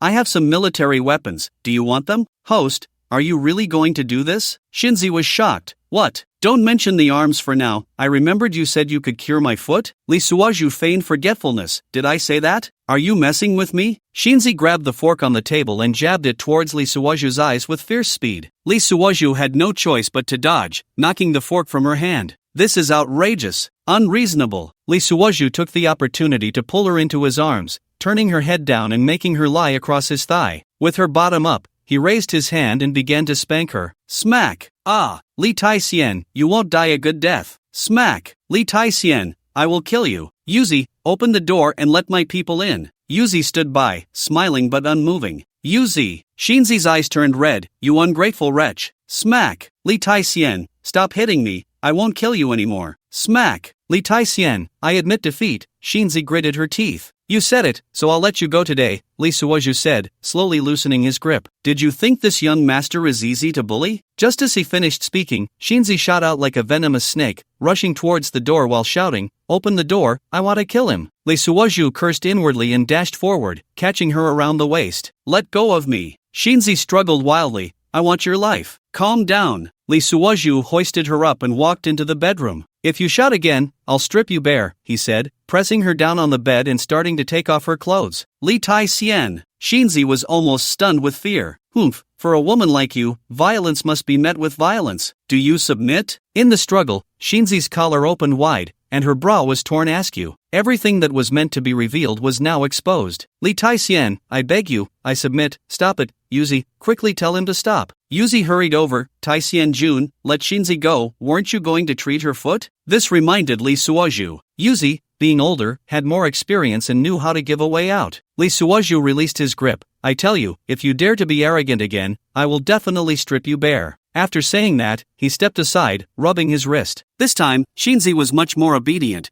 quickly fixing her clothes and glaring at Lee Suoju with resentment. Yuzi rushed over to help but was pushed away by Shinzi. "Get away, you two are in cahoots, right?" "Shinzi, I'm doing this for your own good. Tai-hsien really wants to help you, he just loves to joke around," Yuzi said with a slight smile, not angry at all. "Humph, then let him treat me. I want to see what skills he has." "If he can't cure me." Lee Suoju raised an eyebrow. "What? Am I afraid of you?" Yuzi quickly intervened. "Shinzi, don't you want to heal your foot?" "Me?" Shinzi continued. "Why don't you let him try?" "Pa! Liar!" Shinzi's eyes flashed with cold light. "I've seen so many famous doctors, none could cure it, just based on him?" Lee Suoju sneered and sat down. "Some people are just afraid, right?" Shinzi stood up abruptly. "What am I afraid of? Let's try." Shinzi laughed coldly. "If you can't cure it, I'll make your life worse than death." Lee Suoju stood up and clapped his hands. "All right, I'll go wash my hands and give you a massage first." A few minutes later, Shinzi sat in the chair, shyly extending her foot. "Don't move." Lee Suoju held her foot with both hands, admiring it for a few seconds. Shinzi shouted angrily, "Hurry up, what are you looking at?" "I'm looking for acupoints. what's so special about your broken foot? Lee Suoju focused on the right spot and began to apply his healing skills. Shinzi felt a warm current rising from her ankle, instinctively wanting to kick him away, but the warmth was too comfortable. She felt her joints, stiff for over 20 years, slowly loosening. What kind of medical skill is this? She weakly asked. Learned it from an old Taoist in Manhwa when I was young. Lee Suoju continued his treatment, but to completely heal it, acupuncture is also needed. Can it really be cured? Shinzi was half convinced. I guarantee you'll be lively and bouncing within a month. Shinzi fell silent. Throughout her life, she had sought out countless renowned doctors, yet none had ever made her feel this comfortable. Yuzi, she suddenly spoke, go call my bodyguard back. Yuzi hurried out to relay the message. Lee Suoju, Shinzi fixed her gaze on him, you better deliver on your promise. Otherwise, I will make you wish you were dead. She revealed a dangerous smile. Lee Suoju locked eyes with her, unfazed. Don't worry, in a month, you'll know my capabilities. Then, about the arms deal, Shinzi hesitated. Let's hear it. Although she still wore a guarded expression, there was a hint of anticipation in her eyes. One at a time, arms deals are serious business and must be discussed calmly, Lee Suoju said, continuing to knead her foot. Shinzi felt waves of pleasure radiating from her ankle. She couldn't help but let out a few soft moans. All right, from now on, come every day, we'll start acupuncture tomorrow. Lee Suoju tossed her foot aside and got up to wash his hands in the bathroom. Yuzi quickly approached. How do you feel? Shinzi nodded, watching Lee Suoju enter the bathroom. Yuzi, I feel much better. Yuzi's face lit up with spring-like joy, immediately seizing the opportunity. Young Master Lee has good qualities in every aspect. If he really cures your foot, how about considering some personal matters? What personal matters? Me and him? Shinzi scoffed. Too flashy. I could never date a man like him, even if I were to date. Yuzi smiled and said nothing. At this point, it was pointless to say anything, as it had already taken effect. Words were at odds with feelings. Lee Suoju came out and called Yuzi away. Yuzi, go next door and give me a massage, I'm so tired. Yuzi obediently agreed and followed him out the door. Shinzi felt a pang of anxiety. She had just said she would introduce him to her, and now they were leaving together? Suddenly, Lee Suoju returned. Alright, Shinzi, lie down for a bit, don't move around. At least half an hour lying flat to ensure smooth blood flow. After saying that, the two left. Shinzi lay on the bed, feeling the warmth radiating from her ankle. She had never imagined that one day she would be pressed down on a bed by a man like this. Even more unexpectedly, this man's technique made her feel so comfortable that she wanted to drift off to sleep. At that moment, her door was ajar, and she could hear laughter from the living room. Yuzi exclaimed, Young Master Lee, Shinzi is still here. Lee Suoju's teasing voice followed. No worries, today I'm giving you a massage. Come. Shinzi frowned, seemingly understanding what they were up to. Those shameless people, doing this in my room in broad daylight? Just as she was about to explode, she heard Yuzi's startled cry. Ah, Young Master Lee, the curtains. Lee Suoju's playful voice came through. What are you afraid of? Whoever sees is the rogue. Shinzi's heart raced, and she swallowed a few times to steady her heartbeat. Little did she know, the next thing was a series of inappropriate sounds. Shinzi's face turned red as she covered her ears. The sun set, casting warm yellow light slanting onto the glass curtain wall of the hot spring hotel. Shinzi pretended to be asleep, waiting until the pair of shameless people left before quietly getting up to shower in the bathroom. Lee Suoju had intentionally left her some personal space, pretending to have left the hotel, watching from a car by the roadside. He contemplated the next step of his plan. This arms deal must be given to her. Host, are you trying to get her killed? Tongu, I have a feeling that if she turns the island upside down, she definitely won't die. Someone will save her. Do you believe it? Do you hate the island that much? Tongu, do you know how the old generals from General He of Long Country died? The system fell silent. At that moment, Shinzi and 4 bodyguards walked out of the hotel entrance. Although her steps were still unsteady, they were much lighter compared to her previous limp. Lee Suoju focused on her walking posture, uncertain if he could truly help her. It seems to have some effect. Watching this scene, the corners of his mouth lifted slightly. If combined with acupuncture, she should be able to walk like a normal person. How grateful would she be to me then? Lee Suoju rubbed his nose. Will my 400 come? At that moment, a black sedan silently stopped at the hotel entrance. Shinzi climbed into the car, and it sped away. Lee Suoju took out his phone. Yamamoto, help me buy a set of silver needles from Manhwa. His voice was soft, as if afraid to disturb the tranquility. Get the best kind. Yes, sir. Yamamoto on the other end hesitated before finally speaking. Sir, regarding Miss Chen. What is it? Lee Suoju's voice remained calm, but his fingers tightened slightly around the phone. She's packing her luggage, seems like she's about to leave. Lee Suoju fell silent for a moment before hanging up. He turned and got out of the car, quickly opening the driver's door. The sedan let out a piercing roar, its tires screeching against the ground as it shot away. The night deepened, and the windows of the rental house glowed with a dim yellow light. An elderly woman at the entrance was watering her potted plants when she saw Lee Suoju's car stop. Startled, she nearly dropped her watering can. She hurriedly retreated inside, leaving behind a pot of overflowing pothose, water droplets dripping down the leaves. Lee Suoju stepped out of the car and adjusted his suit. His full beard and slick-back hair made him appear even more greasy. He approached Shin Bishi's room, the door slightly ajar. He didn't knock but directly pulled the door open. Inside, the light was bright. Shin Bishi had her back to the door, busy organizing her wardrobe. She wore a light-colored dress that looked particularly thin under the dim light. Leaving? Lee Suoju didn't enter but leaned against the doorframe, his eyes habitually scanning the room. Shin Bishi paused for a moment but quickly resumed her task. A relative is coming to the island country, and she asked me to go to Dongling to keep her company for a few days. Lee Suoju stepped inside, casually picking up a photo frame from the table. Inside was a yellowed old photo of a little girl smiling at the camera. This should be a picture of Chen Bishi's mother when she was young. The two looked very similar. What relative? He toyed with the frame, his gaze lingering on Chen Bishi's back. You don't know her, so don't ask. Chen Bishi avoided his question, placing the folded clothes into her suitcase. And then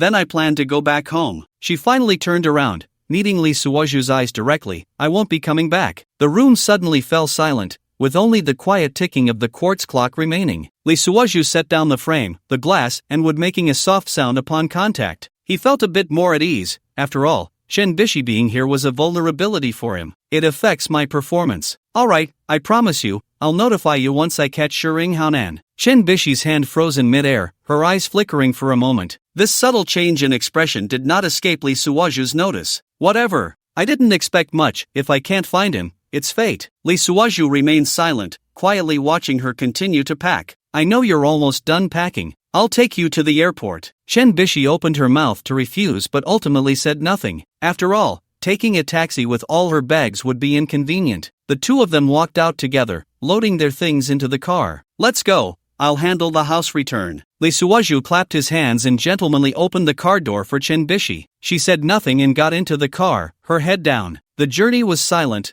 all the way to the airport. The airport was brightly lit against the night. Lee Suoju stood outside the security check, watching Chen Bishi's figure gradually disappear into the crowd. She never looked back, not even a single thank you throughout. Lee Suoju gritted his teeth in anger. Damn it, I really owe you this, and I can't even get that little bit of luck. Watching the plane take off, Lee Suoju turned around and called for the airport security on duty. He commanded in fluent local language, "Get your dispatcher to come find me." After showing his prosecutor's badge, the security quickly called over the radio. Before long, a middle-aged woman jogged over. Lee Suoju stood with his hands behind his back, wearing sunglasses, his mouth able to glimpse outside the airport. I have a case. Check all flights from Longwei to Dongling in the past 3 days. The woman bowed slightly. Hi. After that, she took out her phone to show Lee Suoju. You see, it's these. Do you need any further assistance? Can you see the passenger list here? The woman shook her head. This needs to be checked with the immigration office of Dongling Airlines. Lee Suoju waved his hand. Tell them to check quickly.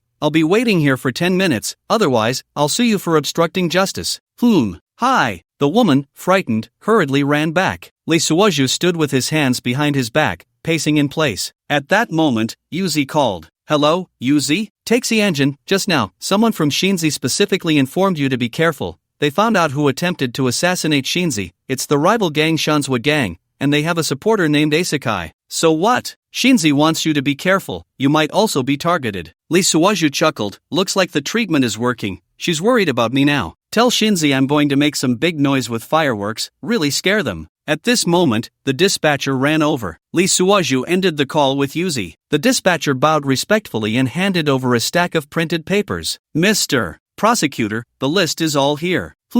Thank you for your hard work. Lee Suoju took the list and opened it, discovering there were several hundred names. But he quickly spotted familiar names. Sure enough, Chen Bin and Simo Yuan had come to the island country. This eased his mind considerably. He decided to let Chen Bishi's matter go for now. Next, he would help instigate internal strife in the island country, seizing the opportunity to capture Shering Haonan. 3 days had passed, and he hadn't seen Shinzi during this time. One morning, Yuzi suddenly received a mysterious call, and it was from Shinzi. "I'm at a farmhouse in the countryside, I've been shot, come pick me up, don't tell anyone else." Specifically instructed not to tell. Yuzi agreed decisively. After hanging up, she lifted her head from under Lee Suoju, wiping her face. Shinzi is injured, in the countryside. Along the way, she heard reports from her subordinates. They said Shinzi was injured while retaliating against the Shanzhua gang and was now missing. Lee Suoju and Yuzi quickly sped up. The two drove to a farmhouse next to a rice field. In the rice field, the harvested straw shivered in the cold wind. A muddy path wound its way into the depths of the fields,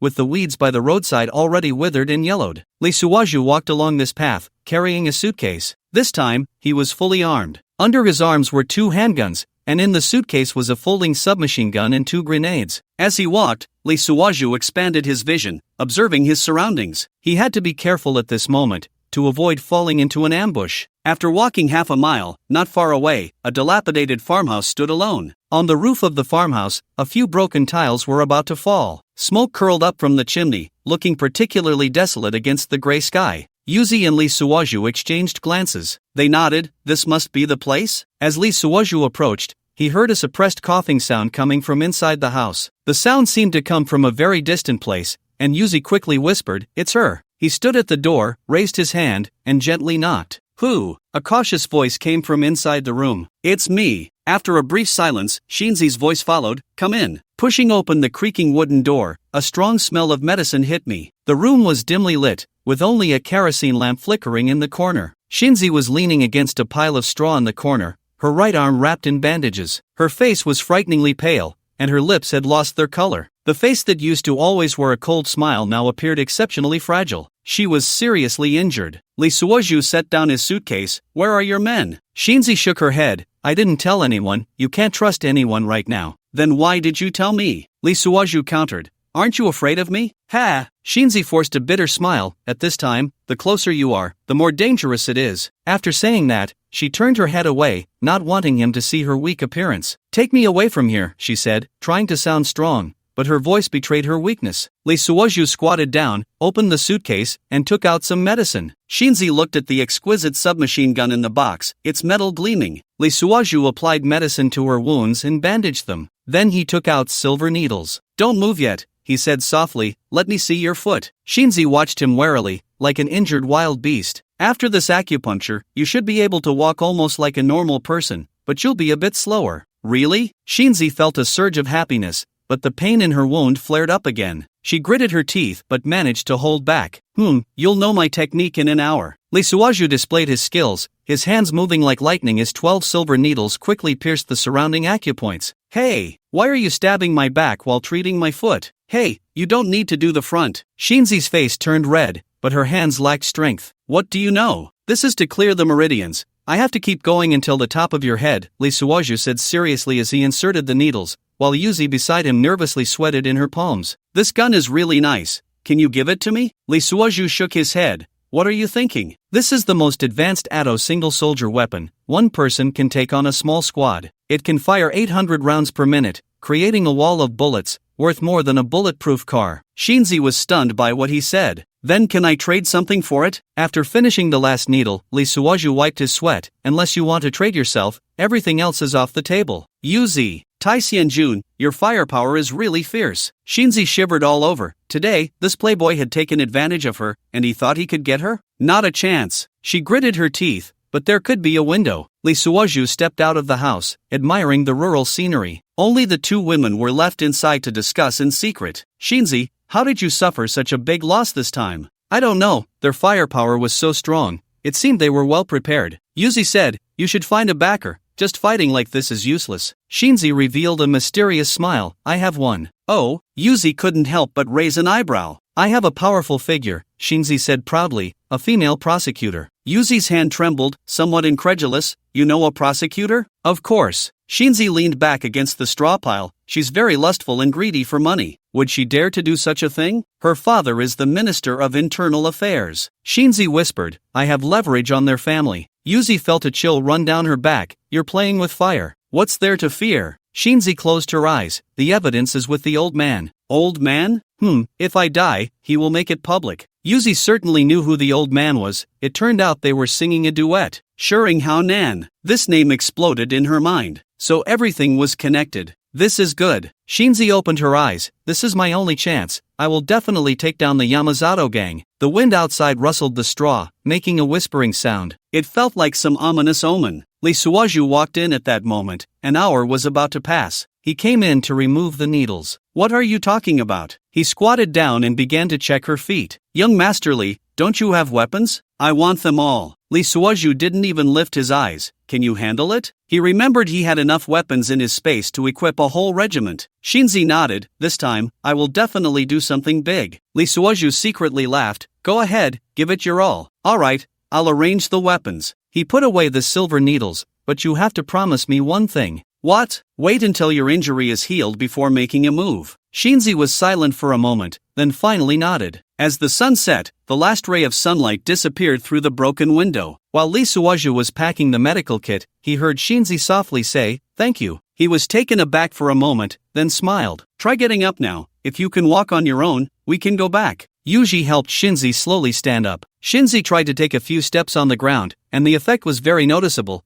My foot feels much better. This is great. At that moment, Yuji quickly said, when we came, young Master Lee had already arranged a secret place for us to stay. Let's go there. The environment here is too poor. There isn't even a toilet. Shinzi was still uneasy. How could she entrust her life to someone she had only known for less than a month? No way. Unless it's on a ship, I can't go on land. This statement reminded Lee Suoju, and he jokingly asked her, who did you learn this from? Is it safer on a ship? I learned from my. Shinzi quickly corrected herself. A friend of mine learned it. It's safe on a ship. Lee Suoju seemed to catch on, feeling excited inside. Shinzi's skills must have been learned from Shi Yinghanen, but she didn't want to say it. It was likely that the old man Shi Yinghanen was hiding on a ship. On a ship? Lee Suoju looked at Shinzi thoughtfully. The night was deep, and the sound of insects came from outside the cottage. I know a captain. His ship is docked at the pier, Yuji suddenly said. Shinzi's eyes lit up. What kind of ship? An old freighter, usually carrying some miscellaneous goods. The captain is an honest man. Yuji glanced at Lee Suoju secretly as she said this. Lee Suoju understood. Is that ship big enough? It's sufficient.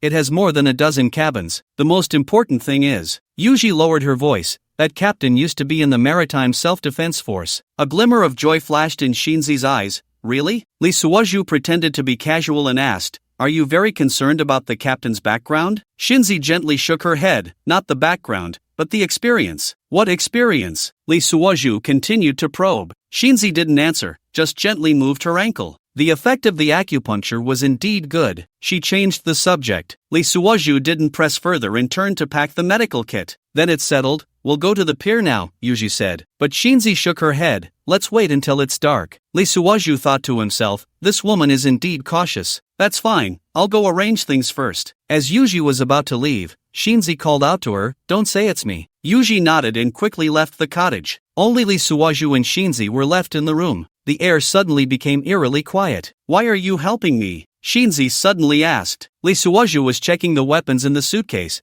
Because I also want to find a backing. Me? Shinzi scoffed. Right now, I'm just a stray dog. You have a prosecutor backing you, Lee Suoju said nonchalantly. Shinzi's pupils suddenly constricted. Were you eavesdropping? The walls are too thin. Lee Suoju shrugged. Then you should keep your distance from me. Shinzi's voice carried a warning. Lee locked the suitcase and said, I think the one who should keep their distance is that prosecutor. What does that mean? Her father is the Minister of Internal Affairs, right? Lee turned to face Shinzi. Shinzi's hand quietly moved towards her waist. Don't be nervous. I'm just reminding you. Lee raised his hands. A politician's leverage is often a double-edged sword. Shinzi's hand paused in midair. You understand? I just feel. Lee said meaningfully, some secrets are better kept from as few people as possible. Shinzi stared at him for a long time. Who exactly are you? She asked. Lee smiled without answering. The wind outside rustled the leaves, making a soft sound. A distant, long whistle of a train echoed. Shinzi gazed out the window, lost in thought. Lee knew she must be thinking of the old man hidden on some ship. Shi Yinghanen. This person must have sensed too many secrets. Otherwise, Chen Bishi wouldn't have risked her life to find him. And this old man must be hiding on some ship. All the clues pointed to that unknown vessel. Lee suddenly had a premonition. The truth was about to surface. As night deepened, the kerosene lamp in the cottage swayed gently in the wind. Shinzi leaned against a pile of straw, the moonlight filtering through the broken window frame, casting mottled shadows on her pale face. Lee paused slightly as he put away the silver needles. For the first time, he saw a hint of vulnerability on the face of this strong woman. Does it still hurt? His voice unconsciously softened. Shinzi shook her head, her long hair slipping from her shoulders, revealing a section of her snow-white neck. Lee averted his gaze but couldn't help sneaking a glance at her. Your technique, Shinzi hesitated, is very similar to someone. Who? Lee asked casually. Shinzi didn't answer, only let out a soft sigh, her breath forming a white mist in the cold air. Lee stood up to close the window, his sleeve inadvertently brushing against her shoulder. Shinzi's body trembled slightly but she didn't pull away. Is it cold? He asked. Not cold, she replied, yet she shrank further into the pile of straw. Lee took off his coat and gently draped it over her. You. Shinzi looked up,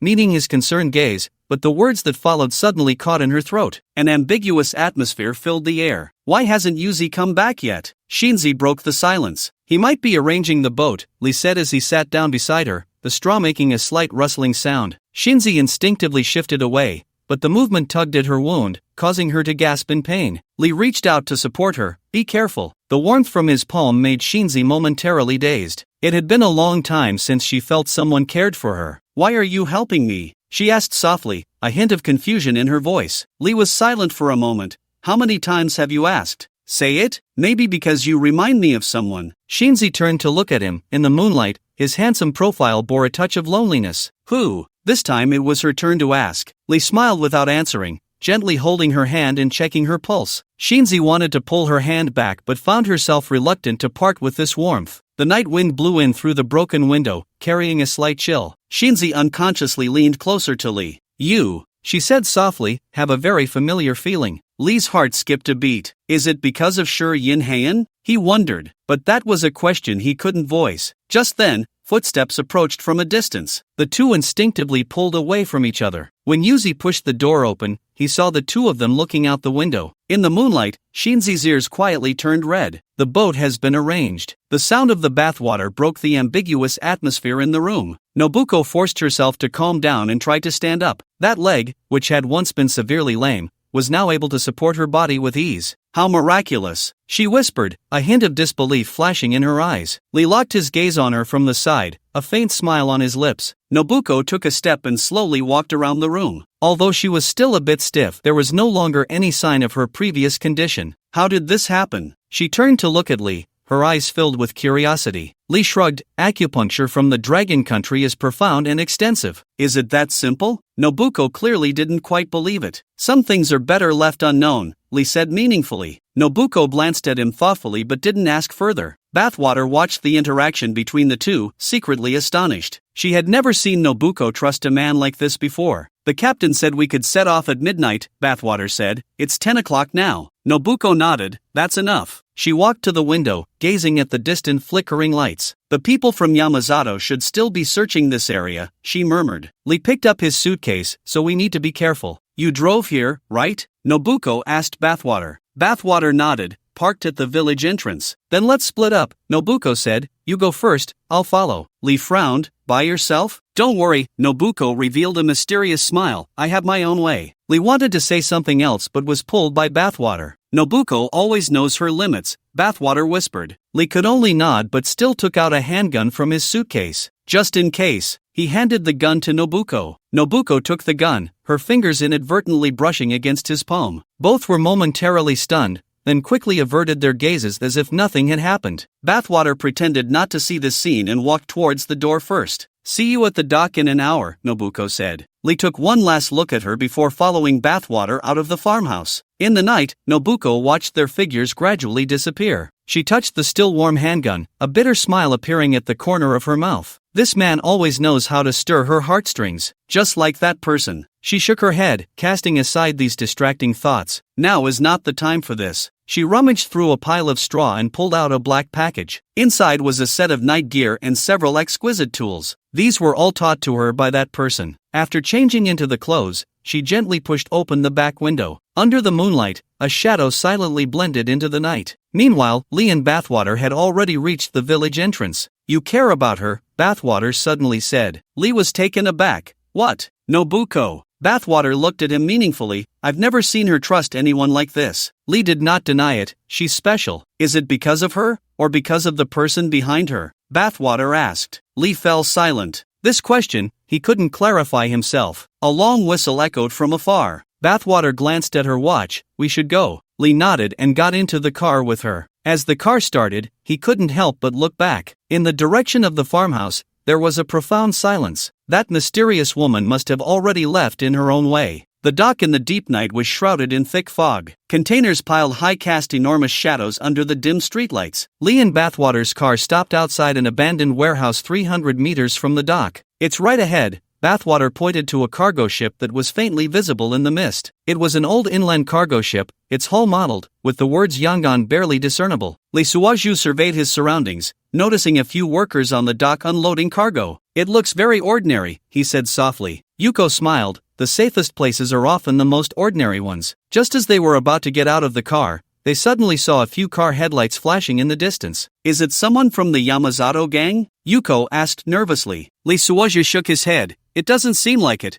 They wouldn't be so blatant. The headlights gradually faded away, disappearing at the other end of the dock. Let's go, Lee Suoju said, picking up his suitcase. Don't take the main road. The two of them quietly approached the cargo ship, moving along the shadows of the containers. The damp sea breeze carried the smell of rust and machine oil. By the ship's gangway stood a stooped old man. Captain, Yuko called softly. The old man nodded, his gaze lingering on Lee Suoju for a second. Come aboard, his voice was hoarse. Don't stay outside too long. The gangway creaked slightly. Lee Suoju walked last, his peripheral vision scanning every corner of the dock. The interior of the cabin was cleaner than he had imagined. On either side of the narrow corridor were several closed cabin doors. This way, the captain led them to the innermost cabin. The room was small but had a bed and a table. Waiting for someone? The captain asked. Yuko nodded. There's one more. The captain said nothing more and turned to leave. Lee Suoju set down his suitcase and checked the room. Is the captain reliable? He asked. Yuko leaned against the doorframe. Sister Xin trusts him. Lee Suoju nodded thoughtfully. Time passed second by second. The fog outside grew thicker. Suddenly, an extremely faint sound of footsteps came from the end of the corridor. Lee Suoju's hand rested on his gun. It's me, Shinzi's voice came. She was dressed in black night gear, her face still bearing a hint of chill. No one is following, she said briefly. Lee Suoju noticed that her walking posture was completely normal now. The acupuncture worked well, he said with a smile. Shinzi glanced at him but did not respond. The ship will set sail in half an hour, Yuko said. Shinzi nodded. You can go back. It's enough to have him here. Yuko hesitated for a moment but ultimately left. Only Lee Suoju and Shinzi remained in the cabin. Why did you leave me? Lee Suoju asked. Shinzi leaned against the wall. Because you have a gun. Is that all? Also, Shinzi paused. You know medicine. Lee Suoju laughed. So I'm just a bodyguard and a doctor? Shinzi did not answer and turned to open the suitcase. Are these weapons enough? She asked. Lee Suoju walked over to her, worried it won't be enough. You should have seen the power of the Yamazato gang. Shinzi's voice was somewhat cold. Lee Suoju took out the folding submachine gun from the box. Trust me, it's enough. Shinzi watched him skillfully assemble the weapon, her gaze somewhat unusual. Who exactly are you? She asked. Lee Suoju finished assembling the last part. A person who wants to stay alive. Shinzi chuckled lightly. Who doesn't? The ship suddenly swayed gently. We're setting sail. Shinzi walked to the window. The lights of the dock gradually faded away. In the thick fog, the cargo ship sailed into the unknown darkness. The ship slowly moved deeper into the fog, the roar of the engine sounding particularly muffled in the night. In the cramped cabin, Shinzi leaned against the window, watching the dock lights gradually disappear. Lee Suoju sat on the edge of the bed, the gun parts in his hand glinting coldly in the dim light. You're quite skilled, Shinzi suddenly said. Lee Suoju paused in his movements. I practiced before. Shinzi turned around, leaning against the windowsill to observe him. Moonlight spilled in from behind her, casting a soft halo around her slender silhouette. Where did you practice? She asked. Lee Suoju assembled the last part. Does it matter? Of course it matters. Shinzi's voice carried a hint of hesitation. I need to know if I can trust you. Lee Suoju looked up at her. And what about you? How am I supposed to trust you? Their gazes met in the air, both seeing wariness in each other's eyes. Suddenly, the boat shook violently. Shinzi lost her balance and stumbled forward a few steps. Lee Suoju instinctively stood up to support her. In that moment of eye contact, time seemed to stand still. Shinzi's palm pressed against his chest, feeling his strong heartbeat clearly. Lee Suoju caught a faint fragrance from her hair, mixed with the chill of her night clothes. Thank you, Shinzi said softly, yet she did not immediately pull away. Lee Suoju's hand remained on her waist. How's your foot? Only then did Shinzi realize their position was somewhat ambiguous, gently pushing him away. It's much better now. Lee Suoju released his hand but noticed her steps were still a bit unsteady as she turned. Let me take a look, he said. Shinzi looked at him warily. No need. Don't push yourself. Lee Suoju's tone was firm. What if we need to run later? Shinzi hesitated for a moment but ultimately sat down on the edge of the bed. Lee Suoju squatted down, gently holding her ankle. The warmth from his palm made Shinzi involuntarily tense up. Relax, Lee Suoju's voice was soft. I'll give you a massage. Shinzi bit her lip, forcing herself to relax. Lee Suoju's technique was very professional, each press just right. Gradually, Shinzi's tense body began to loosen. Your medical skills, she said softly, are very much like someone. Lee Suoju's hand paused. Who? Shinzi did not answer, only letting out a gentle sigh. The cabin fell silent, leaving only the roar of the engine. Lee Suoju's fingers lightly traced her ankle, causing a tingling sensation. Shinzi couldn't help but shiver. Very sensitive? Lee Suoju looked up at her, a hint of a smile on his lips. Shinzi turned her face away. That's enough. But Lee Suoju did not let go. Not finished yet. His thumb gently pressed on the sole of her foot, finding an acupoint. Shinzi suddenly pulled her foot back. That's enough. Lee Suoju stood up,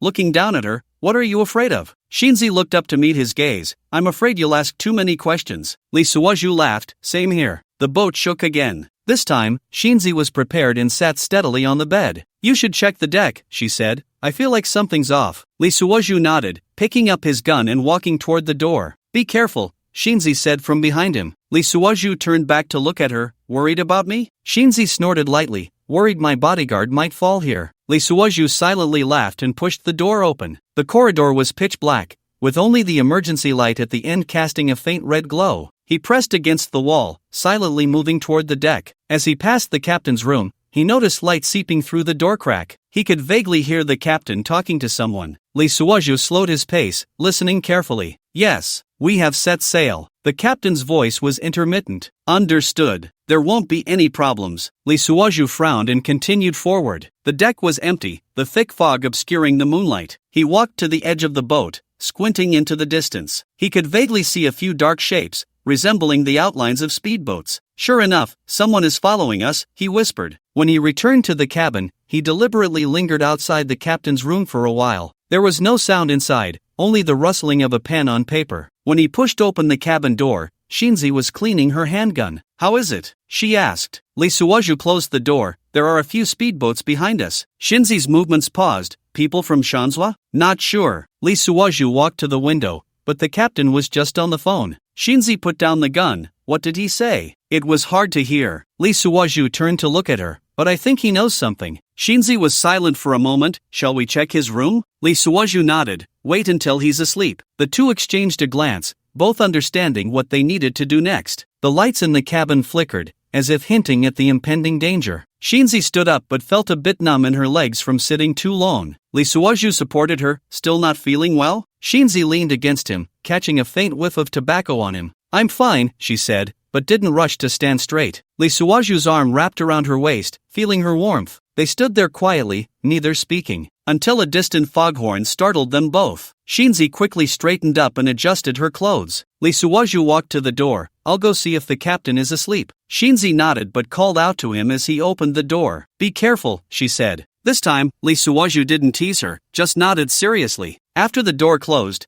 Shinzi leaned against the wall, exhaling deeply. She didn't know why she had let her guard down around this man. Perhaps it was because his medical skills were too reminiscent of that person. Maybe it was the genuine concern in his eyes. Or perhaps it was simply because on this dangerous night, she needed someone to rely on. The ship continued to sail through the thick fog, carrying its secrets toward an unknown direction. The cabin was particularly quiet at midnight, with only the roar of the engine echoing in the darkness. Lee Suoju gently pushed open the cabin door, confirming that the corridor was silent. Shinzi followed behind him, her footsteps as light as a cat's. The two moved along the narrow corridor toward the captain's room, the contact between leather shoes and the deck making almost no sound. The emergency light at the end of the corridor flickered with a faint red glow, casting eerie shadows on the wall. The door to the captain's room was slightly ajar, and it was pitch black inside. Lee Suoju made a gesture, signaling Shinzi to keep watch outside. Shinzi nodded, leaning against the shadow by the door. Lee Suoju pushed the door open and slipped into the captain's room.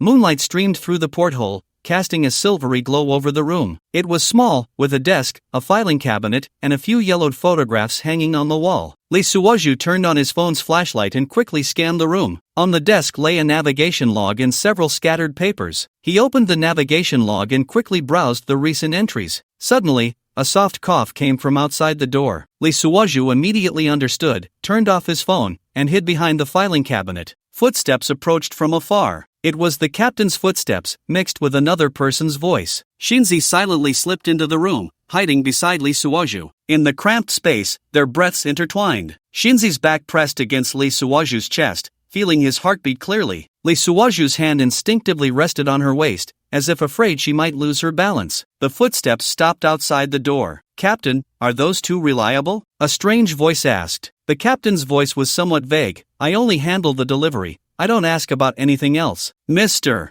Yamazato was very concerned about this matter," the person continued. The captain coughed. "Tell Mr. Yamazato that everything is proceeding as planned." The footsteps gradually faded away, and silence returned to the room. Shinzi let out a breath, unconsciously leaning back a little. Lee Suoju's arm tightened slightly, bringing them closer together. "Yamazato's people really did follow us," Shinzi whispered. Lee Suoju's breath brushed against her ear. "Looks like we need to change our plan." Shinzi turned around, looking up at him in the dark. "What plan?" The two were close enough to see each other's eyes. Lee locked his gaze down at her. "Let's see what the captain is hiding first." Shinzi nodded but did not immediately look away. The moonlight filtered through the porthole, illuminating her slightly flushed cheeks. Suddenly, Lee felt an impulse to kiss her. Just then, footsteps echoed in the corridor. The two quickly separated, and Lee slipped behind the desk. Shinzi hid in the shadows behind the door. The captain pushed the door open and turned on the desk lamp. The dim yellow light brightened the room. The captain sat down at the desk and opened the logbook. Lee held his breath, observing the captain's every move. The captain wrote a few notes and then picked up a photo from the desk to take a look. It was an old, yellowed photograph. In the photo, a group of young people stood in front of a fishing boat. Lee squinted, trying to see the faces in the photo. Suddenly, his pupils constricted slightly. On the right side of the photo, a young man's face looked particularly familiar. That face was identical to a young photo of Sher Kinganon. The captain sighed and tucked the photo into the logbook. He stood up and walked toward the door. Before turning off the light, he seemed to glance in the direction of the filing cabinet. The room fell back into darkness. It wasn't until the footsteps completely disappeared that Lee approached the desk. He quickly flipped through the logbook and found the photo. Shinzi leaned closer, using the moonlight to examine it. "This is..." Her voice trembled slightly. Lee nodded. "Sher Kinganon." The back of the photo had a line written on it, 1998, Nankang. Shinzi's fingers gently brushed over the photo, so they knew each other. Lee continued to flip through the logbook, suddenly stopping on a page. It recorded some coordinates and times. The latest entry read, July 15th, Old Place. "What does this mean?" Shinzi asked. Lee closed the logbook. "It might be a meeting point." Suddenly, a horn sounded in the distance. Shinzi walked to the porthole. "The speedboat is getting closer." Lee stood behind her. "We need to find a way to shake them off." Shinzi turned to look at him. "Do you have a plan?" Lee smiled. "Trust me." Shinzi wanted to say something else when the ship suddenly shook violently. She lost her balance and fell forward. Lee caught her, their bodies pressed tightly together. Shinzi's hand rested on his chest, feeling his rapid heartbeat. Lee looked down at her. Under the moonlight, her eyes were particularly bright. Time seemed to freeze at that moment. It wasn't until another horn sounded in the distance that they were jolted back to reality. Shinzi gently pushed him away. "We should go." Lee released his grip but caught her wrist as she turned. "Wait," he said. Shinzi looked back at him. "What's wrong?" Lee stared into her eyes. "Do you know Sher Kinganon?" Shinzi's gaze flickered. "Does it matter?" "Of course it matters." Lee's voice was soft. "It relates to whether I can trust you." Shinzi was silent for a moment. "What about you? Why are you looking for him?" The two locked eyes in the darkness, both seeing caution and probing in each other's gaze. Ultimately, it was Shinzi who looked away first. "This isn't the time to discuss that." Lee released her hand.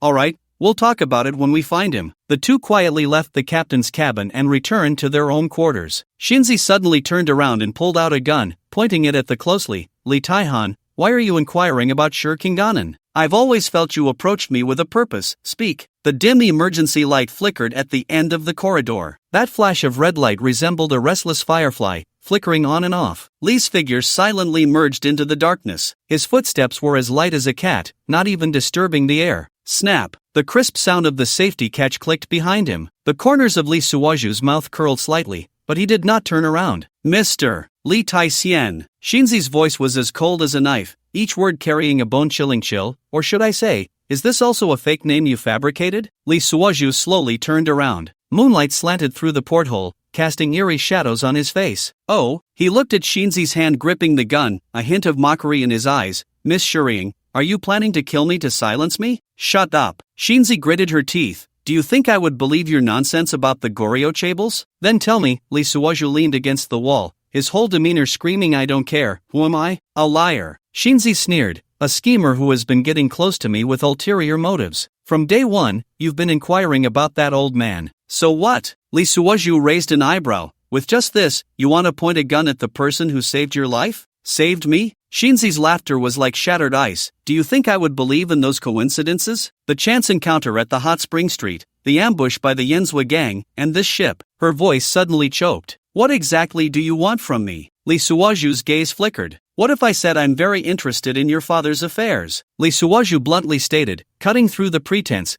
betting that she would take him to see Shuriing Haonan. Bullshit. Shinzi laughed in anger, her voice dripping with sarcasm. Interested? Do you think I would believe someone who doesn't even dare to say their real name? Believe it or not. Lee Suoju suddenly stepped forward. The gun was aimed directly at his heart. Go ahead and shoot. His voice carried a hint of provocation. Haven't you always wanted to know why I'm so interested in your father? Shoot, and you'll never know. Brother Tone, do you think she will shoot? She will. Damn. If I die, can you still live? You won't die, you've already achieved immortality. Then it's fine, just playing with bullets? Shinzi's finger was on the trigger. Her gaze was fierce like an enraged lioness. You investigated me? Investigated? Lee Suoju smiled with more amusement. Miss Shuriing, don't you find it strange? Why did your father suddenly disappear? Shinzi's pupils constricted slightly. He is not my father, he is a beast. Just then, the ship suddenly shook violently. Shinzi lost her balance and stumbled forward. Lee Suoju caught her in his arms. The handgun clattered to the ground. The distance between them was so close that they could hear each other's heartbeat. In the moonlight, Shinzi's eyes were like two deep pools, reflecting Lee Suoju's playful smile. Let go. Her voice softened,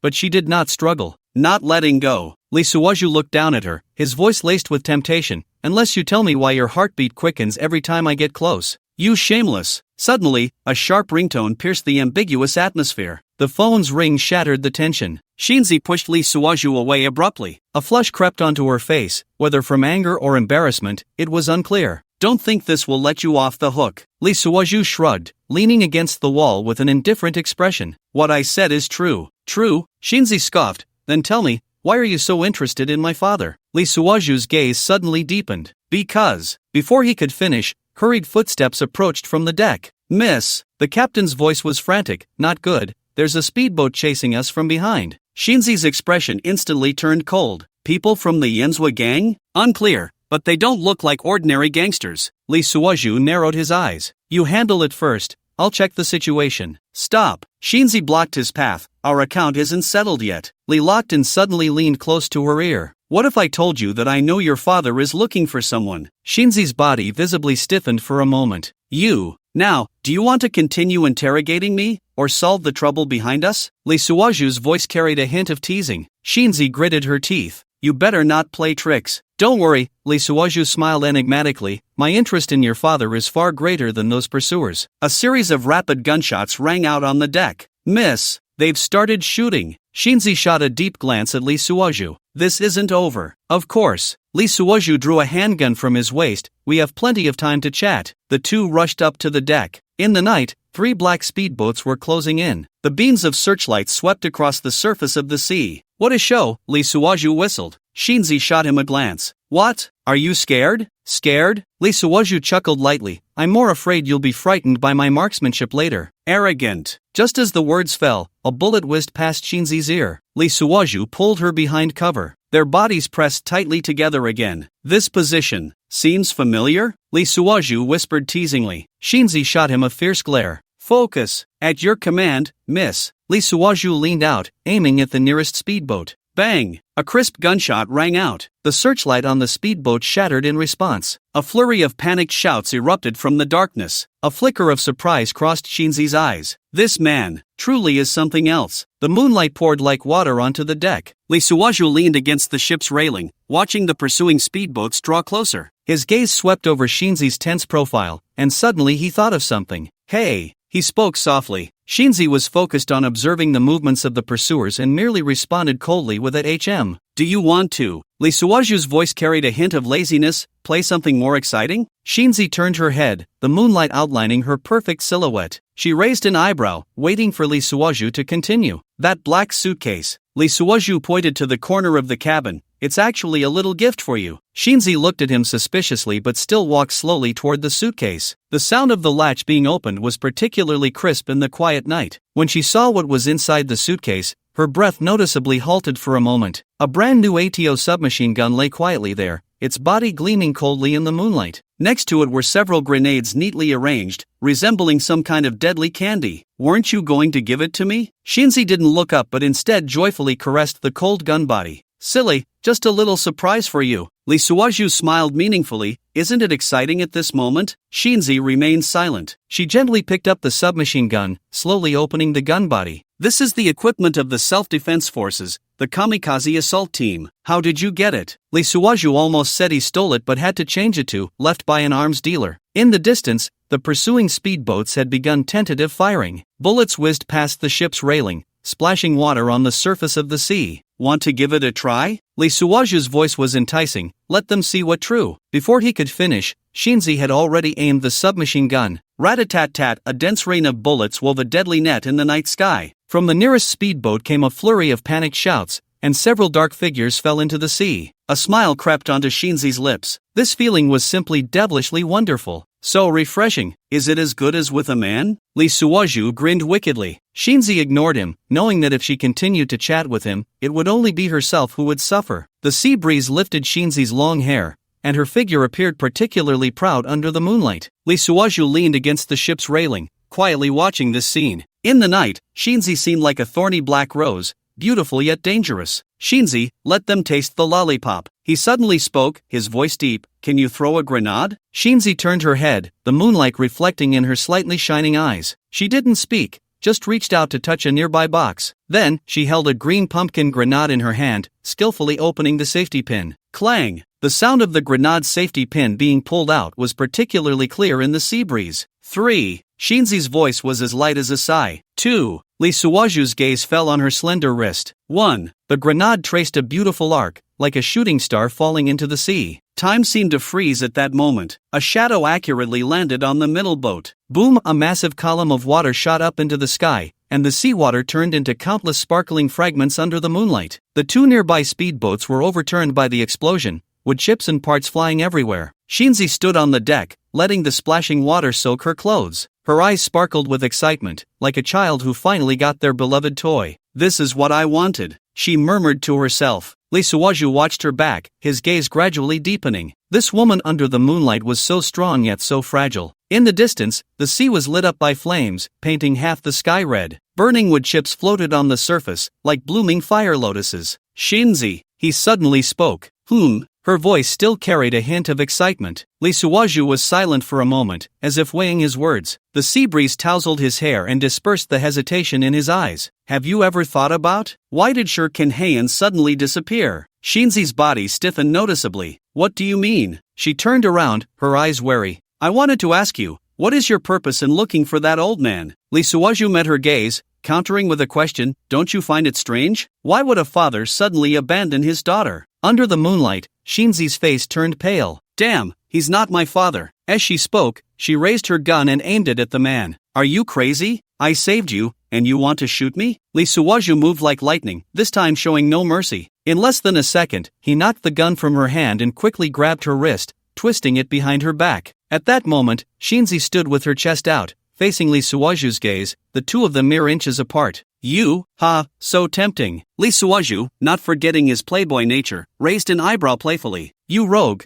how dare you treat me like this? I'll kill you. Shinzi twisted her voluptuous body madly, making Lee Suwaju's desire even harder to control. He couldn't help but lower his head and fiercely peck at her ample chest. Ah, yes, so nice. Shameless. Shinzi lifted her leg and kicked towards Lee Suwaju's groin, but Lee Suwaju bent one knee, trapping her leg against his waist. In this position, the two were entangled together. Just then, a piercing phone ring echoed in the cabin. Moonlight streamed through the porthole, casting their shadows on the floor, intertwined and tangled. A hint of panic flashed in Shinzi's eyes, and she instinctively wanted to push Lee Suwaju away. But Lee Suwaju tightened his arms, firmly holding her in his embrace. Let go of me. Shinzi's voice trembled slightly. What are you afraid of? Lee Suwaju looked down at her, his gaze piercing. The phone rang insistently, as if an invisible knife was slicing through the ambiguous air. I said, let go. Shinzi bit her lip, a flicker of determination flashing in her eyes. Lee Suwaju released his grip and took a step back. In the moonlight, Shinzi's profile resembled a delicate ink painting. Do you know? Lee Suwaju suddenly spoke. I've been looking for someone. Shinzi's body stiffened slightly. That person might come from Manhwa. Lee Suwaju's voice was soft, yet it rippled like a stone thrown into a calm lake. Shinzi turned abruptly, shock evident in her eyes. What do you mean? Sure Yinghanen, he knows this secret. Lee Suwaju locked his gaze onto hers. The cabin fell into a terrifying silence. Even the annoying phone ringing ceased at that moment. The sound of waves crashing against the ship was distinctly audible. So, you approached me for this? Shinzi's voice was as cold as ice. At first, yes. Lee Suwaju had to take a gamble.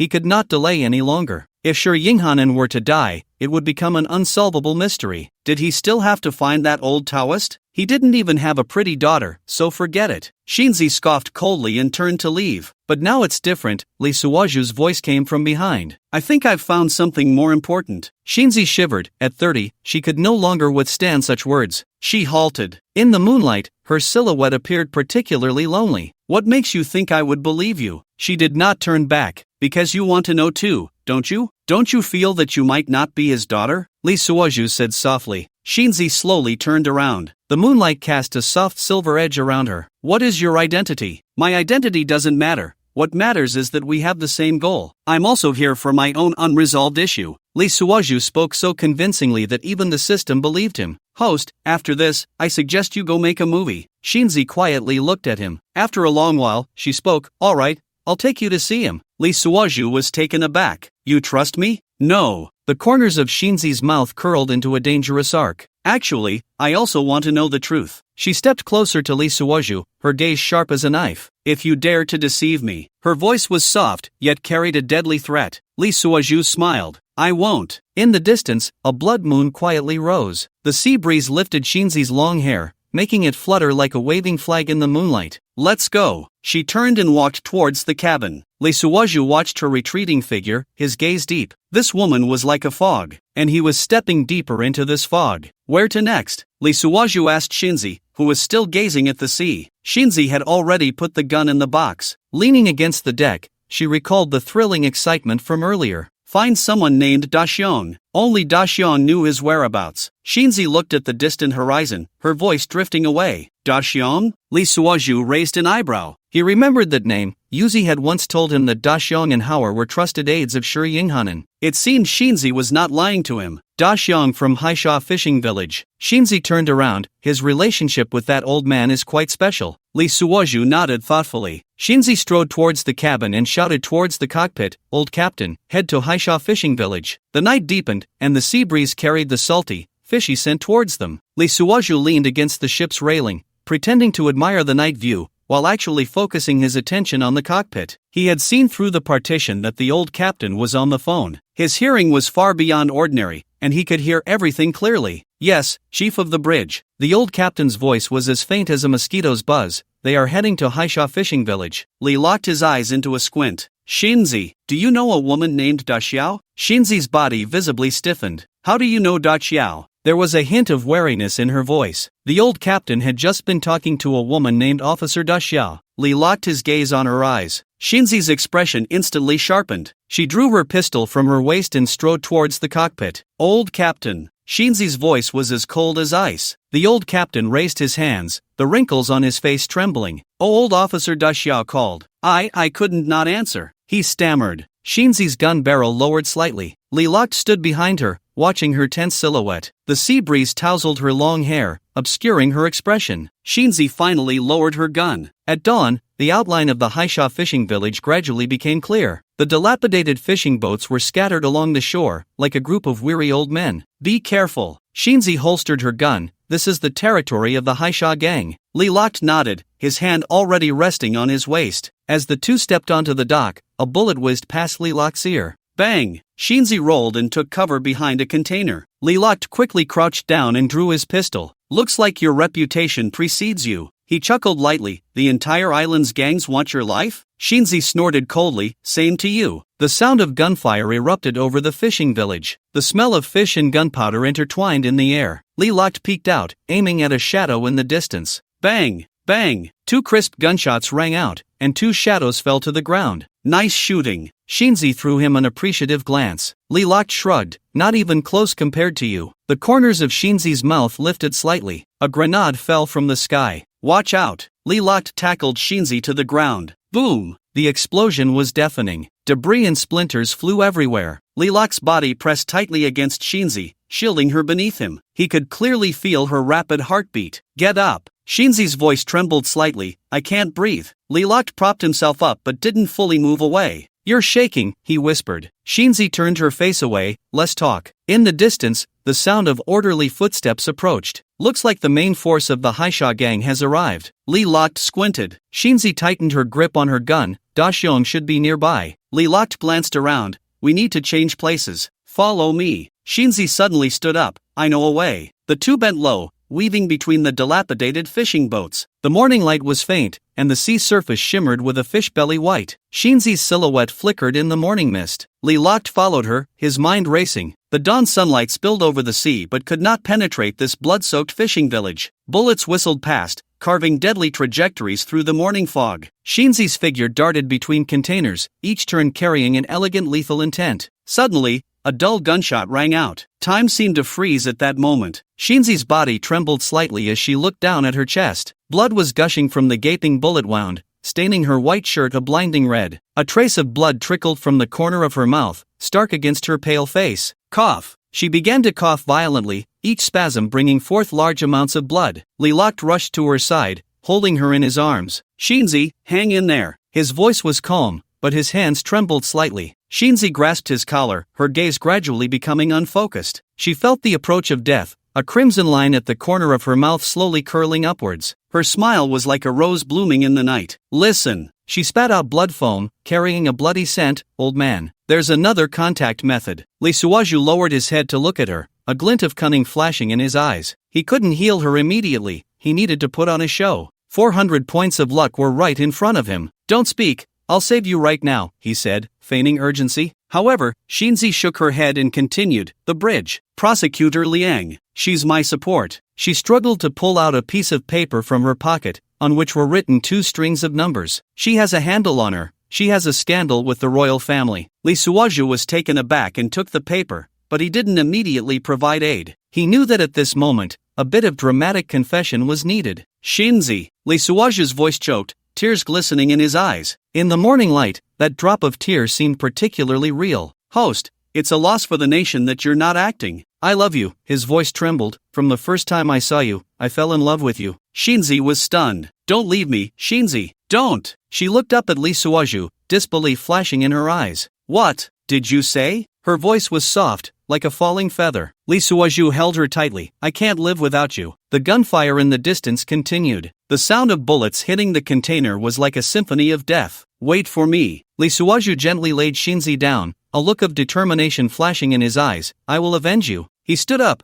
grabbed his gun, and was about to rush out. No! Shinzi shouted hoarsely. She struggled to get up. Blood trailed from her movements, painting a glaring red on the ground. She staggered a few steps but could no longer support herself. Bang! She fell heavily to the ground. System prompt, host, if you don't provide treatment soon, the target will bleed out and die. A cold glint flashed in Li Suaju's eyes. He took out a grenade launcher from his space. This was his ace in the hole. Whoosh whoosh whoosh, 6 grenades traced perfect parabolas in the morning light. Like 6 blooming fireworks. Boom boom boom, the continuous explosions were deafening. Flames shot into the sky, and debris flew everywhere. The fishing village turned into a sea of fire at that moment. The screams rose and fell but soon fell silent. Ding! Congratulations, host. You have won Shinzi's heart, gaining 400 points of luck, totaling 1450 points. Damn, it really wasn't easy. For these 400 points, I stole arms, robbed banks, acted like a sycophant, and seduced a 30-something old prostitute. Host, don't make yourself sound so grand. When you were with Yuko, I didn't see you regret it. Cough, cough, Brother Tong, you misunderstood this matter. Host, Shinzi is about to lose her vital signs. No, Brother Tong, I said, when I was doing that, can I go out and find an internet cafe to play for a while? After joking for a bit, Lee Suoju looked at the flames on the shore. Whether she lives or dies has nothing to do with me. The luck points are in hand. Host, don't you want to know that secret? At this point, Lee Suoju had to turn back to look at Shinzi lying in a pool of blood. Alright, for such a murderous demon, I'll save her once more. If it's still like this, then let her perish. Saying this, he pressed his hand on her chest and quickly used his miraculous healing skills, kneading a few times. In just a few seconds, Shinzi's complexion turned rosy. Shinzi, I'll take you away. Hold on, you'll be fine. Shinzi slowly opened her eyes, and her first words were, "You dirty rogue." The dawn sunlight spilled onto the blood-stained deck. Lee Suoju held Shinzi and rushed onto the boat, each step feeling like stepping on a knife's edge. Her blood flowed down his arm, tracing a winding dark red line on the deck. Get the boat moving. His roar exploded in the morning light, startling the old captain into a frenzy as he hurriedly started the engine. The black wake churned behind the boat, as if it were trying to swallow the blood-soaked fishing village. In the cramped cabin, Lee carefully placed Shinzi on the bed. The morning light streamed through the porthole, illuminating her pale face, which usually bore a stern expression but now looked as fragile as an autumn leaf. I need to take out the bullet, Lee whispered to Shinzi. You have to take off your top. Shinzi nodded slightly, a hint of shyness flashing in her eyes. She tried to raise her hand to unbutton, but trembled uncontrollably from blood loss. Don't look at me. Her voice seemed to come from a great distance. Let me do it. Now was not the time for hesitation. The bullet had to be removed quickly. She covered her chest with her arm. This once formidable gang leader now resembled a wounded little girl. Lee swiftly removed Shinzi's bra, revealing a patch of pale skin. At this moment, Lee had gained a stroke of luck, his mind clear of distractions. He quickly took out a military dagger and heated it over the fire. The flames cast a harsh light on his face, outlining a steely silhouette. Now was not the time to dwell on that. Cough. Shinzi suddenly coughed violently, another mouthful of blood surging forth. She wiped the blood from the corner of her mouth with the back of her hand, forcing a smile. Hurry up. Lee handed her a towel, one of the emergency items he always carried. Bite down, it will hurt. Shinzi took the towel, hesitated for a moment, then bit down. She chose not to close her eyes but to watch as the dagger pierced her shoulder. The moment the dagger entered the wound, time seemed to freeze. Shinzi's body arched sharply, like a bow drawn tight. Cold sweat instantly soaked her clothes, glistening faintly in the morning light. She bit down hard on the towel, her knuckles turning white from the strain, yet stubbornly refusing to let out a single groan. Don't move. Host, your space is infinite. Next time, prepare a medical kit and stock up on anesthetics. Lee ignored the crazy system. Instead, he pressed down on Shinzi's shoulder, feeling the tremors of the muscles beneath his hand. His movements were steady, like an experienced surgeon. Tears streamed silently down Shinzi's face, tracing her pale cheeks. It was not from pain, but from an emotion she couldn't quite articulate. She looked at Lee's serious expression, a wave of indescribable bitterness rising in her heart. Ding! The sound of the bullet head dropping into the metal tray echoed sharply in the silent cabin. Lee took out the gunpowder, gently sprinkling it onto the wound. Then he quickly ignited it with fire. Puff! Ah! The acrid smell of burning filled the cramped space, mingling with the scent of blood, like a strange symphony. Lee secretly used his divine doctor skills to alleviate Shinzi's pain. At the same time, he healed the wound and the internal blood vessels. No need for anti-inflammatory injections. In an hour, Shinzi's skin would be as good as new. You! Shinzi spat out the towel that had become soaked from biting down, her chest heaving violently. Her gaze fell on Lee's face, panting, "You don't look like a Korean." Lee casually handed her a handkerchief, indicating she should wipe her face herself. "You don't look like one either." This statement was like a stone thrown into a calm lake. What does that mean? Shinzi struggled to prop herself up, her movements pulling at the wound, causing her to gasp in pain. But her gaze remained fixed on Lee. As he carefully bandaged her, he calmly said, "Your appearance resembles that of a Dragon Country person. I suspect that Shur Chinhao is not your biological father." the cabin suddenly fell into a terrifying silence. Only the sound of the waves crashing against the hull, like an endless lullaby. That would be best. Shinzi suddenly let out a cold laugh, her voice carrying a bone-chilling bitterness. I could kill him without any burden. Lee, locked in silence, continued to bandage, no longer showing the warmth he had before. His hands remained gentle, but that warmth had vanished. Like the winter sun, still shining, yet no longer felt his warmth. All right, the matter is clear, you know my purpose, so don't have any mental burden. The implication was not to mind today's physical intimacy. Shinzi keenly sensed his change, a tearing pain surged in her heart. That pain was more intense than the gunshot wound in her chest, yet she could not voice it. The air in the cabin seemed to freeze. Sunlight slanted through the porthole, stretching the shadows of the two long. The shadows overlapped, yet seemed like two unrelated worlds. Shinzi's voice was soft, as if testing something. She hesitated for a moment, her gaze falling on Lee's focused hands. What should we do now? Those hands were steady, yet no longer warm as before. Return to Sichuan. Lee's voice was cold. He avoided Shinzi's gaze, continuing his actions, gather the troops. Shinzi's heart sank suddenly. And you? Her voice trembled slightly, not from pain, but from a deeper, more profound fear from the depths of her heart. She wanted to grasp something, but found only emptiness at her side. Lee was tidying up the aftermath of the surgery, his movements slow, as if stalling for time. I will leave a batch of arms for you, the hotel is also yours. The sunlight cast a shadow on his face, obscuring his expression. Shinzi bit her lip, tasting a hint of blood. That taste reminded her of the gunfight earlier, of Lee shielding her from bullets. But now, that person was about to leave. Please. These two words were almost squeezed out between her teeth. When had Shinzi ever begged someone? Yet at this moment, she uttered those two words. Lee's movements paused slightly, yet he still did not look at her. Accompany me to meet De Chao Liangzi. Shinzi's voice was very soft, like a falling leaf. She lowered her head, her long hair covering her face. Otherwise, I cannot rise again. The cabin fell into a long silence once more. Only the sound of the waves spoke of eternal loneliness. All right, Lee finally spoke, his voice devoid of any emotion, like a stranger responding to another stranger's request. Shinzi's eyes brightened for a moment, then quickly dimmed again. She looked at Lee's back, suddenly understanding something. The man who had cried for her under the moonlight, the man who had protected her amidst gunfire, had vanished. What remained was only a calm outsider. The boat continued to sail forward, pushing through layers of waves. The sunlight gradually became bright, yet could not penetrate the hearts of the two. Lee handed Shinzi a can of milk, and after a few sips, she felt much better. What you said on the boat was all a lie, right? Lee had been busy for a while, sitting beside her, looking out the window. His face was stern, a look Shinzi had never seen since knowing him. The former dandy was no longer there. Hearing her question, Lee understood what it meant. It must be that I love you, meant to probe the old man's secrets. Also for Chen Bishi, had he ever loved anyone in this world? Seeing him silent for a long time, Shinzi spoke firmly. I understand. Lee turned his gaze,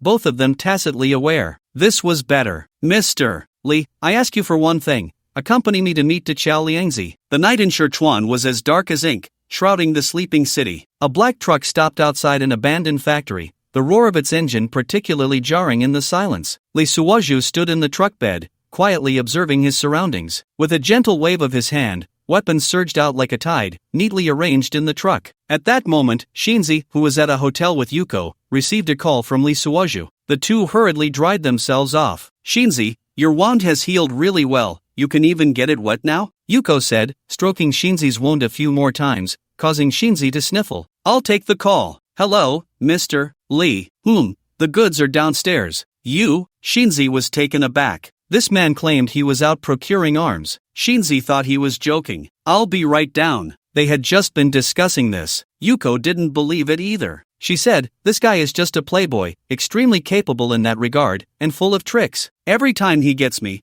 it feels like I've run a marathon. He's definitely not someone who does serious work. Shinzi blinked, thinking, you haven't seen him in a fight, his marksmanship never wastes a bullet. However, Yuko's words still made her heart flutter. She had never been with a man. All she had seen were documentaries, with no practical experience. How I longed for that. She snapped back to reality, quickly getting dressed and heading downstairs with her bodyguard. Soon, she arrived beside Lee Suozhu. Standing at the truck's door, Shinzi's pupils dilated sharply. Inside the truck, boxes of handguns and rifles were neatly stacked, along with rocket launchers, grenades, and bulletproof vests. Every item was top-notch. These supplies were enough to arm a small army. Are all these yours? Her voice trembled slightly. Lee Suozhu turned around, the moonlight casting shadows on his face. Now they are yours. Shinzi instinctively took a step back. This man was far more terrifying than she had imagined. These arms were not something an ordinary person could acquire. Even her years of running a gang didn't have such power. What? Lee Suozhu's lips curled into a slight smile. Are you scared? Shinzi forced herself to calm down. No, I just. Before she could finish, Lee Suozhu interrupted. Go call your people to move this. It must be done before dawn. Shinzi nodded and turned to leave. Her back was somewhat stiff, clearly still in shock. Lee Suozhu watched her retreating figure, the corner of his mouth lifting slightly. From tonight on, Shinzi's attitude towards him would fundamentally change. Fear, admiration, perhaps something else. But none of that mattered. What mattered was the satisfaction of seeing fireworks all over the island nation. Late at night, Lee Suozhu was studying the power map of the Yamazato gang when there was a gentle knock on the door. Come in, he said without looking up. The door opened, and Yuko appeared in the doorway. She wore a thin white dress, her long hair slightly damp, as if she had just bathed. So late. Lee Suozhu raised his head, but his words halted the moment he saw the look in Yuko's eyes.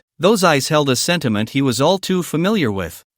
Yuko gently bit her lower lip. I can't sleep. She took 2 steps forward, the moonlight streaming through the window casting a long shadow behind her. But Lee Suozhu's gaze fell outside the door. There, he saw another shadow. It was Shinzi, peeking in. She stood in the shadow at the end of the corridor, the moonlight not reaching her face, but Lee Suozhu could feel her gaze. Not tonight, I need to prepare for battle. Lee Suozhu picked up the cigar on the table, and Yuko hurried over to light it for him. Take it easy, I'll help you relax. You don't need to move, just sit there. No. Lee Suozhu looked at the door across the corridor. We all need a good rest. There are important matters tomorrow. A hint of disappointment flashed in Yuko's eyes. Is it because of Shinzi? Lee Suozhu did not answer, but his silence spoke volumes. I understood. Yuko turned around with a bitter smile. Good night. The door closed gently, leaving Lee Suozhu alone in the room. He walked to the window, his gaze penetrating through the 2 walls. Shinzi's figure had already disappeared. Since I have everything in hand, what am I still doing here? There are plenty of beautiful women around. Why would I want to find an old prostitute? The morning sunlight streamed through the gap in the curtains, illuminating the maps and documents spread across the table. Lee Suozhu was intently studying the distribution map of the Shanzhua gang's strongholds,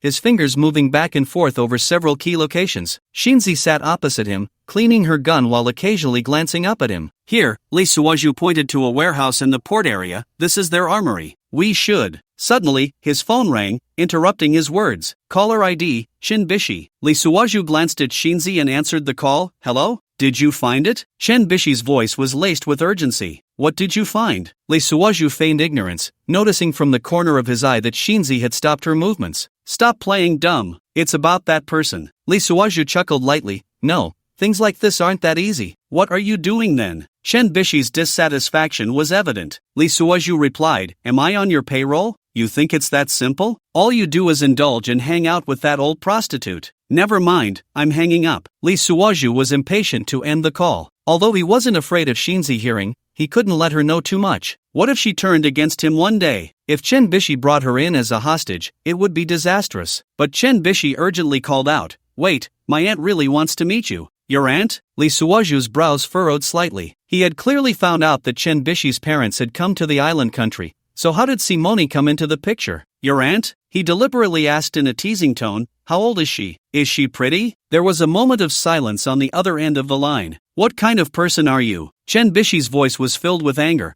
My aunt said you look like someone. Like who? Your uncle? Lee Suozhu continued to pretend to be clueless. Send me a photo of your aunt. If she's good looking, I'll invite her over and buy her a diamond ring. He maintained a light-hearted demeanor throughout, showing no signs of surprise or nostalgia. A dog can't change its habit of eating shit. Chen Bishi spat, abruptly hanging up the phone. After hanging up, she turned to a woman beside her who was barefaced and said, It can't be him. Did you hear that? He's just a playboy, a big rogue. Simone nodded. Yeah, the voice and accent don't match, but take this recording away. I want to do a professional voice comparison test. As she spoke, she looked at the bearded man on the phone. Is there really someone who looks so similar? It's like twins. Chen Bishi laughed. No need to make it so complicated. Don't you have connections with the Samwon Association in Korea? Ask them to look into this Lee Taihan. Simone still wore somber black, seemingly mourning for Lee Suozhu. This person is too bizarre. A playboy and also a prosecutor from the island country? Could he be an undercover agent? I don't know. By the way, Bishi, What are you doing on the island? Just to relax? Chen Bishi said languidly. Simone sighed and gently hugged Chen Bishi.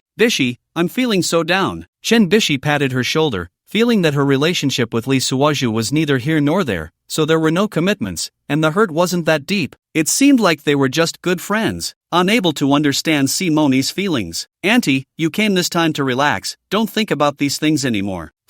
Simone wiped her tears. Lee Suaju hung up the phone, still gazing at his phone with lingering thoughts. Memories of his moments with Simone swirled in his mind. That night, showing off on the mountaintop, borrowing Taibai's copyright. Then in the tent, an unrestrained outpouring. In the capital, the days and nights spent with her. That woman who gradually changed towards him, from a cold and proud female CEO to a wild bedmate. However, not long after, this memory was shattered by a question in the island language. The woman from Longwa who came to the island with you? At this moment, Shinzi put down her gun, looking at him as he remained silent for a long time, her expression inquisitive. Lee Suaju casually nodded, his gaze returning to the map, as if the earlier call was just an inconsequential interlude. There was no need to hide anything now. Chen Bishi was temporarily safe. Shinzi's fingers lightly tapped on the table, making a faint sound. Why did she come to the island? To find someone. Lee Suaju didn't lift his head, but it has nothing to do with us. Shinzi stared at his profile for a few seconds, suddenly asking, is she very beautiful? Lee Suaju's hand paused, he raised his head, meeting Shinzi's scrutinizing gaze. That look reminded him of the first time he saw her in the Japanese restaurant, a cold yet probing gaze. She's okay, he said casually, a hint of a smile playing at the corners of his mouth. Why? Are you concerned? Shinzi snorted coldly,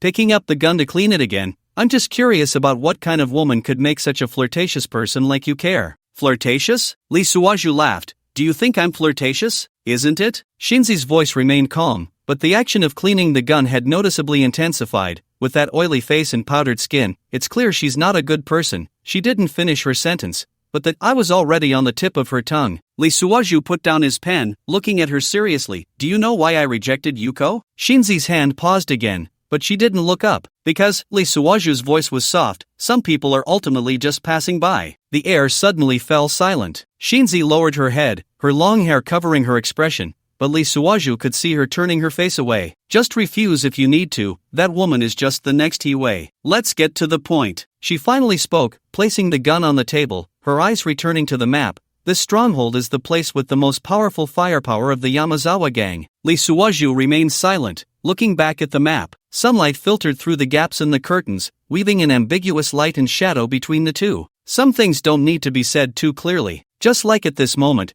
Shinzi's deliberate change of topic and her slightly reddened eyes already said it all. This place is also the primary target of attack. He pointed to a spot on the map, his voice returning to seriousness. It's the Yamazawa gang's armory. I will be responsible. The battle plan continued, but the atmosphere in the room had quietly changed. In the hotel lobby at night, the operation is set for next Monday. Lee Suaju stood in front of Shinzi's core subordinates, his voice steady and powerful. More than 20 gang leaders nodded seriously, taking notes. Shinzi sat aside, her fingers lightly tapping the armrest, her gaze sweeping over each subordinate. She hadn't known the operation plan in advance, and upon suddenly hearing about the event, she thought for a moment and did not oppose it. Remember, it must be foolproof. Lee Suaju continued, his gaze sweeping over everyone's faces. At 3 o'clock next Monday morning, we will launch the attack, eliminate the Yamazawa gang, and avenge our fallen brothers. After the meeting, the subordinates left one after another. Shinzi, however, stayed behind. She had too many questions to ask. Speak up. After everyone had left,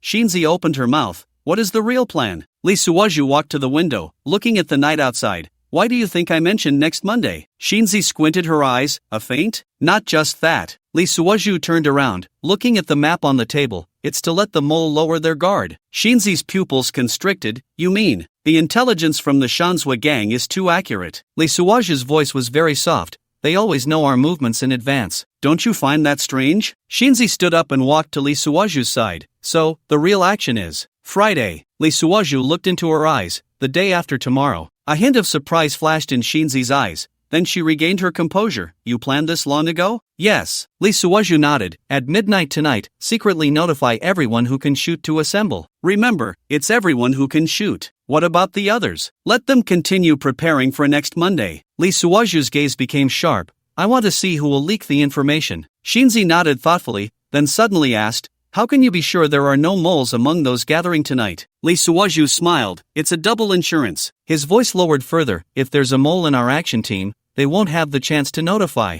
Shinzi raised her eyebrows a few times. If they don't come, will they continue to notify about Monday? This man always manages to surprise her. His meticulous mind far exceeds her imagination. Moreover, Lee Suozhu continued, everyone gathering tonight must surrender all communication devices. You are worried. The Shanzhua gang's technology is very strong. Lee Suozhu's expression became serious. They may have already infiltrated some phones, and the quality of the gang members is low. They might leak information. Shinzi suddenly understood. All right, we'll use training as an excuse to gather the troops. Right, Lee Suozhu nodded. Let's conduct a military drill. At midnight the next day, in an abandoned factory, 63 elite members arrived on time. Each person's eyes were filled with confusion, but no one spoke up to ask. This is Shinzi's gang style. Obey orders. Execute absolutely. Put all the phones into this box. Dressed in camouflage combat gear, with a bulletproof vest over her outfit, Shinzi stood at the front of the line, commanding. Lee Suozhu stood in the center of the warehouse. Next to the box was a metal detector. No one could hide anything. Now I will tell you the real plan. Once everyone had surrendered their phones, Lee Suozhu finally spoke. His voice echoed in the empty warehouse. After a day of training, we are about to enter real combat. Lee Suozhu played the role of the instructor here, responsible for a whole day of military training, mainly focusing on team coordination and distinguishing between friend and foe. The Shanzhua gang will be annihilated tonight. Everyone gasped. Divided into 6 groups. Lee Suozhu pointed at the map on the wall.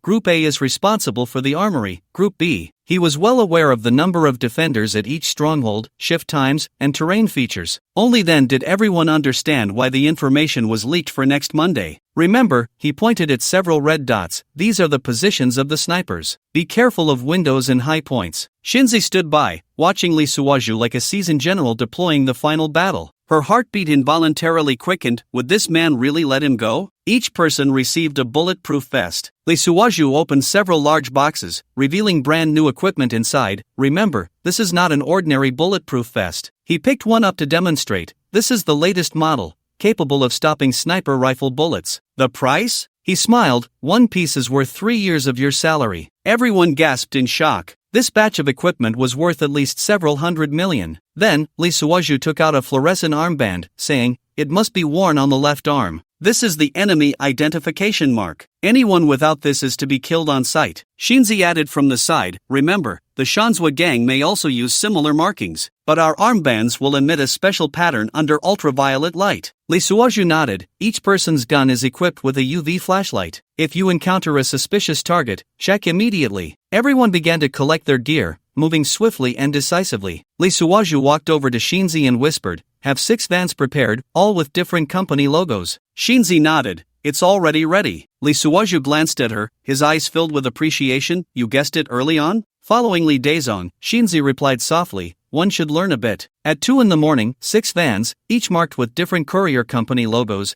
drove towards the target from various directions. Lee Suozhu and Shinzi were in the first vehicle. The interior was silent, only the faint sound of breathing could be heard. A group in position. B group in position. C group. Reports came through the intercom from each group. Lee Suozhu glanced at his watch. Action. With a command, it was as if the switch for war had been flipped. A group struck first. The 2 guards at the armory were still dozing off when they were silently taken down. The specially made suppressors turned the gunfire into a faint hiss, like the night breeze passing by. 3 o'clock direction, sniper. A warning came through the intercom. Lee Suozhu was already prepared. B group, smoke grenades. White smoke instantly enveloped the street. The sniper's line of sight was obstructed, but he dared not fire recklessly and expose his position. C group, breach. Shinzi's elite team infiltrated the Shanzhua gang's stronghold like ghosts. The muzzles of their silenced pistols glimmered coldly, each bullet finding its mark. Damn it! One of the Shanzhua gang's leaders reacted. We're being ambushed. But it was too late. The main force led by Lee Suozhu had already taken control of the armory. They surrounded the headquarters building with the Shanzhua gang's own weapons. Boss, not good. A subordinate rushed into the Shanzhua leader's room.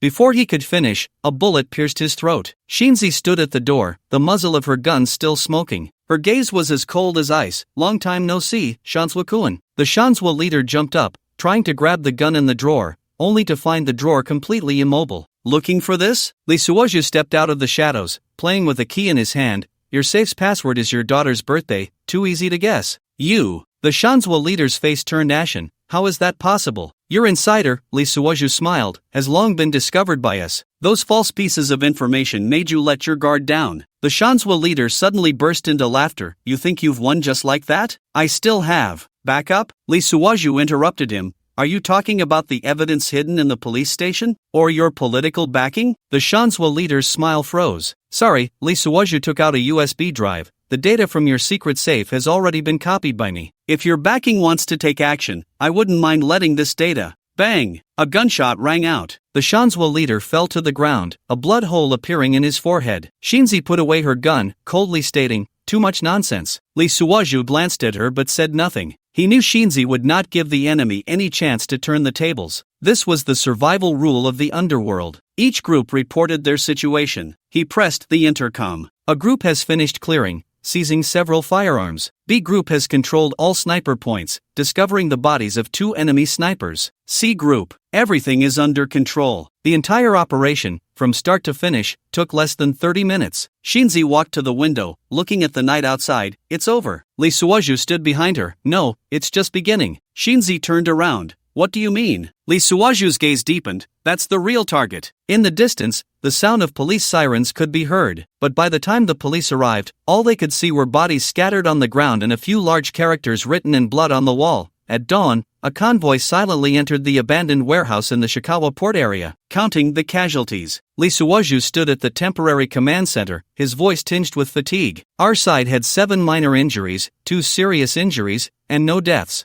Yamamoto handed over the report. The enemy has 32 dead, 15 captured, 3 of whom are high-ranking. Shinzi, sitting in the corner cleaning her handgun, looked up. Is that all? The rest? Yamamoto hesitated. They're just small fry. They ran away when they saw the situation was bad. Lee Suoju nodded. Let them run. Shinzi raised an eyebrow. Why? Because, Lee Suoju's lips curled into a meaningful smile. We need them to spread the news. Shinzi pondered. You mean, the Ohashi family will soon find out. Lee Suoju walked to the map. The truth about the destruction of the Yamazato gang. His finger pointed to a red dot on the map. She won't be able to sit still. Shinzi put down her handgun and walked to Lee Suoju's side. You planned this all along? Otherwise, you think? Lee Suoju turned to look at her. Why do you think I left that message on the wall? Shinzi's gaze flickered. At the end of the battle, she felt that the blood written for Prosecutor Ohashi was somewhat deliberate. What exactly? She hesitated to speak. Lee Suoju did not answer but turned to Yamamoto. Bring all the seized documents. Soon, several boxes were brought in. They were all documents found in Yamazato's office. Look at this. Lee Suoju pulled out a document from the box and handed it to Shinzi. Shinzi took it,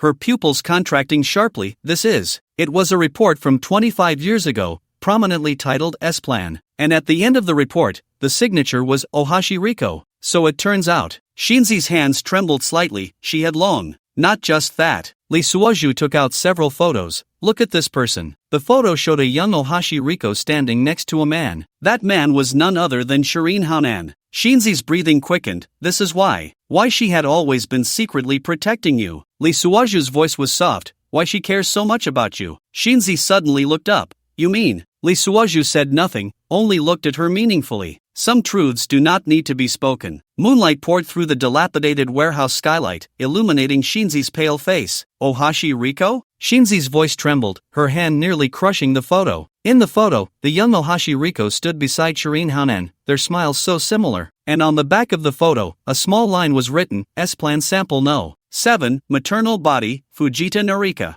This woman was no stranger to Shinzi. She was now a princess of the island nation, the sister of King Fujita Hitoshi, aged 48. This? Shinzi seemed to understand much. Taisuke-kun, do Ohashi Riko and Shirin Hanan know about my background? Lee Suoju remained silent, deep in thought. Is it related to this Princess Fujita? Lee Suoju and the system quickly sorted out their thoughts. There was only one explanation. Why? Shinzi suddenly stood up. Why did you make me grow up in a fishing village? Why did you watch me mingle with the gang? That man. Her voice choked. That man who claims to be my father treated me like that. Why didn't she care? This? You'd better find out for yourself. I can't say for sure. Just look at what this document says. Lee Suoju flipped through the document in his hand, his brow furrowing tighter. The contents of the S-Plan were shocking. A group of children from the island nation, arranged from birth for a special fate. They would be secretly sent to welfare homes across Longwa as orphans. Didn't you say I was from Longwa? Shinzi turned to Lee Suoju, her eyes filled with questioning. What is going on? I'm just guessing. We need to find Shuriying Haonan and Daxiao Liangzi to know the truth. Lee Suoju closed the document and looked up at the brightening sky outside the window. These secrets were far more complicated than he had imagined. The S-Plan was not just a simple scheme but a vast conspiracy spanning 2 countries. And all of this had nothing to do with his goal, gaining luck points. The situation was becoming increasingly dangerous.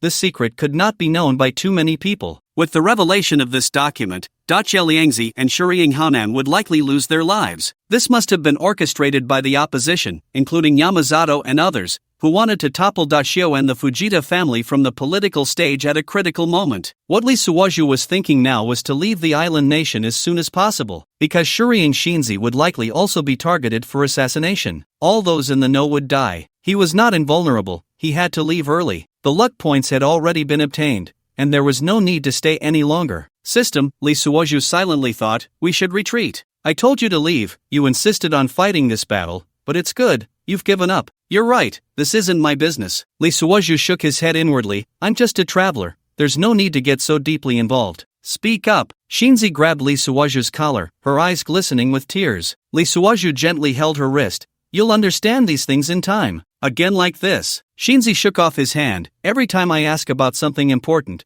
you always brush me off like this. The morning light brightened, and the shadows in the warehouse were gradually dispelled. Lee Suoju stood by the window, watching the rising sun in the distance. The S-Plan document from 25 years ago stated, to ensure the smooth progress of the plan, all samples must be transferred before the age of 3. Objective, to cultivate special talents with dual cultural backgrounds, laying the groundwork for future relations between the 2 countries. Shinzi picked up the scattered photos on the ground, flipping through them one by one. Each one recorded the whereabouts of a child. So I'm not the only one. Her voice was barely audible. Lee Suoju looked at her back, sighing inwardly. This woman, who had struggled in the gang for many years and built her own power, did not realize she was merely a pawn in a plan. System, prepare the retreat route. Received. Suggested route, first to Dongling, then transfer to Shangcheng. Why go back to the country? It's obvious we can't go back. Lee Suoju accidentally let it slip. Li Tai Xian. Shinzi suddenly called out to him, who are you talking to? Lee Suoju quickly regained his composure. Nothing, I was just reminiscing about some personal matters. Are you leaving? Under the moonlight, her gaze was sharp as a knife. This gaze, Lee Suoju was all too familiar with every time she was about to kill. It was this kind of gaze. My mission is complete, Lee Suoju said calmly. Mission? Shinzi sneered. What mission? Lee locked his gaze and turned his head, starting to fabricate a serious lie. I'm sorry, Shinzi, but at this point, I must tell you my true identity. I am a senior agent of the Goryeo National Intelligence Agency, tasked with finding the island nation plan from 25 years ago. Now that the mission is complete, I must return to report. Shinzi scoffed coldly, as expected. You are not some playboy, you are a trained agent, and you have been using me all along. I'm sorry, Shinzi, I have my beliefs. Lee recalled some lines from a TV drama. A group of elite agents often said cool, tough things. Ha ha, and then, just leave me like this? Tears welled in Shinzi's eyes as she raised her gun. Lee fell silent. System, can I still repair a close-range headshot? Host, a suitable adhesive cannot be found yet. Then fine, I'll tell her not to hit my face. Lee locked his autumn-like eyes and said with deep emotion, can you not hit my face? You? Shinzi almost laughed in anger. A series of past events flashed back in Shinzi's mind. Her cold, beautiful face suddenly felt warm. Shameless. Well, I admit, sometimes I use special methods, but it's all for the sake of rights, please understand. He couldn't say he was just a time traveler, with no ties to the grievances of this world. He couldn't say he was only getting close to her to gain luck points. He could only casually respond. You can go now. Shinzi turned away, her voice icy. I should have known you wouldn't stay. Lee didn't hesitate. Why not leave? What kind of emotional drama was this, ultimately leading to tragedy? He stepped toward the door. Behind him came the sound of paper being torn. Shinzi was tearing those photos. Wait! Shinzi suddenly called out to him again. Lee stopped but didn't turn around. The last question, Shinzi's voice trembled slightly, during this time. Was there anything real between us? Lee clenched his fists. He remembered that rainy night, the gaze they shared on the boat, all those moments of closeness and distance. But in the end, he only said, take care. He pushed open the warehouse door, greeted by the rising sun. Lee didn't look back. His figure gradually disappeared into the morning light. Behind him, a suppressed sob echoed in the warehouse. quickly returning to silence. In the early morning port area, the fog had yet to dissipate. Lee hurriedly crossed the empty dock, his footsteps almost inaudible on the damp ground. He reached a dark grove. Brother Tong, no one is following, right? Not yet. Activating the invisibility card, I can't use any transportation, or Shinzi will definitely track me down. As soon as the words left his mouth, an invisibility card spun in his mind and flashed with golden light. Lee's handsome figure instantly vanished in the grove. The dock's surveillance cameras faced the empty road,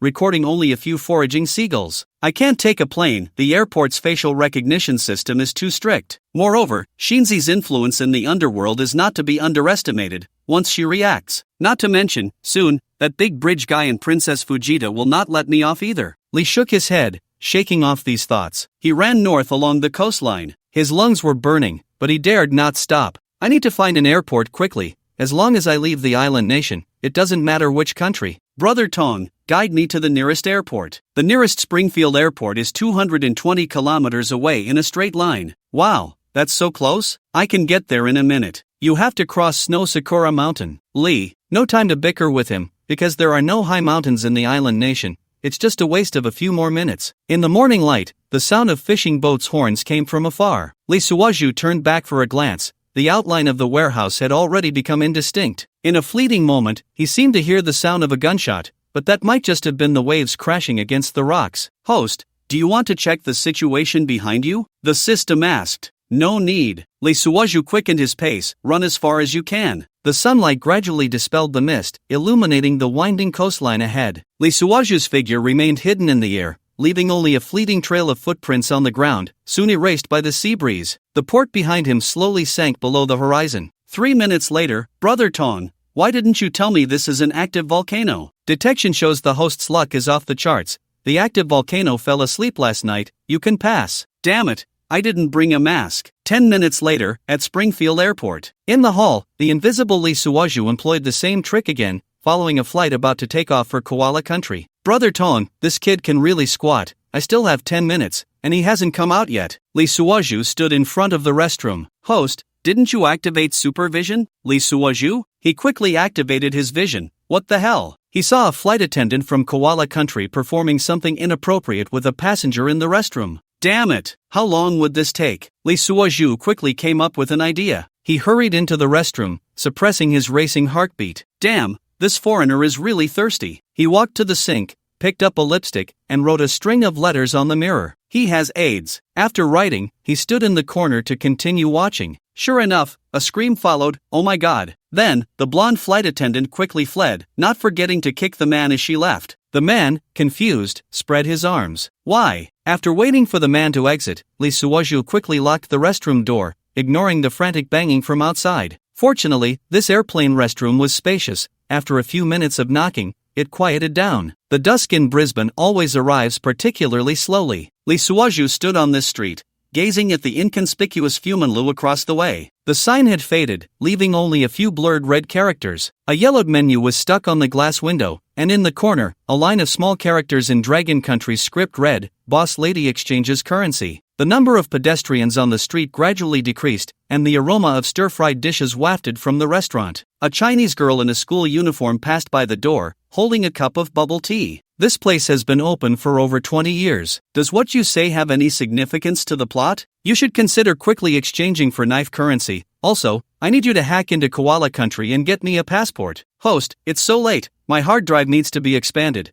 I need to store all the countries in the world. Lee Suwaju couldn't be bothered to respond. He walked to the door, looked around, and then pushed it open. The wind chimes jingled. There were only 3 tables occupied in the shop. By the window sat an elderly couple sharing a plate of fried noodles. In the middle was a well-dressed white man, focused on his curry rice. In the corner sat a young man wearing a baseball cap, his coffee table nearly untouched. No guns, safe. Welcome. A burly bald man approached, holding a rag. Lee Suwaju glanced around the shop, looking for Auntie. The bald man's movements paused, the rag leaving a watermark on the table. What's the matter? Business. The bald man put down the rag, his gaze lingering on Lee Suwaju for a few seconds. He turned and pushed open the kitchen door. "Sister, we have a guest." The smell of cooking oil wafted out as a middle-aged woman in an apron emerged, her hair tied up in a bun, her face still glistening with grease. Her gaze was unique, as if she could see through to the heart. "Young man, are you here to eat or?" Currency exchange. Lee Suaju lowered his voice. The landlady quickly led him into the inner room. She squinted her eyes, sizing him up from head to toe. When she saw he wasn't even carrying a bag, she scoffed, "I only exchange a minimum of $10,000. Lee Suaju was still wearing the camouflage from the battle in the island nation. At this moment, it was dirty and had several burn holes from climbing the mountains. He looked like a homeless man. He didn't pay much attention to the greasy landlady, who also emitted a body odor, and directly said in a low voice, "I want to exchange 40 billion island coins." Clang! A spatula fell to the ground, making a crisp sound. Lee Suaju was still scanning the surroundings, always on guard against being double-crossed. Sure enough, outside the room, a young man in a duckbill cap subtly raised his head. The burly shop assistant was also moving towards the kitchen. The landlady bent down to pick up the spatula, her expression unchanged. "Please, upstairs." The narrow staircase creaked. The wall was adorned with faded spring couplets, and the outline of the character Fu could still be vaguely seen. The second floor was a mahjong room. Four mahjong tables were neatly arranged, covered with a layer of fine dust. The landlady pulled out a chair by the window. "Sit." "I don't have time to sit. Can you exchange?" Lee Suaju leaned against the door, giving himself a convenient space to retreat. With such a large sum, the landlady pulled out a crumpled pack of thin cigars from her apron pocket. "We need to talk about the source." Lee Suaju took the cigarette she handed him. "The business isn't very pleasant." "What circle are you from?" "The island nation." Ash fell on the table, and the landlady's fingers trembled slightly. Outside the window, the sound of a car horn echoed as a police car slowly passed by. "You're very young." The landlady took a deep drag of her cigarette. "Too young." Lee Suaju remained silent, his gaze fixed on a landscape painting on the wall. The fishing boat in the painting was returning to port in the twilight,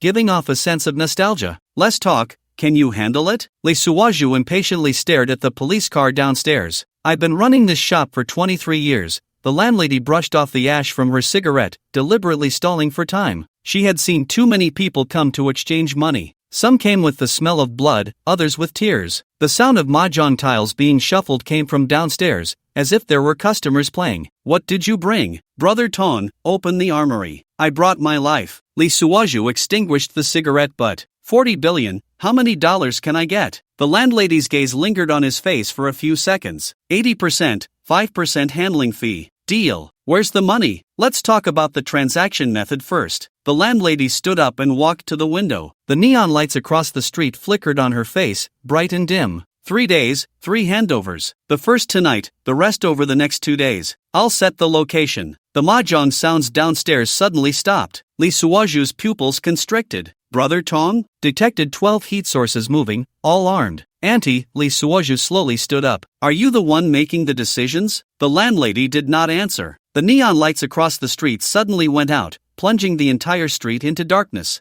Bang! The sound of shattering glass came from downstairs. Several screams pierced the night sky. "I'm sorry," the landlady's voice trembled, "this amount of money is too large, Lee Suaju had already rushed towards the stairs. In the darkness, hurried footsteps echoed, and beams of flashlights crisscrossed in the stairwell. "Don't move!" A voice with a heavy Middle Eastern accent rang out in the dark. Lee Suaju pressed against the wall, holding his breath. The footsteps grew closer. "Host, activate night vision ability?" "No, use the invisibility card." A flash of golden light, and Lee Suaju's figure vanished into the darkness. "Where is he?" A burly man rushed up to the second floor with a flashlight. "Landlady, where is he?" The landlady leaned against the window, her face pale. I don't know." "Search." Dozens of people began to feel around in the dark. Lee Suaju silently slipped through the gap between them, moving downstairs. In the lobby on the first floor, several guests huddled in the corners. A bald man lay on the ground, a streak of blood on his head. Just as Lee Suaju was about to take a step, he suddenly stopped. 2 men stood at the door, each holding a silenced pistol. "Host." They scattered flour at the entrance. Lee Suaju looked up at the ceiling. The ceiling fan slowly turned, casting mottled shadows. "Boss!" A shout came from upstairs. No one was found. "Impossible!" The burly man at the door roared. "Tear this place apart." Lee Suaju took a deep breath, leaped, and grabbed the ceiling fan. Using the force of its rotation, his body arced over the heads of the 2 guards. As he landed, a trail of footprints appeared in the flour. "There!" 2 shots rang out from the silenced guns, bullets whizzing past the hem of Lee Suaju's clothes. He rolled and ducked behind a van parked by the roadside. More footsteps rushed out from the restaurant. Car lights lit up at both ends of the street. A dozen black sedans slowly closing in. He bent low, moving quickly through the flow of traffic. Behind him, the sound of radios rose and fell. Don't let him get to the dock. Block the waterways. Lee Suoju cursed under his breath. These people were well prepared. The night in Brisbane was thick and impenetrable. Streetlights flickered on one by one, like markers guiding the prey. Host, the invisibility card can last for another 10 minutes. Lee Suoju paused at an intersection, his mind racing. The dock was sealed off. The airport had surveillance. Where could he go now? In the distance,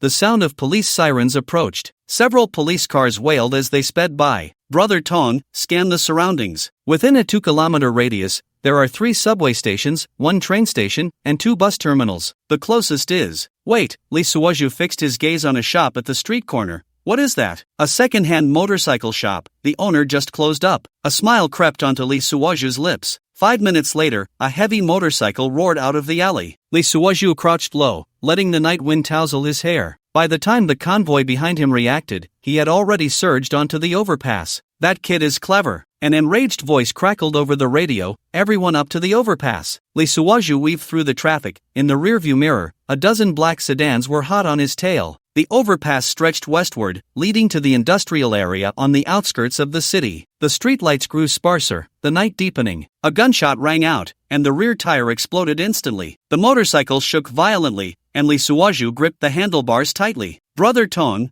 what's ahead? 500 meters ahead is a construction site. Further on is. Another gunshot rang out, and the front tire was hit as well. The motorcycle lost balance, sparking against the ground. Lee Suoju leaped, vaulting over the guardrail. Behind him, the sound of brakes screeched in succession. The construction site's gate stood wide open. Amid the roar of the cement mixer, a 10-story scaffold loomed in and out of view. He entered the construction site. The shouts behind him grew closer. Lee Suoju dashed into a half-finished building. In the darkness, the smell of steel and concrete hit him. Host, the invisibility card has expired. Just in time. A cold glint flashed in Lee Suoju's eyes. Time to change tactics. The armory has been opened. In his hands, he now held an Uzi submachine gun, with 2 Glocks at his waist and a sniper rifle on his back. Magazines and grenades hung from his tactical vest. The footsteps grew louder, the beam of a flashlight sweeping through the darkness. Up, up, up. A man with a Middle Eastern accent roared from downstairs. Lee Suoju leaned against a concrete pillar, silently counting the footsteps. 1, 2, 3. 12 people, divided into 3 groups, coming up from different staircases. They were very professional, each equipped with night vision goggles. Clear every corner, the leader ordered in a low voice. Lee Suoju took a deep breath and pulled the trigger. Rat-a-tat-tat. The gunfire echoed through the empty floors. 3 people fell to the ground in response.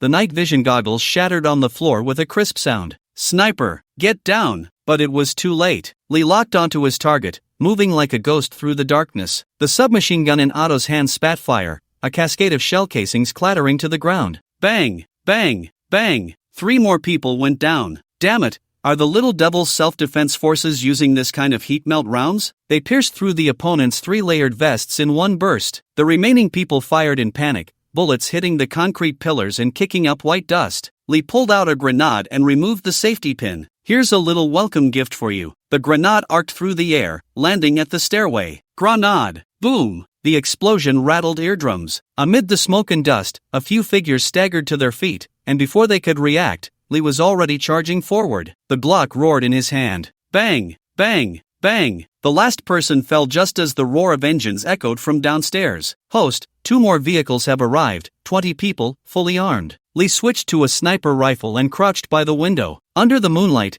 2 Humvees stopped at the construction site entrance. These people really think I'm a soft target. Through the scope, a bald man wearing sunglasses jumped out of the vehicle. Bang! The bald man fell to the ground. The others immediately scattered, seeking cover. Lee curled the corner of his mouth into a cold smile. Brother Tong, let's have some heavy weaponry. RPG ready. The rocket launcher rested on his shoulder, aimed at the first Humvee. Boom! The vehicle instantly turned into a fireball, the shockwave knocking people around. The second Humvee turned to flee. Want to run? Lee loaded another rocket. Since you're here, you might as well stay. Boom! The second Humvee also became a fireball. The flames lit up half the sky. Brisbane Airport, cargo area. Lee stood atop a container, gazing at the restaurant not far away. The sign of Fumanlu was particularly glaring in the night. Brother Tong, check the background of this place. Scanning. Owner Zhao Hong, her surface identity is a restaurant operator, but in reality, She is a money laundering front for a Middle Eastern armed organization, backed by an arms group. An arms group? Lee squinted. Check if there's any connection to the island nation. Tracking the flow of funds. An anomaly detected. This money ultimately flowed to the Yamaguchi Gumi's account. Lee sneered. So they're all in it together. The night wind blew, and the back door of the restaurant opened,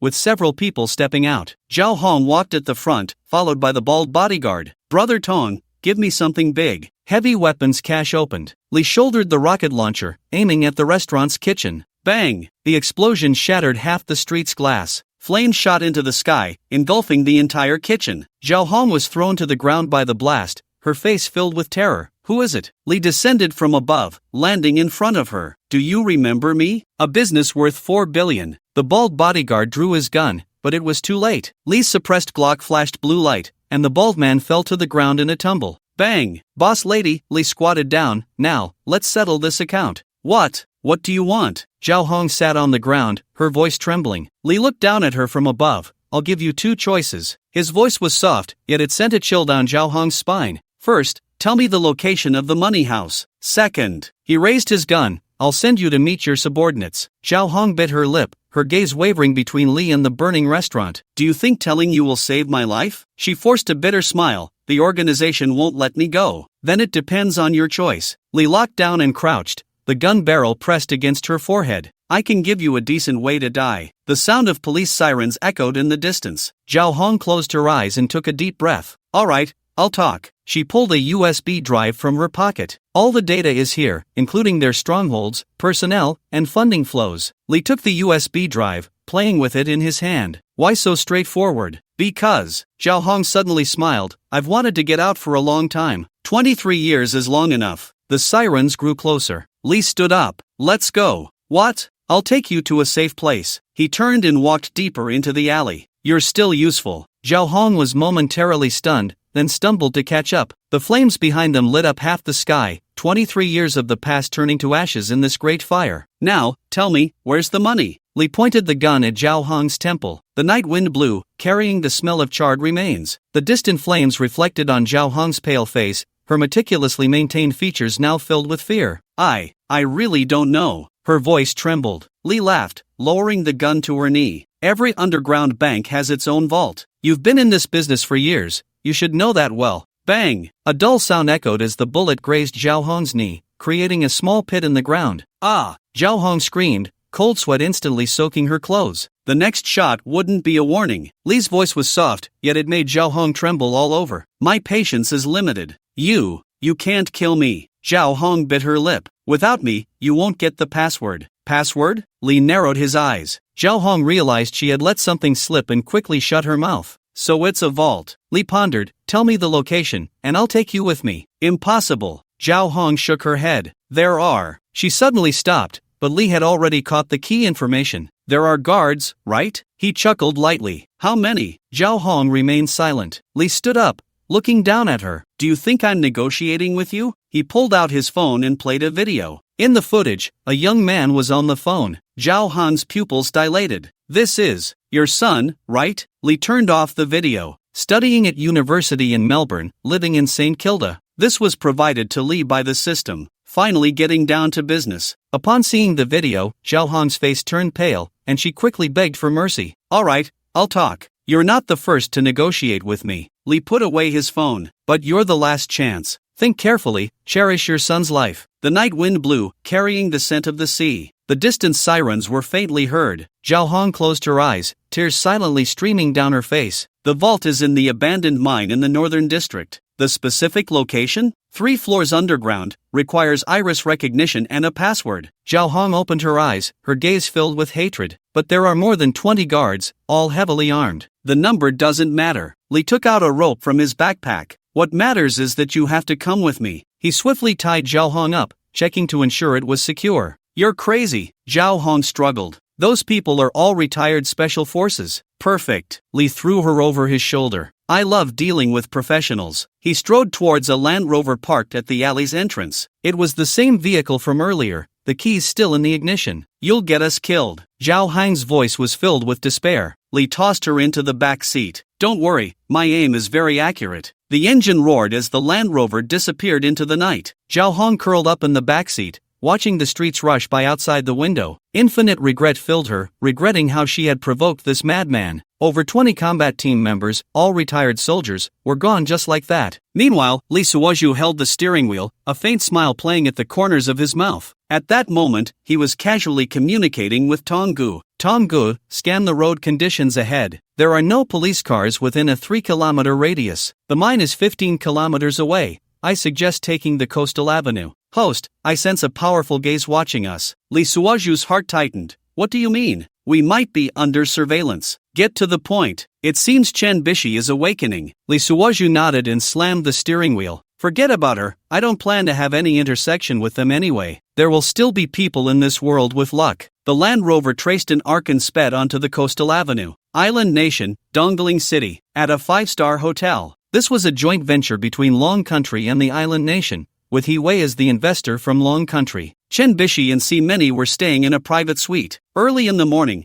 Si Meni was awakened by a phone call. Beside her, Chen Bishi was still curled up with a pig-shaped pillow, fast asleep. Si Meni picked up her phone, quickly got out of bed, and went to the balcony. At that moment, she was only wearing a pair of panties, her upper body bare, bathing in the morning light, her skin glowing gold. She supported her breasts with one hand and answered the call with the other. Hello, President C. Hello, President Jean. I have some news about what you asked me to inquire about. Li Tai-hsien is that person. He has been hanging around in the Middle East. Last night, he reportedly got drunk with a few wealthy young masters, was caught driving under the influence, and is now being held in a local jail. What? Si Meni instantly became much more alert, her morning grogginess vanishing. Do you have a photo of him? Yes, you can search the trending news. He's been trending in many Middle Eastern countries. Thank you, President Jean. You're welcome. Goodbye. Si Meni ended the call and quickly located the Middle East on an international video app. Suddenly, she heard footsteps behind her. Chen Bishi, wearing a silk white nightgown, walked over, her inner garment empty. Auntie, who are you talking to so early? Do you have a boyfriend again? Si Meni was too focused on her phone to respond. Stop talking nonsense. I'm looking for something,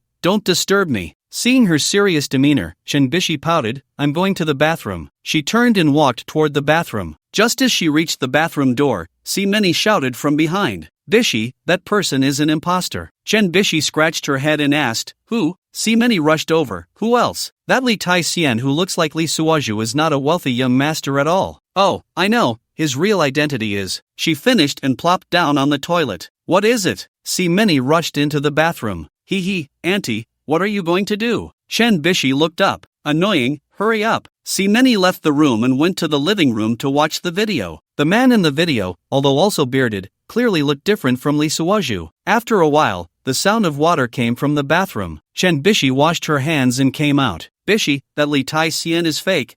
As she spoke, she handed her phone to Chen Bishi. Chen Bishi glanced at it, smiled, and returned it to Si Meni. Hey, what's the big deal? He was fake to begin with. Si Meni's pale face turned even whiter. She quickly dressed and pulled Chen Bishi, who was back on the bed hugging her pillow, up. Tell me clearly, who exactly is he? Chen Bishi opened her hand. Ouch, you hurt me. His identity is confidential, I can't say. This made Si Meni anxious. Bishi, are you stupid? Think about it. How can there be so many coincidences? Chen Bishi was still lying down, slowly opening her eyes. She quickly picked up her phone and dialed that guy's number. Beep, beep. The prompt sound came, and Chen Bishi seemed to sense something. She called the landlord, an old lady, again. This time it connected, but there was a long pause before a voice came through. Finally, a young woman's voice said, Is this Miss Chen? Chen Bishi's heart tightened, and she cautiously asked, Who are you? Haven't you been looking for Shering Haonan? I'm Shering Shinzi. On Haiban Avenue, the roar of a Land Rover's engine echoed in the night. Turn right ahead. Zhao Hong's voice came from the back seat, trembling slightly. Lee Suoju glanced at the rearview mirror and saw Zhao Hong's pale face, beads of sweat forming on her forehead. The Land Rover turned into an abandoned dock. The rusty crane loomed in the moonlight like a giant monster, stretching its long neck. That's the building. Zhao Hong pointed to a dilapidated warehouse in the distance. Lee Suoju parked the car in the shadows, got out, and opened the trunk. He strapped on an RPG. Are you crazy? Zhao Hong looked at him as he put on a bulletproof vest. There are at least 20 armed men in there. Lee Suoju checked the magazine. You said it. And there are infrared alarms on the 3rd underground level. Any moving object will trigger the alarm, Zhao Hong continued. Lee Suoju slung an Uzi over his shoulder. What else? The vault door is made of titanium alloy, over 30 centimeters thick, requiring iris recognition and a password. That's why I brought you. Li Suozhu took out a pair of night vision goggles from his bag. You are the key. Zhao Hong bit her lip. You're going to get us killed. Scan the building layout, Brother Tong. Scan complete. There are 8 guards on the ground floor, 4 on the first underground level, 5 on the second, and 6 on the third. The vault is in the northwest corner of the bottom level. Li Suozhu nodded and took out a small black box from his bag. What is this? Zhao Hong asked. EMP. Li Suozhu put the box in his pocket. You'll find out soon. He untied the rope from Zhao Hong's feet, but her hands were still bound. Let's go. The two moved forward along the shadows of the containers. The salty sea breeze blew by, carrying a scent of rust. Stop. Suddenly, a flashlight beam swept over. Li Suozhu drew his gun in a flash, the silencer emitting a spark. The guard fell silently. You killed him? Zhao Hong's eyes widened. Strange, isn't it? Li Suozhu continued forward. It's as if I've never been killed. Zhao Hong was stunned. You really are a devil. Not yet. Li Suozhu stopped at the back door of the warehouse. So don't try any tricks. If you dare to play games with me, I'll go after your son. He's about to graduate, right? Zhao Hong's eyes suddenly turned red. Please, don't hurt him. Heh, Zhao Hong, you and your husband embezzled so much money in Longhua, immigrated here, and then your husband dumped you. Zhao Hong looked at Li Suozhu in terror. Who exactly are you? Li Suozhu remained silent. A series of clattering sounds as he checked his equipment. Finally, he pulled out the EMP. So, cooperate. I only want the money. I don't want to kill anyone. He pressed the switch, and the entire building plunged into darkness. All electronic devices failed simultaneously. Now, take me to the vault. In the top floor suite of a hotel in the island nation, Shinbishi's hands trembled. What did this voice mean? It was self-evident. That prosecutor Li Tai-Hsien must have been exposed. But she still responded calmly, Shinzi? I'm looking for the landlord. I don't know you. Heh, pretending? Still pretending? Shinbishi replied, Miss, I don't understand what you mean. Shinzi whispered, you want to find that Li Tai-Hsien, right? Is he your lover? What Li Tai-Hsien? I don't know him. Zinko lowered her voice. If you want him to live, hurry up and come here. I'll give you 3 days. If you don't come, just collect his body. Shinbishi stared at the hung-up phone, unsure of what to do. See, many had been listening all along. What happened? Tell me who he really is. Shinbishi slowly explained. He's a local prosecutor, investigating a case. Li Taihan's identity is also fake. How do you know all this? Shinbishi couldn't say it was because of her investigation into Yiwei. She knew her aunt and Yiwei were in cahoots. By chance, he saved me once, and that's how we met. Many asked in confusion, did he say he was a prosecutor? Shinbishi nodded, I've seen his credentials, they can't be fake. Many quickly made a call. When Shinbishi saw the last 6 digits of the phone number were all 6s, she knew who it was. Yiwei, check if there's a prosecutor from an island country named Li Taihan. Is there really such a person? Right, don't ask questions. Just help me find out about him. After saying that, she quickly hung up. Then she slowly walked over to Shinbishi. Bishi, tell me how you two met? In the darkness, footsteps echoed in the empty corridor. Li Suozhu pushed Zhao Hong ahead, the world under the night vision goggles showing an eerie green. Several guards lay sprawled on both sides of the corridor, no longer able to resist. You really are a devil. Li Suozhu walked behind her, afraid she would be beaten to death. Because only her iris could open the first door. Less talk. Doing this black against black is also a way to uphold justice. A rustling sound came from the stairway on the second basement level. Li Suozhu pressed Zhao Hong's shoulder, and the two held their breath against the wall. Strange, why has communication been cut off? A voice with an Australian accent sounded. Probably another circuit problem. This broken place is very damp, another voice replied. The footsteps grew closer. Li Suozhu drew a dagger from his waist, the blade glinting coldly in the dark. Wait, Zhao Hong suddenly whispered, the one on the left is Mark, his daughter is only 2 years old. Li Suozhu's hand paused, then he changed his posture. As the two guards turned the corner, they felt a numbness in their necks and collapsed to the ground. Thank you, Zhao Hong whispered. Li Suozhu sheathed the dagger. You seem quite concerned about them. They're all good people. Zhao Hong sighed. They just chose the wrong job. Humph. Li Suozhu glanced at her weathered face. She was also a woman who couldn't sit still. Foreigners, doing well? Zhao Hong instinctively replied, not bad. So, that Mark has a thing with you, right? The woman trembled all over. I promise you, just don't hurt him. At least he protects me. Li Suozhu looked at Mark, who lay on the ground. You're just a spare part. Only the old black can satisfy you, right? Zhao Hong lowered her head and said nothing. Her sparse hair revealed a thinning crown. Li Suozhu turned his head in disdain. Stop playing tricks, let's go. After saying that, he pulled out a time bomb from his pocket and placed it under Mark's backside. If you want him to continue serving you, hurry up and take me to get the money. In front of the vault door on the third basement level, the two stopped. The heavy titanium alloy door glowed faintly green under the night vision goggles, like a lurking giant beast. Iris recognition is on the left, Zhao Hong said. Li Suozhu untied the ropes on her hands. Go ahead. Zhao Hong rubbed her numb wrist and walked to the scanner. A red light swept across her eyes. Identity confirmed, Zhao Hong. A mechanical voice sounded, please enter the password. Zhao Hong's fingers danced over the keyboard, inputting a complex string of numbers. Password correct. The heavy vault door slowly opened with a deep rumble. Are you really just taking the money? Zhao Hong suddenly asked. Li Suozhu raised his gun. Go in. The interior of the vault was spacious, with black safes neatly arranged on the shelves around. The cash was at the back. Zhao Hong pointed to the corner. Just as Li Suozhu was about to move forward, he suddenly stopped. Someone has been here. There were several fresh footprints on the ground,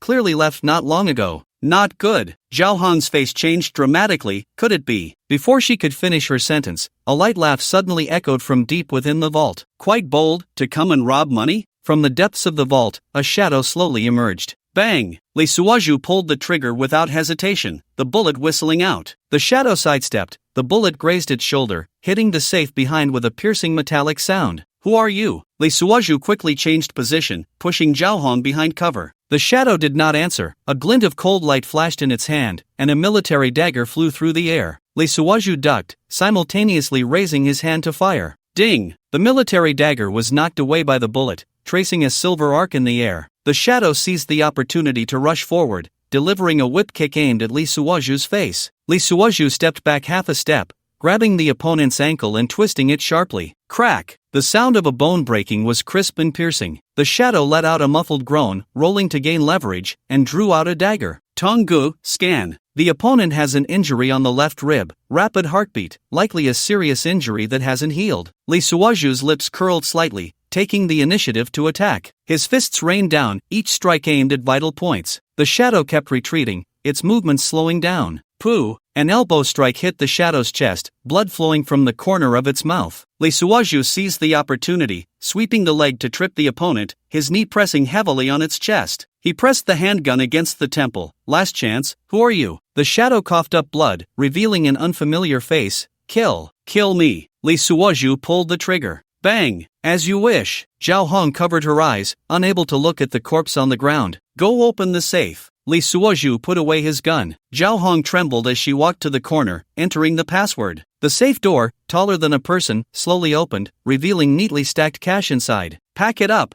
we're leaving. Li Suozhu took out several waterproof bags and quickly stuffed the money inside. Who is he? Zhao Hong looked at the corpse on the ground. A dead man, Li Suozhu said briefly, and now, you are too. After saying that, he swung the butt of the gun, striking the woman on the back of the head. Seeing her fall to the ground like a pig, Li Suozhu hesitated for a few seconds and did not kill her. Then, he put all the Dao Yuan into his space. I sense there's a secret door, behind it is gold. Tonggu, you're so good at stabbing, can you open it? Yes, within 3 seconds. Beep, beep. After a few sounds, a secret door opened. Wow! Li Suozhu was blinded by a sea of golden light. Host, hurry up. Li Suozhu wasted no time, quickly moving all the gold inside into his space. Tonggu, assess the situation. Host, you now have 8 billion Dao Yuan and 2 tons of gold. Li Suozhu nodded in satisfaction, and as he passed by Zhao Hong's unconscious body, he sighed, greed is insatiable. Serves you right. He continued forward, arriving beside Mark. He turned off the timer and removed the bomb. I'll be a good guy just this once. You two lovebirds take care of yourselves. 30 minutes later, Li Suozhu got out of the sedan, rented a yacht, and headed straight for Melbourne. 7 hours later, on a country road in Melbourne, he bought another car, speeding along the countryside filled with kangaroos. Host, I've rushed to create your identity in koala country overnight. Thank you, Tonggu. Host, this is the first time you've thanked me. I'm honored. Li Suozhu took out his koala country identity card. Li Shixian, Brother Tong,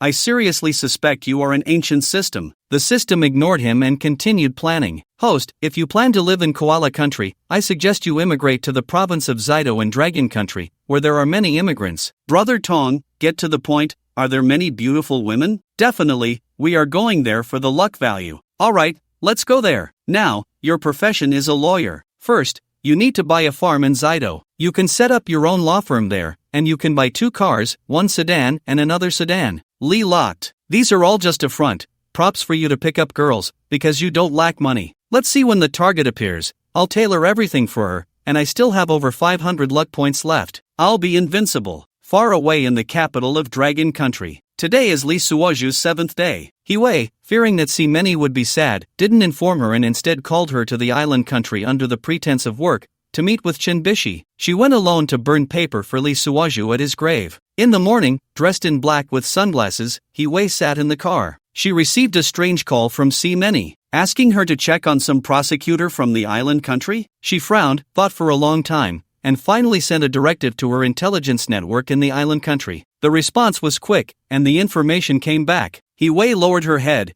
and the phone screen lit up. What? She instinctively took off her sunglasses. A few strands of her meticulously styled short hair fell out. Her chest began to twitch involuntarily. On the phone screen, a quarter displayed an image, a screenshot of a prosecutor's work ID. Although the photo wasn't very clear and had a seal pressed on it, it looked so familiar. Isn't this Lee Suoju? That rogue handsome smile, those eyes, even with a full beard. Looking at the information again, name, Lee Tai-sien. She quickly messaged the staff. I need to know the authenticity of this information. President He, for now, it's real, registered in the official system, it shouldn't be fake. Hiwei sat in the car, stunned, as the vehicle sped down the highway. Suddenly, she remembered a serious question. At Lee Suoju's funeral, she hadn't seen any of his direct relatives? This reminded her of this guy's ex-wife, Yu Jike. Looks like I can only ask Yu Jike. They were married for many years, she must know about Lee Suoju's family background. Could he have a twin brother? Thinking of this, she quickly called Many. This information is true, it's registered in their judicial system.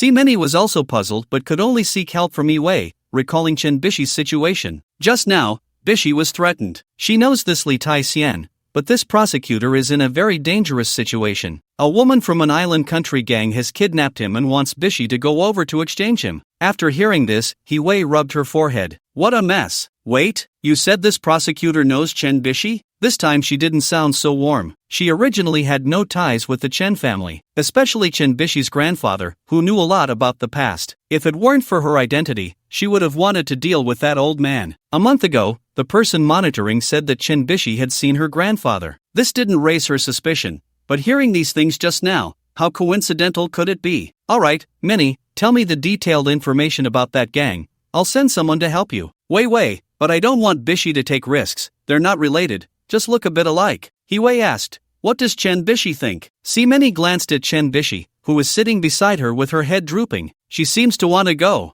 Hiwei was puzzled. Didn't you ask why? Why help someone who has nothing to do with her? Many didn't hang up the phone and turned to Chen Bishi, asking, Bishi, have you thought it through? That person may look like him, but he is not him, and we have no connection to him. Is it worth the risk? Chen Bishi realized who she was talking to and felt angry, suspecting that Hiwei was responsible for Lee Suoju's death. So she replied curtly, my business has nothing to do with the He family, no need to tell her. Hiwei, listening on the other end of the line, clenched her fist gradually. Many, then I can't help you. Take care of yourself. Lee Suoju was driving the rented yacht towards the port of Melbourne. The sea breeze, mixed with a salty smell, hit him, yet his mood was as calm as the sea. Host, there is a patrol boat from the Enforcement Bureau ahead. Lee Suoju smiled slightly and adjusted the steering wheel. Tongu, prepare the identity information. Ready, host. As the yacht docked, several enforcement officers were already waiting at the pier. The leader was a burly middle-aged man, his face marked by professional vigilance. Please show your identification. The middle-aged man scrutinized Lee Suoju with a slightly suspicious gaze. Lee Suoju calmly handed over his Koala Country ID card, a faint smile on his face. I am a lawyer from Queensland, Lee Shen. The middle-aged man took the ID, examining it carefully. Queensland? That's not close. What brings you here? Vacation, Lee Suoju shrugged, appearing relaxed, and to check out the legal environment here. The middle-aged man frowned, clearly dissatisfied with this answer. Recently, there was a major shooting incident in the capital, and we are searching for suspicious vehicles and individuals. You know, a man with a Dragon Country face and black hair. You fit the description. Lee Suoju's heart tightened, but he remained composed. I understand your work, but I just arrived here and should have nothing to do with the case. The middle-aged man stared into Lee Suoju's eyes, trying to find a flaw. Can you prove that? Of course, Lee Suoju smiled slightly, pointing to his yacht. This is my rented yacht. You can check the rental records. The middle-aged man nodded, signaling his subordinates to verify. You are a lawyer? Yes, Lee Suoju nodded. A lawyer from Queensland. Then you should know that lying has legal consequences, the middle-aged man said, deliberately revealing the gun at his waist. Of course, Lee Suoju spread his hands, feigning innocence. I never lie. The middle-aged man fell silent for a moment, seemingly weighing the pros and cons. All right, we will verify your identity. If everything checks out, you can leave. Thank you, Lee Suoju slightly bowed, still wearing a faint smile. After the enforcement officers left, Lee Suoju breathed a sigh of relief, secretly glad. Tonggu, luckily you prepared quickly. Host, you should thank me. Of course, good job. Tonggu, Lee Suoju said softly, continuing to drive towards his destination. Meanwhile, on the other side, Many dialed Yu Jike's number, her tone noticeably urgent. Yu Jike, I need your help. On the other end, Yu Jike's voice sounded slightly tired. What's wrong, Miss? Can you contact Lee Suoju's family? Many asked. Yu Jike was silent for a moment, then sighed. We've been married for 7 years, and he has a bad relationship with his family. They have never been in touch. Then can you help me find him?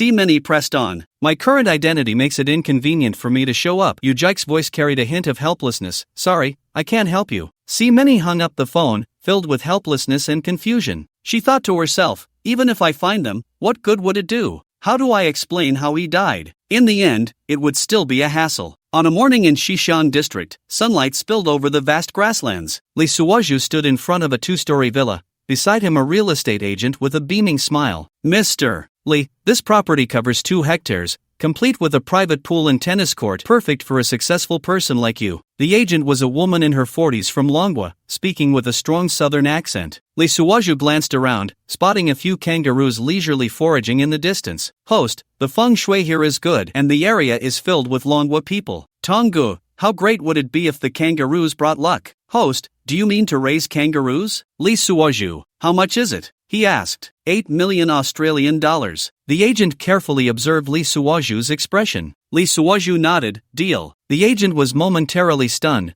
clearly not expecting the negotiation to conclude so quickly. Are you sure you don't want to look at other houses? No need. Lee Suoju turned towards his car. Prepare the contract. Host, the neighbor next door is peeking. Lee Suoju caught a glimpse of a figure quickly ducking away from the second floor of a villa 100 meters away. 3 days later, Lee Suoju officially moved into his new home. He had just moved his luggage inside when the doorbell rang. Standing outside was a middle-aged couple, the man in a suit and the woman adorned in jewelry. Hello, I'm your neighbor, James. The man extended his hand. This is my wife, Mary. Lee Suoju shook their hands. Li Shixian, we heard you are a lawyer? Mary asked with a smile. Yes, that's great. We really need a good lawyer here. There's a case coming up. Lee Suoju smiled and interrupted. Sorry, I'm still on vacation. Lee Suoju's lawyer was just a facade. He didn't lack money, so why bother with the hassle of lawsuits? Purely ridiculous. Although I have a super lawyer card, Lee Suoju wore tinted glasses. He was here to enjoy himself, to seek out luck. James's expression stiffened, and Mary quickly smoothed things over. Let's talk another day. You're welcome to our home anytime. After sending off the neighbors, Lee Suoju closed the door. Host, they are the largest real estate developers in the area and have close ties with the law enforcement bureau. So, they are probing into your background. Lee Suoju sneered. Let them investigate. The next morning, Lee Suoju drove into town to buy furniture. Passing by a cafe, a young girl rushed out of the shop and collided directly with his car.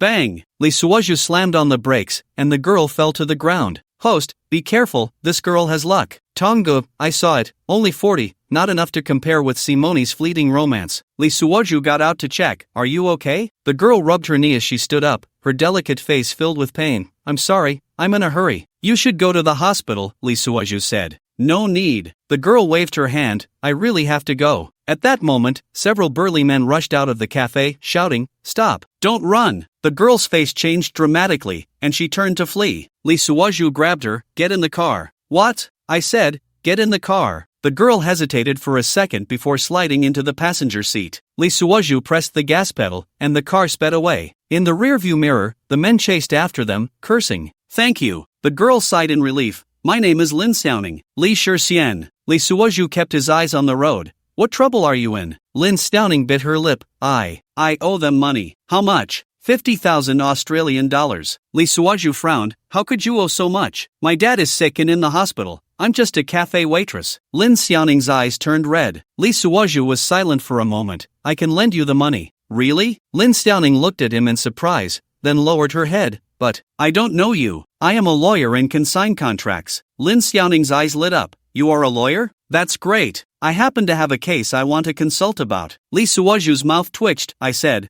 I can lend you money. It's not a matter of money. Lin Xiaoning said seriously, I suspect my father's illness is man-made. Li Suozhu pulled over to the side of the road, pondering Lin Xiaoning's words. Host, since you're idle, why not do something? System, I can't go after a little girl. Besides, I only have 40 points. Li Suozhu softly replied to the system, turning his gaze to Lin Xiaoning. You said you suspect your father's illness is man-made? Lin Xiaoning nodded. My father has always been in good health, but suddenly he fell ill, and the doctors can't find the cause. Do you have any evidence? Li Suozhu asked. No. Lin Xiaoning lowered her head, her voice tinged with helplessness. But I feel something is off. Li Suozhu was silent for a moment, weighing the pros and cons in his mind. I can help you investigate, but it will take time. Thank you. Lin Xiaoning showed a grateful smile. I will do my best to cooperate. Li Suozhu nodded, starting the car. I'll take you home first. The car drove into Xixiang district, with Lin Xiaoning guiding the way. Right here. She pointed to an old apartment building. Li Suozhu stopped the car, watching her get out. Contact me anytime if you need anything. Lin Xiaoning nodded and waved goodbye. Li Suozhu watched her walk into the apartment, deep in thought. Host, this girl's background is quite simple, but her father's illness is indeed suspicious. Continue the investigation, Li Suozhu instructed. Understood. Back home, Li Suozhu began to organize his new place. He bought some simple furniture, arranging it in a cozy yet stylish manner. Host, James next door is peeking again. Li Suozhu calmly pulled the curtains. Let him look. Host, aren't you worried? There's nothing to worry about, Li Suozhu said lightly. I'm here to live a low-key life, not to cause trouble. Understood. A few days later, Li Suozhu bought an Iron Dragon off-road vehicle in town. The car dealership owner was a friendly immigrant from Manhwa, and upon seeing Li Suozhu, he greeted him enthusiastically. Mr. Li, I heard you are a lawyer? Yes, Li Suozhu replied with a smile. That's great. The owner said excitedly,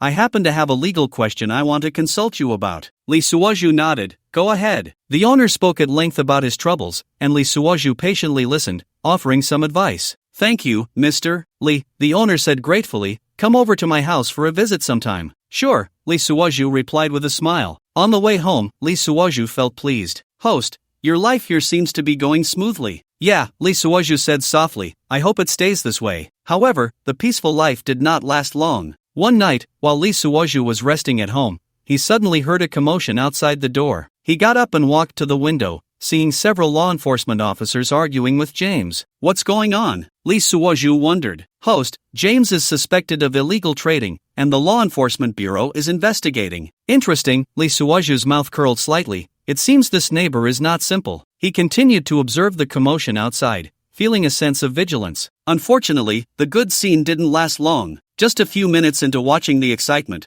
two fully armed white law enforcement officers approached. Mr. Li, please come with us to the Law Enforcement Bureau to assist with the investigation. Li Suozhu spread his hands. Of course, it's my duty. The interrogation room of the Law Enforcement Bureau was brightly lit, and Li Suozhu sat on a cold iron chair. Mr. Li Shixian, please explain your relationship with Lin Xiaoning. The voice was cold and pleasant. Li Suozhu looked up and met a pair of eyes like cold stars. Lin Shui, the highest law enforcement officer in the Xixiang district, wore a well-tailored uniform, and at 34, exuded an undeniable authority. Host, target luck value 200 points. I see it. Li Suozhu rubbed his hands together in anticipation. After waiting for so long, he finally found a juicy target, and it was a mature woman. But for now, he still had to respond to her, frowning slightly. I'm just helping her pay off a debt. 50,000 Australian dollars? Lin Shui flipped through the file. You were this generous on your first meeting? Sunlight filtered through the blinds, casting mottled shadows on her face. A strand of hair fell, and she casually tucked it behind her ear, the wedding ring on her ring finger glinting coldly.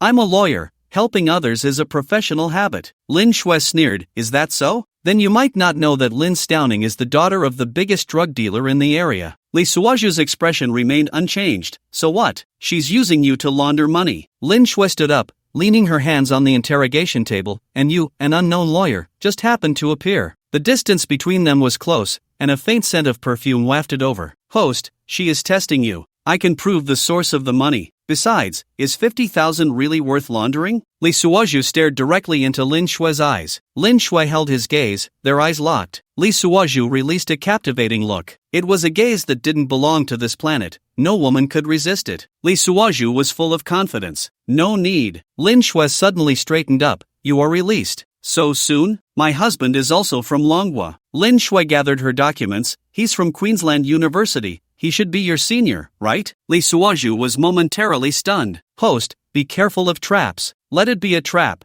I'll jump into it. This woman is too intriguing. Host, she has a husband. What you're doing is immoral. Li Suozhu ignored the system, suffocating it. Is that so? Li Suozhu smiled. I wonder which class he belongs to. Class of 2010. Lin Shui paused, accounting. Li Suozhu stood up. Looks like I don't know this senior. I'm from the class of 2012. A flicker of surprise crossed Lin Shui's eyes. Is that so? What a pity. Never mind. Li Suozhu walked towards the door. A beautiful law enforcement officer like you being mistakenly arrested is worth it. A light laugh came from behind. Mind your manners, lawyerly. I'm a married woman. I'm just speaking the truth. Stepping out of the law enforcement bureau, Li Suozhu let out a sigh. Host, this Lin Shui is very dangerous. I can see that. Li Suozhu narrowed his eyes. She's fishing. Should we withdraw? No. Li Suozhu got into the car. Since it's a trap, let's play along. On the way home, Li Suozhu received a call from Lin Xiaoning. I'm sorry. I didn't mean to. The girl's voice was choked with tears. I know. Li Suozhu said lightly. Is your father forcing you? There was silence on the other end for a moment. How? How do you know? Just a guess. Li Suozhu replied. But now, you owe me a favor. The night in Dongling City was shrouded in a thin mist. Chen Bishi sat in the living room, the tea in her hand already cold. Bishi, you're right not to go to Sichuan. Simeni patted her shoulder. That Li Taihan is too suspicious. Chen Bishi gazed out the window, her expression somewhat dazed.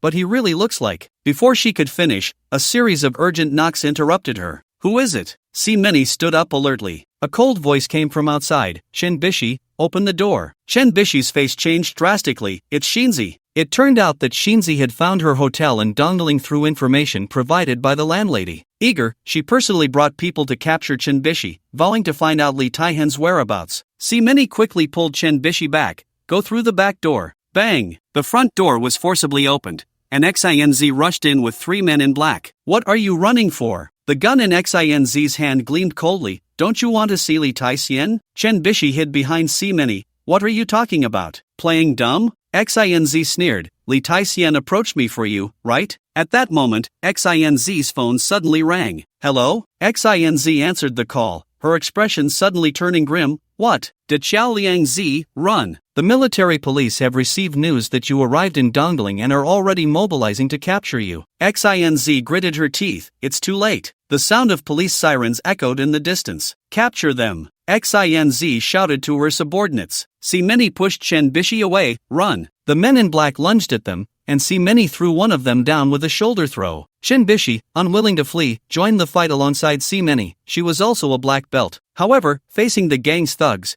they still lacked real combat experience. But together with Simeni, they could hold their own for a while. Don't waste time. Get out of the way. XINZ raised her gun. Bang! A gunshot rang out. Chen Bishi felt a warmth on her back and looked down to see blood seeping from her chest. She staggered back a few steps and collapsed to the ground. No! Simeni screamed. XINZ stood still, the gun in her hand still smoking. Retreat! XINZ turned to escape but found that the military police had surrounded the entire building. Put down your weapons. Raise your hands. XINZ looked around, revealing a bitter smile. Looks like I'm done for. She slowly lowered her gun and knelt on the ground. Chen Bishi lay in a pool of blood, her vision gradually blurring. Before losing consciousness, she seemed to see a familiar figure. That silhouette resembled Li Suozhu. In the hospital corridor, Simeni anxiously awaited news from the operating room. The phone rang. It was He Wei. How is it? He Wei asked. Still in surgery. Simeni's voice choked. It's all my fault. It's not your fault. He Wei said solemnly. XINZ has been captured. She revealed some things. What things? Li Taixian is not some playboy. He is an intelligence officer from Goryeo. He Wei paused, but he can't be found now. Simeni tightened her grip on the phone. Where did he go? Unclear. He Wei said. But one thing is certain, he has been protecting Chen Bishi all along. The lights in the operating room went out. The doctor came out and removed his mask. The patient is temporarily out of danger. Simeni breathed a sigh of relief. tears streaming down her face. The rain in Melbourne fell in a drizzle. Lee Suozhu, dressed in a cashmere coat, leisurely sat in a cafe across from the law enforcement bureau. Through the rain curtain, he saw Lin Shui walking out of the building with an umbrella, her black uniform accentuating her perfect figure. Host, the target is approaching the store. Lee Suozhu picked up his coffee and casually turned around. Lawyer Lee? Lin Shui's voice came from behind. Enforcement officer. Lee Suozhu turned back, revealing a smile. What a coincidence. Lin Shui closed her umbrella, shaking off the water droplets, her fitted uniform and riding pants outlining her curvaceous body. She exuded a unique sensuality of a mature woman. She naturally responded to Lee Suozhu. The coffee here is indeed good. Together? Lee Suozhu gestured for her to join him. Lin Shui hesitated for a moment but still sat down across from him.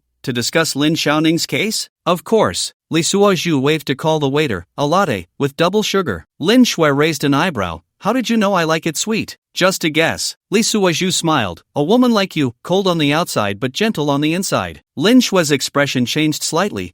Give up on your thoughts, Lawyer Lee. Just speaking the truth. Lee Suozhu leaned back in his chair. Your husband must be very happy.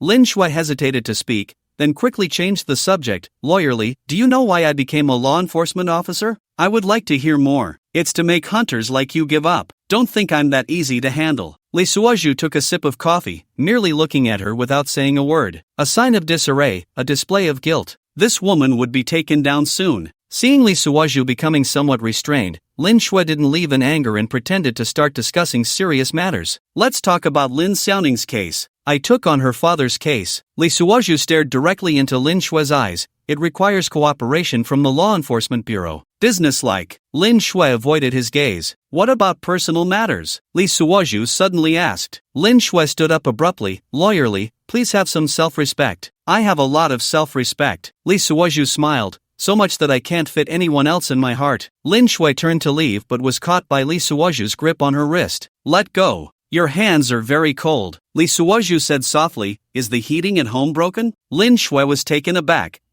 Does your husband often work late? Lee Suozhu released her hand. An accountant's job is always busy. Lin Shui bit her lip. It's none of your business. It really isn't my business. Lee Suozhu stood up. But I care about you. Lin Shui scoffed. Who do you think you are? A man who fell for you at first sight. Lee Suozhu said bluntly. And you are not truly happy. Lin Shui's face turned pale. Enough. Your husband didn't come home again last night, did he? Lee Suozhu continued. He said he was working late, but actually. Shut up. Lin Shui almost shouted. The other customers in the cafe turned to look. Lee Suozhu sighed softly. Sorry, I was too direct. Lin Shui took a deep breath. I warn you, don't come near me again. All right. Lee Suozhu nodded. I'll wait for you to come find me. Lin Shui turned to leave, her high heels clicking rapidly on the floor. Host, her luck value is fluctuating. I see it. Lee Suozhu watched Lin Shui's retreating figure. She is moved. Yes, she could easily pull the trigger. The next day, Suozhu demonstrated the spirit of continuous combat. Lawyer, you're here again? Lin Shui stood at the entrance of the Law Enforcement Bureau, looking at Lee Suozhu,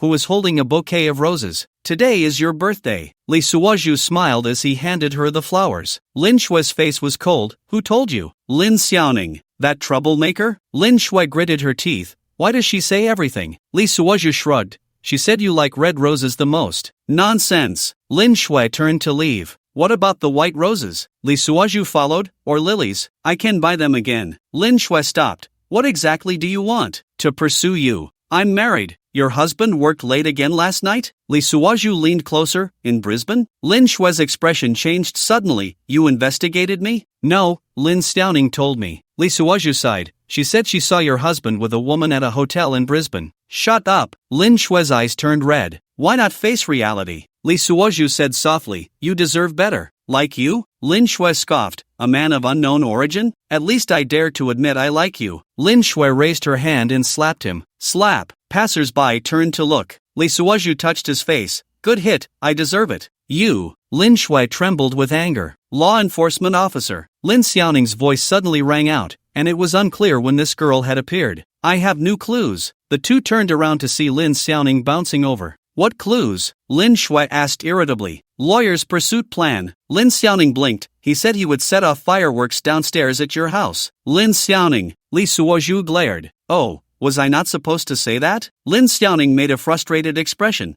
so you can't say anything about the engagement ring he prepared? Li locked his forehead. You can shut up now. Lin Shui, extremely angry, laughed sarcastically. Very good, you two have conspired, right? No, Lin Xiaoning waved her hand. I just think you two are a good match. What match? Lin Shui turned and walked away. Law enforcement officer. Lin Xiaoning shouted, I can testify about your husband. Lin Shui paused but did not turn back. Host, Lin Xiaoning's luck value is rising. This girl. Li shook his head. Is it help or a pitfall? Lin Xiaoning stuck out her tongue. Of course it's help. I'm your matchmaker. A matchmaker who causes trouble. Humph, ungrateful. Lin Xiaoning pouted. By the way, about my dad's case. Li interrupted her. First tell me how you found out about Lin Shui's husband. Well, Lin Xiaoning smiled mysteriously. I have special channels. In the arrival hall of Narita Airport, He-Wei hurriedly pushed her suitcase out. See Many waved at the exit. This way. How is Bai Sure? He-Wei asked as she walked. Out of danger, but. See Many hesitated. But what? She always has strange dreams, waking up shouting Mom. He-Wei frowned. Shen Bin and the others are also on their way. See Many nodded. Then you should avoid them. He-Wei was still dressed in men's clothing, with her hair styled up,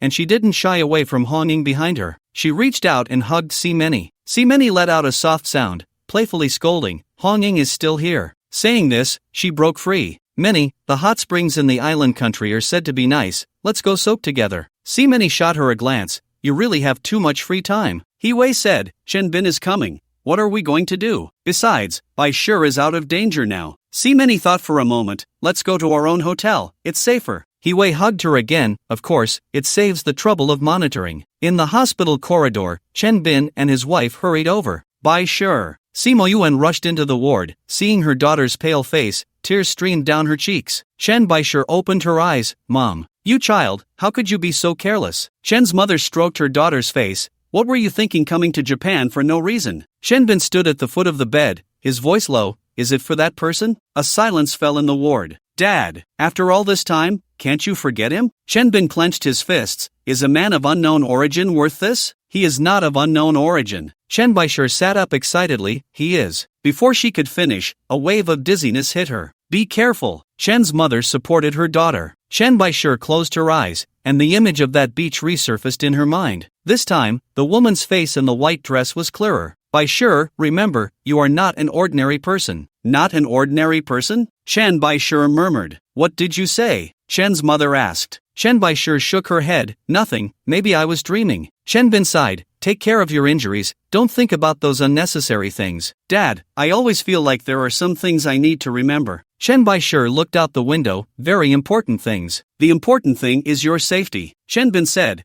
Who exactly is that Li Tai Xian? Shen Baisher was silent for a moment. I don't know either. You don't know and you dare to follow him to Japan? Shen Bin raised his voice. Do you know how dangerous it is? I just feel he is very familiar. Shen Baisher's voice grew softer. He-Wei and See Many stood at the door, exchanging glances. It's a bit strange. See Many whispered. He-Wei nodded. Yeah, the problem is, shouldn't we not be here? In the visiting room of the Tokyo Detention Center, Ohashi Riko walked in wearing high heels. Time has left its marks on her face, yet it has not taken away her elegance. She brushed the wrinkles of her black suit, her gaze falling on Shinzi. Your Honor. Shinzi looked up, the handcuffs clinking sharply against the metal table. Dachia Liangzi sat down, her long fingers gently tapping the table. You are too impulsive. I had no choice, Shinzi said softly, her eyes observing the other's expression. Dachia Liangzi took a cigarette from her bag, elegantly lighting it. How much do you know about Shi Qianhanen? Not much. Shinzi bit her lip. But I know he is not my biological father, right? Dachia Liangzi's fingers trembled slightly, ash falling onto the table. Some things, you will know sooner or later. Why are you in such a hurry? Why? Shinzi leaned forward, the chains clinking. Do you know my mother? Dachia Liangzi took a deep drag of her cigarette, the smoke swirling between them. Nonsense, how could I know your mother? Is it really nonsense? Shinzi sneered. Then why back then? Shut up. Dachia Liangzi suddenly stood up,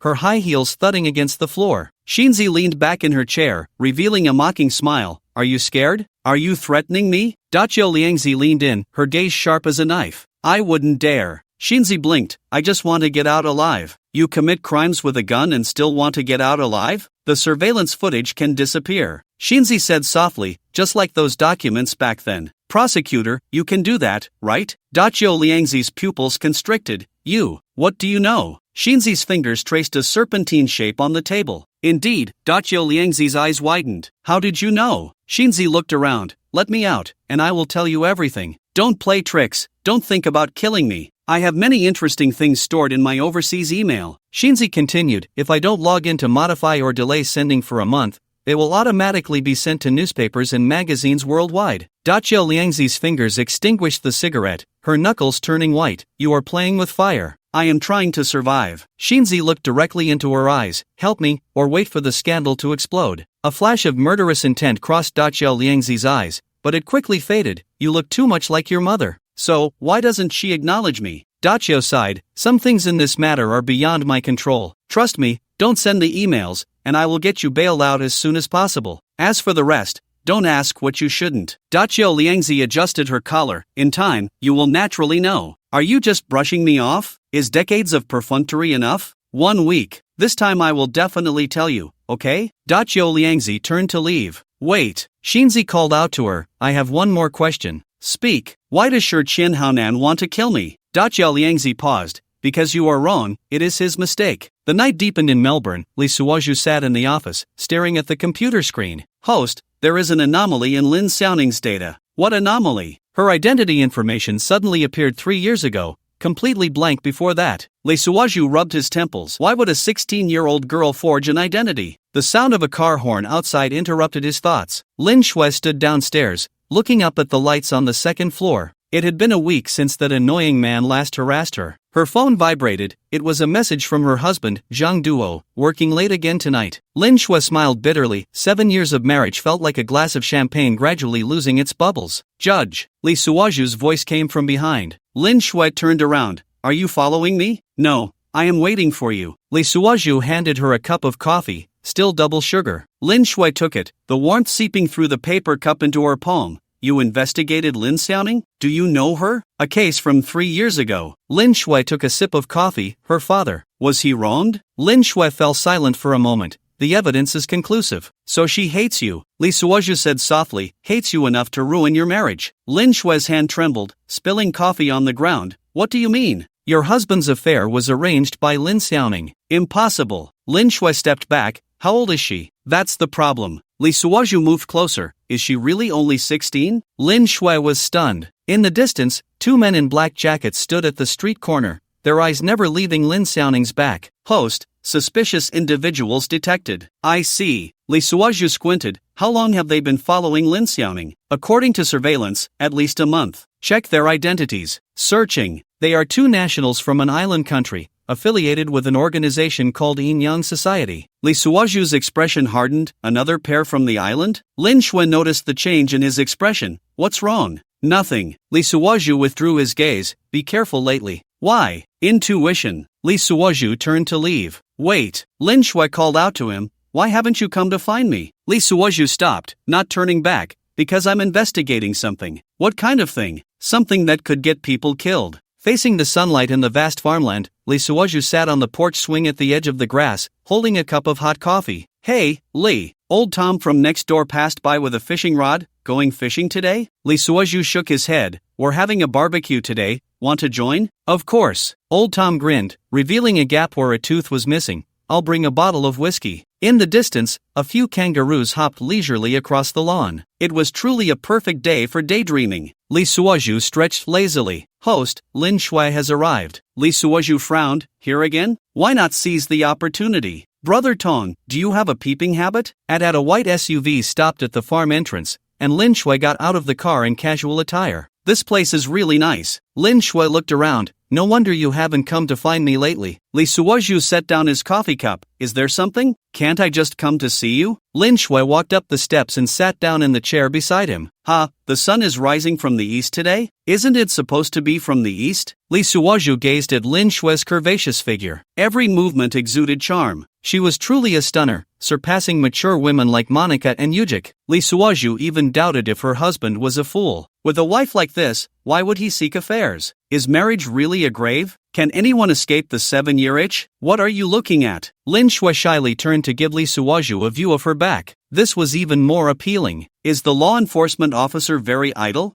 I'm on leave today. Lin Shui turned around and took a bottle of red wine from her bag. I brought wine. Li Suozhu glanced at it. French Bordeaux? He reached out to take the wine but deliberately brushed against Lin Shui's chest. You? Ah, good wine, so fresh and bouncy. Now Lin Shui's face turned as red as a baboon. She muttered softly, rogue. Li Suozhu smiled and pretended not to hear. Lin Shui walked in front of him, intending to change the subject. Do you know about wine? A little. Li Suozhu stood up. I'll go get some glasses. Wait. Lin Shui grabbed his hand. Answer me a question first. Li Suozhu began to apply pressure with his hand, teasing her palm. Ah, why are you so bad? Li locked in a dark smile. You old flower, still trying to act like a young college girl? What? Li pretended not to understand. What have I done wrong? Lin Shui knew she couldn't follow his words anymore. She wanted to turn and leave, but her body wouldn't obey. Cough cough. You said Lin Stowning had another purpose. What do you mean? She could only pretend to discuss business. Li withdrew his hand.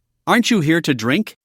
Lin Shui bit her lip. I just want to know the truth. The truth? Li sneered. Are you sure you want to know? Lin Shui nodded. Okay, then let me ask you. Was the evidence in that case 3 years ago really conclusive? Lin Shui's expression changed. What have you found out? What's important is not what I've found out. Li leaned in, close to her ear. But whether you are clear in your heart. Lin Shui trembled. You. Li, old Tom's voice interrupted them. I brought fresh fish. Li straightened up. Coming.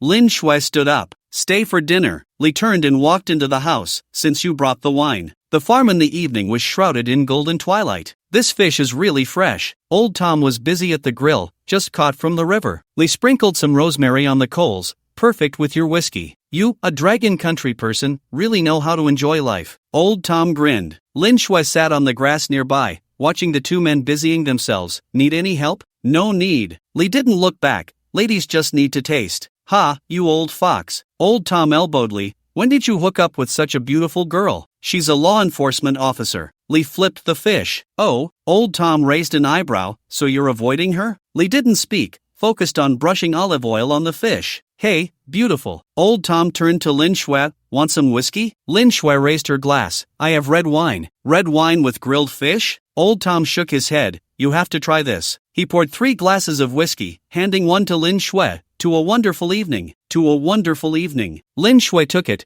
but her gaze fell on Li. Li still had his back to her, focused on grilling the fish. As night deepened, the bonfire rose. I'll go get some firewood. Old Tom winked and left discreetly. You're avoiding me. Lin Shui spoke up. No. Li added a piece of wood to the fire. I'm just enjoying life. Because of Lin Xiaoning? Because I don't want to be used. Li turned around, whether by her or by you. Lin Shui put down her glass. What do you mean? You know very well. Li stared into her eyes. You came to find me, not just because of the case. Lin Shui turned her face away.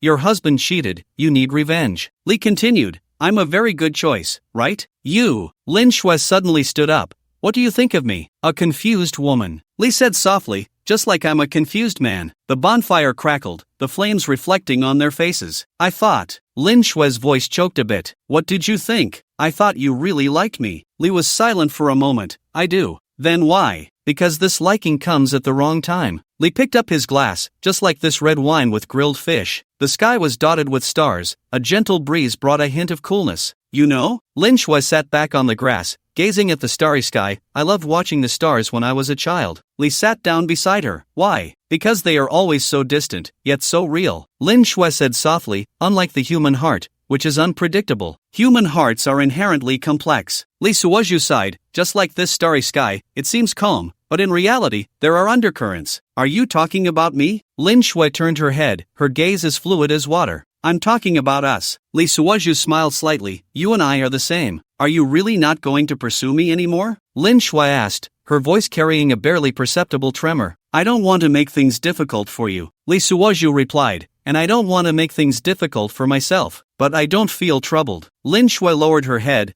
I just want to know, do you really have me in your heart? Yes, Li Suozhu said without hesitation. But I can't let this feeling become a burden for you. I'm committing a crime. The Lord will punish me. Lin Shui smiled bitterly, knowing full well, yet still recklessly getting close to you. That's like a moth to a flame. Li Suozhu said candidly, actually, I'm afraid of getting too deep, afraid of you getting hurt. Besides, the law doesn't allow it. Lin Shui said, are you reminding me to get a divorce? Li Suozhu shook his head. Marriage is just a piece of paper. a piece of paper that can be easily torn. The heart is no longer there. What use is marriage? Lin Shui asked. Do you look down on people like this? I always feel like you have other motives. Isn't that obvious? But Li Suozhu couldn't say that. What motives? Don't you know your own charm? If it weren't for you carrying a gun every day, do you think it would be my turn? Lin Shui spat. Pa you lecher, I've never heard you praise someone like this. Li Suozhu took a sip of wine. By the way, I still don't know when you immigrated? Who else is in your family? Lin Shui exhaled, looking up at the stars. This is a long story. I followed him to high school back then. My father borrowed money to buy the spot. He was a second-generation official, paving the way with money all the way. My grades were excellent, especially in foreign languages. I quickly got into a prestigious university, just like you, majoring in law. He got by on connections, his foreign language skills were poor, and he barely got an accounting certificate. Later, I got pregnant, and he reluctantly married me. Actually, I knew he was just after something new and exciting. Later, I had a miscarriage, and the child didn't survive. Li Suozhu interjected, that guy must have a problem with his taste. Does he like old sows? Lin Shui chuckled, you hit the nail on the head. He likes foreigners, especially those who are very white and very fat. I heard he's now with someone over 300 pounds. Li Suozhu looked Lin Shui up and down. Lin Shui turned her head and caught him, covering her chest, shyly saying, what are you doing? Don't look at me like that. I'm a good woman. I can't betray my husband. Li Suozhu nodded. Yeah, I know you're a good woman, a very voluptuous woman. Is your husband particularly thin, and does he have to find a pig to sleep with? How do you know? Do you know him? He's 2 years ahead of you. Here we go again? Li Suozhu's head was spinning, and he graduated in law. Is this the logic? Li Suozhu couldn't admit he was an imposter. He could only nod. Maybe. Tell me about you. How did you end up here?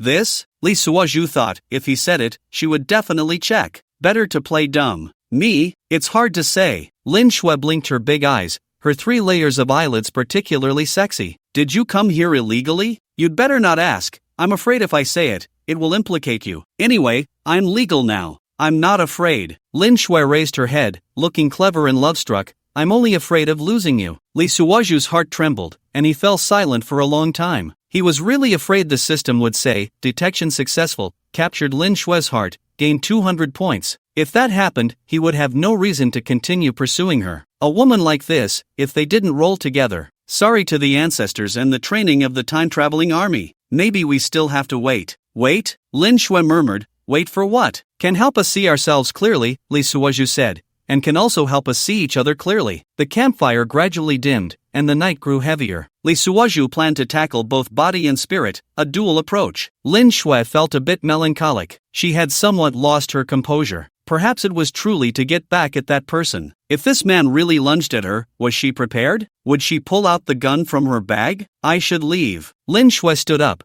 brushing off the grass clippings from her clothes. I'll see you off. Li Suozhu also stood up. The two walked side by side towards the car, a silent understanding lingering in the air. Thank you for the red wine. Li Suozhu stopped in front of the car door. Thank you for the grilled fish. Lin Shui smiled slightly. Next time, I'll bring dessert. Good. Li Suozhu nodded. Be careful on the road. Lin Shui got into the car, started the engine, and the headlights illuminated the road ahead. Li. She rolled down the window. I will wait for you, and please wait for me too. Li Suozhu stood in place, watching the car gradually fade into the distance, a warm current surging in his heart. I will wait for you too, he whispered, as if speaking to the night sky. In the bathroom of the Dongling high-end apartment, steam filled the air. Dai Chaoliang knelt by the bathtub, gently wiping the old man's back with a towel. Her silk bathrobe had slipped, revealing her snow-white shoulder. Your Highness, her voice was soft, about Shinzi. How much did she know? The old man did not turn around, his voice hoarse. Unclear. Dai Chaoliang paused, but she mentioned the S-plan. Water droplets fell from the showerhead, creating tiny ripples in the bathtub. Impossible. The old man's back muscles suddenly tensed. Those documents. She said there are backups. Dai Chaoliang lowered her head. In an overseas email. The old man abruptly turned around, his long, thin face covered in wrinkles, but his gaze was sharp as a knife. You were threatened by a little girl? Your Highness. Dai Chaoliang's voice trembled slightly. Find someone. The old man grasped her chin. Find the best hacker, and track down those emails. But what? She said if she doesn't log in within a month,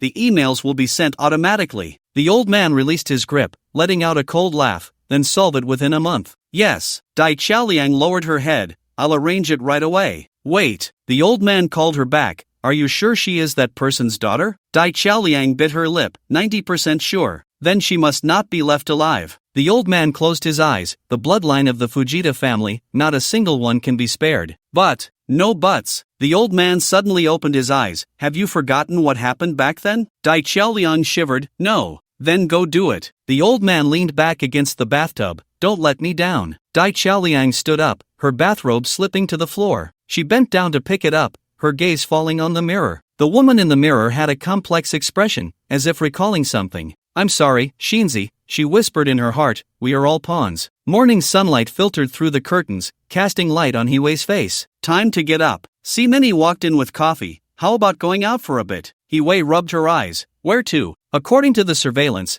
she had stayed in Ishikawa for many days. Simeni set down the coffee and opened her laptop. It indicates she made contact with that Korean intelligence officer there. What do you mean? Hiwei sat up and took the coffee. Too many coincidences. Simeni clicked on a map. Look, this is her movement trajectory. On the map, a red line twisted and turned. What is she looking for? Hiwei leaned closer to the screen. Or rather, who is she looking for? Simeni zoomed in on the map. Every stop has a common feature. What feature? They are all coastal cities or towns. Simeni typed on the keyboard. And what? The city and the local gang had formed a connection. Hiwei frowned. Is she looking for someone from the mafia? It's very possible. It seems she didn't come here just to relax. For example, Bai Sure is looking for someone's presence. CMO and I closed her laptop. Perhaps she has discovered something, including all the records. The coffee cup in Hiwei's hand trembled. You mean? Yes. CMO and I nodded. He might have learned about that secret. I understand now. Hiwei suddenly realized something. Before she came to the island country, she met your grandfather. What? CMO and I pressed down on her notebook. Her? Hiwei slammed her fist on the floor. Or maybe I'm just too soft-hearted. No, Wei. The Chen family and the Si family have raised me. They haven't touched our matters. We can't kill them. Hiwei nodded. Now we definitely can't kill them, otherwise it would be a confession. Now we can only take it one step at a time. It seems Chen Baisher hasn't discovered anything yet. Hiwei stood up. What exactly is she looking for? And what is that Li Tai Xian's purpose? CMO and I also stood up and hugged her. Wei, why don't we go take a trip to the places she has been? We might find some clues. Hiwei nodded. It can only be done this way. A black sedan stopped by the roadside, and Xiao Liangzi took off his sunglasses and opened the car door. Cherry blossom petals fell on the car window, like pink butterflies. Inside the car, she opened an encrypted chat app and found a contact marked Action Group. She sent a voice message. Urgent. She typed quickly, her fingers trembling slightly. The waiting time seemed to stretch. She gazed out at the pedestrians, her thoughts drifting far away. On that rainy night 30 years ago, Princess Fujita disappeared into the darkness holding a baby. And now, that child who shouldn't exist has become the biggest variable. The phone vibrated, interrupting her memories. Meanwhile, in the hospital room, Chen Bin held Chen Baisher's hand. Daughter, eat something. I'm not hungry. Chen Baisher shook her head, staring blankly out the window. CMO Yuan was peeling an apple beside her, the tip of the knife trembling slightly. Listen to your dad, eat a little. Why? Chen Baisher suddenly spoke. Why do I hear those voices? What voices? Chen Bin and CMO Yuan exchanged glances. It sounds like someone is talking, but I can't understand. Chen Baisher covered her head. It's like a forgotten memory. The apple in CMO Yuan's hand fell to the ground, rolling a few times on the floor. Baisher. Mom, are you hiding something from me? Chen Baisher turned her head, her gaze sharp. No. CMO Yuan turned her face away. You're too tired. You need to rest. I'm not tired. Chen Baisher raised her voice. I just want to know the truth. Baisher. Chen Bin tightened his grip on her hand. Some things, maybe you shouldn't know right now. Why? Chen Baisher shook off his hand. Is it because I'm a mad woman? No. CMO Yuan rushed over to hug her. You are our daughter, always will be. Chen Baisher froze in her mother's embrace, a scene suddenly flashing in her mind. On a rainy night, a woman running while holding a baby. In the dusk of Long Country, Yujika stood in front of the villa door, her fingers gently brushing the doorknob. The sunlight slanted onto the living room floor, casting beams of light and shadow. Every corner bore traces left by Li Suozhu, the newspaper spread out on the desk, the coat casually draped over the sofa, the coffee cup he loved to use in the kitchen. The doorbell rang abruptly, interrupting her thoughts. Outside stood a small, thin old man, dressed in a simple checkered shirt, dark gray trousers, and slightly worn leather shoes. Lee, Dad? Yujika's voice choked. Yujika recognized him at a glance, because he was in the family photo of Li Suozhu. The man before her was Li Suozhu's father, Li Guozhong. The old man nodded slightly, a hint of fatigue flashing in his eyes. Jiku, long time no see. Yujika covered her mouth, tears streaming down her face. I came too late. Li Guozhong sighed, his gaze sweeping over the empty living room. Lock him up. Come in. Yujika stepped aside. Li Guozhong sat down on the sofa, his fingers unconsciously rubbing his knee. Damn it, she's gone. The teacup in Yujika's hand trembled. Mom, it was last month. Li Guozhong's voice was a bit hoarse. She kept saying she wanted to see Suaju one last time. The living room fell into silence, only the ticking of the wall clock could be heard. I'm sorry, Yujika said softly. I couldn't take care of him. It's not your fault. Li Guozhong shook his head. That kid has always been stubborn. Once he sets his mind on something, not even a herd of cattle can pull him back. Just like how he insisted on becoming a police officer. Yujika forced a smile. Yes, the corners of Li Guozhong's eyes grew moist. His mother always said, our family has been farmers for generations, isn't it better to just farm well? Outside the window, the sun gradually sank in the west, the last rays of sunlight spilling onto the coffee table. Dad, Yujika suddenly spoke up. Suaju is gone, let me take care of you from now on. Li Guozhong remained silent for a long time. That's not for you to decide. Why? Yujika looked up in shock. Because. The old man raised his head, his gaze piercing. He promised to take care of his mother until the end. My stubborn boy has never gone back on his word. Dad, what do you mean?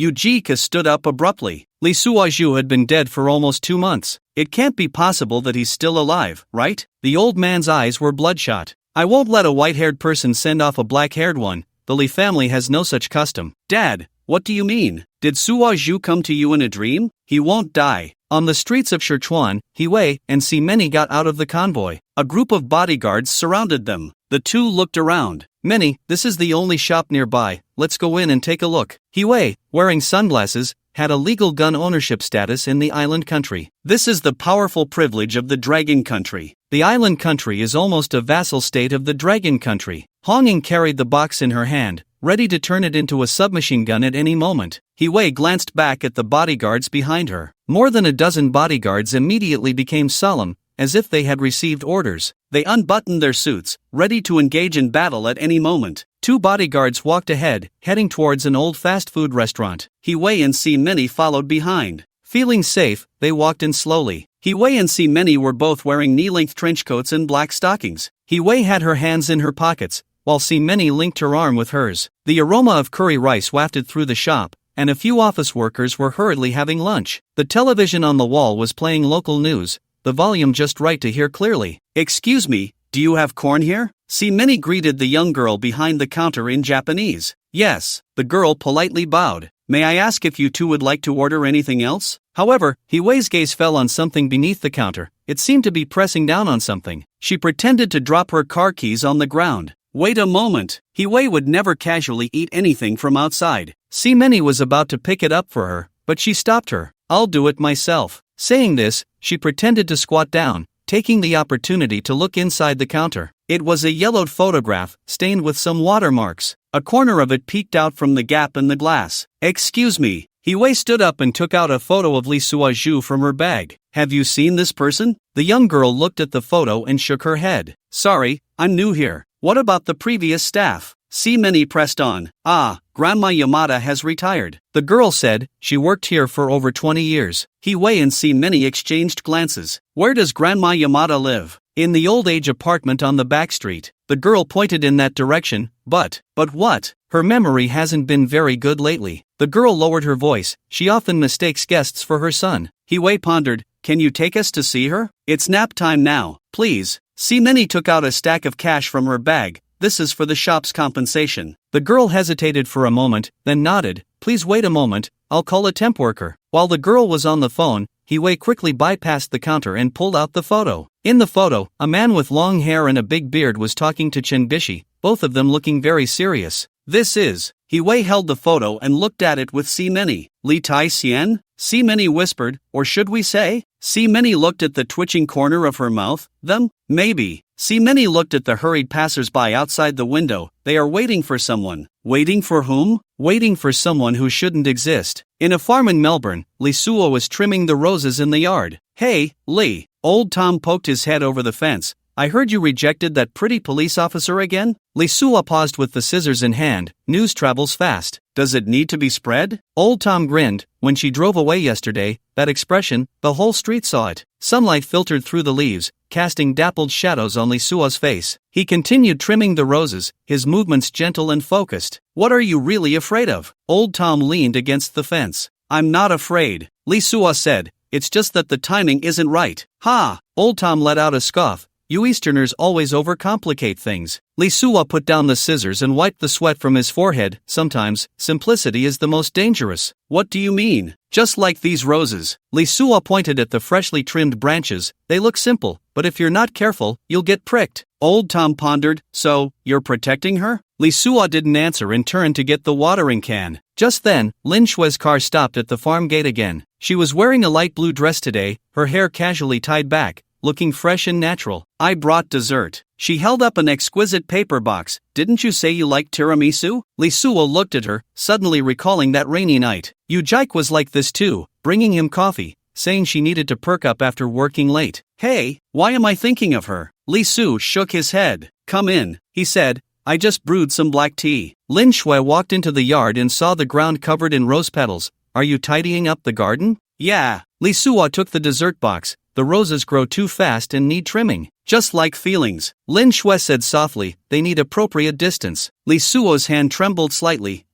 I understand. Lin Shui smiled, her eyes a bit moist. You're waiting for the right moment, aren't you? In the sunlight, her smile seemed soaked in honey, sweet yet bitter. The wind chimes in the yard tinkled lightly as Lee Suo walked out with the black tea. Your garden is beautiful. Lin Shui sat in the wicker chair, her fingers lightly brushing the table. There are more flowers than the last time I came. Yeah, I planted a few more roses. Lee Suo set down the teacup. Old Tom said the soil here is suitable. From the neighboring yard came the sound of a radio, a local gardening program. The host was explaining how to prune roses, his voice slow and leisurely, with a distinct Melbourne accent. Do you really like gardening? Lin Shui picked up the teacup, her red lips lightly pursed. Just passing the time. Lee Suo looked at the distant eucalyptus trees. The pace of life here is very slow. Slow enough to calm the heart. Lin Shui set down the teacup. Or is it slow enough to make one escape? Lee Suoju did not respond and opened the dessert box. The tiramisu was dusted with fine cocoa powder, the aroma of coffee mingling with the scent of cream,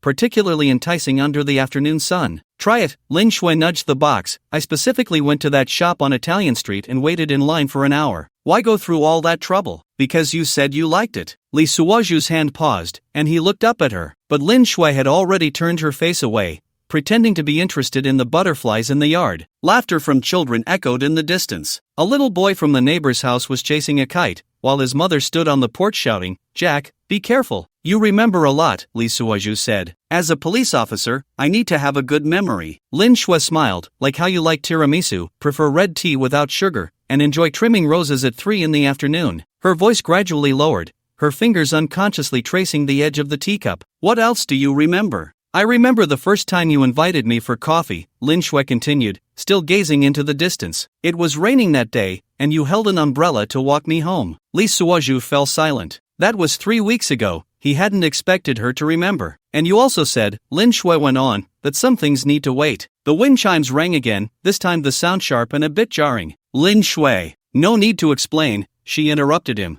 I just wanted to tell you, I'm waiting. An ice cream truck passed by the corner, its jingling music drifting into the yard. A few little girls ran after the truck, their skirts fluttering in the wind. Want some ice cream? Lee Suoju suddenly asked. Lin Shui was taken aback. Now, yeah, mango flavor. Lee Suoju stood up. Isn't this your favorite? You. Lin Shui bit her lip. You remember a lot too. Lee Suoju had already stepped out of the yard, chasing after the ice cream truck. In the sunlight, his silhouette was somewhat blurred, yet somehow reassuring. Lin Shui looked down at the reflection in her teacup, her eyes slightly moist. When Lee Suoju returned with 2 ice creams, Lin Shui was looking at her phone. Still double mango flavor. He handed her the ice cream. Lin Shui took it, her fingers trembling slightly. Ma Shiming is coming back tonight. The music from the ice cream truck faded away, and the aroma of baked goods wafted from the cafe around the corner. He agreed to meet? Lee Suoju sat back down in the wicker chair. Yeah. Lin Shui licked a bit of ice cream. He said he wanted to talk about the divorce. The wind chimes rang again, this time the sound light is a sigh. Are you sure you want to do this? Not sure, Lin Shui smiled. Just like you're not sure if you want to wait for me. The neighbor's Jack finally tired out, sitting on the lawn to catch his breath. His mother walked over with lemonade, casually ruffling her son's sweaty hair. Need help? Lee Suoju asked. Help with what? Lin Shui looked at the melting ice cream. To say I cheated first? Old Tom next door was trimming the fence, the sound of the shears crisp and pleasant. He hummed an old song, a love ballad from the 60s, singing about waiting and parting. Do you remember Mrs. Smith? Lin Shui suddenly asked. The elderly woman from the next street? She told me yesterday that she faced a similar choice when she was young. Lin Shui set down the now melted ice cream. In the end, she chose to stay. And then? Then she would sit in the garden for a while every day, looking at the mailbox across the street. Why? Because that person said that if one day she regretted it, she should write him a letter. Lin Shui's voice was a bit hoarse, but she waited for 40 years, and she couldn't even remember that person's name. In the distance, the sound of a train whistle echoed, long and lonely. You say, Lin Shui turned to look at Li Suozhu. Will we also become like that? Li Suozhu did not answer, only gazed at the watch on her wrist. That was a wedding anniversary gift from her husband, and she had always worn it. She had even told him directly, this watch runs too fast,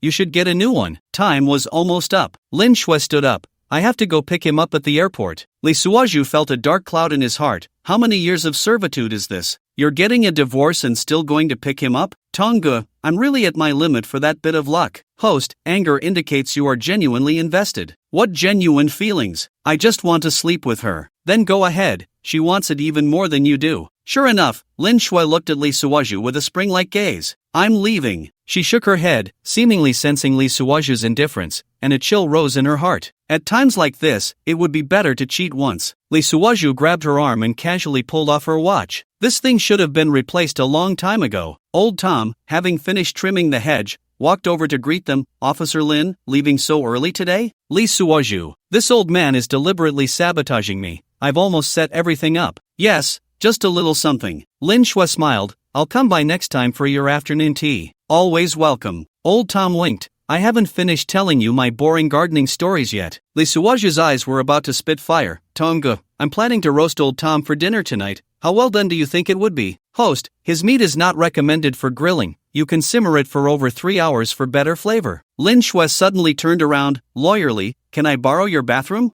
I need to do my makeup. Old Tom. She bit her lip. Let's not disturb lawyerly tonight. I hope he has a clear mind to handle the case. Old Tom raised his murky eyes. All right, officer, you call the shots. I'll just drink by myself. Bye. Old Tom, you don't need to bring me milk tomorrow morning. I want to sleep in a bit, Li Suozhu quickly added. Got it. Strange. The person who gets up the earliest is starting to sleep, and Old Tom shook his head and staggered away. A gust of wind blew, and the wind chimes in the yard rang wildly. Lin Shui's cheeks flushed, and she turned her body shyly. Aren't you going to go in and do your makeup? Li Suozhu looked at her with a mischievous smile. Aren't you afraid of missing your husband's flight? After saying that, his wolf-like eyes scanned her voluptuous and tall figure without restraint. That body, twisting like a snake in his eyes, was so tempting. Lawyerly, is your house soundproof? Li Suozhu couldn't believe this was coming from a female officer. Is it that loud? Lin Shui's hands twisted together in front of her waist, as if pointing out the coordinates of an attack, the tight-fitting jeans outlining the perfect shape of her body. She whispered, I brush my teeth with a toothbrush. What? The fire in Li Suozhu's abdomen was almost burning to the top of his head. What is that? Lin Shui's high heels clicked crisply on the stone path. Let's go, we can talk inside. Lin Shui was the first to enter the room. Li Suozhu followed closely behind. He casually turned off the light under the eaves. Old Tom looked up from a distance, his eyes slowly squinting into a slit. Then he lowered his head and pulled out a pocket watch from the last century to take a look. Timing starts now. The next morning, Lin Shui exhaled a breath of stale air. Li, it's been a night. Aren't you tired? All right, then I'll sing a closing song. 10 minutes later, the two had finished showering, and Lin Shui lay in Li Suozhu's arms. Li Suozhu was waiting for the system's prompt sound. Li, how did you do it? 10 hours. I really felt like I was in heaven. Li, I don't believe you don't have women. Any woman you have wouldn't think of other men. Li, how many women do you actually have? Li locked the door but frowned. Tongo? Where are you? Host, I'm here. What's the matter? What about my luck value? Is everything she said a lie? I don't know.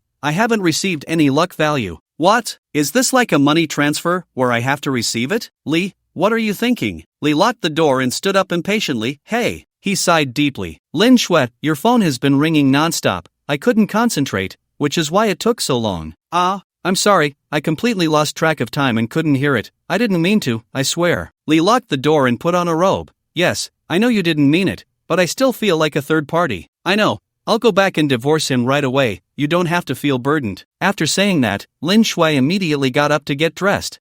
Suddenly, she sat on the bed in pain. It's all your fault, it hurts so much. Really? But you kept saying it felt good? Li locked the door and sat on the side, feeling quite displeased since the luck value hadn't come through. The women weren't anything special either. Li locked the door and was somewhat tired of this life. Her skills weren't even as good as Hong Ying's. Hong Ying and He Wei had exceptionally high physical qualities. The sensations they brought were also very special, especially Hong Ying, who had 3 abdominal muscles. Li locked the door, picked up a cigar, and fell into a rosy memory. 3 abdominal muscles, in the end, turned himself into a sieve. He thought he had won the hearts of every woman, but in the end, he was the one who lost. He glanced at Lin Shui. This woman still has her husband in her heart, otherwise, the luck value would have been in my hands long ago. Li locked the door, felt a chill in his heart. He had worked hard all night. She was just looking for some excitement. Deep down, she still doubted that she was a playboy. She wouldn't easily fall in love with herself. Lin Shui, if you can leave, then leave. If you can't, don't force it. Lin Shui had just finished getting dressed when she turned around.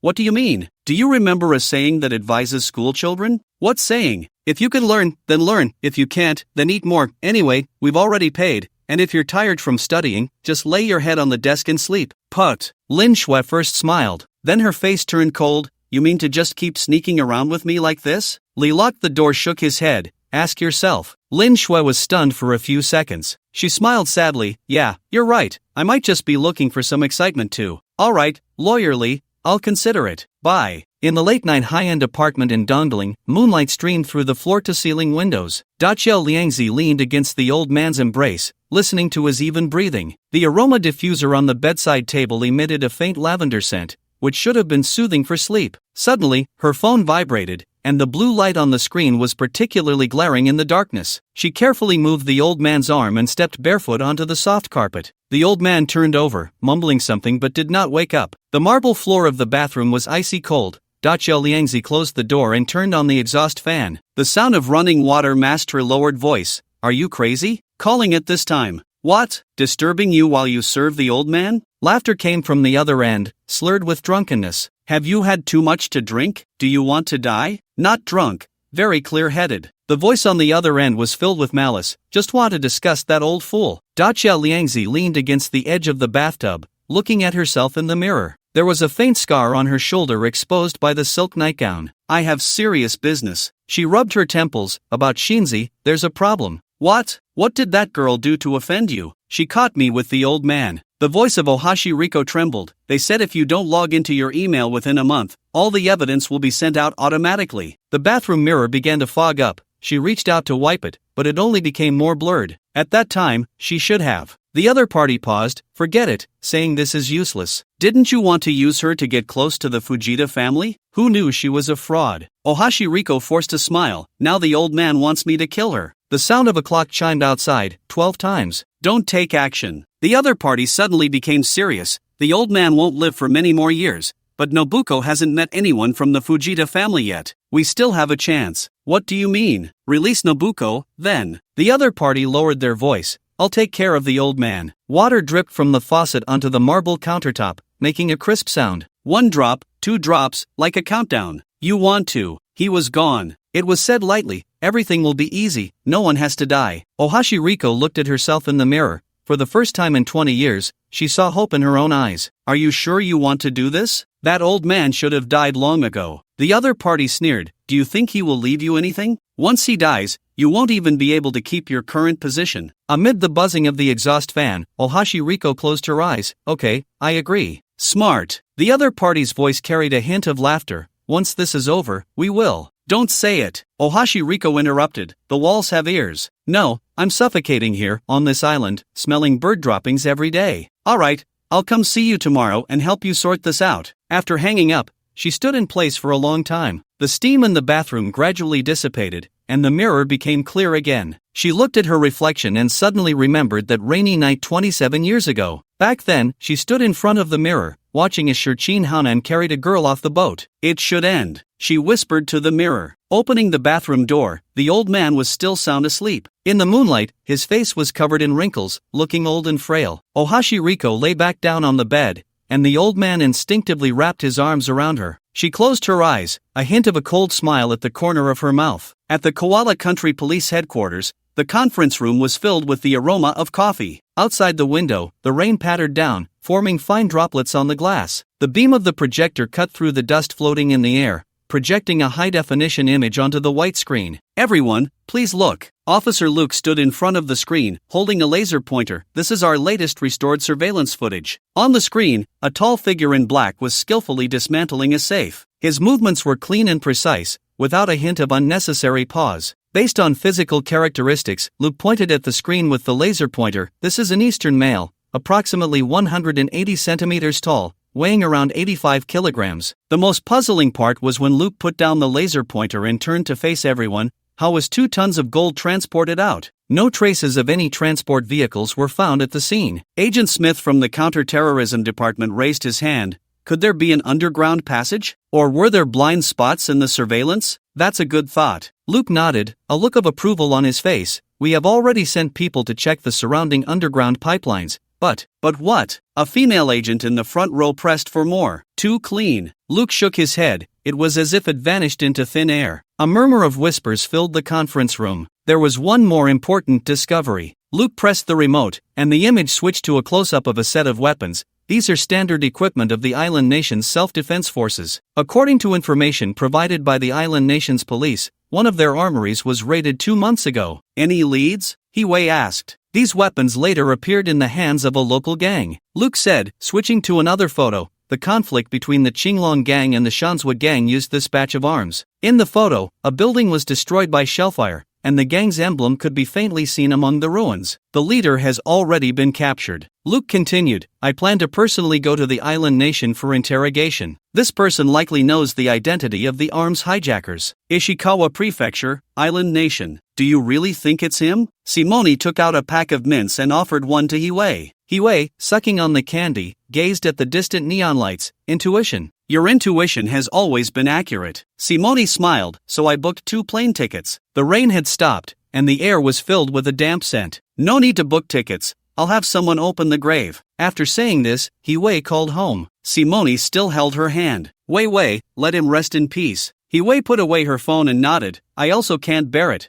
What if? Tears streamed down her face. Honging behind them also began to cry. Simone tilted her head back. Regardless, if he is alive and doesn't want to see us, knowing won't change anything. Hee-Wei sobbed a few times. Yeah, if he is alive, he must hate me to death. Let him decide for himself. Simone, disregarding her surroundings, quietly leaned into Hee-Wei's embrace. I really wish he were alive. Even if he hates me, I would accept it. A waft of aroma came from the ramen shop across the street, where several uniformed high school students were lining up at the entrance. At that moment, a bodyguard came to report. MS. I found out that someone from the Qinglong gang once kidnapped Miss Chun. Oh, Hee-Wei looked into the distance. After a long while, let's first check out the Qinglong gang's territory. You go hail a taxi, we'll follow behind. Yes, MS.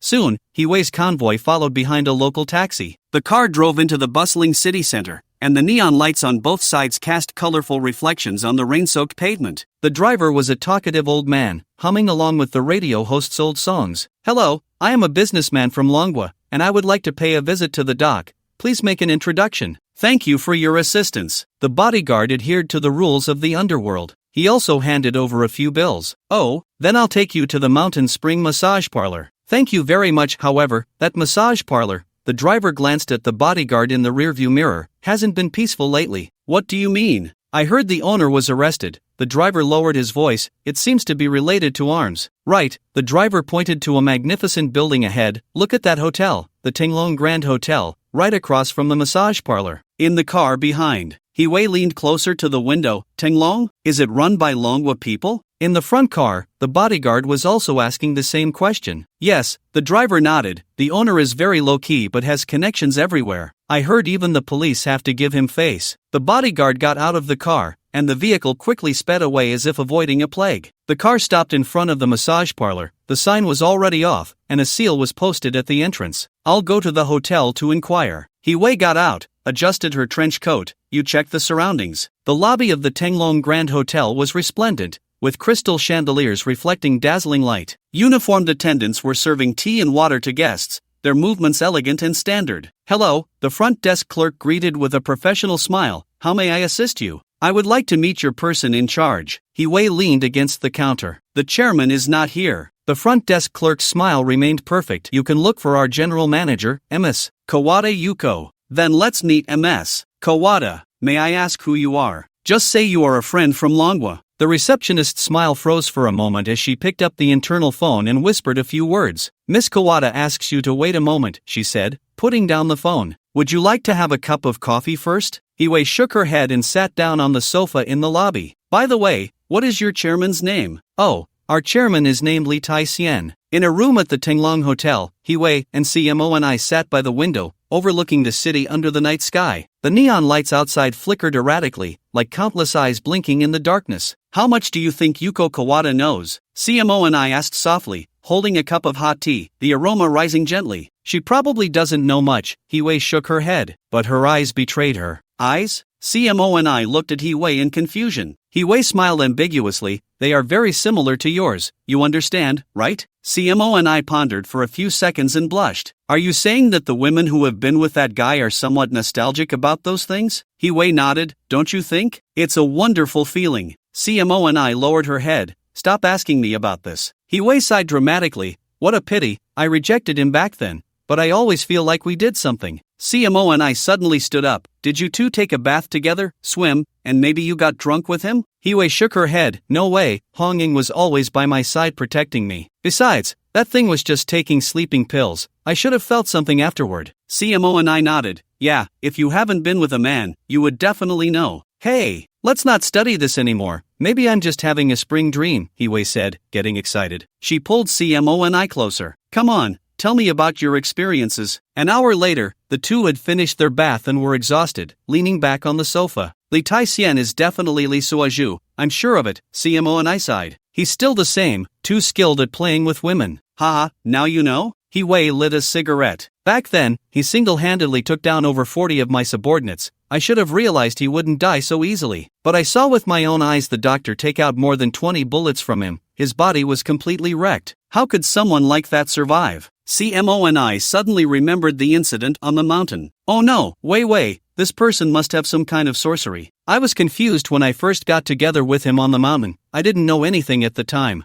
Anyway, we need to be careful. This person is too terrifying." Hee-wei stood up and walked to the window. "We'll stay here for the next few days and see if we can find more clues." "Okay," CMO and I nodded. "But do we still need to look for him? If someone like him wants to hide, we won't have a chance. Then what should we do?" Hee-wei turned around. "To get this person is to gain the world. Should we just let him follow someone else?" CMO and I blinked. "Are you wanting to taste the flavor of a man?" Hee-wei's face flushed. "If I don't try, I'll just grow old." Meanwhile, Xiao Liangzi was walking into the women's detention center. The heavy iron door of the prison closed behind her with a low rumble. "How is Shinzi doing in there?" she asked the guard, her ID badge hanging on her chest, her expression serious. "She's doing quite well in there," the guard shrugged. "She's already become the boss here." "That's not surprising. She was already a big shot on the streets, killing without mercy. Who would dare to mess with her?" Xiao Liangzi walked into the visiting room and saw Shinzi through the glass. She was wearing a prison uniform, looking relaxed, as if this were her territory. "What are you here for?" Shinzi leaned back in her chair, her face full of disdain. "I'm here to tell you that you'll be able to bail out soon." Xiao Liangzi smiled slightly. "You need to be patient." Shinzi snorted coldly. "I'm doing just fine here. I'm not in a hurry to get out." "But you have to go out eventually." Xiao Liangzi stared at her. "The outside world is more exciting." The implication was clear: if you go out, we will be fine. Shinzi did not respond,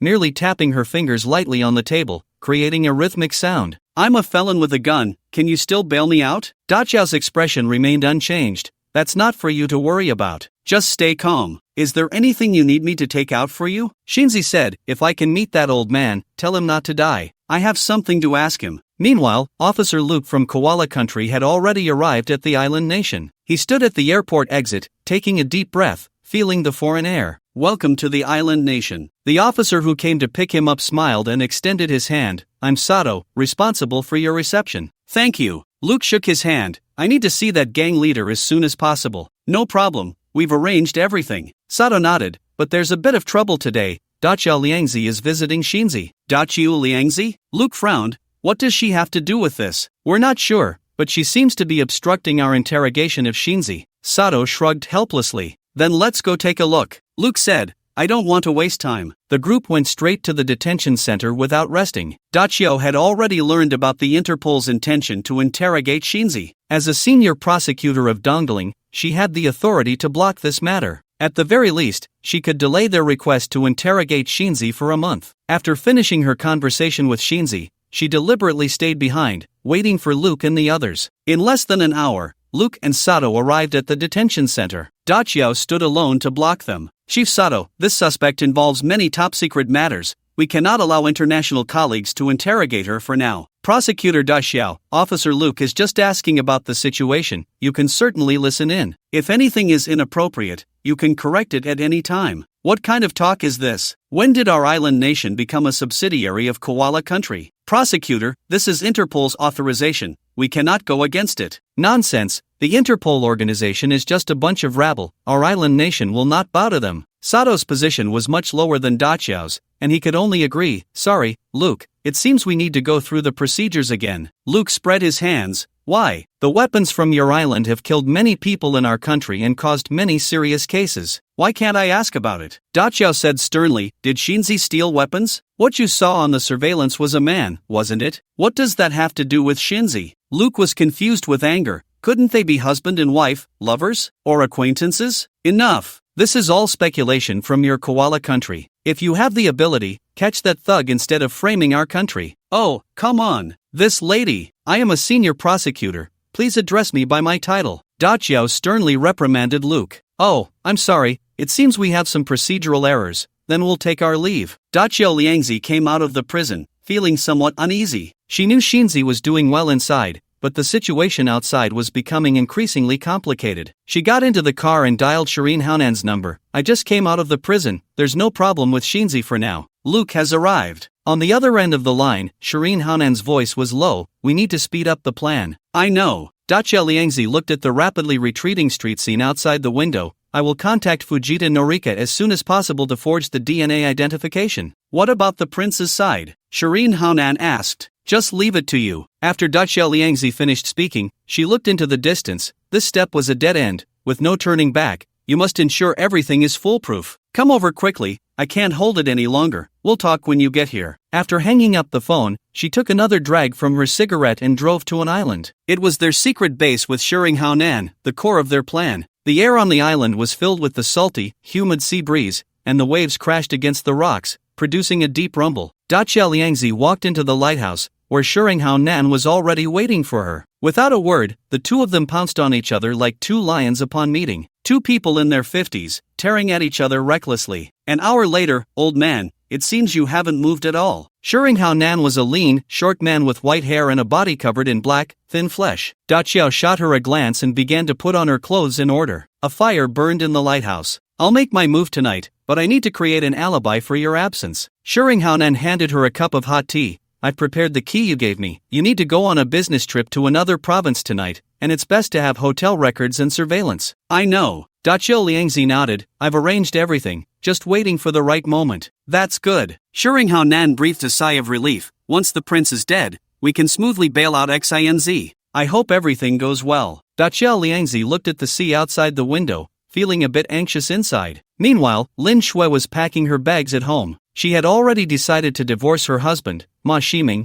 but still felt a bit hesitant. Have you really made up your mind? Ma Ximing stood at the door, arms crossed over his shoulders. Yes. Lin Shui nodded. We both need a new beginning. I will respect your decision. Ma Ximing sighed. I hope you can be happy. Thank you. Lin Shui smiled faintly. You too. Ma Ximing looked at Lin Shui's resolute expression and suddenly called out to her. Have a drink before you go. Lin Shui turned back. The house is yours. I have no right to be here anymore. Ever since she had slept with Li Suoju, Lin Shui felt uneasy every time she saw Ma Ximing. She always felt guilty towards him. Although he felt the same way, as a conservative woman, Lin Shui still felt guilty. No, this place no longer belongs to me. Ma Ximing grabbed her. Lin Shui, we came here to study together at 16, through thick and thin for 20 years. How can you be so heartless? Lin Shui burst into tears at his words. Then you should ask yourself, all those things you did were caught on camera. I'm sorry, Lin Shui. When it came to the divorce, Ma Ximing still couldn't bear it. They had been together abroad, supporting each other for so many years. It's all my fault. Can't I change? I won't go looking for those people anymore. Lin Shui threw down her bag and sat on the sofa, crying. It was all too late. She was already an impure woman. You really need to reflect on yourself? Lin Shui, forgive me, I'm regretting it, give me a chance. Ma Ximing knelt in front of Lin Shui.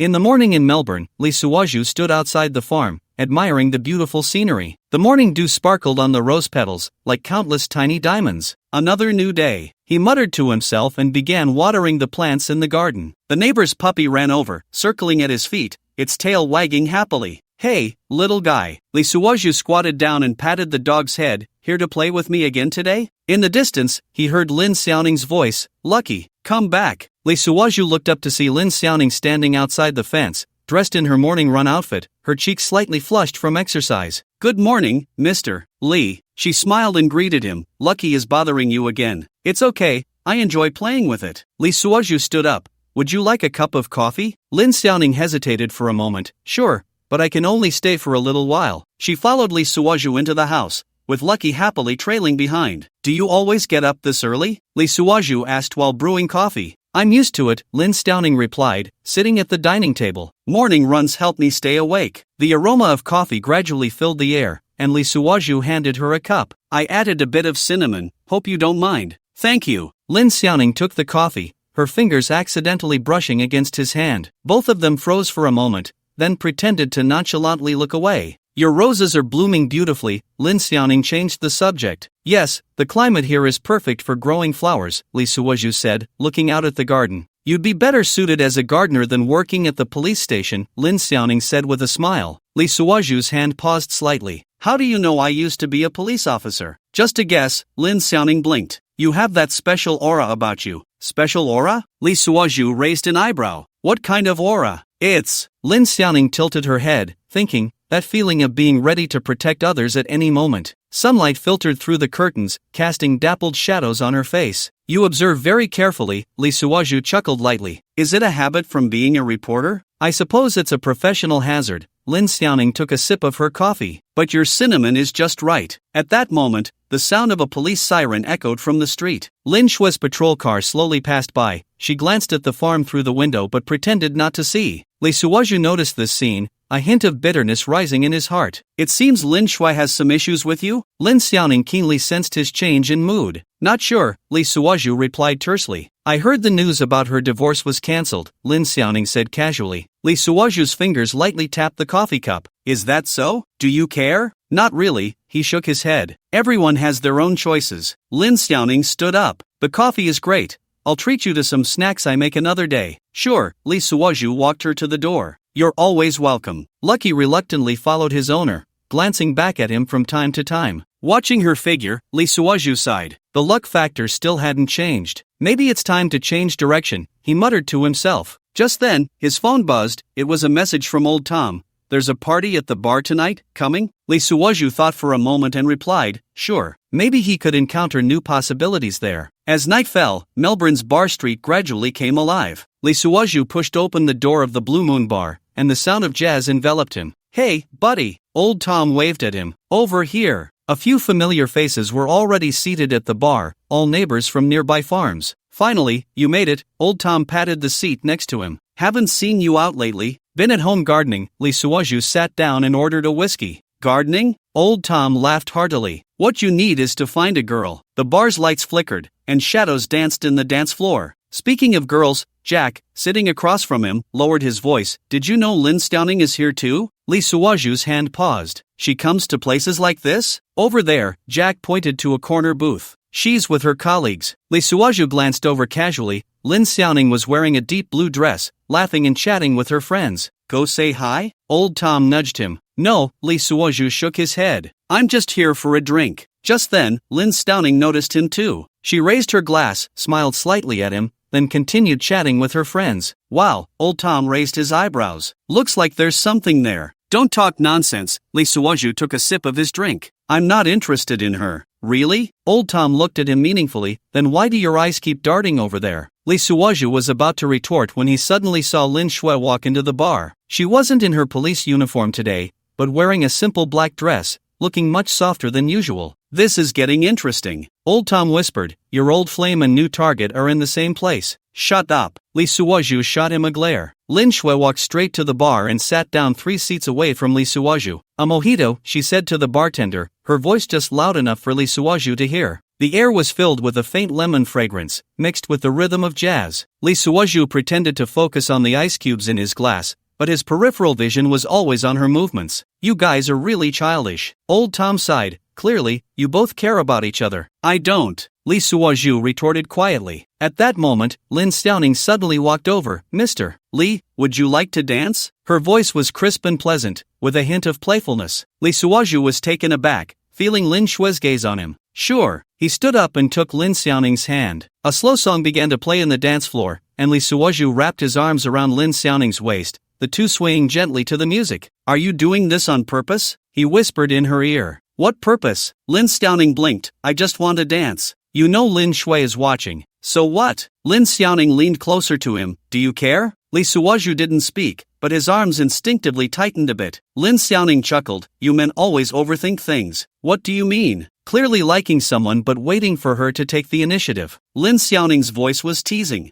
I don't like her, Lee Suoju instinctively retorted. Really? Lin Xiaoning looked up at him. Then why do you always stare blankly at her back when she walks by? You observe too closely, Lee Suoju said softly. It's a journalist's occupational hazard. Lin Xiaoning smiled, and your story is just too interesting. The lights on the dance floor became ambiguous, and the music shifted to a slower love song. Interesting? Lee Suoju raised an eyebrow. In what way is it interesting? For example, right now, Lin Xiaoning leaned against his shoulder. She's already finished her 3rd drink. Lee Suoju discreetly glanced at the bar. Lin Shui was indeed ordering a 4th drink. She rarely drinks this much, he said unconsciously. See, Lin Xiaoning smiled triumphantly. You really do understand her. At that moment, a drunken man approached Lin Shui, seemingly wanting to flirt. Lee Suoju's body tensed instantly, but he forced himself to keep dancing. Not going to help? Lin Xiaoning asked deliberately. She's a police officer, she doesn't need help. Sure enough, Lin Shui just shot a cold glance at the man, and he awkwardly backed off. Impressive, Lin Xiaoning remarked. No wonder you like her. I said I don't. Come on. Lin Xiaoning interrupted him. Is some part of you still swelling with excitement? Lee Suoju was stunned. How old are you exactly? Didn't you say you were only 16? What's wrong with 16? I told you, I observe very carefully. Lin Xiaoning smiled mysteriously. And 16 is just a number, not physiological. Have you seen my ID? Just then, the music ended, and Lin Xiaoning released his hand. Let's talk another day, my friends are still waiting for me. She turned to leave, leaving behind a line. Sometimes, the answer is right in front of you. Lee Suoju stood there, deep in thought. Host, what are you thinking about? The laws of Karago clearly state that those under 16 are prohibited from entering bars. This Lin Xiaoning hasn't said a single true word. She has been lying to me from the start. At that moment, he heard the sound of a glass shattering at the bar. Lee Suoju turned around and saw that the wine glass next to Lin Shui had shattered, the transparent liquid spreading across the bar. I'm sorry, she said to the bartender, her voice trembling slightly. I'll help you. Lee Suoju instinctively walked over. No need, Lin Shui said coldly, I can do it myself. But when she bent down to pick up the glass shards, she cut her finger. See? Lee Suoju grabbed her hand. You still say you don't need help. Under the dim bar lights,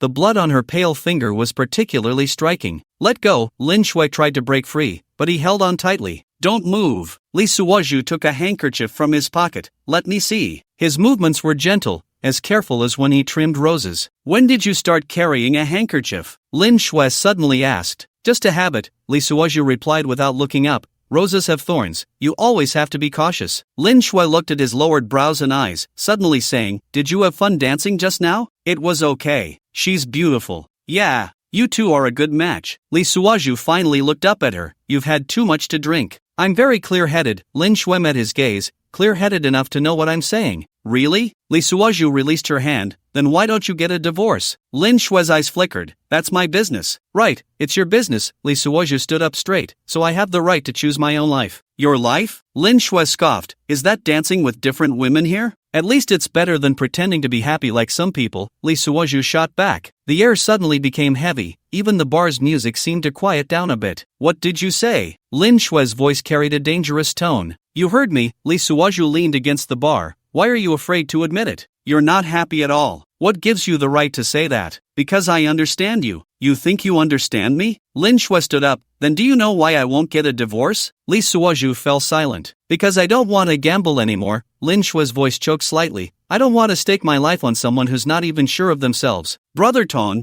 isn't this 200 points a bit outrageous? Host, it's up to you. What do you mean, up to me? I'm definitely going to keep looking for my luck. Feel free, I have no reference opinion. Why aren't you talking? Lin Shui laughed sarcastically. I was right, I'm just a target for you. Just pray. Li Suozhu was taken aback. Fine, even if you're right, at least I can give you a period of happiness. And your marriage? From now on, it's a nightmare. Heh, a period of time. Lin Shui shook her head. The important thing is, you've never really thought about being with someone. You're just looking for someone to help you achieve your goals. Li Suozhu cursed inwardly. This person who runs to foreigners is quite traditional at heart, but it was still very challenging. I'm not sure right now if I would stay for someone, so that's a good answer. Okay, let's put it another way. Lin Shui stepped closer to him. Tell me, if I say I'm willing to get a divorce right now, what would you do? Li Suozhu looked into her eyes, which held anger, hurt, and emotions he couldn't understand. Just then, Lin Xiaoning suddenly appeared. Excuse me, it seems my phone fell here. The atmosphere was instantly broken. Lin Shui took a step back, organizing her emotions. I should go. Wait, Li Suozhu wanted to grab her. No need to see me off. Lin Shui walked towards the door without looking back. Lin Xiaoning watched this scene and sighed.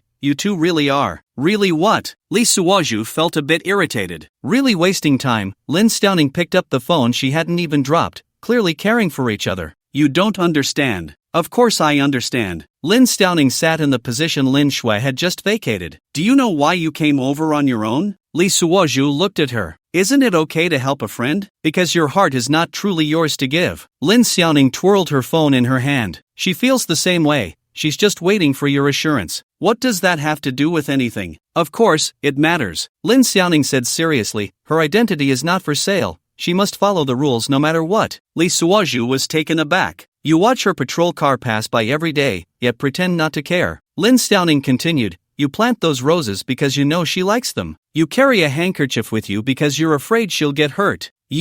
I observe very carefully, remember? Lin Xiaoning smiled. So, until you truly face your own heart, hers will not be given to you. The bar's light suddenly brightened, and a new song began to play. Go after her. Lin Xiaoning pushed him. Don't waste any more time. Who the heck are you? I won't tell you.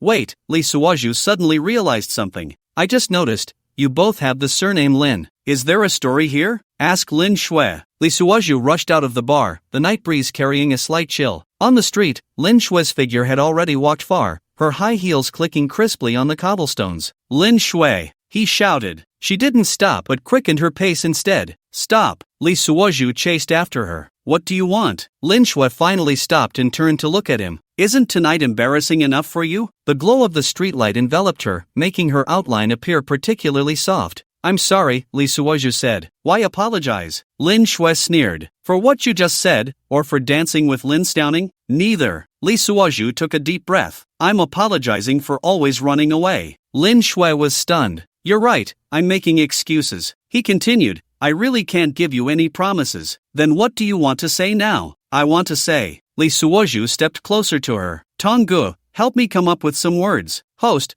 your goal is luck points. Just be as simple as once. Lin Shui, In the night breeze, Lin Shui stared at him with wide eyes. At that moment, a patrol team passed nearby, whistling. Forget it. Lin Shui's voice trembled slightly. I'm still a married woman. Li Suozhu, filled with courage, was about to say something shameless when a voice interrupted him. Wife. In the night breeze, before Li Suozhu could finish his sentence, he was interrupted by a shout of wife. Ma Shiming got out of the car, shaking his car keys, a look of confusion on his face. Lin Shui panicked for a moment and blurted out, Husband, I'm arranging work with my colleague, could you step aside? This sentence was like a stone thrown into a calm lake, creating ripples. Li Suozhu and Ma Shiming both froze, the air seeming to solidify for a few seconds. Ma Shiming looked at the two of them suspiciously but ultimately turned to leave. Colleague? Li Suozhu forced a smile, his voice carrying an indescribable emotion. Lin Shui immediately switched to a businesslike tone. You continue to follow up on this case. Report to me anytime there's news. As she spoke, she winked at him. Li Suozhu watched her expression, a mix of panic and cunning, and suddenly understood something. At your command, officer. He deliberately emphasized the word officer. As he turned to leave, he heard Lin Shui let out a sigh of relief behind him. The night deepened, and under the streetlight, their shadows stretched long, one heading east, the other west. Li Suozhu reached the corner and couldn't help but look back, just in time to see Lin Shui linking arms with Ma Shiming as they walked toward the parking lot. "Host, this woman is the most calculating person I've ever seen." "Shut up," he whispered, "that's called being meticulous." The morning sunlight spilled over the unique eucalyptus trees of Koala country, and a faint scent of eucalyptus lingered in the air. Li Suozhu was watering the roses in the garden when his phone suddenly rang. "Hello?" He glanced at the caller ID, his heart racing a bit. "Come to the Law Enforcement Bureau." Lin Shui's voice was all business, "to handle your onboarding procedures." The water in the hose gushed loudly, and Li Suozhu stood frozen. "What onboarding procedures?" "The onboarding procedures for police officers," Lin Shui said matter-of-factly. "Aren't you my colleague?" "Wait a minute," Li Suozhu turned off the faucet. "I never said I wanted to be a police officer." "Then do you want Ma Shiming to know about what happened last night?" Lin Shui's voice carried a hint of threat. Li Suozhu looked at the garden full of roses inside. "I like my life as it is." "Gardening?" Lin Shui chuckled lightly. The great lawyerly, "Gardening at home? At least I have my freedom. I happen to have a spot available." Lin Shui's tone softened. "Isn't it good to get paid for nothing?" Under the sunlight, a canary perched on a rose branch, tilting its head to look at him. "And," Lin Shui's voice suddenly dropped, "don't you want to see me every day?" That line could make anyone's heart flutter. "Are you trying to seduce me?" "You're overthinking it." Lin Shui immediately returned to her businesslike tone. "Be at the office within half an hour, or you'll face the consequences." After hanging up, Li Suozhu stared at his reflection in the mirror. "System, do you think I'm crazy?" "Host, you're not crazy, you're just obsessed." Li Suozhu hung up the phone, bewildered as he looked around. "Why am I reaching for the gun again?" "Host, isn't having an identity a good thing? Besides, the public order here is quite good, there's not much danger." "Fine." Li Suozhu lowered his head. "I'm mainly doing it for justice." "Host, I admire you for wanting the 200 luck points." Li Suozhu ignored the system and walked out of the garden, spotting his neighbor, Old Tom, trimming the hedge. "Morning, Li." Old Tom looked up. "Why aren't you at the bar today?" "Just a little something." Li Suozhu shrugged. "I might be becoming a police officer." "A police officer?" Old Tom burst into laughter. "Didn't you say you liked gardening?" "Yeah," Li Suozhu smiled helplessly, "but sometimes life doesn't go as planned." "Now that's big news." Old Tom set down his shears. "But you would look great in a police uniform." "I hope so." Li Suozhu patted his shoulder. "I'll treat you to a drink another day." "Sure, once you become a cop,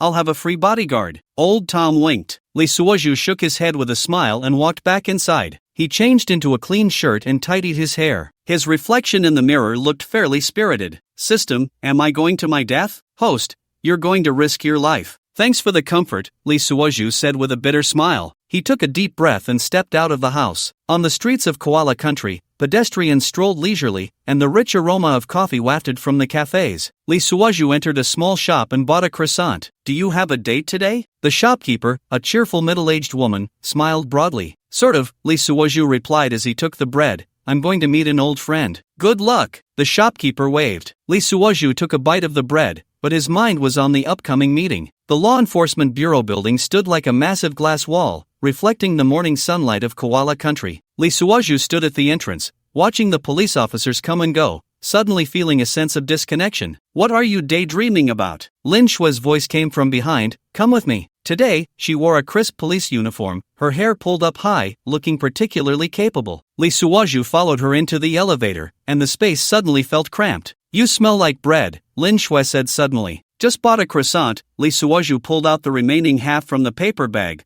"Want to try some?" Lin Shui glanced at him. "No snacks during work hours." "Then I'll eat later." He stuffed the bread back into his pocket. "I remember you used to love the croissants from this place." The atmosphere in the elevator suddenly became ambiguous. With a ding, the elevator doors opened. "Come with me to the HR office." Lin Shui quickly walked out of the elevator. "Prepare your documents." Colleagues passing by greeted Lin Shui, curiously eyeing Li Suozhu. "Is this a new colleague?" a young officer asked. "Yes, from the narcotics team," Lin Shui replied briefly. "Narcotics team?" Li Suozhu raised an eyebrow. "I thought you would assign me to patrol." "Do you think I would waste your experience?" Lin Shui said without looking back. In the HR office, sunlight filtered through the blinds, casting mottled shadows on the floor. "Fill these out." Lin Shui placed a stack of forms in front of him. Li Suozhu picked up a pen and suddenly asked, "Does your husband know about this?" Lin Shui's hand paused. "He only knows I'm hiring new people." Sunlight flickered on Lin Shue's badge through the blinds. Are you sure you want to do this? Li Suozhu asked while filling out the form. Do you have a better idea? Lin Shue leaned against the desk, looking down at him. Like telling the truth? And then what? Lin Shue sneered. Let my husband know I'm out on the street late at night tangled up with a man? We're just talking. Do you think he would believe that? The office fell silent, leaving only the sound of pen tips scratching against paper. By the way, Lin Shue suddenly said, you need to go to police academy training tomorrow. What? Li Suozhu's pen paused. No need, I can patrol just fine. Patrolling? Don't you need to know how to shoot? Lin Shue revealed a sly smile. Training is to help you survive. You just want to make things difficult for me. Smart. Lin Shue patted his shoulder. Get ready to be bullied by the rookies, newbie. She turned to leave but was caught by Li Suozhu's grip on her wrist. Are you so sure I'll stay? Lin Shue looked down at his hand, her voice suddenly softening. You will, right? In the sunlight, her eyelashes fluttered slightly. Li Suozhu released her hand and continued filling out the form. You owe me a meal. In your dreams. Lin Shue walked to the door. I'm your superior. Then I want to apply for a transfer. Denied. Lin Shue said without looking back.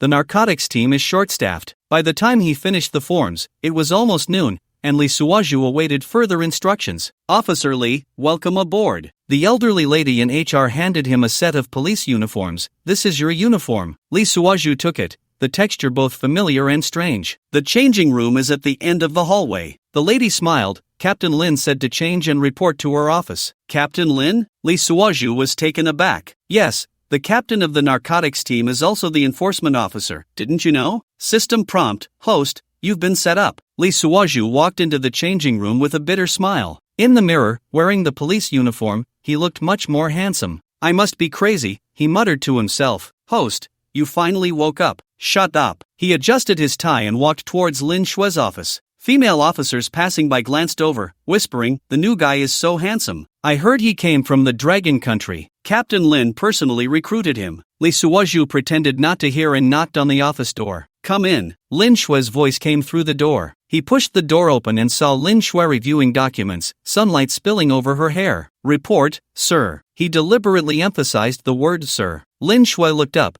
clearly taken aback by his appearance. The uniform fits well. Lin Shue put down her pen, pretending to be official. Really? Li Suozhu turned around. I think it's a bit tight. He deliberately tugged at his tie, exposing a bit of his neck. Lin Shue's gaze flickered for a moment before she straightened her face. Stand straight. At your command, chief. Li Suozhu stood at attention with a smile. What other instructions do you have? Sit. Lin Shue pointed to the chair across from her. Let's talk about work arrangements. Li Suozhu sat down, with only a desk separating them. This was about a recent case. Lin Shue pushed a document over, her finger accidentally brushing against his. They both shivered at the same time but pretended nothing had happened. What's wrong? Captain of the drug enforcement team, can't understand the document? Lin Shue asked, raising an eyebrow as she noticed him lost in thought. Just admiring my beautiful superior. Li Suozhu looked directly into her eyes. Lin Shue's ears turned slightly red. Mind the occasion. There's no one else here. I am your superior. So you're shy? Just as Lin Shue was about to retort,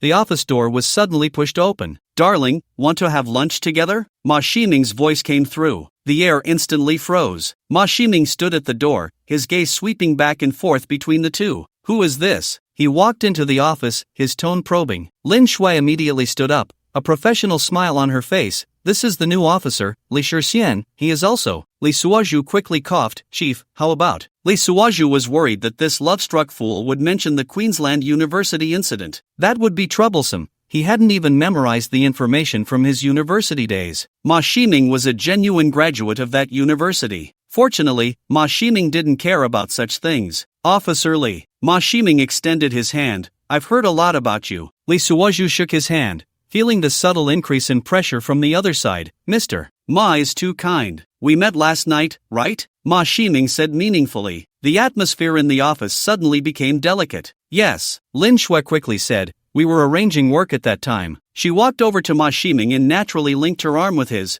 What brings you here today? I wanted to surprise you. Ma Ximing wrapped his arm around her waist, but his gaze was on Li Suozhu. I hope I'm not interrupting your work? Li Suozhu remained unfazed as he flipped through the documents. The chief is just introducing the case to me. Then I'll wait for you to finish. Ma Ximing sat down on the sofa. Lin Shue's expression stiffened for a moment. Darling, aren't you very busy? I specifically cleared my schedule today. Ma Shiming said with a smile, I wanted to spend more time with you. Lee Suoju stood up. I have a general understanding of the case now, Chief. Do you have any further instructions? Be at the police academy by 8 tomorrow. Lin Shui said in a businesslike manner, don't be late. At your command. Lee Suoju turned to leave. Officer Lee. Ma Shiming suddenly called out to him, shall we have dinner together tonight? Lin Shui's fingers trembled slightly, nearly dropping her teacup. Not very convenient. Lee Suoju said politely, I still need to prepare for tomorrow's training. Ma Shiming stood up and walked in front of him. What's wrong, new colleague? Can't even spare a meal? His words seemed casual but were clearly probing. Mr. Ma, Lee Suoju looked him in the eye. I'm rather dull, afraid I might ruin your mood. You won't know until you've had the meal. Ma Shiming pressed on. Lin Shui walked over, forcing herself to remain calm. Darling, he just got here, don't make it difficult for him. I'm just being hospitable. Ma Shiming wrapped his arm around Lin Shui's shoulder. Right, darling? Lee Suoju watched his hand resting on Lin Shui's shoulder, his gaze darkening slightly. Then I shall respectfully comply. Great. Ma Shiming smiled meaningfully. 7 o'clock tonight, at Blue Bay Restaurant. I'll drive to pick you up. Lin Shui suddenly said. Ma Shiming glanced at her. No need, I'll pick you up. Let Officer Lee go on his own. That would be too embarrassing. Lin Shui forced a smile. What's embarrassing about it? Ma Shiming's smile suddenly turned meaningful. You're not an outsider. The atmosphere in the office instantly froze. Then I'll take my leave. Lee Suoju turned to leave, his footsteps echoing in the corridor. Lin Shui watched his back, feeling suddenly empty inside. Lee Suoju walked out of the Law Enforcement Bureau building, the afternoon sun of Koala Country blinding him and making his eyes ache. System prompt, host, you don't have to go. I know. He loosened his tie and let out a breath. His phone vibrated. It was a message from Lin Shui. Don't go. He stared at the screen for a few seconds and replied, why? Ma Shiming is not simple. I know. Then why did you agree? Not agreeing would be more suspicious. The message box showed the other party was typing, but after a long time, nothing came through. Just as Lee Suoju was about to put away his phone, a new message suddenly popped up. Be careful. He looked at those 3 words, the corners of his mouth slightly lifting. Worried about me? You're overthinking it. Then is it too late for me to back out now? It's too late. Lin Shui sent a cold expression. Then give me some reward? What do you want? Just as Lee Suoju was about to reply, another message popped up. Ma Shiming is nearby, can't chat anymore. His smile instantly froze. Host, this 200 points is more difficult than Chen Bishi. Chen Bishi? He said irritably. What happened to Chen Bishi? Host, I've been sensing a strong probing presence. She's probably about to awaken. Then what will happen to me? The consequences are unimaginable. She will also seize luck points like you, but I don't know how. Tonggu, talk less and level up more. The Blue Bay Restaurant is located in the most bustling harbor area of Koala Country, with a view of the shimmering sea through the floor-to-ceiling windows. Lee Suoju arrived half an hour early and chose a seat where he could see the entrance. Sir, would you like to order something? The waiter handed him the menu, waiting for others. He ordered a glass of whiskey, his gaze fixed on the entrance. At exactly 7 o'clock, Ma Shiming walked in with Lin Shui in his arms. Lin Shui had changed into a deep blue dress today, her hair cascading over her shoulders, looking much softer than at work. Sorry to keep you waiting. Ma Shiming pulled out a chair for Lin Shui, his movements gentlemanly. Just arrived. Lee Suoju stood up, his gaze briefly meeting Lin Shui's. Officer Lee is drinking whiskey? Ma Shiming looked at the glass in front of him. I thought you would drink red wine. Professional habit. Lee Suoju shook his glass. Narcotics officers love strong liquor. Is that so? Ma Shiming glanced meaningfully at Lin Shui. My wife prefers red wine. Lin Shui's fingers trembled slightly as she pretended to focus on the menu. Everyone has different tastes, Lee Suoju said lightly, just like some people prefer to be straightforward, while others like to beat around the bush. Ma Shiming's gaze suddenly sharpened. Officer Lee, are you talking about me? I'm just talking about wine. Lee Suoju met his eyes directly. Where did Mr. Ma's thoughts wander off to? Let's order. Lin Shui broke the deadlock. I heard the lobster here is good. Aren't you not fond of seafood? Ma Shiming and Lee Suoju said simultaneously. The air instantly froze. Lin Shui's fingers tightened around the menu, her knuckles turning white. It seems Officer Lee knows my wife's tastes very well. Ma Shiming put down his glass, his voice carrying a chill. We've had meals together during cases before. Lee Suoju remained unfazed. Professional habit, I have a good memory. Is that so? Ma Shiming turned to Lin Shui. Dear, why didn't you mention this to me? Work-related matters, nothing to mention. Lin Shui forced herself to stay calm. The waiter approached at the right moment. Are you ready to order? I'll have the steak, medium rare. Ma Shiming said, Dear, what about you? just pasta is fine. Lin Shue's voice was very soft. What about Officer Lee? Ma Shiming asked. Like the chief, Lee Suoju said, I also like pasta. A dangerous glint flashed in Ma Shiming's eyes. It seems you two really have a lot in common. Mr. Ma, Lee Suoju put down his glass. Are you implying something? What could I possibly imply? Maximing smiled meaningfully. I just feel that you two get along well. Lin Shue suddenly stood up. I need to go to the restroom. After Lin Shue left, the atmosphere at the dining table became even more tense. Officer Lee, Maximing swirled his wine glass. Do you think my wife is beautiful? This question seemed a bit inappropriate. Lee locked his gaze on him. What's inappropriate? Maximing leaned back in his chair, just chatting casually. Mr. Ma, Lee put down his wine glass. What exactly do you want to say? Last night, Maximing's voice suddenly turned cold. What were you talking about on the street? Work. In the dead of night, just for work? Drug cases usually don't have a time limit. Is that so? Maximing sneered. Then why did my wife see me coming and say you were a colleague? Because I really am her colleague. Since last night? The two men's eyes clashed in the air, neither willing to back down. Mr. Ma, Lee said slowly. Are you doubting your wife? I'm just curious. Maximing's fingers tapped on the table. Why has she been so distracted lately? Maybe it's the work pressure. Maybe it's because of you. Just as the atmosphere became tense, Lin Shue returned. What were you talking about? Lin Shue asked, forcing a casual tone, but her fingers trembled slightly. We were talking about work. Maximing wrapped his arm around her shoulder, right, Officer Lee? Yes. Lee looked at Maximing's arm, his expression darkening. He sneered inwardly. It's immoral to put a green hat on someone else,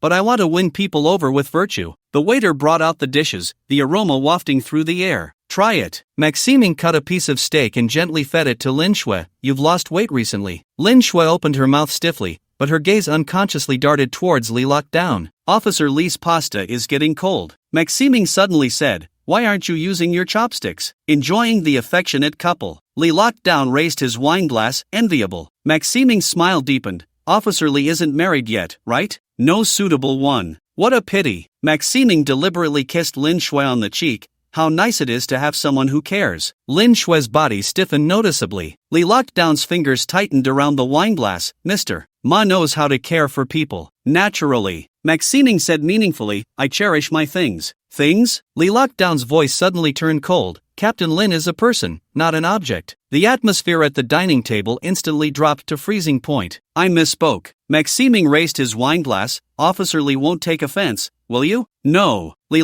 down stared into his eyes. I'm just reminding Mr. Ma that respect is important. Lin Shue kicked Lee down under the table, signaling him to stop talking. Speaking of respect, Maximing put down his wine glass. Does Officer Lee think that spending late nights alone with someone else's wife counts as respect? Maximing. Lin Shue finally couldn't hold back. What exactly do you want to say? What do I want to say? Maximing sneered. Don't you know in your heart? We're really just talking about work. Is that so? Maximing turned to Lee down. Then why did you suddenly join the police force today? Because we need people. Lee down said calmly. Is it a coincidence? Maximing's voice was laced with sarcasm. Met last night, and today you become colleagues. Are you doubting me? Lin Shue's voice trembled. I just want to know the truth. Maximing's fingers tapped on the table. Why have you been avoiding me lately? I haven't. Why won't you let me touch you? Enough. Lee down suddenly stood up. This is a public place. Public place? Maximing stood up as well, so it's okay in private? The surrounding diners began to look over. Maximing, calm down. Lin Shue grabbed his arm. I'm very calm. Maximing shook off her hand.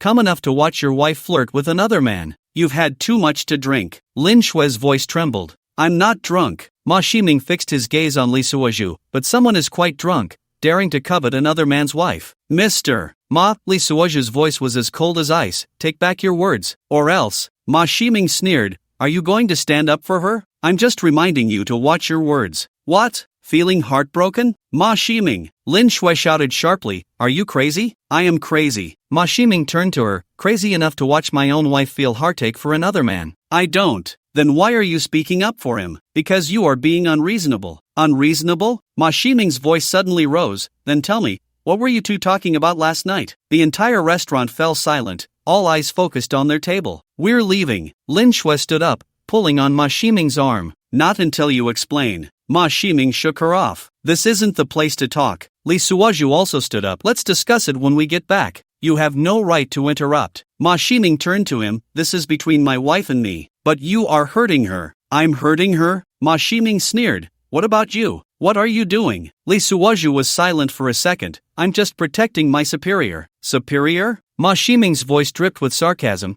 Your gaze doesn't look like that of someone looking at a superior. What do you want? Lin Shue's voice trembled with tears. What do I want? Ma Shiming grabbed her wrist. I want to know if you have fallen for him. Let her go. Lee Suoju stepped forward. Do you dare to lay a hand on me? Ma Shiming looked at him provocatively. I said, let her go. Lee Suoju's voice was as cold as ice. Lin Shue's wrist was already red from being squeezed, tears welling in her eyes. The restaurant manager hurried over. Gentlemen, please don't do this here. Get lost. Ma Shiming shouted. At that moment, Lee Suoju suddenly struck, precisely gripping Ma Shiming's wrist. You dare. Ma Shiming winced and released Lin Shue's hand. I said, don't hurt her. Lee Suoju's voice was icy. Lin Shui rubbed her reddened wrist, tears finally falling. You really have something going on. Ma Shiming grinned savagely. Otherwise, why would he care so much about you? Enough. Lin Shui suddenly shouted. I've had enough. The entire restaurant fell silent. You want to know the truth, right? She wiped her tears. Fine, I'll tell you. Lin Shui. Lee Suoju tried to stop her. No need to stop me. Lin Shui took a deep breath. Yes, we've known each other for a long time. Ma Shiming's face turned ashen. But it's not what you think. She continued, we're just partners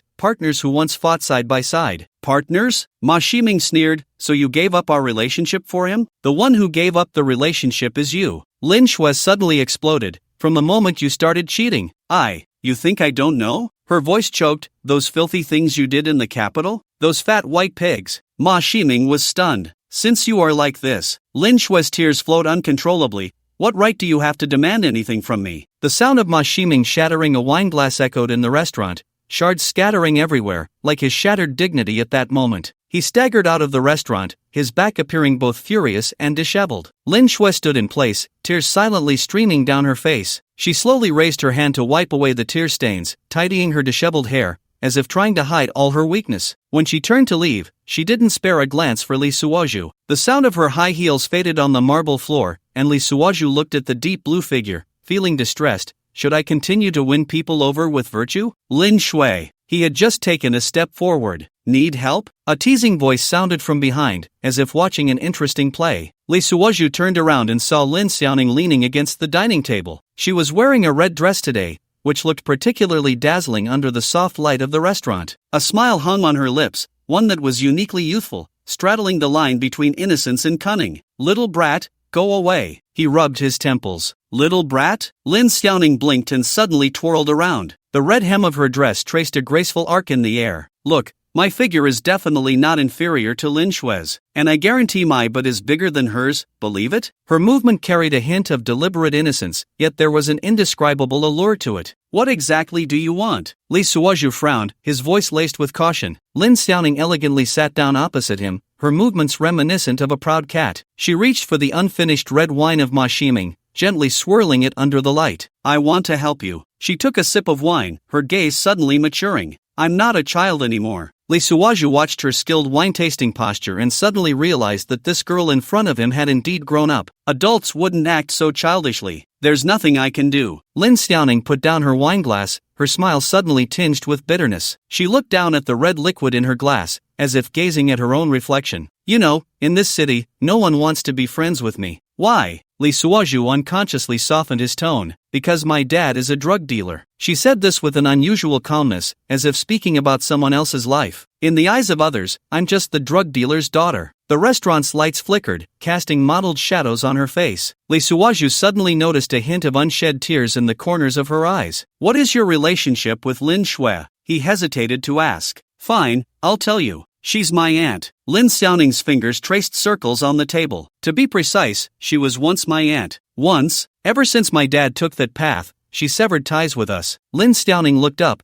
her gaze holding a complexity that belied her age. Ironically, if it weren't for my dad, she wouldn't have been able to come to Koala Country at all. You mean your dad was her guarantor? Lee Suoju's gaze sharpened. The sea breeze outside rustled the curtains, and the restaurant's lights cast flickering shadows on Lin Xiaoning's face. She stood up and walked to the floor-to-ceiling window, turning her back to Lee Suoju. Yes. Her voice carried a hint of nostalgia. Back then, I was still small. I remember when my aunt first came, she always brought candies to see me. Lee Suoju silently watched her silhouette, the outline of the girl appearing particularly lonely in the twilight. So you are a native of Koala Country? He asked, his voice unconsciously softening. Lin Xiaoning turned around, the moonlight streaming in from the window, casting a faint silver lining around her. She lifted her chin, pride shining in her eyes. Yeah, so I'm not afraid of anything. Li Suozhu blurted out, so your butt is big? Host, you really are? Shut up, since we're adults, she should know the price of playing with fire. Host, you're just making excuses for yourself.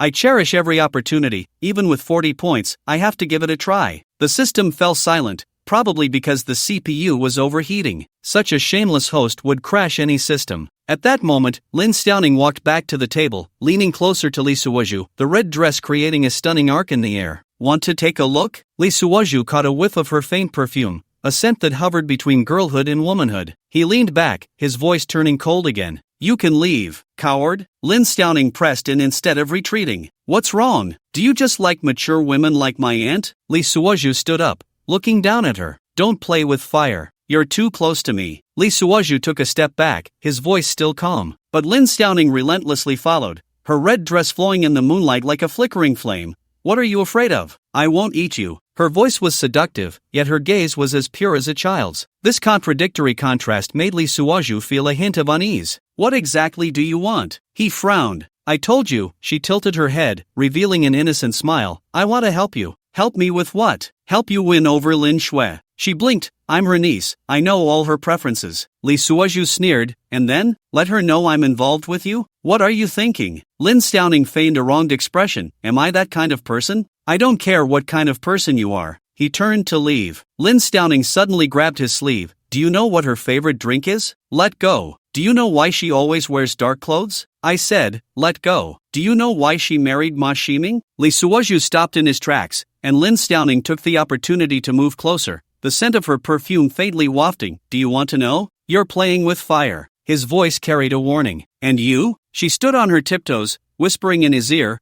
aren't you also playing with fire? The moonlight streamed through the floor-to-ceiling window, casting two intersecting shadows on the floor. Do you know? Lin Xiaoning circled around Li Suozhu, the hem of her red dress lightly brushing against his pants. Lin Shui is actually very lonely. That's enough. Li Suozhu's voice was impatient. Ma Ximing is busy with his business all day, she continued, her fingers gently tracing Li Suozhu's shoulder, and she can only pretend to be busy at the police station all alone. Li Suozhu grabbed her wrist. Are you testing me? Testing? Lin Xiaoning laughed, her eyes carrying an indescribable sadness. I'm just telling you the truth. What truth? She needs you. She broke free from his grip, stepping back, just like I need a friend. Li Suozhu looked at her. The girl in the moonlight was both innocent and dangerous. What do you want? I told you. She twirled around, her red dress drawing a perfect arc in the air. I want a friend. You've got the wrong person. No, she suddenly stopped, looking directly into his eyes. You're different from the others. How am I different? Look at the way you look at me. She slowly approached, without disdain, without sympathy, and without that disgusting desire. Li Suozhu silently watched her. In Dongling prison of the island country, dark clouds loomed. Miss Shuriying, you can go now. The guard opened the cell door, his tone businesslike. Shuriying Shinzi stood at the door, looking at the sunlight outside, her expression complex. Daqiao Liangzi stood not far away, wearing a victorious smile. You've worked hard. Daqiao Liangzi approached, softly saying, I've completed the procedures for medical parole. Why help me? Shuriying Shinzi's voice was a bit hoarse. Because we still need you. Daqiao Liangzi handed her a mobile phone. Your phone. Remember the promise you made to me.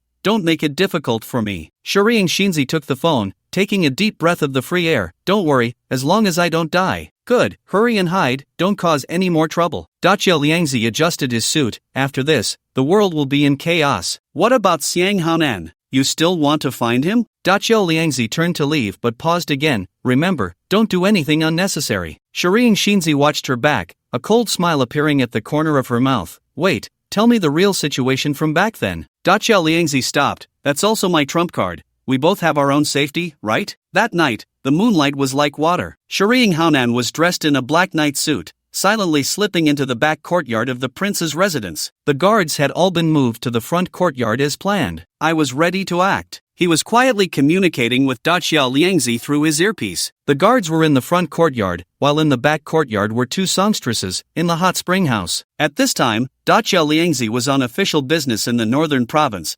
accompanied by the local police department. Shireen Haonan was still a bit cautious. Nowadays, no one could be trusted. Although this woman was a lover, for the sake of profit, even her own father could be killed. He used night vision goggles to observe carefully. Only after confirming the human-shaped thermal imaging matched what she had said did he begin to act. Shireen Haonan crept into the prince's bedroom, the moonlight filtering through the sheer curtains, illuminating the sleeping prince's face. He drew a dagger from his waist, the blade glinting coldly in the moonlight. He hesitated not at all. He had waited for this day for over 20 years. The blade sliced across the throat, blood spraying silently. The prince didn't even have time to open his eyes. He simply kicked his legs and suffocated to death. Meanwhile, at the Ishikawa Prefectural Police Department, Lee Tai-han. Hiwei stared at the file, her brow furrowed. This name is quite casual. See, many approached with 2 cups of coffee. Any discoveries? Look at this. Hiwei pointed at the screen. A wealthy young man from Goryeo. He bought a building as soon as he arrived,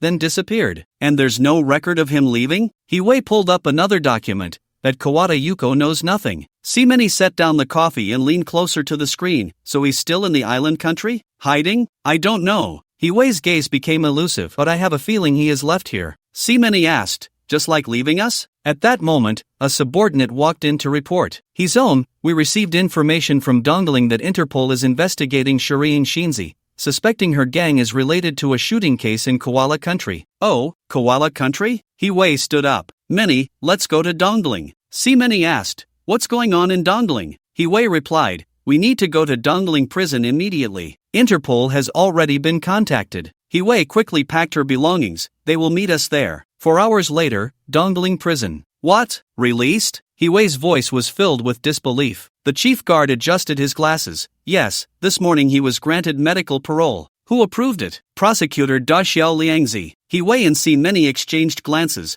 both seeing the alertness in each other's eyes. Can we see the bail documents? Seemany asked gently. Of course. The chief guard pulled out the documents. All the procedures are in order. Hiwei quickly skimmed through the documents, suddenly pointing to a spot. This doctor's signature. What's wrong? Seemany leaned in. Remember him. Hiwei's voice turned cold. Find him and ask. Meanwhile, at the psychological clinic, Miss Chen, the doctor adjusted his glasses. Have you seen those images again? Chen Bishi sat on the sofa, her gaze vacant. Yes, those numbers. What numbers? Luck values. Her voice trembled. Everyone has different numbers. The doctor recorded. Anything else? I saw myself absorbing those numbers. Chen Bishi clutched her head, and then, I could live forever. The longevity you speak of, the doctor set down his pen, carefully observing Chen Bishi's expression. What does it feel like specifically? Chen Bishi's fingers unconsciously twisted the hem of her skirt, her gaze drifting. It's like there's a force flowing within me. When did you start feeling this way? I don't remember. She closed her eyes, but every time I think of a man, this feeling becomes particularly strong. The doctor frowned slightly. A man? Who is he? What's his name? He has left this world. Chen Bishi suddenly became agitated.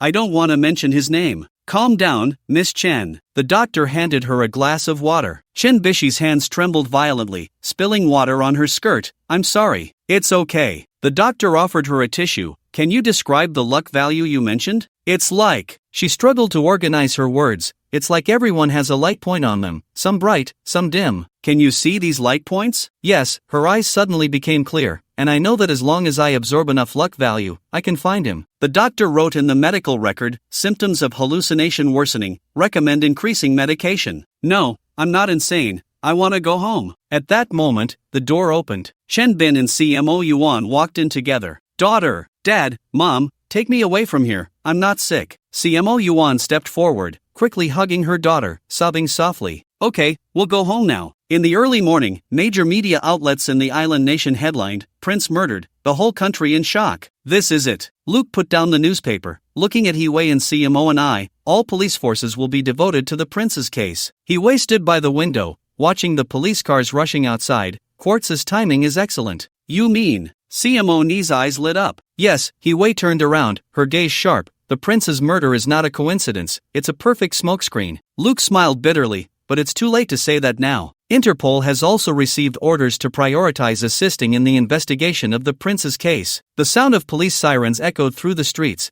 and the entire island nation was shrouded in a tense atmosphere. We have to go. CMO and I packed up the documents. The situation in the island nation is too sensitive right now. Back to Longwa? Hiwei asked. Yes, Let's lay low for a while. CMO and I handed her a plane ticket. We'll come back to investigate once the storm passes. He took the ticket and glanced at the time. Quartz's move is really ruthless. It's not her, Luke suddenly said. It's someone using her. The big bridge? Or? Luke looked meaningfully out the window. Someone higher up. In the early morning at the Melbourne Law Enforcement Bureau of Koala Country, sunlight slanted through the corridor. Lee Suwaju leaned by the window drinking coffee, watching Lin Shui walk from the parking lot. She was wearing a light blue uniform today, her hair tied up high, looking capable and elegant. Good morning, officer. He raised his coffee cup, his eyes still fixed on Zhongshan Road. Lin Shui walked past him without looking up, her high heels clicking crisply on the floor. Still angry? He followed her. Is it about that night? Officer Lee, she stopped and turned to look at him. Please mind the occasion. The colleagues in the office perked up their ears. So when is a suitable occasion? He lowered his voice. There is no suitable occasion. She pushed open the office door. Sunlight filtered through the blinds, casting mottled shadows on her face. So you plan to keep this up? He leaned against the doorframe. We were supposed to be like this. She pretended to organize the documents on her desk but couldn't bring herself to say a word to tell him to get out. The superior-subordinate relationship. Lee Suwaju smiled and winked, sipping his coffee lightly. Is it really just a superior-subordinate relationship? Lin Shui's fingers paused slightly. Officer Lee,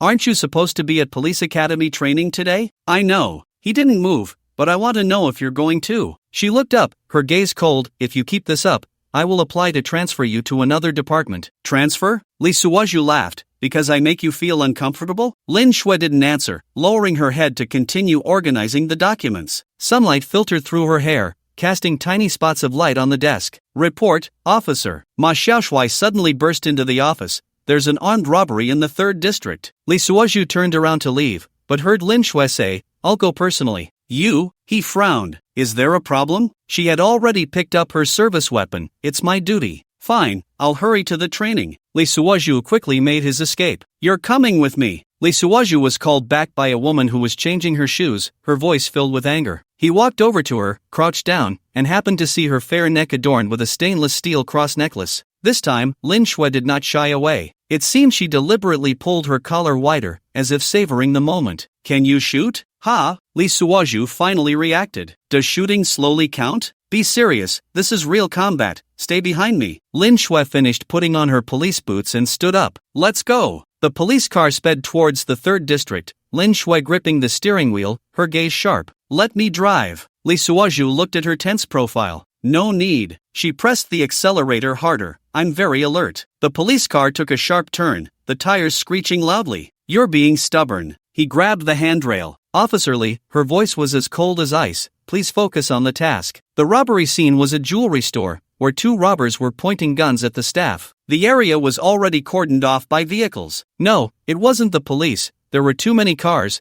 and the 2 fools couldn't escape. Lee Suwaju, wearing sunglasses, faced the blinding sunlight. These 2 idiots, why did they choose rush hour to rob a bank? Ma Xiaoshui pulled a shotgun from the car. I don't know. Maybe they got their time zones mixed up? Lee Suwaju nodded. Makes sense. Drop your weapons. Lin Shui was the first to approach, using the car as cover. She raised her gun, her voice cold. The robbers turned and fired, bullets whizzing past her cheek. Lee Suwaju yanked her back behind the car. Are you crazy? Just surround them and wait for the SWAT team. Let go of me. She struggled. What are you trying to prove? He grabbed her wrist. Proving you're tough? The glass counters in the jewelry store were shattered, sunlight reflecting off the shards, creating a blinding glare. Captain, we've surrounded the entire block. Ma Xiaoshui's voice came through the radio. Be aware the robbers may have hostages. Lin Shui's voice regained its professional calm. Lee Suwaju released her wrist but still stood in front of her. Let me go in first. You don't have the right to order me. Her gaze was defiant. Inside the store, the robbers had cornered 3 staff members. Don't come any closer, or I'll shoot. Calm down. Lee Suwaju raised his hands and slowly stepped out from behind cover. We can talk. Lin Shui took the opportunity to circle to the side of the store, observing the situation inside through the broken glass window. Talk about what? The armed robber was agitated.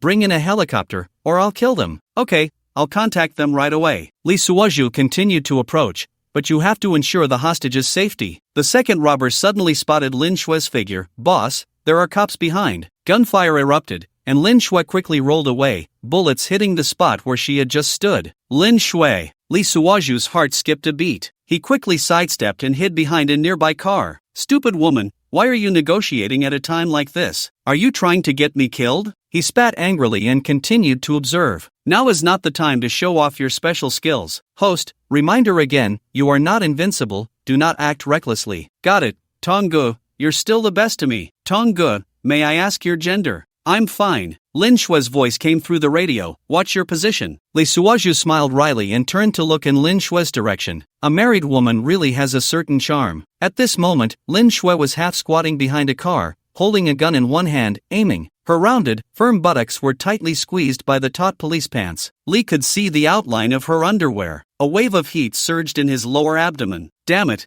I have to whip her tonight. Li Taixian, are you okay? Ma Xiaoshui arrived with reinforcements. He was also of Dragon Kingdom descent with black hair and yellow skin. He spoke in a not-so-fluent dragon language. Xiaoshui, how long have you been here? Brotherly, I've only been here for half a year. Li checked his gun again. Why do this? Because it's cool. Be careful. Li pressed down on Ma Xiaoshui's head. Are you trying to get yourself killed? Don't stick your head out. They seem very professional, like soldiers. Ma Xiaoshui grinned foolishly. Of course, in Koala Country, everyone is a soldier. Everyone can use weapons. At that moment, the earpiece crackled. Captain, the sniper is in position. Tell them to wait for my signal. Lin Shue's voice was soft. Li Taixian, are you ready? What am I preparing for? To die. This stupid woman only knows how to give blind orders. At this time, the kidnappers across were clearly more anxious. One of them shouted, don't play tricks. Call that female officer over to negotiate, and don't bring any weapons. Li was close enough. Hearing this, he quickly stood up. It's useless to call her, she just started today. I'm the deputy director, I have the final say. Can we talk, okay? The kidnappers across were all wearing masks. One of them said, you're full of crap, your position is just a small officer. Li quickly waved to Lin Shue, signaling her not to get up. He wouldn't die from a few bullets. Your 200 luck points can't be wasted.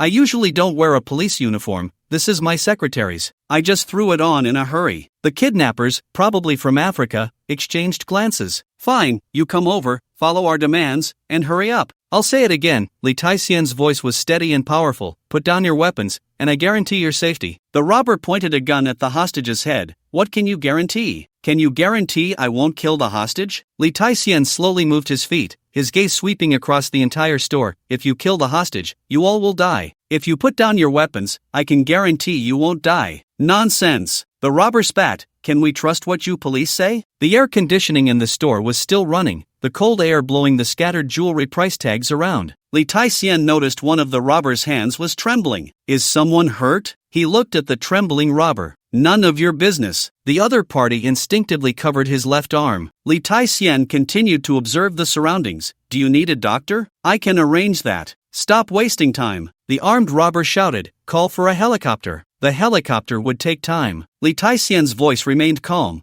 but the doctor can arrive immediately. The injured robber clearly wavered. Boss. Shut up. The armed robber glared at him. Li Taixian noticed a young girl among the hostages was trembling. Let the girl go first. It's a show of sincerity. While speaking, he moved forward slightly. Don't give me that crap. Look at her. Li Taixian pointed at the girl. She's about to go into shock. If something happens, your crimes will be compounded. The injured robber's voice was a bit flustered. Boss, how about? Have you been brainwashed by the police? The armed robber suddenly turned to his accomplice. In that moment of distraction, Li Taixian lunged at the nearest hostage. Glass shards crunched underfoot as Li protected the hostage and rolled behind the counter. Bang! A bullet hit the counter, splintering wood everywhere. Is the sniper in position? Li Taixian pressed the intercom. 30 more seconds needed. Ma Xiaoshui's voice came through. Damn it, it still needs 30 seconds. Are they trying to get me killed? Li looked at Lin Shue's position. The woman was still sensible, not moving from her spot. So damn indifferent. I've already exchanged fire with the bandits. Where's the backup? I've never seen such a stupid teammate. At that moment, a voice came through the headset. Everyone pay attention. The anti-terrorist squad has arrived.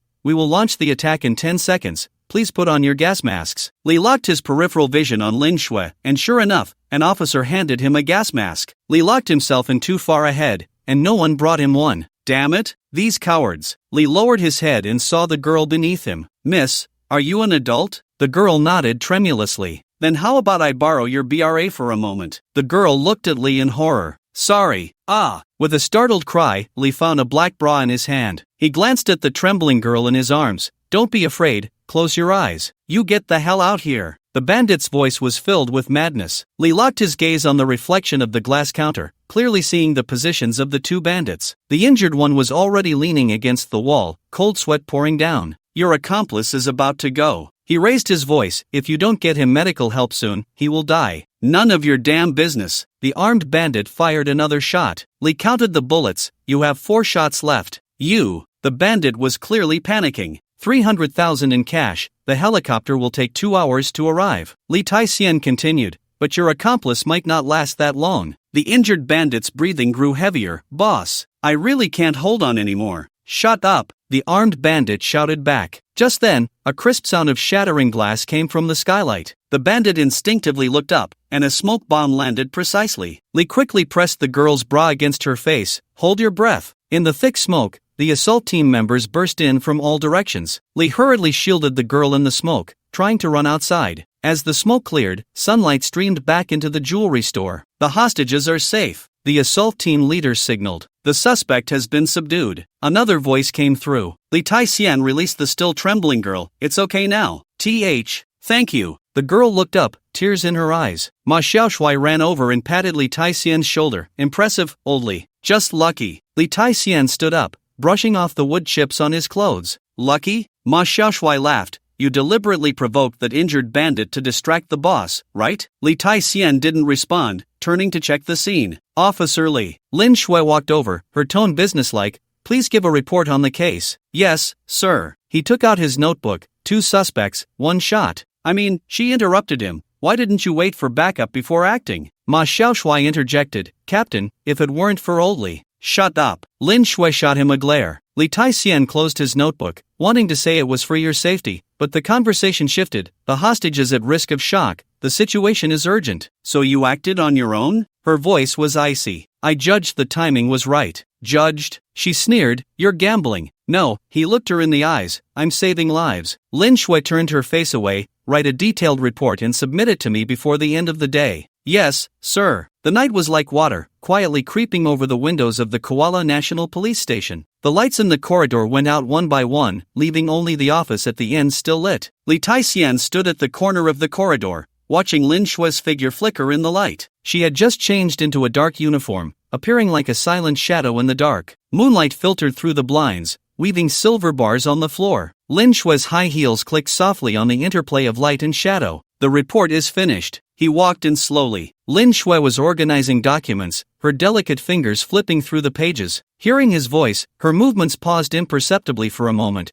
but she quickly returned to her usual rhythm. Just put it on the table. Her voice was calm, as if she were stating something utterly ordinary. Aren't you going to take a look? He placed the report on the table, his fingertips intentionally brushing against her documents. Lin Shui took half a step back, pretending to organize the file cabinet behind her. Let's talk about it tomorrow. You're angry. It was not a question. I'm not. Her voice tightened slightly, and her movements became a bit chaotic. The moonlight flowed over her profile, outlining a soft contour. She lowered her head, her long hair falling down to obscure her expression. All right, then I'll leave first. Lee Tai-han turned around, his footsteps echoing in the empty office. Lin Shui's fingers tightened on the documents, her knuckles turning slightly white. His footsteps grew fainter, but her breathing became increasingly rapid. The moonlight continued to quietly spill onto the floor, like a silver net, entangling her emotions in greater confusion. Wait, she finally spoke, her voice lighter than she had imagined. Lee Tai-han paused at the door, not turning around. Is there something else? The report. She bit her lip.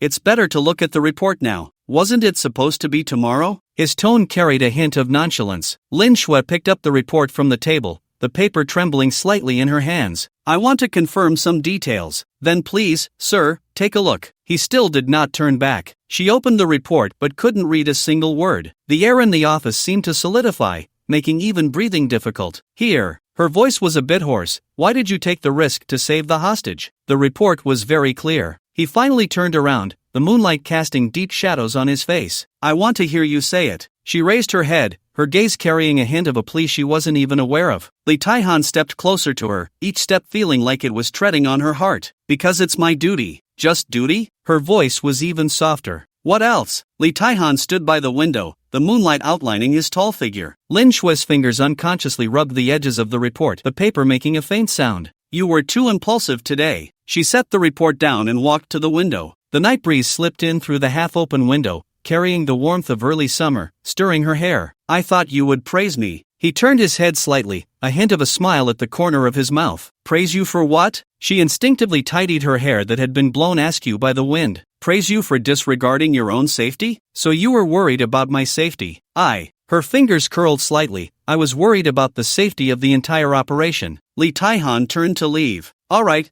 I remember, sir. Where are you going? She blurted out. Home. His footsteps paused. Unless the sir has other instructions? Lin Shui bit her lip, the moonlight casting fragmented light spots on her face. That girl, the hostage? She seems to have a good impression of you. Her voice carried a hint of acidity that she wasn't even aware of. Lee Tai-han turned around, looking at her silhouette against the light. Are you jealous?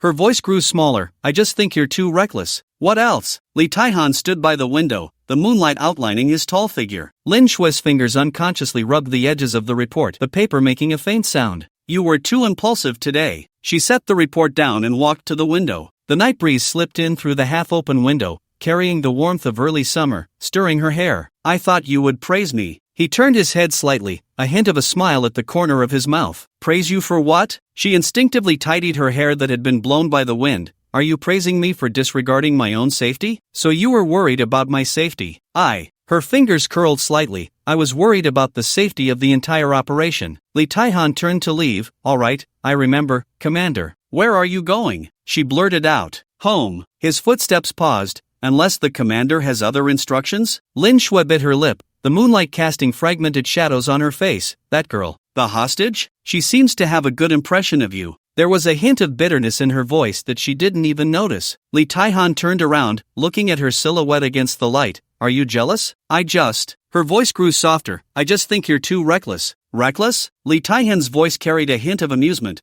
Then what do you think I should do? Lin Shui turned around, her back to the moonlight. Follow the procedure. Wait for reinforcements. And then? He stepped forward. Watch the hostage get into trouble? That's not what I mean. Her fingers unconsciously twisted the hem of her clothes. The night wind stirred the curtains, casting swaying shadows on the floor. Distant sirens echoed, as if reminding the city that it never truly sleeps. Then what do you mean? He stepped forward again. Lin Shui retreated until her back pressed against the windowsill.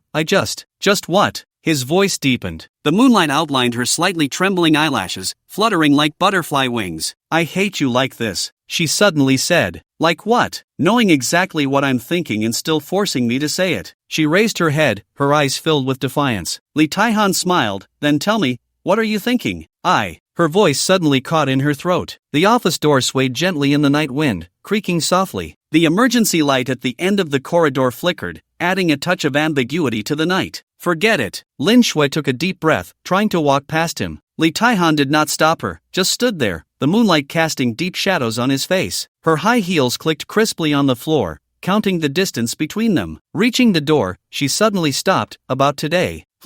His voice was soft. Don't take such risks anymore. Her hand rested on the doorknob, yet she hesitated to turn it. The night wind rustled the documents, the papers whispering unspoken thoughts. Why? He turned around. Because. Her voice was a bit hoarse. The distant sirens gradually faded, and the entire police station fell into silence. Only the leaves outside swayed gently in the wind, casting mottled shadows on the ground. Because of what? He walked towards her. Lin Shui tightened her grip on the doorknob. Because I don't want. Don't want what? His footsteps echoed in the empty office. She could feel his breath drawing closer, enveloping her like the night. I don't want to see you get hurt. Her voice was so soft it could be carried away by the wind. Lee Tai-han stopped behind her, the moonlight intertwining their shadows on the floor. What did you say? His voice held a hint of seduction. Lin Shui's hand slipped from the doorknob. You heard me. The night wind tousled her hair, carrying a faint scent of shampoo. The office lights had long since gone out, leaving only the weak glow of the emergency light at the end of the corridor. I want to hear it again. His breath brushed against her ear. She turned around, her back against the door. You always do this. Do what? Clearly. She raised her eyes, the moonlight rippling in them. Clearly you understand everything, yet you pretend not to. Lee Tai-han laughed, his voice low. And you? What about me? He clearly cares about me. His hand propped against her ear, but always pushes me away. Lin Shui turned her face aside,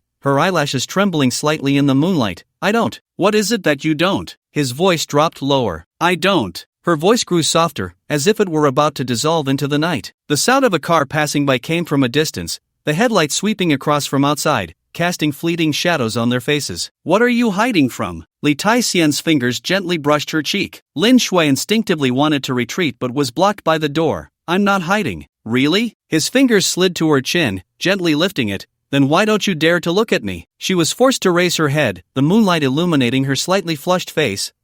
What about you? His thumb gently stroked her chin. Lin Shui bit her lip, her fingers tightening on the door behind her. Let go of me. Do you really want me to let go? You. Her breath quickened. This is the police station. Li Taixian laughed. So you're worried about the location? I'm not. Her voice carried a hint of panic. What are you worried about? His face drew closer. Lin Shui could feel his breath brushing against her face. Don't what? His lips were almost touching hers. She closed her eyes, her eyelashes trembling slightly. Don't do this. Why not? His voice was low, almost a sigh. Because. Her voice trembled. Because what? Because. Her fingers unconsciously grasped his collar. Because I'm afraid. Afraid of what? Afraid I can't control myself. Her voice was soft, thick with nasal tones. Then don't control it. His voice was deep and enticing. Lin Shui suddenly pushed him away and quickly walked toward the end of the corridor. The sound of her high heels echoed in the empty hallway, as if fleeing from something. Li Taixian stood still, watching her back, a faint smile playing at the corners of his mouth. When she reached the stairway, she suddenly stopped. Tomorrow. His voice came from behind her. Don't be late tomorrow. Her voice returned to its usual calm. Yes, officer. Lin Shui's hand rested on the stair railing, her knuckles turning slightly white. And what else? His voice held a hint of amusement. About tonight. Her voice was somewhat hoarse. I know, he interrupted her. Nothing happened. Her shoulders trembled imperceptibly. You. What about me? Please be careful in the future. She bit her lip. Mind your manners. Manners? He walked toward her, his footsteps echoing in the empty corridor. Lin Shui hurried down the stairs, as if fleeing from something, yet also as if anticipating something. Li Taixian, let's just interchangeably use Li and lock it in later. Sometimes I get confused too. Chased out of the police station, the night wind fluttering his clothes. Lin Shui was about to get in the car, the keys jingling in her slightly trembling hand. Wait. His voice was particularly clear in the night. Her hand paused on the car door handle, not turning back. Is there something else? Is Ma Shiming home? He stepped closer behind her, his voice low. Lin Shui's fingers curled slightly. You. How long has it been since you two were together? He continued to ask. A week? 2 weeks? That's none of your business. Her voice was somewhat hoarse. The parking lot sensor lights suddenly turned on. Distant car horns sounded sporadically. Want to grab a drink? His voice was enticing. Lin Shui turned around, the moonlight illuminating her slightly flushed face. What do you mean? Just the literal meaning. He stepped forward. I know you wanted to. She bit her lip, remaining silent for a long time. Okay. He suddenly smiled. Is it that easy to agree? Lin Shui raised her head, her eyes filled with complex emotions. Don't you want this answer? Yes. He took a step back, his smile still gentle. But it's better for us to maintain a colleague relationship. What? Her voice trembled slightly. After all, he turned to leave. I can't seduce a married woman, can I? At that moment, the sensor light went out, and in the darkness, Lin Shui bit her lip, her nails digging deep into her palm. Li Taixian. Her voice trembled in the night. He stopped but didn't turn around. What's wrong, officer? The night wind stirred her hair, and the streetlight stretched her shadow long, as if trying to catch up with his back. Were you doing this on purpose? Her voice carried a hint of gritted teeth. I don't understand what you mean. His tone remained gentle. The parking lot fell into darkness again, with only the distant streetlight casting a faint glow. You're just getting back at me. Her high heels clicked sharply against the ground. Getting back at you for what? He finally turned around, the moonlight outlining his playful smile. Lin Shui stepped in front of him, her eyes filled with anger. Getting back at me for my previous indifference towards you. Officer, you're overthinking it. He took a step back. I'm just adhering to professional ethics. Professional ethics? She scoffed. Did you think of professional ethics just now in the office? That's different. Different how? At that moment, his voice suddenly grew deep. I thought you would refuse. Lin Shui's fingers curled into a fist. So when I agreed, you backed off instead? Not backing off. His smile remained gentle. It's respect. Oh, so you want to pretend to be pure? Respect? Lin Shui stepped forward, her high heels striking the ground heavily. You call this respect? Li Taixian leaned against a car, the moonlight outlining his relaxed silhouette. What else would you call it? You're just toying with me. Her fingers unconsciously twisted the strap of her bag. I'm not. He pulled out a cigarette, his movements lazy. I just suddenly remembered to follow the rules. Lin Shui snatched his cigarette and threw it harshly to the ground. When have you ever followed the rules? From now on. He smiled as he dusted off his clothes. Isn't that what you always wanted, officer? You. Her voice trembled, her fingers tightening at her side. Li Taixian straightened up, adjusting his tie. It's getting late, officer, you should go home. Stop. She grabbed his wrist. The sensor light lit up again, illuminating the redness in her eyes. You're just getting back at me. Overthinking it. He gently pulled his hand away from hers. I'm just an ordinary subordinate. An ordinary subordinate would act like that in the office? Her voice was laced with sarcasm. That was a mistake. He took a step back. I apologize for that. Lin Shui suddenly laughed, her voice a bit hoarse. You're really something, Li Taixian. Thank you for the compliment. He bowed slightly, then I'll take my leave. You stop right there, she almost shouted. The parking lot lights flickered, as if witnessing this silent confrontation. What's wrong? Li Taixian turned around, still wearing a gentle smile. Does the officer have any further instructions? Lin Shui quickly walked up to him, her high heels tapping out an urgent rhythm on the ground. Do you think this is funny? I don't understand. He tilted his head slightly, avoiding her gaze. Look at me. She reached out to grab his collar, but he deftly dodged. The sensor light went out again, and in the darkness, their breathing was particularly clear. Officer, his voice remained calm, mind your image. Image? She scoffed. Why didn't you think about your image when you were in the office? Li Taixian adjusted his wrinkled collar. That was my fault, I apologize. Apologize? Her voice trembled. Do you think an apology is enough? What else? He countered. What does the officer want? Lin Shui bit her lip, her eyelashes trembling slightly in the moonlight. You clearly know. I don't know, he interrupted her. I'm just an ordinary subordinate. I don't dare to make assumptions. You. Her fingers curled into a fist, her nails digging deep into her palm. Li Taixian glanced at his watch. It's getting late, Chief. You should go home. You're just getting back at me for being cold to you before, she suddenly said. I said, he smiled and shook his head. The chief is overthinking. Overthinking? Lin Shui's voice carried a hint of sarcasm. Then tell me, what were you thinking in the office? Li Taixian leaned against the car, pulled out a cigarette, his movements lazy. I said, that was a mistake. Mistake? She snatched the cigarette from him, crushing it in her hand. Do you think I would believe that? In the moonlight, his expression remained gentle, yet carried a trace of subtle mockery. If the chief doesn't believe it, there's nothing I can do. The sensor light lit up again, illuminating the slight redness at the corners of her eyes. You're just playing with me. Her voice was a bit hoarse, the cigarette in her hand deformed from her grip. I wouldn't dare. He chuckled lightly. I'm just a rule-abiding subordinate. Lin Shui suddenly stepped forward, almost pressing her face against his. Then being this close to me now, does that count as following the rules? It was the chief who got close to me. He didn't step back, his breath gently brushing against her face.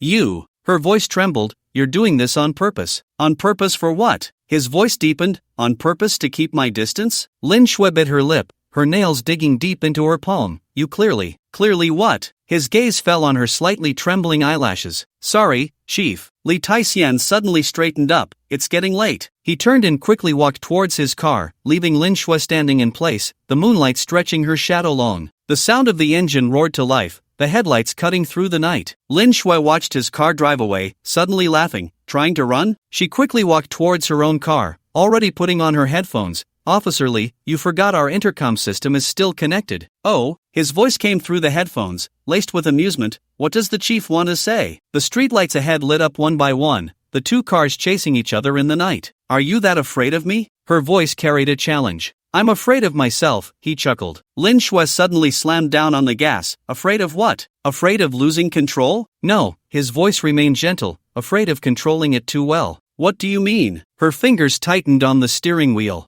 Literally, his car turned into a small road. Lin Shui followed closely. I thought you were different from other men. Officer Li, he continued to respond through the headset. What does the chief mean? Not cherishing what you have? Her voice was laced with sarcasm. Officer Li, he replied, aren't you the one who wanted to keep your distance? Besides, I don't want to be the third party. Under the moonlight, the two cars wove through the city streets, as if performing a silent pantomime. Then why do you still tease me? Lin Shui asked. I'm sorry, Chief, you misunderstood. It seems like you are the one chasing me. We haven't clarified things, Lin Shui said. I'm sorry, Chief, during off-duty hours, I can act freely. Suddenly, a red sports car cut in from the side, blocking the two of them. At that moment, Li Taixian's phone also rang. Looking down, it was Lin Xiaoning. Li Taixian directly answered the call through the car's system. Hello? Officer Li, Lin Xiaoning's sweet voice came through the speaker. Still not resting this late? Upon hearing this, Li Taixian had a good idea and immediately connected Lin Xiaoning's call to the car intercom. This way, he could have a three-way conversation with Lin Shui. Lin Shui was in the middle of questioning when she suddenly heard a rustling sound. Laughter and cheerful voices from Li and Lin Xiaoning echoed inside. Her fingers tightened on the steering wheel, knuckles turning slightly white. Miss Lin? Li Taixian feigned surprise. What are you doing here? I just came out of the bar. Lin Xiaoning's laughter came through the headphones. I saw you all playing tag. It looked really fun. Lin Shui scoffed. Miss Lin seems quite free. Officer Lin, Lin Xiaoning's voice remained sweet. Aren't you playing too? The three cars wove through the night, the shadows of streetlights dancing on their bodies. Officer Li, Lin Xiaoning continued. How about we grab a drink? Lin Shui suddenly pressed the gas, overtaking the red sports car. He's busy. Is that so? Lin Xiaoning asked with a smile. Officer Li, are you really busy? Li Taixian chuckled lightly. Sorry, I really am busy. Why? Lin Xiaoning pressed. Because you have to accompany me, Officer Lin, in a game of tag? Lin Shui's voice was as cold as ice. Lin Xiaoning, you're meddling too much. I'm just concerned about Officer Li. Lin Xiaoning's voice carried an innocent tone. After all, he looks quite tired. Under the moonlight, the shadows of the three cars intertwined on the ground, as if performing a silent contest. The sea breeze dispersed the summer night's heat, and the three cars stopped in the seaside parking lot. What a coincidence! Lin Xiaoning got out of the car, her red dress fluttering in the sea breeze. We all chose to come here. Li Taixian leaned against the car door, lighting a cigarette. It is quite a coincidence. Lin Shui stood by the car, the moonlight stretching her shadow long. Nothing coincidental about it. You deliberately led the way. Officer Li, Lin Xiaoning walked over to Li Taixian, naturally taking the cigarette from his hand. What do you think? He smiled without answering, his gaze fleetingly scanning Lin Shui's face. Officer Li, Lin Xiaoning exhaled a puff of smoke. Are you not in a good mood today? Lin Shui scoffed. Thanks to you. Did I do something? Lin Xiaoning tilted her head. It was just a coincidence. Li Taixian looked at the distant sea. The moonlight is nice. Yes, Lin Xiaoning moved closer to him. Perfect for a heart-to-heart. Lin Shui's voice dripped with sarcasm. You two want to have a heart-to-heart? What's wrong? Lin Xiaoning asked with a smile. Does Officer Lin want to join? The waves crashed against the rocks, as if providing a soundtrack for this confrontation. Officer Li, Lin Xiaoning's voice suddenly softened. Thank you for what happened last time. Li Taixian brushed off the ash from his cigarette. It was just a small favor. What was it? Lin Shui couldn't help but ask. Personal matter. Lin Xiaoning smiled meaningfully. Personal matter? Lin Shui's fingers unconsciously twisted the hem of her clothes. What kind of personal matter requires a midnight meeting? Li Taixian glanced at her, a faint smile playing at the corners of his mouth. Is the officer very concerned? She bit her lip. It's a police officer's professional habit. Lin Xiaoning chuckled lightly, reaching out to straighten Li Taixian's tie. Officer Li, your tie is crooked. Under the moonlight, her movements were intimate and natural, her red nails gliding over the dark tie, as if deliberately teasing someone's nerves. Lin Shui's eyelashes fluttered slightly as she turned to face the sea. Are you done playing? Who's playing? Lin Xiaoning's hand still rested on Li Taixian's shoulder. We're being serious, right, Officer Li? The sea breeze tousled her long hair, strands brushing lightly against Li Taixian's face. He didn't flinch, but his gaze remained fixed on Lin Shui's back. Serious? Lin Shui suddenly turned around, her eyes filled with sarcasm. Serious enough to block someone in the police station parking lot? Not really, Lin Xiaoning smiled as she leaned against the car door. I just happened to see Officer Li's car. Happened to? Lin Shui scoffed. Do you think I would believe that? Li Taixian extinguished his cigarette. It's so late. What? Lin Xiaoning interrupted him. Is Officer Li tired? Want to come rest at my place? Lin Shui's fingers curled into a fist, nails digging deep into her palm. Going to your place? Lin Shui suddenly laughed, her voice as cold as the sea breeze. Officer Li, didn't you say you wanted to follow the rules? Li Taixian leaned against the car, the moonlight outlining his playful expression. Is the officer concerned about me? I'm just reminding you. Her fingers unconsciously rubbed the car key. Don't forget your identity. Lin Xiaoning chuckled as she walked over to Li Taixian, the scent of her perfume wafting in the wind. What identity? Can't a police officer date? Date? Lin Shui's voice was laced with sarcasm. Are you sure he's dating you? Li Taixian's gaze drifted between the two, a faint smile lingering at the corners of his mouth. At least, Lin Xiaoning reached out to smooth the wrinkles in his shirt. There aren't that many concerns between us. The sound of waves crashing against the rocks grew louder, as if in sync with this silent confrontation. Concerns? Lin Shui stepped closer. What are you implying? I'm not implying anything. Lin Xiaoning tilted her head. I'm stating it clearly. Li Tai-hsian suddenly straightened up. It's getting late. Leaving already? Lin Xiaoning grabbed his hand. Didn't we agree to go to my place? He wasn't going anywhere. Not going? Lin Xiaoning smiled meaningfully, her fingers gently twirling around her hair ends. Is Officer Lin making decisions for Officer Li? Li Tai-hsian leaned against the car door, leisurely pulling out his phone, the blue light of the screen illuminating his chiseled face. Someone's looking for me. Who? Lin Shui instinctively asked, a hint of tension in her voice that she didn't even notice. Sophia. His voice carried a subtle smile, but his gaze remained fixed on the phone screen. A friend from the nightclub. Lin Xiaoning raised an eyebrow, her red lips curling slightly. That blonde, blue-eyed dancer? I heard she's quite popular lately. He casually swiped the phone screen. She said there's a party tonight and asked if I wanted to go. Lin Shui tightened her grip on the car key, her knuckles turning slightly white. So you're going? With that kind of woman? Why not? He finally looked up, meeting her gaze with a hint of provocation in his eyes. I'm single, I don't need to explain myself to anyone. The sea breeze suddenly turned sharp, tousling Lin Shui's hair. She reached up to push aside the strands blocking her view, her fingertips trembling slightly, her expression pale under the moonlight. Single? Lin Xiaoning smiled as she moved closer to him, the scent of her perfume drifting in the wind. Then I'll go too. It's been a while since I had fun. Sorry, he politely stepped back, creating distance between them. Private party, not convenient to bring others. Lin Shui suddenly laughed, her voice dripping with sarcasm. Private? A private party with that foreign woman? What's wrong with that? He retorted, his gaze deepening. Is the officer going to investigate my private life? Or what? She bit her lip. He stepped forward, the distance between them close enough to feel each other's breath. Is the officer jealous? Lin Shui turned her face away, avoiding his gaze. You're overthinking it. Really? His voice dropped. Then why follow me here? Her voice was a bit hoarse. Li Tai-hsian's phone suddenly vibrated, a new message appearing on the screen. He glanced at it, a meaningful smile curling at the corners of his mouth. Sophia says she's waiting for me. Lin Shui abruptly turned around, her high heels clicking sharply against the ground. Suit yourself. Officer Lin, his voice came from behind, want to join? Let's see what kind of private life your subordinate is really living. To see you fooling around with a foreign woman? Lin Shui stopped abruptly, her high heels striking the ground heavily, her skirt flying in the sea breeze as she turned. I'm not interested in your private life. Li Tai-hsian leaned against the car, deliberately positioning the screen of his phone towards Lin Shui as he pulled it out. His fingers gently glided across the screen, a smile tugging at the corners of his mouth. Sophia said she prepared champagne. Oh, Lin Xiaoning, also in high heels, deliberately swayed her way to his side, her slender fingers resting on his wrist.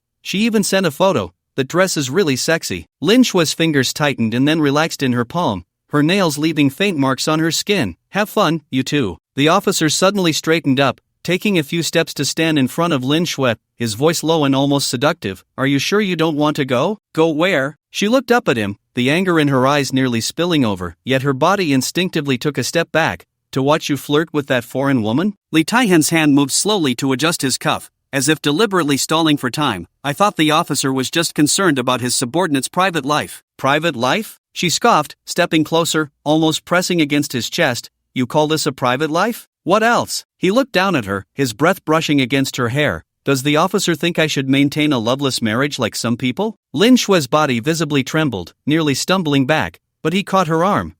What's wrong with me? His fingers tightened on her arm. Did I say something wrong? Lin Xiaoning strolled over to them, her red high heels tapping out an ambiguous rhythm on the ground. Is this how you usually interact? How interesting. No, Li Tai-han released his hand, turning as his sleeve brushed against Lin Shui's face. Usually, we are very professional. Professional? Lin Shui suddenly laughed, her voice laced with sarcasm, grabbing his wrist. And what about now? Does this count as professional? At that moment, his phone vibrated, the screen flashing with a video call interface, the name Sophia glaring under the moonlight. Li Tai-han glanced at Lin Shui, slowly withdrawing his hand, and answered the call. Hey, baby! The blonde's voice came through the phone, her drunken laughter piercing the night. Li Tai-han turned the phone towards himself, a gentle smile on his lips. Hi, Sophia. Lin Shui snorted, twisting her slender waist forcefully, her ample chest swaying. Turning, she got into her car, hastily grabbing a can of beer from the fridge. With a pop, she opened it, quickly bringing it to her lips before the foam could spill over. Lin Xiaoning and Li Tai-han watched her gulping down the beer. The two exchanged a knowing smile, pretending not to see. The man leaned against the car hood, one foot tapping the ground, continuing the call. Lin Xiaoning leaned beside him, her curves brushing against his arm. Lin Shui glanced over, immediately pretending not to see,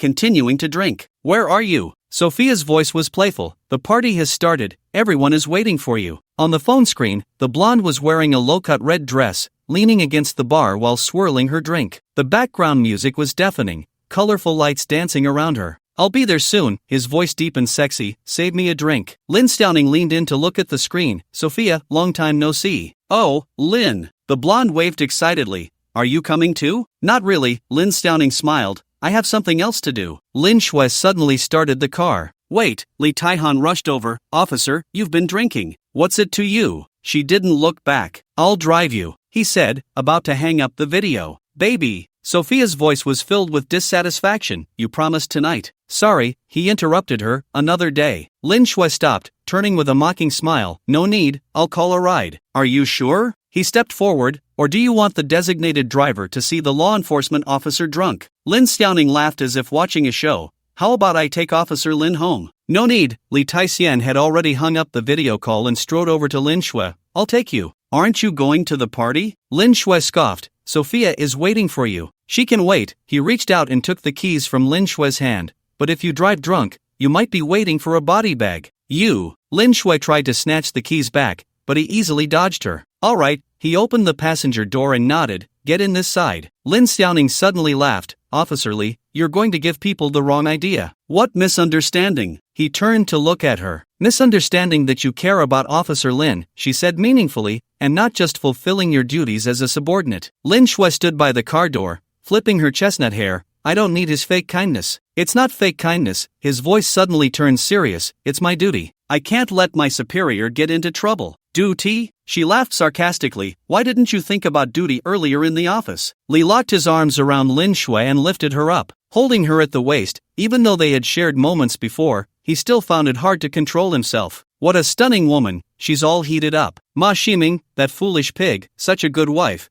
and he doesn't take advantage of it. And then, thinking that she was a married woman, half of Li's heart turned cold. He had planned to give her a good spanking tonight. It seemed that wouldn't be possible now. You. Lin Shui shyly pushed him away. Let go of me. I will let go, he said, and then placed her in the passenger seat, fastening her seatbelt casually. Their actions were very intimate at that moment. Lin Shui instinctively bit the earlobe of the man close to her mouth. Do you dare to harass me? The man was shocked, meaning I'm a decent person. As he spoke, the seatbelt brushed against her ample chest, intentionally rubbing back and forth a few times.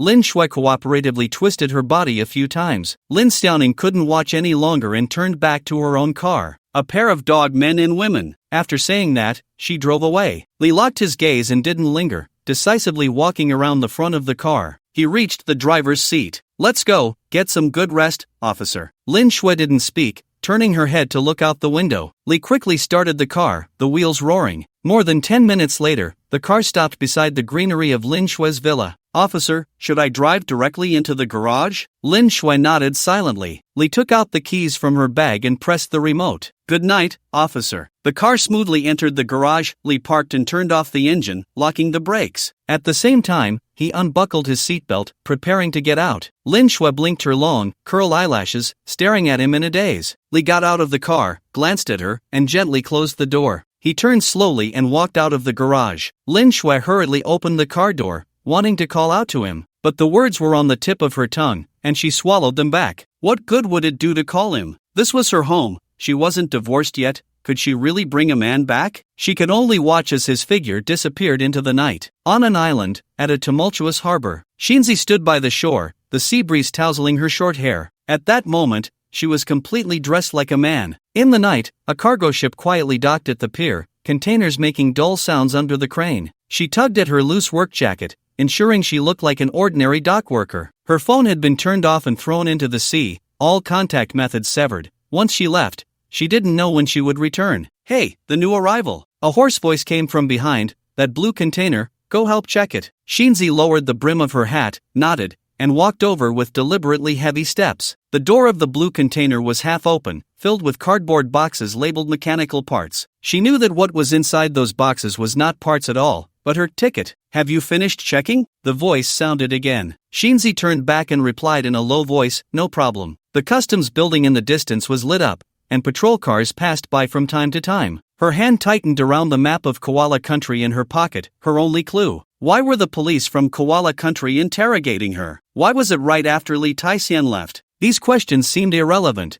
but there was one possibility. Lee Taisian was in Koala Country, ready to load. The dock worker's shout interrupted her thoughts. Shinzi took a deep breath and, taking advantage of the lack of attention, quickly slipped into the container. The gaps between the boxes were just enough to fit a person. This was her prearranged plan. When the door of the container closed, darkness instantly swallowed everything. She curled up between the boxes, listening as the sounds outside gradually faded away. 10 years of smuggling experience told her that this position was the safest. As the cargo ship set sail, the sound of waves crashing against the hull came through the metal. Shinzi closed her eyes, recalling the last time she saw Lee Taisian. "Did you sleep well last night, Chief?" Lee Taisian stood at the office door, his tone laced with a hint of mockery. Lin Shui didn't look up, her pen heavily marking the document. "Thanks to you. I'm just doing my duty." He walked into the office and placed a document on her desk. "A new operation, need your signature." "How was Sophia's party?" She looked up, her gaze as cold as ice. "After I drop you off, should I still make it?" Lee Taisian leaned against the desk, looking down at her. "Is the chief concerned about my personal life? Do you think I have the leisure for that?" She scoffed, "Just curious why you're so eager to send me back. Is it for a date? What if I say yes?" He suddenly leaned in, hands resting on her armchair. "Will the chief be angry?" Lin Shui abruptly pushed her chair back and stood up, but he trapped her between the desk and his body. "You'd better stay away from me." "Why?" His voice dropped. "Afraid I might do something unprofessional again?" The office door suddenly swung open, and Lin Xiaoning's voice came through. "Oh, starting so early?" Lin Shui forcefully pushed him away and quickly walked toward the door. "We're about to go on duty. Everyone focus." "Yes, Chief." Lee Taisian smiled as he adjusted his tie and picked up the document on the desk. 10 minutes later, the police car sped toward the target location. Lee Taisian stood beside the police car, looking at the dilapidated rental house in front of him, the morning light not yet fully dispelling the night. The target was on the second floor, and the voice of a team member came through the earpiece. "A family of 3, suspected illegal immigrants." He adjusted his bulletproof vest and signaled the team to get into position. "Police, open the door." The teen's shouts broke the morning's tranquility. Inside, there was a flurry of footsteps and the sound of a child sobbing. Lee Taisian raised his service weapon, feeling inexplicably irritable. The door suddenly opened, and a thin man appeared at the entrance, his face filled with fear. "Please, don't take us away," the man said in broken English. Inside the room, a woman huddled in the corner with a child who looked no older than 7. "Daddy!" The child's voice trembled, speaking in the language of the Dragon Kingdom. Lee Taisian lowered his gun and said in the Dragon Kingdom language, "Don't be afraid." The man froze for a moment, tears suddenly welling up in his eyes. "Officer, we just want to survive." The room was filled with the smell of cheap instant noodles, and several worn cardboard boxes were piled in the corner. "Smuggling such a small child?" Lee Taisian pulled him out forcefully. "Officer, please." The man choked out, "We just want our child to be here." The child in the corner started coughing, his voice hoarse. "Report, officer, safe," Lee Taisian shouted into the walkie-talkie, "but there is a small child." The woman suddenly lunged forward, clutching his leg. "Please, let us stay." The child also ran over, tugging at his pant leg with small hands. "Uncle Police, I don't want to go back." Lee Taisian squatted down, looking at the child's pale little face. "What's your name?" "Xiao Ming," the child said timidly. "I want to go to school." The room fell silent, only the child's cough echoed. "Li Ge," Ma Xiaoshui walked over. "By the book." "Li Ge, don't mess around." Lee Taisian stood up, turning his back to the family of 3, "Follow the rules." Behind him, he heard the woman crying,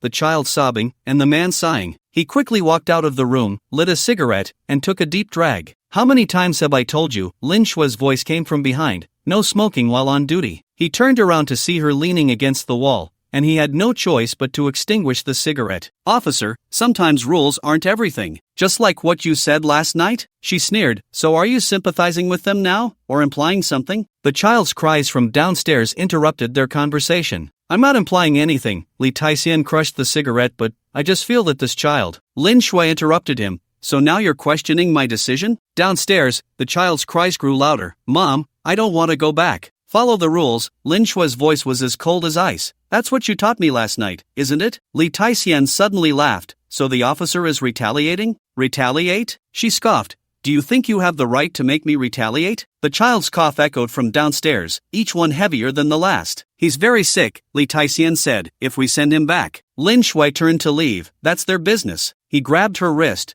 "Are you really that cold-blooded?" "Let go," she struggled. This is a mission. A mission? His voice dripped with sarcasm. So in your eyes, that sick child is just a mission number? Lin Shui violently shook off his hand. What right do you have to accuse me? I'm not accusing. He stepped forward. I just feel that you're not that kind of person. You know me? She laughed bitterly. Or do you think that because you took me home last night, you have the right to judge me? The sound of a police car starting came from downstairs, and the red and blue lights shone through the hallway window. I really don't know you, he suddenly said, but I know you care. Lin Shui was taken aback. What do you mean? You specifically came for this operation. His voice was low, not because of the case itself, but because? She turned her face away, sighing deeply. You're overthinking it. After all, we were all from the Dragon Kingdom. Is that so? He continued. Do you miss your homeland? Lin Shui then realized that her hands were indeed trembling slightly. Enough, she took a deep breath. We still have to do what needs to be done. Li Taixian watched her back. So you're prepared to watch that child? We can give them a week, she suddenly said. Let them choose whether to be repatriated or to apply for asylum. He was taken aback for a moment, then laughed.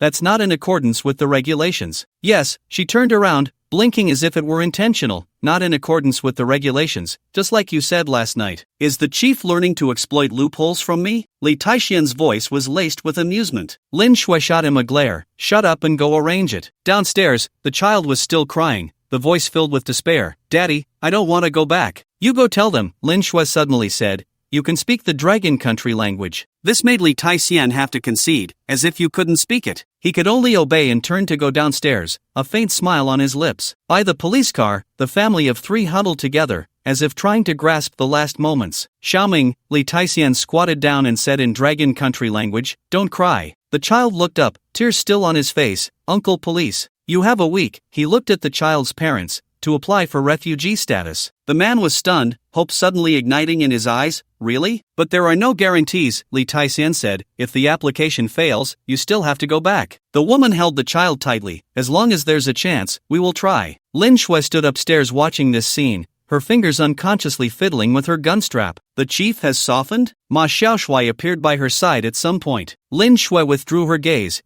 Executing a mission requires humanity. Is that so? Ma Xiaoshui smiled meaningfully. Learned that from Officer Li? What do you mean? Lin Shui turned her head. Nothing. Ma Xiaoshui looked at Li Taixian downstairs. Just feels like the chief has changed a lot recently. Downstairs, Li Taixian was arranging for the team to take the family to a temporary shelter. I haven't changed, Lin Shui said, just doing things according to the rules. After saying that, she turned and walked towards the police car. Chief, Li Taixian's voice came from behind. Do you need me to take them to the shelter? No need. She didn't look back. You come back to the station with me. There are documents to handle. He quickly followed. Is it to buy them time? You talk too much. She opened the car door. Get in. As the police car started, in the rearview mirror, the child was waving at them. Thank you, Li Taixian suddenly said. Lin Shui tightened her grip on the steering wheel. Thank for what? Thank you for giving them a chance. He looked at her profile. I said, this is just doing things according to the rules. Her voice was a bit tense. Is that so? He smiled. Then why not just repatriate them directly? Lin Shui's indifference ended this unproductive conversation. Back at the Law Enforcement Bureau, Li locked the door and then remembered about going to police academy training. Just right to use this opportunity to expose this pretentiousness. He quickly walked to Lin Shui's office door, pretending to knock. Lin Shui looked up, expressionless. What do you want again? Chief, it's nothing. I plan to report to the police academy. Lin Shui placed the documents on the desk, not looking up, continuing to be busy. Chief, I want to set off this afternoon. Li Taixian stepped closer, inhaling the fragrance of Lin Shui's hair. Chief, what are you looking for? Do I still need training for your practical skills? Lin Shui paused her blind work, plopped down in her chair. Get me a cup of coffee. Chief, I'm here to be a police officer, not your secretary. You're thinking too much. Lin Shui turned her face away. I'm teaching you the police academy curriculum. The first lesson is to obey the chief. The office was quiet enough to hear the ticking of the clock. Li locked his gaze quietly on the beautiful woman across from him. Chief, do we obey everything? Ahem. Lin Shui pretended to casually twist her body. It's like this, it's basic. Li Taixian raised an eyebrow. What if the chief asks me to go to bed with her? Smack. Lin Shui slapped the table with one hand, about to lose her temper. Li Suozhu quickly reminded her in a low voice, watch your volume. Lin Shui could only lower her voice and say, don't go too far. Just because we had one time doesn't mean I like you. Oh, I see. Farewell, chief. Wait. Lin Shui waved the pen in her hand. Did I tell you to leave? Go get coffee. No way. Li Suozhu turned around. Lin Shui stared at him, her voice a bit tense. you've done well in the last 2 missions. And then, He stepped forward. So, she took a deep breath. I want to make an exception and promote you to a formal law enforcement officer. Li Taixian was stunned. What does that mean? No need for training, she quickly said. Stay and continue to handle the current case. He suddenly laughed. Is the chief reluctant to let me go? Please don't think too much. Lin Shui stood up abruptly. I just need more hands. Really? He leaned against the desk. Need a secretary to bring coffee? Her body stiffened noticeably. You can go or not. Then I might as well go, he said deliberately, just in time. You dare! She turned around, only to realize how close they were. Li Taixian looked down at her. What am I doing? Oh, isn't this our quasi-formal law enforcement officer? Lin Xiaoning held a milk tea, leaning against the doorframe. What's up? Did the training fall through? Li Taixian was tidying up the documents on the desk, thanks to someone. TSK.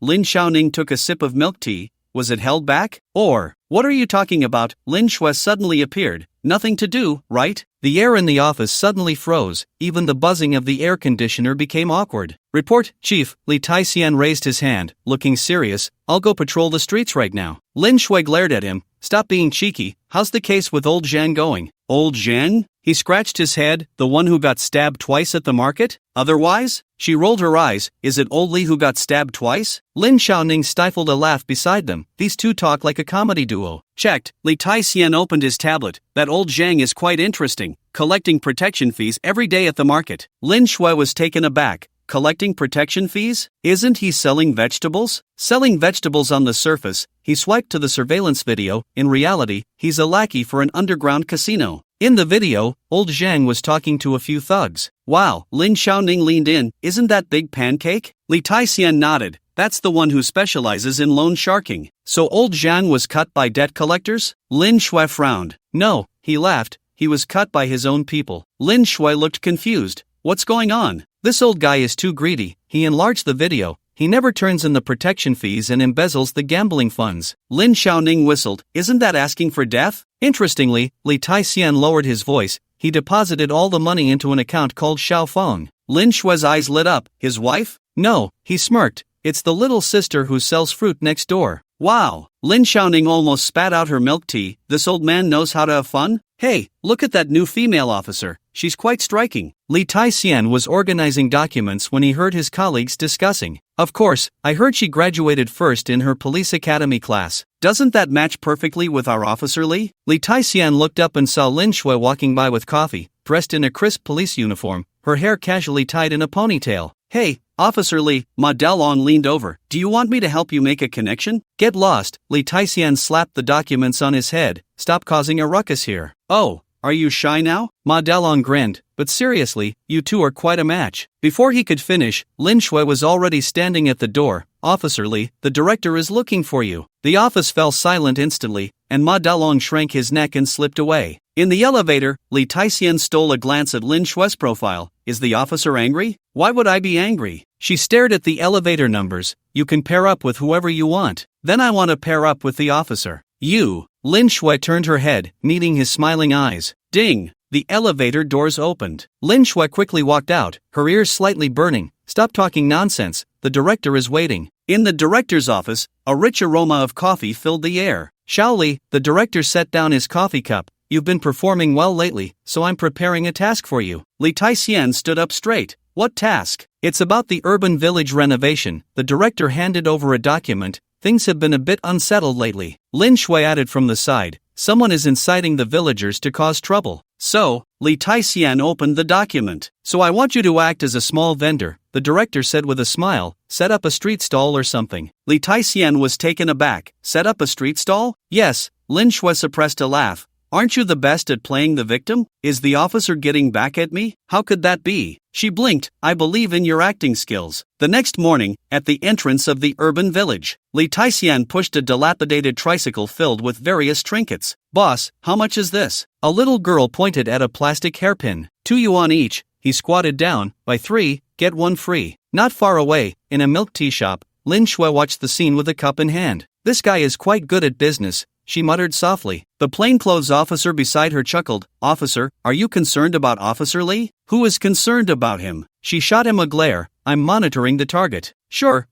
The plainclothes officer stifled a laugh. It's all for work. The sun gradually rose higher, and beads of sweat appeared on Li Taixian's forehead. Sir, want to buy a fan? He called out to an elderly man passing by. How much? The old man stopped. 10 yuan. He took out a bamboo fan, handmade. The old man shook his head. Too expensive. How about 8? He wiped his sweat. Sir, you see, this is a small business. 5, the old man said, no more. Deal. He smiled and handed over the fan. Lin Shui shook her head. This fool is selling at a loss. The plainclothes officer laughed. Officer, this is called integrating into the community. With him like this, she huffed, he'll sell himself off sooner or later. Oh dear, a newcomer? A woman with a floral headscarf pushed a small cart over. Li Taixian looked up, revealing a standard business smile. Hello, sister. This spot is my territory. The woman put her hands on her hips. You don't understand the rules, do you? In the milk tea shop, Lin Shui put down her cup. Now this is going to be interesting. Do you want to provide support? The plainclothes officer asked. What's the rush? She crossed her legs. Let him handle it himself. Li Taixian scratched his head, looking innocent. Sister, I just got here and don't understand the rules. Can you teach me? Teach you? The woman sneered. This street has a territory fee. Territory fee? He pulled out his wallet. How much do I need to pay? The woman held up 3 fingers. 300 a day. 300? He grimaced. Sister, how much can I earn in a day? Then don't set up here. The woman raised her voice. Nearby vendors looked over, whispering. Sister, he lowered his voice. How about this?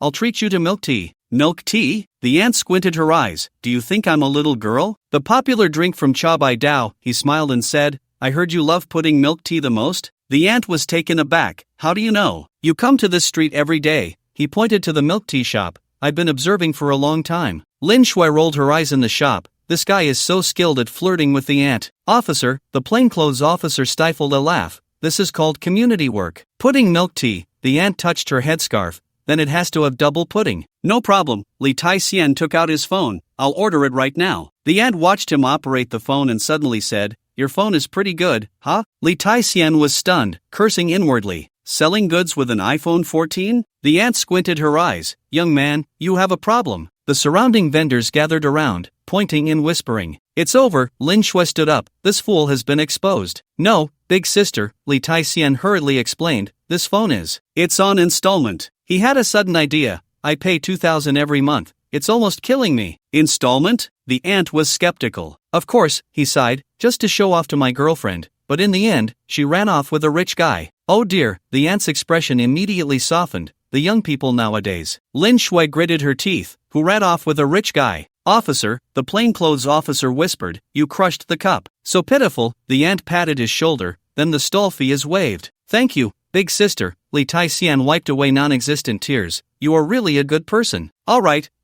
The aunt waved her hand. Remember to order me some milk tea. Just as the crisis passed, a man in a tank top walked over. Oh, a newcomer? Li Taixian facepalmed, thinking how this drama was not over yet. Xiao Wang, the aunt called out. This young man is pitiful. Don't make it hard for him. Pitiful? Xiao Wang sneered. Big sister, you must have been fooled, right? Li Taixian narrowed his eyes. This person was not right. Look at his outfit. Xiao Wang pointed at his clothes. Can street stall goods wear Li Ning? The surrounding people began to murmur again. It's over. The plainclothes officer was anxious, rubbing his hands. Should we call for backup? But Lin Shui smiled. Let's wait and see the show. Li Ning? Li Taixian looked down at his t-shirt. Big brother, this is street stall goods. $30 for 3. Nonsense. Xiao Wang grabbed his collar. This is a limited edition from Li Ning at Paris Fashion Week. Li Taixian cursed inwardly. This shirt was thrown to him by Lin Shui a couple of days ago. You know quite a bit, he tentatively said. Are you in the clothing business? Xiao Wang sneered. Don't try to get close. You must be sent by the cops, right? The surrounding vendors instantly scattered, afraid of getting into trouble. Cops? Li Taixian played dumb.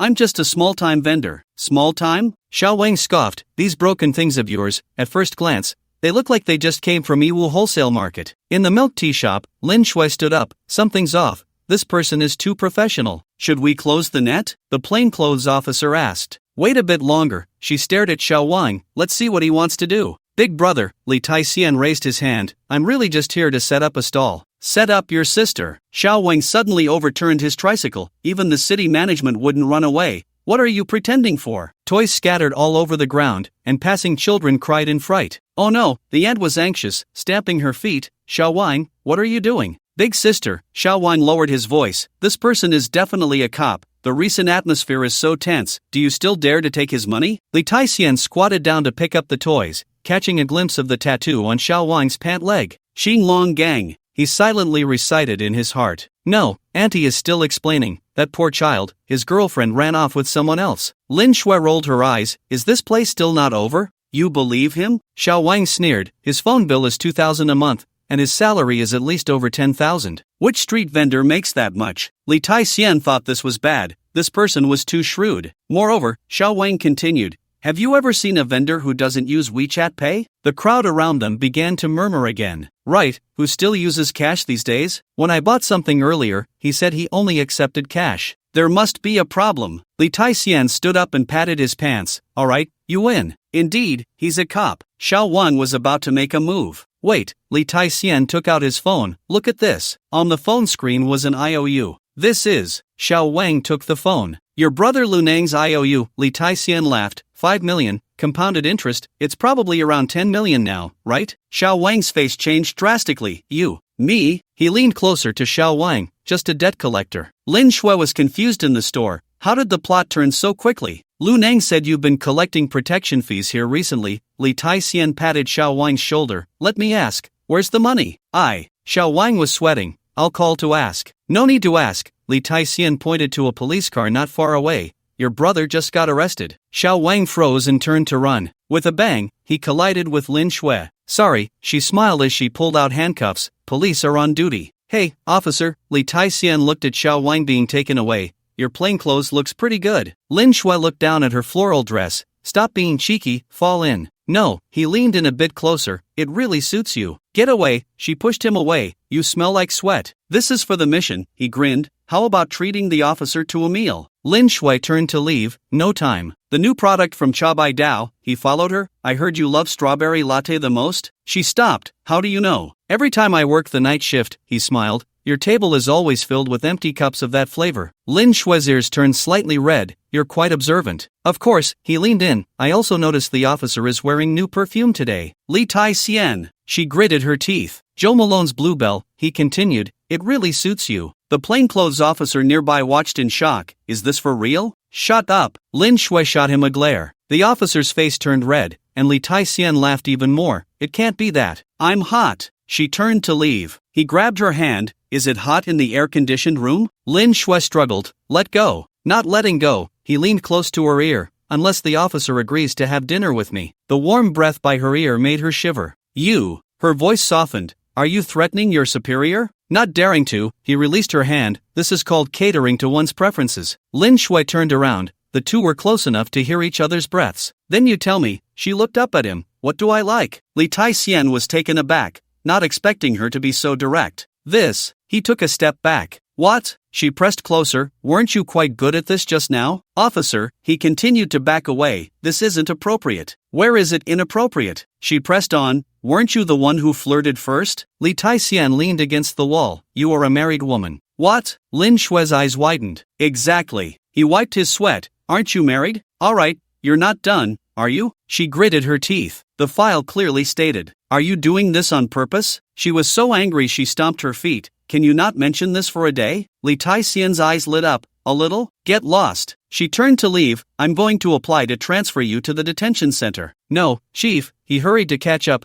I'm just afraid. Afraid of what? She didn't look back. Afraid I'll eat you? That's not. He stammered. I just want to be responsible to the chief. Lin Shui stopped in her tracks. Say that again? I mean. He looked at her as she turned around. With a bang, her police cap hit him in the face. Li Taixian. She gritted her teeth. You go to the detention center. Chief. He picked up his hat. Also, she walked away without looking back. No more strawberry lattes from now on. The plainclothes officer watched, dumbfounded. Is this the legendary? Shut up. Both shouted simultaneously. Chief, your husband is here, the plainclothes officer suddenly said. Lin Shui's hand trembled with the cup. Who let him come? Ma Shiming, dressed in a Versace suit, swaggered into the urban village. 2 bodyguards followed him, looking like a real estate developer inspecting a construction site. This shabby place is not worthy of my wife? He frowned. Where are the city management officers? Get rid of all these street vendors. Li Taixian was tying a hairpin for a little girl when he heard this and looked up. Sir, this is a police enforcement area. Police? Ma Shiming sneered. You think you deserve to be a cop? Li Taixian stood up, brushing off the dust from his clothes. With so many colleagues around, he could only pretend not to know him. Who are you? Ma Shiming, Lin Shue's husband. Ma Shiming couldn't be bothered to pretend to know him either. He casually pulled out a business card. Senior partner at Queensland accounting firm. Oh, Li Taixian took the card. No wonder you're dressed in high imitation. What did you say? Ma Shiming's face darkened. I said, Li Taixian smiled as he tore the card to shreds. Your suit is nice. Is it the new model from Versace this year? Ma Shiming narrowed his eyes. Do you know how much my suit costs? Of course, Li Taixian continued to smile. A knockoff, $200. You. Ma Shiming's face turned red with anger. The buttons on a genuine suit are imported from Italy. Li Taixian pointed at his buttons. Yours are from Yiwu small commodity city. The surrounding vendors laughed. Security. Ma Shiming shouted. Get this filthy beggar out of here. 2 bodyguards stepped forward, but Li Taixian stood his ground. Mr. Ma, he pulled out his police badge. Obstructing official duties can lead to detention. Ma Shiming was taken aback, then sneered. Police? So what? My wife is the person in charge of this area. He pulled out his phone. Do you believe I can make a call? Are you sure you want to call? Li Taixian interrupted him. Your wife is watching over there. Ma Shiming looked in the direction he pointed. Lin Shui was standing at the entrance of the milk tea shop, arms crossed. Dear. He put on a smile. Get lost. Lin Shui said coldly. I'm just worried about you. Ma Shiming forced a smile. This place is so dangerous. You don't need to worry. Lin Shui walked over. What about you? Where were you last night? Ma Shiming stammered. I was working overtime. Overtime? Lin Shui sneered. You can work overtime in a nightclub in Brisbane? Ma Shiming's expression changed. Are you investigating me? No need to investigate. Lin Shui pointed at his collar. The lipstick mark on your collar speaks for itself. The surrounding vendors started to jeer. You. Ma Shiming trembled with anger. I am your husband. Ex-husband, Lin Shui corrected. The divorce agreement is in my bag. We can sign it right now. You dare. Ma Shiming raised his hand to hit her. Li Taihan grabbed his wrist firmly. Mr. Ma, assaulting a police officer is punishable by law. What do you think you are? Ma Shiming struggled. Let go of me. What I am doesn't matter. Li Taihan twisted his wrist. What matters is that your fake watch needs to be replaced. What? Ma Shiming looked down at his watch. A new Rolex, Li Taihan said with a smile. Too bad yours is a high imitation. Even the second hand is inaccurate. Ma Shiming's face turned pale. You. Also, Li Taihan leaned closer to his ear. Next time you go to the nightclub, remember to wipe the lipstick off your collar. With a slap, Lin Shui slammed the divorce agreement against his chest. Sign it, she said coldly, otherwise, I'll send all your little secrets to your dad. Ma Shiming's expression changed repeatedly, and finally, he gritted his teeth and signed. You will regret it, he said fiercely. You will all regret it. By the way, Li Taihan called out to him, you forgot to tear off the label on the inside of your suit. Ma Shiming, furious, turned to leave, with 2 bodyguards trailing behind him. Thank you, Lin Shui suddenly said. You're welcome, Li Taihan smiled. I can spot this kind of fake at a glance. I mean, Lin Shui hesitated. I understand. He turned to tidy up his stall, but chief, your taste really needs to improve. Get lost. Lin Shui kicked him. Who asked you to meddle in my affairs? I wouldn't dare. He quickly dodged. I'm just afraid the chief will find someone worse in the future. You. Lin Shui stomped her foot in anger. Go to the detention center for duty. Yes, ma'am, he said with a grin. But chief, you're blushing. Li Taihan. I'm leaving. TSK, this old Zhang is quite the player. Li Taihan flipped through the surveillance records, every morning delivering fresh fruit, and at night going to help close up their stall. Lin Shui snatched the tablet from his hand. Stop looking at this nonsense. This is called investigation and evidence collection. He leaned closer to her ear. Isn't the chief all about procedures? Lin Shui instinctively moved aside. Stay away from me. Why? He stepped closer instead. Afraid I'll be like old Zhang, delivering fruit to you every day? You dare. She glared at him. Do you believe I can send you to the border for a vacation? Li Taihan smiled and stepped back. That won't do. Someone can't bear to let me go, right? Who can't bear it? Lin Shui's face turned red. Don't get carried away. Only 2 people were left in the office, and the atmosphere suddenly became ambiguous. Chief, Li Taihan suddenly said, do you remember the last barbecue? Want to have it again? Shut up. Lin Shui interrupted him. Never mention that again. His expression darkened. Why? Afraid you won't be able to control yourself if you think about it? You. She clenched her fists. Li Taihan, don't push your luck. How am I pushing my luck? He leaned against the desk. Clearly, you were the one who. Enough. She turned to leave. That night was a mistake. Li Taihan grabbed her wrist. Mistake? Then why didn't you send me away? Let go, she struggled. This is the office. What are you afraid of? He didn't let go. Or are you afraid you won't be able to control yourself again? Lin Shui looked up and glared at him. Do you think I don't know what you're up to? What scheme? He pretended to be clueless. You're just a fickle person, she sneered. Sophia, Lin Xiaoning, how many more do I not know about? He suddenly let go. So you're jealous? Jealous? She scoffed.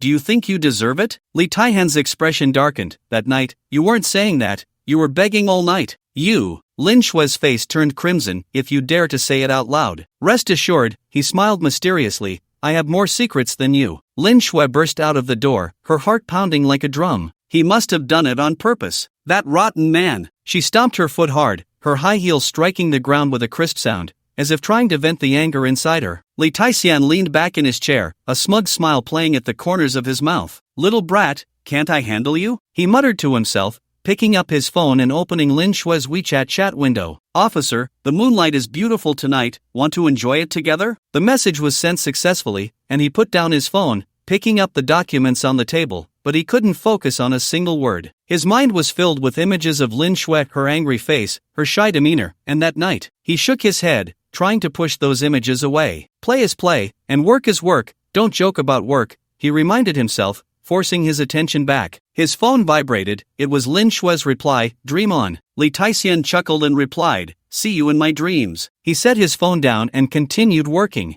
Outside, night fell, and the city lights began to twinkle. The sound of police sirens echoed in the distance, reminding him of the city's chaos and unrest. Li Taixian stretched lazily and rubbed his sore neck. Time to get off work. He packed his things and walked to the door, then paused. He glanced back at the empty office, suddenly feeling an inexplicable sense of loss. Tong Good, do you think I might be starting to like her? He asked himself. Host, your goal is to gain luck points. Do not let personal feelings interfere. Tong Go, what do you think those so-called love and friendship are built on? This? The rules differ on each planet. Tong Go, if you upgrade me, I'll tell you. Host, your thickness of skin needs to be replaced. Li Taixian walked out of the police station, the night breeze carrying a hint of chill. He looked up at the sky. The moonlight was indeed beautiful tonight. Officer, shall we enjoy the moon? He dialed Lin Shui's number. Where are you? Her voice was slightly hoarse. Li Taixian gave an address, a restaurant with a view of the entire city. See you in half an hour. In front of the restaurant's floor-to-ceiling windows,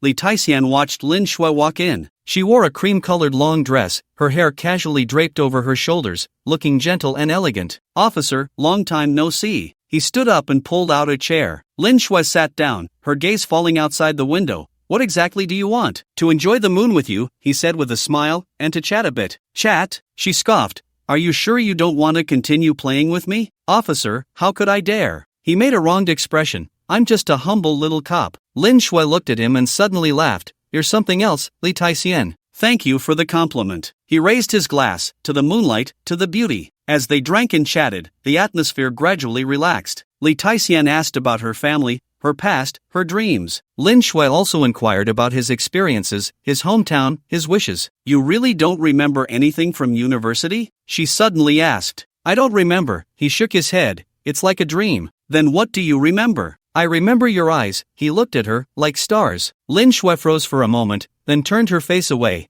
pretending to look at the night scenery. Li Taixian, her voice trembled slightly. Why are you always like this? Like what? Hot and cold? She took a deep breath, making it hard for me to grasp. Because I'm waiting. He looked at her, waiting for the right moment. The right moment? She smiled bitterly. What exactly are you waiting for? For you to get divorced, he said bluntly, for you to be truly free. Lin Shui fell silent, the moonlight casting a soft glow on her face, making her features appear especially gentle. Li Taixian, her voice was very soft. Do you really like me? He nodded. I really like it. But, I don't deserve it. You deserve the best. I'm not as good as you think. In my eyes, you are the best. Lin Shui's tears finally fell. Li Taixian, Shoo. He gently covered her mouth. Don't say anything. The church bells rang in the distance, 12 chimes. A new day began. Lin Shui sat in the police car, watching Li Taixian standing by the roadside talking to a girl. The girl was in a school uniform, carrying a backpack, looking no more than 17 or 18. Host, Lin Xiaoning's luck value is rising. It's her again? Li Taixian frowned. Lin Shui's heart tightened. She started the car and quickly left. Tonggu, should I give up? Li Taixian watched the police car disappear. Host, don't be discouraged, her fluctuations are significant, which means you are close to success, but she has Ma Shiming by her side. Host, are you scared? I'm not scared. He looked in the direction Lin Shui had vanished.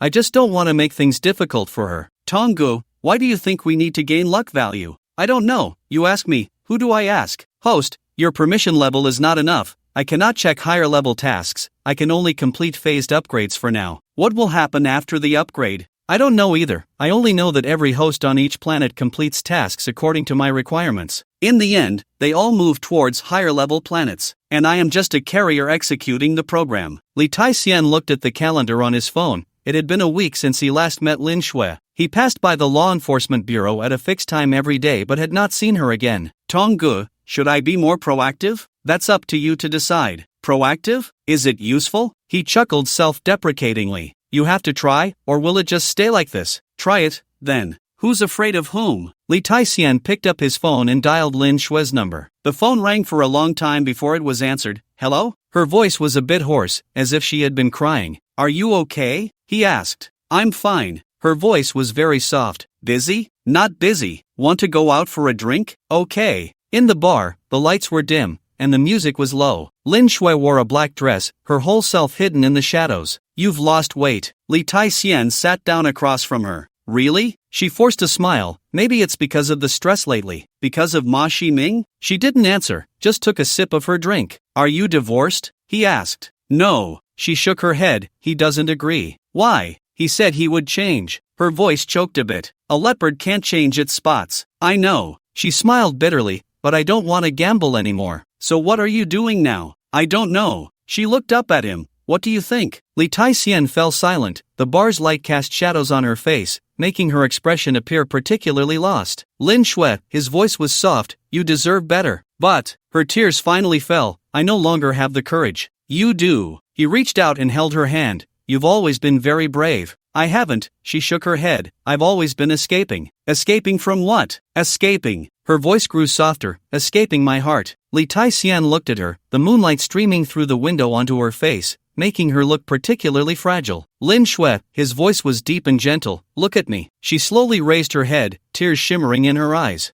I know you are also waiting, he continued. Waiting for someone who can give you a sense of security. Li Taixian, her voice trembled.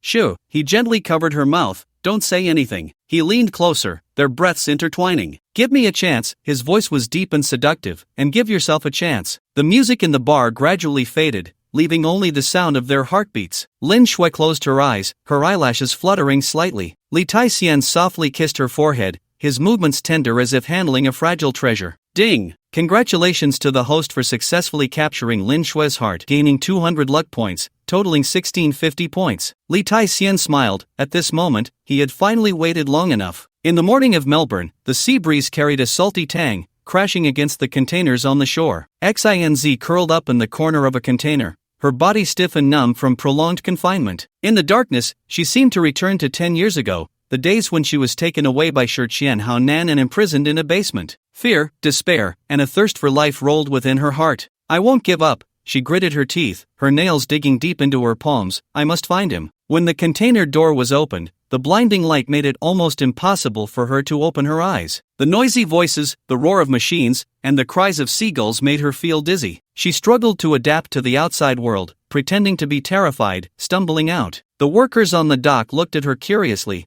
whispering among themselves. Hey, girl, a burly worker approached. Are you okay? Xinz shook her head, feigning fear, and dodged his hand. I was robbed. She looked down at her clothes, covered in dust and stains, and bitterly smiled. Once a gang leader, now she had to pretend to be a helpless victim. Poor child, a middle-aged woman came over. Do you want to call the police? Xinz shook her head. No, I just want to find a place to rest. Come on, the woman took her hand. My home is nearby. Come with me. The woman's husband also worked at the dock. Their family were immigrants from Long Country, running a small restaurant here. Xinz followed them to the restaurant, where the familiar aroma of Long Country cuisine wafted through the air. Let's eat something first. The woman brought her a steaming bowl of noodles. Xinz took the noodles and devoured them hungrily. It had been a long time since she had eaten such delicious food. Thank you. She put down the bowl. My name is Shering Maisie. I'm Wang Fong, the woman said with a smile. This is my husband, Lao Wang. Lao Wang was a taciturn man who simply nodded. Maisie, Wang Fong looked at her. What are your plans next? Xinz lowered her head.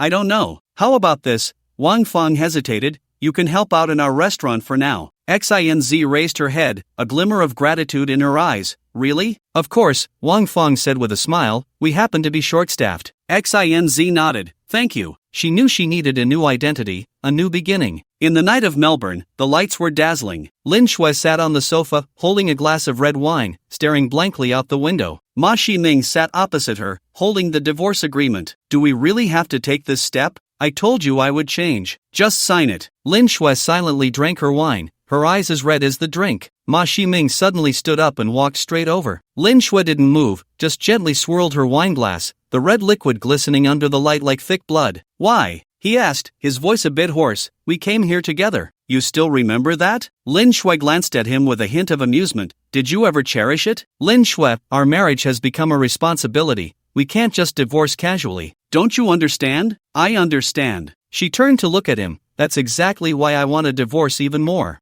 I don't want the money. Your parents will give it to you sooner or later. What are you afraid of? Ma Ximing was silent for a moment. So, does that mean you've fallen for him? I don't know. She shook her head. But I don't want to continue like this. What you call like this, Ma Ximing sneered, refers to my infidelity, or your indifference towards me? Both. So you're willing to give up a 7-year marriage for a man you've only known for a few months? Not a few months. Lin Shui put down her glass. I really regret meeting him too late. Ma Ximing was taken aback. What do you mean? He's just a playboy, all sweet talk, not as good as me? Ha, you mean he's not as charming as you? She stood up and walked to the window. I just don't want to waste any more time. Lin Shui, Ma Ximing's voice suddenly became very soft. Are you sure you want to do this? I am sure. She didn't turn back. We both need a new beginning. Alright. Ma Ximing also stood up and walked behind her. I respect your choice. He hugged her from behind, resting his chin on her shoulder. But I still want to ask you one last question. Lin Shui's body trembled slightly. What question? Have you slept together? Lin Shui closed her eyes, tears silently streaming down her face. You know it hurts? Ma Ximing held Lin Shui with one arm while pulling out a dagger with the other from behind. In the locked farm, sunlight streamed through the floor-to-ceiling windows. He was making breakfast in the kitchen, the smell of frying eggs wafting through the air. Tong Good, do you think Lin Shui will come looking for me? Hard to say,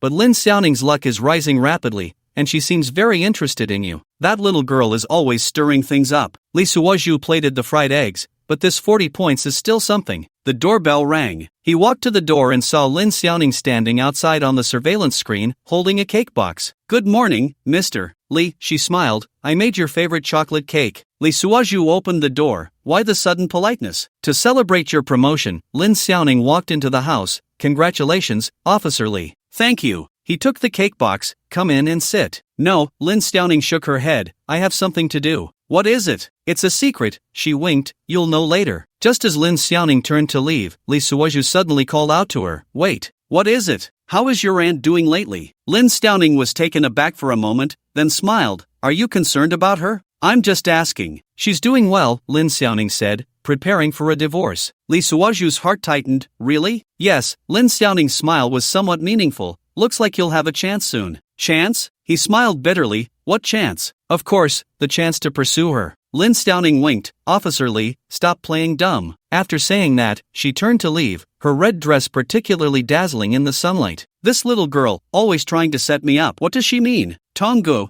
what do you think I should do? Host, you have already gained 400 points of luck from Shinzi. What is your goal? My goal is. Li Suozhu looked up at the sky. My goal is. He suddenly laughed. My goal is to survive, to keep living. A harsh alarm rang in Li Suozhu's mind. Warning, Lin Shui is under attack. Vital signs declining. Li Suozhu suddenly stood up, the oil in the frying pan still sizzling, the eggs already burnt. Where? He grabbed his coat and rushed out the door. At her home. Location has been sent. How is she? Is there still hope? Li Suozhu asked while starting the car. I only saw her face covered in blood, her luck rapidly draining away. The system's voice was cold, otherwise, I wouldn't be able to foresee. Li's heart sank sharply, the accelerator pressed to the floor, the car shot out like an arrow released from its bow. Lin Shui, answer the phone. He dialed Lin Shui's number on the car phone, again and again. Damn it, pick up the phone. The call finally connected, but what came through was a sinister male voice. Hello? Who is this? Ma Shiming? Li gritted his teeth. Where is Lin Shui? Officer Li, Ma Shiming's voice dripped with mockery. So concerned about my wife? Where is she? Li nearly shouted. What have you done to her? Me? Ma Shiming sneered. I just did what every man would do. You bastard. Li slammed his fist on the steering wheel. I warn you, don't touch her. Too late. Ma Shiming's voice carried a hint of madness. I've already disfigured her. Li's vision darkened, his fingers gripping the steering wheel turned white from the force. And, Ma Shiming continued, I've signed the divorce agreement. Are you satisfied now, Officer Li? Just wait. I will make you pay. Li hung up the phone, slammed the accelerator, and the car screeched as the tires skidded. Request for support has been sent. Expected to arrive in 5 minutes. 5 minutes? Not enough time. Li's car screeched to a halt in front of Lin Shui's villa, leaving 2 black tire marks on the ground. He kicked open the car door, rushed into the yard, and pounded on the door. Lin Shui, open the door. No response. He stepped back a few paces and forcefully slammed the door open. The living room was a mess, furniture overturned, glass shards scattered everywhere. Lin Shui lay in a pool of blood, her face pale, breathing weak. Lin Shui. Li rushed over and held her in his arms. I'm here, his voice trembled, don't be afraid. He tore his shirt open, pressing it against her neck wound, blood staining his hands. Hold on, I've called an ambulance. Ma Shiming walked out of the kitchen, holding a bloodied hunting knife. Are you satisfied now? He looked at Li, his eyes wild. Now you two can finally be together openly. Li ignored him, holding Lin Shui tightly, using his body heat to warm her cold form. Lin Shui, his voice choked, don't leave me. Ma Shiming suddenly burst into laughter. Ha ha, Officer Li, you really have fallen for her, haven't you? Li raised his head, his gaze icy. You deserve to die. He stood up, swiftly snatching the knife from Ma Shiming's hand, flipping it around to subdue him. At the same time, he lifted his boot and kicked the steel toe heel hard against Ma Shiming's knee. Crack! Ah! Continuous screams. Li used all his strength, bending Ma Shiming's leg backward at a 60-degree angle. You bastard, dying would be too easy for you. You can forget about this leg ever healing. After saying that, he pressed him to the ground and cuffed his ankles. At this point, Ma Shiming had already passed out. Li kicked him aside, ignoring him. He just held Lin Shui, waiting for the ambulance to arrive. Long country,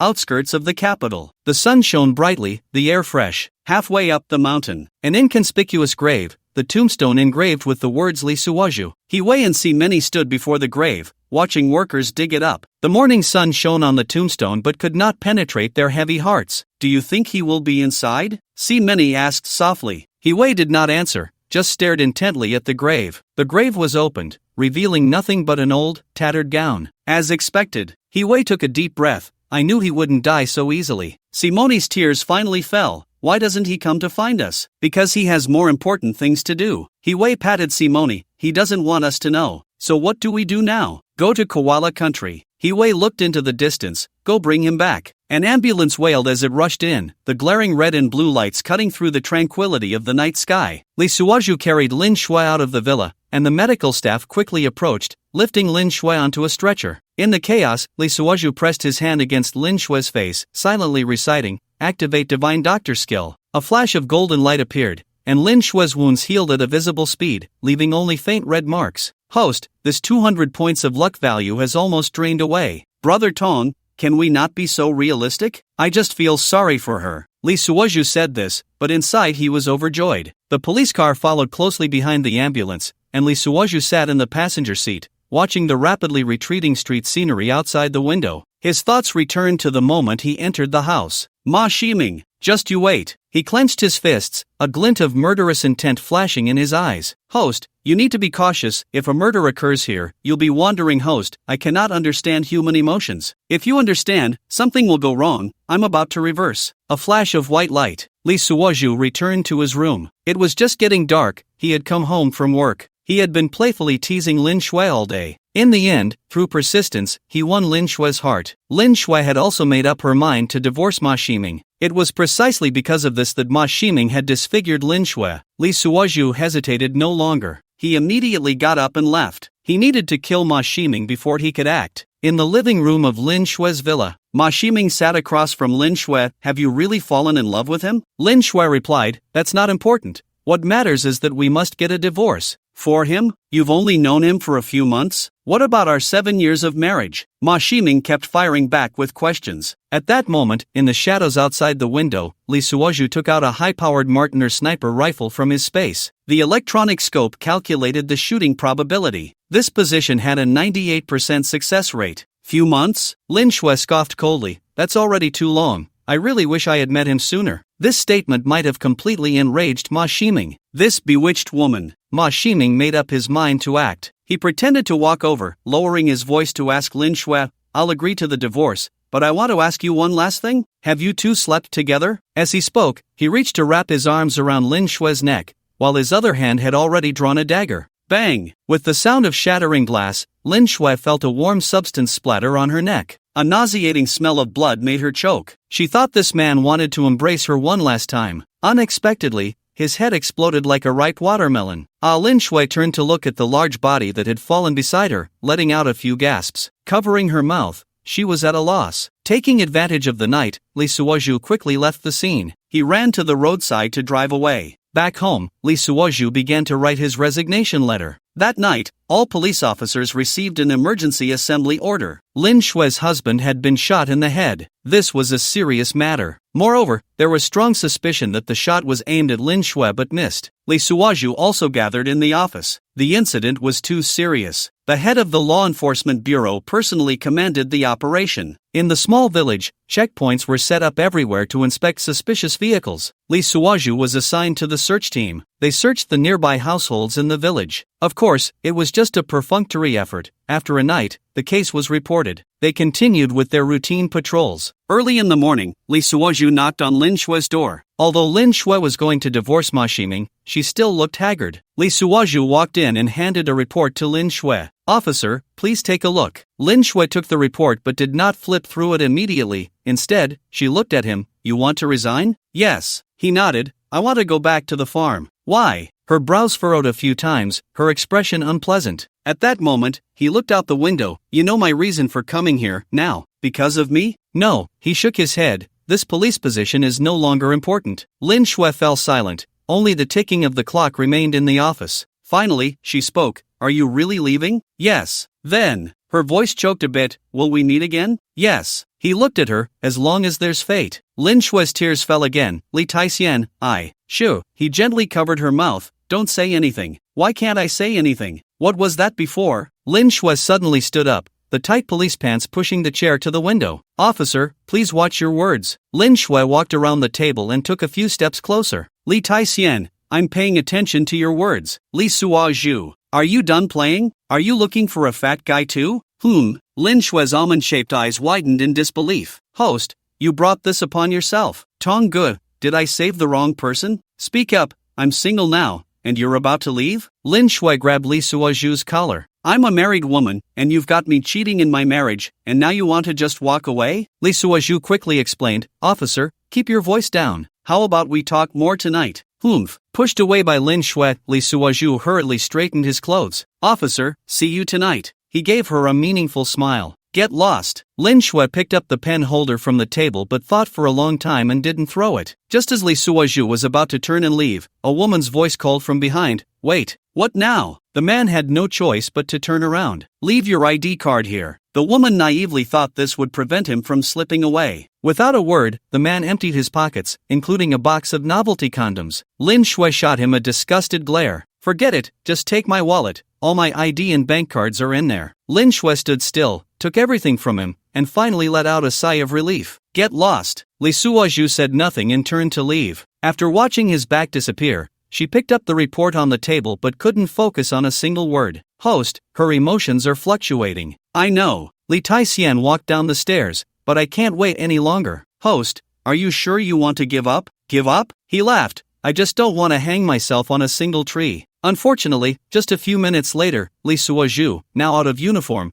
was stopped by the guard at the door. Li Ge, the captain wants to see you in her office. Lee Suoju had no choice but to return. Mr. Li Taixian, Lin Shui's voice was all business. This is a court summons. You are being sued. The more Lin Shui thought about it, the more she felt something was off. Knowing this guy had some shady dealings, she decided to hold on to it for safety. Lee Suoju sat across from her, dressed casually, looking relaxed and at ease. No need to look. It was just an excuse, the summons was fake. What charge? He raised an eyebrow. Obstructing judicial fairness. Lin Shui placed the summons in front of him. Li Suozhu laughed. Where's the evidence? You helped Lin Xiaoning pay off her debts, and your relationship with her father, Lin Shui stared into his eyes, is enough to prove you have ulterior motives. Ulterior motives? He countered. What is my motive? To get close to me. Li Suozhu fell silent for a moment. Get close to you? He laughed. Captain Lin is overthinking. Is that so? Lin Shui sneered. Then explain why you're here. Coincidence. Coincidence? Her voice rose an octave. Do you think I would believe that? Li Suozhu stood up and walked to the window, looking at the clear sky outside. Believe it or not, Lin Shui saw his indifferent demeanor and felt her heart break. Her voice trembled. You've been using me all along. Using? He laughed. What have I used you for? Using my feelings for you. Feelings? He raised an eyebrow. What feelings do we have between us? Lin Shui's tears fell again. Li Taixian, you're truly cruel. Cruel? He looked at her. I just don't want to hurt you. Then what are you doing now? I'm protecting you. Protecting me? She laughed sarcastically. Your so-called protection is just letting me get hurt over and over again? Lin Shui, he sighed. Do you really not understand? I understand. She wiped her tears. I understand you don't care about me at all. He shook his head. Take care of yourself, Captain Lin. The woman lost her patience. For you, I am determined to get a divorce, and you just ran away? She slammed her hand on the table. Don't force me to arrest you. The man looked very scared. Officer, don't waste taxpayers' resources. Why? Because. He looked at her. You won't be able to keep me this way. Lin Shui was stunned. Since you want to leave, why did you stay in the first place? Li Suozhu was taken aback. Your eloquence is impressive. Lin Shui frowned. Stop talking nonsense. Why are you still playing with me at this point? You'll find out sooner or later. He turned to leave. Wait, Lin Shui suddenly felt a sense of mystery about this person. Who exactly are you? He stopped in his tracks, without turning back. Someone you should never know. In the country of Koala, in the province of Zaido, Li Suozhu was driving an off-road vehicle along a country road. Before leaving Lin Shui, he had promised to meet that night, so he took advantage of this time difference to drive away quickly. On both sides of the road were golden wheat fields, and in the distance were rolling hills. Brother Ton, where to next? Host, don't ask me. Go to a place with more people from Longwa. Sai smiled bitterly. I've had enough. Then you need to be mentally prepared. Every woman with luck has extraordinary experiences. Are you sure you want to get involved? Let's go. Whether I want to or not, I have to. I've already escaped. He looked ahead, and besides, she has already preserved her beauty, hasn't she? Then I wish you good luck, host. Thank you. Li Suozhu's car stopped at the entrance of his family's farm. He got out and looked at the familiar building in front of him. Long time no see, he muttered to himself. The farm's gate was wide open, and a girl was feeding chickens in the yard. Lin Xiaoning? The girl looked up, saw him, and a hint of surprise flashed in her eyes. Officer Li? Yes, it's me. He smiled. What are you doing here? I'm taking care of Dad. Lin Xiaoning pointed to the house. He just got out of the hospital. How is he recovering? Very well, Lin Xiaoning said. Thanks to you. I'm not a doctor. He shook his head. I just did what I could. I know, Lin Xiaoning looked at him, but you changed our lives. Is that so? He smiled bitterly. My life has changed too. Li Suozhu finally got back to the point.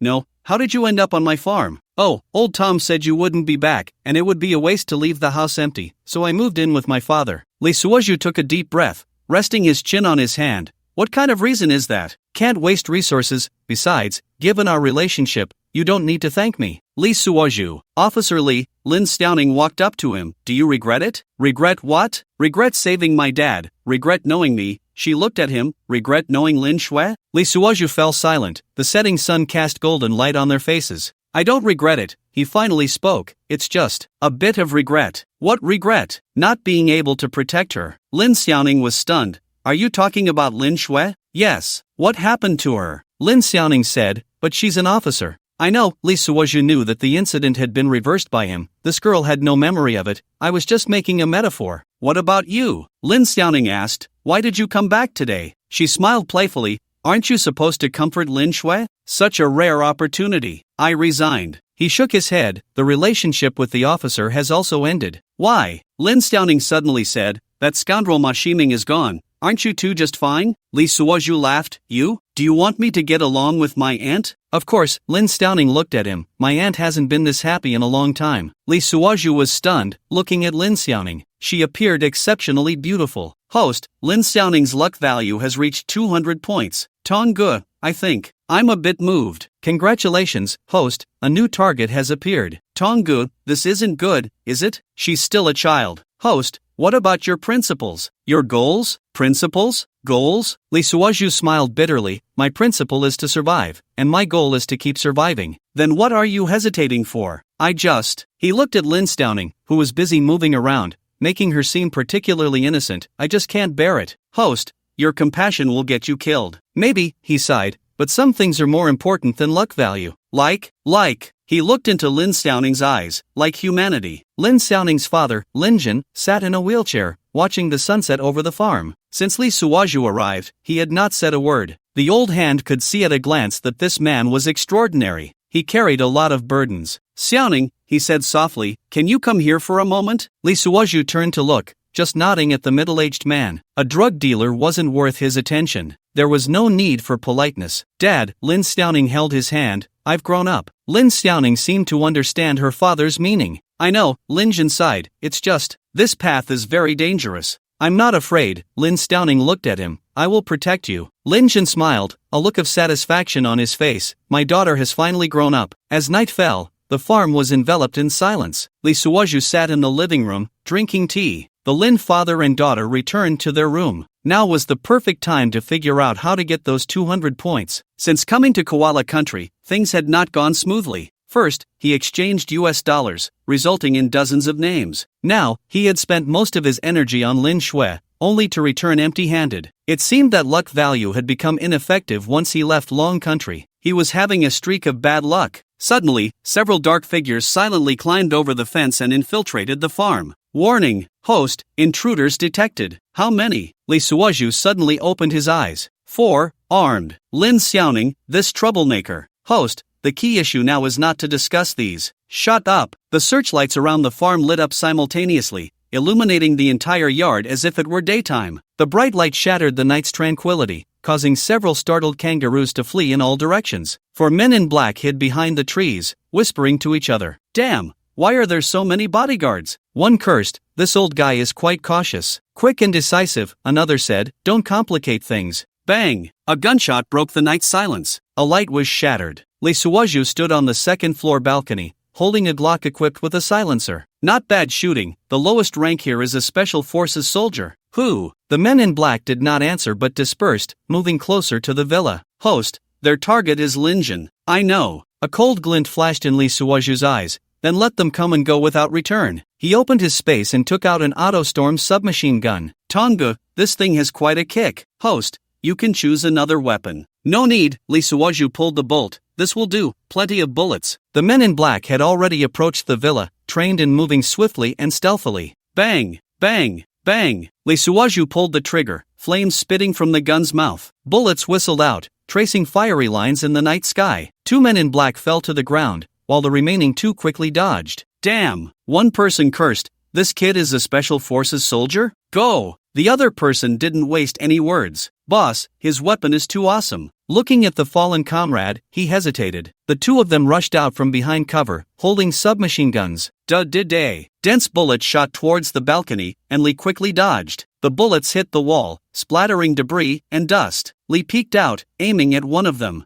Bang! A shot to the head, and the opponent fell to the ground. The last black-clad man hid behind a tree, not daring to show himself. Come out, Lee's voice echoed in the night sky, you can't escape. The black-clad man didn't respond but quietly circled to the side of the villa. Host, he is trying to enter through the back door. Dream on, Lee sneered. Lin Xiaoning, it's your turn to appear. Lin Xiaoning, wearing pajamas, stood in the second-floor corridor, holding a desert eagle. Bang! A gunshot rang out, and the black-clad man fell to the ground. Impressive, Xiaoning, Lee said with a smile, your shooting is quite good. Not bad, Lin Xiaoning shrugged, my dad taught me before. Lin Jin sat in a wheelchair, watching the scene with a hint of darkness in his eyes. Dad, Lin Xiaoning walked to his side. Are you okay? I'm fine, Lin Jin shook his head, just. Didn't expect you to shoot so accurately now. In this day and age, Lin Xiaoning said, how can you protect yourself if you can't shoot? Lee walked downstairs, approached the body of the black-clad man, and checked their equipment. Host, they are professional assassins from the island country. Island country? Lee's brows furrowed. It seems things are getting more complicated. Koala Country, Melbourne. The morning sun shone on the narrow streets, and Shinzi walked among the crowd, wearing faded jeans and a t-shirt, her head down. She tried to make herself look ordinary, like a working girl who had just arrived in koala country. Passing by a bakery, she stopped, inhaling the aroma of freshly baked bread in the air. It had been a long time since she had eaten something so delicious. She felt the change in her pocket, just enough to buy the cheapest white bread. Just as she was about to turn and leave, a man in a suit approached. "Miss," the man asked in Japanese, "are you from Long Country?" Shinzi's heart sank, and she instinctively wanted to hide but was blocked by the man. "I am from the Immigration Bureau." The man pulled out his ID. "Please show your identification." Shinzi's hand tightened around the fake ID in her pocket, but she knew that if discovered, the consequences would be dire.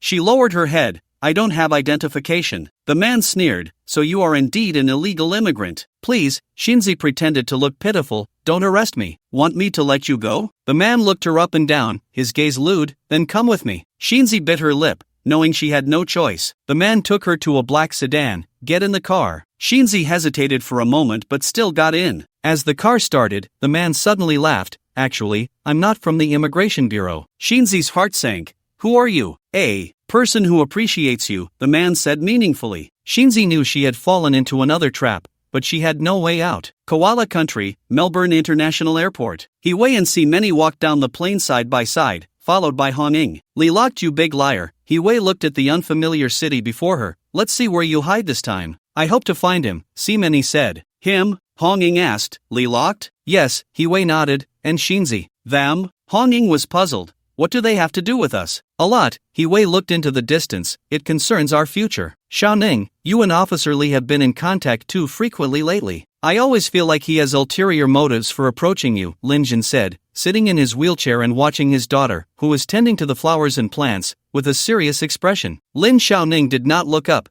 "Dad, you're overthinking it. Officer Li has helped our family a lot." "I know," Lin Jin sighed. "It's just, the timing of his approach to you is too coincidental." "Coincidental?" Lin Xiaoning put down the watering can. "What coincidence?" Lin Jin hesitated for a moment but continued. "He suddenly appeared on the day you were bullied." "Don't you find that strange?" Lin Xiaoning laughed. "Dad, are you suspecting he's an insider?" Lin Jin did not answer but changed the subject. "Do you know about your aunt's situation?" Lin Xiaoning's expression changed instantly. "My aunt?" "She was attacked." Lin Jin's voice was low. "Just last week." Lin Xiaoning's heart tightened. "Attacked? You know about it?" "It must be a hitman hired by Ma Ximing." Lin Jin slammed his hand on the armrest in anger. "I didn't expect that this bullet would hit so close to home." That sounds really funny," Lin Jin said. "Just remember, the only thing you need to do is stay away from Officer Li." "Dad," Lin Xiaoning looked at her father. "What exactly are you worried about?" "I'm worried that you might be used by him," Lin Jin said. "He's not a good person." Lin Xiaoning wanted to say something more, but the phone rang suddenly. Lin Jin answered the call. It was Lin Shui calling. At that moment, Lin Shui's eyes were red, clearly having not slept well for several days. She held the phone in one hand and a cooperation letter in the other. This heartless guy has been gone for almost 3 days. But what she received was an Interpol red notice. She scrutinized the photo of the man with a big beard. No matter how she looked at it, he resembled that scumbag. "Brother," Lin Shui's voice was a bit weak. "Are you doing well lately?" "I'm fine," Lin Jin said. "And you?" "I heard Xiaoning say you." "I'm okay," Lin Shui interrupted him. "I just wanted to ask you, do you know that Li Tai Xian?" Lin Jin was silent for a moment. "Not very well." "But does brother know where he lives? You know?" Lin Shui's voice carried a hint of surprise. "Where is he?" Lin Jin told Lin Shui the address of Li's locked farm. "Xiao Shui, listen to your brother, stay away from him." "Why?" "He's very dangerous," Lin Jin said. "Extremely dangerous." Lin Shui hung up the phone and immediately gathered the assault team. She had been troubled by him all day, and it turned out he was right under her nose. How could she forget that farm? Target, Zaido Province, Suburb No. 19 Farm. Lin Shui looked at her team. "The Interpol cooperation letter has come down. This person is extremely dangerous, having robbed banks and armories in the island country, and it said that this Li Shixian is behind it." The team members gasped. Ma Xiaoshui opened his mouth in surprise. "What? Brother Li is a wanted criminal? An international one? Move out." Lin Shui ignored him. "Put on your bulletproof vests, and make sure to capture the target." At the locked farm, the sun was shining, and the birds were singing. He was drinking coffee in the yard. "Host, Lin Shui has arrived." "What does she want?" Li Suozhu frowned. "She brought an assault team, fully armed." "This woman has gone mad?" He put down his coffee cup. "Tonggu, is there a portal? Prepare to run." "No such function. Hurry up and upgrade." Taking advantage of the moment, Li Suozhu stood up and tidied his clothes. "Xiaoning," he walked over to Lin Xiaoning. "I have something to take care of. I'll be leaving first. What is it? Lin Xiaoning asked. A secret. He smiled. You'll know in the future. After saying that to her, Li Suozhu quickly walked out of the manor. He reached behind a tree. Tonggu, you've been cooped up for almost a month. What good stuff have you upgraded? Give me a free ticket. Host, if I were that powerful, what would I need luck for? Brother Tong, it doesn't matter anymore. Li Suozhu quickly walked to his car. In a flash, he disappeared into the distance. Lin Xiaoning looked at the empty ranch, suddenly feeling an indescribable sensation in her heart. On the way, she was going in the opposite direction of Lin Shue's team. Brother Tong, this won't do, she can track me. Unless you use an invisibility card. Li Suozhu gritted his teeth. How far is it to the airport? Less than 300 kilometers. That's enough. Abandon the car by the river and lead them into the primeval forest. At a riverside, Li Suozhu got out of the car and quickly activated an invisibility card. Then he hurried towards the airport. He randomly boarded a flight. Host, you are on a flight to Sydney. Brother Tong, can you upgrade the invisibility card's duration? I always have to hide in the restroom. Sure, but I need to conserve energy. 4 hours later, tall buildings stood everywhere, and traffic was bustling. Host, this is Sydney. Sydney? He looked around. Not bad. Didn't end up in the restroom. Your new identity is an antique dealer. An antique dealer? He laughed. Brother Tong, why don't you upgrade my face-changing ability? With this face, I'll be exposed wherever I go. Antique dealer? He laughed again. Brother Tong, why don't you upgrade my face-changing ability? With this face, I'll be exposed wherever I go. Your starting capital is $10 million. Brother Tong, there's plenty of money and gold in the space. Why make me an antique dealer? I could just open a brothel. Host, please find a new source of luck as soon as possible. So, opening a brothel wouldn't be a problem for the source. Li Suozhu walked into a high-end hotel and booked a luxury suite. Sir, the front desk lady handed him the room card. Welcome to your stay. Thank you. He took the room card, a smile curling at the corners of his mouth. Brother Tong, he said in his heart, let's start our performance. The night at the Sydney Opera House was dazzling, filled with voices. Li Suozhu, dressed in an exquisite suit, stood on the balcony, admiring the night view of the harbor. Host, target detected. Oh, he turned around. Where? On the first floor of the opera house, in the cafe. On my way. In the cafe, the melodious sound of the piano flowed through the air. A woman sat in the corner, holding a book, quietly reading. She wore a white dress, her long hair cascading down, exuding elegance. Host, her luck value is 180. 180? A glimmer of interest flashed in Li Suozhu's eyes. Not bad. He walked over and sat down across from her. Miss, are you alone? The woman looked up, saw him, and smiled slightly. Yes, sir. Do you mind if I sit here? Of course not. My name is Li Shixian. He extended his hand. I'm an antique dealer. Nice to meet you. The woman shook his hand. I'm Sophie, a writer. A writer? He raised an eyebrow. What a coincidence. I also enjoy writing. Is that so? Sophie smiled. Then we have a lot in common. How about we chat? Sure. The two began to talk, from literature to art, from life to ideals. Li Suozhu found Sophie to be a very thoughtful woman, her speech elegant and her insights extraordinary. Host, her vigilance is very high. I know, Li Suozhu smiled. Take it slow. A few days later, Li Suozhu and Sophie had become quite familiar. They went to art exhibitions together, attended concerts together, and strolled by the seaside together. Sophie looked at the distant sea. Are you really just an antique dealer? Of course, he smiled. Why do you ask that? I don't know. Sophie shook her head. Just feel. You're very mysterious. Mysterious? He raised an eyebrow. I like that word.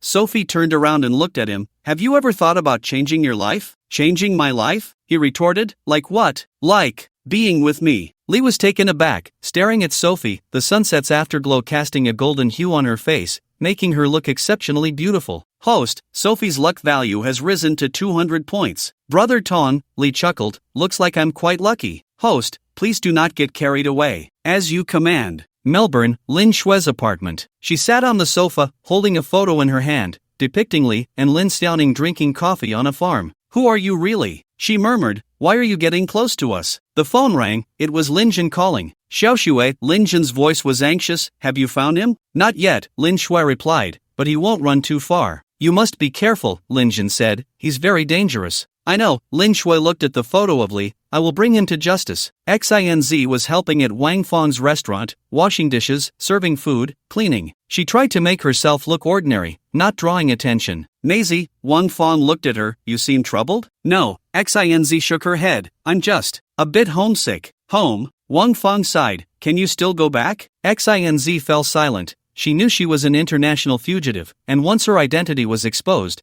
there would be no chance of going home again. It's okay, Wang Feng patted her shoulder, this is your home. XINZ looked at Wang Feng, a flicker of gratitude in her eyes. Just then, the television suddenly interrupted with a news report. The police are searching for a man of island nationality, suspected of multiple serious cases, extremely dangerous. The news footage prominently displayed Li's face. XINZ's body stiffened, the plate in her hand fell to the ground, shattering into pieces. Maisie, Wang Feng asked with concern, are you okay? I'm fine. XINZ lowered her head, just a bit tired. She turned and ran into the kitchen, tears silently streaming down her face. Who is he really? The night in Sydney, neon lights flickering, the sail-shaped roof of the opera house stood out in the night sky. Li and Sophie strolled by the harbor, the sea breeze blowing, bringing a hint of coolness. Sophie nestled beside him. Are you really willing to live with me? Of course, Li gently embraced her, as long as you want to. Host, Sophie's luck value has not changed. Brother Tong, take it slow, haste makes waste, Li said this, but in his heart, he was calculating how to escape. Sophie looked up at him. Let's get married. Li was stunned. Married? Yes, Sophie nodded. I want us to have a home. Li looked at her. Under the moonlight, Sophie was exceptionally beautiful, her eyes filled with sincere hope. He almost believed that she had truly fallen in love with him. But the system's prompt brought him back to reality. He smiled. All right, but I'm not ready yet. That's fine, Sophie said. I can wait for you. Sophie, Li looked at her. Do you really love me? Of course, Sophie answered without hesitation. I love you more than anything. Li sneered inwardly. More than anything? Including money? Host, it has been detected that Sophie's phone is recording. Brother Tong, it seems there's a good show to watch. A few days later, at Sophie's apartment. Sophie cried, tears streaming down her face. Please, help me. What happened? Li pretended to be concerned. I owe money to loan sharks, Sophie choked out. They want to sell me to Southeast Asia. How much? 500,000. Li locked a cold smile in his heart. 500,000? That's quite a lion's share. Brother Tong, get ready to record. Recording has started. Sophie, Li sighed. Why did you borrow from loan sharks? I had no choice, Sophie cried even harder. My mom is sick and needs money for surgery. Sophie, Li looked at her. You're lying to me. Sophie was stunned. What? You don't have a mother at all, Li said. Your identity is also fake. Sophie's face instantly turned pale. She wanted to explain but didn't know what to say. Sophie, Li's voice suddenly turned cold. Who are you really? Sophie lowered her head. I just want to be with you. For the money? Sophie didn't answer, tacitly agreeing. Sophie, Li looked at her. Can you cut ties with them? I can give you 50,000. What? Sophie looked at him in disbelief. Leave your organization, Li said, and never show up in front of them again. I need to think about it. Sophie stumbled out of the apartment, glancing back at Li. Li stood by the window, watching her disappear into the night. Brother Tong, will she change for the better? Host, what you are doing is understandable. Brother Tong? He sneered. Are you teaching me how to pick up girls? Melbourne, Lin Shue's apartment. She sat on the sofa, watching the news on TV. The police were looking for a man of Korean nationality, suspected of multiple serious crimes. The news footage showed Li's face. Lin Shue's heart suddenly tightened. She picked up her phone and dialed Li's number. Sorry, the number you dialed is not in service. Lin Shue's fingers slid across the phone screen, but in the end, she didn't press send. Koala Country, Zaido Province. Lin Jin sat in a wheelchair, looking out at the gloomy sky. Dad, Lin Xiaoning walked over. What are you thinking about? I was thinking, Lin Jin sighed. What kind of person is Officer Li? He's a good person, Lin Xiaoning said. He saved us. Maybe, Lin Jin shook his head. But I always feel he's very dangerous. Dad, Lin Xiaoning looked at him. Why do you always doubt him? Intuition, Lin Jin said. The intuition of a drug dealer. Sydney, Chinatown. XINZ, wearing a faded shirt and jeans, stood at the entrance of a vegetable wholesale market. 3 days ago, she had just suffocated a man in a car in Melbourne with a plastic bag and robbed him. Following a vegetable truck, she escaped to Sydney. She lowered her head, her hat covering most of her face, trying not to attract attention. Boss, she asked in her not-so-fluent koala language, are you hiring? The boss, a middle-aged man from Long Country, looked her up and down. Can you cut vegetables? XINZ nodded. Then come in. XINZ followed the boss into the kitchen, which was steaming and filled with the aroma of various dishes. She picked up a kitchen knife and began to chop vegetables. Her movements were slow and clumsy, but she was very serious. You haven't done this before? The boss asked. XINZ shook her head. No. That's okay, Take your time to learn, the boss said. Xinz nodded and continued chopping. Her thoughts drifted far away, remembering Li Tai Xian, remembering Ishikawa, remembering that thrilling escape. I will definitely find you, she silently told herself, no matter where you are. Hiwei, Many, and Honging arrived in Melbourne, Koala Country. They checked into a high-end hotel and began investigating Li's whereabouts. Honging, Hiwei sat in front of the computer. Have our people found anything? It is said that after the Interpol wanted notice was issued, only one county's police station responded, and they even deployed armored vehicles. Where? Hiwei quickly put down the mouse and stood up. Many also put down her phone. Where did the news come from? Honging said, a local netizen filmed it and uploaded it to a short video platform. Hiwei hurried over to watch the video. It's strange. It seems like they caught some deadly criminal. We went to that county town. In Sydney, Li Suaju was browsing an antique shop again. He was gazing at an antique vase from a distance. Host, Hiwei has arrived. She came quite fast. He put down the vase. Tonggu, get ready to run. The light slowly swept across the dazzling array of antiques. It finally landed on a Tang Sankai horse, shimmering with colors. Li Suaju, wearing white gloves, carefully examined it. He gently tapped the horse's body with his fingertip, producing a crisp sound. Host, the target has appeared, right behind you. Li Suaju's lips curled up slightly as he put down the Tang Sankai horse and turned around. Su Fei, in a red long dress, looked like a blooming rose. Her makeup today was exquisite, with alluring red lips and sparkling eyes. Li Suaju took off his gloves, revealing his long fingers. He walked up to Su Fei, his smile gentle. Su Fei, what a coincidence. Su Fei tossed her hair, full of charm. Yes, what a coincidence. Do you like these two?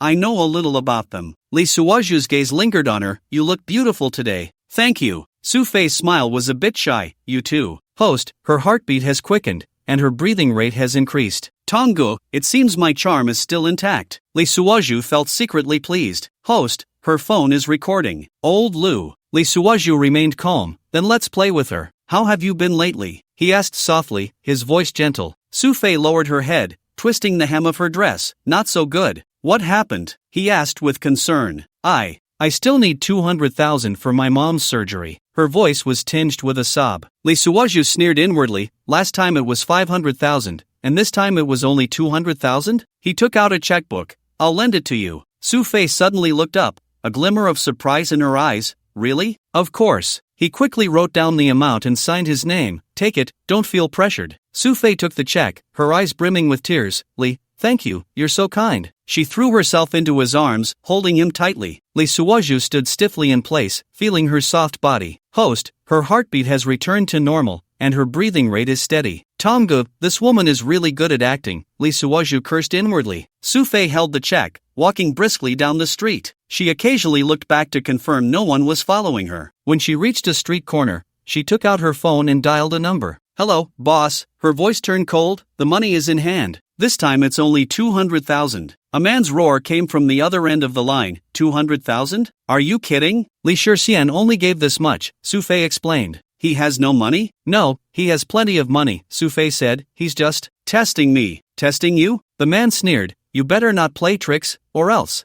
I know, Su Fei interrupted him. I want to get rid of all this even more than you do. She hung up the phone, looking at the check in her hand, a glint of determination in her eyes. One last deception, she murmured to herself, then I'll leave here, never to return. Li Suaju sat on the sofa, watching the news on TV. On the screen, Su Fei's wanted photo flashed by. He, Su Fei? A celebrity just like me? He picked up his phone and dialed Su Fei's number. Sorry, the number you dialed is not in service. Host, Su Fei's luck value has not changed. It seems she really wants to run away. Li Suaju muttered to himself, that's fine, saves me the trouble. He got up and walked to the window, looking at the night scene outside, feeling suddenly empty inside. I can only chase after her. I must get those 200 points. Lin Shui sat on the sofa, the soap opera playing on the TV. Yet, she couldn't focus on it. Her mind was filled with thoughts of Li Suaju. The doorbell rang, and she got up to open the door. Lin Xiaoning stood outside, holding a cake box. Xiaoning? Lin Shui was a bit surprised.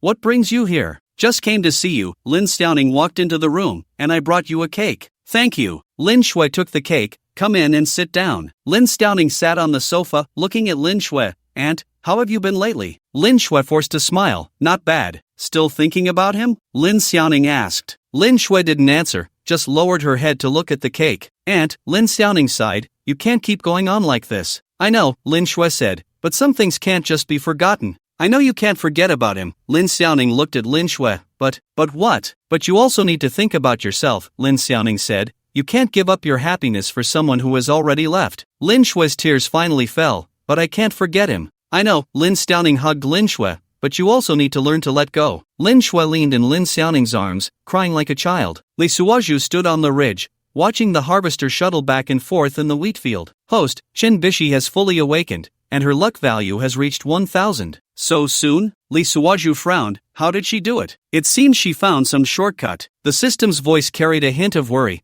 and her target is you. Me? Li Suozhu sneered. What does she want from me? Luck value. She already has 1,000, and she still wants mine? She wants more, the system said. She also wants to be indestructible. Li Suozhu fell silent, looking at the distant wheat field, suddenly feeling an ominous premonition. So, Bishi has turned into a female demon? Various instruments flickered with a ghostly blue light, and the air was filled with the smell of formaldehyde. Shin Bishi, wearing a white lab coat, stood in front of a huge petri dish. Inside the dish, a woman lay quietly, her body filled with various tubes. Almost there, she murmured to herself, just a little more. She pressed a button, and the liquid in the petri dish began to churn. The woman's body started to convulse, emitting painful moans. Shen Bishi watched it all, a hint of madness flashing in her eyes. So this can absorb luck value, she whispered. Looks like I won't die or disappear anytime soon. Li Suozhu drove aimlessly through the streets of Sydney. He didn't know where he was going or what he should do. Host, I suggest you go to a crowded place. A crowded place? He chuckled self-deprecatingly.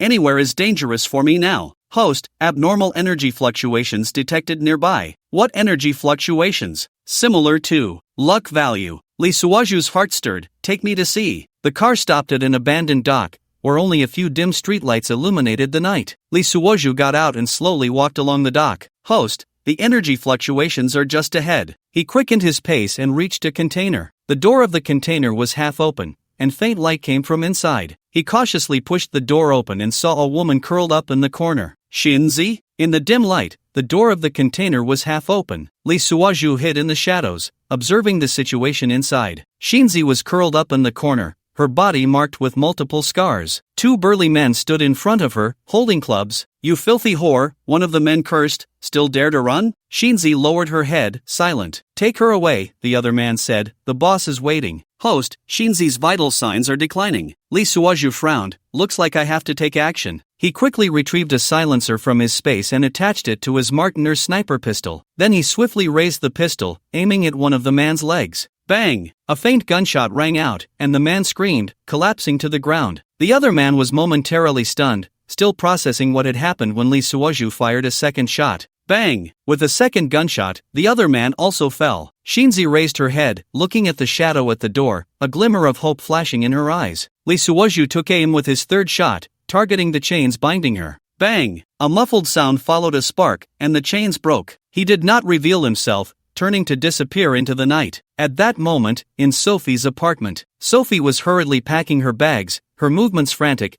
as if she were trying to escape something. Host, Sophie's luck value is fluctuating. She is preparing to leave. Li Suozhu quickly got into his car and sped towards Sophie's home. I can't let her get away. I must obtain her luck value. A female con artist, it's only fair that I con her, right? Just afraid it's not that simple. Half an hour later, where is she going? Li Suozhu's car stopped under her apartment building, watching Sophie struggle with her suitcase as she walked out. Did she really move everything out? Destination unknown. Tom Go, Li Suozhu started the car. Follow her. Understood. Sophie's car weaved through the city traffic, with Li Suozhu's car trailing far behind. Host, Sophie is heading to the airport. The airport? Li Suozhu squinted. Is she trying to run away? Very likely. Sophie's car parked in the airport parking lot, and she walked into the terminal with her suitcase. Li Suozhu did not follow her inside but instead parked by the roadside to observe. Host, Sophie has checked in. Her destination is Brazil. Brazil? Li Suozhu sneered. That's quite far. Sophie sat on the plane, watching the city gradually recede outside the window. She let out a long sigh, as if finally letting go of something. Goodbye, Li Shixian, she murmured to herself. In Li Suozhu's car, he looked up at the plane piercing through the clouds. I really can't believe it.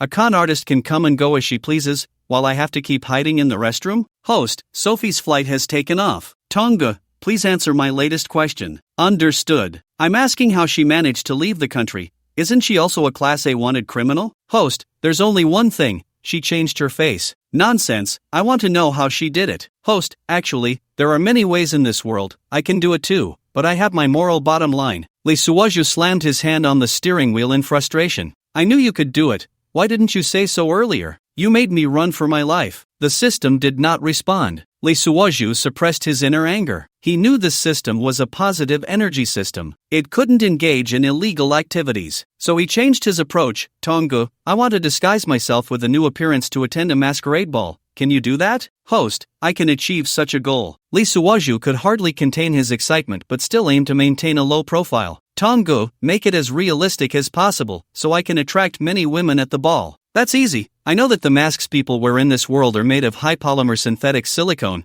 but those are already outdated. Lee was locked in a position where he couldn't say too much, fearing the system would react. Host, I will use the latest nanoscale materials, almost undetectable, just like a real person. Brother Tong, then please make me a face like that of a cultured businessman, similar to Ma Shiming. No problem. I will also create a corresponding profile for you. Let's place the country in the United States, where you will enjoy privileges wherever you go. Thank you, Brother Tong. It is my honor to serve you. 2 hours later, still at this airport, a businessman from the United States, William, walked to collect his boarding pass for Rio de Janeiro. He was around 30 years old, with golden hair, very tall and thin, and quite charming. He also wore a pair of rimless glasses. Host, with your attire, you will surely dazzle at the ball. At this moment, Lee had already boarded the plane. For the first time, sitting comfortably in business class, Lee felt like crying. Sir, may I offer you something to drink? Bring me the most expensive thing. Host, you are a gentleman. Oh, a Coke with ice, certainly, sir. The flight attendant intentionally lowered her chest, slowing down the movement of her rising hips as she turned. Lee swallowed a few times, feeling his throat tighten. It had been a long time since he had eaten meat since leaving the island country. Beautiful lady, do you have a boyfriend? The flight attendant clearly understood and quickly introduced herself in fluent American English. It turned out she was Brazilian, from a poor family with 13 children, and she was the fourth. Lee immediately understood and pretended to drop a $1,000 bill on the floor. Then he looked out the window. The flight attendant, named Owling, seemed to understand everything. Sir, would you like any special services later? Lee remained silent, slowly closing his eyes. Owling knelt on one knee. The gray stockings tightened around her thighs. The entire business cabin was closed off by her remote control. She bent down to pick up the money and took a sip of the chilled Coke. Then, her hands moved up. Her black nails unfastened the golden-haired man's pants. An hour later, Lee finally called Owling to complete the task. A very earnest girl, she would not give up until she achieved her goal. Host,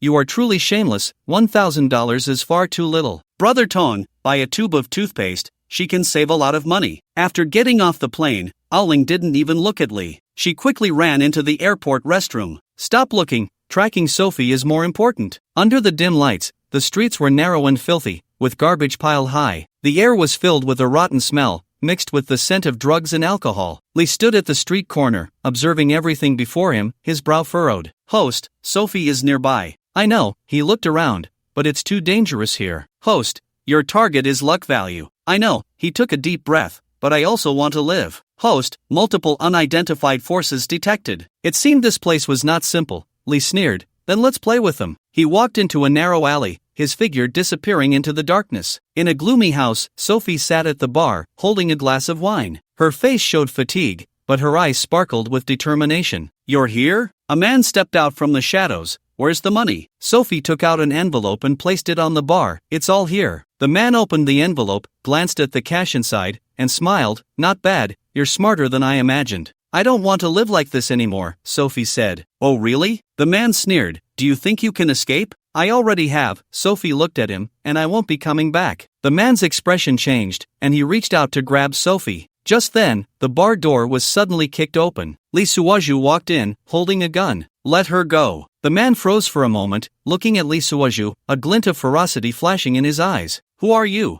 I'm here to collect a debt. Lee Suwaju raised the gun. Give her back her money. The man laughed. Who do you think you are? Who I am doesn't matter, Lee Suwaju said. What matters is, you'd better not touch her. The man wanted to say something, but Lee Suwaju had already pulled the trigger. Bang! With a gunshot, the man fell to the ground. Sophie looked at Lee Suwaju, her eyes filled with shock. You killed him? He deserved it. Lee Suoju walked over to Sophie. Are you okay? Sophie shook her head, a hint of fear flashing in her eyes. Let's go. Lee Suoju took her hand. I'll get you out of here. Lee Suoju and Sophie walked through the streets of Rio de Janeiro. Why did you save me? Sophie asked. Because you deserve it, Lee Suoju looked at her, and also because I don't want to lose anyone else. Sophie was taken aback, looking at the blonde, blue-eyed foreigner in front of her, feeling somewhat bewildered. She didn't remember knowing such a person. Are you American? Lee Suoju nodded in response. Sophie asked again, do we know each other? Lee Suoju nodded again. Sophie suddenly stopped in her tracks. Tell me, are you IFB or ICA? This reminded Lee Suoju. He quickly contacted the system. System, give me an American agent identity. Host, this is a challenge. The American agent system is known to be the most advanced in the world. System, you can do it. I believe in you. Host, you really know me. I've made 2 identities. One is an IFB agent named William Smith. The other is an ICA agent named William Gates. System, it seems you are the smartest in the world. However, the system did not get complacent. Host, detecting that Chen Bishi is approaching, Lee Suoju's expression instantly became serious. What on earth is she coming for? Lee Suoju quickly drove away with Sophie. Sophie, who I am doesn't matter, but you just need to know I'm an agent. Sophie knew she was an international fugitive, but did it really warrant the involvement of agents to catch her? Where are you taking me? Let's leave here first. An hour later, on a flight to Texas, in business class, Lee Suoju, now William, wore a golden wig, blue contact lenses, and an Armani suit, holding a champagne glass while gazing out at the rolling clouds. System, the quality of the flight attendants in this business class isn't great. They're not even half as pretty as my ex-wife Yujik. Host, isn't your only concern the luck value? Of course, otherwise, why would I go through all this trouble? I'm here for immortality, for a higher level of enjoyment. Host, please always remember, Chen Bishi has the same goal as you. So, I need to hurry up and get 2,000 points, leaving her in the dust. Beside her, Sophie had already fallen into a deep sleep. The blonde man next to her made her feel a bit more at ease, because behind her was the powerful American intelligence agency. Lee Suoju was even more determined to obtain this woman's luck value and then ruthlessly abandon her. The plane landed, and as Lee Suoju stepped out of the cabin, a wave of heat hit him. He took a deep breath, still the smell of the sea. Host, detecting multiple unidentified forces approaching, it seems Sophie had gotten into quite a bit of trouble. Lee Suoju sneered, just right, time to fish in troubled waters. He quickened his pace towards the exit. Sophie followed behind him, anxiously looking around. She wore a simple t-shirt and jeans, with a mask on her face, trying to avoid drawing attention. Suddenly, she spotted a familiar figure. She was taken aback for a moment, and then a flicker of terror crossed her eyes. William? She hurriedly caught up with Lee Suoju. Lee Suoju took off his sunglasses, revealing a charming smile. Sophie, what's wrong? Tears streamed down Sophie's face as she threw herself into his arms. William, save me. Lee Suoju wrapped his arm around her shoulder, discreetly observing their surroundings. A few men in black suits stood not far away, their gazes cold. Host, they are gang members. Fortunately, Lee Suoju held Sophie's hand, just afraid the real Li Kuei has arrived. The two quickly walked toward the exit, with the men in black suits closely following. Lee Suoju and Sophie reached a black sedan. He opened the car door, letting Sophie get in first, then he sat in the driver's seat. The men in black suits also approached the car, surrounding them.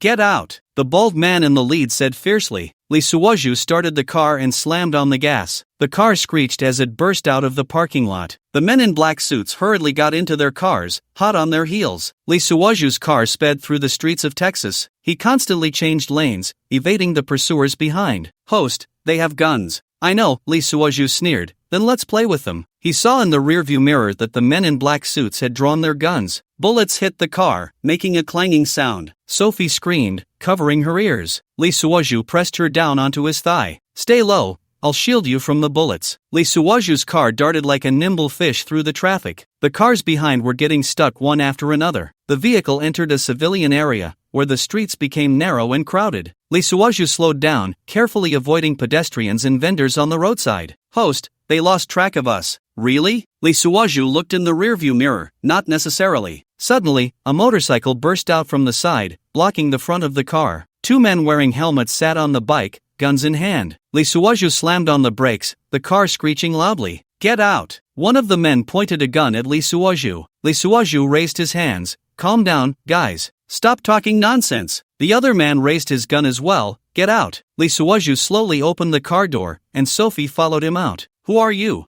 Sophie asked. Debt collectors, one of the men said. She owes our boss a lot of money. I don't, Sophie retorted. I've already paid him back. Paid back? The man sneered. You think we would believe that? I have evidence. Lee Suoju took out his phone. This is the transfer record. The man snatched the phone, glanced at the screen, and his expression changed drastically. You. Who are you? I am an agent of the IFB. Lee Suoju displayed his credentials. Now, you can leave. The two men exchanged glances, silently holstered their guns, and rode off on their motorcycle. Sophie looked at Lee Suoju, her eyes filled with confusion. IFB? Yes, Lee Suoju smiled. You're safe now. Sophie sighed in relief, suddenly feeling very tired. She leaned on Lee Suoju's shoulder. Thank you, William. Host, Sophie's luck value has risen to 240. Lee Suoju wrapped his arm around her shoulder, secretly pleased. 240, getting closer to the target. Where are we going? Sophie asked. To a safe place, Lee Suoju said. Then we can have a good talk. The sea breeze blew, and the palm trees swayed. Lee Suoju and Sophie sat on the balcony of a seaside cottage, gazing at the distant sea. It's so beautiful here, Sophie marveled. Yes, Lee Suoju picked up a bulletproof vest from the nearby table, perfect for a vacation. As he spoke, he began checking the bullet holes on the back of the vest. Oh, shotgun, assault rifle, and sniper rifle bullets. Sophie, what kind of people have you gotten involved with? William, I don't want to say anything,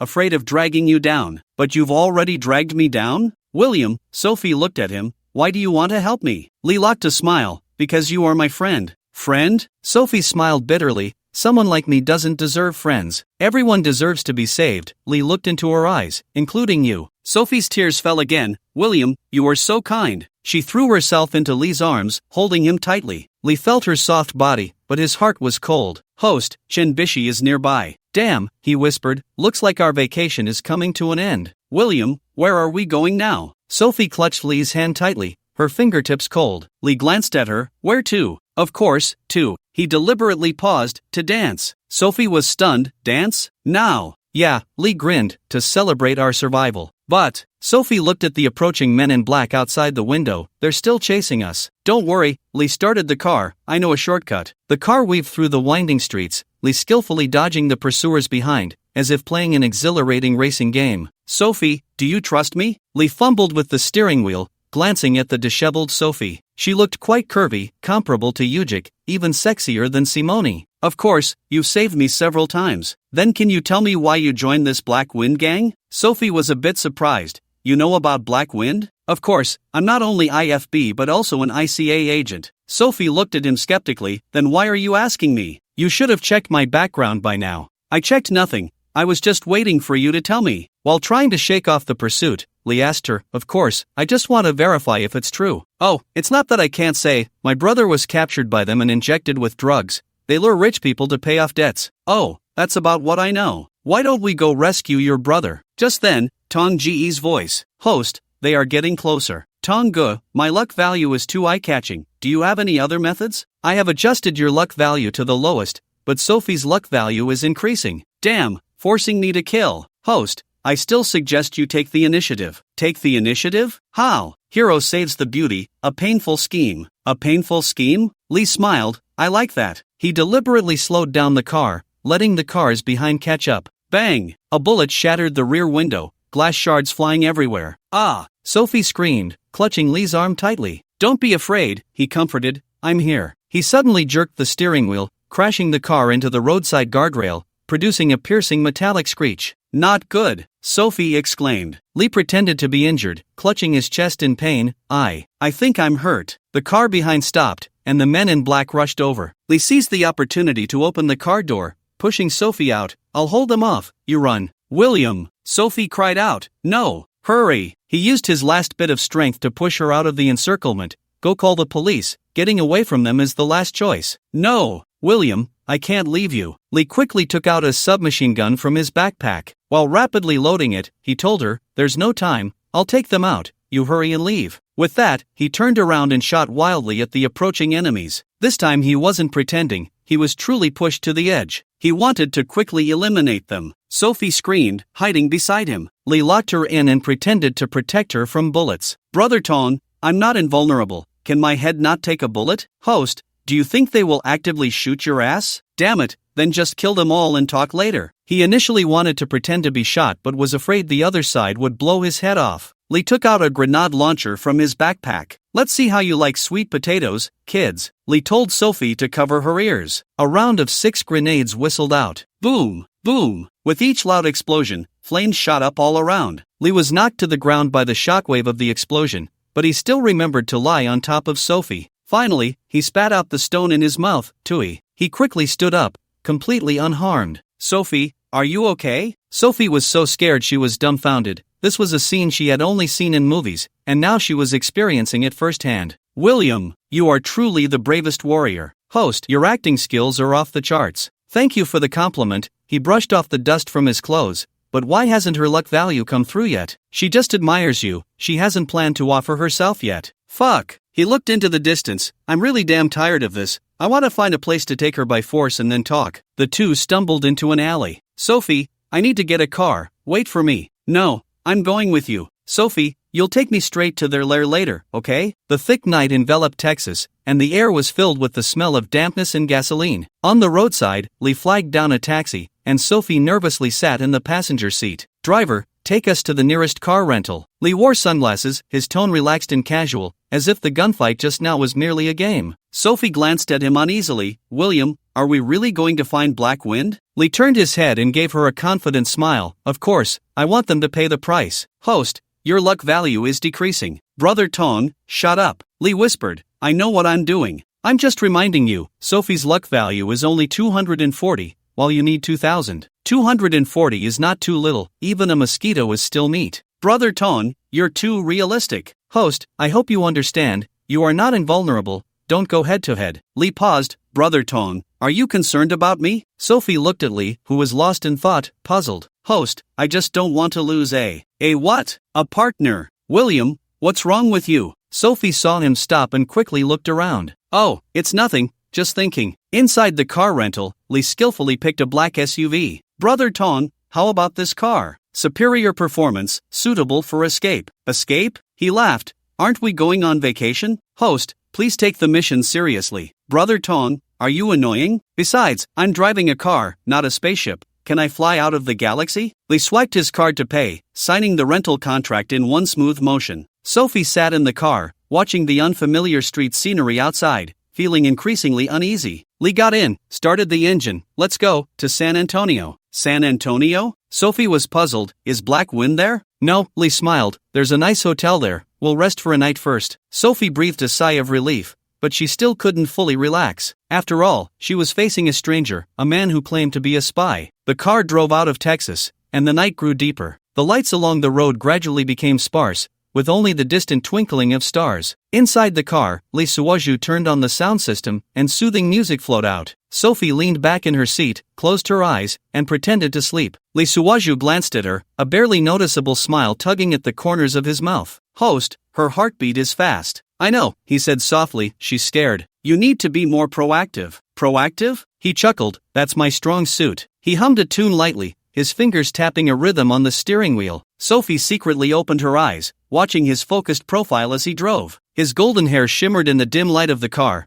and his sharply defined face bore a hint of a roguish smile. Sophie's heart raced even faster. At midnight in San Antonio, neon lights flickered, and the air was thick with the scent of alcohol and hormones. Lee Suwaju and Sophie walked into a motel called Midnight Sun. The motel sign had faded, and the flickering neon tubes emitted a buzzing sound, appearing particularly dilapidated in the night. At the front desk sat an elderly woman with graying hair, engrossed in a small television. The screen played an old Western film, with scenes of gunfights and chases flickering in the dim room. 2 rooms, Lee Suwaju approached the counter. The old woman looked up, her cloudy eyes scanning the two of them. ID. Lee Suwaju handed over his passport, and the old woman slowly flipped through it, as if she needed to carefully discern every word. William Smith, American. She raised her head. Sophie, Brazilian? Sophie nodded and handed over her fake passport. The old woman glanced at them again. Cash or card? Cash. Lee Suwaju pulled out a stack of bills from his pocket. The old woman took the money, counted it, then retrieved 2 keys from the drawer. 302, 303. She pointed to the end of the hallway, go straight, on the right. Lee Suoju took the keys and turned to Sophie, saying, let's go. Sophie followed behind him, the hallway filled with the smell of mildew and smoke, the dim light revealing peeling wallpaper that exposed mottled patches underneath. Arriving at the door of 302, Lee Suoju stopped. You go rest first, I have a few things to do. Sophie hesitated. What things? Work, he smiled, the daily routine of an agent, you know. Sophie nodded and opened the door to 303. The room was small, with a double bed, an old television, a wardrobe, and a table. The wallpaper was yellowed,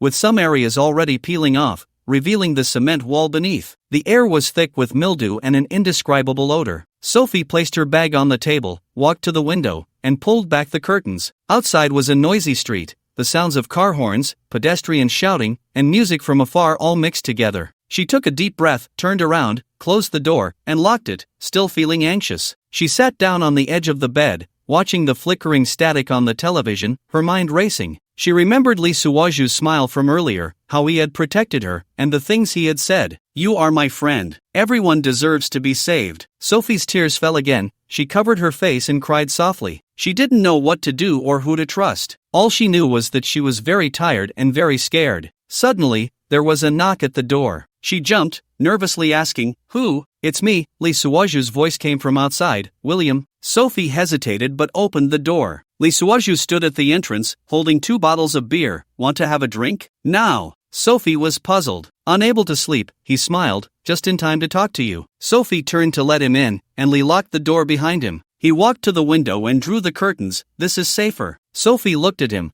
suddenly feeling an indescribable emotion. Lee opened a beer and handed her a bottle. Here, let's celebrate our escape. Sophie took the beer, hesitated for a moment, then took a sip. You seem very nervous, Lee observed. Still scared? Sophie nodded. I'm afraid of the black wind. Don't be afraid, he smiled. I'm here. But, Sophie lowered her head, they're very powerful. No matter how powerful, they're just a bunch of rabble, Lee said, and they've already provoked me. What do you plan to do? Of course, I'm going to settle the score with them. He looked at Sophie. Are you willing to help me? Sophie was taken aback. Me? Yes, Lee nodded. I know you understand them well. But, Sophie hesitated. I can't help you with anything. No, you can, Lee said. You are more important than anyone. Sophie looked at him, a hint of confusion in her eyes. Why? Because, he leaned closer to her. Because you are my friend. Sophie's face flushed, and she lowered her head, unable to look at him. Sophie, Lee's voice softened. I know you've been through a lot, but it's all in the past. You deserve a better life. He gently stroked her hair. Trust me. Sophie raised her head, looking into his eyes, tears blurring her vision again. William. Shh. He gently pressed his finger to her lips. Don't say anything. He slowly leaned closer, their breaths intertwining. Sophie closed her eyes, feeling his breath, his warmth. Her heart raced faster, as if it would leap out of her chest. Lee gently kissed her lips, his movements tender and restrained. Sophie's hands instinctively wrapped around his neck, responding to his kiss. The air in the room gradually warmed, and an ambiguous atmosphere spread between them. Lee's hands roamed over her body, igniting her passion. Sophie's breathing became more rapid,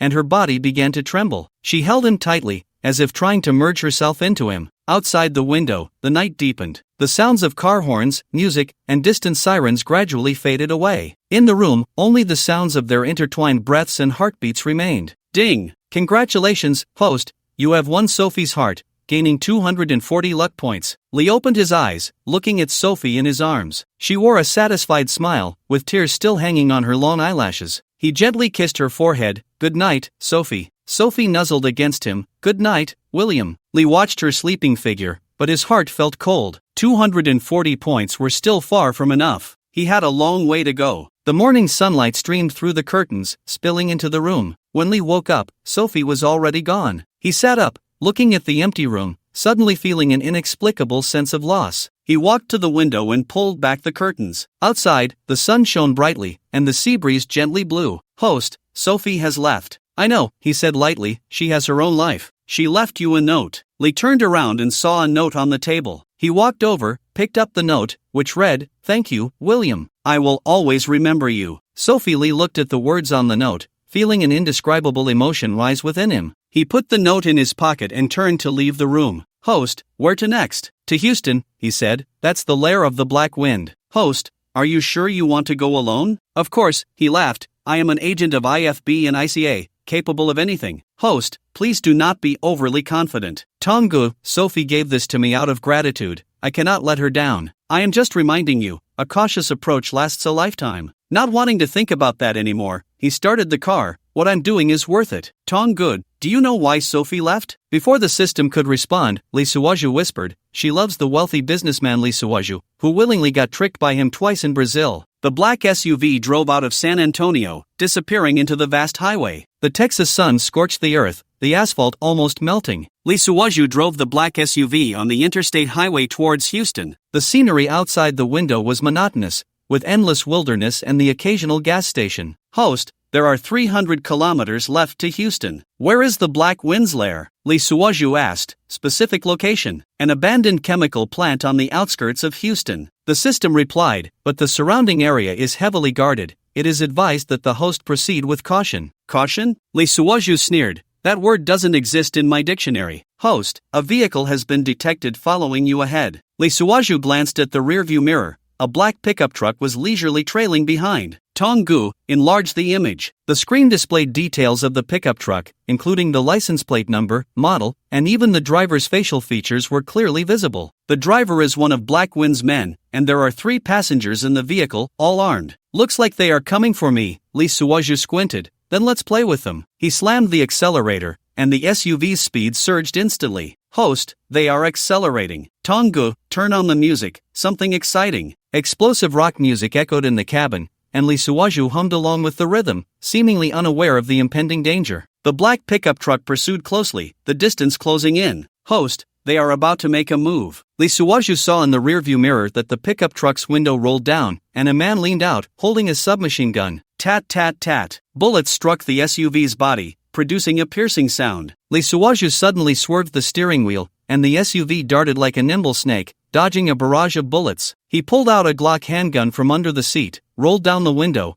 and fired a burst at the pickup truck. Host, your aim is accurate, but their vehicle is bulletproof. Then shoot the tires. Bang! Bang! 2 gunshots rang out. The pickup truck's rear tires blew out. The vehicle lost control, crashed into the roadside barrier, and rolled over several times before coming to a stop. Lee Suwaju's car also shook violently from the sudden brake, but he steadied the steering wheel and glanced at the rearview mirror. The pickup truck was already engulfed in flames. Tonggu, confirm the target status. 4 targets, all have lost vital signs. Lee Suwaju did not slow down and continued driving forward. This is just the beginning, he muttered to himself. The real show is yet to come. Host, roadblocks detected ahead. Lee Suwaju looked at several trucks blocking the road ahead and sneered. Looks like Black Wind was well prepared. He sharply turned the steering wheel, and the SUV veered off the road, speeding across the rugged wilderness. Host, your driving skills are excellent, but they have more vehicles. Lee Suwaju watched the approaching convoy in the rearview mirror. Tonggu, open the armory. Armory has been opened. He took out a rocket launcher from the space and slung it over his shoulder. Boom! A rocket screamed out, hitting the leading truck ahead. The deafening explosion echoed, flames shot into the sky, and debris flew everywhere. The vehicles behind slammed on their brakes, plunging into chaos. Lee Suwaju seized the opportunity to accelerate,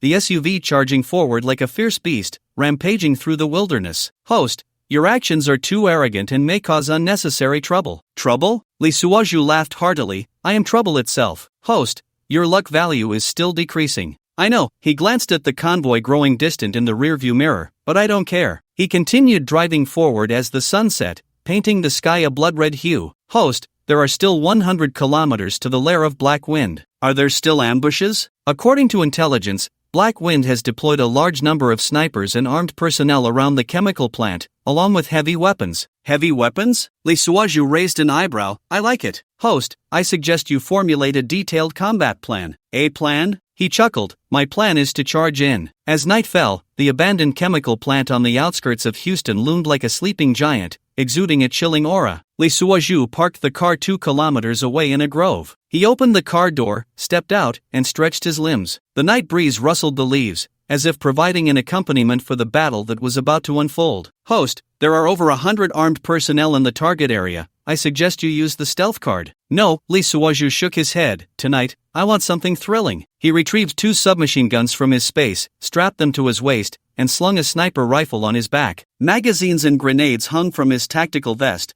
making him look like a moving arsenal. Host, your actions are too risky. Risky? He laughed. this is the life I want. He took a deep breath, a glint of excitement flashing in his eyes. Tongue, let's begin. Host, good luck. Lee Suwaju's figure vanished into the grove, leaving only the sound of the night wind rustling through the leaves, echoing in the silent night. He moved like a ghost, weaving through the darkness. The walls of the chemical plant towered high, entwined with barbed wire and equipped with high-voltage electricity. Lee Suwaju sneered, such things could not stop him. He easily scaled the wall, landing silently. Host, your position has been exposed. I know. He looked at the searchlight in the distance. Now this is interesting. The beam of the searchlight swept back and forth across the plant, as if searching for prey. Lee Suwaju's figure darted through the darkness, evading the light. Who's there? A guard noticed something amiss. Show yourself. Lee Suwaju did not respond but quickened his pace. Stop. I'll shoot if you move. The guard raised his gun. Lee Suwaju's figure flickered in the darkness, appearing behind the guard. He struck swiftly, dispatching the guard cleanly. Host,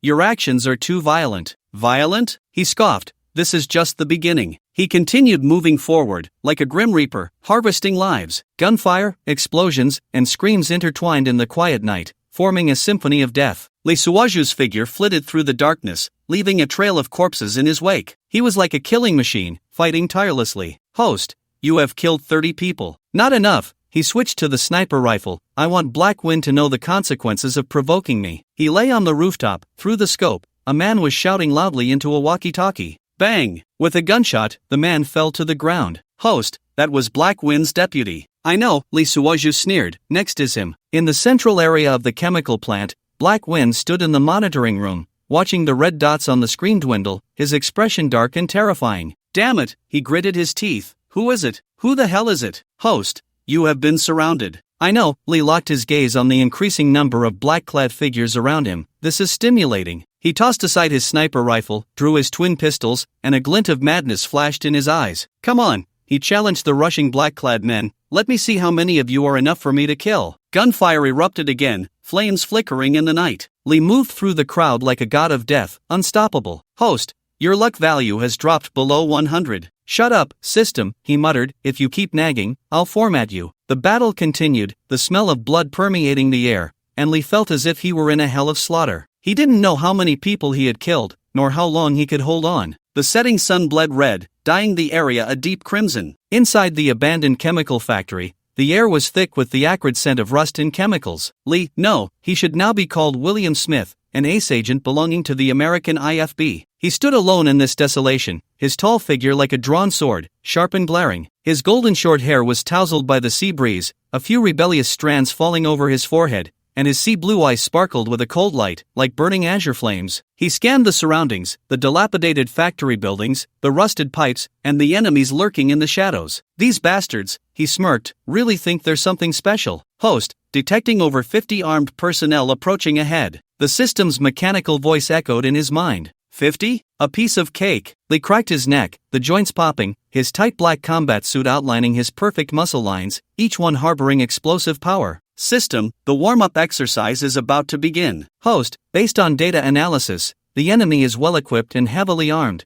Direct confrontation is not recommended. Are you questioning my abilities? Lee sneered. Or is it that your outdated database doesn't have my record of slaughtering? The system fell unusually silent. That's right, just watch obediently, Lee said, patting the assault rifle in his hands, murmuring, Old buddy, it's been a while since you've had a taste of blood. Tonight, I'll let you feast. With that, he sprang forth like a cheetah, vanishing in the maze of pipes in the blink of an eye. The first unfortunate soul appeared around the corner. Before he could raise his gun, he felt a chill at his neck, a gurgling sound escaping his throat as he stared wide-eyed in disbelief. Lee appeared behind him like a specter, delivering a precise chop to his carotid artery, knocking him out cold. Lee licked his lips, excitement glimmering in his eyes. He quickly scavenged the fallen man's weapons and ammunition to replenish his own supplies. In the darkness, his movements were silent, like the grim reaper in the night, reaping lives. The interior of the chemical factory was a complex maze, filled with abandoned machines and pipes. Lee cleverly used the terrain to evade the enemy's search, not forgetting to set up a few surprises. Host, your actions are extremely dangerous. The system's voice carried a hint of concern. Dangerous? Lee scoffed, slapping a proximity mine onto a corner pipe. It's dangerous for them. His finger gently pressed on the mini remote, setting it to delayed mode. Let me think, When they gather in numbers,